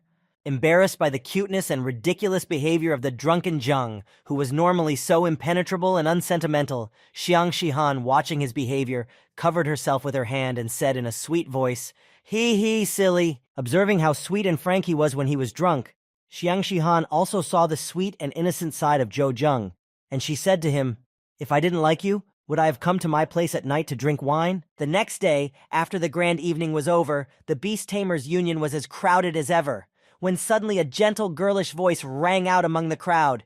"Good morning, everyone!" As Xiang Shihan walked toward the Beast Tamer Union to continue her training, she was beaming with joy. Seeing her and hearing her greeting, everyone immediately greeted her back. "Good morning. Good morning." And one of the crowd asked, "Shihan, why are you so happy? Has something good happened to you?" And the girl, walking on joyfully, immediately heard the question to herself, turned to the boy who asked her, and shining with happiness, with incredible envy, and a beautiful smile on her face, said, "Aha." Meanwhile, Zhou Zheng had already woken up in his room and immediately grabbed his head from the hangover that was bothering him, saying in a tired voice, "I think I really drank too much last night." Rubbing his eyes and yawning, Zheng began to recall what exactly happened yesterday, when he noticed a note left by his bedside and said in surprise, "I thought I said something to Shihan, eh?" Rubbing his eyes, he was curious to know what the note was, so he got out of bed and went to the table where it was lying and picked it up and read it. "Shihan, can you stay and be the mistress here?" Instantly sobering up, his dream was gone, and he was instantly clear-headed. His face immediately changed with surprise, and he began to recall how he had taken Shihan by the shoulders and spoken to her. Recalling this moment, he said, "Did I say that?" As he gathered his thoughts and finally remembered everything that had happened at dinner with Xiang Shihan last night, Zheng immediately heard his satellite communicator ring and vibrate. Wondering who it could be, Zheng picked up the phone and saw the caller ID and let out a surprised gasp. After having a conversation on his satellite communicator, Shen Zhengxing invited Zhou Zheng to his office, which was located in the military training department. Upon arrival, he was met at the entrance by the manager. The young man, in turn, seeing the huge building in front of him, exclaimed in surprise, "Is this the legendary military training department?" After leading Zheng straight to Shen Zhengxing's office, the manager spoke to her boss. Leader, you have a visitor. Sitting at his desk, Shen Zhengxing spoke to Zhang in a stern voice. Brother Zhou, come in, come in. After inviting Zhang to sit down in his office to discuss some issues and recent events, the boss folded his hands on his desk and said, I heard that you are now the owner of Haiyang Tower? Hearing this question from Shen Zhengxing, Zhang began to feel nervous about it. With a nervous smile and a slightly anxious voice, he replied, You are very knowledgeable. Are you also interested in this tower? The manager got up from his chair and spun around his office and said, Haiyang Tower is a shortcut for us. If we want to survive in the tomb, we need to rise to the privileged class. With his back turned to Zhang and his face pressed against the wall, Shen Zhengxing told Zhang, There are certain privileges everywhere, but I'm afraid that with your current status, it will be difficult for you to keep your property. Hearing Shen Zhengxing's explanation, Zhou Zheng immediately raised his hand to interrupt him and said, Brother Shen, I have guessed. Hearing this response from the young man, the head of the military training department could only give off a meaningful expression. Turning to Zhou Zheng, Shen Zhengxing held up the Class A Warriors document and said, For Tombstone Warriors, A-class rights are indeed very useful, right? Surprised by this behavior of the head of the Tombstone's military training department, Zhou Zheng looked at him in surprise and asked in a disappointed voice, Class A rights? Looking at Zhou Zheng, Shen Zhengxing immediately spoke to him, explaining the situation.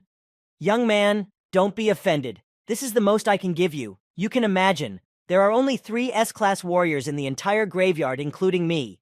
After handing over the A-class documents to Zhou Zheng, Shen Zhengxing informed him, As of today, all information about you will no longer be available on the Warrior Union terminal.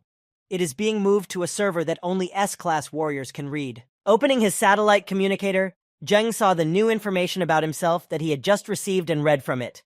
A-class license serial number, AO77. Putting his hand on Zheng's shoulder and congratulating him on his new rank, Shen Zhengxing spoke to the young man. This is your number. All A-class soldiers will also receive a notification about you. Shen Zhengxing walked over to Zhang and took his hand, shook hands with him and said, Congratulations, Zhou Zheng. Not only are you the youngest warrior to receive a class, but you are also the lowest level warrior. After thanking Shen Zhengxing for this honor, he spoke while looking at his satellite communicator. Brother Shen, thank you very much. The latter just laughed, happy that his idea had worked. But then, taking a step away from Zheng, Shen Zhengxing raised his arm, bent at the elbow and said slyly, Don't rush to thank me. Do you remember your mission? Our 7th squad accidentally lost one of its members.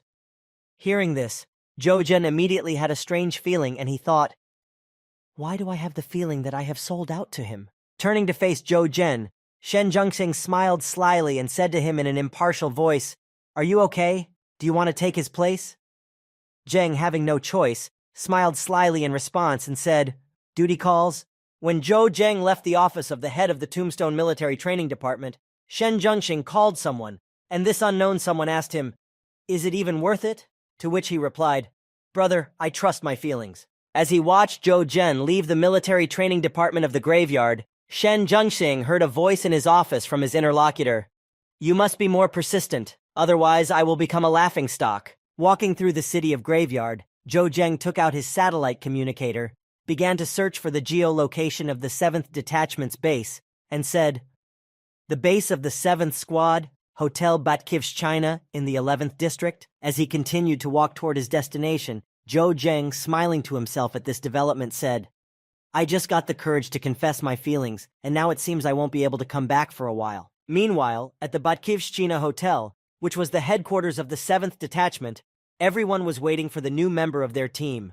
Sitting at the table, the squad leader said, Last check. Watching all his comrades, he informed them of the imminent departure, saying, 20 minutes to departure. Sitting at the table with his comrades, a burly uncle holding a double-barreled rocket launcher shouted menacingly, Who the fuck is this Zhou Zheng? Hearing his comrade's displeased tone, who was clearly in a bad mood, the squad leader told him, He is a 7th-ranked soldier, sent from headquarters to replace Lao Guo. Hearing that they had been sent a 7th-ranked soldier, the glasses-wearing boy, who could not find a place to sit, said in disappointment, I think it's a favor.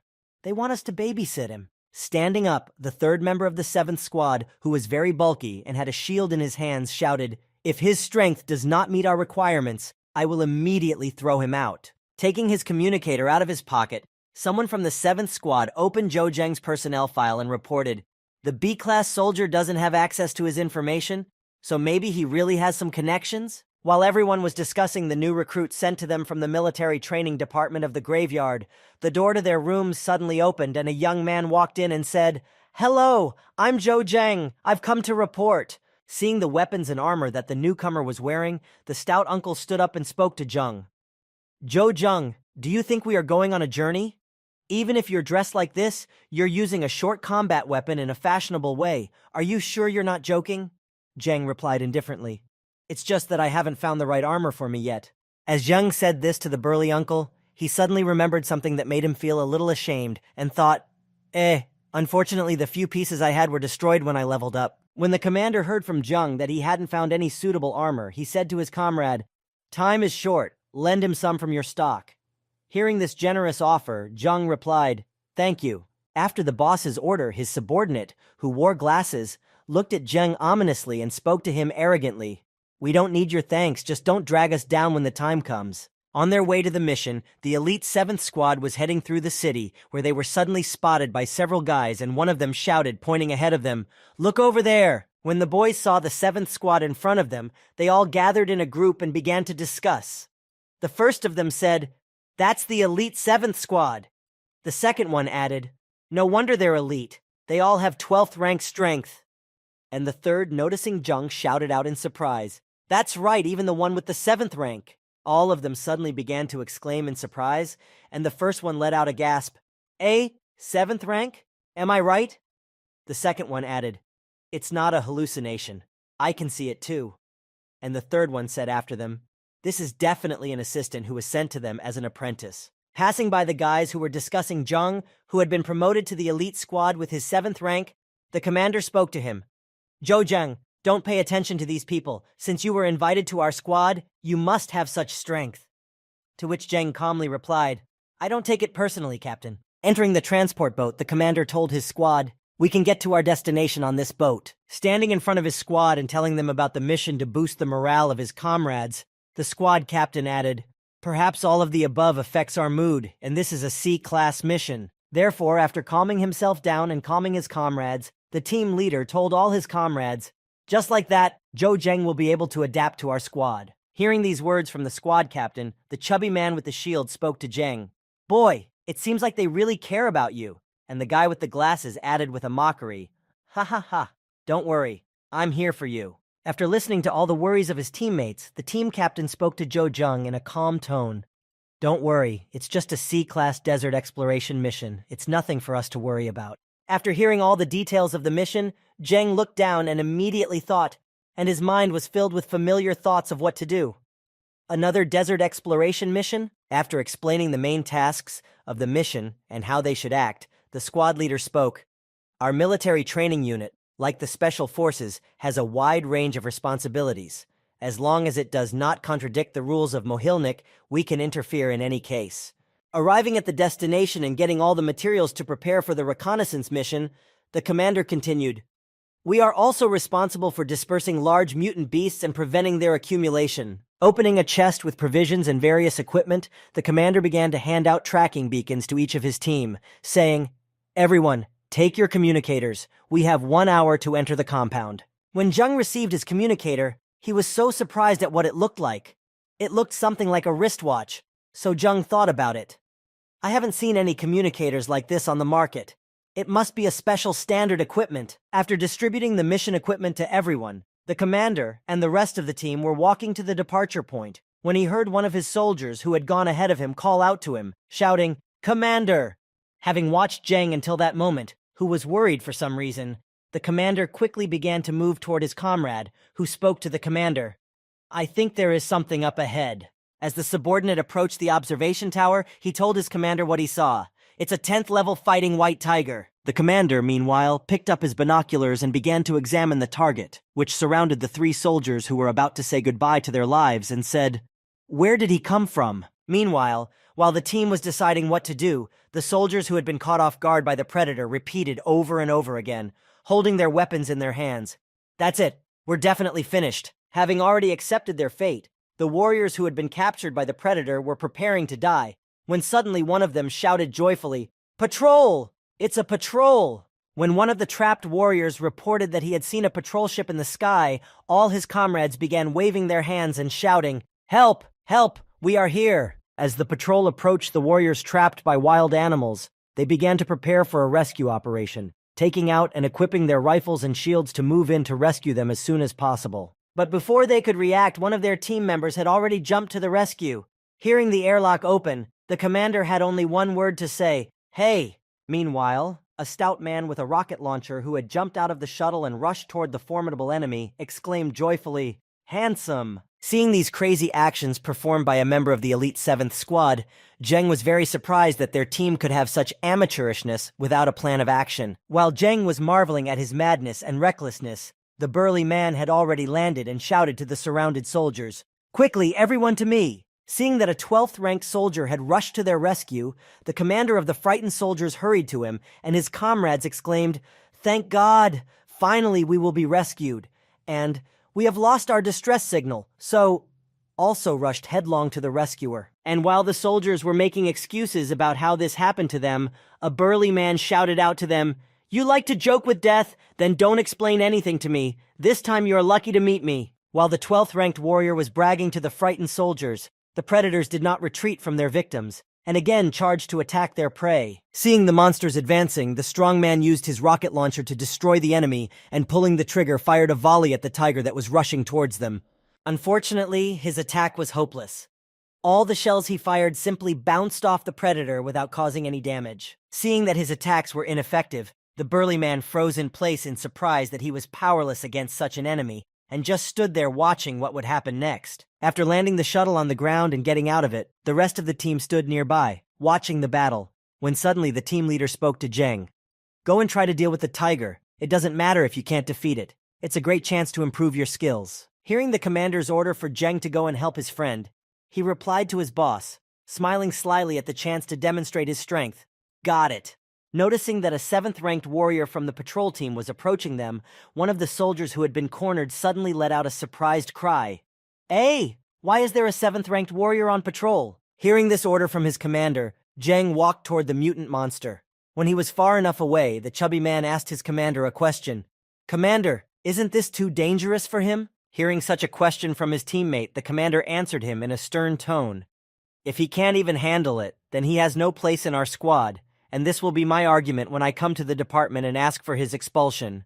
Looking at his opponent, Zheng analyzed his weaknesses and said, "The only way to break his 10th-level defense is to drink his blood." Sighing heavily, thinking about the consequences of the battle and what he might lose in the course of it, Zheng said to himself, "I am afraid that my unsurpassed blade may be broken in this campaign." Worried about the possible loss of his weapon during the fight, Zheng took it out, clutched it tightly in his hands, and said proudly, "But in the end, I am also an A-class warrior. I will not let anyone look down on me. I will show you the power of my attack." Still, Zheng gathered his strength and ran to meet the level 10 mutant white tiger to finally deal with it, no matter what the consequences.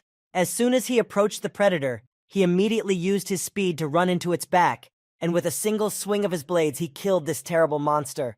After completing his task and making sure that the beast was defeated, Zheng happily informed his commander, who was standing nearby and talking with his teammates. "Commander, the problem is solved." When they turned their attention to Zheng, they saw that the monster was already lying on the ground, dead in such a short period of time. They opened their mouths in surprise, and the commander, breaking out in a cold sweat, said, "This Zhou Zhen, it's unbelievable. No way, he's some kind of mutant." After the patrol completed the rescue of the soldiers, they all boarded the shuttle and headed on, while the rescued soldiers remained on their mission, looking at them and exclaiming in amazement, "Wow, what a patrol! Even their 7th-ranked warrior is so good. How cool!" When everyone was in the ship and taking off, the commander, who had been disrespecting Zheng because of his low rank, came over to apologize for his disrespect and said to Zheng, "Forgive me for my previous assumptions about you." After apologizing for his prejudice and wrong guesses about Zheng's strength and abilities, he continued, "You are strong enough to stay in the 7th Squad." Walking up to the commander, who was apologizing to Zheng for his prejudice, the chubby man from his team said, "Commander, I knew that the Ministry of Military Training could not use its connections so openly." Walking up to Zheng, squeezing between him and the burly uncle, the chubby man began to praise him. "He's only rank 7, but he's comparable to a warrior of 10th strength. If he grows to the 8th or 10th rank, I can't even imagine how strong he could be then. He's just a genius. Trying to stand out among the pile of praise for the chubby boy, the captain added, "That's why I've decided that our 7th squad will do our best to support Joe Gen. He will grow because of us. What do you think?" Hearing this proposal, no one objected to his words, but each of them responded in a chorus of joy. "We agree." Hearing such sincere words of support, Joe said to his comrades, "Thank you, guys." After all these conversations, and Zheng was officially accepted into his squad, after testing his strength, the commander suddenly informed everyone that they had reached the target area. "We got there very quickly." After informing them that they had arrived at the landing site, the commander said in his commanding tone, "Guys, get ready to leave." Hearing the order, everyone answered him in a chorus, "Yes, sir, boss." Leaving his flying tent and walking along the road that stretched through the forest, the commander informed his squad, "We are now in the Gongguan Forest, Zone A200, with Zone 201 directly ahead." Hearing the information that the boss told his squad, the burly man sighed heavily and said in a sad voice, "I remember that this forest was explored by the 3rd squad. What a terrible name they gave it." Hearing the conversation between the stout uncle and Zheng, a boy with glasses suddenly broke into the dialogue and added, "It is precisely because the commander of the 3rd detachment, Fatty Jin, was from the town of Gongguan that all the places they explored became Gongguan." Hearing this, my uncle just said, "Ugh." Hearing this explanation of the name of the forest they were about to explore, Zheng said to his friend with the glasses, "Obviously, this fat man Jin is very nostalgic." To which he replied, "Nostalgic? He's just an uncultured person." As he walked further and further into the A200 area, the captain suddenly stopped, as if sensing something bad, and said in alarm, Very strange." Frozen in place, he began to wonder what was so strange that they had not encountered a single monster for such a long period of time. Although they should have, the commander said, "No." Seeing that the commander was very worried, Zheng decided to ask him more about it to find out the details that he was so nervous about, and he said, "What is it?" Continuing on his way, the commander began to tell him what was so disturbing and said, "In truth, the Gongguan Forest is the territory of forest monkeys. But for some reason, we have not yet met any of them." Hearing his captain's explanation, the guy with glasses, who was a sniper in the team, immediately said to his commander, "Why, isn't that great?" Turning to continue on his way, the guy with the glasses continued, "Wasting armor-piercing bullets on them is a waste." He had just finished his remark when he was suddenly pushed out of his seat by a chubby man, and using his shield, he deflected an attack that was made on his comrade from above. Having repelled the projectile attack, the chubby man, holding his shield in front of him so that the next attacks that might follow immediately after this one would not cause harm, spoke loudly to everyone, "Beware!" Hearing his comrades shout, everyone quickly took up a combat formation in a circle to see which side the next attack would come from, and then the commander spoke to his comrades. "It's a sudden one." Looking up, the team saw that there were many monkeys sitting in the treetops.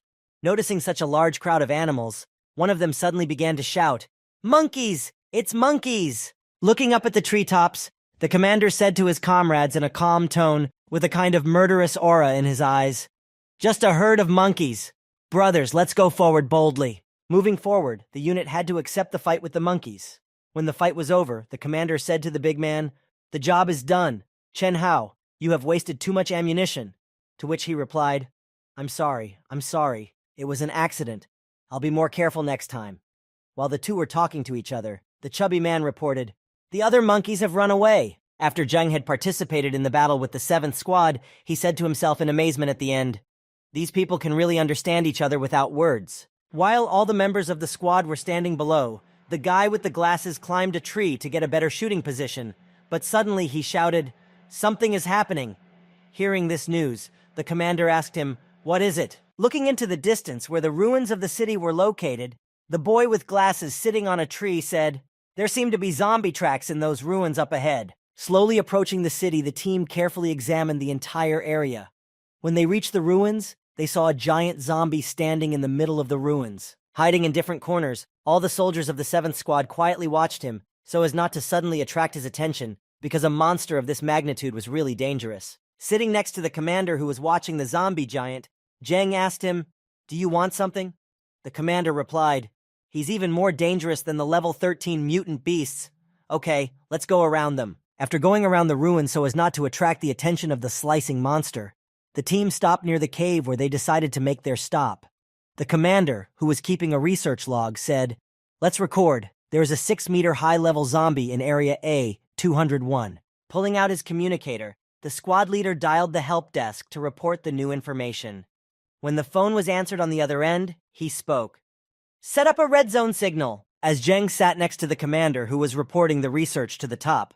The managers who were recording the entire progress of the operation suddenly heard the voice of a chubby man behind them, saying, "Brothers." As he approached them, he held a huge blue fruit in his right hand and a sack of provisions in his left, which he carried on his shoulder, and said, "I think I found something." Holding out the amazing fruit to his comrades, he continued, "A fresh purple fruit." Seeing this amazing berry, the commander said, "This thing can increase strength very well." And Zheng let out a surprised gasp. "Really, this much?" Holding out the fruit to Zhou Zhen, the chubby man said, "Eat a lot of it. It will help you increase your level. You need it more than we do." Incredibly impressed by this generosity, Zheng said nervously, "Thank you." Taking this incredible fruit in his hands, Zhou Zhen thought, "This thing might be worth a few purple crystals. It seems like he really treats me like his own brother." While the commander was reporting on the progress of the mission and Zheng was thanking the chubby man for the gift, a boy with glasses suddenly climbed up on the rock and said in a choked voice, "Commander!" Climbing up to them to tell everyone about their find, their comrade, who had just returned from reconnaissance, said, "There's a cave ahead. Maybe it's a nest of mutant snakes." Hearing this disappointing news, the commander said, "Mutant snakes? I did not expect that we would encounter such trouble while exploring the wasteland." But Zheng didn't seem to be scared at all. He seemed to be happy about it. So he said with a sinister smile, "Perhaps." After hearing the information about the mutant snake lair, Zheng was eager to go there and check it out for himself. So he volunteered, saying, "Can I go first?" When everyone had gathered and set out, the leader of their group led them to a cave that was likely to be the lair of the snakes he had found while scouting the area. Standing at the entrance to the cave, the commander tried to dissuade Zheng from his idea, saying, "Mutant snakes are the most difficult thing a warrior can face here. It's too dangerous for you to go in." Hearing these words from the commander, who was trying his best to dissuade him from the idea, Zheng said to him, "Don't worry, Commander. I once lived for a month in the Valley of Snakes, and I have experience in dealing with them." Hearing Zheng say that he had lived in the Valley of Snakes for a month, the whole team exclaimed in surprise, "In the Valley of the Snakes? For a whole month?" Hearing this argument from Zhou Zheng, the commander finally gave up and did not dissuade Zheng any longer, but said to him, "All right, but if you face danger, don't show your superiority in any way." After listening to all the instructions from the squad leader about proper behavior and how to act in different cases, Zhou Zheng took the communicator from the commander and said to him, "Understood." Taking his communicator in hand, Zheng entered the cave. Moving in the fog of thick poison, he moved further and further into the depths of the cave, covering more and more distance from the entrance. Suddenly, as he moved on, a large dragon snake of an unknown level appeared in front of Zhou Zhen, which lived in this god-forsaken cave. When he saw that the snake began to move toward him, he immediately became anxious and thought, "Has this snake sensed me in my state of secrecy? Does it really have such an excellent sense of smell?" Realizing that the dragon snake had indeed spotted him, Zhou Zhen immediately began to retreat, for it began to attack him, striking him with its tail and destroying the cave, which in turn caused some of the rocks above to fall. While running away, Zheng noticed that he had a chance to attack the enemy, and deciding to try to defeat the dragon snake, he immediately turned around and used his instant attack skill. After performing this quick maneuver, Zheng jumped up and flew at the monster that was chasing him to try to defeat it, flying straight into its mouth. Meanwhile, his team was waiting for Zheng at the entrance to the cave, monitoring the progress of the exploration. Noticing that the task was completed, the commander reported, "Really good. He brought the detection rate to 60% so quickly. When he comes back, we can go back immediately." As soon as the commander said this, he saw a silhouette returning from the cave. It was Zhou Zheng, who was desperately running as far away from there as possible, at breakneck speed. When Chen Hao saw Zheng running out of the cave and the sound of the soundtrack with him, he said in frustration, "Damn it, he provoked the mutants. What's with the loud sound?" Watching Zheng rush out of the cave, Puffy also noticed something strange in his behavior and said, "I'll tell you the truth." As he continued to watch Zheng and then immediately began to run along with everyone else from the cave, Puffy added as he ran away, "Fifth speed is too abnormal." After Zheng left the cave, and everyone began to run away from it together with Zheng, straight to the city.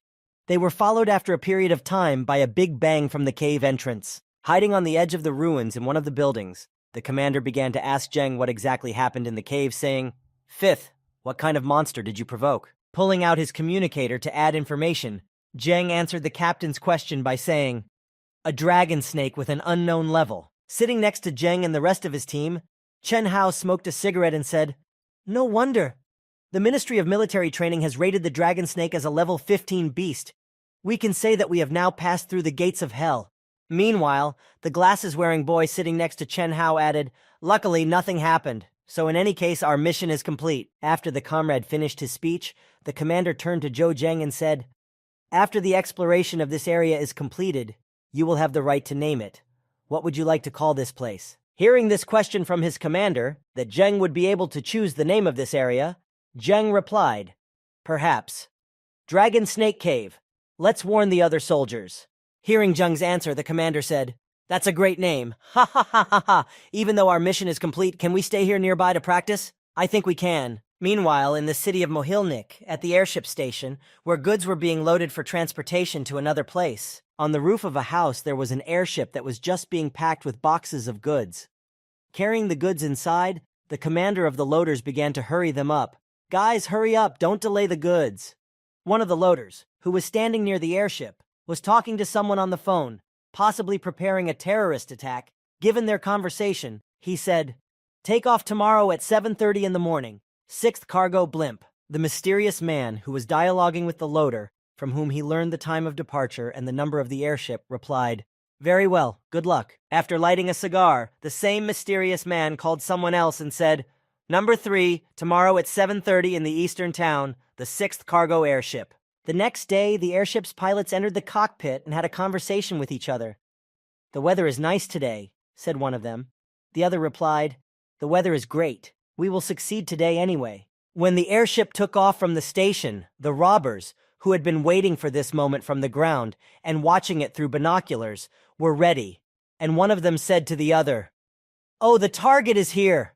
Lu Zhilong, you have the target." Hearing this information that the mission could begin soon, and that all preparations were complete, Lu Zhilong said to his partner, "Don't worry." Immediately activating his wings and flying up into the air, Lu Zhilong spoke to his companion, who remained on the ground. "He can't escape." Meanwhile, on the deck of the airship, the crew were already discussing what they would do after the mission was over, and the captain of the airship spoke to the rest of the crew.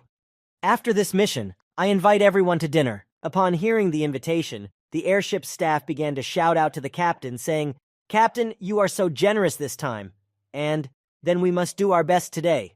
But then one of the airship's personnel, who was watching the road, interrupted the joyful shouts and said in fright, "Captain, something is flying right at us." After this phrase, the silhouette of a young man immediately appeared near the airship. It was Lu Zilong, who was chasing the airship loaded with various cargo. Seeing through the window that it was a man, the captain exhaled a sigh of relief and said to him, "Ugh, you scared me.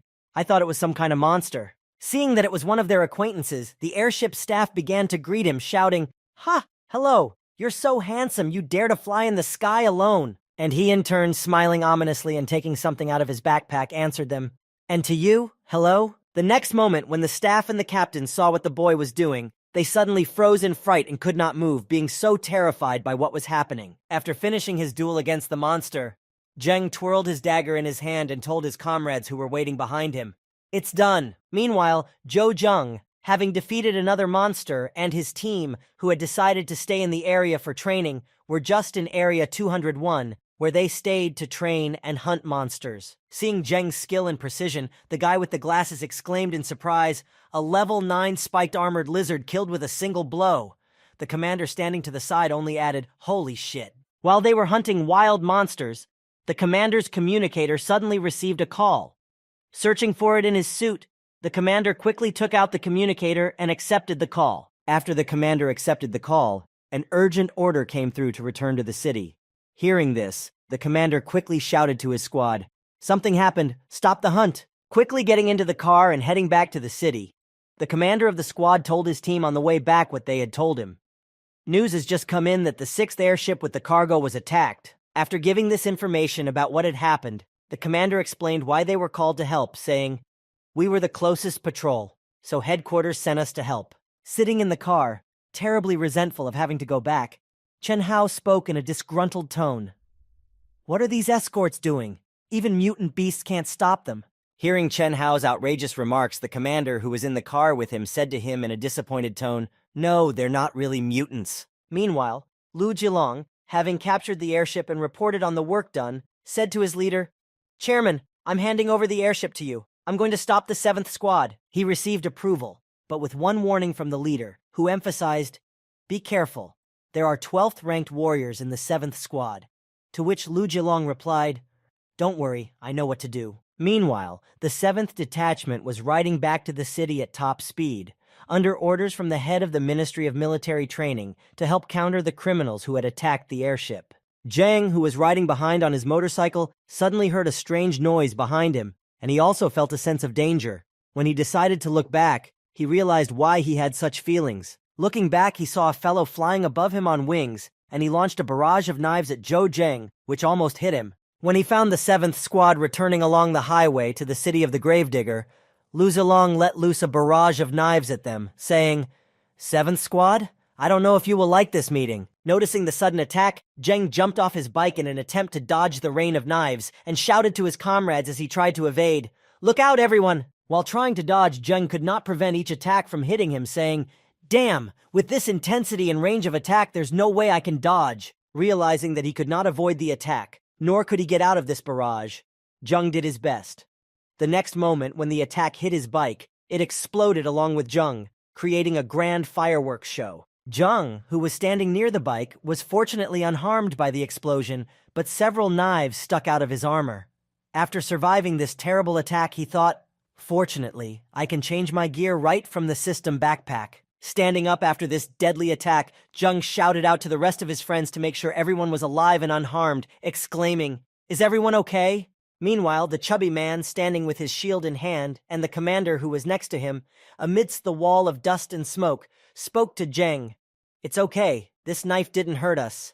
Meanwhile, Lu Jilong, who was standing near the 7th Squad, watching them to see if he could kill someone, shouted out to them, Ha ha, not a bad gift, huh? Looking at Lu Zilong with a stern gaze, Zheng's eyes showed the rage he felt towards his enemy, and Zheng said to him in a stern voice, I'd rather not know who you are. Otherwise, having dealt with the enemy, the 9th Squad then rushed to the airship they were supposed to save, but they saw only the remains and the flames that engulfed what was left of it, and then the commander spoke. We are too late. After examining the wreckage, the commander told his comrades, It seems that this man just tried to delay us so that his accomplices could kill people and take the goods. Taking out his communicator, the commander of the 7th Squad called headquarters to report the information. After making the call, he reported, Headquarters, the 6th cargo airship was robbed, probably more than half an hour ago. Standing next to the remains of the airship they were unable to save, Poljesh, trying not to upset Zheng, spoke about it. This is not uncommon for the Gravedigger. We can't solve all problems perfectly every time either. Don't take it personally. Approaching his comrades when he finished his report, the captain spoke to them. That's right, we did our best. Our mission is complete. Let's pack up and go back. When Zheng got home and was in his room, he was thinking, After so many times when I was close to death, I always got off easy and won. But I don't dare to bet that I can be resurrected after death like in the game. Thinking about this, Zheng decided that he needed to take a walk around the city and get some fresh air. Meanwhile, in the 9th district where Zheng was staying, walking along the streets of Mahilnik, Zheng looked at his satellite communicator, thought, and said, I really need to buy some proper armor. As he walked down the street, Zheng heard a girl standing by a billboard shouting something loudly. She was shouting an announcement that read, The Guohai auction is about to begin, and the final lot will be the company's creation. Meteorite, everyone is welcome. Hearing this announcement from the girl, Zheng was very interested in this auction, and he said with excitement, It seems like something good will definitely be sold at this auction. Sitting among the crowd of people who had also come to the auction, Zheng listened to the crazy prices coming from the auctioneer. Armor penetration, 10, saber conductivity, 31%, price, 9 top-quality purple crystals. Hearing such prices, Zheng muttered to himself in displeasure. As expected from the Gravedigger, for 9 top-quality purple crystals in Titan, you can take all the seats. The auctioneer announced the next item. And now, a mutant vine. Its purpose is currently unknown, but it was dug out of the lair of a 12-level fire cloud beast. trying to interest buyers and sell the goods at the highest possible price. The host continued. But the more unknown the item, the more opportunities to increase the price. The starting price is one medium-sized purple crystal. Hearing such a ridiculous statement, Zheng looked at the auctioneer in disappointment after the item was announced, and only gave a long, incomprehensible sigh. Looking at the vine, Zheng began to recall something as if it were familiar. A fertile vine? I've seen it somewhere before. What does it look like? The inscription on the lot reads, Fertility Vine, Purpose Unknown. Recalling how he had completed the hell-level task, Zheng remembered that he had seen a similar vine in the dragon's nest and thought in his head, That's right. Aren't those the vines that were wrapped around the dragon egg when I stole it? Zheng put his hand on his forehead and took a thoughtful pose. The nurturing vine. I remember that the Beast King Alliance came here for this very thing to hatch dragon eggs. Opening his inventory and looking through it, Zheng thought, I still have one of these in my backpack. If I can get it out. He immediately dreamed of what he would be able to accomplish if he acquired this vine. I'll have a flying beast. That would be awesome. Raising his hand, Zhou Zheng offered his price, speaking to the auctioneer. 2 medium purple crystals. Rising from his seat, Zheng immediately attracted everyone's attention by offering this price for this incomprehensible item, and repeated it again. I will give you 2 medium purple crystals. Hearing this price, the auctioneer picked up his gavel and took his place at the table and said, Very well. 2 medium-sized purple crystals. Perhaps someone will give more. After the host had spoken, he did not hear anyone offer a higher price, so he spoke to the crowd. Then let's start the countdown. 1, 2. Sitting in the crowd, one of the buyers, who was very surprised that someone would pay such a huge amount of money for such a junk, said, Really? Such strange things cannot be sold at such a price. After completing his countdown, the auctioneer, not hearing anyone from the audience offer a higher price for this piece of vine, joyfully exclaimed, 2 medium-sized purple crystals, sold! After winning this lot, Zhou Zheng hurried to the front desk to collect his winnings. When he arrived, the manager spoke to him. You owe us 2 medium purple crystals. Hearing what conditions the girl manager had set for him to receive his lot, Zheng said, Yeah, no problem. After paying, the manager handed him his item and said, Mr. Zhou, please acknowledge receipt of the item you won. As Zheng was picking up his item, he suddenly heard a strange noise coming from behind him.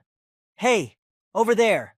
Put the Tang Dynasty sword you just received in the first warehouse. We'll sell it at tomorrow's auction. Looking back, he saw many boxes being brought into the storage room in the auction building, and a short man was urging the movers along, shouting at them, Move! Don't break anything! Running around his goods, this short man said to one of the staff in a supercilious voice, Hey, I need to go to the bathroom. Watch this. The staff member replied, Yes, sir. Overhearing the uncle's conversation, Zheng followed him. Unsuspecting, the uncle was happily walking toward the restroom, saying, Okay, now I have to go check if those idiots loaded everything properly. Suddenly, someone called out behind him, saying, Take your time.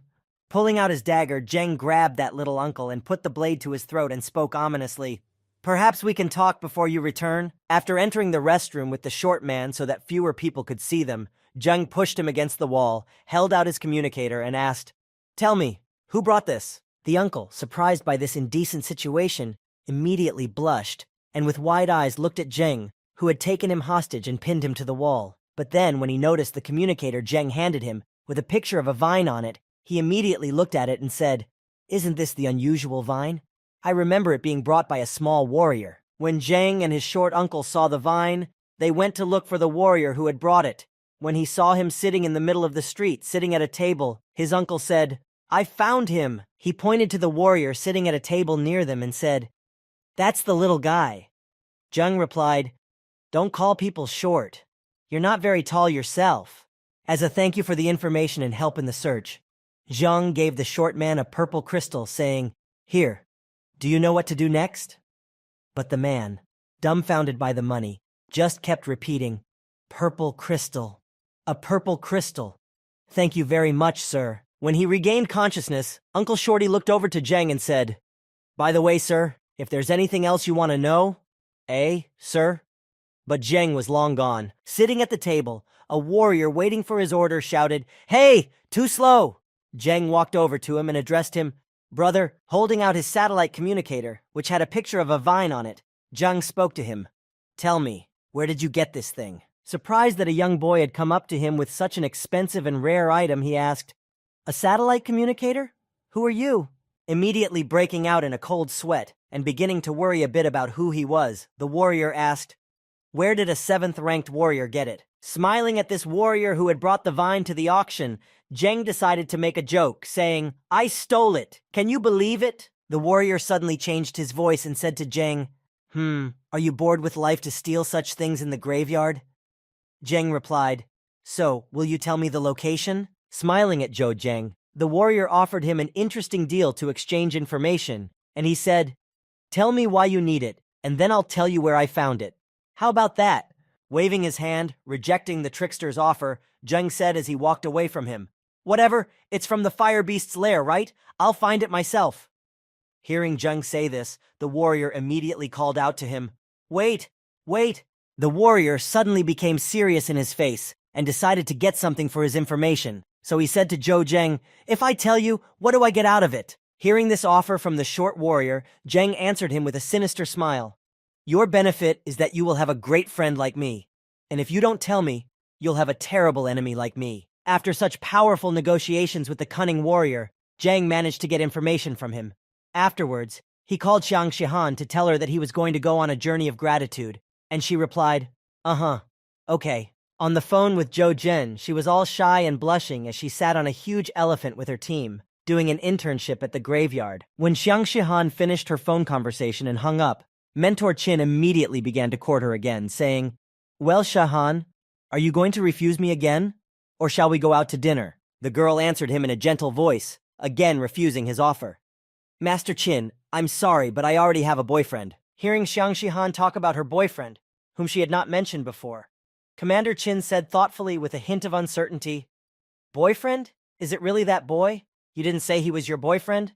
Clutching her hands to her chest and lowering her head in embarrassment, not believing that this had really happened, the girl answered her mentor, "We just started dating recently." After all these words were spoken, Xiang Shihan looked up at her mentor as soon as the blush had subsided from her cheeks, and with a puppy dog look, she said gratefully, "Master Qin, thank you very much for your kind treatment of me." Meanwhile, the mentor, hearing that Xiang Shihan had a boyfriend, was unable to hold back his tears, shedding them like a river, and looked at the girl in confusion. He could not get a single thought into his head. Why am I not her boyfriend? How could this pig get ahead of me? Meanwhile, Zhou Zheng, rubbing his nose and thinking about his girlfriend, whom he had recently called to tell her that he was going on a trip, said, "This girl won't miss me right after the phone call." As Zheng was getting ready to leave for his mission, he stood in front of his computer screen and looked at all the information about the place he was going to, and he said thoughtfully, "Even though I was going to go on my own, I can get some more information like this." As he stood in front of the terminal, looking over the mission information, Zheng heard two soldiers passing by behind him talking, and this is what they were saying. The first of them said, "Did you hear about the incident with the 6th airship? I don't know who it was, but he was very brave." The other one replied, "Ha! Do you know what kind of cargo it was carrying?" Hearing his friend's question about the contents of the 6th airship's luggage, the first man whispered to him, "I heard that there were materials from a 15th-ranked mutant beast that had been killed and collected by 11th-ranked soldiers for the Ministry of Military Training." Having overheard the two soldiers discussing the recent events of the attack and luggage theft, Zheng said thoughtfully, "A 15th-ranked mutant beast?" After collecting his thoughts and going about his business, Zhou Zheng immediately thought about the availability of information he could receive. He decided, "Even though I go to the Ministry of Military Training, I'm not as well informed as these guys." Pulling his satellite communicator out of his pocket, Zhou Zheng immediately decided to call Shen Zhengxing and ask him for more information about the case. When he picked up the phone from Zheng, the young man spoke to him. "Brother Shen, the case of the 6th airship." Hearing that Zhou Zheng had called him, Shen Zhengxing immediately picked up the phone, and hearing Zheng's inquiry, he replied, "Brother Zhou, I will handle this incident myself. You don't have to worry about anything." Zheng replied, "No, I wanted to talk about the materials that were there." As he continued his dialogue with Shen Zhengxing, Zhou Zheng finally said to him, "The next time there is news of such good materials, remind me." To which Commander Shen replied, "Boy, you're too arrogant. That was a 15th-ranked mutant beast." Walking further down the path and talking to Shen Zhengxing, Zheng had already reached the place where he was going, and hanging up the phone, He slowly approached the entrance. Seeing a stranger in front of him, the guard tried to stop him and shouted to Zheng, "This road is only for warriors of the B class or higher." After warning Zheng that he was not allowed to enter with his low rank, Zheng continued on, ignoring the guard's warning. Once inside, he smiled slyly, and the guard, who couldn't understand what had just happened, said in astonishment, "Oh, did you pass?" Wondering how a soldier of such a low rank could be so arrogant as to ignore his orders and enter the building, he immediately opened his mouth wide, saw Zheng's very rare possession, and shouted in surprise, "He has a satellite communicator?" After completing the ride on the airship, Zheng left the transport, and after him, a system announcement from the ship's staff sounded from inside. "Hello, dear passengers. We have arrived at the western town. Please take your belongings and board the ship one by one." Upon arrival, Zheng took out his satellite communicator and began to explore the area. Marking his location on the map, he said, District C, 152. As he looked at the map to plot the best route to his destination, Zheng said thoughtfully, "This Huyan is very talented, having the courage to go to this place alone." Once outside the city limits, in a deserted place so that no one would notice him, Zheng opened his inner game backpack to take out his pet. Calling out to his faithful companion, Zheng spoke to him. "Bull, let's go." Climbing on top of him, Zheng continued on to the planned location, watching the route on his satellite communicator to make sure he didn't lose his way. As he approached the desired area, Zheng spoke to his pet. "There's a broken gorge up ahead, in area C-152. As they continued on their way, someone suddenly jumped out of the sand in front of them. It was a giant monster, and in order to prevent a collision with it, Zheng quickly stopped his pet, so that it would not be hurt in the event of a fight. After dismounting from his animal and leaving it behind, Zheng walked further and further toward the monster and said, "Bull, stop here, and this area is inhabited by 11th-ranked red poisonous scorpions. You can't handle them." Putting his pet in his inventory, Zheng took out his 11th-ranked armor-piercing dagger at the same time, and as he approached the monster, he said boldly, "I'll give it a try." Zheng approached the enemy to the right distance and used his skills to defeat the mutant monster very effectively, without taking a single bit of damage. After Zheng had dealt with the monster, he went to it to get the crystal from it. After examining the monster, Zheng was able to get a purple crystal from it. Seeing such a generous reward for the enemy, the boy said happily, "This is so lucky." After taking out his test tube, Zheng also collected all the materials from the defeated monster that could be used in the future. After collecting some of the scorpion's venom, Zheng said thoughtfully, "I wonder what the effect will be if I use this scorpion's venom on other mutants." While Zheng was collecting materials from the monster he had just defeated, a whole flock of red poisonous scorpions suddenly crawled out from the ground.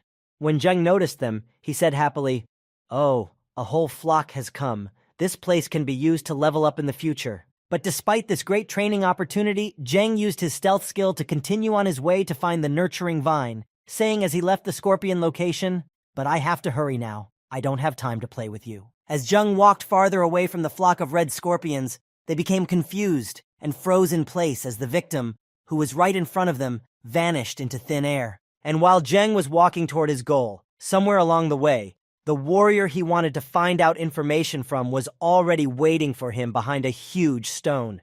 He was watching the road, looking out of his hiding place from time to time, and speaking nervously. "It's strange the boy should have come by now. I've always been a good judge of character." Once again, when the short warrior looked out from behind his hiding place and saw no one there, he decided to take a break and have a little snack. Having taken a comfortable position, he looked at his bag of supplies, but it was not there. Noticing this, he exclaimed in surprise, My jerky. My..." Appearing not far from the soldier, having removed his stealth skill, Zheng, tossing the bag of the spy's newly stolen supplies in his hands, cheerfully called out to him, "Isn't this what you're looking for?" Realizing that he had been exposed, the warrior resigned himself to his failure. As an apology for his actions, he decided to go on with Zheng and show him the way. When they reached the right place, the warriors decided to make a stop and sit down in the ruins. After taking a break, the short warrior stood up and spoke to Zheng. "How about another deal?" Hearing this proposal, Zheng replied with interest, "Speak." Noticing that he was interested, the warrior continued, "If you tell me how the hell to use this vine." He spoke in a sly tone to Zheng, observing the behavior of the monsters guarding it, and added, I will help you distract the Crimson Cloud beasts. Hearing this interesting offer from his partner, Zhou Zheng picked up one of the pieces of dead vine lying around them and said, "Do you also know that this thing is called a generating vine?" Hearing this explanation, the warrior asked Zheng, "Well?" Seeing the dissatisfaction on the warrior's face and the surprise in his tone of voice, Zheng continued, "So, everything is clear from its official name. Why complicate things?" Hearing this explanation, the warrior asked in surprise, "So, it gives birth to different animals?" Realizing exactly what this vine does, the warrior understood why there were so many of these strange-looking crimson sky animals that were different from similar representatives of their species. Disappointed that this generating vine was not at all valuable as he had expected, the short warrior exclaimed in frustration, "Damn, I thought it was something good for fuck's sake." To which Zheng replied, "You must fulfill your promise. Let's go." Taking his weapon out of his pocket, the disappointed warrior spoke to Zheng in a bold voice, about to fulfill his promise that he had made to him recently when he offered him a deal. A real man has only one way. One spit, one shot, we go, we go. The warrior, reloading his weapon, shouted to Zhou Zhen as he ran out into the crimson clouds, "I will be in front!" Running forward right into the flock of crimson cloud animals, the warrior, trying to provoke them, began to shout loudly to them, and waving his weapon shouted, "Hey, you suckers, look here!" At that time, the animals that were going about their business in the area near their nest, seeing something coming at them at breakneck speed, immediately paid attention to it, leaving all their business behind. Realizing that some unknown creature was approaching their nest, they became very angry and began to defend their territory from the encroachment of the stranger. Seeing that he was able to attract the monster's attention, the warrior began to run away from them quickly. When he reached the edge of the buildings, he shouted loudly to Zheng, "Hurry up! I can't hold them off for very long." Meanwhile, Zheng, who was able to make his job easier thanks to his friend's naivete, watched him run away from the herd of monsters that were on his tail and said, "This guy's got some pretty good speed." When Zheng saw that his friend had gotten the enemies far enough away, he began to put his plan into action. As soon as he had the opportunity, Zheng immediately went to the nest of the crimson cloud animals and noticed the eggs in their nest. Without hesitation, the boy began to dig up the eggs and clean them from the vines while he could, and while no one was watching. After a lot of work, Zhou Zheng was standing in front of the nest. He had cleared of vines and the eggs he had managed to get out of them.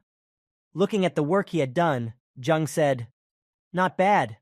I dug up 6 whole eggs." After looking around to make sure no one was following him, Zhou Zheng walked over to the nest of eggs and reached out to them and said slyly, "All right then, now." The moment he said this, the eggs slowly began to disappear, moving into Zheng's play pack so that he could take them with him. After completing his work, Zheng heard the animals returning and hurried to the exit. While looking for a hiding place, Zheng saw his friend nearby, who was trying to catch his breath from the constant running around. When he saw Zheng approaching him, he said, "Ugh, I'm tired to death. Did you dig up the generative vine?"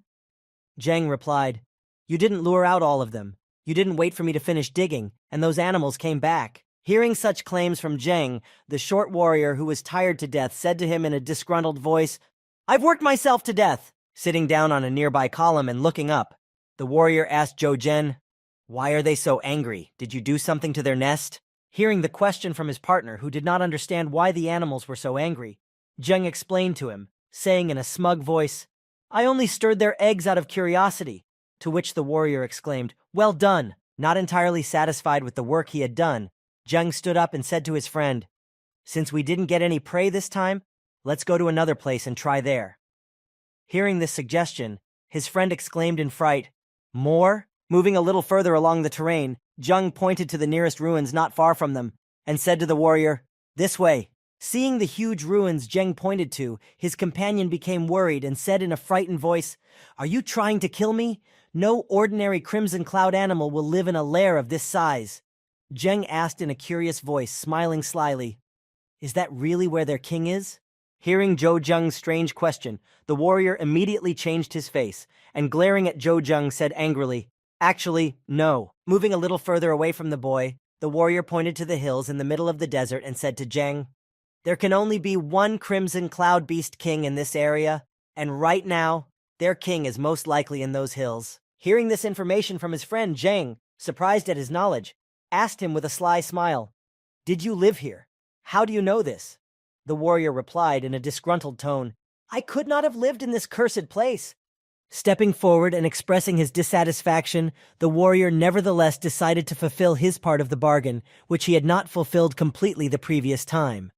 As he walked toward the ruins, he said in a disgruntled voice, Meeting you is a complete misfortune.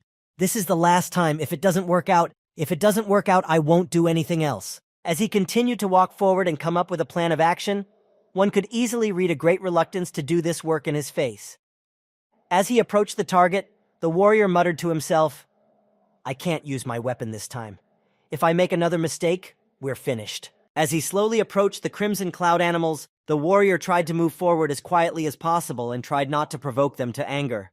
When he got close enough, he attracted their attention by shouting, Hey! Folding his arms in front of him and gesturing to them, the warrior continued to call out to the monsters that lived in the ruins, Come here! Noticing a strange man next to them, the crimson cloud animals looked at him in surprise and began to slowly close the distance with the uninvited guest. When the animals approached a certain distance, they again attacked the warrior who had come too close to their nest. He, in turn, saw that the monsters began to aggressively run at him, screaming loudly, and immediately began to run away, shouting beforehand, Now it's time to run! Repeating the same action as the last time to distract the monsters and give Zheng a way to collect the vine, a short warrior ran past the hiding place where Zheng was standing and shouted loudly, Fuck! Seeing his friend selflessly doing his job and trying his best to escape from the monsters, Zheng, leaving the hiding place and heading for the nest, said happily, I will remember your sacrifice. After another attempt, the warrior returned to the hiding place, saw a large flock of monsters coming from the nest, saw Zheng there, and said in a sad voice, Have you gone crazy? Are you going to do this again? But Zheng took the generative vine from his pocket and showed it to his friend, and said to him joyfully, This time I got the generating vine much more easily. When the warrior heard that the mission was complete, he asked Zheng in surprise, trying to determine the reason for the monster's frantic behavior. Then why are these beasts so irritated? Zheng answered him, It's just getting started. Opening his inventory and counting how many materials he was able to get during these 2 outings, Zheng said to his friend with joy in his voice, I want to explore the eggs again. After leaving the location with the irritated monsters near their lair, the warriors moved away so that they would not be found. Finding a secluded corner, the warrior sat down from fatigue and asked Zheng, So anyway, you took what you needed. Can we get out of here? Looking at his comrade with a sly look, Zheng twirled the vine he had just taken out in his hands and said to him, Let's go, but it will be too boring to go back like this. Don't you want to practice here for a while? Hearing this suggestion, Zheng's already tired partner shook his head and waved his hands and said to Zheng, I don't need this. There are all level 12 beasts here. With our levels, we have little chance. How do you think I should train? Again stealing a bag of dried meat from his friend, Zheng said to him as he savored it, Let's make a bet. If I can kill at least 1 flying beast, you will continue to bait them with me. Otherwise, I will be all yours, okay? When he heard Zheng's offer, he let it pass, wondering if Zheng had been able to steal his supply pouch again, and called out to him in surprise, Hey, when did you manage to take my bag again? Looking toward the new ruins and chewing on his friend's supplies, Zheng said to him, Forget the jerky. Tell me, are you going to argue? Without hesitation, Zheng's friend eagerly agreed to his offer, expecting a guaranteed victory, and peeking out from behind a rock to watch the fight, muttered to himself, I just don't believe it. Does this boy have some kind of magic? If you die, don't blame me for it. As soon as he said this, Zheng immediately jumped out of the hiding place and ran toward the enemy, who was flying nearby. Seeing that he could get him, Zheng immediately jumped into the air to strike the enemy. Meanwhile, the crimson sky animal that was flying by noticed strange movements not far behind a rock, and then someone began to approach it rapidly. Seeing Zheng, who was familiar to it, the monster became very angry and prepared to attack. But as soon as it was about to attack, Zheng disappeared from its sight. Using his skill, he was able to jump to the enemy, and landing on him, using him as a springboard, continue his way up. Having confused the crimson cloud creature with his actions, Zheng, falling back to the monster, struck it first and stunned it, thus being able to knock it down in flight and throw it to the ground. Watching the battle, a surprised comrade who was sitting in his hiding place shouted out in surprise at the sight of these maneuvers. What's going on? He was able to stun the beast of the crimson clouds?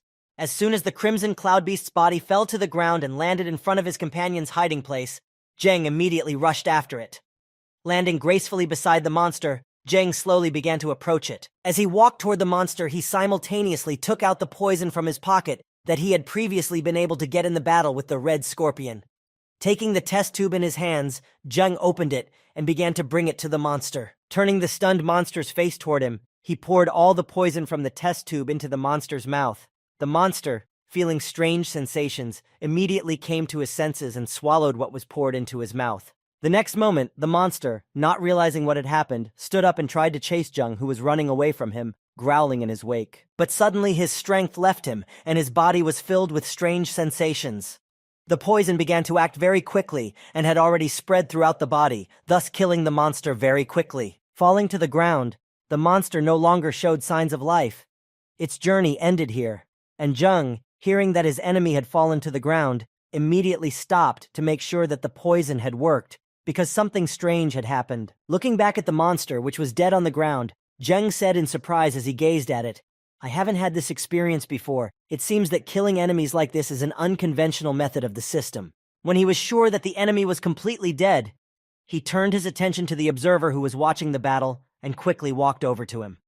The warrior noticed Zhang's eyes on him and immediately broke out in a cold sweat. Approaching his comrade with whom he had made a bet, Zhang spoke to him. "Well?" He in turn rubbed his head and said nervously to him, "Next time we'll bet again, or I'm not me." Approaching the beast that Zhang had defeated and examining it, the friend did not notice any wounds on the monster and asked Zhang in surprise, "Did you give it something to drink?" Standing in front of the monster, looking at its dead body, and with his hands in his pockets, Zhang answered his friend's question. "Red scorpion venom." Standing in a pensive posture, scratching his beard, the warrior said in a thoughtful tone, "Clever, and how did I not realize it? First, we should stun Spurga, and then..." After saying this, the warrior first became quiet for a second, and then looked at Zhang in a dazed manner, his eyes full of bewilderment and wonder, trying to figure out what the hell had happened. The very next moment, he asked Zhang, "How did you stun him?" Hearing such an interesting question, Zhang said to his friend with a sly smile, "I can only say that only I know how to do this. If you lose, pay up. Come on, hurry up and do your job." Hearing Zhang tell him to get to work, his friend looked at him anxiously, realizing that he had lost the bet and would have to take on the role of bait again. True to his word, he went back into the ruins to distract another flock of crimson cloud animals so that Zhang could reach the nest. Meanwhile, somewhere in the distance, someone was using binoculars to watch all of Zhang and his comrades' actions. Following the warrior as he ran away from the monsters again, one of the men who had been watching him took the binoculars away from his eyes to report to the commander. Turning to him, the squad member said, "Commander, are these two playing with death just to dig up the vines?" Standing next to his subordinate, the squad leader, who had been watching Zhang and his comrade, answered his soldier's question.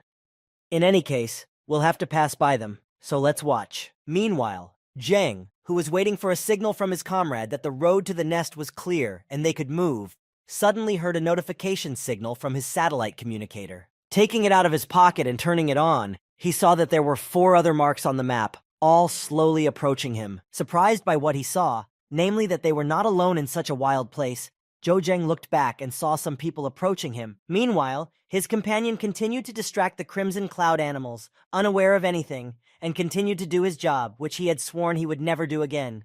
But because of the bet he had lost, he had to do it again. While running away from the monsters, he heard a call coming from his communicator. After hiding somewhere from the monsters, he picked up the phone and heard Zhang's voice telling him, "Hey, leave the crimson cloud beasts and come back. Someone is here." Hearing this, Zhou Zheng's friend desperately rushed over to see who it was and to help Zhou Zheng in his trouble.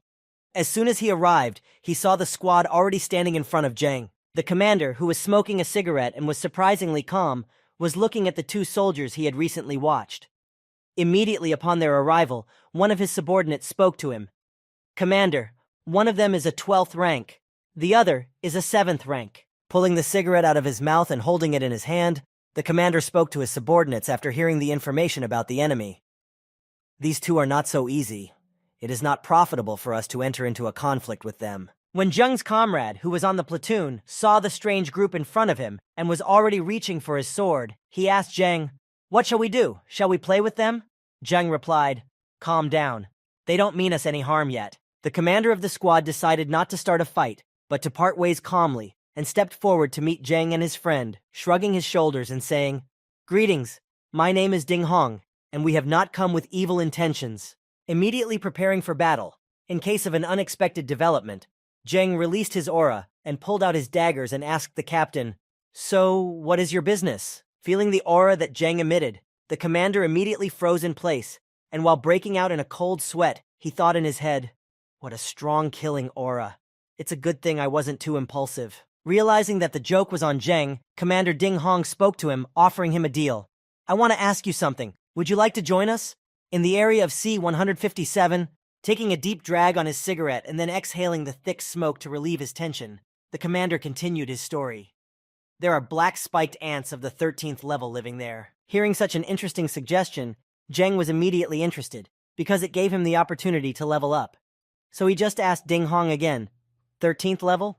Zhou Zheng's comrade, hearing this suggestion, became alarmed and said in a worried voice, "Black spiked ants!" Agreeing to Commander Ding Hong's suggestion, Zhang and his comrade and the new squad headed to Area C-157 to begin their hunt for the monster. After a short period of time, they were already there and could see many ants in front of them. Standing in a hiding place near the place where the ants lived, Commander Ding Hong pointed to them and said, "The 13th level black spiked ants have a high percentage of crystal generation. You just need to trap them and we will kill them." Hearing this story about the ants and their characteristics, Zheng walked over to his friend and put his hand on his shoulder and said with a smile, "You will have to work again." The other man just made a disgruntled face and gestured for him to go away. No matter how much this event disturbed Zheng's comrade, he could not refuse his task and soon agreed to help. As they walked alongside Zheng toward the walls, they heard the commander's instructions behind them. "Remember, bring only one. We can't handle a lot of them." As soon as all the instructions were received, Zheng and his friend were already leading one ant in a fairly short period of time. Running away from it, they headed for the place of ambush. Meanwhile, Commander Ding Hong, watching Zheng and his friend, noticed from afar that they were already leading the prey to them and shouted to his squad, "Come back! We are ready to receive." As soon as Zheng and his comrades approached the required distance, the soldiers of the commander's unit immediately rushed to meet them as soon as the command was given. "It's time! Forward!" As soon as the commander gave the order, the whole team rushed into battle in an organized manner, and working together, they were able to successfully carry out the attack. Suddenly, one of the soldiers, Commander Ding Hong, who was carrying a shield, was pushed to the ground by an ant, which stepped on him. Seeing that their comrade was in danger, the entire unit became nervous and froze in place. While the squad was conducting their attack, and the ant was distracted by one of the soldiers, trying to crush him, Zhou Zheng saw a great chance to attack, and jumped high above the ant and shouted, "Skills!" As soon as he shouted this, he immediately used his stunning skill, and with a single blow he was able to knock out such a huge beast. As soon as Zheng used his taka, he was able to knock the monster to the ground, allowing the others to retreat and regroup. Observing Zhou Zheng's actions, and how he was able to knock out such a huge monster with just one punch again, his friend wondered when he saw it. He used that technique again, having given the commander's squad a chance to defeat the monster by contributing so much to the outcome of the battle. Zheng, on his way to finish off the monster, immediately called out to his comrade, who was watching with his mouth agape. "Why are you stuck there? Hurry up and get out of there." As soon as Zheng shouted this, the commander immediately reacted to the monster lying on the ground unconscious and ordered the rest of his squad to help in the battle, shouting, "Good! Let's continue!" After finishing the battle and defeating the ant, the group decided to stay in the cave for the night. After lighting a fire and putting sticks around it, everyone began to roast meat around it. During this event, the commander spoke to everyone. "Today we worked hard." When the kebabs were ready, the commander took one of them and walked over to Zhou Zhen and handed it to him, saying, "Try this. How do you like the meat of the black ant?" Taking the black ant meat kebab in his hands, Zheng looked at the dish in awe and said, "I don't know. It smells really good." Without hesitation, he decided to try it, and he was not sorry. Tasting the meat, he said, "It tastes even better." The commander replied, "Yeah, I was shocked when I first tried it too." After the commander's words, another team member sitting next to Zheng chimed in, praising Zheng and saying, "Today is all thanks to Zhou Zhen. You stunned him with one punch. It was incredible." While Zheng was savoring his kebab, the members of Ding Hong's team, agreeing with the other's words, began to question him in a spoken word. "That's right. How did you do that? I've never seen anyone use such a martial technique in my life. Another added, and if we use Zhou Zhen's unique skill against higher-level mutant beasts, won't we be unbeatable then? Standing beside Zhou Zhen, Commander Ding Hong asked him, can you use it against higher-ranked beasts? He replied, I haven't tried it, but I think it would need to pierce the armor. As Commander Ding Hong took a pensive posture and began to scratch his beard, he said thoughtfully, you are right. Finally, having finished all the talk about work, the commander said to everyone present, comrades, have a good meal, have a good rest. Tomorrow we will break in with renewed vigor. And everyone shouted with joy, yes, and good. As they began to discuss the profits during dinner, someone from the group said, haha, today's harvest is much bigger than yesterday's. When we get back to the city, I'm going to buy myself the latest Star Company gear. Taking their glasses in hand, the soldiers began to shout, today we thank Lao Hu and Zhou Zhen for everything. To which the other added, that's right. Without you, everything would have been much more difficult. Hearing this, Lao Hu, embarrassed by the praise, said, oh, come on, it's nothing. While everyone was sitting around the fire, the commander got up from his seat and walked to the entrance of the cave. He stopped near it and spoke to Zheng. Zhou Zhen, shall we talk? When he and Zheng left the cave for some privacy, Commander Ding Hong spoke to him. I guess that you were just recently in the tomb, right? Where are you from? Hearing this from Captain Ding Hong, Zheng was surprised at his insight, and with a smile on his face he replied, from Titan. Taking a drag on his cigarette and exhaling the smoke from his lungs, the commander said to Zheng, I've heard of Titan, but in reality the graveyard will soon make its way to all the major cities. It's a necessary trend. Looking up at the starry sky and taking a drag on his cigarette, Ding Hong spoke thoughtfully to Zheng.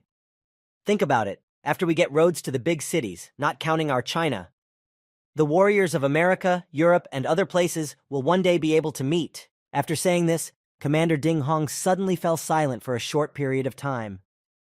After taking a few puffs of his cigarette and gathering his courage, the commander asked Zheng in an interested tone, can I ask you something? That stunner of yours? Is it effective against soldiers? Hearing this interesting question, Zheng turned to him and said with a sly smile on his face, do you want to test it? As soon as Zheng had finished speaking, he immediately used his trick on the commander.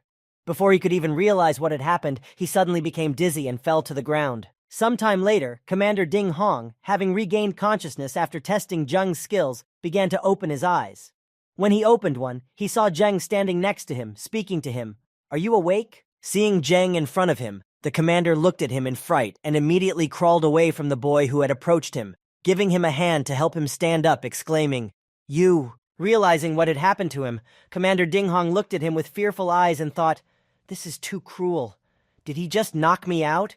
If he wanted to use this moment to kill me, I wouldn't even be able to resist him. Standing next to the captain, who was still lying on the ground, Zheng asked Ding Hong, smiling, how do you like the result? Tell me, what should I do next? After 3 days of celebrating the successful hunt, Ding Hong's troop arrived at the graveyard, the site of the airship.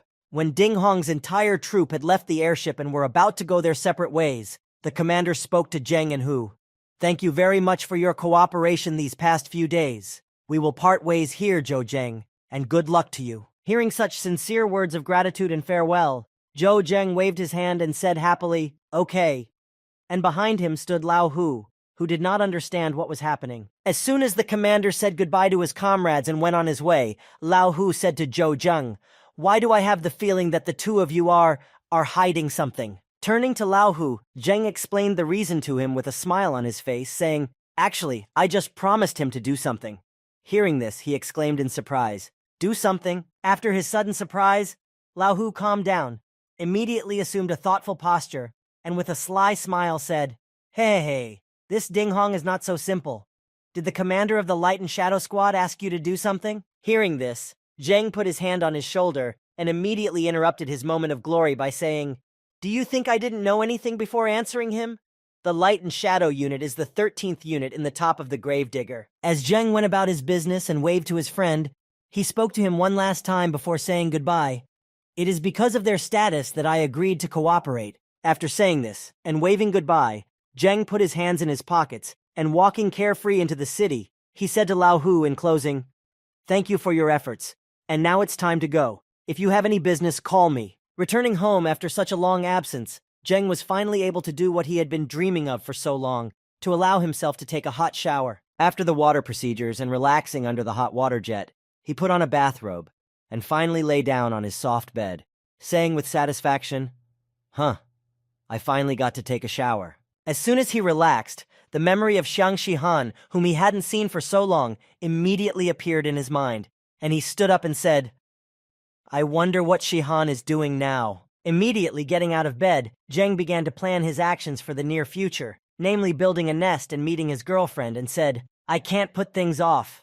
Opening his characteristic window and looking at his inventory, which contained materials for the nest and an egg, Zheng said with concern, "I'll take care of one thing first." After reviewing his inventory, he decided to go to a quiet place to take care of one thing.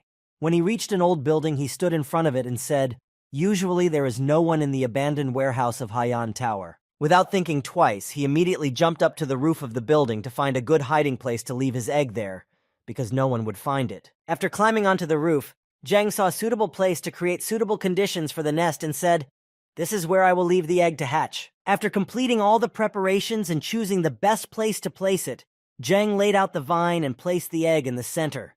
Tapping his hands together, he said happily, "There should definitely be no problem." Looking at the work he had done and at the giant egg in the middle of the building, Zheng said, "Even from above it will be hard to see it." Pleased that his plan had gone off without a hitch, Zheng approached the egg and placed his hand on it and said, "The rest is up to you. Try to hatch quickly." After he had completed all of his tasks related to the nest and the egg, Zheng looked at his level and said, "Although my level has grown considerably since then, my warrior rank has long been stuck at 7th. Seeing this, Zheng decided to raise his level in training at the training center. Meanwhile, something interesting was happening at the warrior training center. While Zhou Zheng had already chosen his target and was going to fight a monster to raise his level, the manager was hurriedly catching up with Master Qin, who had brought more monsters to the training center, and said, "Thank you very much, Master Qin." In the same center, 2 warriors were discussing something behind them, and one of them said, "This 7th-ranked boy just dared to challenge a 10th-level white-bone tiger. You should learn from him." To which the other replied irritably, "Why would I want to learn that? I still want to fucking live." While the manager and Qin's mentor were exchanging pleasantries, the mentor said to him, "You can be sure of the quality of our animals." The manager replied, "Thank you for your cooperation. Good luck." After finishing the conversation with the manager, Qian's mentor abruptly turned to Xiang Shihan and spoke to her in a rough voice. "Shihan, you've rejected me so many times. Maybe today you'll give me a chance?" When she heard Master Qian's courtship again, she turned her head away from him and said nervously, "Master Qian, I told you." As soon as the girl began to say her refusal, the mentor immediately interrupted her, shouting menacingly, "So what if you have a boyfriend?" Finally disappointed in his approach, the mentor began to yell at the girl in frustration.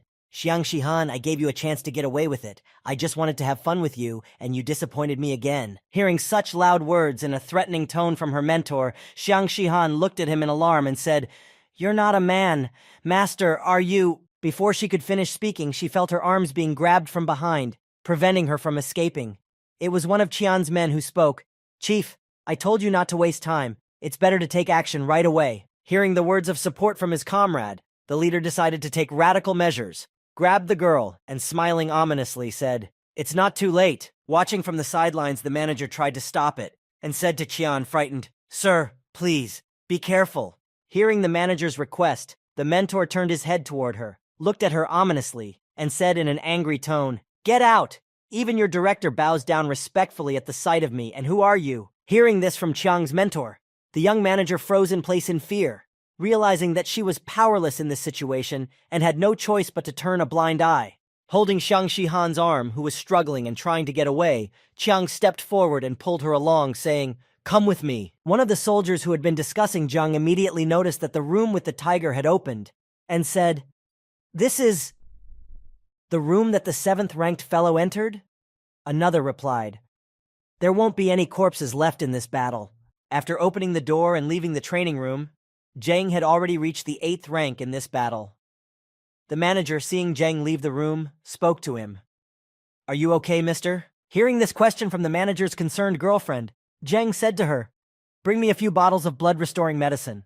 As Zhang said this, he immediately saw Xiang Shihan, the manager and Chiang's mentor, grabbing her and dragging her away. Seeing his mentor acting so brazenly, and especially with his girlfriend, who was definitely against it, Zhang immediately rushed toward them, shouting, Get away from her! As Zhang approached Xiang Shihan and Master Chang, he was ready to beat him up for what he saw, but he continued to shout, "Your filthy hands!" Hearing someone approaching them and shouting, the mentor immediately looked back and saw the fist that was already in front of his face, and he could only exclaim in surprise, "What?" The next moment, his mentor was already lying on the floor, and Zhou Zheng was sitting on top of him, pounding his face for behaving so brazenly with his girlfriend. After rescuing Xiang Shihan from the attacker, Zheng approached her and took her hands and said gently, "Don't be afraid. I'm here." And Master Chan was lying on the floor next to him. He immediately got up and looked at Zhou Zheng, who had knocked him down and interrupted his abduction of the girl for further atrocities, and holding his bloody nose, he said, "You bastard, you are finished." Hugging his Xiang Shihan, Zhou Zheng drilled his mentor with an irritated look, and suddenly spoke in an angry tone, "Qin Tianan, who are you that you dare to assault my girl?" Instantly enraged by Zhou Zheng's actions and his arrogant attitude, the mentor could no longer contain his anger, devouring the boy with his eyes. He stood up and said, "I'm here." Just as he was about to do something, his comrade stopped him, grabbing his hands and shouting in alarm, "Luo Chang!" Pointing at Zhou Zheng, the furious mentor Xiang shouted menacingly to his subordinates, "Give him a good beating, then take him out of town and torture him slowly." Frightened by the order given by Qin to his subordinates, Xiang Shihan, trying to cover him, said in a frightened voice, "Zhou Zheng, you had better run away quickly." But Zheng stood firm and just smiled. Seeing that his enemies were approaching him very quickly, he smiled broadly and thoughtfully. Pulling out his 2 daggers and heading toward the criminals, Zheng said confidently, "Ready to fight. Skill, lightning fast." As soon as one of the enemies approached him, Zheng immediately rushed at him, and with a swing of his dagger, he made a lightning-fast attack. The very next moment, the enemy, who was confident in his strength, froze in place, slowly raising his hands, looking somewhere in front of him with a surprised look, and said, "What?"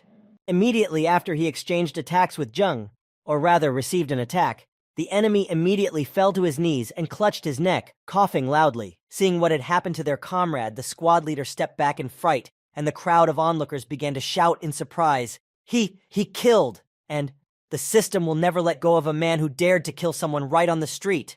Instantly changing his face from one of fear to one of hatred, Master Qian pointed his finger at Zheng and said to him, "Ha ha ha ha, Zhou Zheng, now you are definitely finished, you will definitely die." Running up to Zhou Zhen, nervous at what she saw, Xiang Shihan grabbed his hand and said to him, "Zhou Zhen, let's escape from the graveyard and return to Titan, and we will be fine there too." Hearing his girlfriend's frightened voice, Zhou Zhen put his hand on her head and spoke to her in a soothing voice. "Don't worry, nothing will happen." After reassuring the anxious Xiang Shihan, Zhou Zheng picked up his daggers and walked toward Master Qian to continue his punishments, and as he approached, he said, "In fact, your subjects are worthless." Seeing that he was not frightened at all by his mentor's threats, the frightened Qian raised his hands and timidly began to shout out to Zhou Zheng, "You, stay away!" Gradually approaching the offender Xiang Shihan, Zhou Zheng tensed the atmosphere around him with each step, and slowly approaching him, he said to his mentor, "Come here, you cold-blooded and ruthless bastard." Shaking with fear and drenched in cold sweat from such a tense atmosphere, the mentor made a face and immediately thought, "He is only the 8th rank, what am I afraid of?" Using his super speed technique, Zheng began to strike his opponent in a flurry of blows one after the other, shouting, "Die!" Pulling out his weapon but not wanting to give up like that, the mentor prepared for the fight, shouting to Zhou Zhen, "Come on, I'm not afraid of you." After taking up a fighting stance, Zheng continued to launch a flurry of attacks, gradually inflicting non-lethal wounds on Chang so as not to finish him off. Chang, wondering what was happening, thought, Why? Why can't I recognize his movements?" When he saw one of the attacks that he could not dodge, Chang saw Zheng's hand and dagger approaching his head, and he immediately wondered, "Does he really have the 8th rank?" The very next moment, Zheng's attack knocked Master Chan off his feet and threw him back several meters, knocking him to the ground. Exhausted and unwilling to fight, Master Chan lay on the ground and pleaded with Zhou Zheng, who was hovering over him with a dagger. "No, don't kill me." Hearing Master Chan's dying cries, Zheng decided to finish the job, and quickly lowering his dagger to his throat, he shouted, "Die!" But his execution was immediately interrupted. Behind Zheng, 2 halberd-wielding system guards appeared and ran toward him, ordering him to stop. Upon hearing that the guards had come to them, Zheng smiled broadly and said smugly, "Do you know why I didn't attack you from the beginning?" After saying this, he sat down on top of Qian. Behind him, the system squad was already standing and shouting, "Release your weapon or you will be killed on the spot." And Qian said in exhaustion, You were afraid of System Squad? Standing behind him, watching everything that was happening before her eyes, the terrified Xiang Shihan exclaimed in a worried voice, "Oh, Zhou Zhen." No. Meanwhile, Zhou Zheng, approaching the back of his enemy's head, spoke to him in a devilish voice, gloating ominously. "I wanted to see the hope in your eyes and then send you to hell." After getting off of Master Qian, Zhou Zheng spoke loudly for everyone to hear. "You're a C-class warrior. If you paid the fine, you could prevent the punishment. But now I'm going to tell you something." He took his satellite communicator out of his pocket and showed everyone around him his rank. "I can kill a person right on the street and not even be punished for it, because I am an A-class warrior." Hearing this, the System Squad immediately lowered their weapons and stepping back began to repeat, "What class? He's a class A warrior?" And Zheng, picking up his dagger, continued, "That's why." Hearing what Zheng had said, the frightened Master Qian, with one hand on the floor and the other in front of him, began to beg for mercy, saying, "Mr. Zhou, I have made a mistake. Please have mercy on me. No, no." Looking at this unfortunate mentor, who had been so self-confident until recently, Zheng said to him with a sinister smile, "Die." After the massacre, the System Squad took away all the corpses from the scene of the fight, and the onlookers who had been watching began to speak. "This is the first time I've seen a system unit fail. He is an A-class warrior. He is very majestic. You need to be more careful in the graveyard. Yes, there are masters everywhere." There was also a strange person in the crowd who was watching everything. And after the fight was over, he said, "Zhou Zheng, you finally made it to the graveyard. Great. Just great." After everything that had happened, Zhou Zheng and Xiang Shihan returned home, and after putting Zheng to bed, she made him undress to examine him and treat him. When she began to examine him, she saw a huge cut on Zheng's chest and exclaimed in alarm, "Your wound." Afraid that he had been injured in the fight against Master Chen, Xiang Shihan said in concern, "I'm sorry, it's all my fault." Waving his head from side to side and smiling gently, Zheng answered her, "I've had it for a long time. I got it when I was trying to make a breakthrough. Qin Tianan doesn't have that kind of power." Looking at her lover, Xiang Shihan asked Zhou Zhen in surprise, "Zhou Zheng, you have this level of strength?" With a soft gaze, Zhou Zheng looked into the girl's eyes and said confidently, "Of course, otherwise why would anyone give me Haiyan Tower?" Hearing this, the girl let out a startled cry. But as she began to shake her head from side to side, Xiang Shihan said in anxiety, "Leader Han Zhendong originally sent me here to learn from a local animal taming master, but I'm afraid that's no longer possible." Putting his hand on the head of the worried Xiang Shihan, Zheng immediately calmed her down, saying, "What's wrong? Wouldn't it be easier for us to find an even stronger master with my current credentials?" After calming the nervous girl, Zheng looked her in the eye and said, "I saved you today, in addition to helping me heal my wounds. Is there anything else you want to tell me?" Hearing Zheng say these words and treat her like a child, Xiang Shihan, very ashamed, exclaimed in embarrassment, Say what? You should treat the wound like this." Not expecting such a reaction from Xiang Shihan, Zheng immediately screamed in pain as the girl began to hit him and cried out, "Ouch! Why are you hitting me? The wound is going to heal." 3 days had passed since Zheng had rescued Xiang Shihan and had a heart-to-heart talk with her about the future. Zhou Zheng, having once again planned something grandiose, stood on the roof of a building and said, "All right, it's time to act." Standing on the edge of the roof, preparing for his mission, he said, "For the sake of this task, I have increased the conductivity of the bloody horror to 70%. It is impossible not to return this money." He jumped down from the roof and spread his arms and legs, and exclaimed joyfully in flight, "Haitian company, we are truly bound by fate." And while Zheng was preparing for the mission and jumping off the roof, a strange masked person was watching him nearby. When he saw that Zheng had disappeared, he said, "It's strange. Did he disappear right after he jumped?" When Zheng jumped off the roof, he used his invisibility skill so that no one would suddenly notice him at the beginning of the mission. When he landed on the ground, he found himself at the entrance to Tianhe. Seeing that the passage was clear, he thought in his head, "Great, it's open now." With these thoughts in mind, Zheng took out his daggers and headed up to the right floor. Meanwhile, in the 57th floor of Tianhe Tower, it was not quite calm. At the entrance to the room was a huge metal door. Inside the room were many high-ranking soldiers who were discussing something with each other. And so in the dialogue, one of them said, "Lao Yang, do you know what is in the treasury? Why did it suddenly need to be guarded more seriously?" To which he replied, "Well, there's obviously something important in there, so the chairman is very careful. If someone tries to steal what's inside, everything will explode. While everyone in the room was busy guarding, patrolling, and guessing, Zheng had already arrived at the floor he needed, and standing in front of the entrance, he said, 3 of the 11th rank, 1 of the 10th rank. But this is indeed a strictly guarded area. But seeing such a crowd of soldiers, Zheng was not afraid.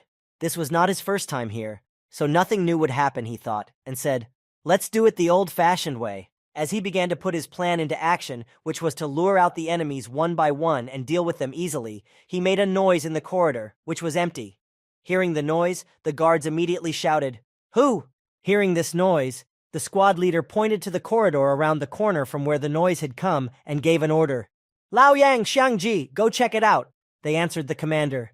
"Yes, sir." When they arrived at the scene, they saw broken glass, the fragments of which were lying on the ground. While one was examining them, the other slowly approached him from behind, asking, "Brother Yang, what happened here?" As Xiangzi approached Lao Yang, he immediately raised his head and exclaimed in alarm, "Damn, these are traces of artificial destruction." No sooner had he said this than Zhou Zheng was already charging at them with incredible speed and a thirst for murder. A lot of time had passed since the captain ordered his comrades to check what had happened, and the commander looked at his communicator and said, "What is it? They left long ago and haven't returned yet." Looking more closely at his communicator and watching his watch, counting the time, the commander said, "Something is definitely wrong here." Just as the commander was about to go and check on the situation, he felt someone's presence behind him, but he couldn't do anything before he died, only speak. "Yeah." Meanwhile, the unknown masked man who had recently been watching Zhen also followed Zhen to the 57th floor of the tower, killing everyone in his path. After inflicting a fatal wound on one of the guards, he slowly walked toward him and said, "Heh, heh, heh. It's such an incredible feeling to feel the blood pouring out of the enemies." After killing all the soldiers guarding the floor, the masked man spoke joyfully as he stepped forward. "Zhou Zhen, I'm coming." At that moment, Zhou Zheng punched a large hole in the wall to get inside and see what those high-ranking soldiers were protecting. After making the hole, he said, "Phew, this should be enough to get in." As soon as he stuck his head in, he immediately froze in place in surprise, for he had expected to see many things here, but not this sight. The next moment, he could see an incredible wealth in front of him. In front of him in the vault were many different crystals of different values, sorted by size and value. Seeing such untold riches, Zheng stood in awe for a moment as soon as he stepped inside.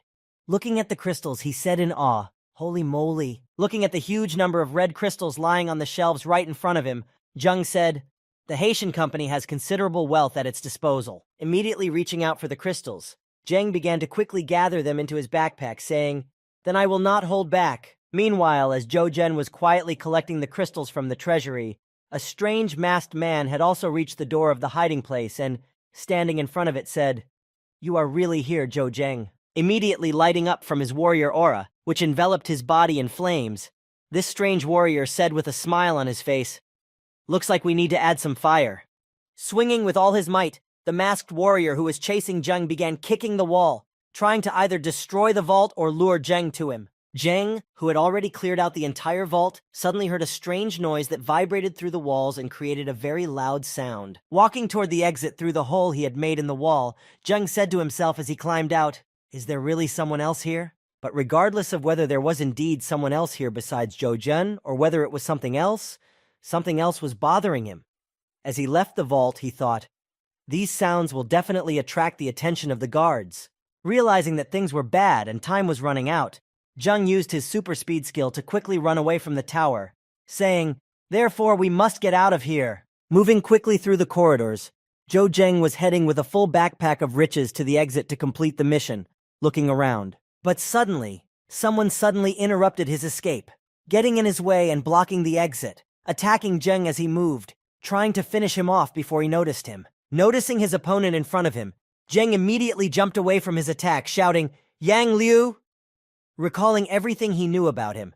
The materials say he's the strongest. It's best to avoid a direct confrontation with him. The 15th ranked warrior walked in front of Zhou Zheng directly toward him and said to the boy, "Yang Liu, right?" Confidently following the thief who had robbed the Tianhe warehouse, Yang Liu stopped suddenly, saying to Zhou Zheng in surprise, "8th rank. And you did all this?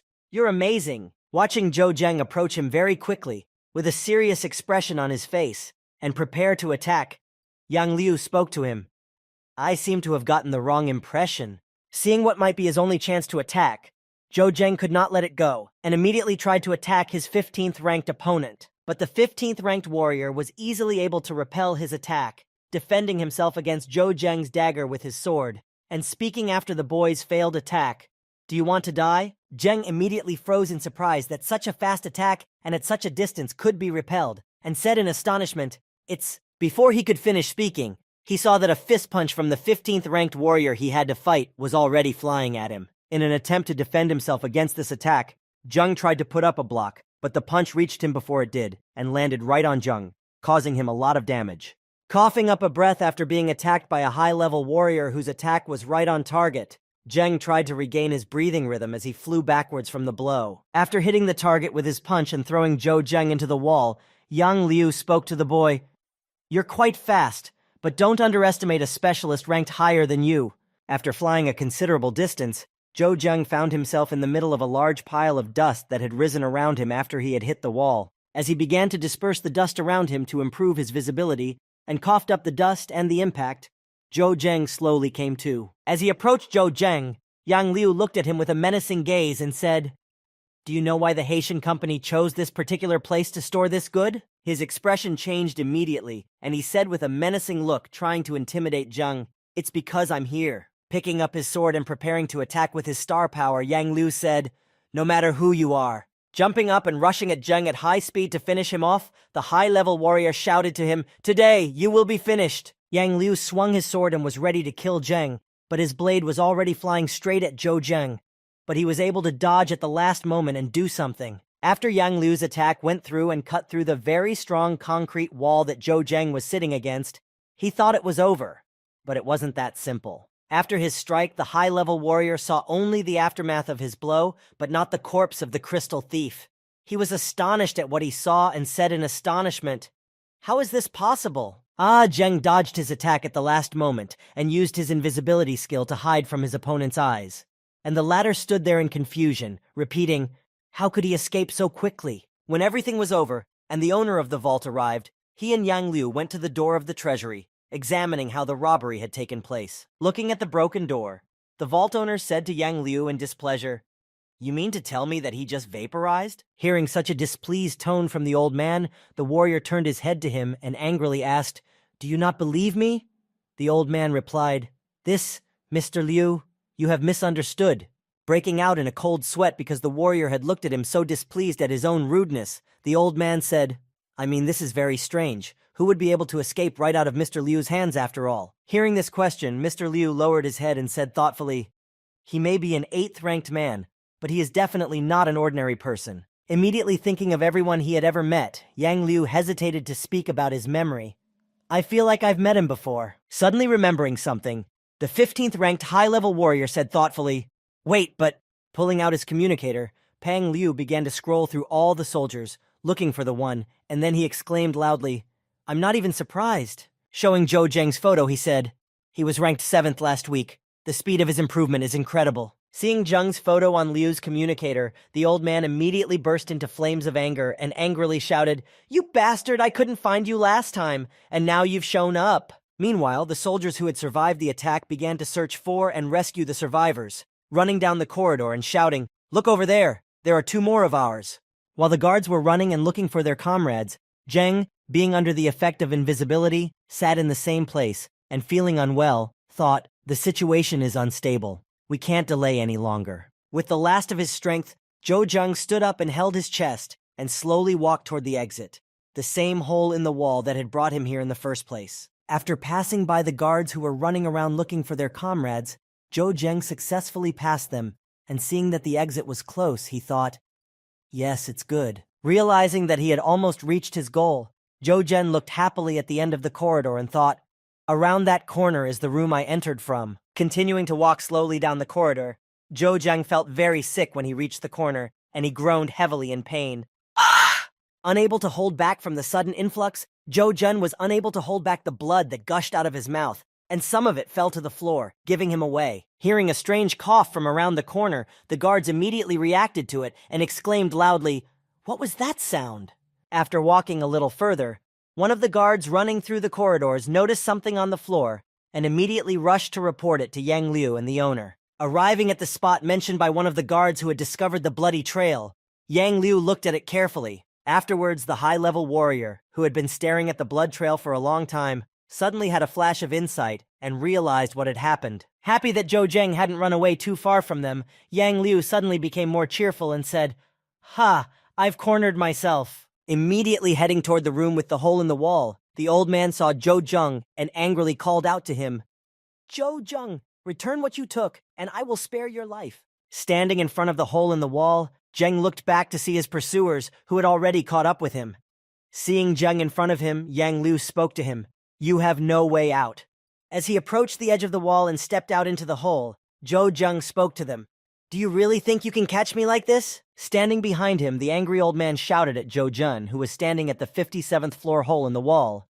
"Jump if you're so brave." Hearing this suggestion from his grandfather, Zheng smiled without hesitation and leaned back, arms spread in different directions. Seeing what Zhou Zheng was about to do, Yang Shu realized that this could not be allowed and shouted sharply at Zhou Zheng, hoping that he would change his mind. "No." Seeing that Zhou Zheng had indeed flown out of the huge hole in the wall, leaning backwards, Yang Shu quickly rushed after him, trying to grab Zhou Zheng, but he was not in time. Realizing that Zhou Zheng had jumped out of the window after all, the old man turned around and left the room, finally saying, "TC, if it crashes, bring the corpse here."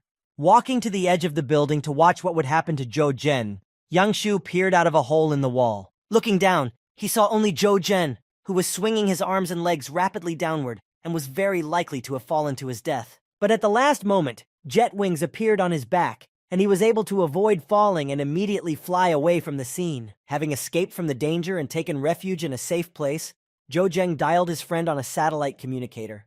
The latter, lying in bed, saw the number and said in surprise, "This number, the strongest?" Picking up the phone, he said in amazement, "Hello?" And he received the following request from Zhou Zheng. "I'm having some problems." Hearing some details about what had happened to him, Agwan immediately thought, "What? Where did he get this device from?" And then calmed down and asked Zheng in a nervous voice, "What happened?" Sitting in a tree in the middle of the forest, talking to Agwan, Zhou Zheng spoke to him. "Commander, it's not easy to explain. I'm injured, but I can't go back now." Continuing his conversation with the commander, Zheng continued, "That's why I wanted to ask you to send our men to stop Haitian." The commander replied, "I understand. Take care of yourself, and I'll take care of the rest."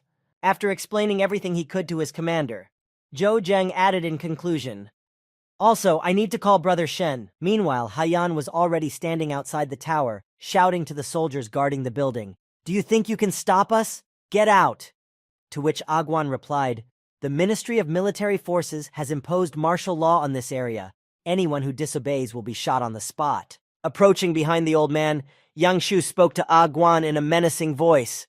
"You're taking on too much." Yang Shu and the others, the highest-ranking warriors, the so-called mercenaries for special assignments, with exclusive rights and privileges. Seeing the 15th-ranked warrior in front of him, Agwan was a little nervous as he approached them and spoke in anxiety. "Special Envoy Yang?" Standing directly in front of Agwan, Yang Shu spoke to him in a commanding tone. "I'm giving you one last opportunity to get out of here." Nervous from this confrontation of influences, Agwan opened his arms to Yang Shu and said to him, "I apologize. You may have exclusive rights, but your word cannot carry much weight against the order of the Ministry of the Armed Forces." Hearing this strangeness from Agwan, Yang Shu quickly took out his satellite communicator and called the Ministry of the Armed Forces, and when he heard their response, he loudly exclaimed, "What?" He began to inquire about how this had happened and questioned the authorized officials, and after receiving another answer, Yang Shu let out a surprised gasp. "Did you say that Leader Shen had authorized the 7th Squad to defend Haiyan Tower?" Immediately hanging up the phone after learning that this order was indeed in effect, Yang Shu spoke irritably to his customer. "We're getting out of here." Hearing that it was Yang himself, the old man let out a surprised gasp. "Ay!" As he passed Agwan, Yang Shu looked at him carefully and spoke rudely.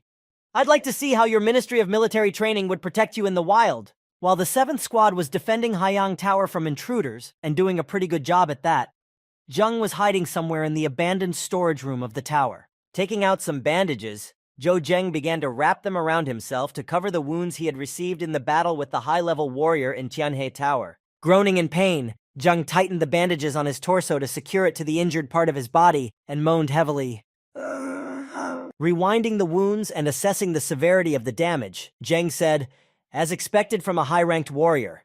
If I hadn't upgraded my stats, I think I would have been dead long ago." Opening his skill window and looking at his level and the requirements for the next level, Zhang said, "If I raise my skill level to 75 and then to 80, then it's quite possible to defeat Yang Liu." Immediately getting down from the table where he was bandaging himself and reviewing the parameters, Zheng said decisively, "If it comes to that, shock resistance, level 11, impact resistance, level 12, impact resistance, level 13, impact resistance, level 14. After raising some of his resilience parameters, and after healing a bit, Zhou Zheng said, "Even if I don't want to kill them, they won't leave me alone." After treating his wounds, Zhou Zhen made an appointment with an acquaintance of his to give him some of the crystals he had managed to get out of the vault. Standing in a dark alley, the friend spoke. "That's right, this is the part." Holding the red crystal in his hands, Ding Hong spoke to Zhou Zheng. "Brother Zhou, you should only trust trusted people. I have no doubt of your strength." Having received his share of the crystals for the work he had done, Zhu Zheng put them in his pocket and said, "The exchange is complete. We will meet again." As he turned to walk back, Zhu Zheng heard Ding Hong calling out behind him again, shouting, "Brother Zhou!" When he stopped in his tracks and turned his head back, he saw Ding Hong approaching him and said, "Won't this cause you too much trouble? If something happens, the Light and Shadow team will not be left out." After listening to Ding Hong's warning, Zheng walked forward again, waving goodbye and saying, "Don't worry, I can handle the seals." Walking back to his hideout after saying goodbye to Ding Hong, Zhou Zheng saw an interesting piece of armor on display in a gear shop as he passed a store. When he went inside and took a closer look at it, Zheng was struck by it and immediately thought, "This is the hallmark of this store. I think this suit can repel the attack of the strongest." When Zheng heard a female employee approaching him from behind, he spoke to her. "Good afternoon. I have a batch of precious materials to sell. May I see the manager?"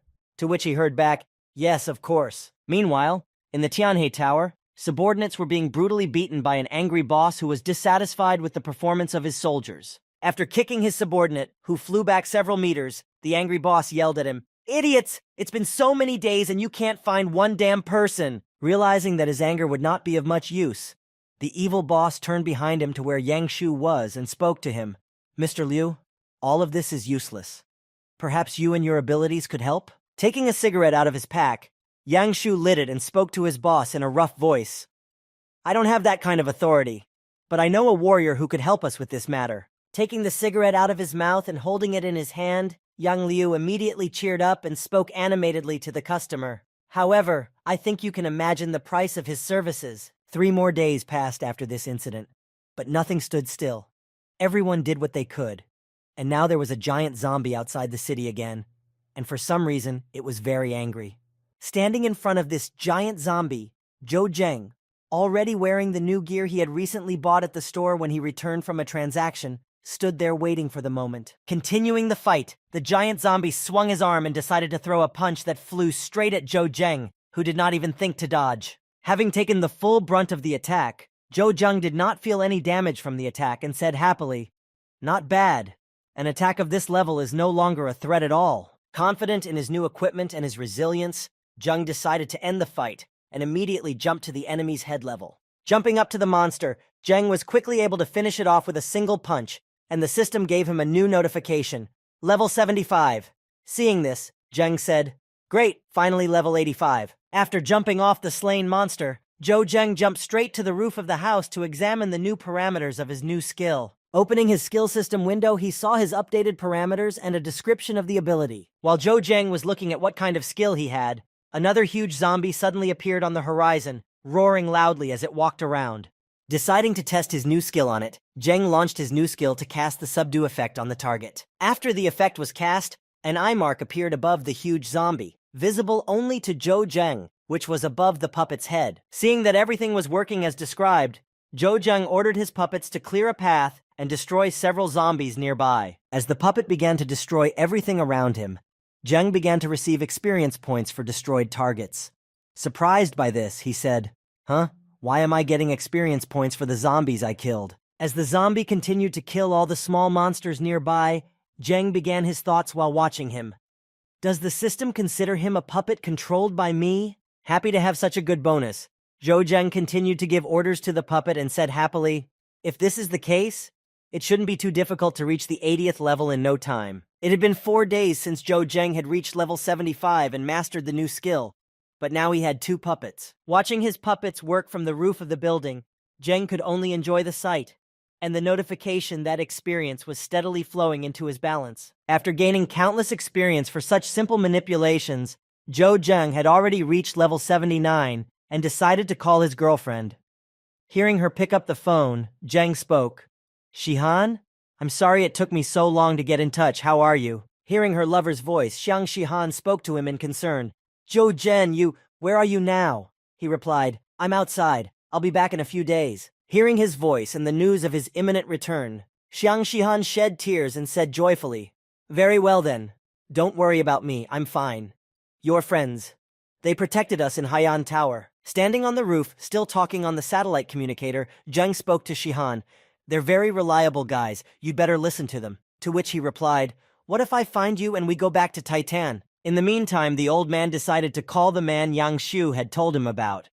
When he arrived at the office of Tianheng's director, Luo Tang said, "He's using a satellite communicator." While smoking a cigarette, Luo Tang, number 009, the strongest warrior, said, "As I said, as long as he uses the communicator, I can track him. The rest is on you." The boss was very happy to have such accurate information, especially in such a short time, and said happily, "Extraordinary Envoy Luo, this is your reward, a B medal with a 15-point impact resistance." Approaching the suitcase with the reward, Luo Tang examined the medal, hurriedly closed the suitcase, and said happily, "It was a pleasure working with you.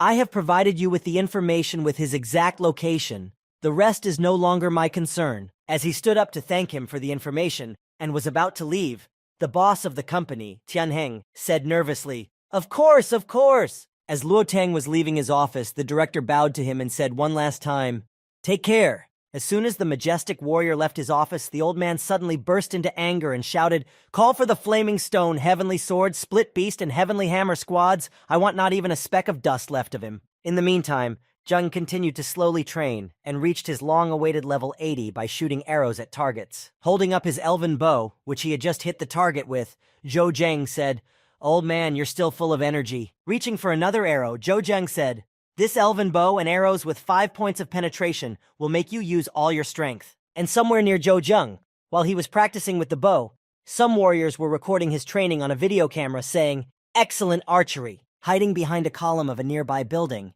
the soldiers were recording everything in minute detail that Zheng was doing with the video camera in his hands. Approaching the cameraman, the squad leader said, "If we post this video, the price of such weapons from Mahilnik will increase significantly." The cameraman replied, "There are so many zombies around him. How does he plan to get out of there?" Standing behind the commander and the cameraman, a third member of their video crew spoke up. "There are really an incredible amount of them. No matter how strong he is, he can't kill them all alone, right?" With each passing second, the zombie monsters below were getting bigger and bigger, and giant zombies were appearing there as well. Noticing this, the cameraman began to document everything on his camera so as not to miss a single moment and to shoot the best video for publication. But suddenly, observing such a pace of events and the rapid growth of the zombie crowd, the entire squad exclaimed in unison, "They're growing like crazy!" Looking at the zombies, which were growing in number and with the arrows almost gone, Zhou Zhen had no choice but to accept reality. Holding his elven bow in his hands, he said, I guess I won't be able to reach the 80th level so easily, huh?" Looking around him, Zheng immediately saw some rays of light reflecting off the glass of the cameraman's camera lens. Hiding his bow behind his back, Zhou Zheng said in an irritated voice, "They are annoying me. They are following me, and I can't open the system equipment." Not long after, Zheng came up with a plan that would help him. Stretching his limbs, he said, "First, let's get rid of the tail, and then we'll move to the other side." Watching Zhou Zhen, the director spoke to his commander. "Brother Beiyang, what do you think he's going to do? He's not going to jump over there, is he?" Hearing this from his anxious comrade, Beiyang said to him in an indifferent voice, "Even if he is, record it. It will make a great scene." While they were discussing all the things Zheng was going to do, he was already gathering his thoughts and slowly getting ready to execute his plan. Standing on the other side of the roof, Zheng accelerated, and taking very large steps, he headed for the edge of the roof to get rid of his pursuers. When the cameraman noticed that Zhou Zheng was no longer on the roof but only a silhouette that barely kept up with his movements, he exclaimed in surprise, "This speed? How fast?" And Bayan added, Unbelievable. Meanwhile, Zhou Zheng had already jumped from one roof to another, hoping to reach the next. While in the air, he headed for the opposite roof where the zombies were. Rapidly losing altitude in mid-flight, Zheng was only a few centimeters short of reaching the other roof, and he fell short. Seeing Zhou Zheng's unsuccessful attempt to jump from one roof to another and then falling down, Bei Yang nervously exclaimed, "Oh my!" A cameraman standing nearby, also watching Zheng's failed attempt, shouted out in fright, "It's over! He's going to fall!" Seeing Zhou Zheng's failed attempt to jump from one building to another and then fall down, the third member of the squad simply turned his head down and put his hand over his eyes to avoid seeing him, and only said heavily, Before he could reach the roof of the other building, Zhou Zheng immediately jumped down, watching the zombies approaching the edge of the roof. Ignoring Zheng, the zombies wandered calmly along the roof, but then Zheng appeared in front of them, and somehow managed to jump in the air and gain the necessary height to land successfully. After seeing this incredible maneuver, the cameraman and his entire crew, shocked by what they saw, just stood there with their eyes wide open, marveling at this skill. Standing without the camera, as he had handed it over to his commander, the cameraman asked Bayan, "Brother, did you shoot this?" He replied in the same surprised voice, "D did." When Bayan came to his senses, he lowered his head and said sadly to his comrades, "If this video had been published in Mohilnik, it would have been a sensation." Standing on the roof of the building, Zhou Zheng had already managed to destroy all the enemies and clear a path for retreat to get away from the pursuers. Standing on a neighboring building not far from Zheng, Beiyang spoke in fright when he sensed Zhou's aura. "Even at this distance, I can feel the killer aura." After clearing a path for himself, Zhou Zheng headed away from this squad of cameramen. Seeing Zheng running away, the cameraman asked Beiyang, "Shouldn't we follow him?" He replied, "Let him go." Meanwhile, at the graveyard, a lot of airships gathered on the platforms, all heading in the same direction. Seeing what was happening, two passers-by said to each other, "All these airships are from the Haitian company. I feel like something big is planned." To which the other replied, "I heard that this time the 4 largest Haitian squads will be in full force." As they walked toward the airships, which were ready to depart for the mission, many soldiers from different units were confidently walking toward them, and 2 formidable warriors were walking in front of them, smiling ominously. Entering Shen Zhengxing's office, the secretary informed him, "Master, we have just received information that Yang Shu and Hai Guo have already set out on their journey." Hearing this report from his assistant, Shen Zhuxing rubbed his beard curiously and said, "Information?" Holding his head and sighing heavily, realizing that this was going to happen, he said to the secretary's girlfriend, "All right, go." Hearing the order that she was dismissed, the girl bowed to the leader and turned and left Shen Zhengxing's office. Sitting in his office chair, Shen Zhengxing looked out the window and said, "Once again, these people make me doubt my decisions about you." Smiling happily as he looked out the window, Shen Zhengxing said, "Zhou Zheng, it's up to you to handle this. This time I'll let you prove to me who was right in the end, them or me." Meanwhile, outside the city, at the location where Zhou Zheng was training and reaching his new level, the zombies were growing in number. Suddenly he heard the sound of an engine and a car appeared on the horizon, speeding at breakneck speed and demolishing all the zombies in its path. Arriving at the right place, the strange masked warrior got out of the car and took out his satellite communicator to track Zhou Zheng. Seeing that zombies were approaching him, the strange masked warrior drew his sword and prepared to fight. Swinging his sword, the strange warrior began to cut his way to Zhou Zheng, only to find him in such a crowd among the ruins. After killing many enemies, the warrior was able to advance to a certain place, and when he saw what he had been looking for so long, he said joyfully, "I found it." As he walked toward Zheng, he was enveloped in an incredible aura of power that could be seen and felt from a great distance. Perhaps it was thanks to this power that Zheng was found. After destroying another zombie, Zheng finally reached the long-awaited level, saying happily, "Finally level 80. After reaching the desired level and reviewing his stats, Zhou Zheng said happily, "With 80th level skills, I'll be able to compete with Yang Liu." After reaching his level, Zhou Zheng did not worry about his absence for such a long time and said, "The captain will take care of everything at home. It shouldn't be a problem." Suddenly, he heard a phone call. Pulling out his satellite communicator, Zhou Zheng looked to see who the call was from.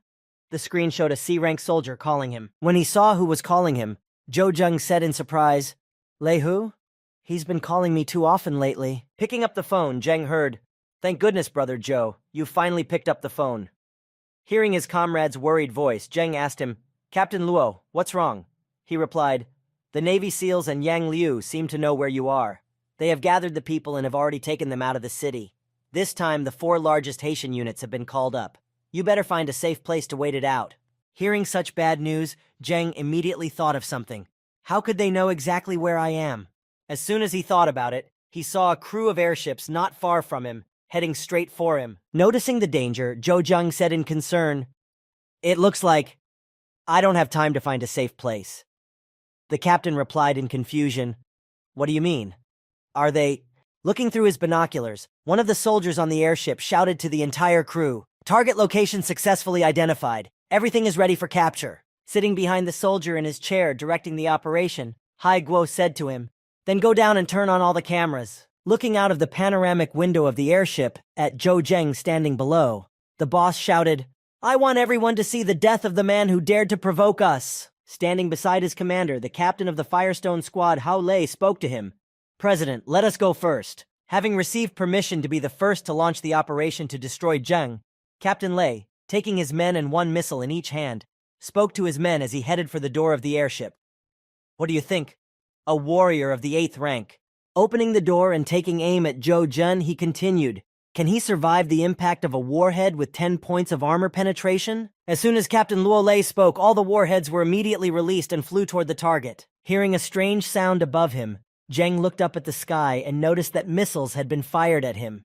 Confused, Zheng was already thinking of a plan of action. As he stood there, only a split second passed, and the missiles were almost upon Zheng, who was standing defenselessly in the middle of the ruins, waiting for them to arrive. Seeing that 4 missiles with 10 points of armor penetration had been fired at Zheng, Hai Guo looked promisingly at the pile of dust that had been kicked up at the point of impact. His hopes were dashed, however, because even these warheads did not do him any harm, as he had a protective aura of star power around him that was able to protect him. So the power was not enough. Seeing that Zhou Zheng was able to survive such an attack, Hai Guo said with a smile, "Who would have thought that this boy would have such armor?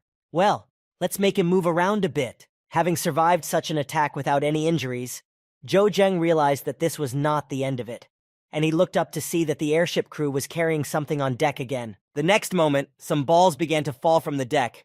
There were a lot of them, and they were about a third dense in the air. When Zheng looked closely at what it was, he realized that several boxes of fragmentation grenades had been thrown at him and were already flying directly at him. The next moment, as this rain of ammunition hit the ground, the entire nearby area within a large radius began to explode, destroying buildings and everything in its path. Using his super speed, Zhou Zheng was able to outrun the airship and dodge the grenades that were raining down on him from above. While running ahead of this explosive rain, a pair of zombies immediately followed him, also caught in the explosive show. Watching Zhou Zheng cowardly run away from the grenades that were falling on him, Hai Guo said with a fervor in his voice, "Ha ha ha, keep going. Let the cameras film it all." Catching up with Zhou Zheng on the airship, Hai Guo cheerfully shouted at him, dropping an incredible number of grenades on his head.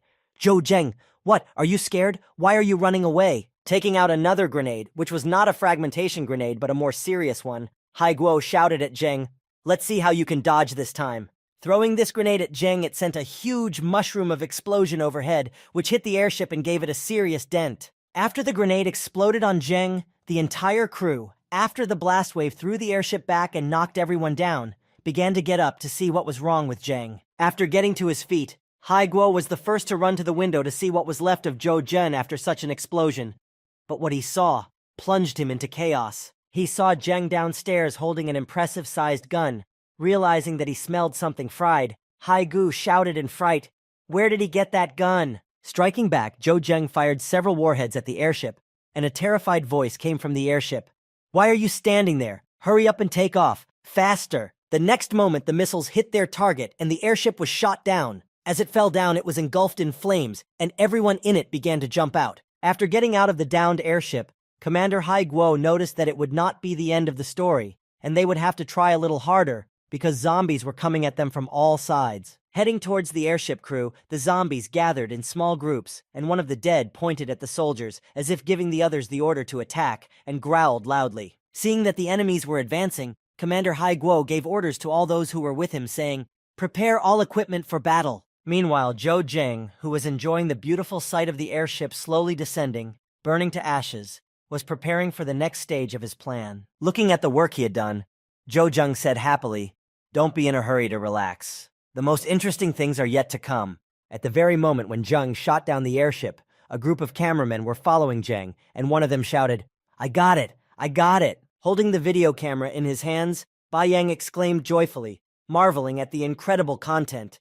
"This is just an incredible scene!" Standing behind his captain, the videographer anxiously spoke to him.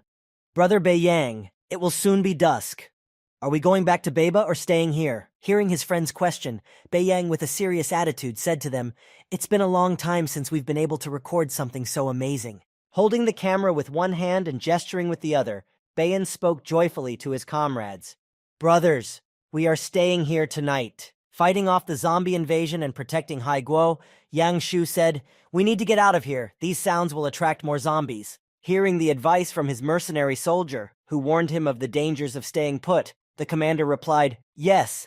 Hearing the order and following it, all the soldiers who were with the commander began to fight their way back to find a place to spend the night. After fighting their way through the crowd of zombies, Haiguo's team finally found the nearest building that was free of zombies and where they could spend the night.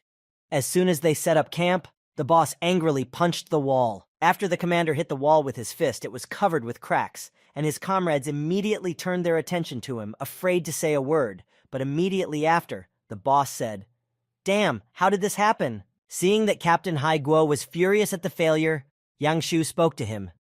"It can be said that we underestimated the enemy, but the more excitement there is about what's happening, the more people will be attracted to it, right?" As Commander Haiguo's squad prepared to spend the night, Zhang waited for the appointed time to launch his operation. Looking at his watch, it showed 7:30 p.m. Seeing that the clock was showing the perfect time, he said, "It's time to go hunting." Happy that the time had come, Zhang immediately went to visit his enemies. As he walked through the building, Zhou Zheng overheard two soldiers standing in front of the door to a room talking, and one of them said, "Where did he get that launcher? Did he know we were coming and prepare in advance?" He came closer to them and listened to their conversation. Complimenting the first, the second spoke, "And did you see his armor? If I'm not mistaken, that's the symbol of the Julie gear store, the Twilight armor." To which the first one replied, "No wonder he's not getting any." As Zhang approached one of the soldiers guarding the entrance from behind, he froze, and rubbing his hands on the armor to warm himself, he said, "Don't you feel as if it's suddenly cold?" Hearing this question, the first one agreed with him and answered him, feeling cold as well.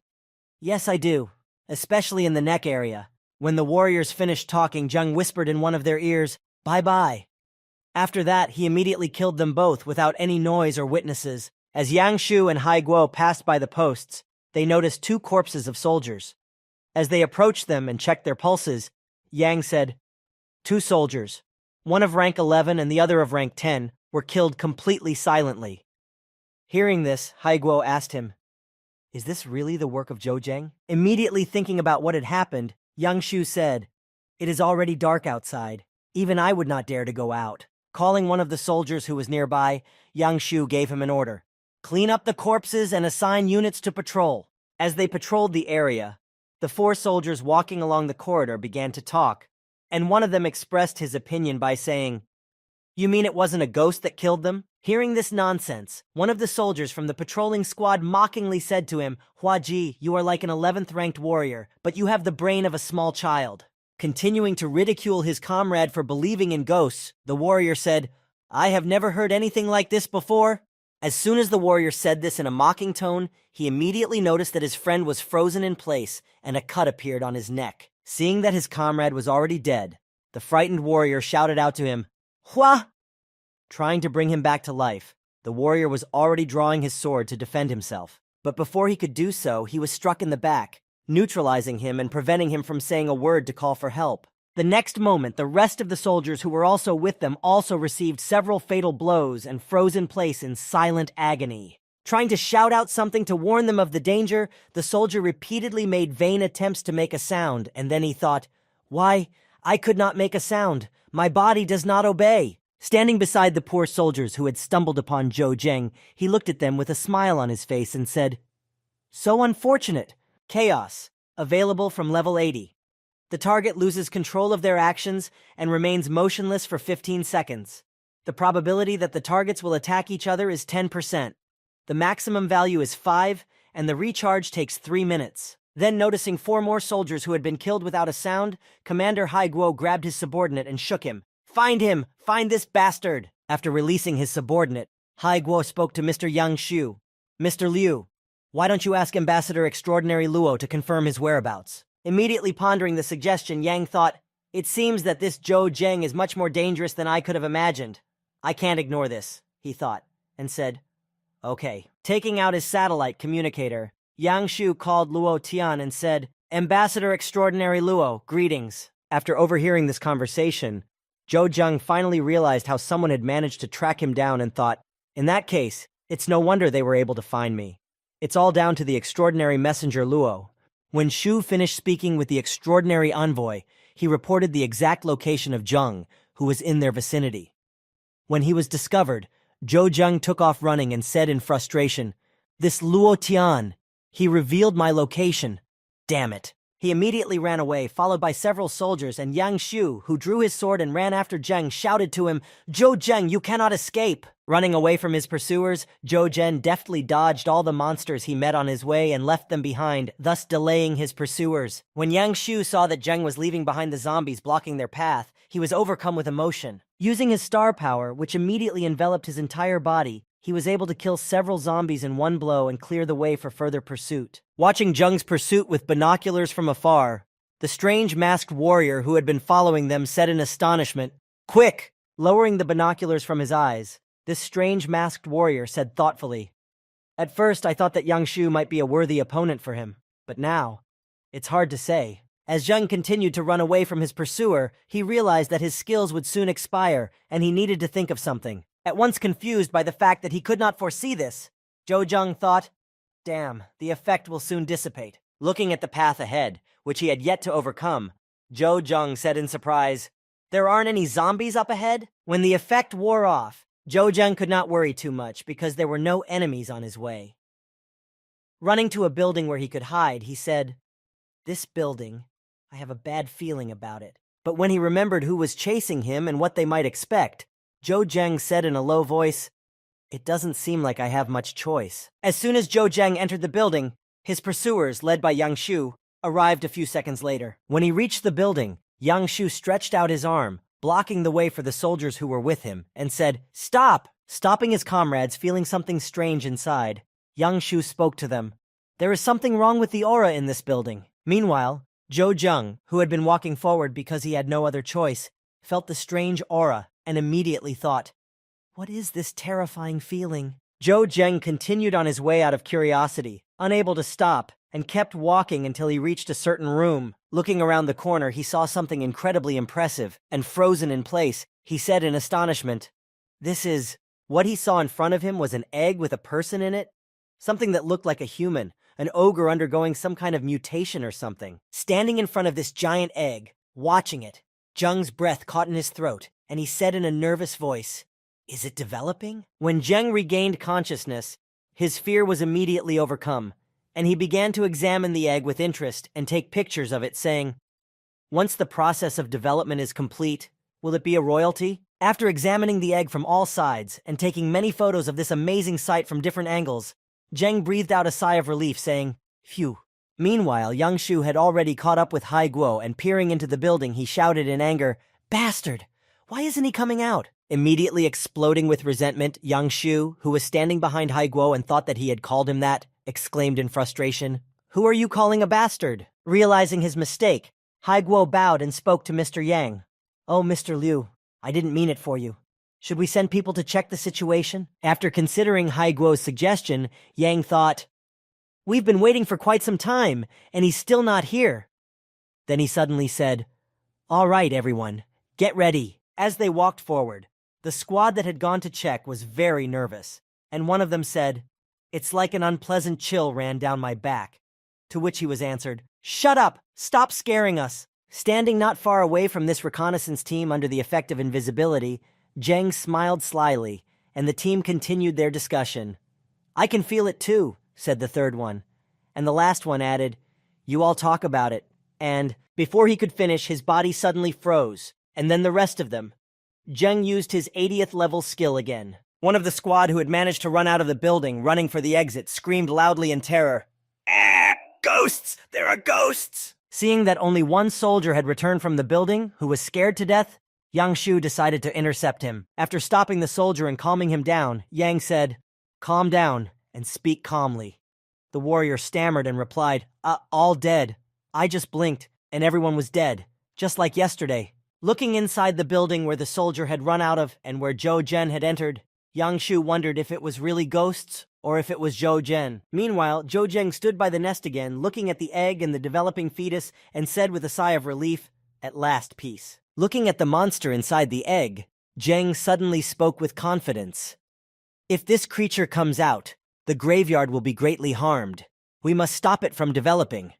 Pulling out his two blades, Zhou Zheng swiftly began to strike at the cocoon containing the huge creature. But something was wrong. After making a few more attempts, Zhou Zheng noticed that he hadn't harmed the cocoon, and he said, "Something is wrong. This shell is recovering too quickly." After trying a few more times, Zheng realized that it was useless, so he took out the dynamite and said, "Fortunately, I have quite a bit of ammunition." After covering the cocoon with explosives on all sides, Zhou Zheng stood back and said to himself, "I think this should definitely be enough." After lighting the fuse, Zhou Zheng ran for the exit. As he jumped out of the building, Yang Shu noticed him and immediately spoke to the fugitive. "Huh, you decided to leave by yourself?" After gloating a bit and mocking Zhou Zhen, Yang Shu noticed that something was wrong. Zheng didn't react to him at all, he just ran away. When Zhou Zhen jumped over Yang Shu, who was very surprised by his appearance and just froze in place, Zhou Zhen stabbed one of his comrades on the way, causing chaos. Immediately realizing what had happened and needing to catch up with Zhou Zheng, who had so easily slipped past them, Yang Shu turned to his comrades and shouted to them, "Follow me!" No sooner had he said this than an explosion sounded right behind him in the building, and the blast wave was heading in his direction.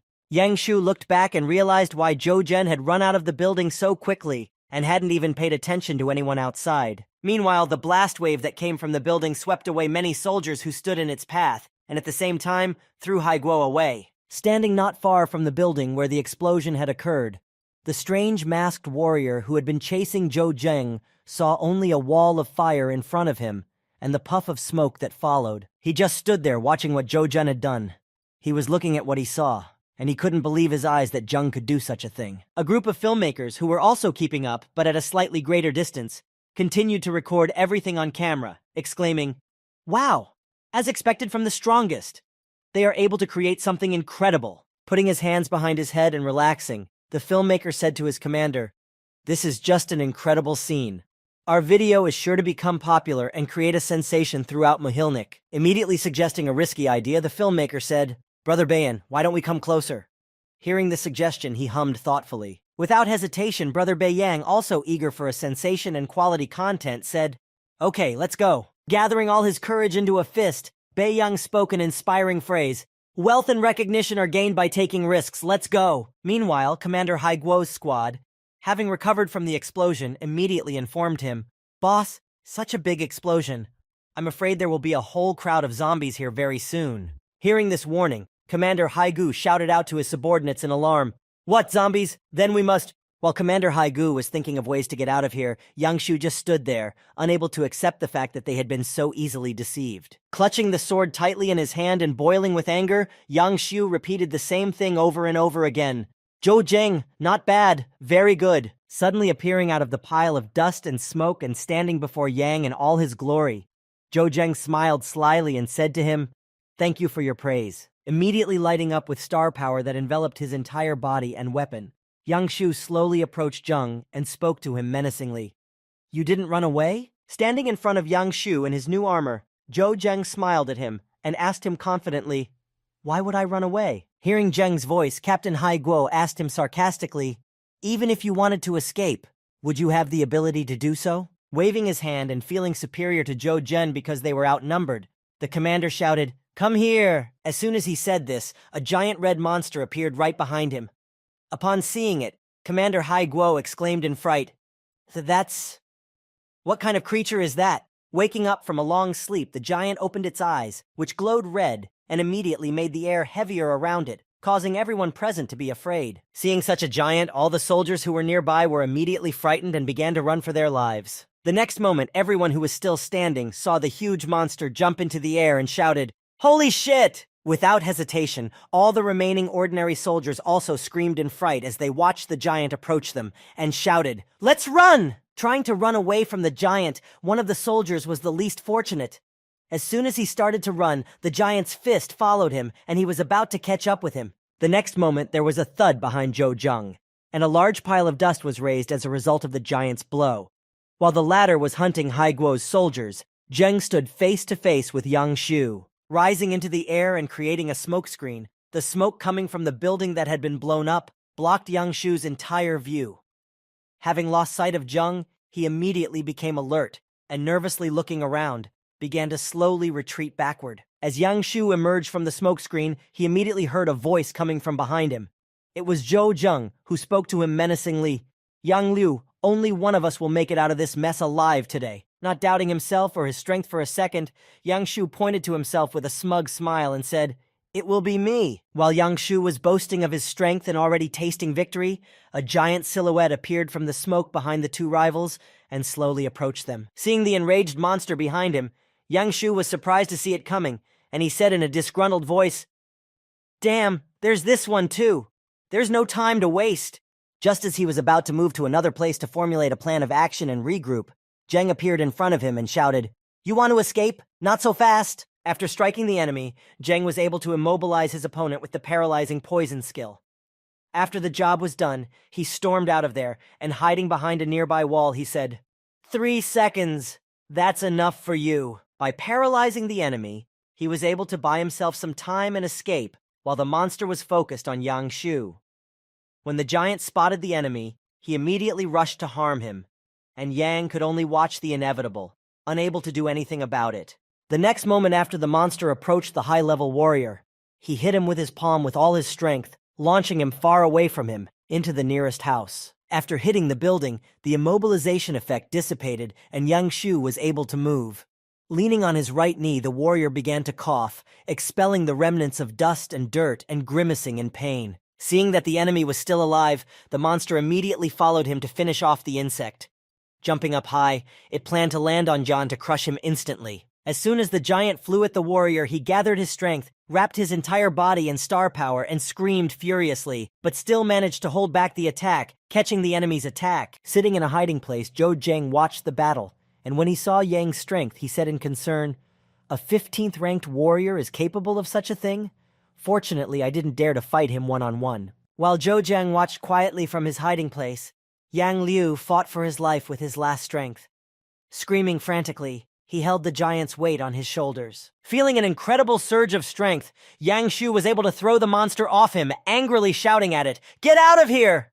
Having accomplished such an incredible thing, Yang Shu could finally take a little rest. As he felt the incredible surge of power, it turned out that he had reached the 16th rank of warrior. Overjoyed that his fighting abilities and characteristics had increased at such a critical time, Yang Liu looked at his hands while holding his sword and was very happy about this breakthrough. But his joy did not last long.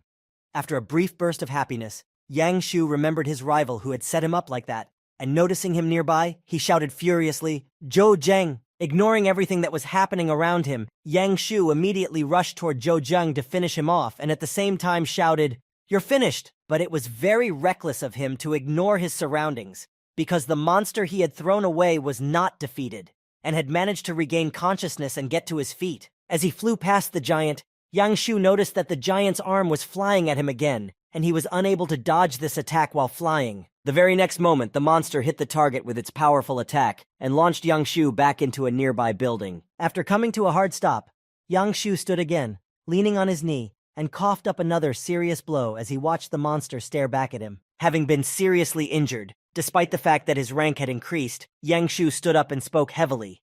"Even with this power, I still can't withstand his strike. I need to stay away from him as far as possible." Sensing something strange happening around him, Yang Shu looked around, but all he could see was the movement of the blade, which barely touched him. Immediately after this slightly unsuccessful attack, he saw Zheng behind him and let out a surprised gasp. "When did he manage to get behind me?" Immediately thinking about what he had said about Zhou Zheng appearing out of nowhere, he thought anxiously, "Can he turn invisible? Are people even capable of something like that?" In order to avoid Zheng's attack, Yang Shu reflexively swung his sword and knocked Zhou Zheng away from him, shouting, "Ha!" Having dodged Yang's attack, Zheng approached him again at point-blank range and whispered to him, "I'm sorry, but you won't be leaving here alive." Immediately frozen in place, unable to control his body, Yang Shu just stood there, boiling with rage, his mind racing. "Damn it, this trick again!" Before he retreated again and hid somewhere nearby, Zheng stood behind Yang and said to him, smiling, "Enjoy, Mr. Liu." After saying this, Zhou Zheng disappeared again, and Yang Liu noticed that the monster was running toward him again, waving his arms. Standing still, he thought, "Yes, I should have seen this coming. I should have become stronger." Standing there, just waiting for the next development, Yang Shu was ready for any scenario, but he realized that this time he didn't have much of a chance. The next moment, the monster struck directly at Yang Shu, who just had to stand there and think about his life, and at that moment he thought, "This is never easy." After hitting Yang Shu with a precise strike, the giant grabbed him and began to slowly lift him up to his head. Growling fiercely, the giant, showing its superiority, squeezed the warrior with all its might, and he died. At that very moment, a notification was sent to everyone's satellite communicators. Hearing its sound, Shen Zhengxing picked up his device and said, "Gentlemen, emergency messenger 043, Yang Shu has died." Hearing this, the two dignitaries in his office exclaimed in confusion, "What? A 15th ranked expert and..." All of the other warriors in the tomb also received this notification, the update to the warrior table. Looking at his communicators, Lei Hu said happily, "Ha ha ha! I knew this Zhou Zheng was not so simple." The commander of the 7th squad picked up the phone and replied, "Okay, I've got it." At the same time, a strange masked warrior who had been watching Zheng in the course of his battle said in surprise, "This Zhou Zheng is no ordinary man at all. He takes risks every time and comes out victorious. It's definitely not just luck." Turning back and heading for his vehicle, he said enthusiastically, "We need to work out our further plans." Meanwhile, someone called the Special Envoy Luo Tian. He picked up the phone and heard, "Special Envoy Luo, you must help me. Only you can do it." Hearing this request from the person who called him, Luo Tang asked him, "Tell me how Yang Shu died."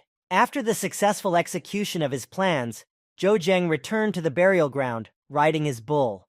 When he entered the city, he immediately thought, "It seems as if there is some kind of oppressive atmosphere in the city." As he passed two locals, he heard them talking behind him. "Is that Zhou Zheng? He managed to kill Yang Liu," one of them said. To which the other, silencing him, replied in alarm, "Hey! Keep your voice down. Who gave you the right to call him by his name?" Hearing these conversations among the locals, Zhou Zheng was confused and thought, "After all, I just finished with him a few minutes ago, and the news has already spread all over the graveyard." Recalling that he had turned off his communicator during the battle so that it could not be traced, he said, "That's right. My communicator was turned off all the time."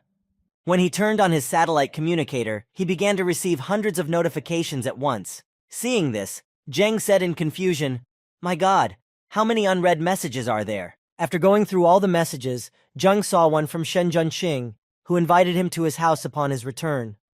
After reading it, Zheng went to the military training center. When Zheng arrived at Shen Zhengxing's office, he spoke to him.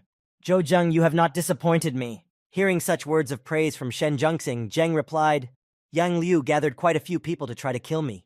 If Brother Shen had not warned me, it would not have been so interesting." After listening to Zheng's speech about what had influenced his survival, Shen Zhengxing spoke to him. "So, please come over and take a look at this." After the chairman said this, he handed Zheng the documents. Taking them in his hands, Zheng said in surprise, "The ownership of the Haitian company? But doesn't it belong to Haigu? I didn't kill him." Hearing the embarrassment in Zheng's voice and his surprised reaction, Shen Zhengxing spoke to him with a smile on his face. "Looks like you still have a lot to learn." Deciding to explain everything to the young man, Shen Zhengxing said, "Actually, the Haitian company was run by Yang Liu. You killed him, so according to the unwritten rules, you are now the heir." Hearing this explanation, Zheng asked in surprise, "Is it something like the strongest takes it all?" To which Shan replied, "Of course, if you are killed, then everything that belonged to you becomes the killer's property." After saying this, Shen Zhengxing's face changed once more, and changing his tone to a rude one, he said, "And there's something else you should know. In fact, there is another rank above strongest. We classify warriors like this as..." Interrupting Shen Zhengxing, Zhou Zheng immediately spoke to him. "A war god? Brother Shen, what is Luo Tian's rank then?" Looking through the personnel files and reading the details, Shan said, "He is classified as a god of war.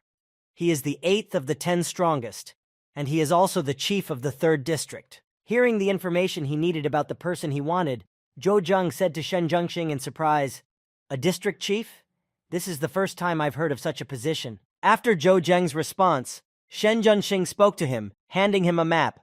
This is what I wanted to talk to you about next. When Zhou Zheng opened the map and began to examine it, Shan continued. The burial ground is divided into 50 districts, and each district chief can take 50% of the tax revenue to benefit the most powerful. Continuing his speech, Shen Zhengxing made a suggestion. The 47th district does not have a person in charge for some reason. After discussing all the details and terms of cooperation, Zhou Zheng headed home to Haiyang Tower. Upon entering, he was greeted by the staff, who said, "Boss." As he walked down the hall, each of his hotel employees greeted him and said, "Ambassador Extraordinary Zhou," said one of them. Then another added, "Ambassador Extraordinary Zhou.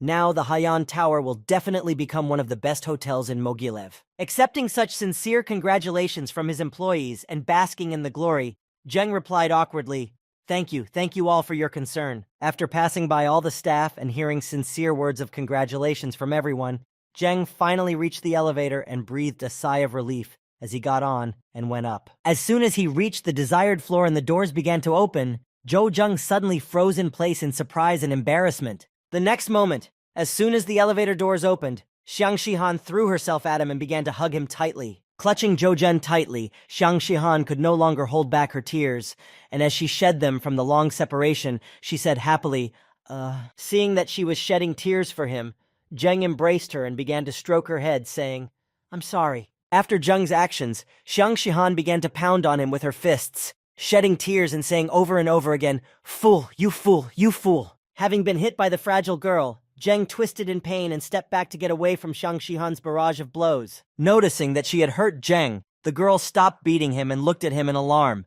"Hey, what's wrong? Are you hurt or something?" Leaning on the elevator door, Zhou Zheng grabbed his torso with his hand and spoke heavily. "You're actually a warrior too, in case you forgot. Next time you want to beat me up, you better remember to control your strength." Realizing what she had done, the girl said in alarm, I'm sorry."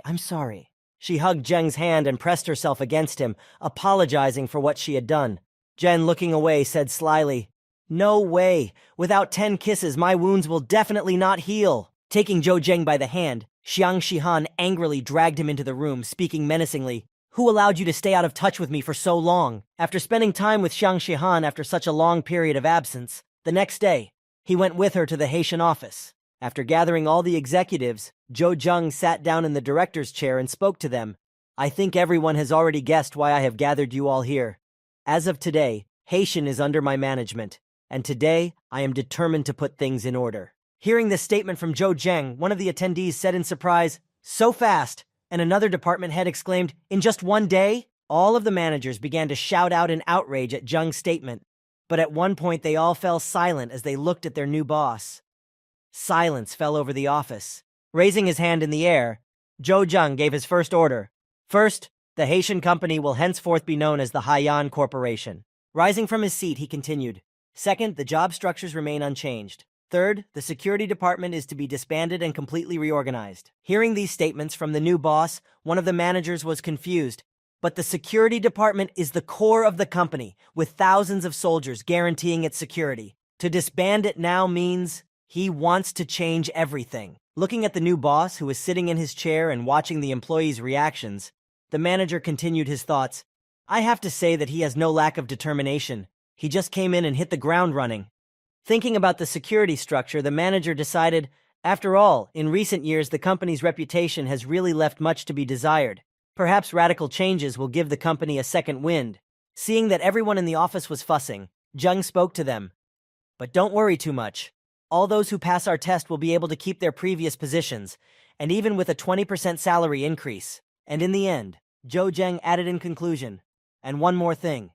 Starting today, Miss Shihan will be acting president, and I look forward to our fruitful cooperation." Hearing this last statement before he left the office, Director Shu was confused.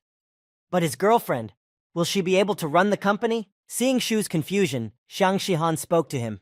"Director Shu, I don't doubt your abilities, so I hope you will continue to work for our company." Continuing to encourage her employee, Xiang Shihan continued, "I have discussed this with Ambassador Extraordinary Zhou, and we have decided to promote you to Vice President, General Manager." Upon hearing this information from Xiang Shihan, Director Shu immediately froze in place, and after a second exclaimed in surprise, "Vice President?" Looking at him with confidence, Xiang Shihan said, "That's why the future of our company depends on your hard work." Holding out a plan for a new project to CEO Shu, she said, "This is a new project. If you have any suggestions, please bring them to me for approval." After completing the negotiations with Xiang Shihan, CEO Shu left her office and began to look at the plan behind closed doors and said in awe, "Wow, is this really not a dream?" After examining the project, he smiled slyly and said, "However, this dream created by extraordinary envoy Zhou can really be motivating." Xiang Shihan, sitting in the president's office, was furious, saying, "Just shameless! He threw such a responsibility on my shoulders and ran away." Exploding with emotion, the furious girl began to shout, pounding on the table, "You fool! You fool! You fool! Well, wait! You'll get it from me!" Meanwhile, Zhou Zheng was heading to his 47th district, which Shen Zhengxing had assigned to him. When he saw it, Zheng said in astonishment, "This is the 47th district?" Seeing the terrible conditions here, Zhou Zheng was incredulous. Brother Shen knew exactly where he was sending me? As he walked around the neighborhood and surveyed the area, Zheng spoke anxiously. Even though most of the residents are engaged in agriculture, the conditions here... Walking through the 47th district, Zhou Zheng saw a mother and child reaching for meat in a shop and saying, "Mom, I want some meat." Hearing her child's request, the mother spoke to him in a confused voice, sadly, "My dear, this is only for the rich, Mom." Interrupting his mother, her son said in surprise, "Why can only rich people eat meat? Mom, can we earn money and buy food?" Kneeling down and embracing her son, the unhappy mother said to him pitifully, "I'm sorry, Mom, it's just wait a little bit. Mom will earn some money, and we will definitely eat meat." Wiping his mother's eyes from tears, her son said to her, "Mom, don't cry, I believe in you." His mother, slowly calming down, said to him, "I do." Seeing such a sad picture, Zhou Zheng went to a shop, bought a piece of meat, and handed it to the child and said, "Here, take this." After giving the gift to the child, he spoke to this small family. In the near future, things are going to change here. When he arrived at the district government office, Zhou Zhen took the chair of the head of the district and spoke to all the employees who were present. "I'm not going to find out what the policy was before, but from today on, everything will change dramatically." Continuing to implement his management terms, Zhou Zheng continued, "A slum? A third-rate district? That's what the 47th district has been called under your leadership." Standing up immediately and resting his hands on the table, Zheng spoke sternly to everyone present. "I give you 3 days, starting today, and I want to see the new, ennobled 47th district." Having set these conditions, Zhou Zheng headed for the window to take another look at the 47th district, leaving his subjects alone to think about their actions. Taking out his satellite communicator, Zhou Zheng called his girlfriend and asked her, "Shihan, how are you doing?" And what he heard, "Everything is fine. A new security department has been formed, about 5,000 people, if you count the previous employees who have been certified." After telling him about all the cases and reporting on the work done, Xiang Shihan reported to Zheng in concern, "Zhou Zheng, I heard that the 47th district..." Interrupting her, Zheng said, "I knew you would be interested, actually. Maybe my heart hasn't turned to ice like those soldiers. They're the same people who survived the end of the world. So why should I stand aside, or even rejoice in their grief?" To which I heard in response, "Even so, how much can you change?" Hearing this question from his concerned girlfriend, Zhou Zheng happily answered her, "Even if it's just a little bit, it's still progress." Continuing his story, Zheng continued, "Just because everyone around you has become indifferent to other people's grief doesn't mean that you have to become like them." Having said that, Zhou Zheng added one last thing before hanging up the phone. "It is the ordinary people who bring a drop of warmth to this world where the strongest survive." The next day, an airship was flying somewhere in the air. Standing on its wing, Zhou Zheng was flying somewhere, and he immediately told the pilot, "Commander An, over here." After telling Commander An to slow down a bit, Zhou Zheng took out his jet wings and prepared to fly. After activating them, Zheng took off, waving to the pilot and saying goodbye, "I'll get off here and have a safe trip." Hearing such sincere words from such a high-ranking person, the captain of the airship felt touched by his humanity and simply smiled as he said goodbye to Zheng. After leaving the airship, Zhou Zheng flew somewhere in the forest on his jet wings. Meanwhile, someone was watching him with binoculars from afar. Standing in a tree nearby and accidentally noticing Zhou Zheng, a strange masked warrior said happily, smiling slyly, "Hey, it seems like it was fate that decided this." After hiding his surveillance device, the masked warrior jumped after Zheng until he lost track of him, moving quickly through the tree branches. Meanwhile, Zhou Zheng took out his satellite communicator and looked at the map of the area and said, "District 118, White Forest, I'm back." As he began to stretch all of his limbs and then the rest of his body, Zheng said in a disgruntled voice. Even though I may have gained more experience after reaching the 80th level, it's much more difficult to develop as a warrior. Thinking back to when Yangshu reached the 16th rank, Zheng said, risking your life and being on the verge of death is the shortest way to advance your rank as a warrior. The stakes are too high here. Most warriors would never dare to do something like this. Opening his game inventory and taking out his weapons, Zheng said happily, but I'm not like them. I have quite a bit of motivation. Using his invisibility skill, Zheng sneaked up on the two white tigers and said in disappointment, they're still sticking together. We need to keep following them. Deciding that he needed to separate them, Zheng got closer to them and saw that the animal was a level 13 white fierce tiger. After slipping by the tigers unnoticed, Zheng decided to move on to find out why the animals were not moving onward, no matter what. The tigers who had spotted Zheng began to chase him, but suddenly, after walking a little further, he heard that his pursuers had stopped running after him. Seeing a huge rock in front of him, covered with vines, Zheng thought, it looks like they can't dare to go up there. Immediately frozen in place, Zheng remembered something similar he had felt before and thought, why does this look quite familiar to me? As he thought this, he heard a strange noise coming from above. Looking up, he saw vines approaching him at high speed. Realizing what it was that was bothering him and leaving him with this feeling of déjà vu, Zheng immediately jumped up and ran for shelter. Running away from the vines, Zheng ran at breakneck speed, but when he looked back, he noticed that the vines were not far behind him either. Running forward, Zheng saw a cave not far away and decided that it would be a good idea to hide in it from such pursuers. Changing his course to the cave, Zheng rushed with all his might to its entrance, and with his last strength jumped into it when the vine was already kissing his heels. As he reached the hiding place, 3 vines crashed into him at breakneck speed, blocking each other's path and preventing him from reaching the boy. While in the cave, Zheng was initially very alarmed to see the vines still following him, and was about to continue his escape, but the vines stopped immediately after passing a few meters from the entrance. Seeing that they were no longer more than 4 meters away from the cave entrance, Zheng breathed out a sigh of relief and said, phew.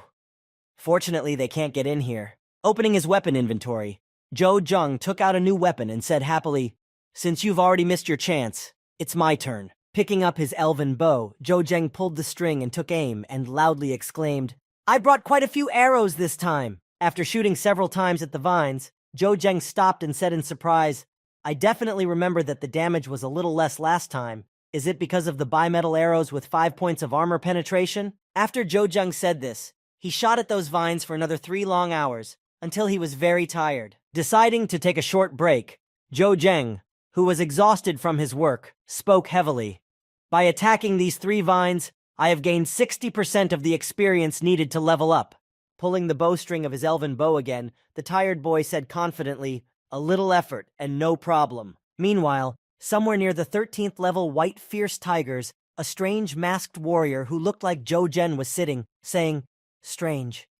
Where is this fellow? While the masked warrior was searching for the fugitive, another tiger appeared behind him, roaring loudly and attacking him from behind. Having easily finished off the wild beast, the masked warrior, holding his sword in his hand, said with satisfaction, a bit of a hassle, but I'm starting to like it. Having dealt with the vines that blocked his exit from the cave, Zheng came out and said joyfully, finally, level 85, the week of dancing with the vines was worth it. Opening his skill window, he saw the description of the new skill. Deadly Harvest, level 85, 2 attacks with 120% damage on all targets within 15 meters, plus 250 damage. The freezing effect lasts for 1 minute.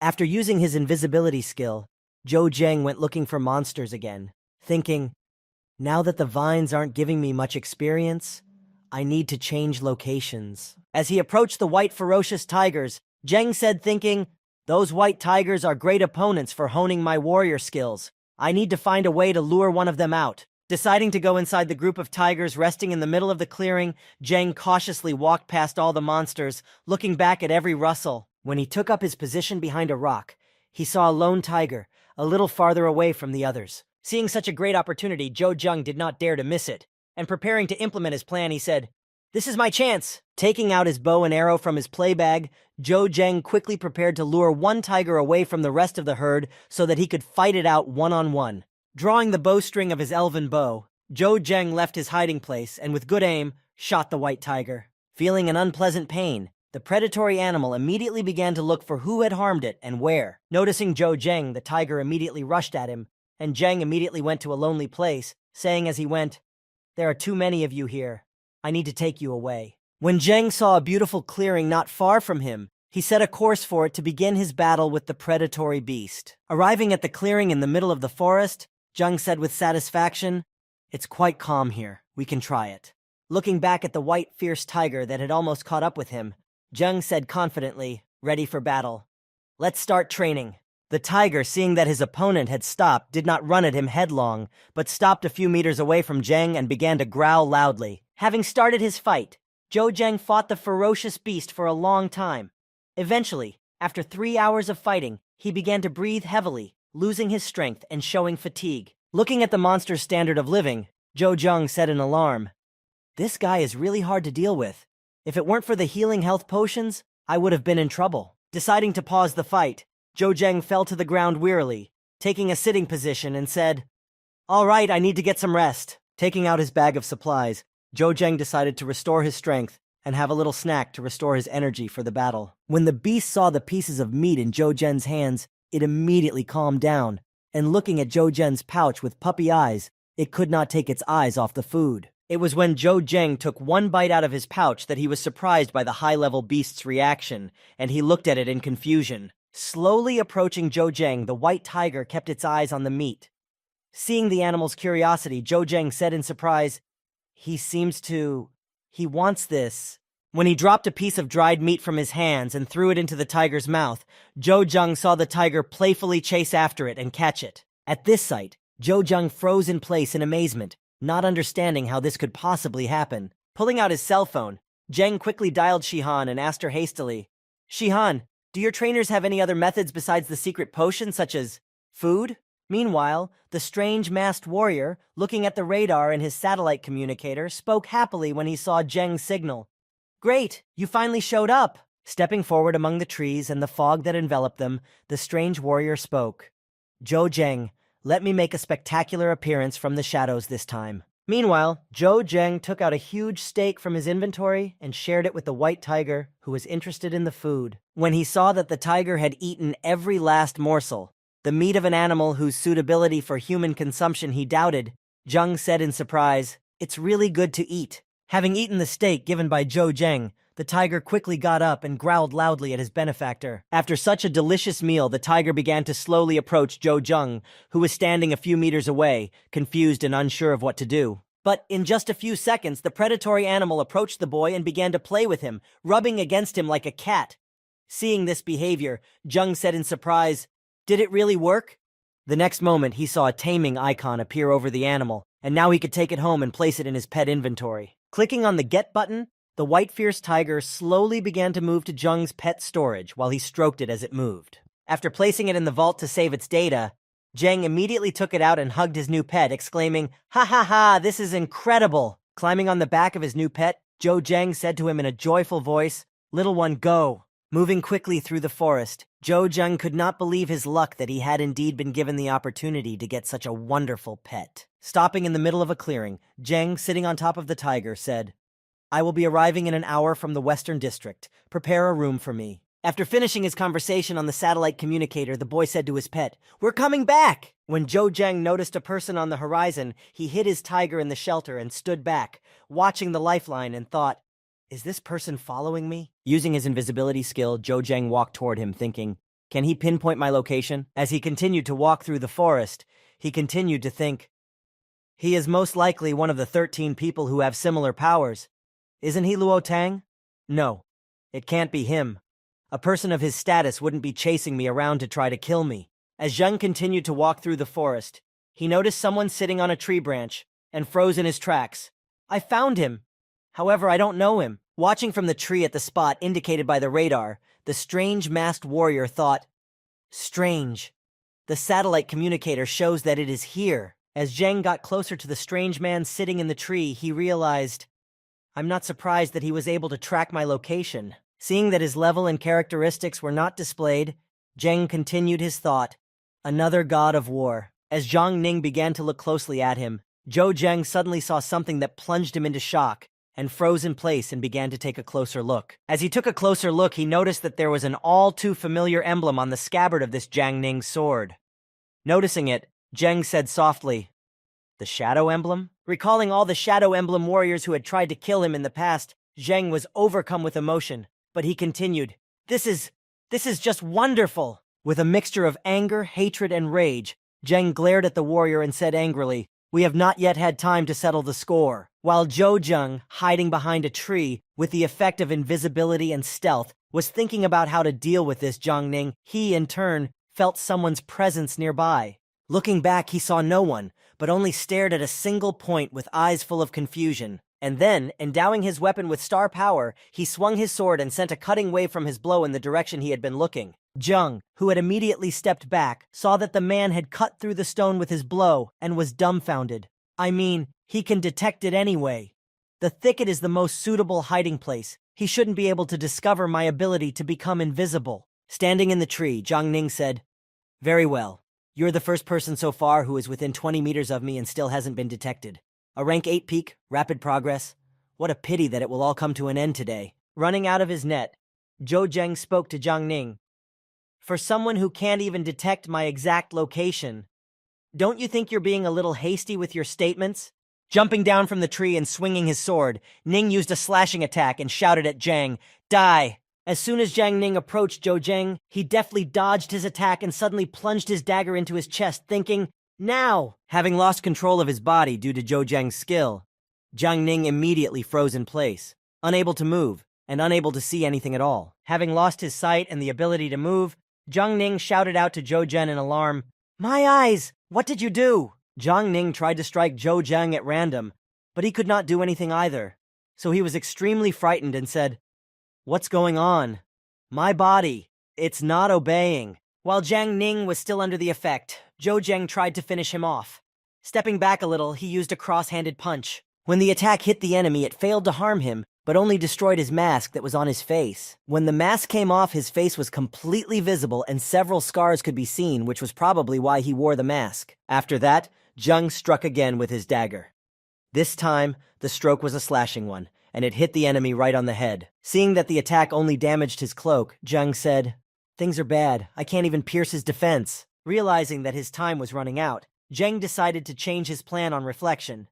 "I have 10 seconds left. I need to find a way to immobilize him quickly." Noticing that the usual attacks were not reaching him and not doing any damage, Zheng decided to find weaknesses by applying a scan, but no weaknesses were found. Looking at Jiang Ning, Zhou Zheng said to him, "I can't believe you still have such a stern look on your face." Emphasizing his opponent's expression, Zheng continued, "As expected of a god of war, even blinding you is not easy." Realizing that all his efforts to defeat this opponent were in vain, Zhou Zheng turned around and was about to flee and said, "In that case, I can leave." Opening his inventory to summon his pet, Zheng began to call out to the tiger, shouting to it, "Stripey!" After summoning his new pet, which he had recently tamed, Zheng mounted the tiger and shouted, "Go!" Meanwhile, Jiang Ning, writhing in pain and on his knees, was boiling with anger that he had been so easily played. When Zheng was far away from Jiang Ning, he released most of his star power as soon as the freezing effect disappeared and shouted angrily, "I'll kill you!" A week passed after Jiang Ning attempted to kill Zhou Zhen and failed in his mission. When he reported to his leader that the mission to kill Zhou Zhen had failed, he heard the following statement, "So that's all you have to say?" Panicked by the fact that he had failed in the important mission he had been entrusted with, Jiang Ning said in a worried tone, "Chairman, please give me another chance." As he continued to beg his leader for another try, he did not give up hope. Hearing his plea, the leader said, "This is the last one. If you fail this time, I will consider finding a replacement for you." Meanwhile, Zhou Zheng came to Shen Zhengxing and heard him say this. "You are truly a genius." When he saw that Zhou Zheng had reached the 9th rank, he continued, "How did you manage to reach the 9th rank in such a short time?"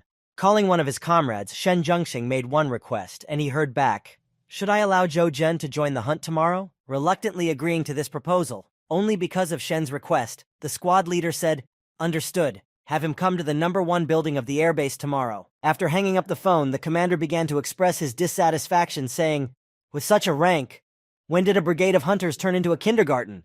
Thinking about the consequences of joining the team, the squad leader sighed heavily and said, "It will be incredibly hard for you." Smiling at Zheng, Shen Zhengxing said to Zheng, "The Xiao Brigade has given their consent. Is that enough?"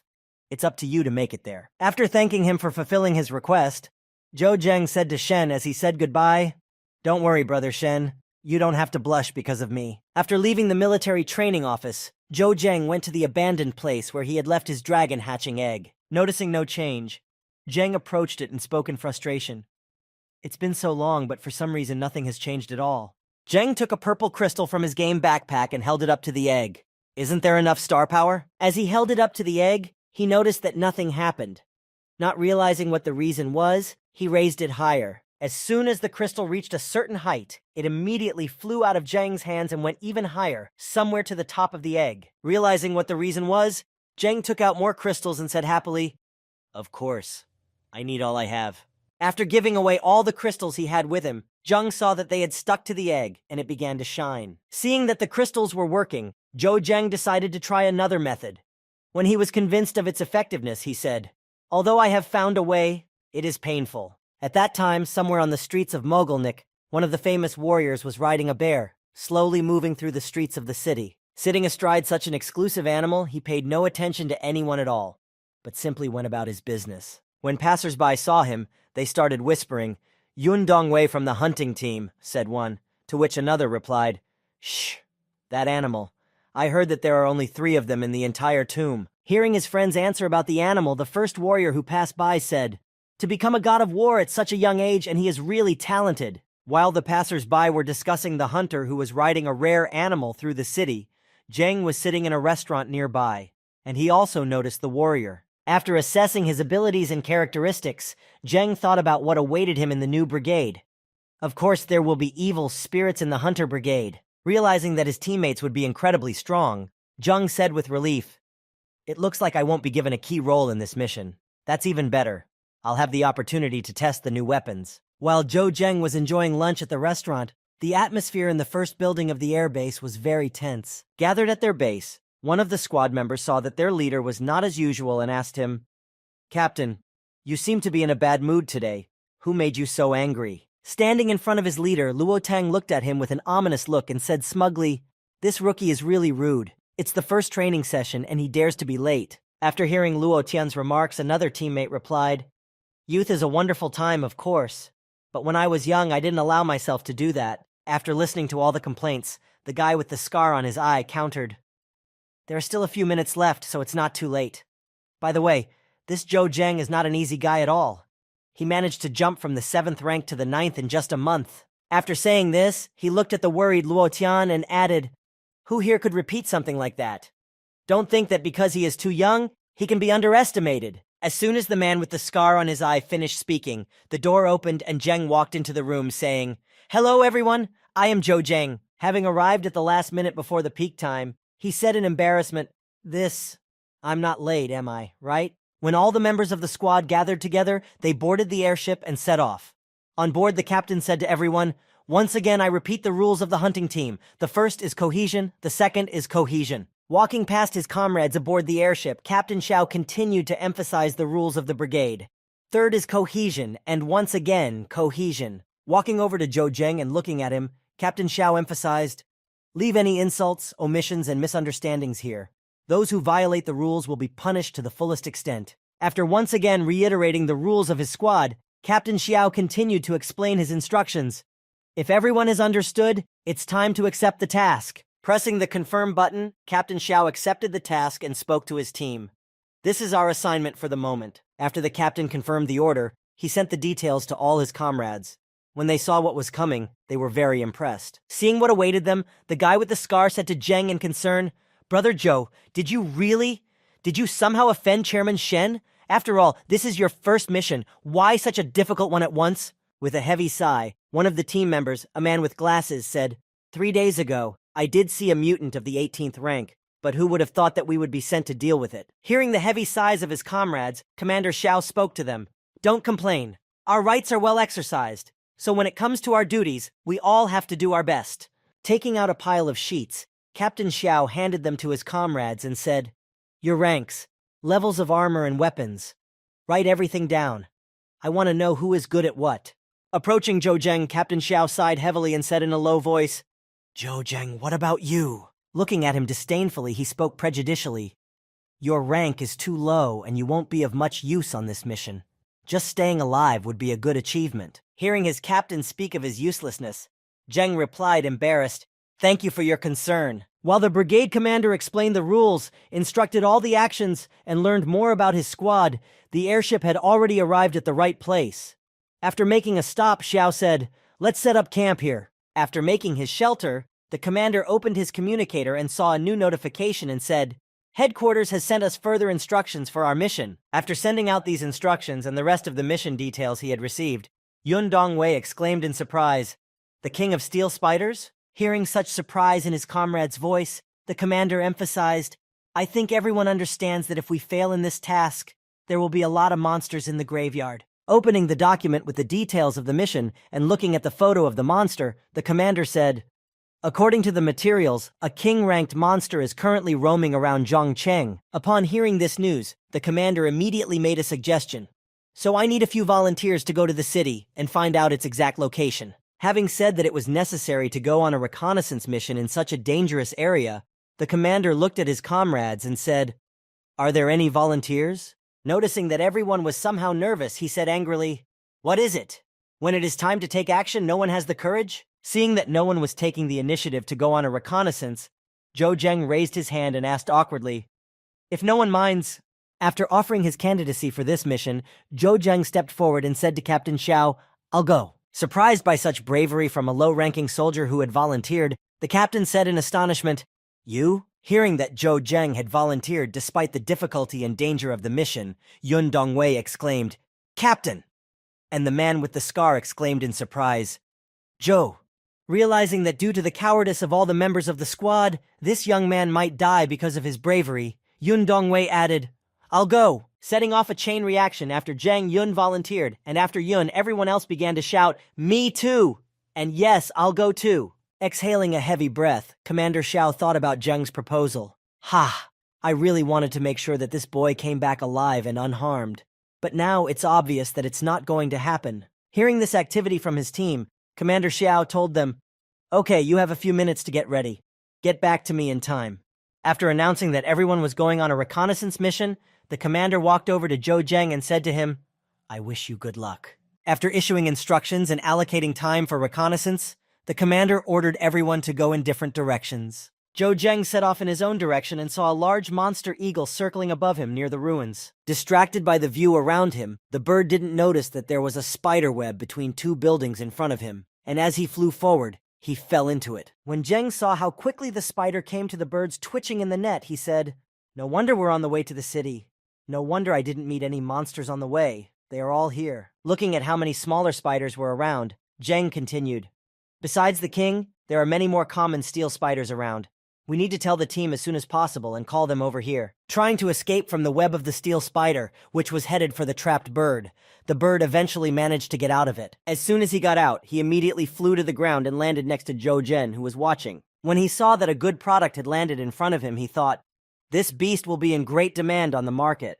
Opening his game backpack, Zheng took out his dagger and finished off the bird, then placed it in his backpack, along with his weapon. As soon as the transfer of the prey was complete, Zheng felt something incredibly large and scary behind him, giving him goosebumps. Turning back, he stood up in fright and was about to run away, because behind him was a level 18 royal steel spider. But the monster moved its leg and stopped it a few centimeters away, not far from Zhou Zheng, and he froze in place. Seeing that it was better not to panic now, but to think things over while he had the chance, since the monster had not yet attacked him, although it was standing next to him and acting strangely, Zheng thought, "Can it really hear me?" Standing in front of the monster, Zhou Zheng realized that it was not looking at him, but was looking for the bird that had just fallen near him. Realizing that he hadn't been noticed yet, Zhou Zheng exhaled a sigh of relief, clutching his chest and saying, "Phew, great." When Zhou Zheng returned to the assembly point at the appointed time, he saw the wounded captain and exclaimed in fright, "Captain, your wounds!" To which he calmly replied, "I ran into a little trouble on the way back. Is the Spider King there?" When the man with the scar came back, he saw that Zheng was okay and spoke to him happily. "There are always dangers on the road. Good for you for being able to handle everything yourself." Zheng replied happily, "I guess I was just lucky." When the entire brigade was assembled, Commander Xiao said, "It will be dark at 5. We must deal with them before then. Me and Yundui Wei will take care of the king, and you guys take care of the common spiders." After handing out instructions for further action, Commander C added, "Zhou, you will observe. There is no need for you to participate in the battle." Hearing this order from the captain, the man with the scar said, "That's better, and you will be able to guide us at a critical moment." And the man with glasses added, "Yes, if you come down with us, there is a great risk that with your rank, you will die immediately." Hearing these words, Zheng could only say in embarrassment, Hearing this order and the words of his comrades, Luo Tang objected, "Captain, this is a hunt, so we must treat everyone equally. The fact that he joined the hunting team means that he is quite capable. What's the point of taking up space and not being useful?" Looking at Luo Tian with a stern gaze, Captain Xiao spoke to him in a menacing tone. "Do you want to challenge my decision?" Hearing this from the captain, Luo let out an excited cry. "Yeah." Not hearing a reasoned response from Luo Tian, the commander added, "That's it, let's go." After giving the order, the whole team went hunting for spiders. Each man chose his own target and skillfully performed his work without interfering, but at the same time, sometimes if possible, helping his comrades. Observing this well-coordinated work, Zheng, who was on the roof of the building, said in amazement, "Impressive! Is this how high-ranking soldiers fight?" While the rest of the brigade cleared away the trash, the two warriors moved on to reach the royal. When he spotted the royal steel spider in front of him, Commander Xiao called out to his comrade, "It's here, Yundongwei. Follow me." To which he replied, "Yes, sir." Attacking together, the commander and Yun, having repelled the monster's attack, tried to strike back. As he struck, Xiao shouted, "Die!" But in the next moment, the monster blocked Commander Xiao's attack and then counterattacked, striking them directly, sending the duo flying. After landing in the wall, Commander Xiao summoned all his strength and walked toward the monster, saying angrily, "Damned monsters!" Changing his pace, he immediately rushed at the monster. Again. But this time he was alone, trying to harm it. The royal steel spider, noticing that Commander Xiao was approaching him from above, fired a volley of webs to neutralize his attack. Commander Xiao, noticing that the released web was flying at him, moved from an attacking position to a defensive one in order not to be trapped by the web. Having blocked the attack with the web, Commander Xiao landed, and noticed that his sword was covered in the web, and the spider had the ends of it, and the spider began to pull on them to take the weapon. As soon as the commander's attack failed, Yun Dongwei immediately attacked the spider, shouting at him, "Bastard, die!" Seeing this battle, Zheng said in astonishment, "This is their teamwork? No interaction. If this was an in-game story, they would have died long ago." Holding back the spider invasion, the man with the scar on his eye, along with his club, was surrounded by spiders and fought with all his might. While he was holding back the enemies in front of him, he did not notice the ones that had crept up behind him and were already charging at him at breakneck speed. Hearing the stomping of feet behind him, the man with the scar on his eye turned back and managed to repel the attack from behind at the last moment. But unable to keep his feet, he lost his balance and was thrown back. As he was flying away, the spider he had turned his back to manage to injure him by biting his arm, leaving a shallow cut on it. Noticing this, he thought, "Things are bad." Jumping away from the monsters that surrounded him from all sides, he was able to get out of the circle of monsters, but it did not do him much good. In a matter of seconds, the spider's web began to spread over the warrior's body, covering his entire body. Noticing this, he thought, "Like a spider of steel." As soon as he was distracted by his wound to think of a way to stop the spread, another one immediately appeared in front of him, ready to attack. After striking the poisoned warrior, which he could not repel in any way because the poison had paralyzed him, the steel spider threw him down. After flying a considerable distance, the warrior landed on the road, writhing in pain, unable to move, and feeling the poison spreading throughout his body. When he finally managed to open his eyes, he saw that a steel spider was immediately following him to finish him off. When it stood over him, the warrior had already accepted his death and thought, "I am finished." But at the last moment, he was rescued from the monster's sharp claws by Zhou Zhang, who decided not to sit around and see that everyone was completely disorganized. Taking his comrade in arms on his shoulder, Zheng carried him to the nearest building and jumped through the window to hide from the enemy to provide medical care. After placing the scarred man in a reclining position with his head elevated, Zhou Zheng found a comfortable position for him. The next step was to immediately search for the steel spider venom medicine in his inventory, and once he found it, he prepared to apply it. Holding the jar of antidote in his hands, he removed the cork and began to give it to his poisoned friend. When the man with the scar came to in a few seconds after taking the antidote, he stood up and exclaimed in surprise, "This steel spider poison, so fast!" Looking at the boy with a confused look, the man spoke to him with great gratitude. "Zhou Zheng, you saved me!" Rising to his feet, he spoke animatedly. The antidote you gave me is incredible. It instantly neutralized the effect of the poison. And it seems that antibodies have begun to develop in my body. Before jumping out of the window and returning to the battlefield, the man said, I'll thank you later. Stay here. I'll help the others. As Zheng watched his comrade leave, he looked after him sadly and said in a heavy tone, I'm afraid this is not the time to stay here and do nothing. When Zhou Zheng went to the window, he saw that the soldier he had just saved was active and full of energy again. But the others? There were many more soldiers on the battlefield who had also been exposed to the venom of the steel spiders and were suffering unbearable pain as the venom spread. Rushing to the battlefield, Zheng would take each victim to a room in the building and give them antidote so that they could continue to fight. Zhou Zheng could not relax for a moment because every second was worth its weight in gold, and there were still many wounded on the battlefield who needed antidote. After rescuing all the poisoned, Zhou Zheng, watching the battle, said, It's not a good idea to continue like this. The Spider King was not injured at all. Pulling out his communicator, Zhou Zheng said in frustration, This is the only way out. Enter the game and become the captain. Calling Shen Zhengxing, Zheng reported everything that had happened there. After hanging up, Shen said with a sigh, It seems I underestimated the difficulty of this mission after all. Pressing the button for the receiver in his office, he heard a voice say, Hello, this is the Space Facilities Management Department. Shen then spoke, I, Shen Zhengxing, order you to activate the satellite communicators of all members of the hunting team and set them up as loudspeakers.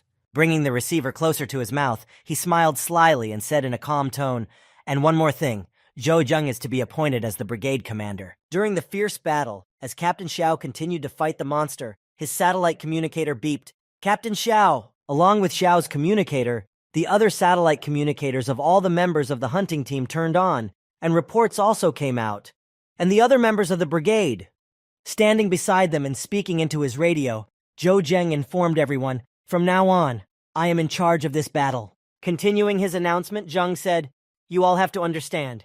If everything that is happening now continues like this, you will all die. After explaining the situation, Zheng concluded, Now I ask everyone to trust me and follow my orders.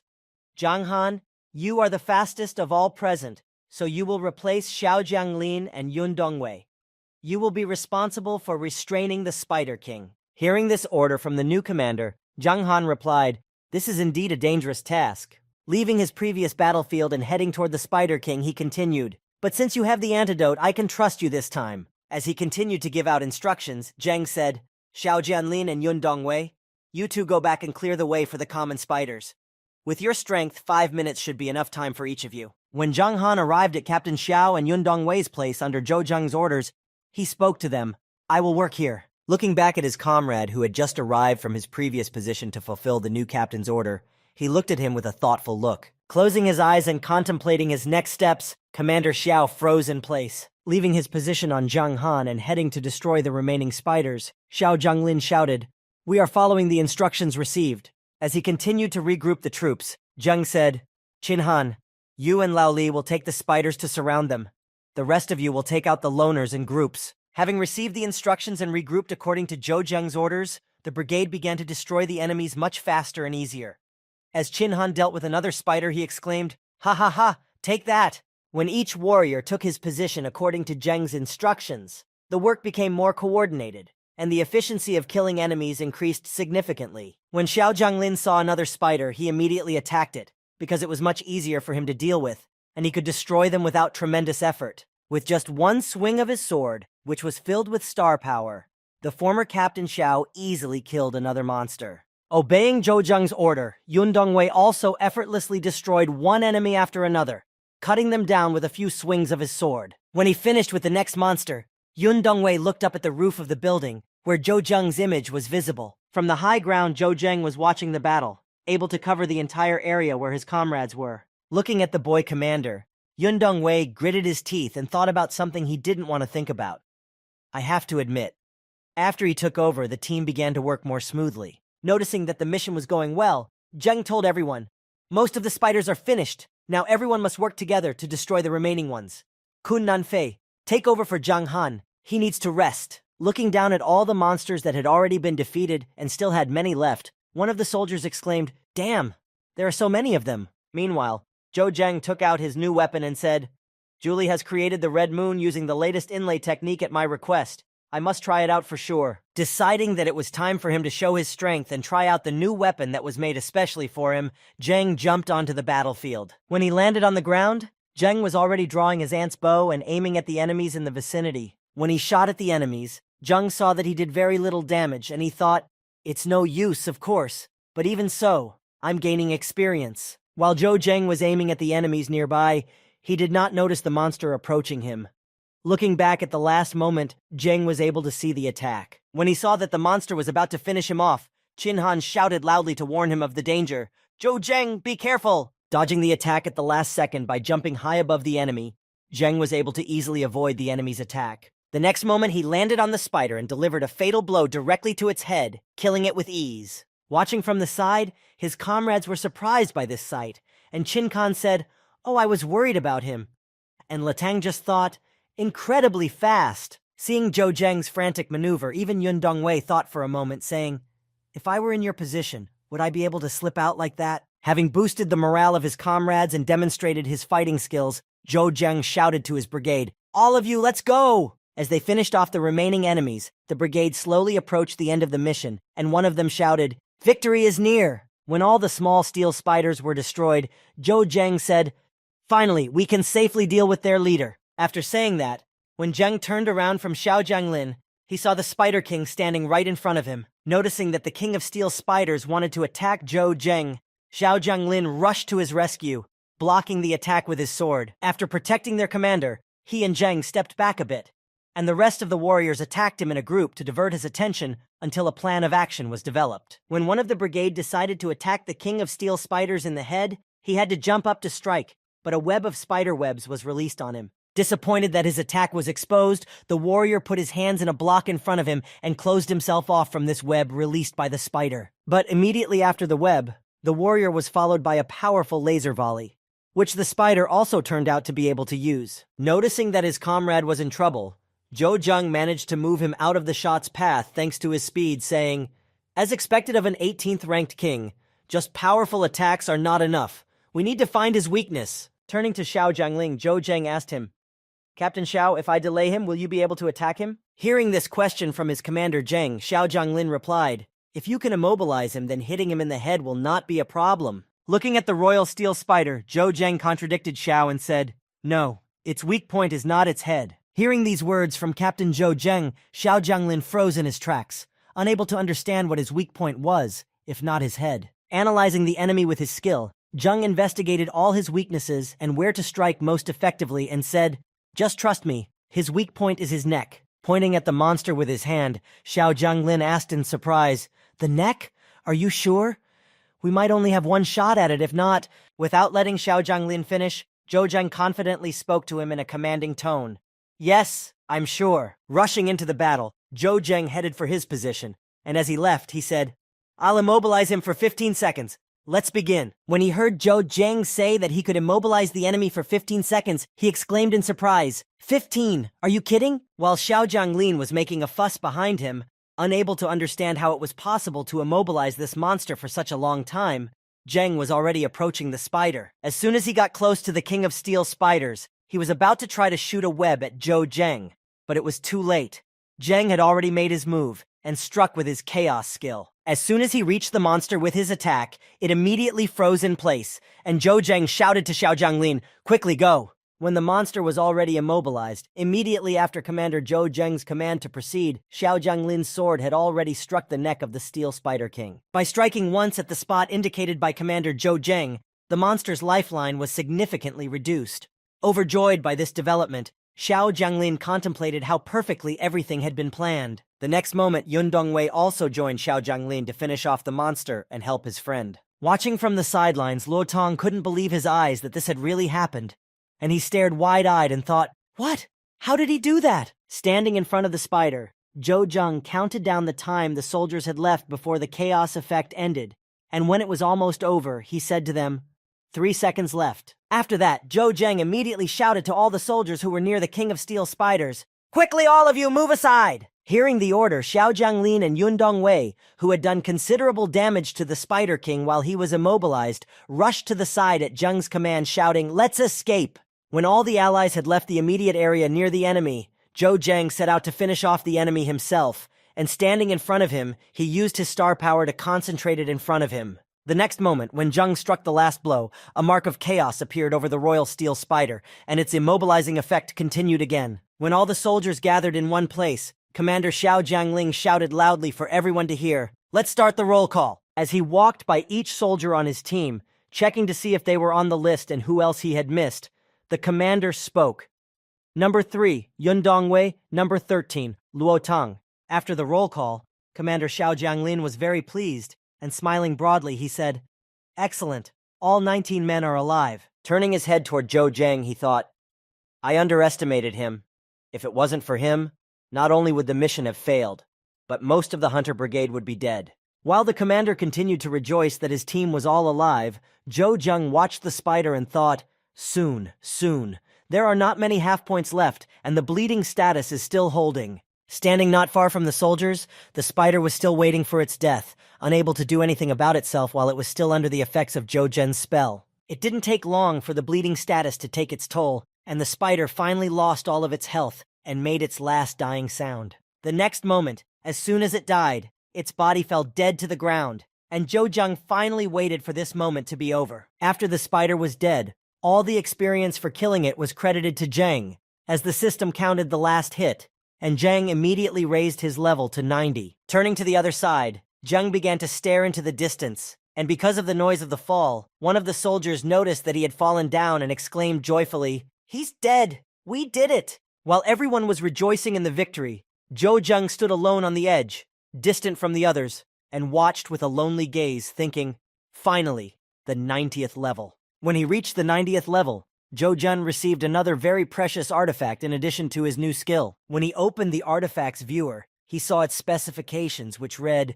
Revival Ring, which meant that it saves you from death once and restores your life completely. The next moment, Zhou Zhang decided not to leave it in his inventory and used the Equip command to put it on himself, and it immediately appeared on his finger. While looking at the interesting artifact, Zhou Zhang heard someone calling out to him from nearby.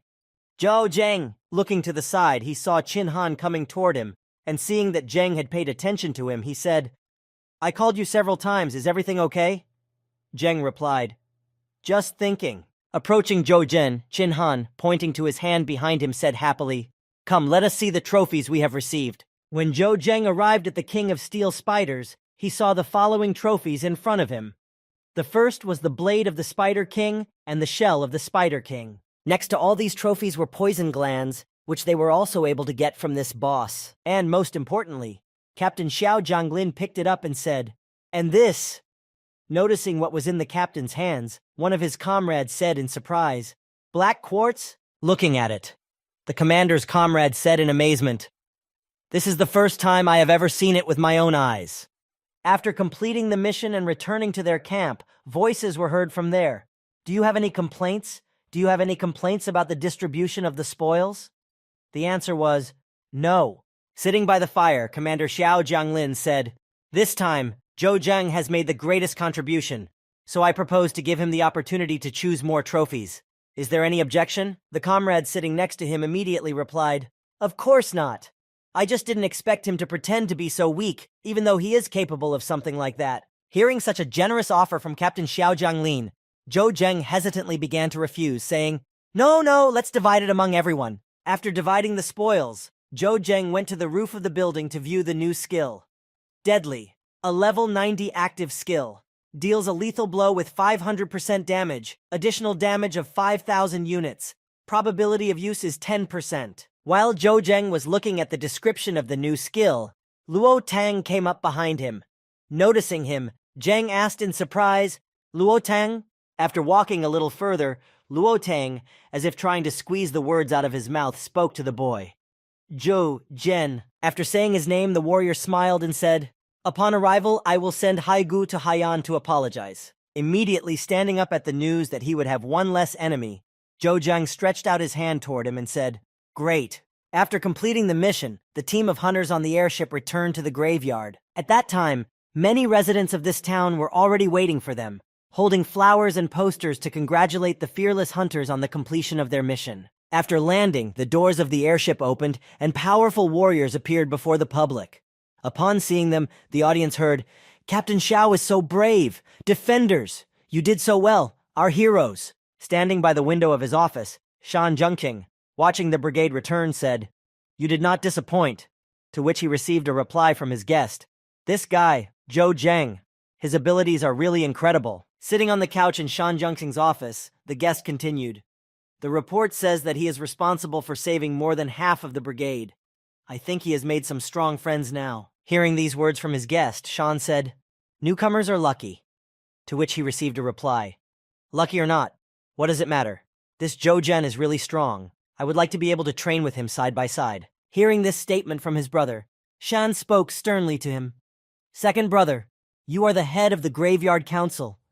If others hear you say something like that, it may frighten them." After listening to his brother's lecture, Yang Zhengxing said to him, "Let's go meet them. You know I don't have much time." As they walked toward the airship with the heroes, Yang Zhengxing said to Shan, "This time, we are expecting a strong influx of monsters. If we get rid of the source, we can prevent a lot of problems." Shen replied, "Be careful this time." Standing near the airship, the crowd tried to attract attention by shouting, "Captain Xiao, leave your autograph." "Don't crowd, let me have a look." "Brother Qinhan, I did this especially for you." People in the crowd kept drawing the soldiers' attention to them, shouting, "Welcome home." But suddenly, everyone fell silent, raising their heads up. On the roof of the building, they saw the two leaders, and Yang Zhengxing spoke, "Warriors of the graveyard." Hearing this, the crowd began to shout, "Oh my God, it's Chairman Shen and Council President Yang." While everyone rejoiced at the return of the warriors and marveled at the appearance of the brothers, Yang noticed Zheng in the crowd and thought, a rank 9 warrior, so young but with incredible potential. After showing Zhou Zheng's photo at the council meeting, Yang Zhengxing asked everyone present, "Gentlemen, do you have any objections to what I have said?" After cropping the photo and leaving only Zhou Zhen's portrait, the chairman of the council continued, "To award Zhou Zhen the rank of God of War." Immediately, one of the members present at the meeting stood up and loudly shouted out in protest, "I object." Having made his protest clear, he continued, "He's only a 9th-ranked warrior, what's the point?" Hearing the protest, Yang said, "Qi Jiyun, according to the data, you have performed excellent this year. Corruption, unrestrained drinking and debauchery, and on top of that, an indifferent attitude toward others based on your status as a god of war." Hearing such remarks from the chairman of the council, Yang Zhengxing, Qi Jiyun said in confusion, "Iya." Raising his hand, Xiao Jianglin said, "Unlike someone who ate his own ass off with the money we earned, Zhou Zheng is far more qualified to receive this status." To which another council member added, "That's right." Angry with Xiao and Qin, Qi Jiyun spoke angrily, "Only you two think so." To which he heard a reply, "Not just them." Interrupting Qi Jiang, Council President Yang, who also has the veto power, said, "Me, I think so too." Looking at the offended Qi Jiang, Yang Zhengxing added, "However, to make things fair, if Mr. Qi does not agree with us, we can give you a chance to duel with Zhou Zhen to find out his abilities." Hearing this proposal, Qi Jiyun smiled ominously and said, "Excellent, I agree." But he was thinking, "I'll show you what true horror is." As the two residents were going home after the meeting, they began to discuss the latest news, and one of them said, "Did you hear that? This time, a 9th-ranked warrior is going to be promoted to God of War." To which he received a reply, "I heard that this is the same Zhou Zhen that everyone was talking about a while ago. To achieve such results at such a young age? It's incredible." Sitting on the roof of the building in the burial ground and overhearing the conversation of the passers-by, Zhang Ning spoke in anger. "Zhou Zhen," holding the detonator in his hands, he said in a crazed voice, "In that case, we will die together." Meanwhile, Zhou Zheng, who was training in the forest and had reached the 99th level, said, "A person is afraid of fame like a pig is afraid of getting fat. You need to reach the 100th level as soon as possible to ensure even greater protection." When Zhou Zheng had finished with the vines, he achieved his goal and sat down to rest and said tiredly, "10th rank, 100th level, finally. Level 95 skill, creation of highly toxic poisons. Toxicity can vary due to material resistance, cooldown, 24 hours. Level 100 skill, apply poison to a weapon to make a poison attack, cooldown is 30 minutes. Taking out the poison gland from his inventory, which he received as a trophy from the steel spider, Zhou Zheng decided to create poison from it. After creating the poison, Zhou Zheng immediately applied it to his weapon to test the skill and said, "Use!" The poison blade of the Spider King can be used 15 times. The time limit is 30 minutes. After applying the poison to his blade, Zhou Zhen rushed back into battle against a nearby vine to test his new technique. After striking it, he saw it quickly begin to lose health and said, "Really impressive." After completing his training on the vine and mastering the skill, Zheng said, "Now that I have learned this skill, I should be able to do it." After finishing the training, Zhou Zheng headed back to the tomb. At that time, Yang Zhengxing was outside the city, but he could already hear the loud thunder of the monster's feet. When Chairman Yang had first decided to go on a reconnaissance to find out how much time they had left, he did not expect such a development, because the monsters were already heading for the city. When he saw a huge pack of mutant swamp wolves, he shouted in alarm, "There are so many of them. I'm afraid we won't be able to defeat them." He looked back at the walls of the cemetery that protected the city from the monsters, and with a heavy sigh, said with confidence in his voice, "This time we will have a fierce battle." At that time, in the western district of Mohilnik, people were enjoying life, not even suspecting the danger that was coming. Everyone was going about their business, having fun, working, or doing some other type of personal activity. After returning to the city from training, Zhou Zheng sat outside a restaurant. Sitting by the sign of this restaurant, he watched the people passing by enjoying life and not worrying about anything. But suddenly, someone interrupted his peaceful pastime in the city, which he had set aside for himself despite the many tasks he had to perform. Not far from him, he heard someone's uncertain female voice calling out, "Zhou Zhen!" Looking around to see who was calling him, he soon saw a pretty girl in a white robe standing right in front of him. Seeing her so close, Zheng looked at the girl with a surprised look. Approaching the famous warrior, the girl spoke anxiously, "My name is Mo, and I am a member of the Blue Butterfly team. I would really like to buy from you the venom of the royal steel spider that you dealt with during your mission." Hearing such an unusual request from an unfamiliar girl, Zhou Zheng spoke to her in a surprised voice. "You want to buy poison from me? Tell me what you need it for, and then I will think about it." Hearing this response from Zhou Zheng, the girl spoke to him briskly to diffuse the tense situation. "Actually, I'm formulating a potion. Poison is the only ingredient I'm missing."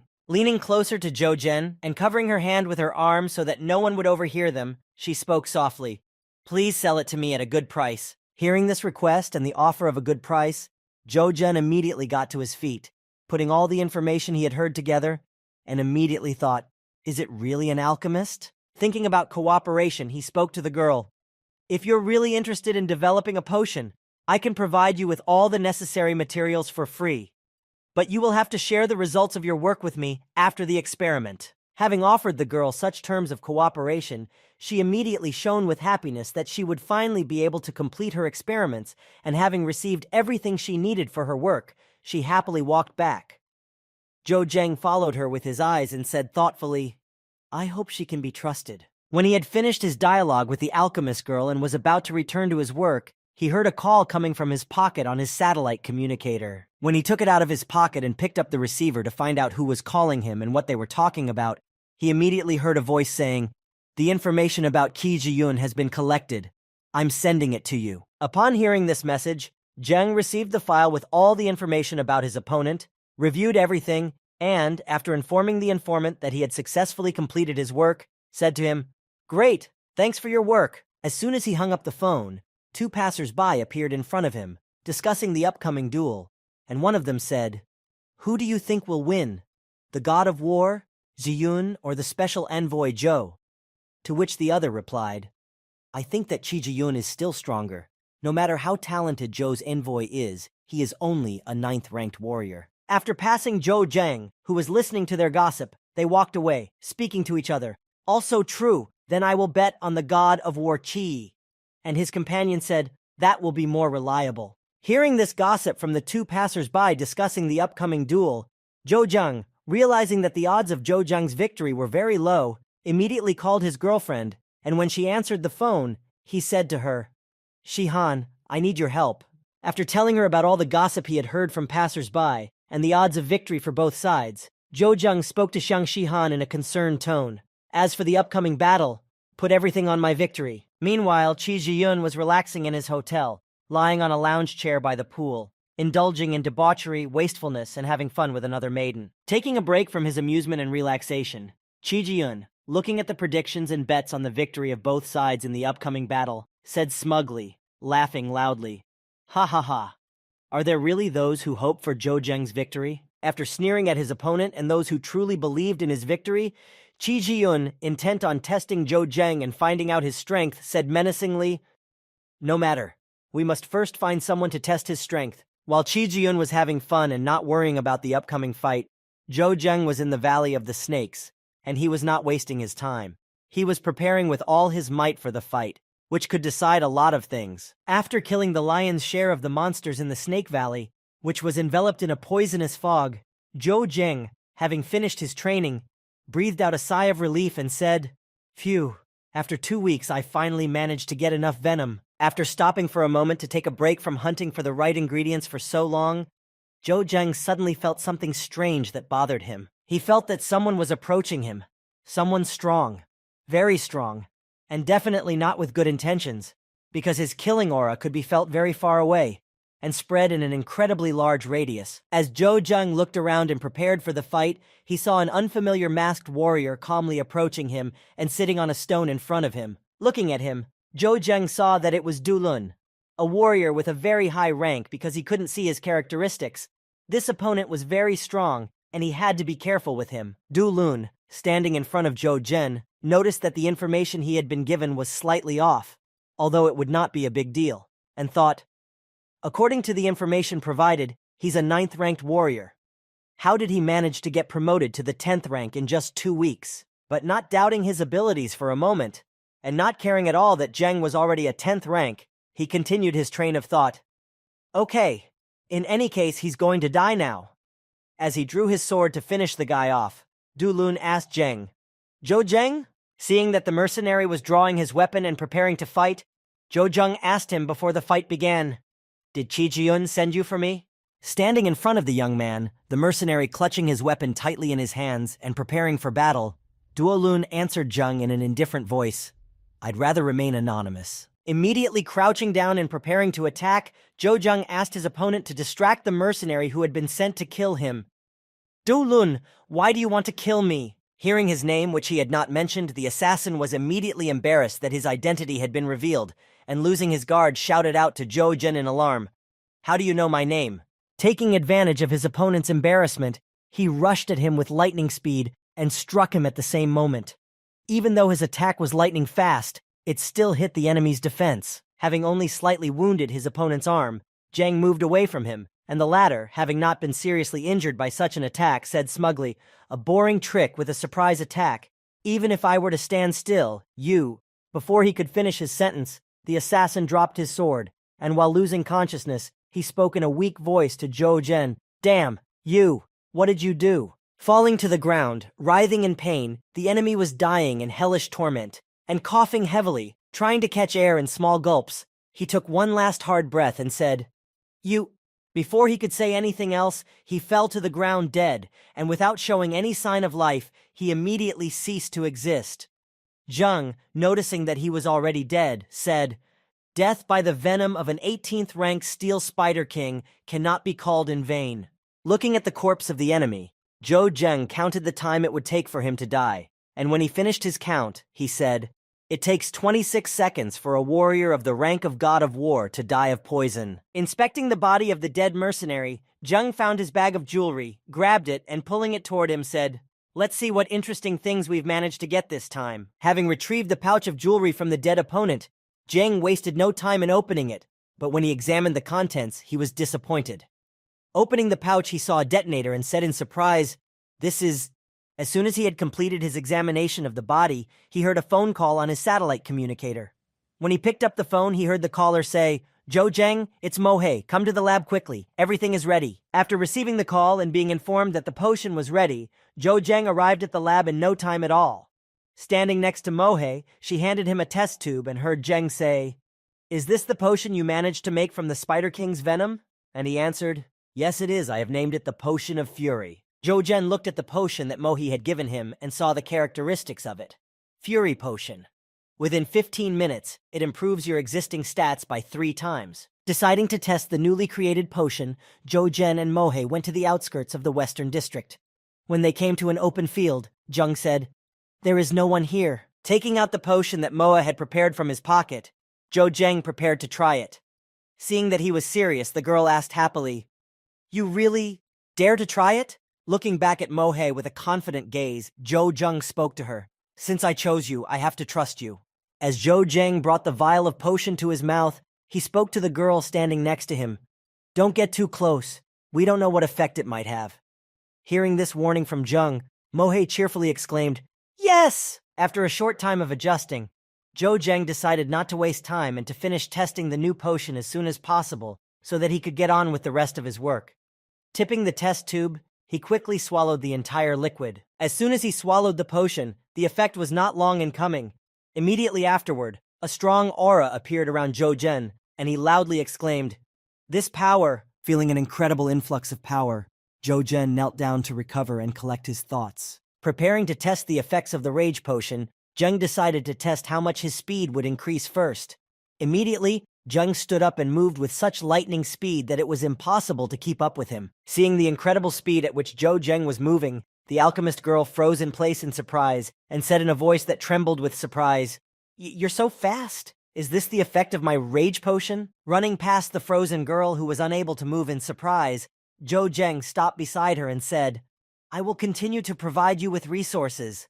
So I'm counting on you. Hearing Zhou Zheng's voice, who was running around like a madman due to the effect of the potion she had made, the girl, surprised by the effect, replied to what Zheng said, yes. After completing the test, Zhou Zheng went on with his business. But by the time he arrived at the union headquarters to attend a reception with an important person, the butler was standing in front of the door to enter, and he said to the boy, Special Envoy Zhou, please come in. Apologizing for the inconvenience of meeting Zheng, the butler said, The president was supposed to meet you, but she is not feeling well, so... Zheng replied, That's okay. It's my pleasure to be your guest. Red Moon is the result of your company's hard work. After leading Zheng inside and giving him a tour of the production facility, the servant began to talk. Extraordinary Envoy Zhou, this is where the initial development of our products takes place, and it is the abode that embodies the creative potential of our company. After showing him the first floor and everything on it, the employee who was giving Zhou Zheng the tour, leading him further down the corridor, said to him, Please take a look at this. Pointing to the new armor on display, the employee said, The materials used in the manufacturing process are those of a 17th ranked monster. Don't take this as hype.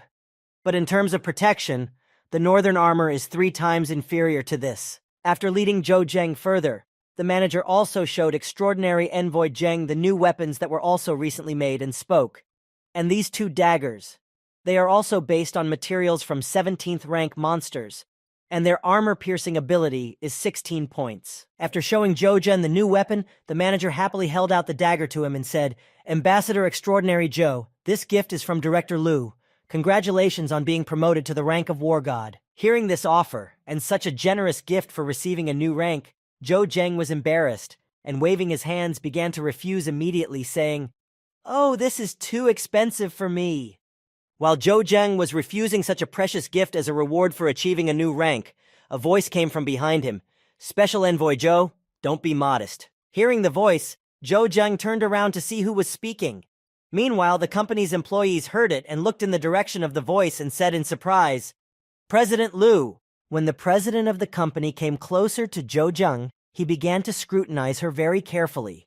But when she saw the warrior's strange reaction, the president said, Is it just me, or is the extraordinary envoy a little surprised to see me? Hearing this phrase of surprise from the president of the company, the warrior said to her joyfully, How could I not be surprised? Who would have thought that the director of Julie would be so young and so beautiful? Hearing such blatant flattery, the CEO of the company smiled slyly and said to Zhou Zheng, Heh heh heh, you really know how to compliment. Looking at the beautiful girl standing in front of him, the extraordinary messenger Zhou Zheng said to her in a surprised voice, Did the director call me here today just to give me a gift? Smiling sweetly in response to Zheng's reaction and question, the company director said, Of course, this suit is a humble gift from our company to the extraordinary Ambassador Zhou. Stepping away from Zhou Zheng and looking out the window at the wall of the tomb, the director said, You probably know that there is a protective dome over the tomb, and our company cannot ignore the rules. The director continued to stare at the window, but now at the sky, at the dome that was over Mohilnik, until you officially receive the rank of War God. Having said that, she turned to Zhou Zheng and said to him with a sweet smile, Our company will be responsible for you. Meanwhile, Zhang Ning noticed a notification on his phone that his friend had recently died. and exclaimed in surprise, "Dong dong, this can't be true." Seeing how he had died and at whose hands, Jiang Ning was in a fit of rage, and throwing his detonator as hard as he could to the side to vent his anger, he said, "How can he be so incredible?" 3 days had passed since that moment, and the day had arrived, the day Zhou Zheng was to fight Qi Jiyun. Voices came from the building where the battle was to take place. "Bets! Bets! Make it! Last 2 hours!" As we approached the building where the battle was to take place, we could hear the voices coming from there louder and louder. "HSBC, everyone is welcome." And the crowd heading for the building shouted, "I bet on the god of war." "Me too. I'm betting on the extraordinary envoy Zhou." In his preparation room, Zhou Zheng was talking to his girlfriend and said, "How's the betting going?" Hearing this question from Zhou Zheng, who was about to leave for battle against a fierce enemy, Zhang Shihan spoke to him. "Everything is ready." Hearing that everything was going well, Zhou Zheng turned his back on the girl and began to walk toward the arena, and said to her, "Then, it's time to go." When Zhang Shihan saw that the extraordinary envoy Zhou was about to leave for the arena, she stopped him by grabbing his shoulder with her gentle hand and said in anxiety, "Zhou Zhen." Turning to face Zhang Yihan again, Zhou Zheng put his hand on her head and stroking it to calm her down, he said gently, "Trust me." After reassuring his girlfriend, Zhou Zheng went to the Dongmen arena, where the duel between the god of war Qi Jiyang and the extraordinary envoy Zhou Zhen was to take place. Having prepared for the fight and having put on new armor along with new weapons, Zhou Zheng came out of the gate on the west side of the arena, amidst the crowd's loud cheers. Leaving his room and entering the arena, he saw that Qi Jiyun was already there on the other side of the arena. When he noticed that Zheng had entered the ring, he shouted out to him, "Zhou Zheng!" Approaching his opponent, the god of war Qi Jiyun looked down on Zhou Zheng and spoke to him in a cocky voice. "Well, are you ready to die?" Waiting for the moment when the two opponents were already in the arena, the entire audience was on edge waiting for the fight to begin and shouted, "Yes! Yes! Victory for the god of war Qi! Extraordinary messenger Zhou, go!" Standing in front of his 10th-ranked opponent, Qi Jiyun, holding his sword, suddenly became thoughtful as he gazed at the enemy, able to handle a palace-ranked shadow assassin. As he continued to analyze his opponent, the extraordinary envoy Zheng, he continued his thoughts as he looked him over. He doesn't look like anything special, but that armor and those weapons, Julie Company? Worried that Zhou Zheng was wearing a very expensive, high-quality piece of equipment from a well-known company, Qi Jiyun thought in alarm, "Something is wrong here. I can't be safe.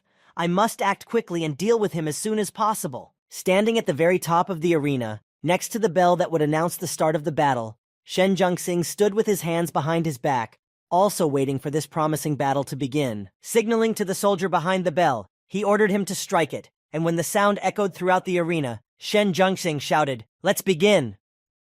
After the battle began, the two warriors simply stood opposite each other and exchanged glances. But without waiting long, one of the warriors began to act. Seeing what was happening in the arena, the mesmerized audience was terrified of what was about to happen and shouted out in fright, "Oh, ah!" Using his star sala that covered his entire body, Qi Jiyun began to loudly mock his enemy, the 10th-ranked extraordinary envoy Zhou Zhen, laughing loudly. "Ha ha!" Deciding not to waste time, Qi Jiyang was the first to act. As the battle was broadcast on the big screens across the city, Jiang Ning saw that Zhou Zhen had simply raised his hand in front of him to counter Qi's attack, and he thought in his mind, remembering what had happened to him, "This movement." With one eye covered by his hand, Jiang Ning, holding back his anger and watching the progress of the fight between the two warriors, continued his thought. "That trick again." Qi Jiyun, having decided to attack first, rushed at Zhou Zheng with incredible speed, planning to kill him with a single blow, already feeling his margin of victory, seeing that Zheng did not even bother to block his attack. But suddenly, as he approached the extraordinary envoy Zhou Zheng and only touched his arm with his sword, he immediately froze in place, unable to move. The astonished audience suddenly started to cheer at this development, and one of the crowd said in astonishment, "The god of war Qi, why did he suddenly stop?" To which another added, "Impossible. How could he stop him when the god of war was moving at such an incredible speed?" After stopping his enemy, Zhou Zheng drew his daggers and struck back with his newest weapon. As he tried to strike back, Zhou Zheng, having carried out his attack and found himself behind the enemy, thought, "Good armor. Not even my dagger could pierce it." Realizing that these attacks were not effective, Zhou Zheng decided to radically change his approach to combat and try a different tactic. As he prepared to attack, he thought, "In this case, there is only one way out." Using a combo of his skills, Zhou Zheng moved with incredible speed and launched several attacks at once using a combo. Double attack, stab in the back, deadly attack. After Zhou Zheng had performed his split attack, he stopped in front of the enemy to see how it affected him and to consider his next move. Zheng pondered. This attack can leave the target with 1/5 of its total blood volume, with at least 300,000 circulating in its body. As Zheng watched his life rate slowly decrease, he also noticed that the freezing effect would also soon disappear, as there were only 3 seconds left before the enemy could move again. When the freeze effect expired, the God of War continued his unfinished attack that he had used at the beginning when he attacked Zheng, but he missed the void and was confused as to what had just happened. Once he was able to move again, the God of War, Qi Jiyun, heard the audience's dissatisfied shouts coming to him. Disappointed voices could be heard from the stands saying, "He's losing on purpose. Everything is bought. And this is the God of War, just standing there, giving some boy a clear advantage." Wiping the blood on his face, Qi Jiyun, who heard these dissatisfied shouts and felt the attack of Special Envoy Zhou Zheng, spoke menacingly. "Is this your trump card? Unfortunately, it will not penetrate my defense." Gathering all of his star power and concentrating it back into his body, and channeling most of it into his sword, Qi Jiyun tried to attack Zhou Zheng again, launching a lightning attack and shouting out to him, "You're dead!" Seeing this incredibly fast attack, the incredible messenger Zhou Zheng, a little surprised by the speed and surprise, noticed that it was flying straight at him. The excited audience once again felt something incredible from such a sudden change in the course of the battle, which could have ended right then and there. Xiang Shihan, seeing such a dangerous moment, was anxiously watching and exclaimed in fright, "Oh!" Although the entire audience was tense and on the alert for such a life-changing attack, Zhou Zheng was not worried at all, and was able to easily dodge the attack by using his dodging skill. Qi Jiyun, surprised that he had missed, even though he was sure, and he could see with his own eyes that his attack was definitely aimed at the incredible envoy Zhou Zheng, exclaimed in surprise, "Ah!" After one unsuccessful attempt, Qi began to strike a flurry of blows, and Zhou Zheng, dodging them, pondered, "There's no way I can break his armor. I also don't know if the poison will work like it does in the game. You need to hit the target to be sure." After skillfully dodging all of his opponent's attacks, Zhou Zheng thought about his next possible options, grabbing and tightly clutching his daggers in his hands. All right, it's time to try.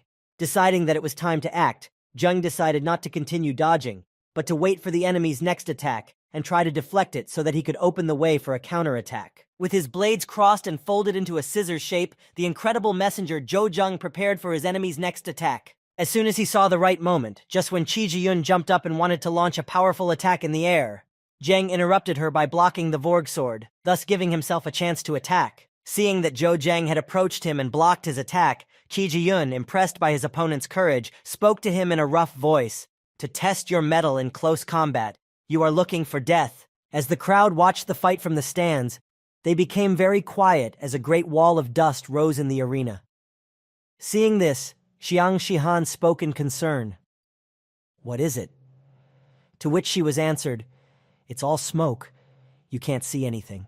Standing in a pile of smoke and dust, the confused God of War Qi Jiyun lost sight of his enemy, the incredible envoy Zhou Zheng, and looked around in bewilderment. While the enemy did not understand what was happening, and having lost his vigilance, he tried to find out where Zheng was and where the next attack would come from.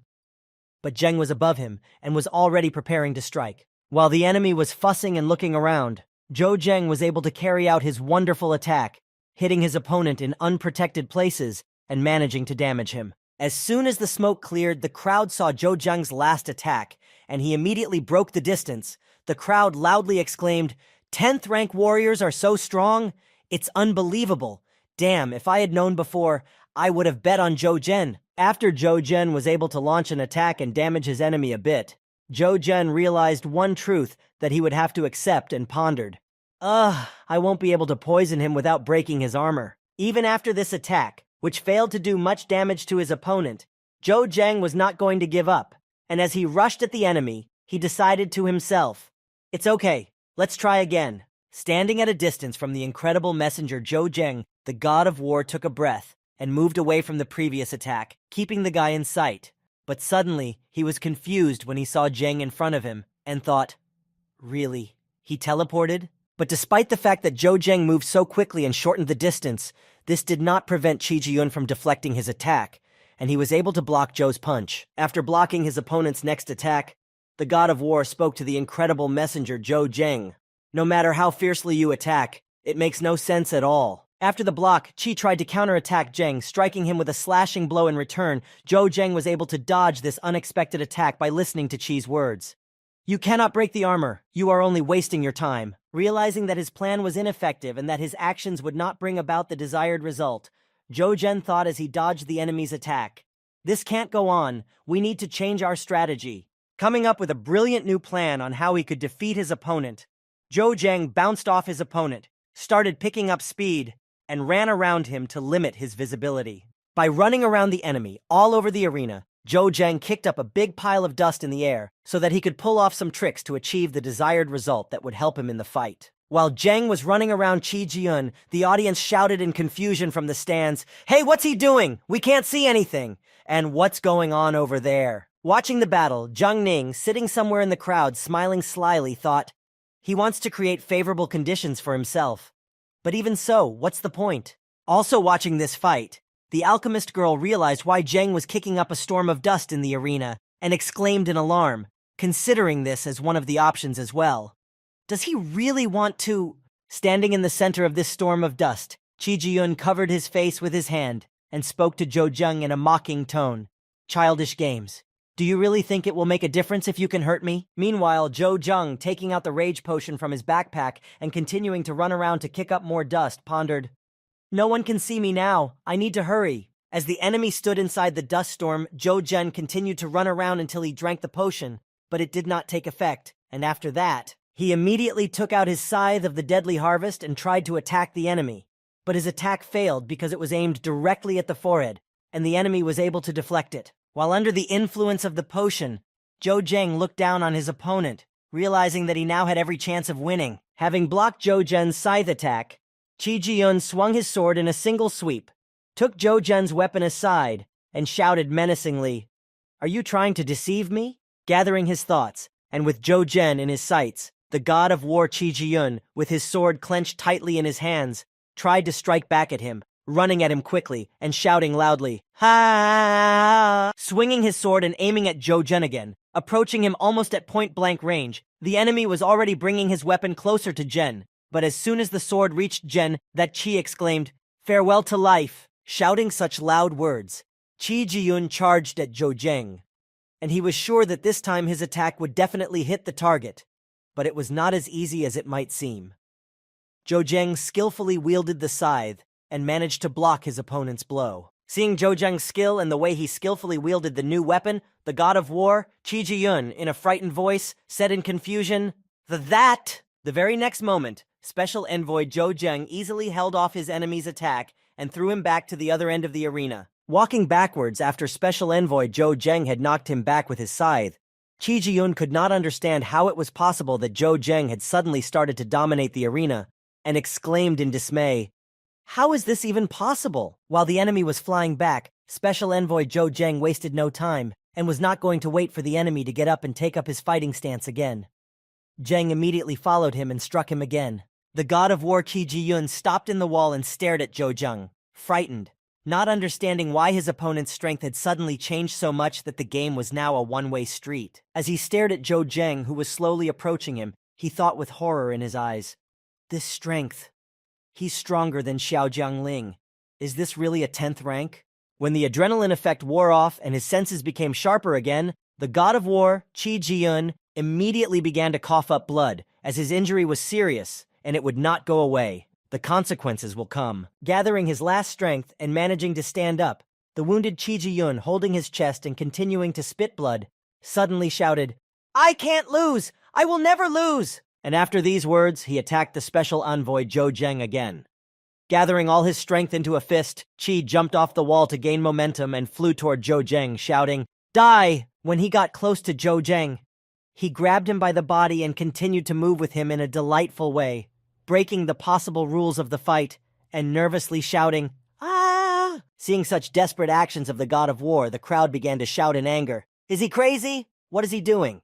Is this according to the rules? Watching from the stands, Jiang Ning, who had also been watching the fight, was disappointed in it and said in a sad tone, "Idiot." Standing at the top of the arena and judging the fight between Special Envoy Zhou Zhen and War God Qi Zhiyang, Shen Junxing said in a calm voice, "I ask everyone to be patient." Watching the battle continue, as the two warriors had already moved to hand-to-hand combat and began to fight each other, Shen Junxing added, "The one who returns." Looking at the progress of the battle and deciding not to stop it, even though the rules had been broken and both warriors had moved outside the arena, Shen Junxing continued his speech.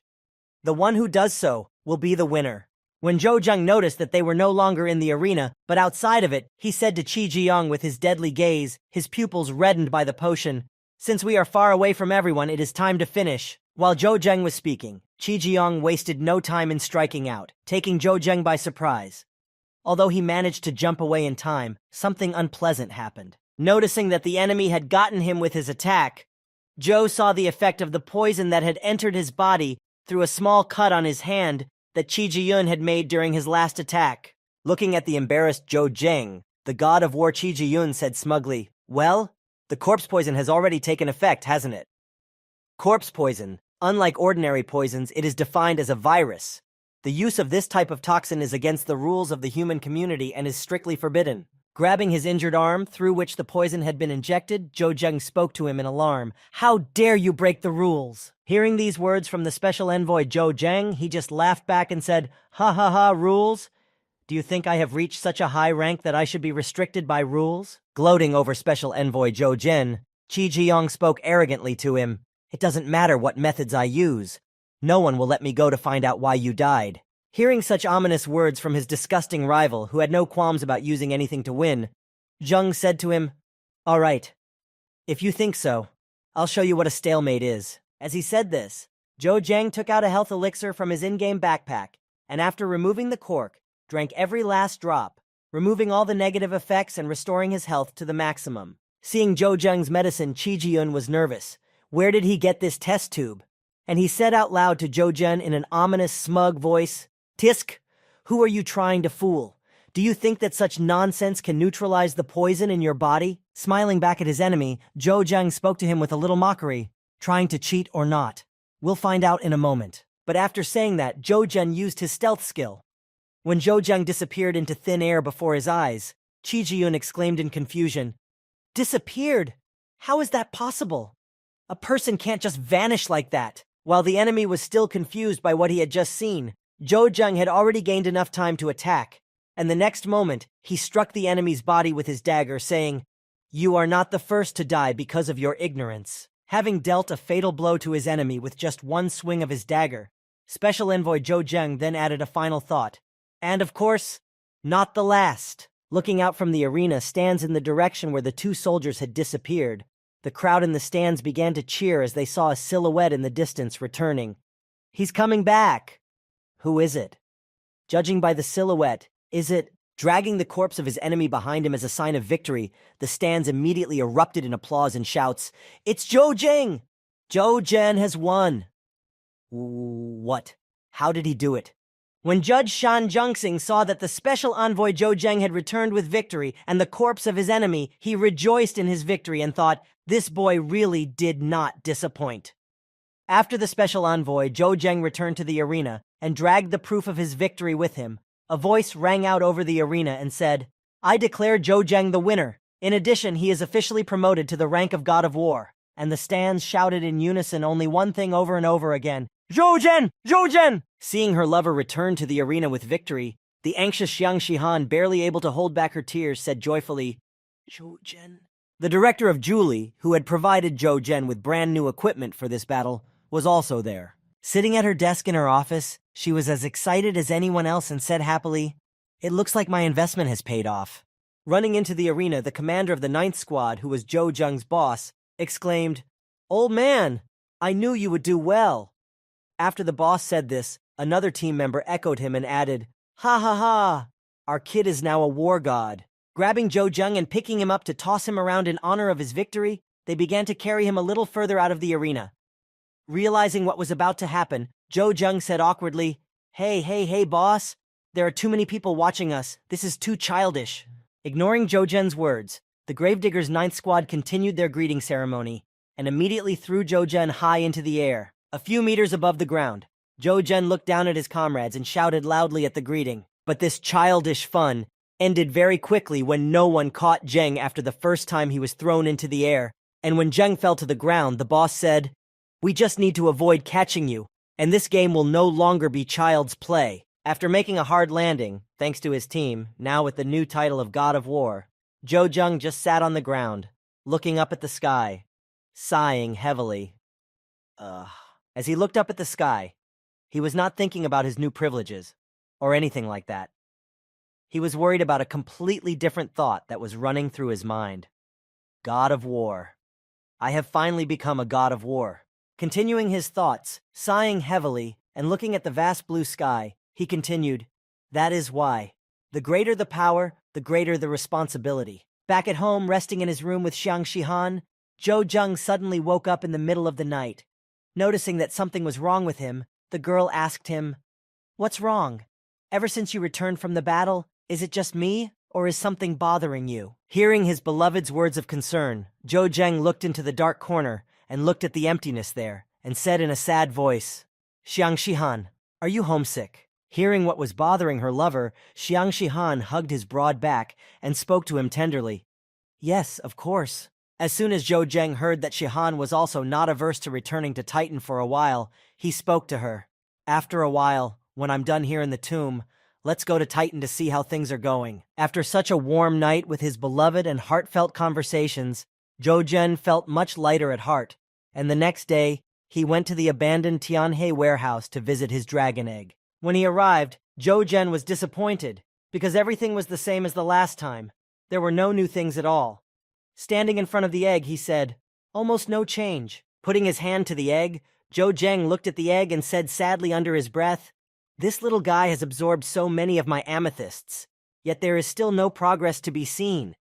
What do you call this?" Taking the red crystals out of his pocket and tossing them around in his hand, Zhou Zheng said encouragingly, Here, the red ones should work, right?" As soon as he held the 3 red crystals up to the egg, they immediately flew into the air and flew toward the egg, and in the same instant they were encrusted into the egg and immediately dissolved into the egg. Seeing this reaction to the crystals, Zhou Zheng noticed that the egg was enveloped in an incredible aura, and the egg seemed to change somehow. Feeling small jolts, Zheng exclaimed joyfully, "It moved! Are the red ones more effective?" Looking at his unborn child, Zhou Zheng had a promising look on his face and said happily, "If you can hatch in the near future, you will be able to make up for lost time." After Zheng visited his egg, he went to the military training union, to Shan's office. Upon arrival, Shan Junxing spoke to him.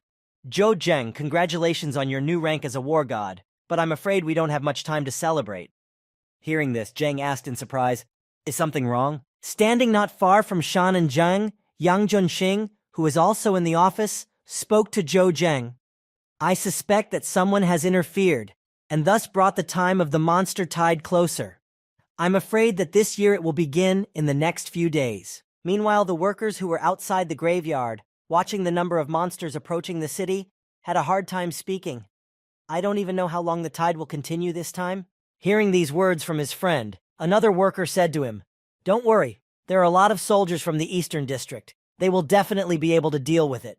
We just need to finish harvesting the rice." Looking at his field, and the amount of work they still had to do, one of the farmers sighed heavily and said, I just hope that this time there will not be too many of them." Meanwhile, at the front line, chaos was in full swing. Many different soldiers were engaged to resist the monster invasion, and while repelling the first wave, the commander of one of the units gave an order, "Molotov cocktails!" Hearing this order, the soldiers quickly began to throw these flaming cocktails at the approaching mutant wolves to neutralize several targets at once. But it seems that these animals were not affected by the Molotov cocktails. Their high level allowed them to ignore such attacks, so they could easily break through the defense further. Meanwhile, while the ground forces were holding back the enemies on the ground with all possible methods, the aviation was preparing for a massive bombing, listening to the commander's order, "Target the front line, get ready." When the Air Force commander gave the order to his subordinates, a massive rocket attack began on the monsters approaching Mohilnik. Explosions were heard from almost all sides. Having conducted an excellent air operation and successfully accomplished the mission, the commander of the Air Force, picking up the radio in the plane, told his soldiers, "We did a great job," but his joy did not last long. Despite the fact that they destroyed the ground monsters effectively, as the mutants advanced, the commander heard a strange hum in front of his plane. Looking around to determine where this strange voice was coming from, the commander looked ahead and saw a dragon that had just appeared in front of him, flying towards the plane. Seeing that the monster would not leave him alone, the air commander made a dangerous maneuver to avoid the enemy. But its appearance on the battlefield meant that he would not be the only one, and then the pilot spoke. "Things are bad." Hearing this terrifying roar near them, the other soldiers also looked up to see what kind of monster they would be facing and saw a fire-breathing dragon in the air. Standing in the forest near the burial ground, Jiang Ning, who had provoked this onslaught of monsters, gloated and pleased with the work he had done. "Zhou Zheng, did you see that? This commotion is because of you." He had a sinister smile on his face, and he could not get over his atrocity that he had brought upon the city for the sake of killing one person. No matter how many people die, all this for the sake of killing you. While the enemy was gloating over his actions, Zhou Zheng fought on the front lines with the rest of the warriors of the graveyard and defended his city, where he had family and friends. After destroying several monsters, he made his way to the soldiers who were surrounded by mutants. Having saved the poor fellows and approached them, Zhou Zheng heard them speak to him. "War God Zhou Zheng, thank you very much. We could not have done it without you." Seeing that they had been rescued, another warrior among the rescued soldiers who was surrounded added, "That's right. If it wasn't for Zhou Zheng's help with the antidote, we wouldn't have been able to confront them so openly." Hearing the words of gratitude from the rescued soldiers who were relieved, Zhou Zheng said to them, "Don't relax. The first wave is not over yet." While Zhou Zheng was talking to the rescued soldiers, who were catching their breath in the absence of anyone else, their peaceful rest was interrupted by a noise coming from nearby. Turning their heads to the side, they saw a giant zombie walking through the forest, growling loudly. Their amazement was overwhelming. Seeing these giants, the warriors exclaimed in amazement, "So many high-level zombies!" To which his comrade added, "Even if it's a tide, it's not easy for zombies to leave the area, let alone so many of them." Recalling the zombie tide in his town, when Zhou Zheng had to leave his father and the rest of his family because of a similar situation, Zheng said in alarm, "It's happening again. Is it really?" Realizing that the soldiers could not do anything to these enemies, Zhou Zheng ordered them to turn back and take up the defense of the city, saying, "You retreat. I will distract them." After telling the rescued soldiers to retreat from this place, Zhou Zheng left the place with lightning speed, and quickly moving through the territory, he rushed towards the giants. As he ran past them, the god of war Zhou Zheng decided to check out a device he had recently obtained in the battle with Dulun, and began to open his in-game backpack. Taking out the device he had found on Dulun during the search, Zhou Zheng activated it to see how it worked. As soon as Zhou Zheng pressed the button on the device, all the zombies that were heading towards the city stopped immediately and turned towards Zhou Zheng after sensing the device's signal. Changing their direction after Zheng used the device, the zombies immediately ran after him. Noticing that the device was attracting monsters, Zheng said, "Of course, it's them." Realizing who had brought the trouble to his hometown, Zhou Zheng stopped in his tracks and looked back at the zombies that had started chasing him because of the device's signal and said angrily, "Shadows!" Pulling out his satellite communicator, Zhou Zheng informed the leader of the military training union about the cause of the invasion, to which Shan Zhengxing replied, "Do you mean to say that this tide was triggered by a shadow?" After reporting the cause of the tide, Zhou Zheng also reported which of the shadows caused it, saying to Shan Zhengxing, "Jiang Ning, or the rascal god of war." Hearing who was responsible for all the troubles that had been caused in the tomb, Shan Zhengxing made a firm decision and spoke to Zhou Zheng. "I will now send men to you." Announcing that he would now send Zhou Zheng reinforcements to deal with these shadows that had brought so much grief to the graveyard, Shan said, "If there are indeed shadows involved." Continuing to reflect on the sins of the organization, Shan continued, "This organization." Meanwhile, Jiang Ning, who was in the forest, noticed the tomb warrior running toward him and rushed to meet him. Grabbing him by the throat and lifting him up to finish him off with a stranglehold, he killed him and said furiously, "Zhou Zheng, where are you?" Having fulfilled his plan to the fullest, Jiang Ning realized that the tomb would not survive the monster invasion, and looking for Zhou Zheng at the front line, he said, "There is no need to stay in the tomb any longer." Meanwhile, Zhou Zheng, after figuring out how the shadow device worked and reporting it to Commander Shan Zhengxing, joined the battle, and finished off those two giant zombies. After he stood on their dead bodies, after the battle was over, Zhou Zheng, giving his comrades enough time to retreat, said thoughtfully, "This zombie is finished. What about the guards of the Eastern District?" Looking to the side of the city, where the soldiers had gone, Zheng saw a red lifeline not far from him, and thought anxiously, "Did some zombie manage to slip through? No, this murderous aura. It's not a zombie." While Zhou Zhen was looking behind the red line that was approaching him, Jiang Ning came out of the forest and spoke to Zhou Zhen. "Zhou Zhen, I have finally found you." As soon as he finished his speech, he immediately attacked the boy with his sword to finish him off, and loudly shouted, "Die!" Quickly closing the distance and swinging his taka at Zhou Zheng, Jiang Ning did not even notice that he himself had been struck when the boy dodged this lightning-fast attack.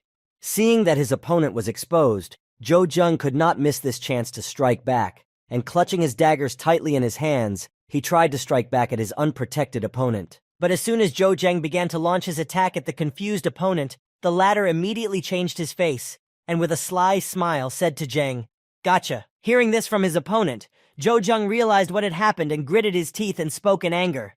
"Damn it!" Realizing that the opponent had deliberately set himself up for the attack, so that when Zhou Zheng counterattacked, he could strike back without sparing himself, both warriors prepared to be severely injured. After exchanging blows, the two opponents froze in their places after the lunges were completed. While Jiang Ning stood unconscious from Zhou Zheng's attack, the boy had already taken out his healing potion to heal his wound. After drinking the healing potion and holding his injured side, Zhou Zheng grimaced in pain and spoke heavily.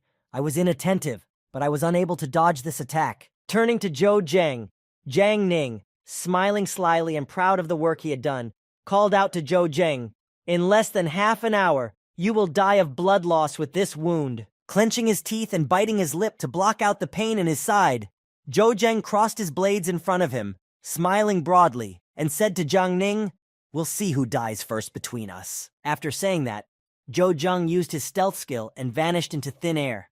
Seeing that the boy had simply disappeared before his eyes, Jiang Ning stared in confusion at the place where Zheng had been just a few seconds ago. Starting to look around to see which direction he might be attacked from, Jiang Ning exclaimed, "Impossible! How can a person disappear without a trace?" Moving to the enemy's left flank, Zhou Zheng watched the enemy's commotion and thought, "He knows my main secret.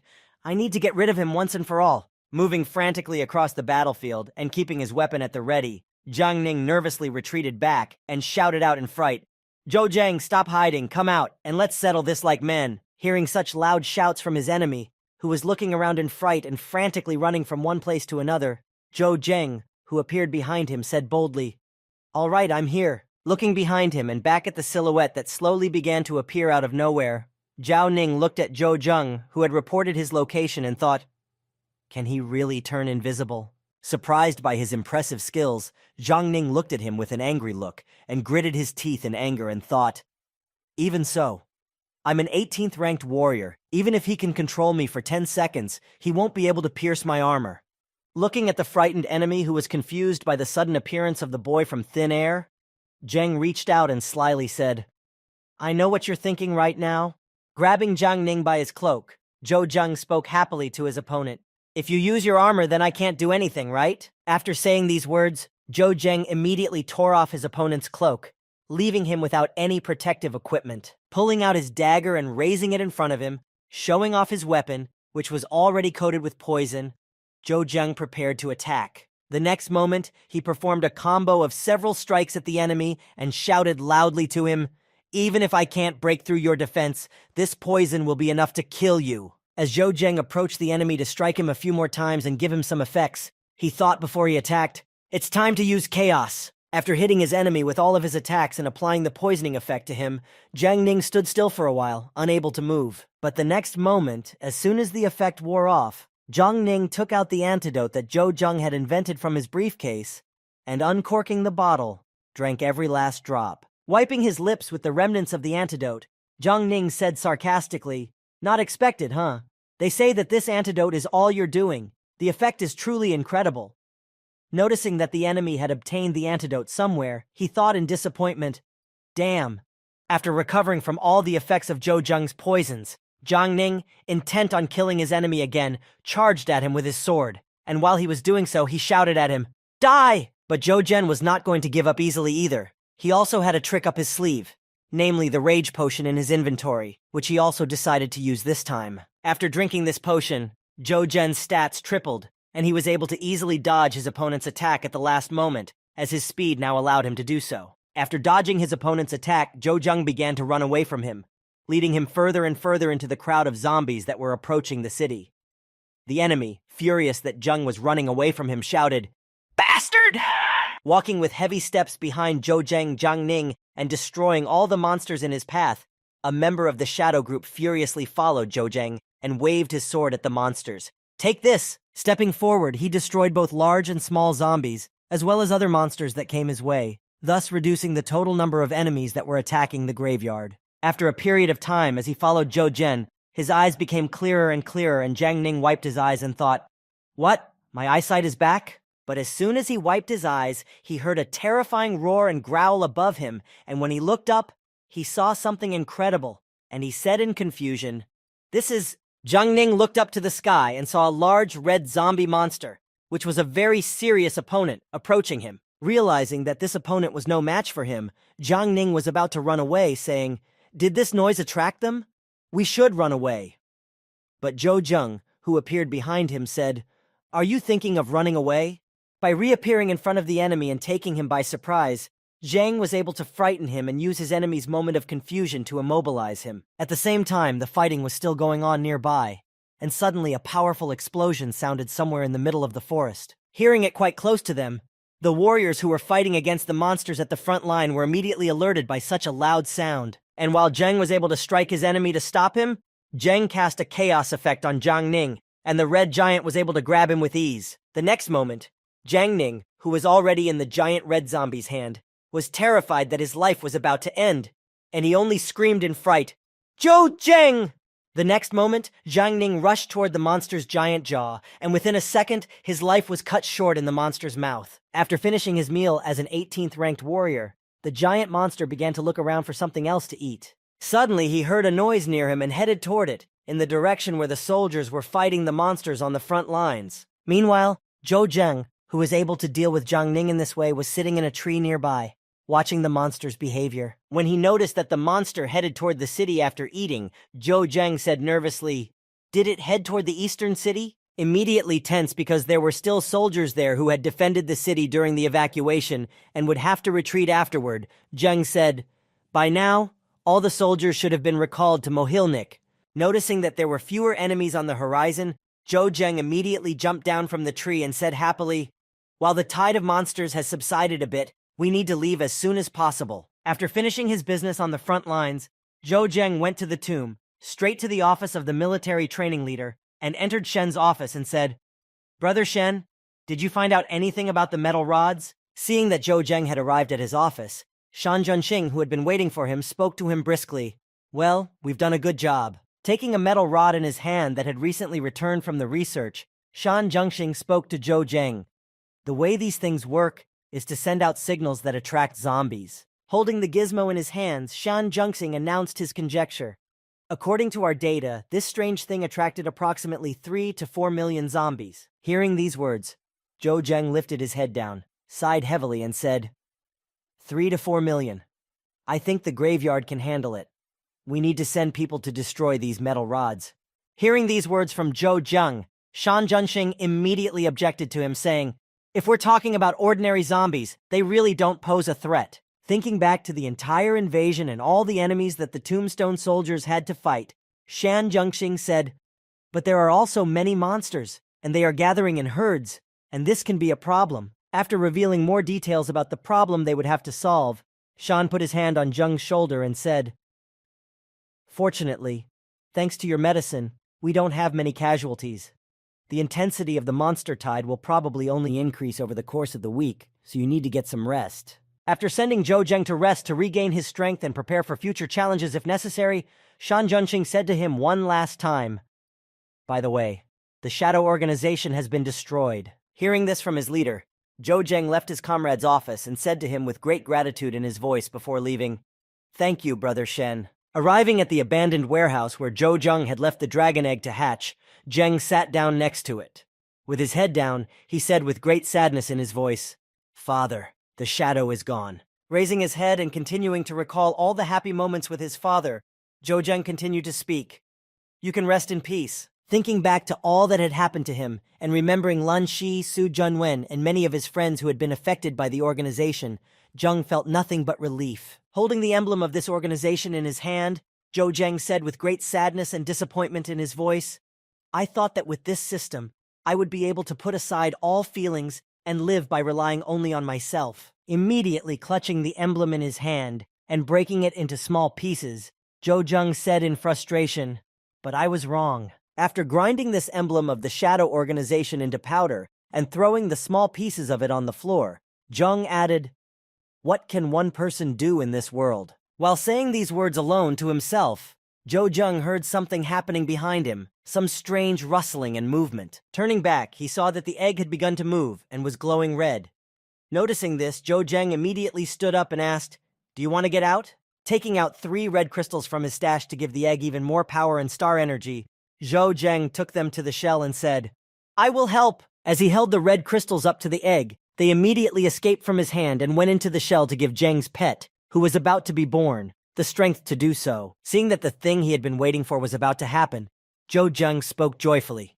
This rich red aura of the king, there can be no mistake this time. As soon as he said this, the egg immediately cracked, and cracks began to appear on the shell one after another, converging in one place, and then a small face began to appear. After cracking the eggshell, Zhou Zheng saw the little dragon that had just been born and for whom he had been waiting for so long. His surprise was overwhelming. Seeing that the dragon was quite large, Zhou Zheng was a little disappointed that he would not be able to nurse it, and he made a disappointed face and thought, it's only just hatched, but it's already so big? And what about this period of constant crying and feeding? Crawling out of its testicle, the little dragon settled down next to Zhou Zheng and took a cute sitting position, folding its legs in front of it, closing its eyes. The next moment, when the little dragon gathered his thoughts, he saw Zhou Zheng, whom he thought was his mother, and quickly moved toward him.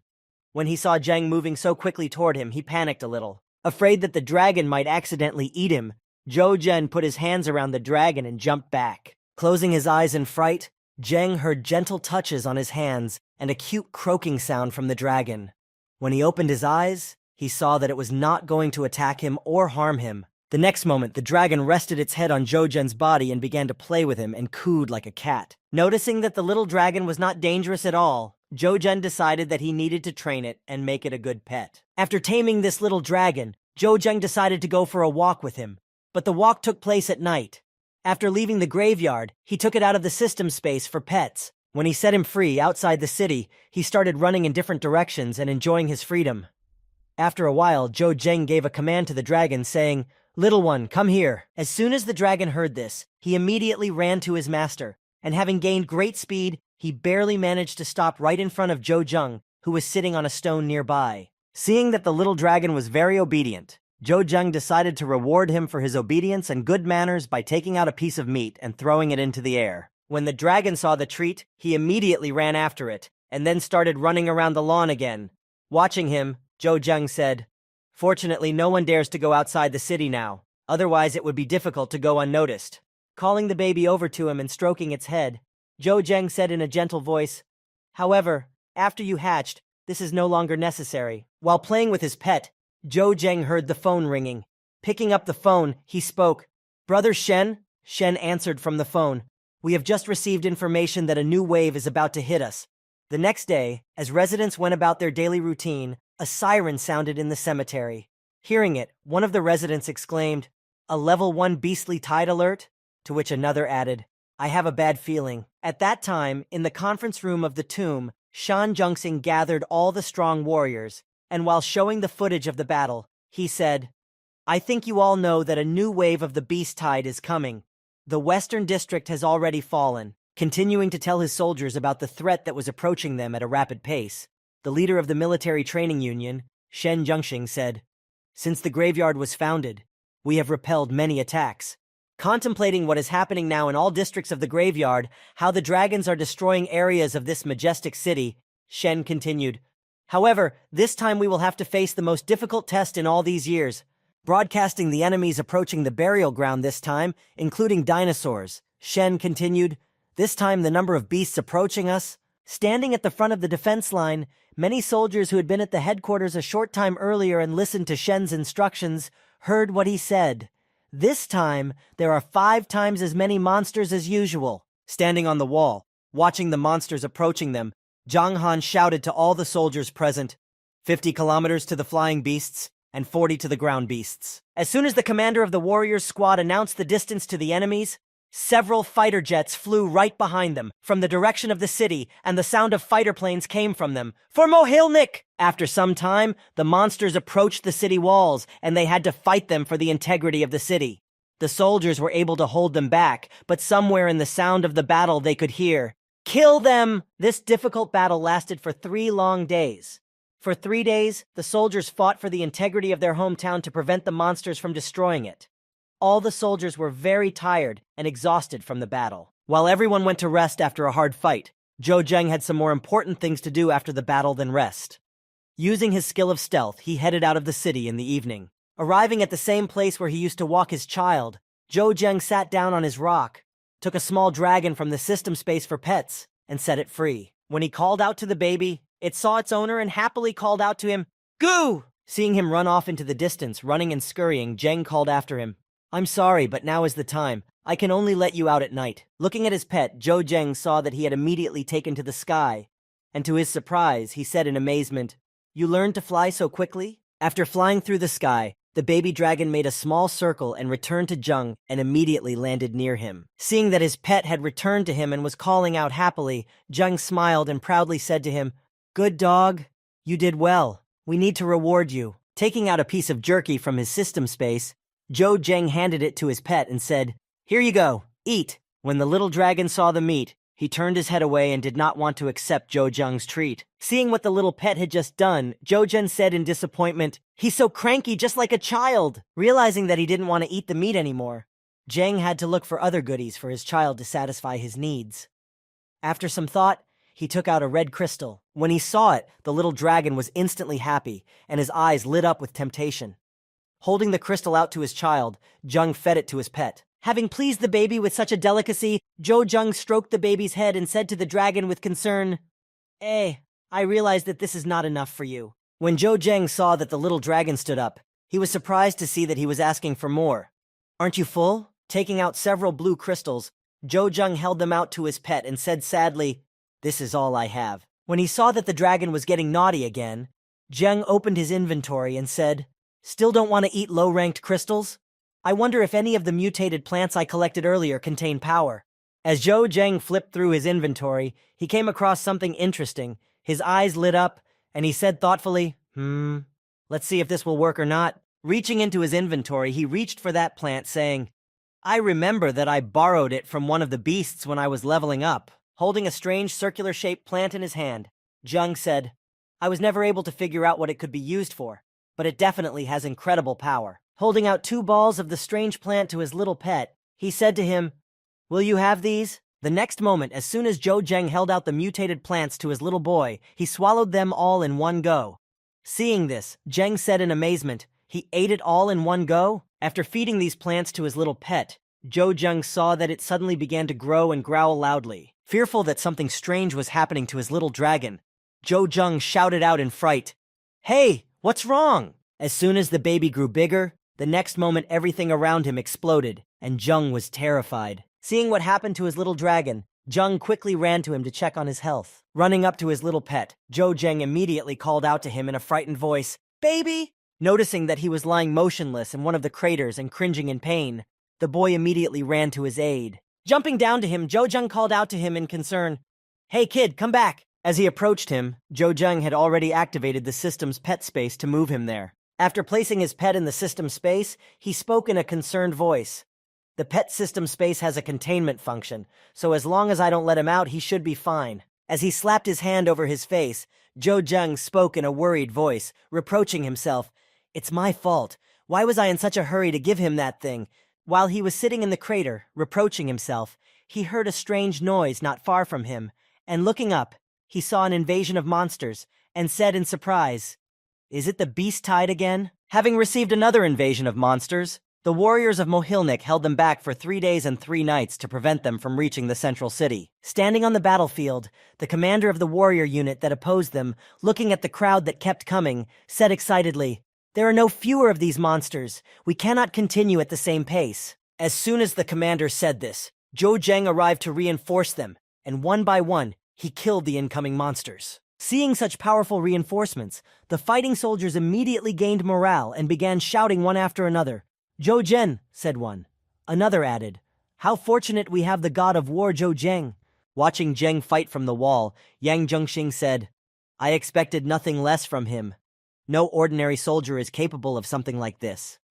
Shan replied, "But no matter how great a person's powers are, there is a limit to everything." Responding to Zhou Zheng's praise for his brother Yan, Shan Zhengxing looked up at the sky and added, "I don't know if we can survive this."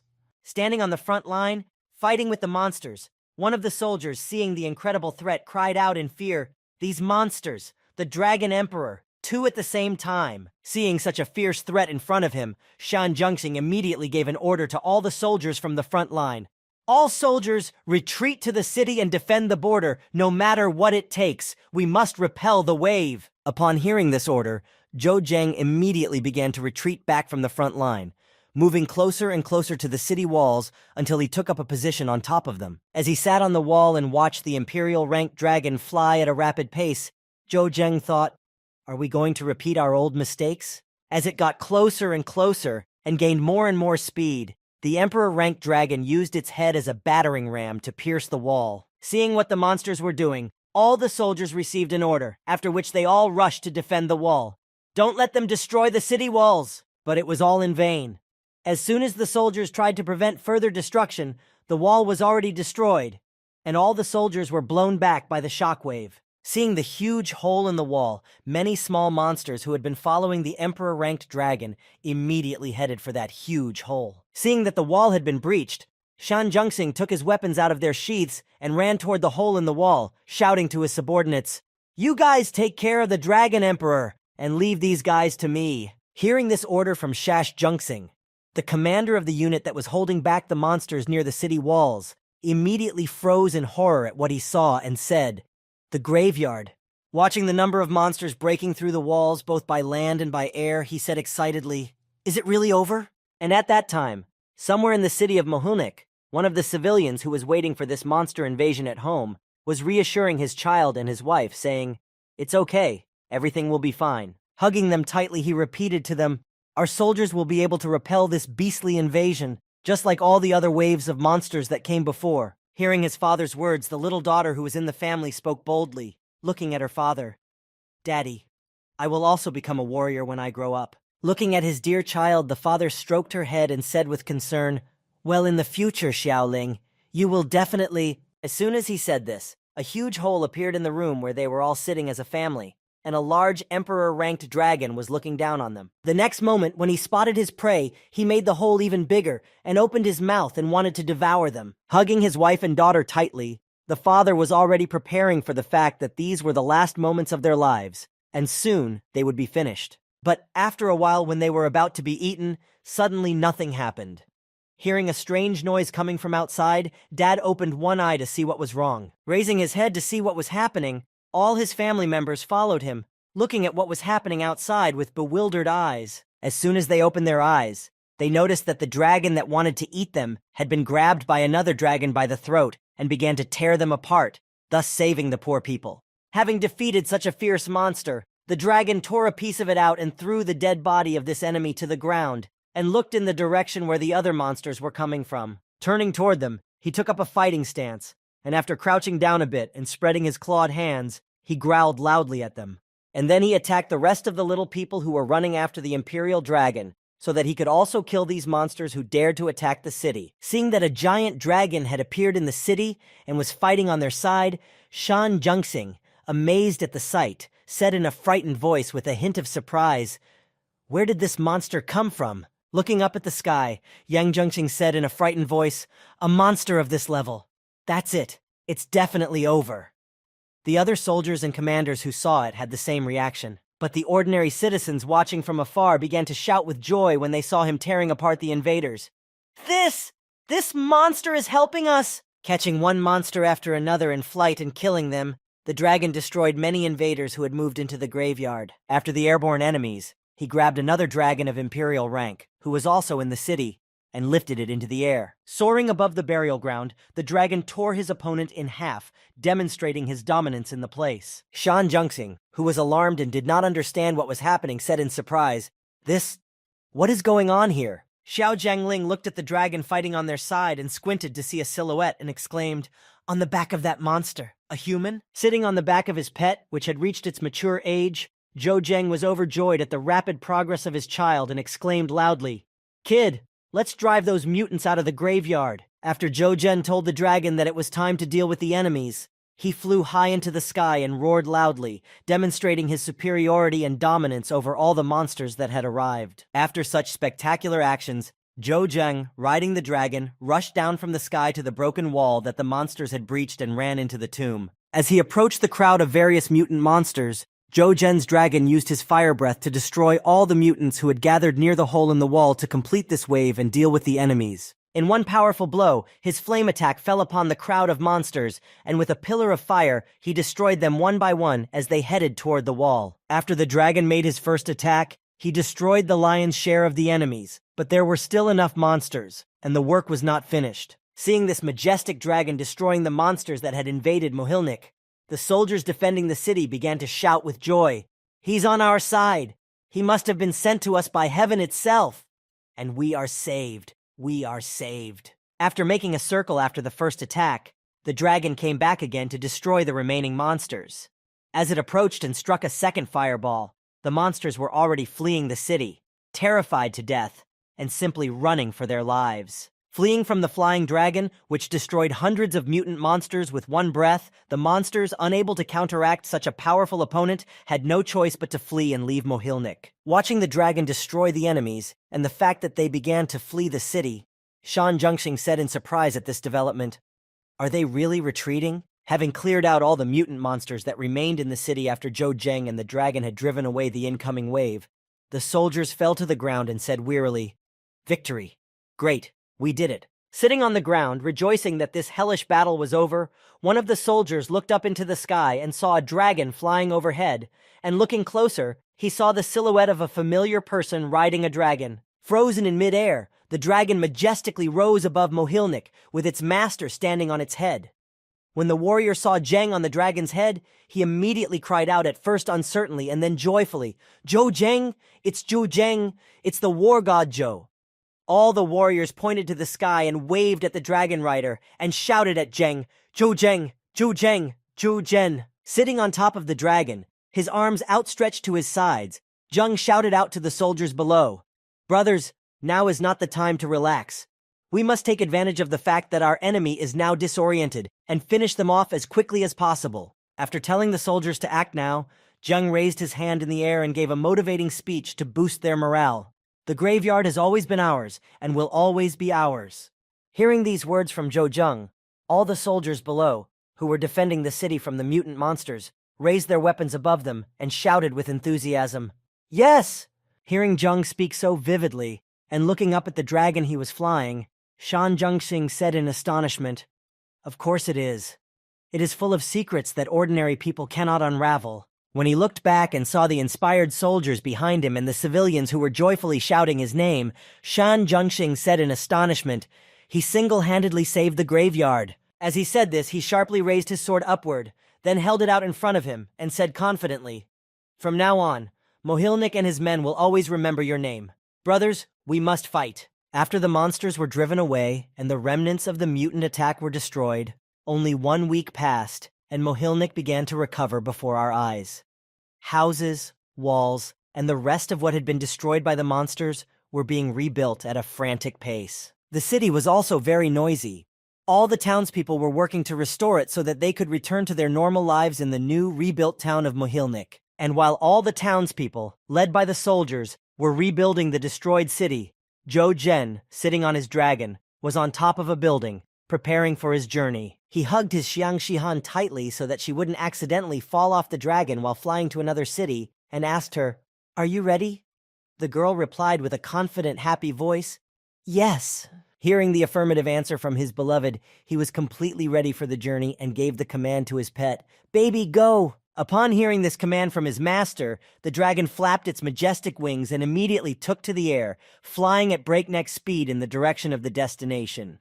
Sitting astride the dragon, holding his frightened girlfriend Jo Jung, holding his frightened lover with one hand and raising his other hand up, exclaimed joyfully like a child, "Ta'ak!" As he flew over the cemetery to reach his destination, all the passers-by who heard the dragon raised their heads to the sky to look at this majestic animal and exclaimed joyfully as they pointed to it, "This is the war god Jo Jeng."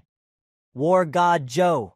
Flying out of the city of the gravedigger, Jo Jeng, sitting on the dragon, spreading his arms wide, gazing out over the horizon, joyfully exclaimed, "Titan, we are returning!" Meanwhile, in the city of Titan, Su Junwen was sitting outside Zhou Zi's grocery store, talking to a boy standing next to her, as if she were waiting for someone. When she heard the roar of a car engine, she turned her head to the side in excitement, and her face changed, and she looked happily toward the road. Unable to hold back her tears, Su Junwen shed tears of joy, and noticed that Lan Shi, who was already a 10th-ranked soldier, had run out of the car and was running toward her. Having returned from a promotion mission, he was also incredibly happy to see Su Junwen after such a long time apart. Meanwhile, an important meeting was taking place in the graveyard, in the main building of the city, where a proposal to promote Zhou Zhen was on the agenda.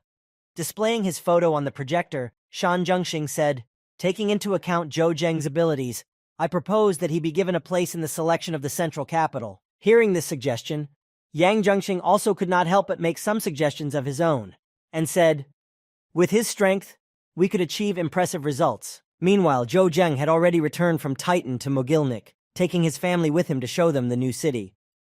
Walking around the city, Lan Shi said in alarm, "I'm not surprised at all. Graveyard is so different from Titan. It's on a whole other level." As Zhou Zheng and Lan Shi walked ahead, Xiang Shihan and Su Junwen walked behind, discussing business plans, and Shihan said, "You know a lot more about business than I do, so I'm really glad you agreed to help me." Su replied, "It's all thanks to young master." Noticing Su Junwen's shyness when talking about Zhou Zhen, Shihan spoke to her. "Yunwen, in this unpredictable world, where no one can guarantee whether there will be a tomorrow for them," inspiring her friend, Xiang Shihan tried to get her to have the courage to confess her feelings, which she had been holding back for so long, saying, "You need to have the courage to confess your feelings to someone who is important to you." After saying these words to Su Junwen, Xiang Shihan continued to push her friend to take action and said to her, "I understand that you don't always want to share something like this with others, but I've heard a lot about you from him." Immediately grabbing the confused girl and pulling her close, Xiang Shihan began to look at her closely and said lustfully, "If it's you, I don't even mind." Hearing Shihan's words, Su was confused and embarrassed by the surprise. While Xiang Shihan was trying to push Su Junwen to take decisive action, Zhou Zheng, who was walking in front of her, felt goosebumps running through his body, became immediately worried, and said, "Why do I have such a bad feeling?" Immediately after this bad feeling, Zhou Zheng heard his satellite communicator ringing, and when he picked up the phone, he heard that he was being summoned to the graveyard conference room. Interrupting his walk with his family, Zhou Zheng had to go to an urgent work call. Arriving at the conference room and taking his seat, Shan Zhengxing spoke to him. "I apologize for interrupting your vacation plans." After displaying the structure of the states that make up the graveyard, Shan Zhengxing said, "This time, the negotiations to include Titan as an adjacent territory to the burial ground were more than successful, thanks to Zhou Zheng's significant contribution." Taking out the other documents on the agenda, Shan Zhengxing reported the main news of the meeting. This time, the selection for the Super God team will be held in the central capital, and each region must send 9 outstanding warriors to participate. Shan Zhengxing's face changed immediately, and he became very serious. "So this time we must participate." After hearing this news, and Zhou Zheng's appointment to this mission, the young man left the conference room, and after finding his family, he said to Lan Shi, who was standing nearby, "This time I will have to go away for a year, maybe more, so take care of yourselves." Hearing these words from his master, Lan Shi beat his chest and confidently replied, "Young master, do not worry. I will definitely protect everyone, even if it costs my life." After giving out instructions to everyone for the time he would be gone, Zhou Zheng walked away from them, waving goodbye and calling out, "I will be back soon." After saying goodbye to his family again, Zhou Zheng turned to Shan Zhengxing. Standing beside him, he said, "In this qualifier, You will meet talented players from other regions. Standing aboard an airship headed for the central capital city of Mogilnik, Zhou Zheng, looking out at the horizon from a bird's-eye view, said, "A gathering of geniuses?" When Zhou Zhen asked Shan Zhengxing again about this gathering, he looked off into the distance and immediately became thoughtful. "Unfortunately, I am not a genius. But even during competitions, one must not forget to improve one's level and skills." After flying a considerable distance, a huge city began to appear on the horizon. As they approached it, Shan Zhengxing immediately called out to Zhou Zheng, "We have arrived!" Seeing the arrival of the soldiers from the tomb, the general of the central capital went to the airship to greet the newly arrived soldiers and said happily, "Welcome, warriors of the tomb. I am Tang Shu, responsible for escorting you to the training base." Bowing his head to the soldiers who were getting out of the airship, Commander Tang Shu pointed to the place where they were going and said in a friendly manner, "Gentlemen, please come this way." As he welcomed the newly arrived soldiers to the central capital, the general's expression changed from one of joy to one of confusion, and he let out a surprised gasp. "What?" Looking at Zhou Zheng, who was stepping out of the airship and following Shan Zhengxing, Commander Tang Shu was very confused and thought, "What? A 10th-ranked warrior?" Raising his head and looking at Zhou Zheng, the commander spoke to the guests. "Gentlemen, the training base is 30 kilometers north of the central capital.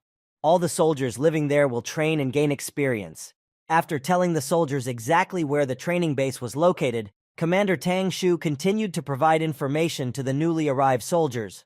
For 1 year, the overall ranking will be displayed every month to determine the winner at the end. Hearing these words, the aged captain who met them, Zheng, after listening to everything he said, asked one question that bothered him, saying, "Mr. Tang, is this a closed base?" After asking this question, Zhou Zheng thought anxiously in his mind about possible developments. "If I'm stuck here for a whole year, I can forget about leveling up to a thief." Hearing this question from the new recruit, the captain spoke to him happily. "No, everything at the base is voluntary. You just need to report once a week." After hearing all the information from Captain Tang Shuya, who told him all the details of the training base, Zhou Zheng went to the base by car. When he noticed a car driving down the road, one of the soldiers sitting on a rock near the road said, "It must be from Mohilnik." When he heard this guess from his commander, who was wondering who was driving the car, he said, "Captain, it is said that Xiao Jianlin from Mogilnik might be a competitor for you." Hearing such anxious words from his subject, who was beginning to worry that a serious rival had arrived from Mogilnik, the commander, with a sly smile, replied, "I have heard that Shen Zhengxing and Yang Xiangzong are stronger." Putting his weapon on his shoulder, the commander continued his speech, smiling slyly. "It doesn't matter. Our city, Heilan, is in the top 10. Upon arrival, the commander hurriedly got out of the car. Pointing to the location they had arrived at, Commander Tang Shu spoke to them. "Gentlemen, this is the training base." Pointing to a large screen near the central building, Captain Tang Shu said, "This is the leaderboard. It's compiled according to the successes and strengths of the soldiers, and it's also updated daily." Looking at this table that Captain Tang Shu was pointing to, Zheng smiled slyly and thought, "If I'm already here, I should be on this table." Just as Zheng was thinking about this, a loudspeaker on a nearby pole announced, "Warriors from all regions have arrived. Please come to the registration desk to register as participants." Hearing this announcement, all the soldiers who were on the territory of the training base went to the registration desk as ordered to register at the training base. As he approached the registration desk, Shan Zhengxing decided to be the first to register in the system. With his hand, the scanner began to check his rank and abilities. Standing nearby, the soldiers waiting for their turn spoke up in concern. 19th rank, no less from Shen Zhengxing. One of them said, to which another added, "Graveyard is a middle-class settlement. Who would have thought that there would be such masters there?" After passing the verification and completing the registration, Shan Zhengxing left the reception desk, followed by another soldier. Putting his hand to the scanner, the display read, "Yang Xiangzong, rank 19th. Seeing this, the excited soldier said, "Another 19th rank?" Disappointed in his abilities, the warrior behind him said with sadness in his voice, "I guess we shouldn't underestimate Gravedigger."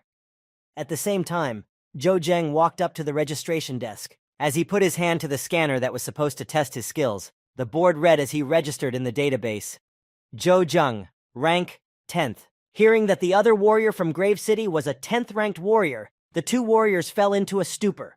When they came to, one of them said in surprise, "Is this a joke?" After registering, each of the soldiers was given a device explaining, These are your IDs. They have a lot of different functions. As soon as each soldier received his device, the manager said, all of your personal data will be automatically redirected to a common database. Hearing this, someone in the crowd exclaimed, look, the data has been updated again. Looking at the leaderboard, the warrior who had first noticed that it had been updated while looking at it said, the first and second are keeping pace, but this Jufei is incredibly strong, right? Looking at the leaderboard, Zhou Zheng was surprised to see the results it had produced. Brother Yang is only in 17th place, and Brother Shen is only in 30th place. Looking at the table that produced the new ranking, Yun Dongwei exclaimed in frustration, I don't understand how the rankings are done at all. How could I be ranked 56th? When he saw his name at the bottom of the list, Zhou Zheng, awkwardly pointing at himself in the ranking list, said in a disappointed voice, if you want to laugh, just look at this. Seeing Zhou Zheng's ranking, one of the warriors in front of him said, 31 points. This is the worst score ever.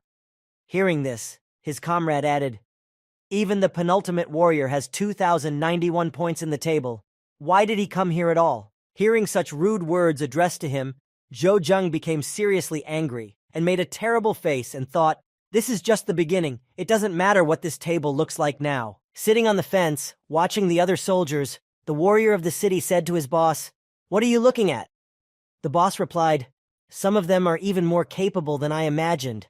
At least they can compete with each other. Looking at his subordinate, the commander said firmly, even this 10th-ranked warrior, Zhou Zheng, will participate in the competition. Hearing these words from his commander, the warrior of the city asked his wise commander in surprise, do you despise him? Hearing this question from his subject warrior with whom he had come to the training camp, the commander turned to face him and smiled sweetly and calmly said to him, of course not. Putting his hand to his forehead, the captain took a thoughtful pose and then immediately said something interesting. I simply think he is of very special interest. Hearing these words from his wise commander, his subordinate said in a monotone, none of them are here by chance. They will all prove themselves if you push them to a dead end. Zhou Zheng is no different. After finishing their conversation, the two supervisors who were supposed to conduct the training became quiet. After a short pause, one of them walked through the air and said, let's go. Continuing to walk on the air as if it were solid ground, he moved away from his friend and said, the first competition will be held tomorrow, then everything will be clear. After registering all the members of the training base and distributing the devices, all the soldiers were free to do whatever they wanted until the next day. When the next morning came at a certain hour, everyone was standing at attention in front of the main building. The uniforms were changed so that everyone was dressed the same, and a suit was selected for each person according to his or her parameters. Zhou Zheng was also standing in this formation, listening to what the organizers were telling them. Standing in front of a large number of soldiers, one of the organizers began to give an introductory tour, saying, my name is Chu Chang. I am your instructor, and I will be responsible for your training this year. His face immediately changed from friendly to arrogant, and Chu Chang spoke menacingly. You are undoubtedly the true pride of your villages, but in my opinion, none of you are better than a piece of shit. After saying this, Chu Chang changed his temper again and continued to speak in a calm tone. If you don't agree with me, you can challenge me here and now. If you win, I will immediately send a petition to the central capital to include you in the top 3. Chu Chang changed his tone again and spoke to the soldiers standing in front of him in a menacing tone. I remind you that I am one of the top 3 strongest warriors in the capital, and I am ranked 23. Seeing that no one dared to challenge him, the instructor spoke to everyone on the site. It looks like you all have your brains in place, so I'll start by announcing the rules for awarding points. After displaying the rules on the screen nearby, it read, first, raising the level. 2, accepting assignments. 3, number and level of monsters destroyed. 4, challenge a warrior of a higher rank. If you win, you get 1/10 of the opponent's points. If you lose 1/ of your own points. After covering these rules, the instructor added, during the battle, the opponents must stay in a specially designated area, and no fatal wounds are allowed.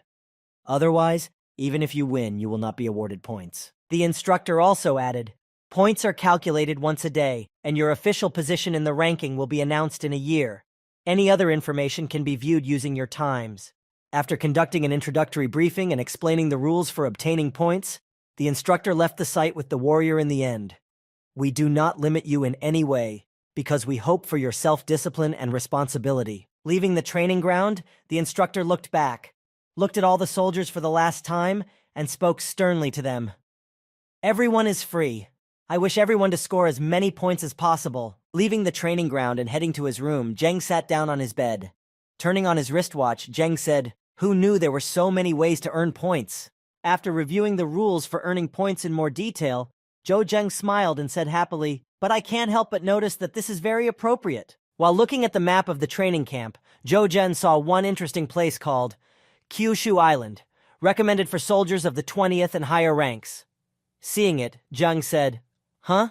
Is there a location outside the continent?" Seeing the restrictions and the recommendations for those who decided to visit him, Zhou Zheng exclaimed in surprise, "20th rank and above! How dangerous is he?" Surprised by this location, which was not only outside the continent and surrounded by the sea on all sides, but also probably inhabited by incredibly strong monsters. Looking at the list of cadets who, in addition to Zhou Zheng, had also decided to attend the training camp this year, the young man spoke heavily. Shen Zhengxing and Yang Xiangzong have also applied. The competition is really tough this time. After looking at all the participants who were also in this training camp, Zhou Zheng, who had not evaluated any of the competitors, leaned on his knees to stand up and said, "This kind of enthusiasm, this is rare." Fired up by this challenge to become the best among the best, Zhou Zheng spoke animatedly as he decided to go to training. This could be interesting. Arriving at the airfield where his friend was just leaving, Zhou Zheng spoke to Shan Zhengxing before he left. "Brother Shen, be careful." Hearing such caring words from his comrade Zheng, Shan Zhengxing put his hand on his shoulder and said joyfully, "Don't worry, and don't forget, we all expect you to do well." As soon as he said this, he immediately said goodbye to Zhou Zheng and climbed into the helicopter. Once everyone was in the city, the helicopter quickly took off, leaving Zheng below to watch the flight. After saying goodbye to his friend, Zhou Zheng approached Tang Shuyi and asked him for transportation to get to the training site. Hearing Zheng's request, he replied, "Do you want to apply for a car to the central capital?" Zhou replied confidently, "Yes, that's right." Hearing him confidently confirm his order, Tai Xiong said in surprise, "Cadet Zhou, are you sure about this? The nearest training location suitable for your level is about 100 kilometers away." Hearing such concern from his commander Tai Shun, Zhou Zheng replied in a calm tone, "Not from my point of view. The central capital is of much greater interest." To which the commander replied, "Very well, then I will send your request." After receiving the order and confirming the application, a car arrived at the camp and took Zhou Zheng to the central capital. As Captain Shu saw Zhou Zheng off, he said, "It would be better if he just surrendered now. With his rank, it's just a waste of time. Of course, it's much more interesting to go on an entertaining trip to the capital." As he drove to the capital in the car that had been assigned to him for the trip, Zhou Zheng thought about his next steps. Judging by the points that can be earned from these monsters, if there is no one bigger, in any case, concentrating on leveling up now would be a safer option. After traveling a considerable distance, Zhou Zheng finally arrived in the capital. Upon entering the city, he saw a sign that read, "Warriors Union." Curious, Zheng stopped by it. Parking near the building, Zheng headed inside and went to the computer room to find everything he needed in the capital's database. Sitting in front of the monitor, Zhou Zheng said in awe, "There are all possible materials and potions here. I wouldn't expect anything less from the capital." Flipping through the catalog of different products, he saw one familiar item. It read, "Fury Potion, 58 jars. Price, 1 red crystal of poor quality." Seeing this offer, Zheng exclaimed in amazement, "Mo, his Fury Potion is here, but it's so expensive." With great reluctance to buy anything at such prices, Zhou Zheng, forcing himself to buy something so that he wouldn't go on the mission empty-handed, reached for the button and clicked buy. After rummaging through the warrior catalog, leaving a request for a training mission, and purchasing everything he needed for the mission, Zhou Zheng was able to leave the building 10 minutes later. As he left, he said with relief, "Ah, freedom." After finishing all the preparations and heading to his first mission, Zhou Zheng stopped in the middle of the street and shouted joyfully, "Now I can finally start training!" Seeing that a 10th ranked warrior had applied for a mission not of his own difficulty level, one of the organizers spoke to his supervisor. "Director, Zhou Zheng has just applied for access to the Hegu Plain." Hearing this news from his subordinate, the director thoughtfully said, But there are 16th ranked monsters living there, right? Speaking of the monsters that inhabited this location, where the 10th ranked boy was supposed to go, the director added, and this Zhou Zheng is not so simple. He throws out something new every time. After his application was approved, Zhou Zheng decided to waste no time and headed to the countryside so that he could release his dragon without anyone noticing. Saddled up with his dragon, the two of them set off for the island. After marking the island Zhou Zheng wanted to go to on the map, a notification came from his wristwatch that he was almost there. Seeing the island on the horizon, Zhou spoke to his dragon. "Baby, come down!" As Zhou Zheng approached the island when the dragon was almost on the ground, he flapped his wings just before landing so that it wouldn't be hard, and Zhou Zheng instantly jumped off his back. When he landed on the ground, Zhou Zheng found himself in the Hegu Plain, and in front of him was a huge herd of high-level mutant monsters that lived in this area. The neon mutant wolves that lived in this area, noticing that someone had arrived in their territory, became very nervous and alert, salivating at the fact that food had arrived. Seeing how many enemies were in front of him, Zhou Zheng prepared for battle, drew his blades, drank a fury potion before the battle began, and headed to meet the pack and shouted to them, "I will kill you!" He attacked the monsters and began to fight them. The next day, when Commander Tang Shu entered the principal's office, he said in surprise, "Principal, this is the point distribution chart for today." Looking at the leaderboard, the director spoke to his subject in awe, admiring the outstanding results of the soldiers.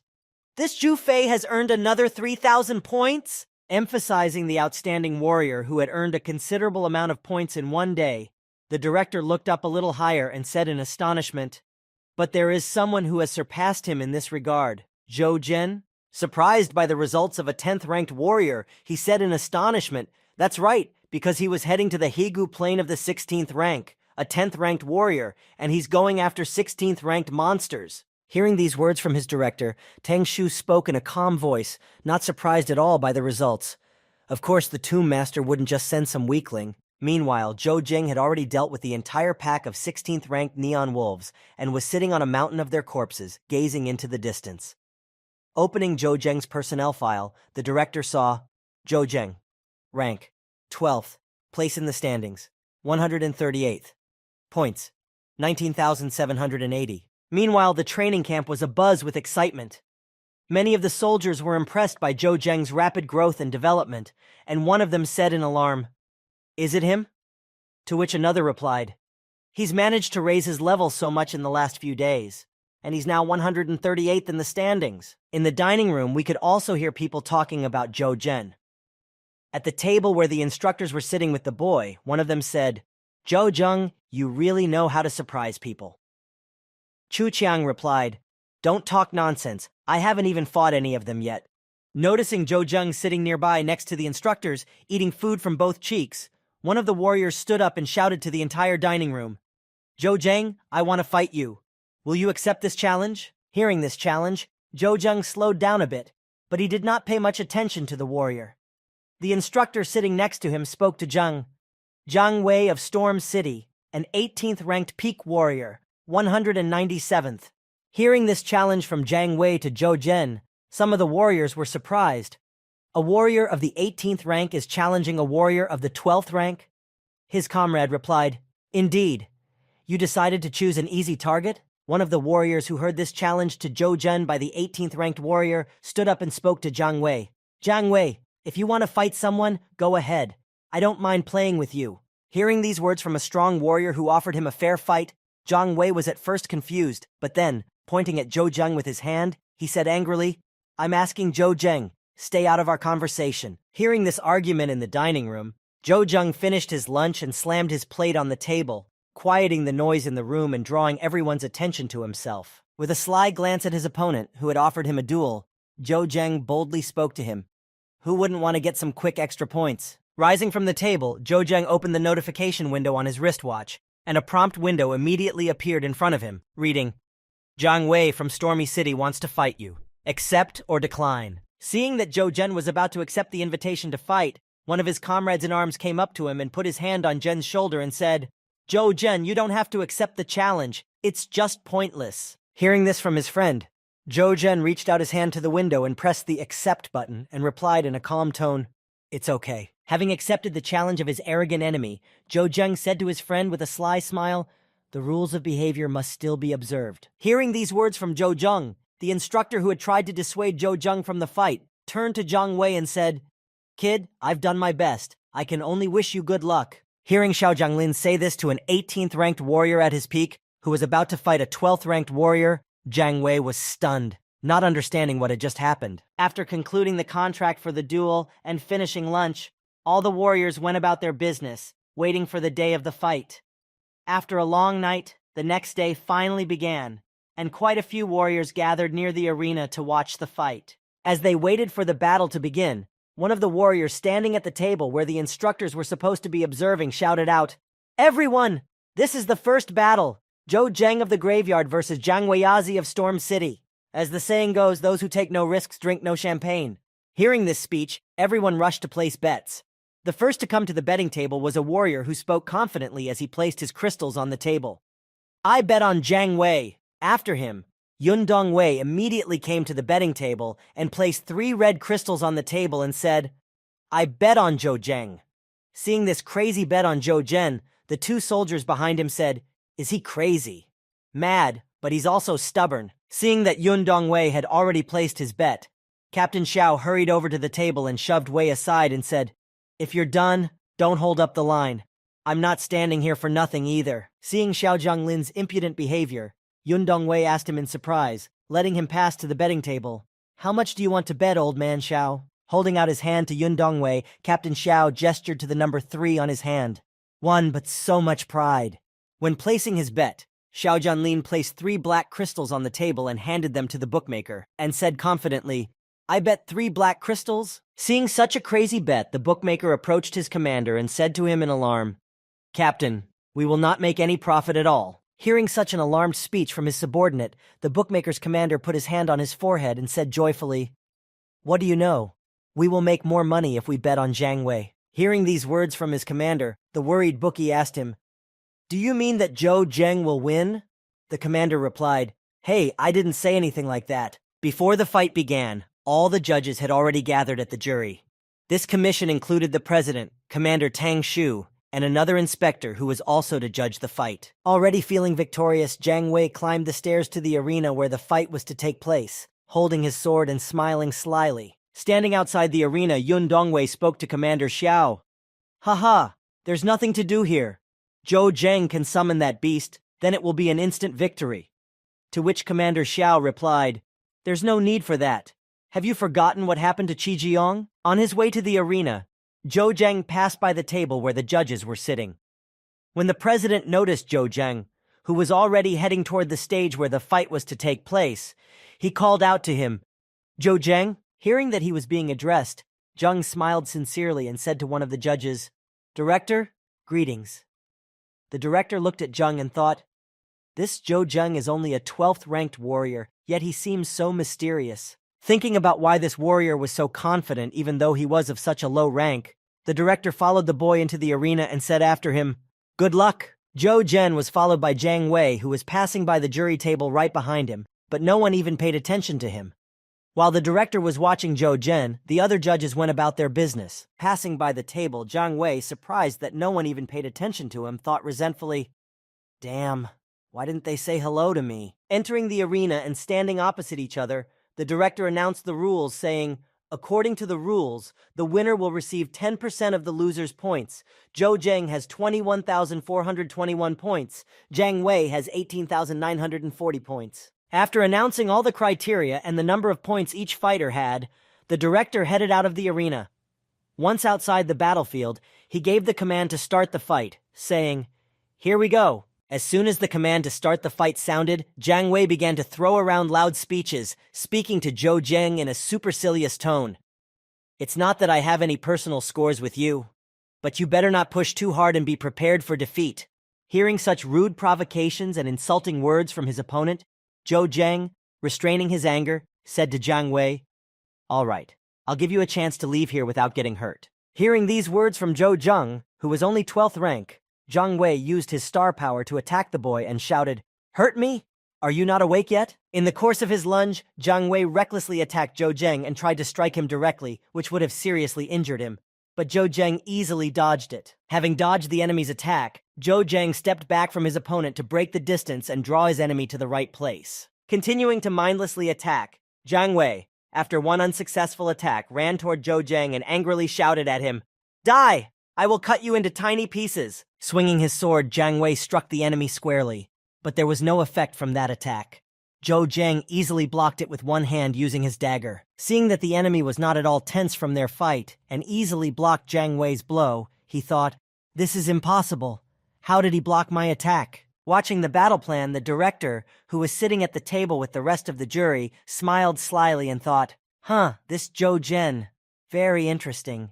After a few attacks from his enemy that Zhou Zhang had allowed him to make to demonstrate his abilities, Zhang spoke to Jiang Wei. "Well, shall I begin?" With that, Zhou Zhang used his super speed and began to throw a flurry of punches at his opponent. Jiang Wei, unable to keep up with Zhou Zhang's movements, said excitedly, "I can see it. And this is a 12th-ranked warrior?" Receiving one blow after another, unable to deflect them and only tanking each of his opponent's attacks, Jiang Wei said in astonishment, "I am a warrior with this kind of ability. How can I be a 12th-ranked warrior?"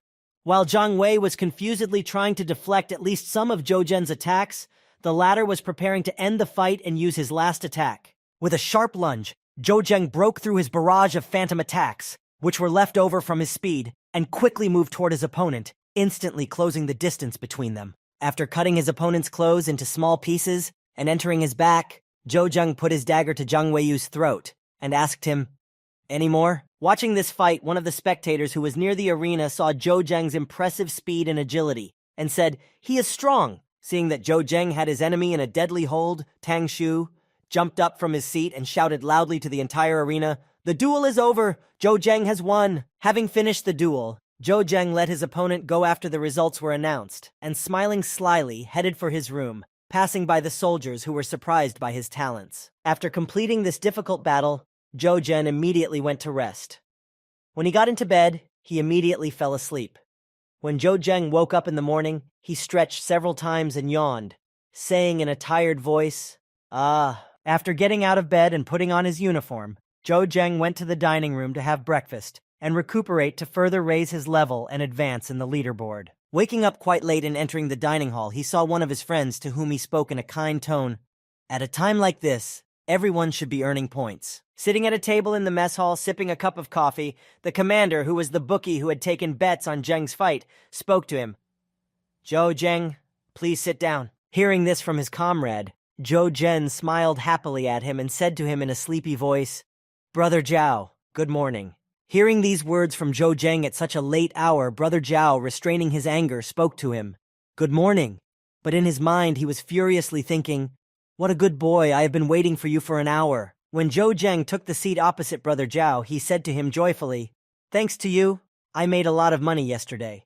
Zhou Zheng replied, "You have a great sense of foreboding." Hearing these words from Zhou Zhen, Brother Zhao said to Zhou Zhen what he had been waiting for him to say for so long. Brother Zhou Zheng, after training, I invite you to go to the capital and have fun." Hearing such an interesting offer, Zhou Zheng rescued his cup of aromatic coffee and brought it to his friend's mug. And after banging them together, Zheng replied to his friend, "You have a deal." After Zhou Zheng had eaten breakfast, he and his brother Zhao went to the airstrip, where Zhao was waiting for a helicopter to pick him up and take him to the training location. After escorting his friend to the vehicle, Zhou Zheng called out to him on the machine before he left, "See you soon," and heard him reply, "See you." When Zhou Zheng saw that his friend had already left for training in his helicopter, he said to himself, "I have to go too.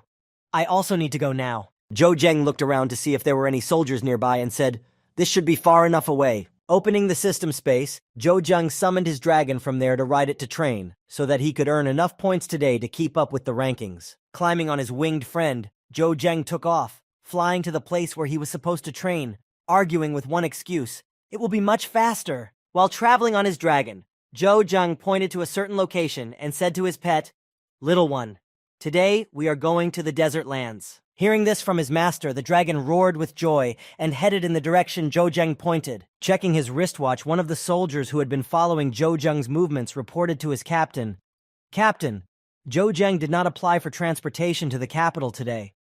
The captain replied, "Are you sure about that?" After his question, the captain heard another report from his subordinate soldier. "The information I'm giving you from our staff is absolutely accurate.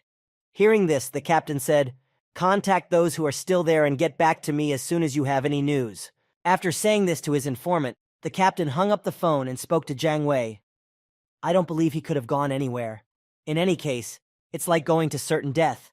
Hearing these words from his captain, Jiang Wei asked him in concern, "Captain, why should we get rid of this Zhou Zhen?" Turning to his comrade, the commander, who had gone forward, looked at him with a stern look and immediately asked his subordinate, "Do you think he is strong?" Hearing these words from his captain, Jiang Wei lowered his head and broke out in a cold sweat, recalling their fight, and said excitedly, "He is very strong. His techniques are incredible, and his attacks are so powerful." I was consumed by such a feeling of hopelessness.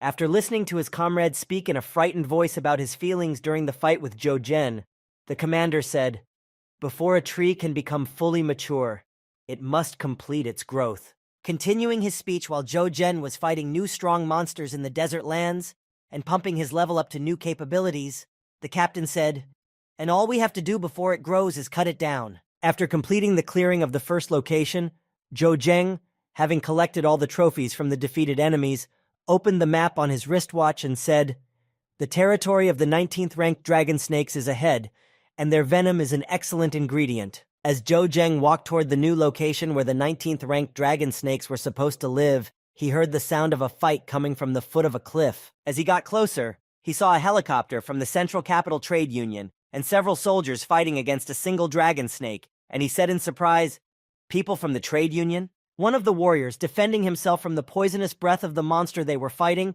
jumped to save his fellow soldier from this deadly breath and shoved it aside, out of the attacking path, shouting, "Get out of the way!" As the commander retreated from the monster after this attack, he looked at his comrade and saw that he had been poisoned by the monster's breath and looked very bad. Behind them, another comrade was running and shouting, "Captain Sanji!" Running up to his comrades and seeing that they looked very bad, the third member of their team said, "Things are bad, Captain, and Sanji is infected." To which Zhou Zhen added, "What can we do? We won't have time to return." Grabbing the shoulder of his poisoned comrade, the captain panicked and shouted excitedly, "Sanji, quickly use your star power to neutralize the poison, otherwise you will die." To which the poisoned comrade replied, breathing heavily, "Captain, I can't." Seeing that the situation was quite bad, and the two soldiers were on the verge of death, Zheng immediately thought about his own benefit if he saved them, and spoke softly. "It is said that the trade union is one of the most influential forces in the central capital. I think it would be a good idea to make friends with them." Taking out a vial of healing potion from his pocket, Zhou Zhen continued his train of thought. "What's more, when you save people, their sodium immediately improves." As Zhou Zhen approached the poisoned captain and Sanji, he heard the squad leader ask him in an excited voice, "Who are you?" Holding out his hand with a test tube containing a healing potion, Zhou Zhen smiled broadly and said happily, looking at the exhausted soldiers, "I have an antidote." Walking over to Sanji, Zhou Zhen opened a test tube and poured half of the contents of the medicine into his mouth. Seeing that Zhou Zhen had poured something into his comrade's mouth, one of the members of the squad shouted excitedly to Zhou Zhen, who was standing nearby, "Hey, what did you give him?" Walking over to the captain, Zhou Zhen also held out the vial of antidote and handed it to him to hold tightly. Holding his sick comrade in his arms, to whom Zhou Zhen had recently given the antidote, the comrade saw that Sanji was getting better, and his complexion was changing, and he exclaimed joyfully, "Look, Sanji is letting go a little." After drinking the antidote himself, the commander began to feel much better after a while, and later, the effect of the poison completely disappeared. Then the squad leader approached Zhou Zhen and spoke to him gratefully, "Brother, thank you very much." To which Zheng replied, "It is not necessary." After retreating to a place where they could camp for the night, Zhou Zhen and his commander sat around a fire. After a while, a joyful Sanzi ran up to them and spoke animatedly, "Brother Zhou, you have saved my life. If you ever need anything, do not hesitate to contact me." Hearing this speech from the rescued Sanji, Zhou Zhen was embarrassed by the sincerity and generosity of the rescued warrior and replied to him, "Oh, I'm embarrassed. I just decided to hunt nearby and I ran into you by accident, so I couldn't stay away." Looking at Zhou Zhen with a concerned look, the squad leader spoke to him, "Brother Zhou, but your rank is much lower than the rank of the animals that live here. Isn't it too risky?" Hearing these questions from the captain, Zhou Zhen told the soldiers that he was in a training camp. Hearing this, The squad leader exclaimed in surprise, "A training center?" And his comrade added, "You came to participate in the training camp." Sighing heavily and accepting the reality after hearing from Jo Jung that he was here at the training center, the captain said, "My mistake. It seems that if Brother Joe decided to hunt here, he is more than confident in his abilities." Hearing these words from Jo Jung, and then listening to his captain Sanzi holding a cup of drink in his hands, said happily, "Ha! I knew at once that Brother Joe was not so simple." In the morning, when everyone had slept through the night and woken up refreshed, the commander asked Jung again about his proposal, saying, "Brother Joe, are you sure you don't want to come with us? Together we could make a lot of money from the dragon snake venom we collect." Hearing this offer, Jo Jung refused it, saying, "No, our hunting methods are too different. I like to hunt alone." Hearing this, Sanji said, "Who would have thought he's only 12th rank, but he can already hunt all alone in this location?" As Jo Jung left, the commander of the squad that he had saved said to Sanji, "Some geniuses are not limited by the rank system." Walking away from the trade union team, Jo Jung headed toward the area where the dragon snakes lived. When he saw one on his way, Jo Jung stopped. Summoning his dragon from the pupil system space, Jo Jung commanded it to destroy this giant monster, saying, "Kid, go!" After a long week of hunting dragon snakes, Jo Jung and his dragon sat in the middle of the desert, taking a break from the work they had done. Overjoyed at how many different resources and materials he had managed to collect, Jo Jung looked at the vial of venom and said happily, "I've collected more than a dozen vials of poison. It's time to go back." Immediately standing up, Jo Jung informed his sleeping dragon, who was resting beside him after killing so many high-ranking monsters, "We are leaving!" After collecting a lot of dragon snake venom, Jo Jung headed to the central capital, the Warrior Union's trading square, to sell the materials he had collected. Upon arriving at the Warrior Union marketplace, Jo Jung noticed a man standing with a sign that read in large letters that he was buying dragon snake goods. Approaching him, Jo Jung smiled happily and spoke to the man in a low voice so that no one would hear them. "Shall we find a quieter place?" The merchant went into an empty alleyway, which was completely deserted, and said to Jo Jung, "Suppose you know a place where there are no people. Suppose you know about the market situation. I'm just as interested in it. Now the price for 1 gram is 2 semi-high-level red crystals. I will give you 2 high-level crystals." After offering his price, the buyer of the materials said, "This is a fair price, and there is less hassle than if I sold it directly. But there is so much paperwork and formalities to follow." Hearing this price for the goods, Jo Jung took a thoughtful pose and rubbed his forehead and said, "I am satisfied with the price, but I don't know if you can handle all this." The buyer was offended. "Tisk, I'll buy everything you have." Hearing these words, Jo Jung took out a single tube of dragon snake venom from his pouch, which was attached to his belt.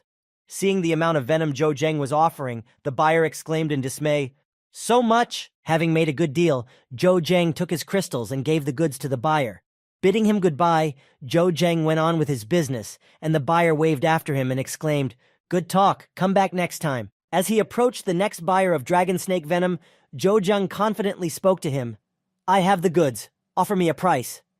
Hearing this, the buyer immediately asked, "How much will you sell?" Hearing this question about the quantity of goods Jung had in stock, he took out a single tube of dragon snake venom and showed it to the buyer, and said slyly, "Offer." Seeing that the market was collapsing and the price of the scarce commodity was slowly decreasing, one person sitting in his office slammed his fist on the table and said, "I'd like to know what's going on in the end." After slamming his fist on the table once, the burly man, clenching his other hand tightly into a fist, said menacingly, "The market is full of dragon snake venom." Determined to find out who was responsible for the whole business plan going wrong, this man shouted menacingly, "Ah, Tian! I need information about who is supplying the goods." To which the subordinate replied, frightened, "Yes, sir." And finally, the leader of the trade union added in a menacing voice, "And also, buy poison, and then raise the price even higher." Meanwhile, all the customers who were buying dragon snake venom saw the very bad news on the screen and were frightened. This is the end. Seeing how quickly the price of dragon snake venom was falling, one of the merchants asked in concern, "Where are those people with the red crystals?" Seeing how much the price of the venom had fallen, one of the merchants said, "No one will make such a deal." Meanwhile, Jo Jung, who was sitting in a building nearby, looking through a catalog of goods, noticed that the price of his product had plummeted and decided to bring his goods back at a bargain price. Moving his mouse quickly in front of his monitor, Jo Jung began to quickly buy back all the poison that was available in the stores. After buying up all the poison that was available on the internet in the central capital, Zhou Zheng breathed a sigh of relief and said, "Phew, I'm sorry. It's not that I want to blackmail you. You should blame yourself for your stinginess, which has already dragged you into this quagmire." After saying this, Zhou Zheng immediately smiled when he saw the speed of the trade guild and said with a sly smile on his face, "But this trade union isn't bad either. It's fast." After getting outside after such a successful resale transaction, Zhou Zheng said happily, "We stirred everyone up, waited for the right time to come, and finished." After finishing his work, Zhou Zheng stretched out sweetly and said tiredly, "Anyway, I'm in a very good position." After such a successful bargain, Zhou Zheng went to a wealthy neighborhood in the central capital and asked the manager. Hearing Zheng's request, the manager exclaimed happily, "Mr. Zhou, you say?" Beaming with happiness that she would be able to sell one of the villas, which was worth a lot of money, the manager continued in a happy voice, "Do you want to buy this beachfront villa?" Hearing this, Zhou Zheng said confidently, "Yes, that's right." After buying the villa by the sea, Zhou Zheng sent a message to his friends and family to come to the central capital. Meanwhile, at the airport in the central capital, after receiving an invitation from Zhou Zheng, Xiang Shihan, Su Junwen, and Lan Shi arrived in the central capital by airplane and were getting off the plane. Seeing that his friends and family had arrived, Zhou Zheng, along with two beautiful ladies, were already meeting them on the runway. As Zhang Xiao got off the plane, he saw Zhou Zheng meeting them with the two beautiful ladies, and smiling broadly, he said to him, "Haha, brother Zhou, you've only been here a short time, and you're already doing so well?" Hearing these words from Zhang Xiao, Zhou Zheng, angry at such jokes, knocked him out with a single blow, saying, "Brother Zhang must be very tired on the road." Following right behind Zhang Xiao, Qin Han spoke to Zhou Zheng. "Brother Zhou, your invitation was too unexpected. Tell me what's going on." Arriving at the villas which were located on the seashore, Zhou Zheng gave each of them one of the villas. Hearing this, one of them said in surprise, "Wait a minute, a villa in the central capital?" Seeing the surprise in the eyes of his comrades, Zhou Zheng interrupted their astonishment by adding that a little later, when they had recovered from the state of the effect, "Yes, this is just for starters." After leading his comrades to a huge building in the center of the city, Zhou Zheng said the main thing he had called them here for. When they heard Zhou Zheng's proposal, they were surprised again. "Start a company?" Hearing the astonished voices of his comrades, Zhou Zheng confidently spoke to them. "Yes, if we want to live in the central capital, we must have a personal base. By the way, I also bought this building." Hearing that Zhou Zheng had even bought this building, everyone was completely shocked, wondering where Zhou Zheng had gotten so much money for all this, and where he had gotten so much money, given that he had only recently arrived here. When Xiao Jiaolin heard that Zhou Zheng had also bought this building, he was surprised, and he approached the guy and pointed to it, asking, "Old man, how much did it cost you to buy a building like this in the center of the city?" Hearing such a question about the price of this building in the heart of the central capital, Zhou Zheng looked back at it and said proudly, "5 black crystals of the highest quality, but I'm sure it's worth the money." After putting up a sign on this huge building in the city center, Zhou Zheng proudly exclaimed, "From now on, it will be called Star Building." 5 days after Zhou Zheng decided to do a little trading and have some fun in the central capital, he saw that his ranking on the list had moved up a full 120 positions, and he was now 255th on the list. Looking at this frantic pace of the race, Zhou Zheng, sitting by the fire, said in amazement, "These people are just crazy. Just a few days in, and I'm already falling behind." Seeing that Zhou Zheng was worried that he had fallen so far down the ranking list in a few days, Zhang Xiao spoke to him. "Brother Zhou, go to the bow, and don't worry about anything. We will take care of everything here." Seeing that Zhou Zheng was very confused by this situation, and hearing Zhang Xiao's words, the commander of the 9th Graveyard Squad spoke to him. "That's right. It must be very difficult for you right now." Hearing such words of support and reassurance that everything would be fine, Zhou Zheng immediately stood up and headed to his training center, leaving everyone behind and saying goodbye. "Very well then, I leave the starlight on you." When Lan Shi saw Zhou Zheng leave everyone and go to the training center on his dragon, he was impressed. "Young master is so wonderful. I want to be like him." Hearing these words, Zhang Xiao spoke to him. "Then go ahead and train to advance your rank." When Zhou Zheng returned to the training center, he didn't waste any time. Immediately at the next rank, he went to battle a high-level sea snake. After destroying one snake, 2 more appeared from the lake to be defeated, and there were many such enemies in the lake. Watching Zhou Zheng quickly begin to regain his position at the top of the rankings of the training center's most successful warriors, the director was amazed at his pace. how quickly it happened, even after such a long pause. Watching Zhou Zheng fight high-ranking sea serpents, the director said in a satisfied voice, "He is definitely one of the top 50 warriors." 2 weeks later, when Zhou Zheng returned to the training center, after a long pause while he was in the central capital, he went about his business. After fighting various strong monsters for a long time, Zhou Zheng finally managed to reach a new warrior rank and joyfully exclaimed, "Finally, the 13th warrior rank."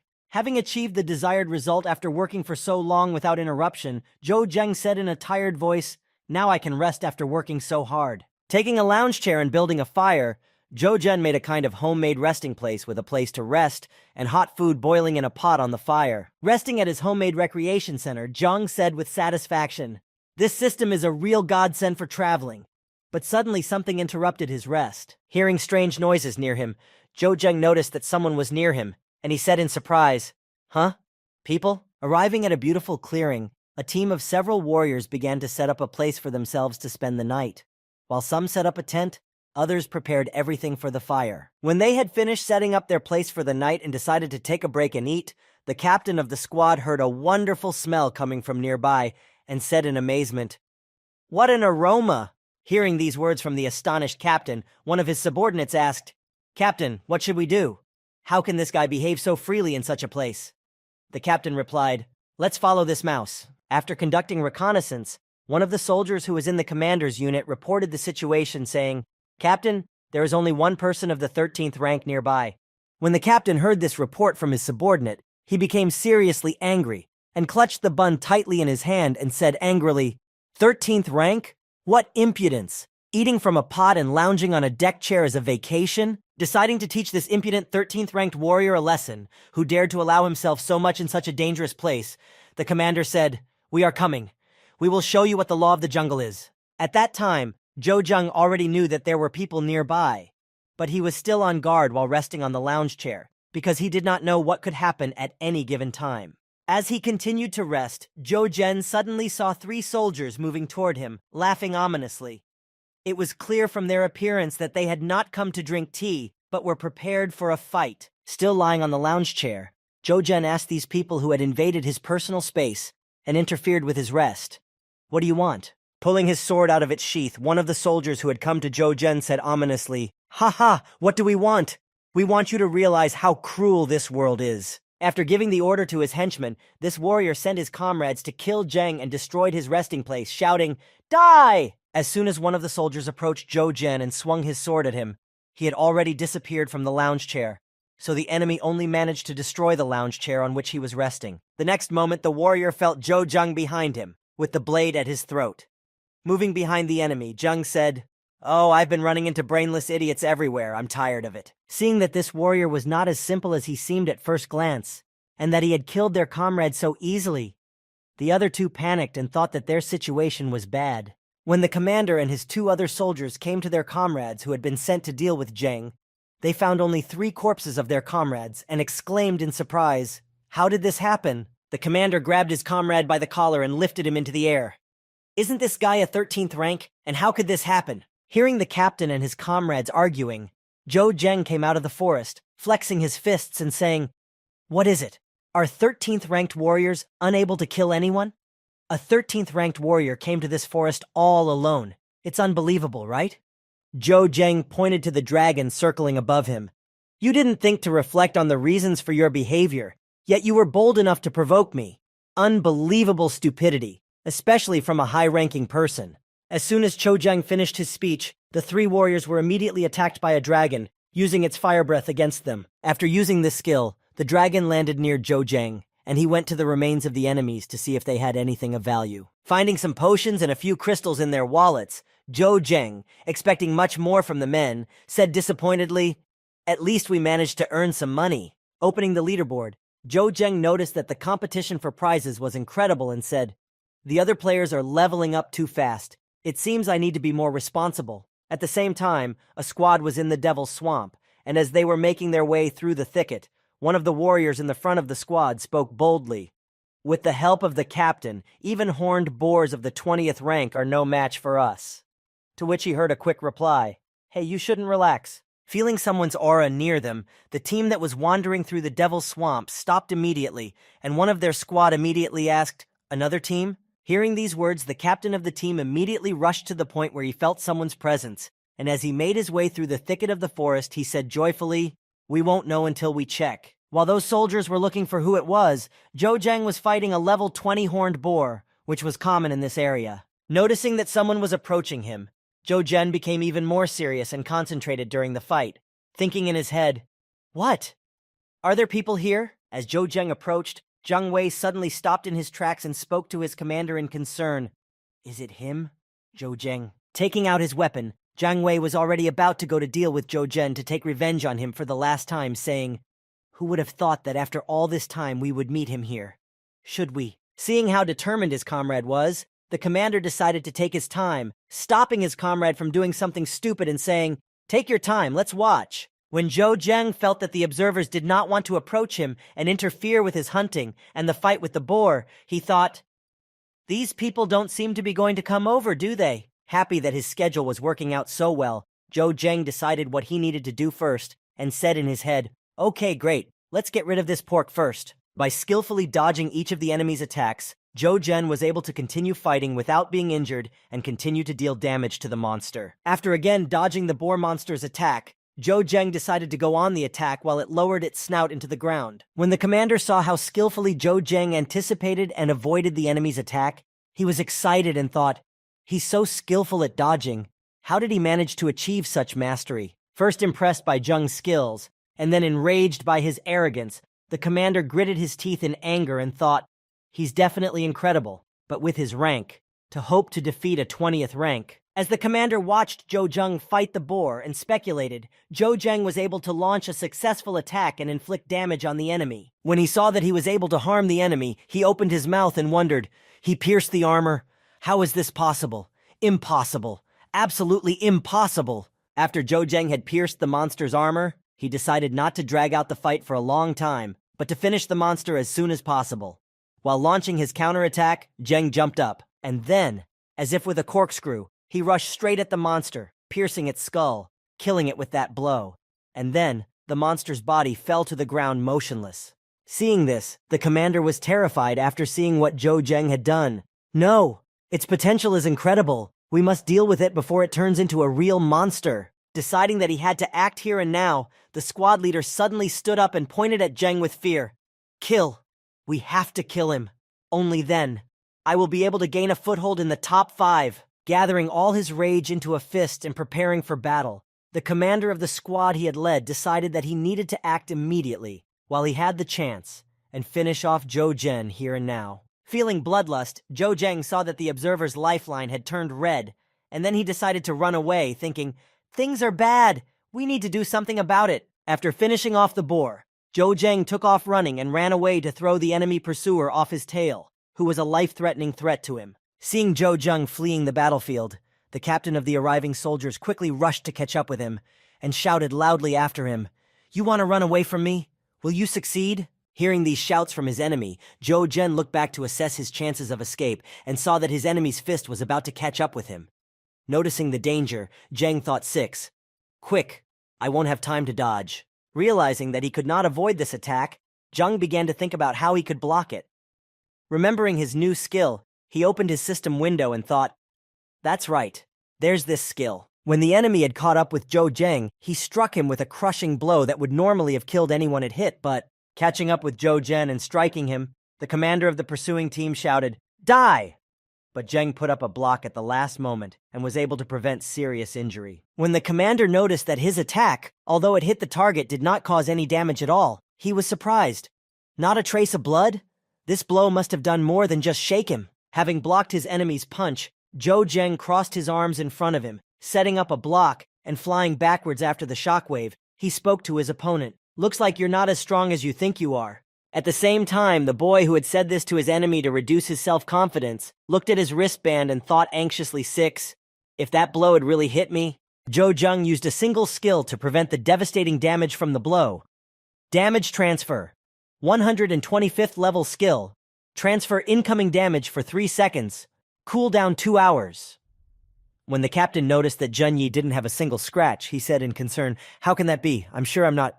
Zhen replied, "Thank you for helping me move." No sooner had Zhou Zheng said this than he abruptly took off running into the forest, shouting to his enemy, who was only looking on in confusion, "Bye-bye!" When the state of the impression effect wore off, the commander of the pursuing team shouted in Zhou Zhen's wake, getting up and running after him. "Bastard!" Unable to catch up with the fleeing boy, and having turned his trail, the pursuer, breathing heavily, leaned on a tree and exclaimed, "How can you move without leaving any traces behind, and so quickly?" Wandering through the forest, the commander tried to find the boy who had run away from him, shouting, "Zhou Zhen!"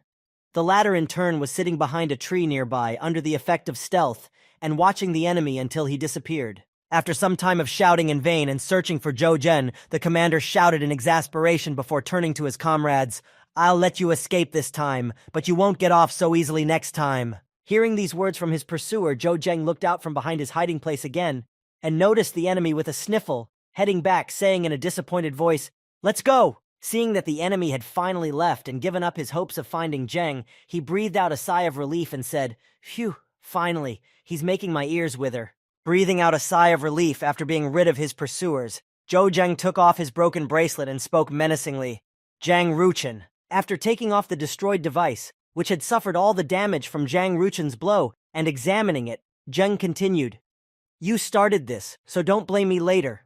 No sooner had he said this than a call came in on his satellite communicator, telling him that Lan Shi and his comrades who had gone hunting were in trouble. And while Zhou Zhen was being told that their comrades had been caught by other warriors who demanded an apology and the surrender of all their equipment, they threw the poor guy to the ground. Noticing that his comrade had been thrown to the ground and was being beaten, Captain Xiao rushed to his aid, shouting out to his comrade in alarm, "Lan Shi!" Seeing his comrade running toward Lan Shi, one of the bandits intercepted him in motion, stopped him, and with his sword to his throat, said, "Don't move." Putting his foot on the back of Lan Shi, who had fallen to the ground, the commander of the bandit squad spoke to him arrogantly, "Your rank is so low, yet you have the stomach for it." Noticing this arrogant attitude toward himself and his comrade, Commander Zheng Xiao, who was cut off from Lan Shi to help him, said menacingly, "We can always come to an agreement, even if we have occupied your territory." Hearing these words from Zheng Xiao's commander, the commander of the criminal squad only grunted at the hostage's offer.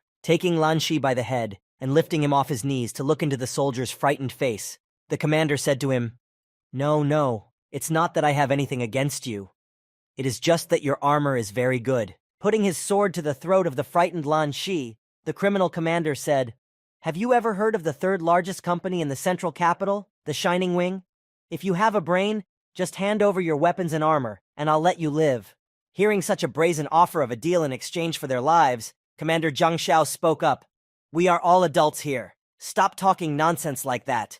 Even if someone from the gaping wing is behind you, you will regret it." Instantly enraged by such a radical response from the hostage, the commander of the criminals, clutching his sword tightly in his hands, said irritably, "I explained everything to you so nicely, and you decided to show me your character?"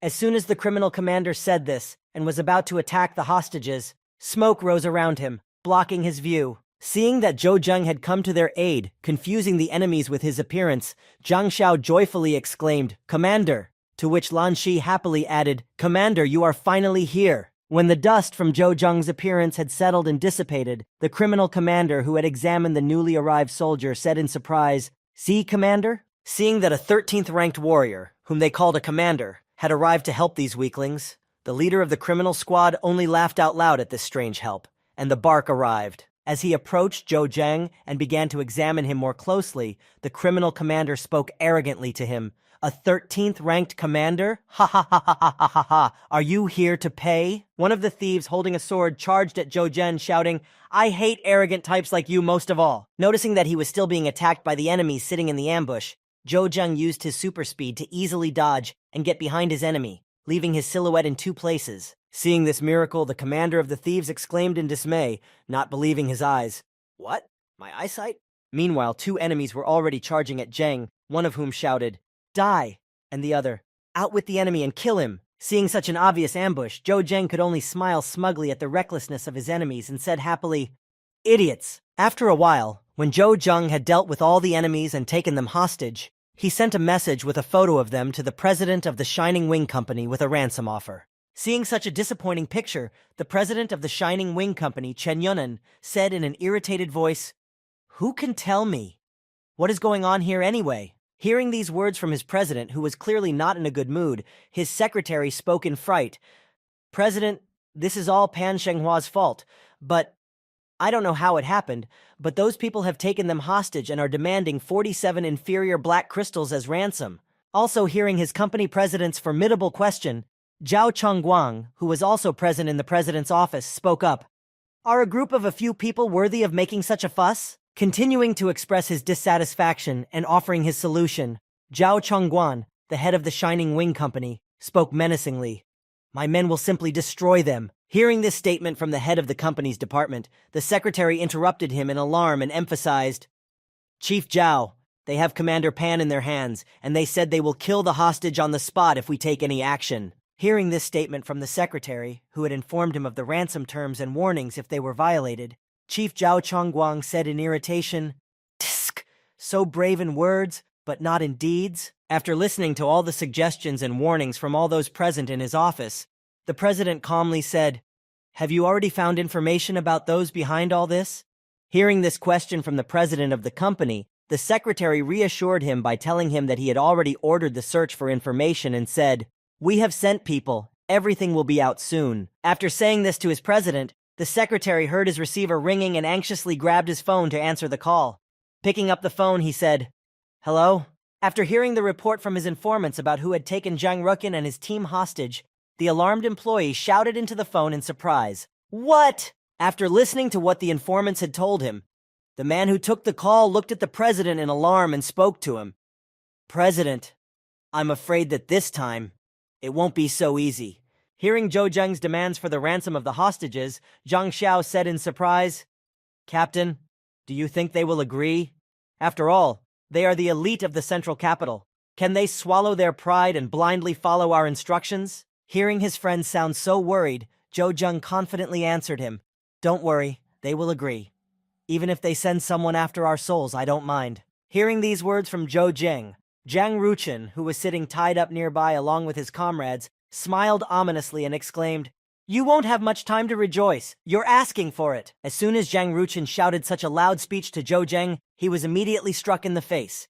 Having silenced the hostage with a single kick, the warrior continued his conversation. After kicking the hostage to silence him, the soldier spoke to him menacingly. "I have already realized that you are not capable of anything else but talking, so you better sit quietly." While waiting, Zhou Zheng heard a call come in. Picking up the phone, he heard from his informant, "Brother Zhou, Zhao Chongguang has gone to see you alone." Hearing this information from his comrade, Zhou Zheng spoke to him. "Sanji, thank you for the information. Give my regards to Brother Zhang." To which he heard the reply, "Brother Zhou, don't thank me. I am ready to move mountains for you." When Zhou Zheng saw a car approaching them, he reported to his soldiers, "At the end of the meeting, all the survivors will be automatically qualified as members of the Central Capital's parliament. The Shining Wing is a huge company, but they are not so qualified to stand up to the members of parliament. If they are educated, there shouldn't be any problems." As Zhao Chongguang approached the meeting place, he saw from his car who was waiting for him and said in surprise, "Zhou Zhen?" When the envoy arrived at the meeting place, he got out of his car and approached Zhou Zheng, who in turn saw who he was and said in surprise, "Chief Zhao?" While Zhou Zheng's friend was banging on Zhang Ruchen's back, who could not shut up, Zhou Zheng, smiling politely, said to the envoy, "Who would have thought that Chief Zhao would personally come to see us? You have brought everything you need, right? Otherwise, we will not let anyone go." Hearing Zhou Zheng say this, Chief Zhao Chongguang smiled with a confident smile and said to him arrogantly, "Ha ha ha, you are brave. I alone am more than enough to deal with all of you." Hearing such loud words from the head of the company's department, who had come to the exchange for the ransom of prisoners, Zhou Zheng objected to him and said slyly, "You are mistaken." Hearing these words from Zhou Zheng, Zhao Chongguang's superior, smiling confidently, said to him arrogantly, "Fool." Clutching the letter tightly in his hands, Chief Zhao Chongguang said irritably, "Do you have so few talented warriors in the tomb that you sent a 13th ranked warrior to the central capital for a training camp, and with the possibility of entering the reserve of members of parliament?" Hearing this statement from his rival who had come to ransom the prisoners, Zhou Zheng shrugged and said to him, "Whether I deserve it or not is not for you to decide."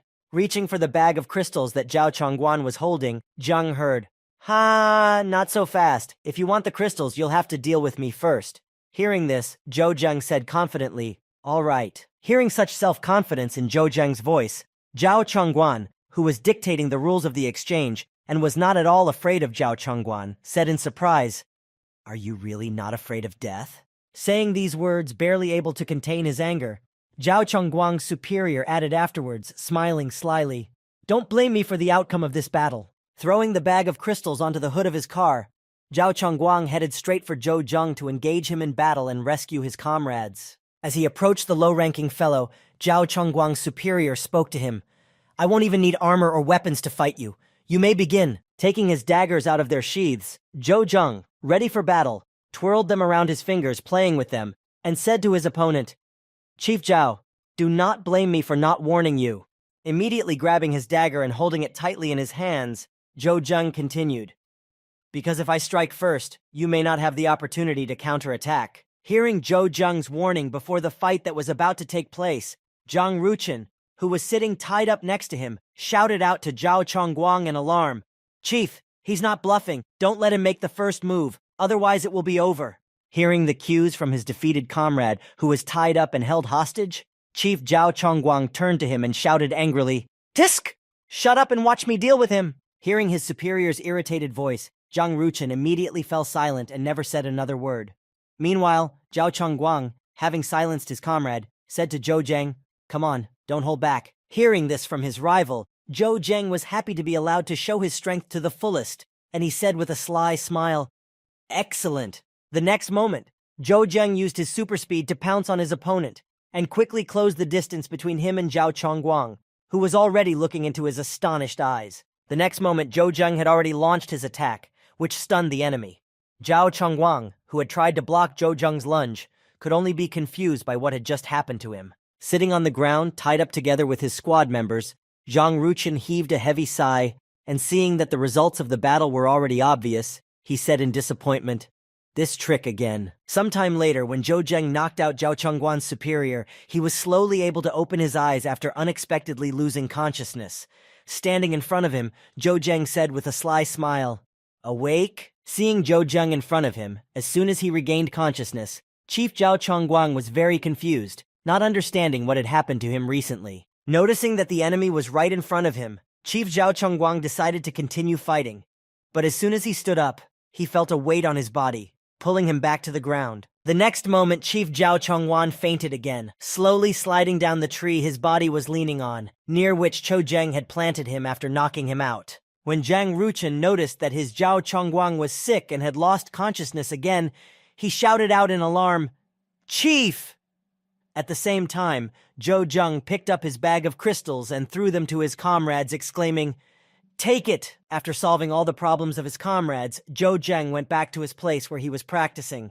As Zhou Zheng said goodbye, his comrades shouted after him, Chief Zhao, have a good journey, come back again. After completing his mission, Zhou Zheng returned to the central capital, and as he walked through the city, he heard passers-by talking about something. Eavesdropping on their conversation, Zheng heard, the Shining Wing is being kept under the thumb of a small organization called Starlight. They say that even Zhao Chongguan had a hard time. As they continued their heated discussion, one of the passers-by spoke up. It seems that this organization, it was founded by Zhou Zheng. He seems to be a member of the meeting. Contemplating all this, one can conclude that it is best to be quieter than water, a scourge of water, if one ever encounters Starlight. Sitting in the building in front of the monitor, Zhou Zheng spoke as he talked to someone. Mr. Liu, it's not that I don't want to help you. There are only a couple of fanatics in the training center whose names are at the top of the rankings. They're the ones who are ready to hunt for the 22nd level materials. Speaking to Zhou Zheng on the communicator, the Julie director spoke to him.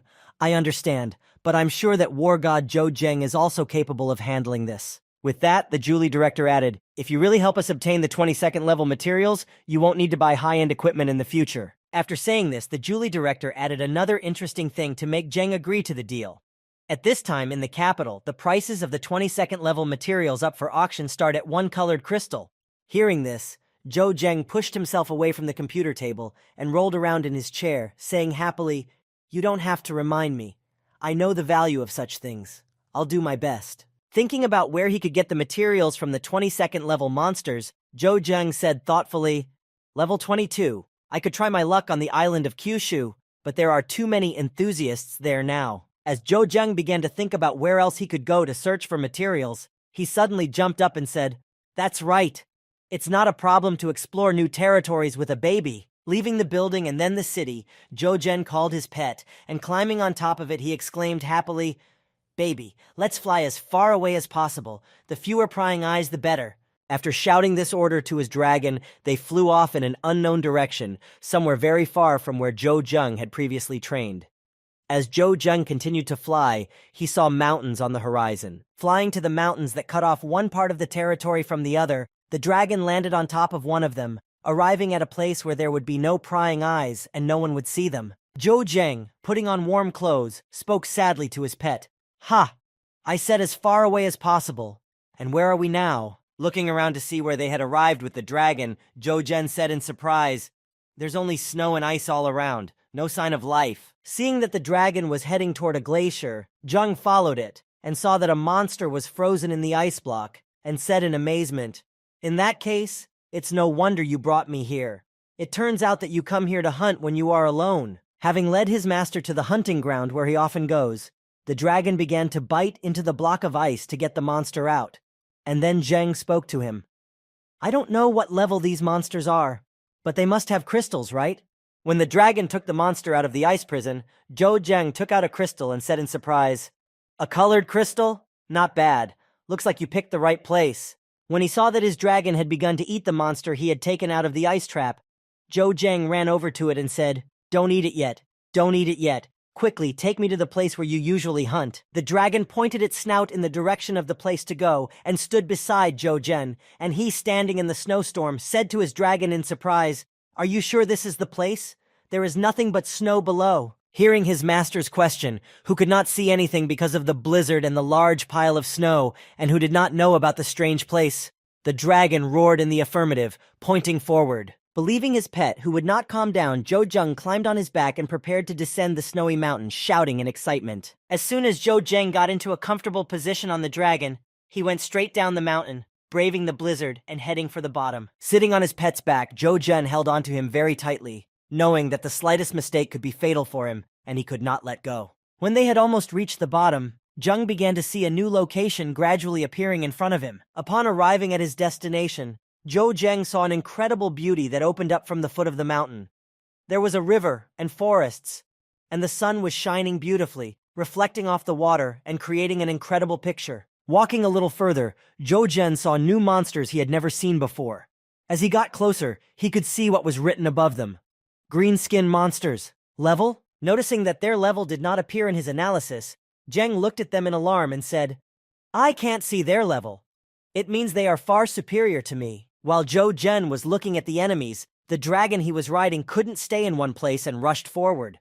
When he saw them move, Jung exclaimed in concern, "What are you doing?" Seeing that he had run to the monster and grabbed it by the neck to finish it off, Jo Jung nervously called out to his pet, "I asked you to bring me here, but not to rush into battle." After that, the dragon released the enemy from its mouth and tried to harm him with its fiery breath, but seeing that the dragon wanted to exhale flames, the green-scaled monster was not so weak either, and in response began to gather a charge of plasma in front of it to repel the enemy's attack. Responding to the fiery breath of its enemy with a breath of plasma, their shots converged at the same point.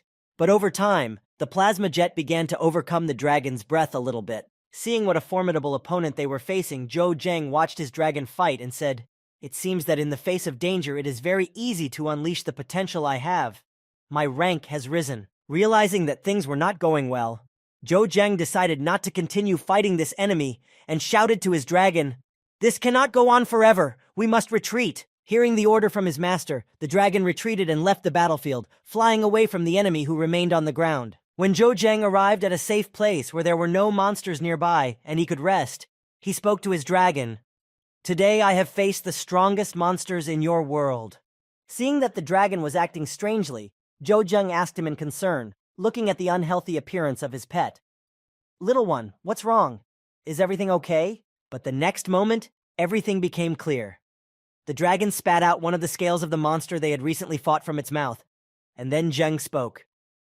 "Is this the scale of the green one you just fought?" Looking at this valuable material that he had managed to obtain, Zhou Zheng said in astonishment, "Huge! This should be enough for me alone, right?" Seeing that the enemy was still harmed, but the material was obtained, Zhou Zheng wanted more. He wanted more materials and decided to go back to hunting. Heading toward the enemy on the ground, the dragon saw the target and roared loudly to announce its approach.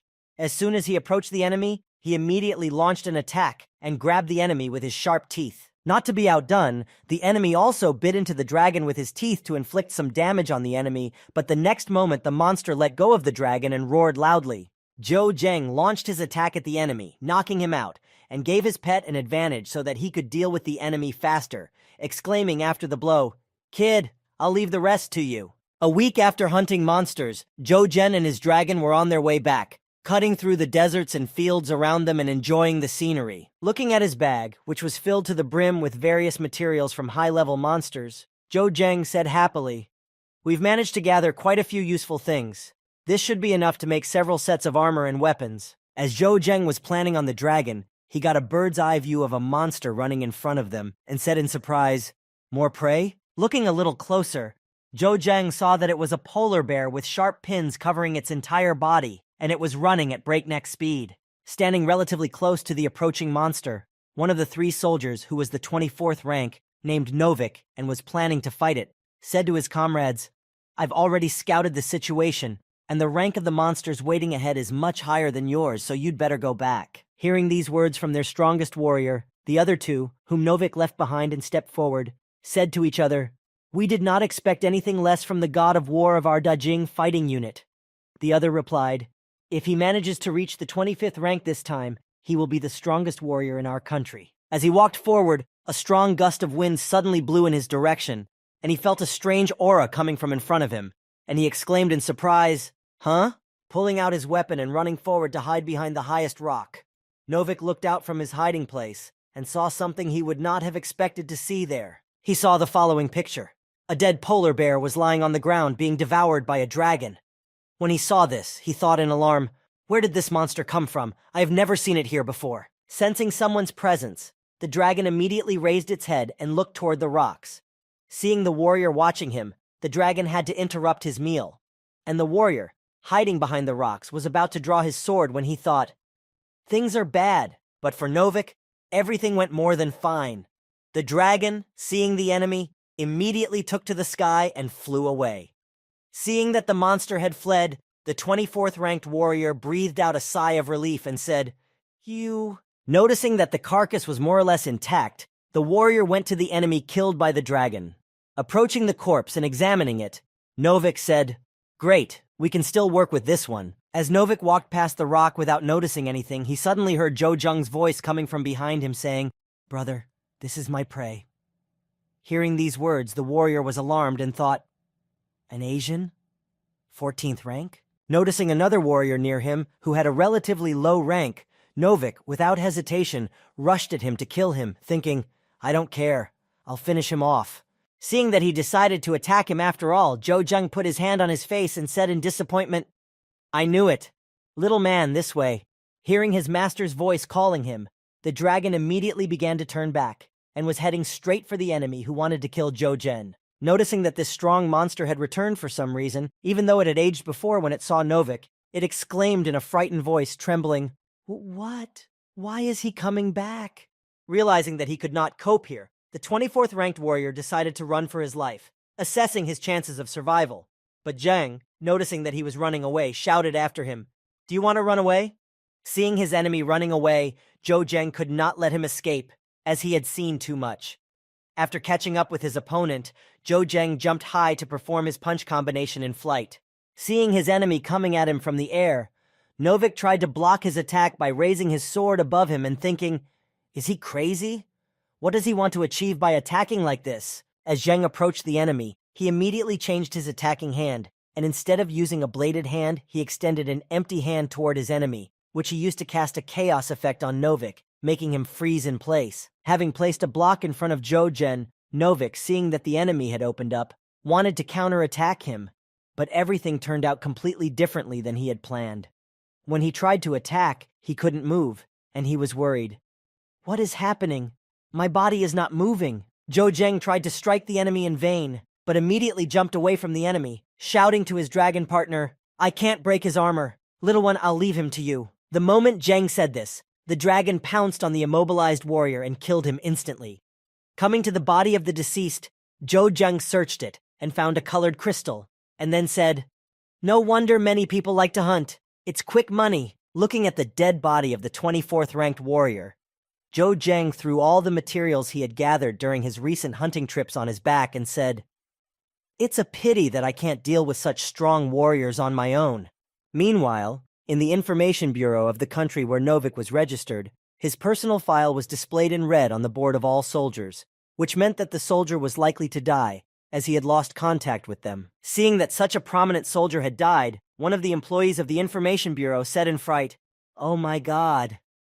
Another, barely holding back tears at the loss, added, "It's Novik." Meanwhile, in the conference room, where there were only two people, one of them, standing near the map, said, "This is where the leader of the alliance, the head of the parliament, the god of war Novik, stopped receiving the signal from the chip." Hearing this, Andriy, the head of the information bureau, stood up and spoke to the audience. "But it happened in just a moment, so we dare to assume that he was killed instantly." Hearing these reports from his comrades, Volodya, the head of the Eurasian Economic Union, spoke to his subordinates in a calm tone.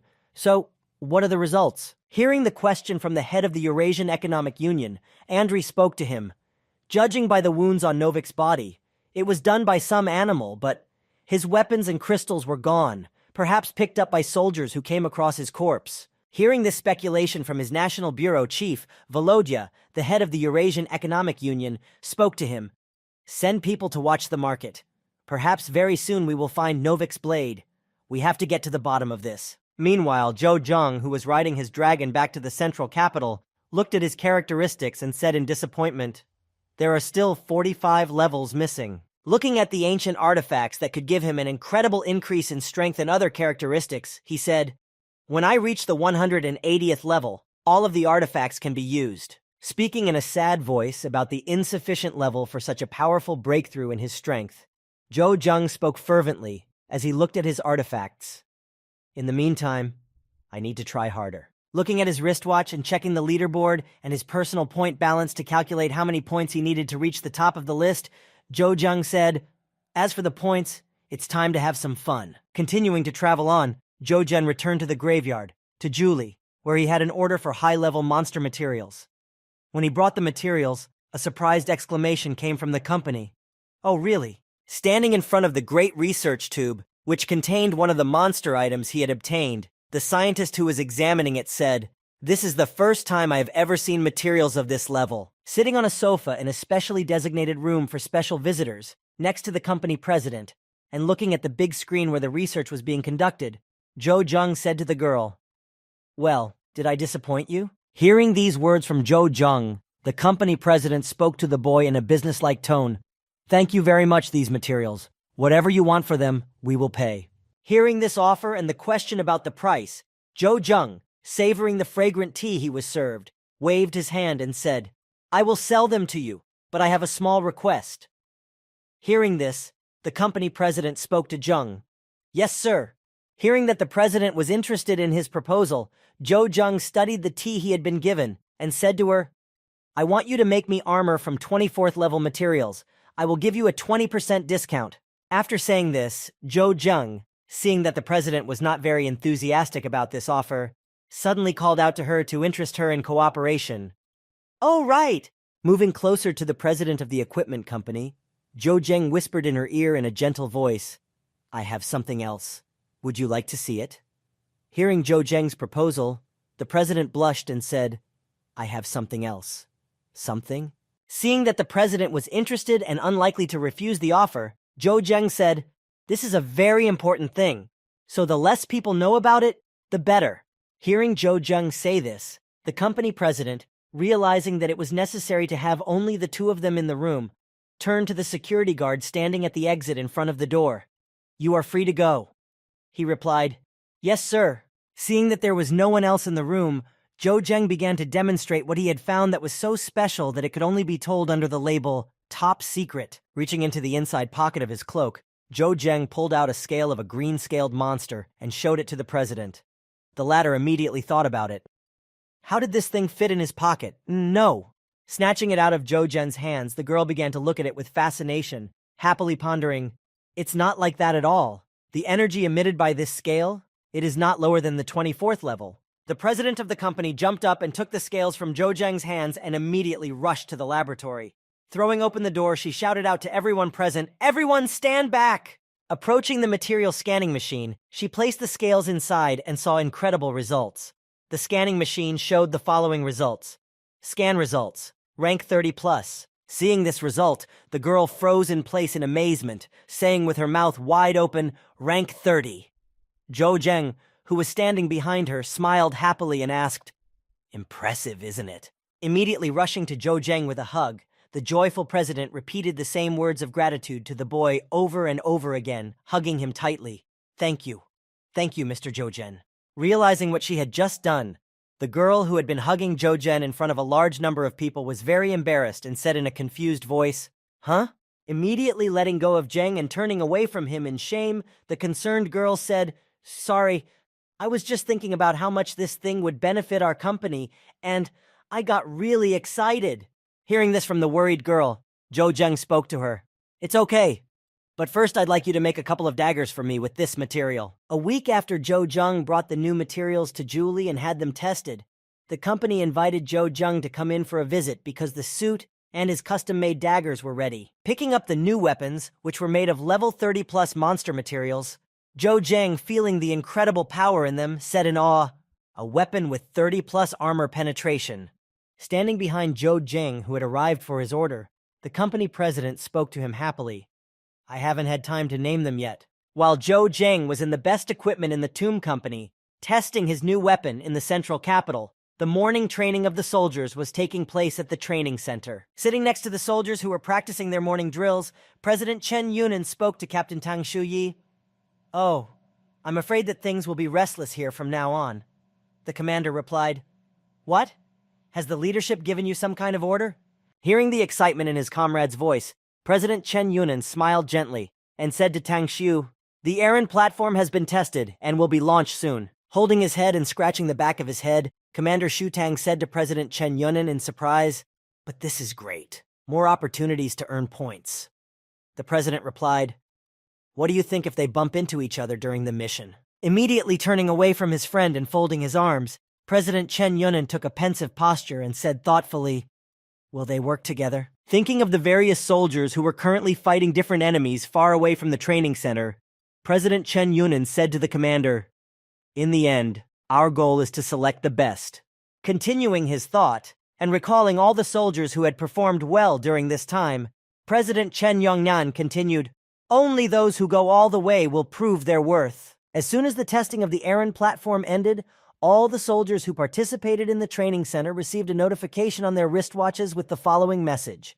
"The Aaron platform is officially launched." Sitting in the dining room, just having breakfast, Zhou Zheng, enjoying his delicious breakfast, also saw this message that had just been sent out to all the participants in this training center. Sitting at the round table and gathering his closest and most capable warriors, Shan Zhengxing asked them, "What do you think about the system of assignments?" Hearing this question from Chairman Shen, Xiao Jianglin replied, "These assignments will undoubtedly force soldiers to form small teams. If you decide to go alone, you will become a prey for other teams." Hearing Xiao Jianglin's conclusions, Zhou Zheng expressed his own assumption, saying, "I wouldn't get involved in this, even if it's on a team with others.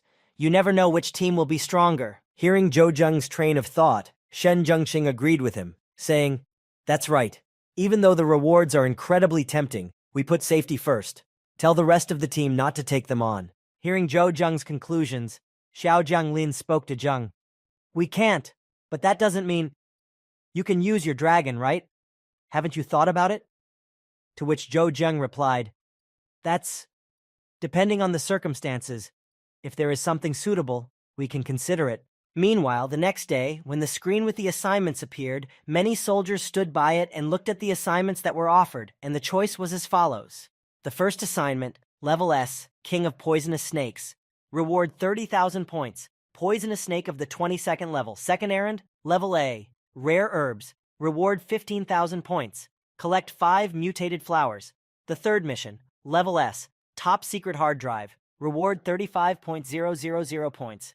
The hard drive is on the 61st floor of the NGC building, District 6, City Center S. Looking at the list of tasks, Jo Jung said happily, "The third task seems very suitable.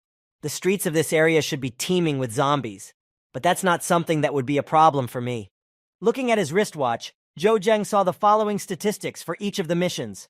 Mission 1, accepted 30 times. Second mission, accepted 127 times. Third mission, accepted 50 times. And at the very end of this long list of the number of times each mission was accepted, Jo Jung's wristwatch read, Mission 3 accepted. After flexing his muscles, Jo Jung happily spoke to himself before going on the mission. 50 applicants and only one hard disk. Walking away from the screen where there were many people who were also choosing missions and heading toward the exit of the building, Jo Jung added, "Of course, the difficulty of the mission is not only the zombies." After leaving the training center and walking to a place where no one would see him, Jo Jung summoned his dragon and flew it to the area specified in the mission. Arriving at the desired location, Jo Jung said, "We are here." Sitting on the back of his dragon, and not far from the desired building, Jo Jung looked at his wristwatch and said in surprise, "This building has already received 113 people?" Realizing that there were already enough different visitors in the building who had also undertaken this mission, Jo Jung jumped down from his dragon and said confidently, "In that case, speed will be our advantage." After opening his parachute, Jo Jung planned to go to the house where the hard disk was located in order to be the first to get it and not get stuck among the zombies that were swarming the city. When Zhang Wei's team also took on the third mission, he ran to his commander and shouted to him, "Captain, the plane is rented." Catching his breath after a long run between the rental building and the squadron captain's quarters, Zhang Wei added, "And 4 more fighters to guide us while we're over S City." Hearing the report of the successful rental of all air forces to reach the city and to protect them while moving through it, the commander replied, "All right, we don't have much time, let's go." As he stood up from his seat and walked toward the transport, the squad leader spoke to Zhang Wei and his other comrade. "Luo Ping and the others have already set off. We can't lag behind." Meanwhile, Jo Jung was already on his way to the right building, descending little by little on his parachute from the building where he had landed. When Jo Jung was almost to the ground, so that his feet could touch the heads of the zombies, he unfastened his parachute pack and flew down into the crowd of zombies. When he fell in the middle of the street, Jo Jung noticed that there were many zombies around him, heading toward him to eat him, and growling as they approached. Determined not to waste time on meaningless fights, especially since he could afford to avoid them with his super speed, Jo Jung ran at a frantic pace toward the building he wanted. As he approached the apartment building he was looking for, Jo Jung looked around and said happily, "Great, there are countless zombies all around." Running inside the building and starting to climb the stairs to the floor he wanted, Jo Jung said confidently as he reached the 67th floor, "This is it." Standing in front of the closed door, which still had the notification system working, Jung said in amazement, "Who would have thought? After such a long period of time, the alarm system still hasn't failed." Pulling out his weapon and preparing to smash down the door, Jo Jung shouted frantically, "What will happen if I do this?" After smashing the front door to the office where the hard disk was supposed to be, Jo Jung jokingly said, "I hope the security staff won't come to punish me." As soon as Jo Jung kicked in the door to the room and entered to find and take the hard drive, the alarm system started beeping loudly and the light started flashing. At the same time, the commander and his team, including Zhang Wei, heard the pilot address him, "Mr. Zhang, you can get ready." The announcement to prepare for the jump was followed by another phrase, after which everyone jumped out of the plane with parachutes. "Jump on the count of 3. Flying near the building where the hard disk was supposed to be, the commander said irritably, "Tisk, let's see who can beat me this time." As the commander flew closer to the building, he heard the sound of an alarm coming from inside, and waving his fist in front of him, he shouted in anger, "Alarm! Someone still managed to get here before us." Meanwhile, Jo Jung, who had walked into the middle of the room that was supposed to contain the hard disk needed to complete the task, said in frustration, "Damn." Looking at the large pile of places where the disk could have been, Jo Jung said, "So many safes, and what do I need from them?" Deciding not to waste his time looking for what he needed, Jo Jung used his system space to say, "Very well then." Moving all the safes into his in-game backpack, Jo Jung added, "Let's just get all the extra stuff out of here." Gathering everything in the room, from the furniture, to the safes, to all the places that could have contained the hard drive, Jang watched as it was all moved into his inventory. After gathering all the things from the room, Zheng made a beeline to get back quickly before the other soldiers arrived to run this errand. As he ran to the roof of the building and was about to summon his dragon to head back, Zhou Zheng saw 3 warriors flying toward him on parachutes. When the commander saw Zhou Zhen on the roof of the building, he called out to him in surprise. "Zhou Zheng, what is he doing here? The alarm system. Is this his handiwork?" As the commander approached the boy standing on the roof, he began to think of something to keep him there and called out to him, "Zhou Zheng!" Flying even closer to him, he added, "Stand still if you are a man." Zhou Zhen looked at the man approaching him more closely and said in surprise, "An old acquaintance?" After saying this, Zhou Zheng, finding a piece of iron rebar near him, called out to his old friend, "Great, now we will say goodbye to you." When he saw Zhou Zheng crouch down a bit and swing the rebar at the commander, the latter shouted in fright, "What are you going to do?" Aiming at the squad captain's parachute, Zhou Zheng spoke thoughtfully to him as he slowly approached the boy. "Don't you think?" After releasing this piece of iron through the squad leader's chute, Zhou Zheng added as he threw it, "You're descending too slowly, aren't you?" When Zhou Zheng threw this piece of iron at his enemy's chute, the enemy lost control and then began to fall down sharply, and as he fell he shouted, "Zhou Zheng!" As he watched his enemy fall down, right into the crowd of zombies, Zhou Zheng just stood there, smiling, happy that he could get rid of his competition so easily. After hitting his competitor's parachute, he immediately hurried to the ground by gravity, but landed badly and kicked up a huge pile of dust around him after falling. The commander, who had suffered from a hard landing, began to cough up the dust, while Zhou Zheng stood on the roof of the building and watched this interesting sight.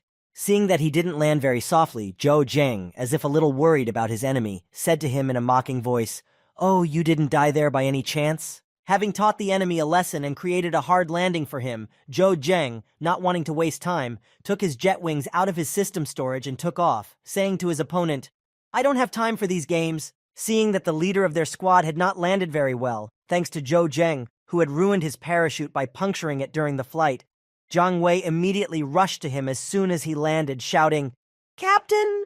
Arriving at his squad leader, who was slowly getting to his feet after falling from such a height, his comrades asked him in a frightened voice, "Captain, are you okay?" As the captain got to his feet and showed his wounded face after the hard landing the boy had given him, he spoke menacingly, "Zhou Zheng!" Feeling that he had little strength left, he lost consciousness and fell backwards, saying heavily, "Just catch me." Approaching his beaten commander, Jiang Wei told him the following information. "Captain, he didn't have anything with him. He probably didn't get the hard disk." Hearing this news from his comrade, the commander, trying to get back on his feet again, spoke heavily to his comrade. "Deal with the zombies here and we'll go upstairs." With that, the captain and Jiang Wei headed for the building, leaving the third member of their team to defend the entrance. When they reached the desired floor and approached the room, the commander shouted out again, "Zhou Zheng!" What he saw in the room plunged him into shock. There was absolutely nothing inside but an empty room. Seeing this picture, the commander said affirmatively, "This is definitely his handiwork." At the same time, Zhou Zheng, flying away from the building in his aircraft, rummaging through the settings of his wristwatch, said, "I need to adjust the airframe. It's too slow." After adjusting his aircraft to a higher speed, Zhou Zheng, leaving the mission area, said with an ominous smile, "I hope you guys have fun out there today." Upon arriving back at the training center, Zhou Zheng headed to the front desk to turn in his completed assignment. As he approached the window, the receptionist said, "Dear student, good afternoon. If you would like to accept an assignment, you can use your watch." Hearing this from the manager, Zhou Zheng told her, "I have completed the task." Hearing this from Zhou Zheng, the anxious girl said to him, "Done? But it hasn't even been a day."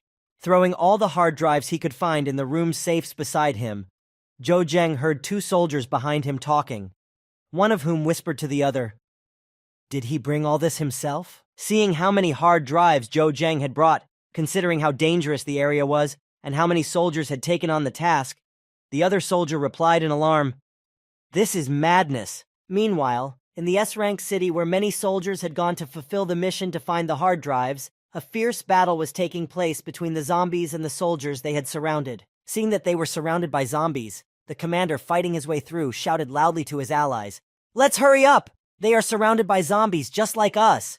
So now it's hard to say who will get the disc. Fighting against the furious zombie invasion, the commander suddenly heard a notification on his wristwatch. Looking at it, he saw that the mission to find the hard disk had already been completed. Realizing that all his efforts were in vain and he was fighting monsters for nothing, the commander exclaimed in frustration, "Damn! What did I forget in this case?" Hearing the news that Zhou Zheng had already completed the task of finding the disc, the director, looking at his communicator, said happily, "It took him less than a day to complete the most difficult S-rank task. This Zheng? How did he do it?" The director looked through his personnel file and noticed something interesting and said thoughtfully, "According to the information we have, he has a giant beast, perhaps with its help. I wonder what surprises await us next." Meanwhile, Zhou Zheng, having summoned his dragon, was already flying to complete the remaining missions to earn as many points as possible and rise in the ranking. After completing the first mission, Zhou Zheng talked to someone, and that someone spoke to him. "Zhou Zhen, great job. Now the other warriors who accepted this task must be very angry."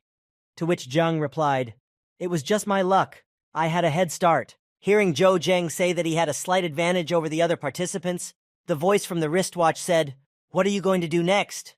Looking ahead at the direction he was flying on the dragon, Zhou Zheng, hearing the question from his interlocutor, replied, "Kyushu Island." After saying the name of the island, Zhou Zheng continued to tell his companion his plans, saying, "The Valley of Silver Snakes." After finishing the conversation, Zhou Zheng got to his feet and looked at the island of Kyushu and thought, "It said that one of the leaders in the standings, Zhu Fei, has recently accepted this assignment." Glancing at his wristwatch, Zhou Zheng noticed that the rest of the assignments had not yet been completed and continued his thoughts.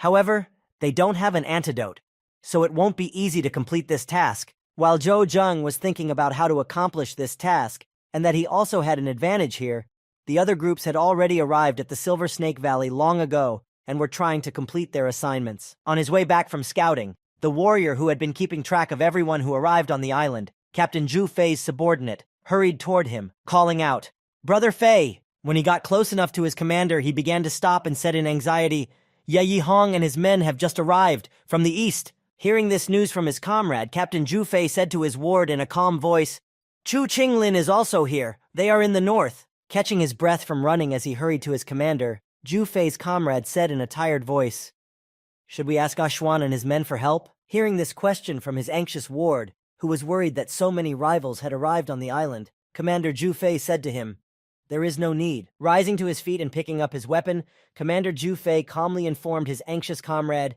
"Even I alone will be too many." Hearing his commander's words, his subordinate breathed out a sigh of relief and said, "That's true. In any case, no one is going to go deep into the valley anyway.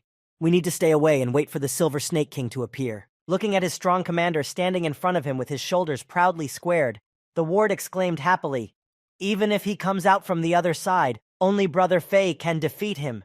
While the warriors were discussing their majesty and the plan of action, behind them, in the thickets of the valley, there were some movements, as if someone was waiting for the right moment to attack them. Hearing some strange noises behind him, Commander Zhu Fei suddenly reacted and looked back, interrupting the conversation with his comrade. When he turned his head back, Commander Zhu Fei saw a giant white snake behind him, which had come out of the forest and wanted to eat them while they were not paying attention. Meanwhile, Zhou Zheng, having moved his dragon to the inner system space, called a tiger from there to better move through the valley on the ground, and was heading for the valley. Du was the king of snakes. As he approached it, the boy exclaimed, "I can see the valley, let's go."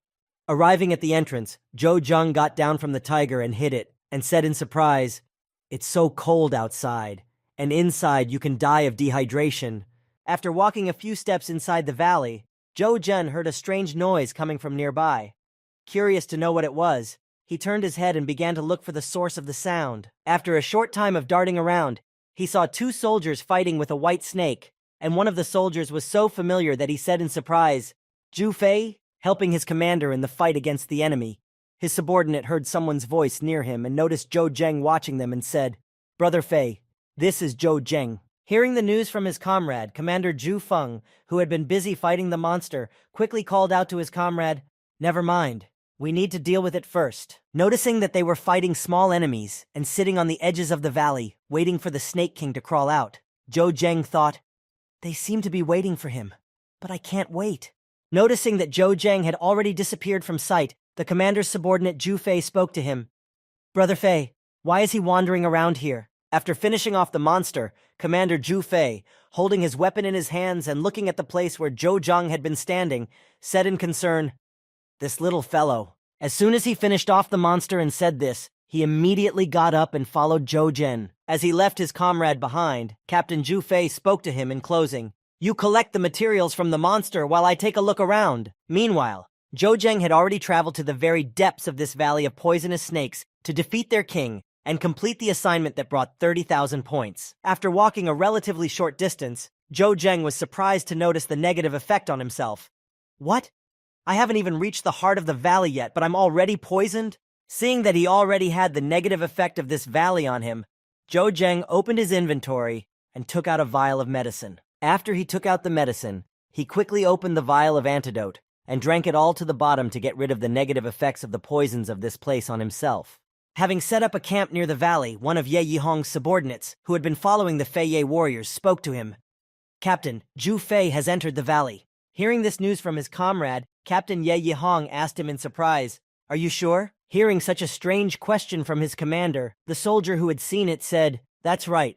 However, before that, I think a man named Zhou Zhen entered. The rest of the soldiers who had been working around the tents heard this information and exclaimed in surprise one after another, Zhou Zhen? Another added, With his rank, it's like going to certain death. Hearing that Zhou Zhen was also in the valley and had gone to find the Snake King, Ye Yihong said thoughtfully, This guy just completed an S-rank mission, so why did he come here? After thinking for a while about what could have brought the boy to this island, Ye Yihong stood up and said, There is definitely something wrong here. I'm going to take a look, but you guys stay here. Hearing this order from the commander, his subordinates shouted together, Yes! As Zhou Zhen made his way through the thicket, he noticed that there were many monsters in his path that would not let him move forward easily. And he said thoughtfully, There are quite a few. As Zhou Zhen looked ahead, he heard a rustling behind him and a strange presence, and looking back he exclaimed in surprise, Huh? Looking back, he saw a high-ranking warrior, Commander Zhu Fei, behind him, speaking to him. Zhou Zhen, do you want to die? Hearing such words from his rival, Zhou Zhen immediately denied him, saying in response to his question, Do you think that this poison will bring me to my grave? You are very much mistaken. After looking at his opponent more closely, Zhou Zhen asked him one question that plunged him into shock. Zhu Fei, do you want to work with me? Waving his hand to dismiss Zhou Zhen's offer, Captain Zhu Fei sharply replied to Zhou Zhen, Cooperate. What are you talking about? Hearing this response from Captain Zhu Fei, Zhou Zhen raised his hand up and pointed to the space behind Zhu and spoke again. That's right. Pointing at Zhu Fei's display bushes, Zhou Zhen continued, The four of you must work together to complete this task. If I'm not mistaken, Ye Yihong and Chu Qinglin are also here. Hearing this from Zhou Zhen, the captain looked back and said in surprise, What? Looking back at himself, he noticed Chu Qinglin and Ye Yihong coming out from behind the trees, and he said in surprise, Even I didn't notice anything, but he was able to sense your presence? When everyone realized that they had been spotted, they came out of their hiding places and gathered in one place to figure out what to do next. Noticing that the atmosphere was only getting worse, Zhou Zhen took the initiative and immediately exclaimed, Okay, gentlemen, the atmosphere here is certainly quite tense. To put it simply, we are all comrades. Continuing to inspire everyone to cooperate, Zhou Zhen continued, We're all here for the sake of the Silver Snake King, but we all understand the true situation. Even if you wait for him to come out, no one can guarantee that others won't decide to take advantage of the situation. Hearing such convincing words from Zhou Zhen, Chu Qinglin spoke angrily to him, accepting this development. So, what is your plan? Hearing that the warriors were ready to cooperate, Zhou Zhen began to explain his plan. The four of us become one small team. You wait for me at the entrance, and I go straight to his lair to lure him out. We divide all the materials we get in half. Hearing such confidence in Zhou Zhen's voice, Ye Yihong immediately added, Why should we be sure that you will be able to lure him out? Hearing the question from one of the captains beside him, Zhou Zhen spoke to him. Could it be because I am standing here in front of you? Raising his hand at chest height, Zhou Zhen added after announcing his plan of action, Even if I fail, you will not lose anything at all. You will just continue to wait for the weather from the sea as you have been doing, right? Hearing Zhou Zhen's suggestion and the arguments that backed it up, Chu Qinglin said, I agree.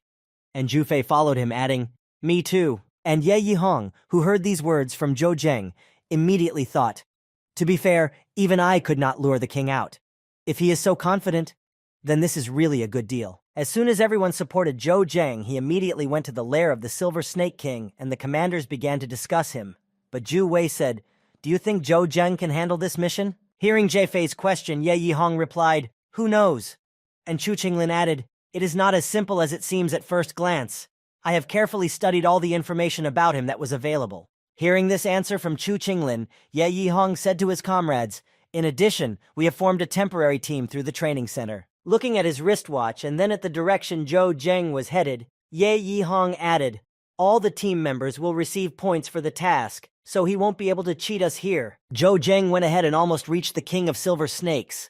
When he reached the center of the island, he said, "Here the vapor of poison is even more toxic." Walking slowly forward, Zhou Zheng carefully chose his path so as not to attract too much attention, and said to himself, "No wonder even Zhu Fei didn't dare to come here." As Zhou Zheng walked further forward, he saw a place where a huge silver snake was lying near the rocks, hissing in alarm. Determined not to waste time and not to be distracted by any nonsense, Zhou Zheng continued down the road to the very center of the island, where the King of Silver Snakes was supposed to be. After walking a little further, Zhou Zheng again froze in place, staring at a single point at the entrance to the center of the island, which led to the ravine where the king was supposed to be.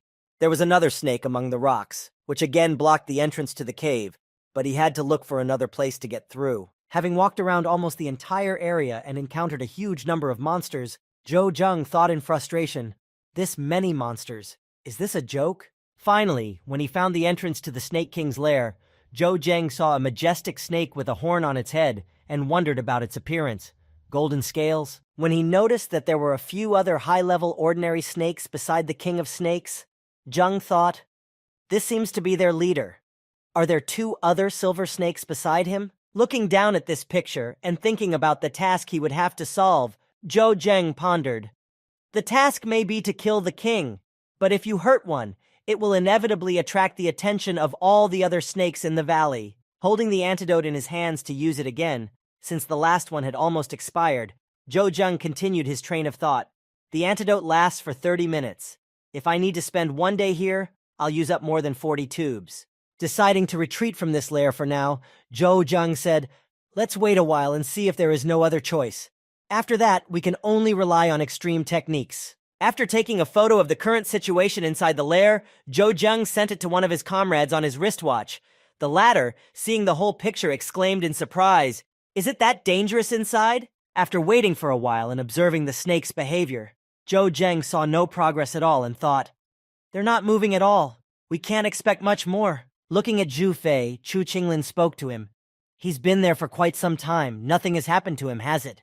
Should we try to contact him?" Hearing these words from Chu Qinglin, who was beginning to worry about Zhou Zheng, who had been in the lair for quite some time, Zhu Fei replied, "He said not to call him. We are waiting." No sooner had Zhu Fei finished speaking than a call came through on his wristwatch.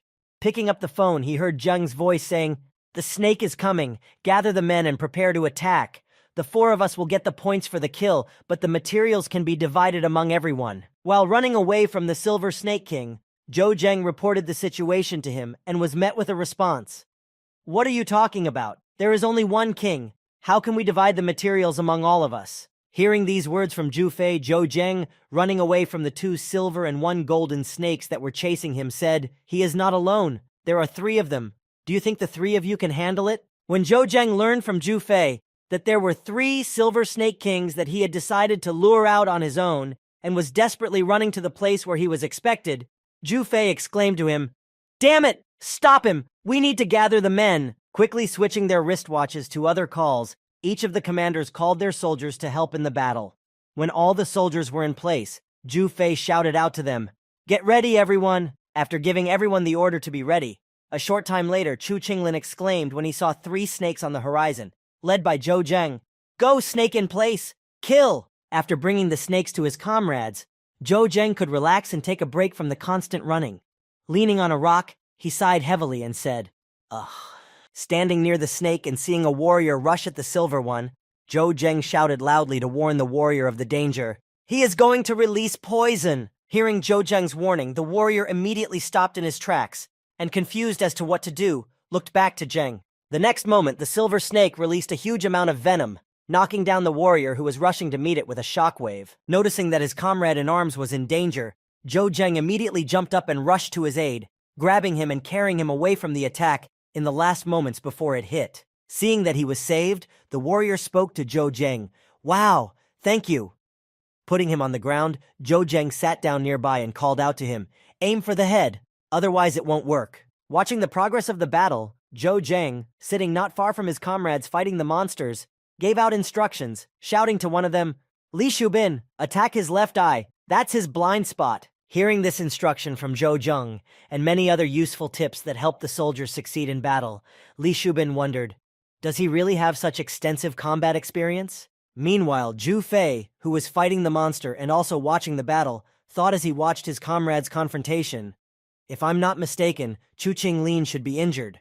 With his rank and not being able to deal with a single snake, then he turned his gaze to Zhou Zheng, who was watching the battle and giving instructions to everyone, and thought about him.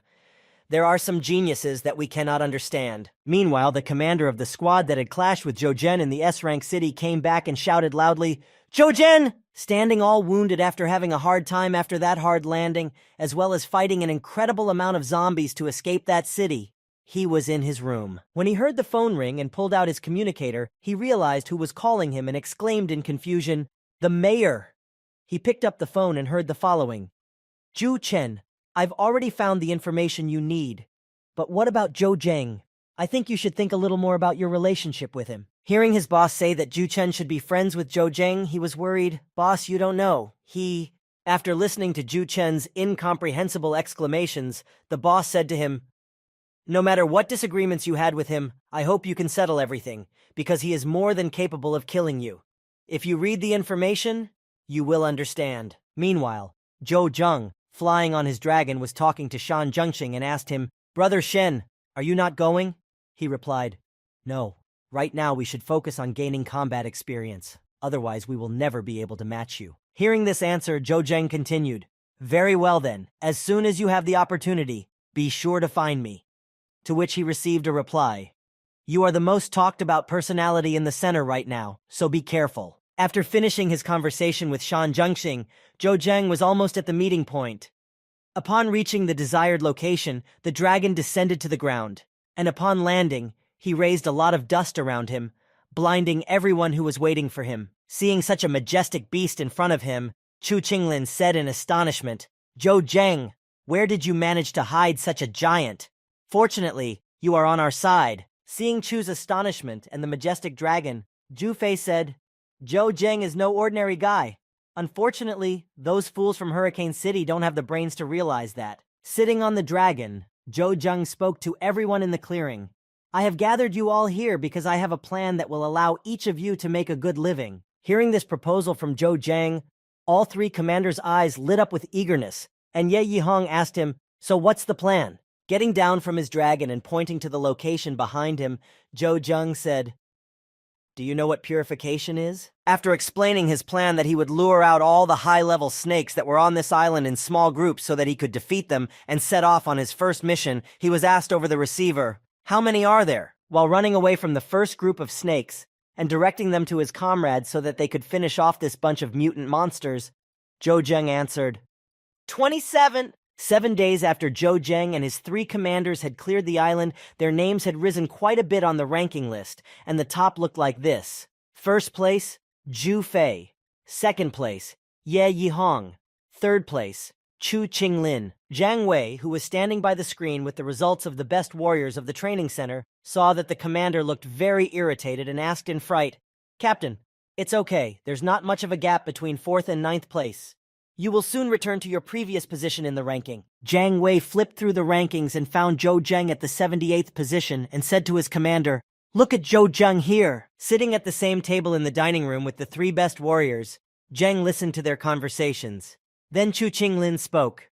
"Brother Fei, there is now a gap of several thousand points between us.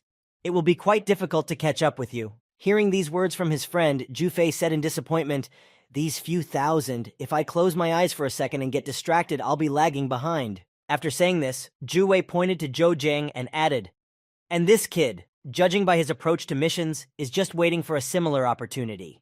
It will only take a few minutes for him to surpass us." Hearing Zhu Wei's words, Chu Qinglin said, "Okay, anyway, I've earned a lot of points. I'm not going to compete with this monster."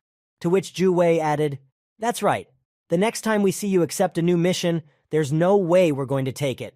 Hearing his comrades say this, Zhou Zheng said in confusion, What can I do if all my friends refuse to partner with me? I can only work alone. As he said this, Jo Jung heard a new notification on his wristwatch. This notification announced that there were new assignments. Looking at them, Jo Jung said, "An S-rank mission to steal a phoenix egg? Very interesting." After accepting this mission, Jo Jung hired a guide to show him the place where the phoenix lives. After leading Jo Jung to a rocky area, the guide said, "Based on the information I have, this is the place where the phoenix lives." Holding out the pouch with the payment to the guide, Jo Jung said, "Thank you for your work. Here is your reward." Seeing the amount of money Jo Jung handed him, the guide said to him, "Ha! The boss is incredibly generous." Taking the bag of crystals, the guide said, "Let me tell you something else. A phoenix is a level 23 creature, and you are here to—" Interrupting the guide's story, Jo Jung replied, "To get the egg." Hearing Jo Jung tell him why he had come here, the guide who had brought him in opened his mouth wide and said in surprise, "An egg to steal? A phoenix egg alone?" Hearing such astonishment in the voice of the guide, Jo Jung smiled and said to him in a calm voice, "Not necessarily. Perhaps other not-so-friendly comrades will come." Meanwhile, somewhere in the same direction, Ju Chen and Jiang Wei were walking toward the phoenix nest, also to try to complete the mission of stealing the phoenix egg. Walking behind, Jiang Wei said, "Captain, why did you accept this mission?" Hearing this question from his comrade, Captain Ju Chen shouted irritably at his subordinate, "Shut up if you don't understand! You can get many times more points for killing monsters than for completing tasks.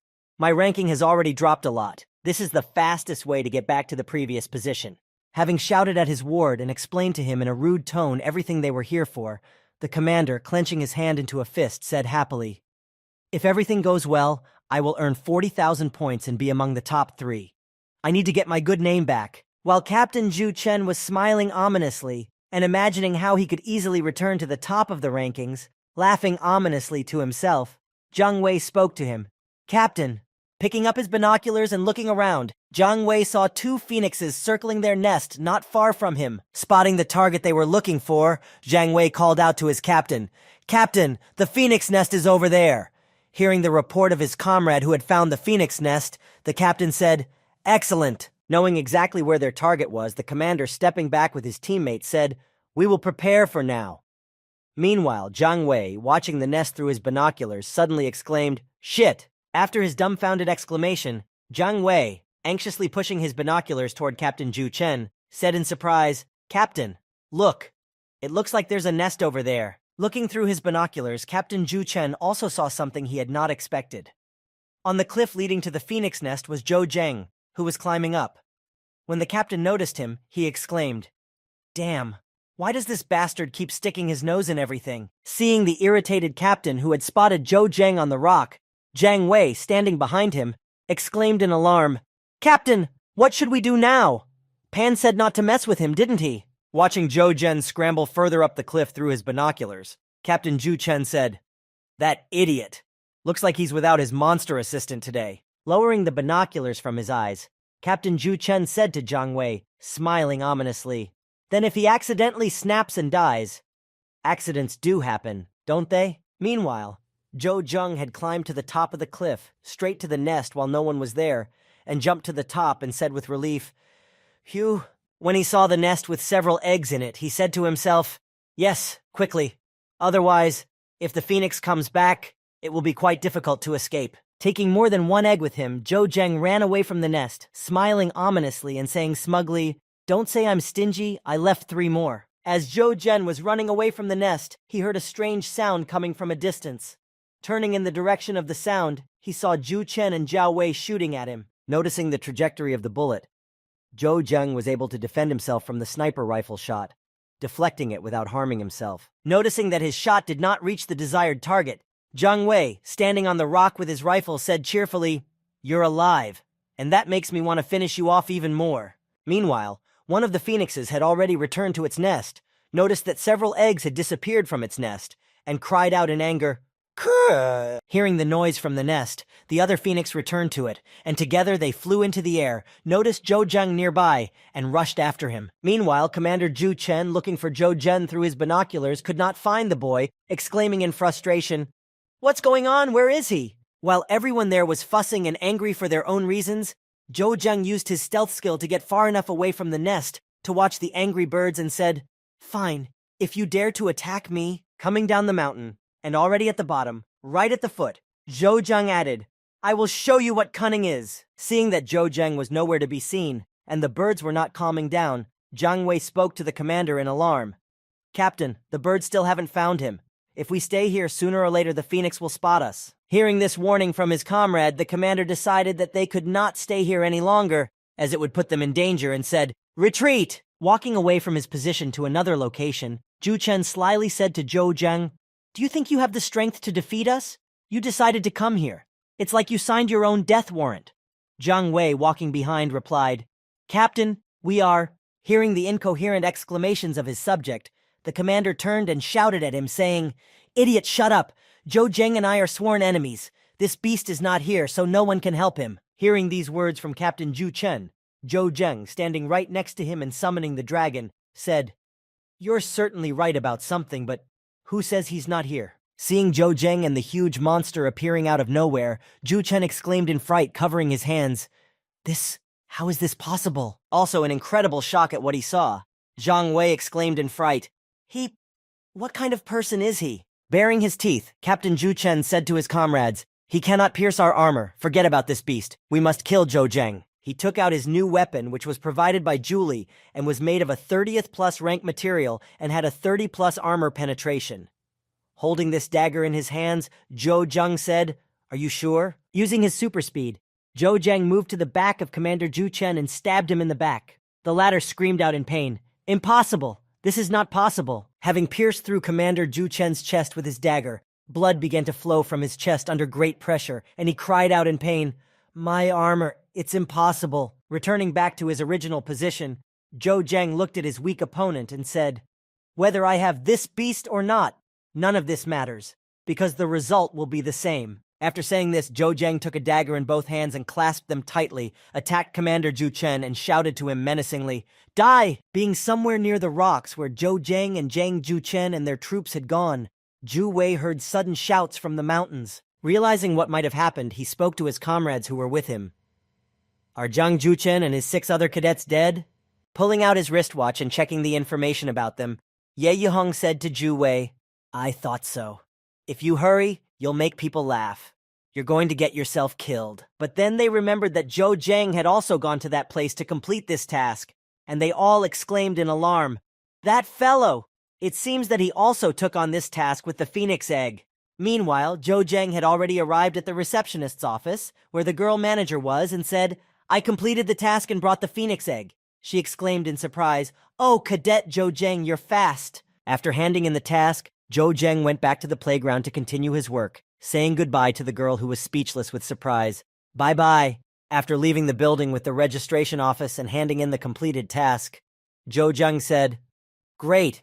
Now you can start actively improving your level." Standing by the leaderboard, the warriors who were looking at it were talking amongst themselves, and one of them exclaimed in surprise, "Zhou Zheng is in 10th place? Impressive." To which he was answered, "I told you that he was incredibly talented." Raising his warrior rank to 15th, and holding the black crystal he had just taken out of the defeated monster, Zhou Zheng said, "After keeping snakes away for a month, it's time to change locations." After saying this, Zhou Zheng headed to another location, the one where he had previously arrived with his dragon, and decided to stay there, fighting monsters like polar bears. When he spotted his first prey, which was not far from him and was not moving very fast, Zhou Zheng said happily, "Let's start the hunt." 10 months passed, and the 3 warriors who were in the top 3 were talking among themselves, and Ye Yihong spoke. "Brother Fei, how far do you think he has progressed?" He replied, "I'm afraid to imagine."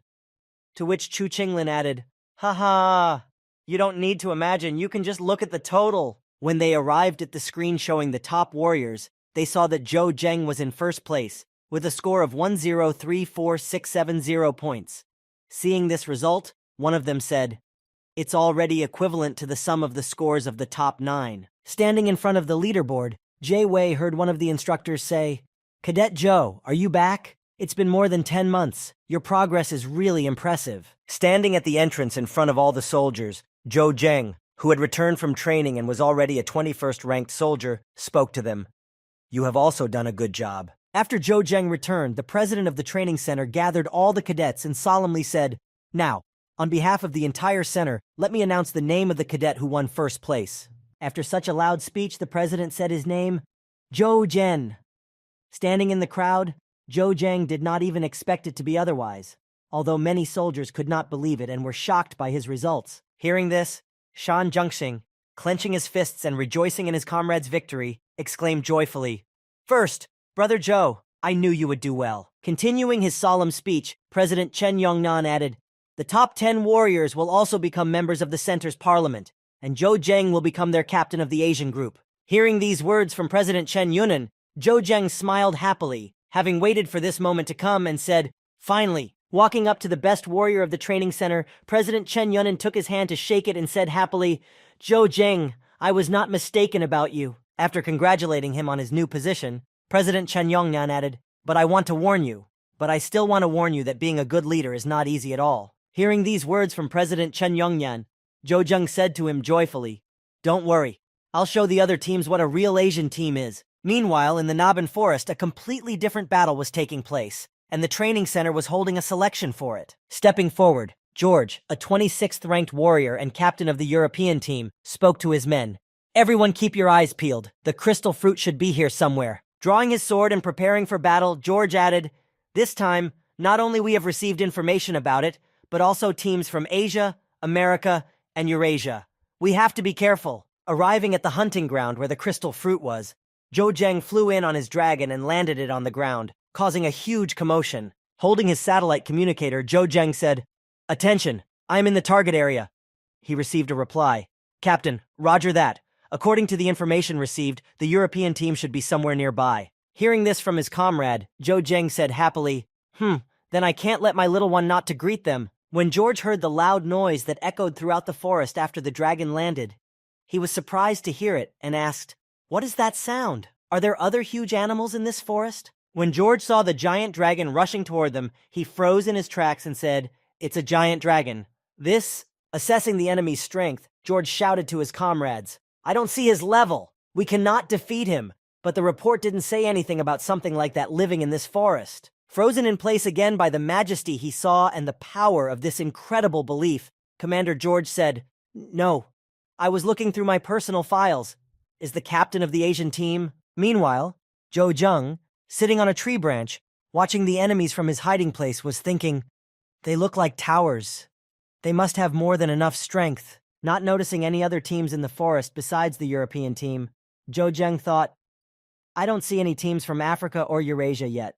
Of course, we can let them snatch the fruit right out of the other team's hands, but we'll lose a lot of experience." Bringing his wristwatch to his side, looking for something in it, Zhou Zheng said ominously with a sly expression, "It's about time for Cao Cao." At that time, the African team had already arrived in the Naban Forest, along with their leader, the 26th-ranked warrior Mambor. The leader of the Euro-Asian team, Le Fou, also a warrior of the 26th rank, who had also arrived with his group, was not far behind, and he exclaimed laughing, "Ha ha ha! The fruit should be here." Having prepared himself for battle and being very arrogant and self-confident, he said arrogantly, "Let's see which of these cowards who only know how to hide dares to try to stop us." Moving forward through the forest, Zhou Zheng and his team had almost reached the place where the dealer's predictions and information indicated that the fruit would be, when someone spoke to Zhou Zheng. "Captain, according to the information we received, the crystal fruit should be behind these vines." Trying to moving through these sharp vines that prevented further movement, Chu Qinglin continued, "But the wall they have created, it is quite a strong structure, which is quite problematic." Hearing these words from Chu Qinglin, Zhu Fei said to him, "That's right.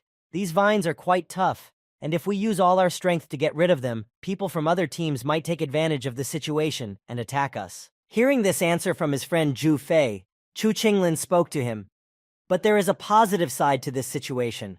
Other teams will also be concerned about this wall." Hearing that the way needed to be cleared, Zhou Zheng spoke to his teammates as he walked over to them. "I have experience with plants like this. Watch my movements and rhythm. With good weapons, we will quickly clear the way." After saying this to his comrades, Zhou Zheng walked forward to the vines to demonstrate how to destroy them. As he got closer, the vines began to attack Zhou Zheng one by one, but he, in turn, had already encountered such things and knew how to act in such situations. Cutting his way forward, Zhou Zheng did not leave behind any vines that could prevent him from continuing his journey. He cleared everything clean. Swinging his blade in front of him and cutting the vine in the right places, it would no longer grow back, and he could move on to the next one. Having demonstrated his amazing knowledge and ability to destroy this vine, Zhou Zheng turned to his comrades and said, "Well, did you see?" Continuing to clear the road further, Zhou Zheng, having destroyed several vines again, said, "You just need to cut off the mother branch. It will save a lot of effort and time." Hearing Zhou Zheng's instructions and seeing how to proceed, Chu Qinglin joyfully exclaimed, "Not another word. Everyone do the same." Hearing this, Zhu Wei sighed heavily and said, "He's actually the captain." Meanwhile, the other teams also did not sit idly by, but tried to cut through the vines to reach the fruit that was inside the area that had been overgrown by them, exclaiming, "Ha! Phew! To the knights!" While the European team was trying to make their way to the fruit, the commander of the Eurasian team heard a strange noise and said, "TC!" By these sounds, it is immediately clear that these are the same cowards hiding behind the armor. When the captain heard that the European team was not far away, he wanted to go to them. But first of all, he had to get the fruit. Noticing the vines in front of him, one of his soldiers asked, "Captain LeFou, what should we do with these vines?" Noticing that one of the vines was heading straight for him to finish him off, the Eurasian team leader spoke up. "What do we do?" Grabbing the killer vine right in front of his nose, LeFou spoke menacingly to his subordinate. Of course, after tearing the vine to pieces and throwing its remains out of his hands, the commander of the Eurasian team, furious, shouted, "Destroy!" Seeing that they had already cut enough distance in the vines, the European team leader George spoke to his men. "We need to rest for a while and then move on again." Hearing from his captain that he could rest, one of the soldiers took off his helmet, exhaling heavily, and said with a noticeable lightness in his voice, "Ugh, it's so hot." But the next moment, this soldier fell to the ground, holding his neck. Seeing that something was wrong with his comrade, the commander spoke to his friend in concern. "Matthew?" Approaching him and examining him, the European team leader found a poison dart around his neck and said in alarm, "This is the work of the African team." Noticing that they were moving at a good pace, Zhu Wei said, "We're making good progress, even ahead of the other teams." Chu Qinglin replied, "Don't get ahead of yourself. Who knows what the other teams will do?" Hearing this conversation between his comrades, Zhou Zheng calmed them both down and said in a calm tone, "In any case, we'll figure it out." As he said this, Zhou Zheng immediately stopped his gaze on a spot not far from his comrades and said in surprise, "Huh?" Noticing the red lines of life near him, which meant that the enemy was approaching them, Zhou Zheng was a little alarmed at the sudden appearance of the guests. Staring at the same spot where the enemies were coming from, Zhou Zheng immediately wondered who they could be, thinking, "Enemies? Is their goal to attack us?" Deciding to go check it out, Zhou Zheng said to his comrades, "Stay on guard, I'm going to go and reconnoiter the situation." Chu Qinglin replied, "Yes." Walking toward the red lifelines that were floating nearby and hiding behind tree branches to observe, Zhou Zheng said thoughtfully, "The African team?" When he got close enough to the Asian team, the leader of the small African team, noticing a great opportunity to attack, called the rest of the soldiers to attack them. After receiving the command from their team leader, all the members of his squad who had been hiding in the thick foliage of the trees, seeing the sign that all was clear and they could come out of their huts, took out their tubes of poison darts and prepared to strike the Asian team. When Zhou Zheng saw that all the enemies were already assembled, he left his hiding place and stood behind one of the African warriors and said, "Do you also like to play with poisons? Do you want to exchange experiences?" After saying these words, Zhou Zheng instantly killed the enemy with a single blow, without making too much noise or attracting attention. After killing one of the enemies who wanted to attack his comrades by surprise, Zhou Zheng went to look for the remaining enemies who had fled and said, "There are only 5 left." Noticing the bushes stirring not far from him, one of the Asian team members who was standing guard and watching the direction the enemies might have come from, exclaimed in alarm, "Ah! Ugh!" As he drew his sword from its sheath and prepared to fight, the guard on duty shouted out, "Who? Is this an enemy?" Zhou Zheng went out to meet his comrade, who was guarding his team's base, and spoke to him in a calm tone. "Calm down. It's just me." When the soldier saw Zhou Zheng coming to meet him, he was relieved to see him. "Ah, Captain, we thought we were under attack." Zhou Zheng replied, "A little longer, and we would have been attacked." Hearing that they could have been attacked by enemies, the guard said, "Huh? Then Zhou Zheng said with a smile, "A few warriors from the African team." Continuing his sentence, Zhou Zheng reassured his comrade, who was worried because he could not detect the enemies who were nearby, and said to him, "They are already finished." Thinking back to all the enemies he had fought recently, Zhou Zheng named those who would no longer be able to attack them. Jia Daimu, rank 24. Yi Ha Yin, rank 23. Hearing these names, Zhou Zheng's comrade who was talking to him said in surprise, "These people were the strongest warriors of the African team, and the captain dealt with them alone. I knew that the captain was good, but who would have thought that he was so good?" After telling the guard about the situation, Zhou Zheng went to the rest of his comrades. Approaching one of his teammates, he said, "Everyone be on guard. What if someone else attacks?" Zhou Zheng turned his head to the side, thinking about the enemy attack on his team, and added, "Of course we are not the only ones who were attacked tonight." After a hard night, the 4 commanders who were trying to win this hunt for the crystal fruit gathered in one place. Looking at each other, George was the first to speak, saying, "I am the captain of the European team, George. Now that we're all here, we could talk things over." Hearing this proposal from his rival, the African team captain Mambore said to him, "We have nothing to discuss. This is our territory. Outsiders must leave." Hearing such an aggressive response, George called out to him in irritation, "Mambore, you still owe me a favor from last night. Did you really have the guts to provoke us all? Are you not afraid that we will unite against you?" Hearing such an aggressive and hostile tone from George, Mambore became impatient and radiated a dangerous aura, saying, "Go ahead, if you are so brave." Hearing the 2 enemy commanders disassembling, Le Fou spoke to them. "Stop talking nonsense. Yesterday's misunderstanding cannot even be called an attack. We will follow the old rules. Whoever received the fruit will be its ultimate owner, and no one is allowed to try to intercept it." Hearing this proposal from the toughest-looking fighter among them, Mambore and George agreed to his proposal and said, "All right, I agree." Hearing that everyone present agreed with Le Fou's proposal, Zhou Zheng also supported the rest of the commanders by saying, "We also agree." After discussing the rules with all the team leaders participating in the competition, Zhou Zheng returned to his base, and upon his return, he heard, "Captain, it looks like we need to speed up." Looking thoughtfully at the vines that covered the area around the crystal fruit, Ye Yihong said in anxiety, "The other teams seem to have more experience in such events. We're at a disadvantage here." Glancing at the vines, Zhou Zheng merely hummed thoughtfully, then added, "However, we are not dealing with these vines to get to the fruit." Hearing this from his commander, Chu Qinglin exclaimed in surprise, "Then what are we doing?" Pointing to the vines in front of him, Zhou Zheng said with a sly smile, "I just think these vines are a great training option for you.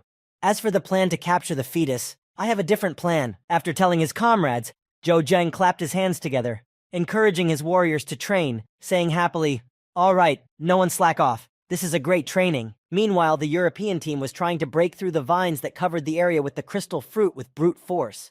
Trying to break through them, one of the warriors was thrown into a tree behind him by a vine. Seeing that his comrade had been injured in the battle, Commander George shouted out to his friend in fright, "Evan!" Rushing to him, the commander said, "Everyone, hold the line." After checking on his friend's health, the commander returned to the battlefield and shouted to his comrades, "These vines are incredibly strong. We can't handle them alone." Standing not far from these vines, which covered the center of the forest, one of the soldiers of the Eurasian unit asked his captain, "Captain, what are we waiting for?" The captain replied, "We are waiting for help, of course. With these vines, I am not as stupid as these fools in armor." As the fighter jets flew overhead, heading for the vines, the commander said slyly, "It's not that I don't mind getting my hands dirty, but if there's a simpler alternative, why complicate things?" Seeing that the commander of the Eurasian team had decided to use air power to break through the vines, Commander George exclaimed in dismay, "Damn barbarians! They've decided to use the military!"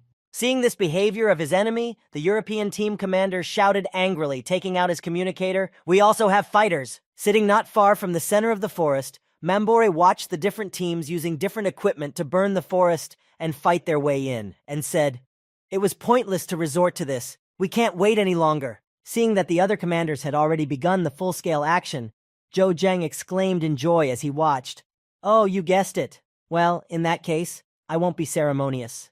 Seeing that everyone else had already taken extreme measures, Zhou Zheng summoned his dragon and decided to start breaking through the vines on his side as well. Hearing a strange noise nearby, George began to look around. Looking for the source of the noise, the European team leader saw a giant dragon in front of him and exclaimed in fright, "Oh my god, what is it?"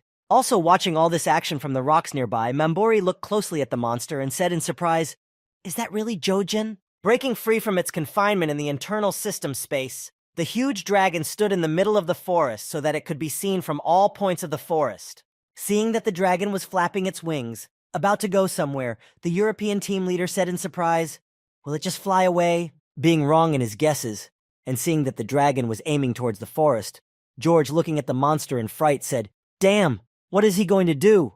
After giving the dragon a command to do what it wanted and break through the vine by any means necessary, the dragon immediately rushed at breakneck speed toward the center of the forest, so fast that the boy could barely keep his head on the dragon's shoulder. Barely holding on to his dragon, which was furious at being set free, Zhou Zheng shouted to him, "I gave you freedom of action, but I did not ask you to give me a heart attack." Hearing this, the dragon immediately stopped near the vines that covered the crystal fruit and prepared to attack. After collecting quite a bit of fire in his mouth, he slowly accumulated it to burn the vine fence that was preventing his master from reaching his coveted reward. Having gathered enough flame, the dragon immediately exhaled on the vines, covering the entire area of plants that protected the fruit with a wall of fire. Noticing that the way was already clear and he could go to get his trophy while all the other team leaders were confused, Zhou Zheng jumped off his dragon and happily hurried to the trophy. As he made his way through the fiery thicket that his pet had set on fire and the burned plants that were left only ashes, Zhou Zheng noticed a fruit that stood out from the rest. As he got closer to pick it up, Zhou Zheng reached out and plucked it. Holding the trophy in his hands, he quickly said, "It's ready! Let's go!" Seeing Zhou Zheng returning from his mission, one of his comrades, who had seen the boy from a distance, exclaimed, "It's Captain Zhou Zheng!" Coming out of the dragon's state of effect, the commander of the Eurasian team looked up to see the boy standing on the dragon's head and said, "The captain of the Asian team?" Hearing what LeFou had said, the European team captain looked toward Zhou Zheng and his dragon, which was flying in the forest, and said in surprise, "Has he already—" Standing on his dragon's head and holding the covenant crystal fruit in his hands, Zhou Zheng solemnly shouted to all the soldiers on the battlefield, "Gentlemen, I have the fruit, so this is the end of the battle." Standing at a bird's eye view, holding the blue crystal fruit in his hands, Zhou Zheng added in conclusion, "Just as I said." Realizing that the hunt for the crystal fruit was over and that it was forbidden to fight any further, Commander George said, "It seems that another very strong personality has appeared in the Asian region." When LeFou saw Zhou Zheng riding the dragon holding the victory trophy, he exclaimed, "Excellent! He seems to be quite a strong opponent." Meanwhile, while Zhou Zheng was returning home from his hunt for the crystal fruit, the eastern tower of the central capital was already waiting for him. Noticing that the mayor was nervously looking out the window, the president of the training center approached him and spoke soothingly. "Chairman, Zhou Zheng and the others will be back soon." Looking out the window at his winning team, the mayor proudly said, "From the very beginning, I could not even imagine how long this confrontation would last. However, only a few days later, the fruit was in our hands." After saying this to his comrade, the head of the central capital, ordering everyone to gather for an imminent conference, spoke to Chen Yunnan, "Tell Cao Cao he will be there." When Zhou Zheng and his team returned, bringing the fruit with them, they placed it in a special place. Putting the fruit in front of all the participants, the chairman began, "Ladies and gentlemen, this crystal fruit is the trophy of our Asian team." Standing in front of all the conference participants, the chairman continued, pointing to the fruit, "Previously, we could only hear the name, but never see it with our own eyes. This time, thanks to the efforts of Zhou Zheng and his team, we have managed to get it." When the mayor finished his speech, Chen Yunnan, deciding to dispel all questions about this fruit, added, "I think not everyone knows its value." Looking at everyone in the room, President Chen Yongnan added, "An ordinary person only needs a piece to join the ranks of the warriors, and then immediately attain the 10th rank." Hearing this from Chen Yunnan, Zhou Zheng was a little upset, and he thought in frustration, "Damn, I should have thought of this earlier. Isn't this thing the fruit of experience in the game?" Hearing these words of addition from his friend, the mayor spoke. "Zhou Zheng, according to the rules, you, as the team captain, will receive 10% of what you earn. You can choose one of three options.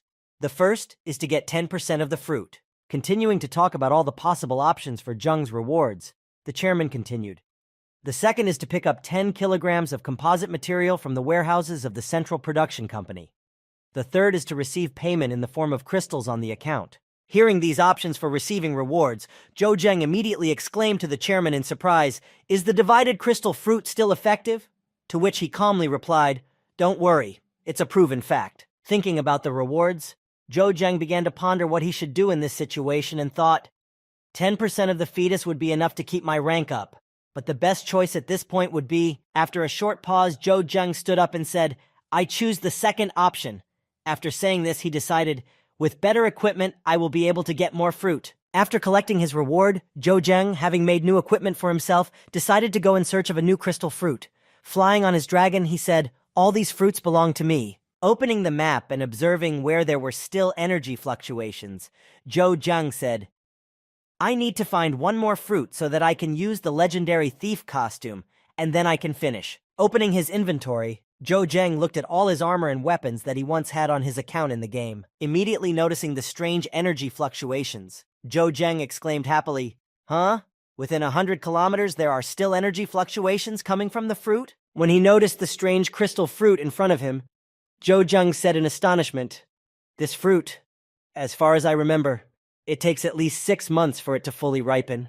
After sitting more comfortably on his dragon, Zhou Zheng decided to get closer to this strange fruit, saying, In any case, we must take a look and check it out. Meanwhile, the European team leader, who was preparing a revenge plan for Zhou Zheng, had almost finished all the preparations and pressed the button on his device to turn on his cloaking. When he turned on the device, all the traps that had been set around the bait began to become transparent and invisible to the human eye. Seeing that his plan was successful and everything was ready for revenge, the commander of the European team, George, enjoying his genius, said, Excellent. Smiling ominously that he had prepared an incredible trap to kill Zhou Zheng, George said, The mousetrap is ready. Just wait for the mice. Moving away from his trap, the commander of the European team called his subject and said, Lewis, evacuate your men as soon as possible.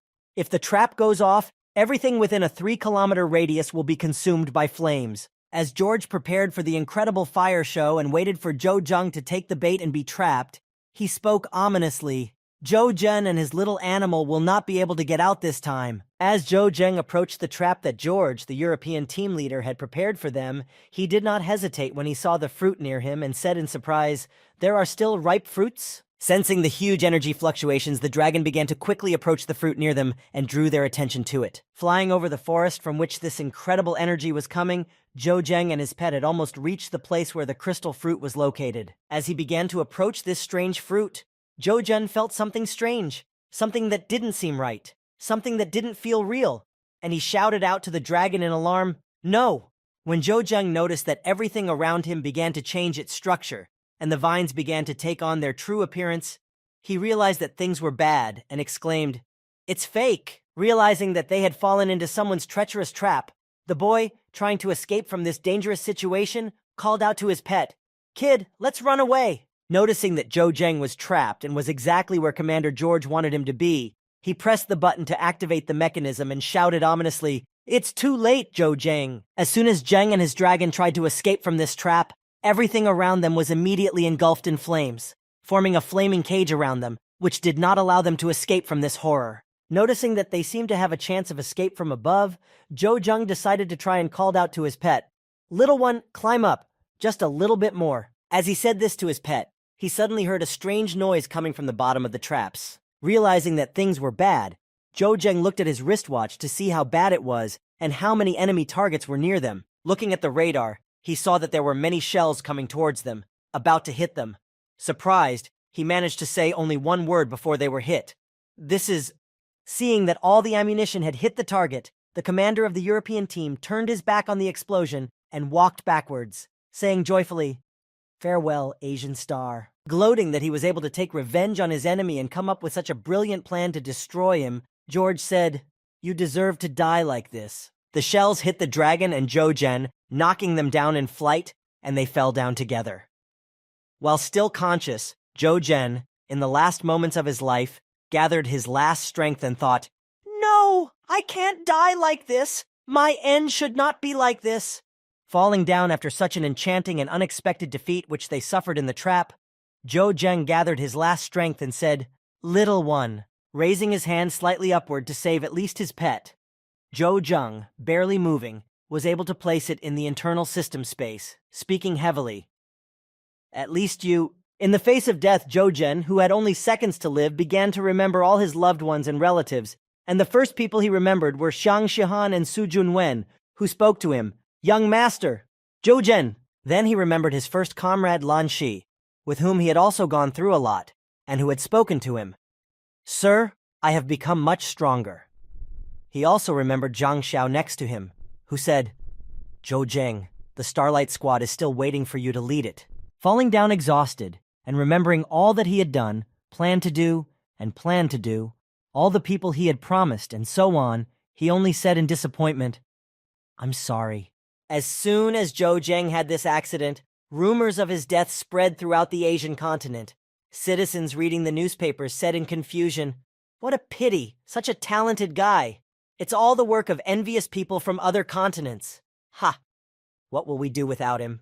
Gathering all of his equipment and uniform, Zhou Zhenyi organized an incredibly large-scale funeral and a day of mourning for the continent's greatest hero. Standing in front of his coffin, wearing only his armor and uniform as his body was gone, more and more people approached him every second to say goodbye. Standing in front of Zhou Zheng's altar, Su Junwen shed tears for her master incessantly, and Xiang Shihan tried to hold back and somehow calm her friend. Also standing at Zhou Zheng's altar, Lan Shi, who in addition to incredible regret, thought that he would not let this go, shouted out menacingly, Sir, I will find out who did this and take revenge. While standing at the altar and speaking such loud words, Lan Shi noticed a strange man with a strange appearance who did not fit into the overall picture. Coming to the altar of Zhou Zheng, the commander of the European detachment, George, said slyly, What a pity, Zhou Zheng.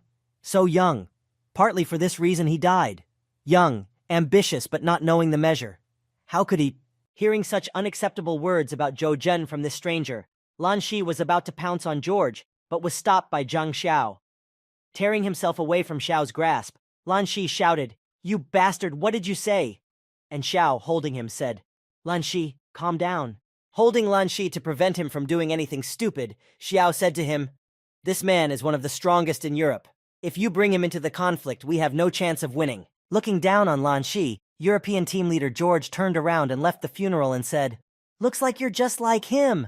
You don't know when to stop at all. Picking up his sword and scabbard and showing it to Lan Shi, George said to him, When we meet again. Leaving Zhou Zhen's funeral, and completely ignoring the furious Lan Shi, the commander of the European team, George said to him one last time, I'll teach you some manners. By the time everyone had said goodbye to Zhou Zheng, miraculous things began to happen at the place where he died.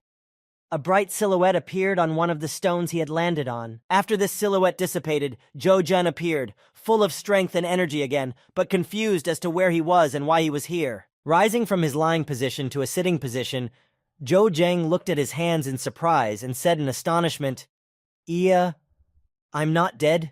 Could it be because of the rebirth ring? Revival ring. Proficiency level, 90. Specialty, none. Strength, 100, 100. Special skills, revival. When the wearer dies, there is a 20% chance of reviving with full power and gaining invincible status for 5 seconds. After reading the characteristics of this ring, Zhou Zheng looked at his body and looked at the characteristics and said in astonishment, Revive? Not bad. Looking around, he noticed something strange and said, Obviously, I was resurrected in the same place where I was killed. According to the rules of the game, the point of rebirth should be set somewhere here. This means that I was not reborn from the ring. Continuing to think about how things work here and what consequences he might face, Zheng continued, And in the game, even if I die, I will be resurrected as a result, but my level will drop to the first one. Having finished his thoughts on what would happen to him after he died again, Zhou Zheng stood up, noticed that his level was 184, and said, In any case, they killed me, that's a fact. Furious that someone dared to attack him and do this to him, Zhou Zheng held back his emotions and spoke angrily, These bastards, they will pay for this tenfold. Deciding that he needed to raise his level to the maximum before going out to take revenge on his criminals, Zhou Zheng reached his maximum 2 months later. When he finally put on his thief's armor, he felt incredible at how different it was from everything else. Well prepared for his plan to take revenge on his criminals, Zhou Zheng, standing still, whistled loudly to call his pet. As soon as he whistled, his dragon instantly appeared in the sky, looking even more stern and powerful this time. Landing near Zhou Zhen, it waited for further orders from its master. But he just walked around looking at his handsome horse. When Zhou Zheng reached his maximum, he began to recall his entire journey, saying, In this world, I finally managed to reach the highest level. Recalling the day when he was sitting at home playing computer games, he said, It has been many years since I started my journey in this world. As he continued to recall his entire history and how he came to be a Jew, Zheng continued, But I've been through a lot since then. Recalling how he was sucked into this one, and how he first opened his eyes to it when he landed at the gun rack. I remember everything so clearly, as if it was yesterday. Recalling everything that had happened to him over the years, and all the adventures that had allowed him to reach his current level, Jo Jung said confidently, "But now, I am not the same as I was before." Deciding that everything he wanted to do here had been done, and that he had reached his maximum, Jo Jung said to his dragon with a sly smile, "Baby, we're going home." 2. Arriving first on the European mainland to complete one thing he had been putting off for so long, Jo Jung met a man there, and sitting down with him at a bar, he said, "My treat." Realizing that this was the person the informant was supposed to meet when Jo Jung said the secret password, the informant replied, "Thank you." Handing Jo Jung a single loaf of bread, the informant added as he took it in his hands, "This bread is very good. I recommend you try it." When Jo Jung broke the loaf of bread, he saw that it was exactly what he had ordered and thought, with this, the performance will be even more grandiose. Meanwhile, somewhere in the incredibly luxurious restaurant that Commander George had rented to celebrate Jo Jung's murder, he said, "Thank you all very much for gracing us with your presence." Standing in the middle of the room, Commander George spoke to the crowd, "I'm sure you can guess why I've called you all here today." Suddenly bursting into flames with his arrogance and self-confidence, George said with a sinister smile, "That's right, exactly 2 months ago, Jo Jung, or the Star of Asia, died in my arms." Hearing George's words, the astonished crowd fell silent, and some of the guests were amazed. Of course he did it. This has slowed down the development of the Asian region. Meanwhile, Jo Jung, who was also in the building and standing in the hall near the column, thought in amazement. He even had the courage to confess himself. As he headed for the exit right behind Commander George, who had gone out with his friend, Jo Jung thought, "A lover of cheap PR?" Following right behind him to carry out his plan of revenge, Jo Jung, with everything he needed in hand, thought, "Then people will remember how you died." Meanwhile, Commander George, unsuspecting, joyfully walked with his comrade to the restroom, saying to him, "Austin, the best beauties are here today. Just wait, it won't be long now." After leading his captain to the restroom, Austin came out of the restroom and, closing the door behind him, said, "Captain, I'll wait for you outside." When only Jo Jung and George were left in the restroom, the boy turned on the camera on his chest and thought, "Today the whole world will be honored to see you die." As soon as Jo Jung thought this and turned on the camera, the broadcast immediately spread to all continents and on all screens. All the residents of the capital could watch what was happening in front of Jo Jung's eyes and how he would take revenge on his thief. The same thing appeared on all the channels in the Asia region, and all the viewers saw first the interference and then what the camera was filming on Jung's chest. A few seconds after the interference appeared on all the TVs, it eventually disappeared, and everyone could see George doing his business in the toilet, laughing happily. When people saw this outrage on the main screens in all parts of the world, they were immediately surprised and began to express their dissatisfaction. What is going on?" Looking closely at the character on camera, a passerby exclaimed, "That man looks just like Mr. George." After adjusting the camera to a good quality, Jo Jung, removing the effect of secrecy, spoke to the smug killer. "George, do you remember me?" As he went about his business, humming to himself, Commander George heard a voice behind him and exclaimed in fright, "That voice!" Immediately jumping up from the urinal, the commander reached for his sword, saying in fright, "This is impossible! It can't be!" While George was surprised to see the man he had killed with his own hand, he was heard on all the TV screens exclaiming, "How can you be alive?" Frightened by what he saw in front of him, George fell to the floor, and crawling back up, he said in fright, "Jo Jung, you should have been a pile of ashes long ago." His wife replied, "Yes, but there are those who rise from the ashes." Seeing that Jo Jung was alive, people in different regions were divided in their opinions. "Jo Jung, he's alive. Devil. That devil has returned again." When they saw that Jo Jung was alive, his girlfriend Xiang Shihan and Su Junwen exclaimed in surprise, barely able to stand up from the shock, "Ah, he's not dead." Also in the Starlight headquarters, where the broadcast was also being watched, Lan Shi spoke happily, "Young master, it's his voice. There can be no mistake." To which Zhang Xiao joyfully exclaimed, "He has returned." Hearing Jo Jung's words about rising from the ashes, the furious Commander George attacked the boy with the weapon and exclaimed, "Rise from the ashes? Then I will destroy you again." As soon as he rushed at Jo Jung, To stretched out his hand in front of the Soi and immediately made him freeze in place. Picking up his dagger, Jo Jung put his weapon to the enemy's heart and said to the motionless body, "George, I will tell you something last." Picking up the dagger and examining it in his hands, Jo Jung said joyfully, "If you hadn't been so stupid, You wouldn't be in trouble now. After stabbing him once in the body, Zhou Jung, slowly approaching his enemy, tossed his dagger in his hands and looked at the drone that was filming it all. Seeing his assassin flying back and him in a dominant position destroying his enemy, Zhou Jung said, "The others are watching a great show." After delivering a few blows, Zhou Jung walked over to finish off his enemy and spoke happily to the audience. "Please enjoy." After finishing off the commander of the European squad, Zhou Jung walked toward the exit, killing everyone who tried to attack him, and trying to avenge his captain, saying, "Instant death." Seeing on the cameras what was happening in one of the city's buildings, the chief general of the European troops said in fright, What kind of monster have we disturbed?" Seeing that he was easily destroying everyone who stood in his way, the troop commander's lieutenant shouted out to the commander in alarm, "We must send reinforcements there immediately." Hearing this suggestion, the commander replied in disappointment, "There is no need. He would have killed soldiers like George in a second. No matter how many we send in, they will all die." Looking at Zhou Jung, who had easily defeated the strongest warriors on his continent, the commander said, "Perhaps the current world order." Looking at Zhou Jung's equipment and weapons, and in combination with his incredible strength, he added, "Will be completely remade because of this man." After completing all his business on the European continent and returning home, where he was eagerly awaited, Zhou Jung saw his family. As he approached his home on his dragon, where he had been waiting for so long, Zhou Jung said, "Maybe I want to change this world, but not all at once." After landing and dismounting from his dragon, Zhou Jung went to his family, who had recently experienced such a shock, and continued, "At least I will do my best to protect my family and my friends." After all these adventures and such a long journey to become the strongest, Zhou Jung decided to return to his homeland.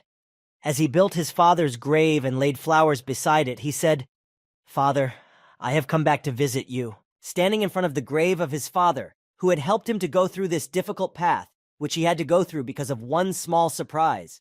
In this very place, it was here, among the endless expanses, where there was absolutely nothing at all, and they were surrounded only by the starry sky and the endless desert, that everything began. And it is here that we will build our future. The end.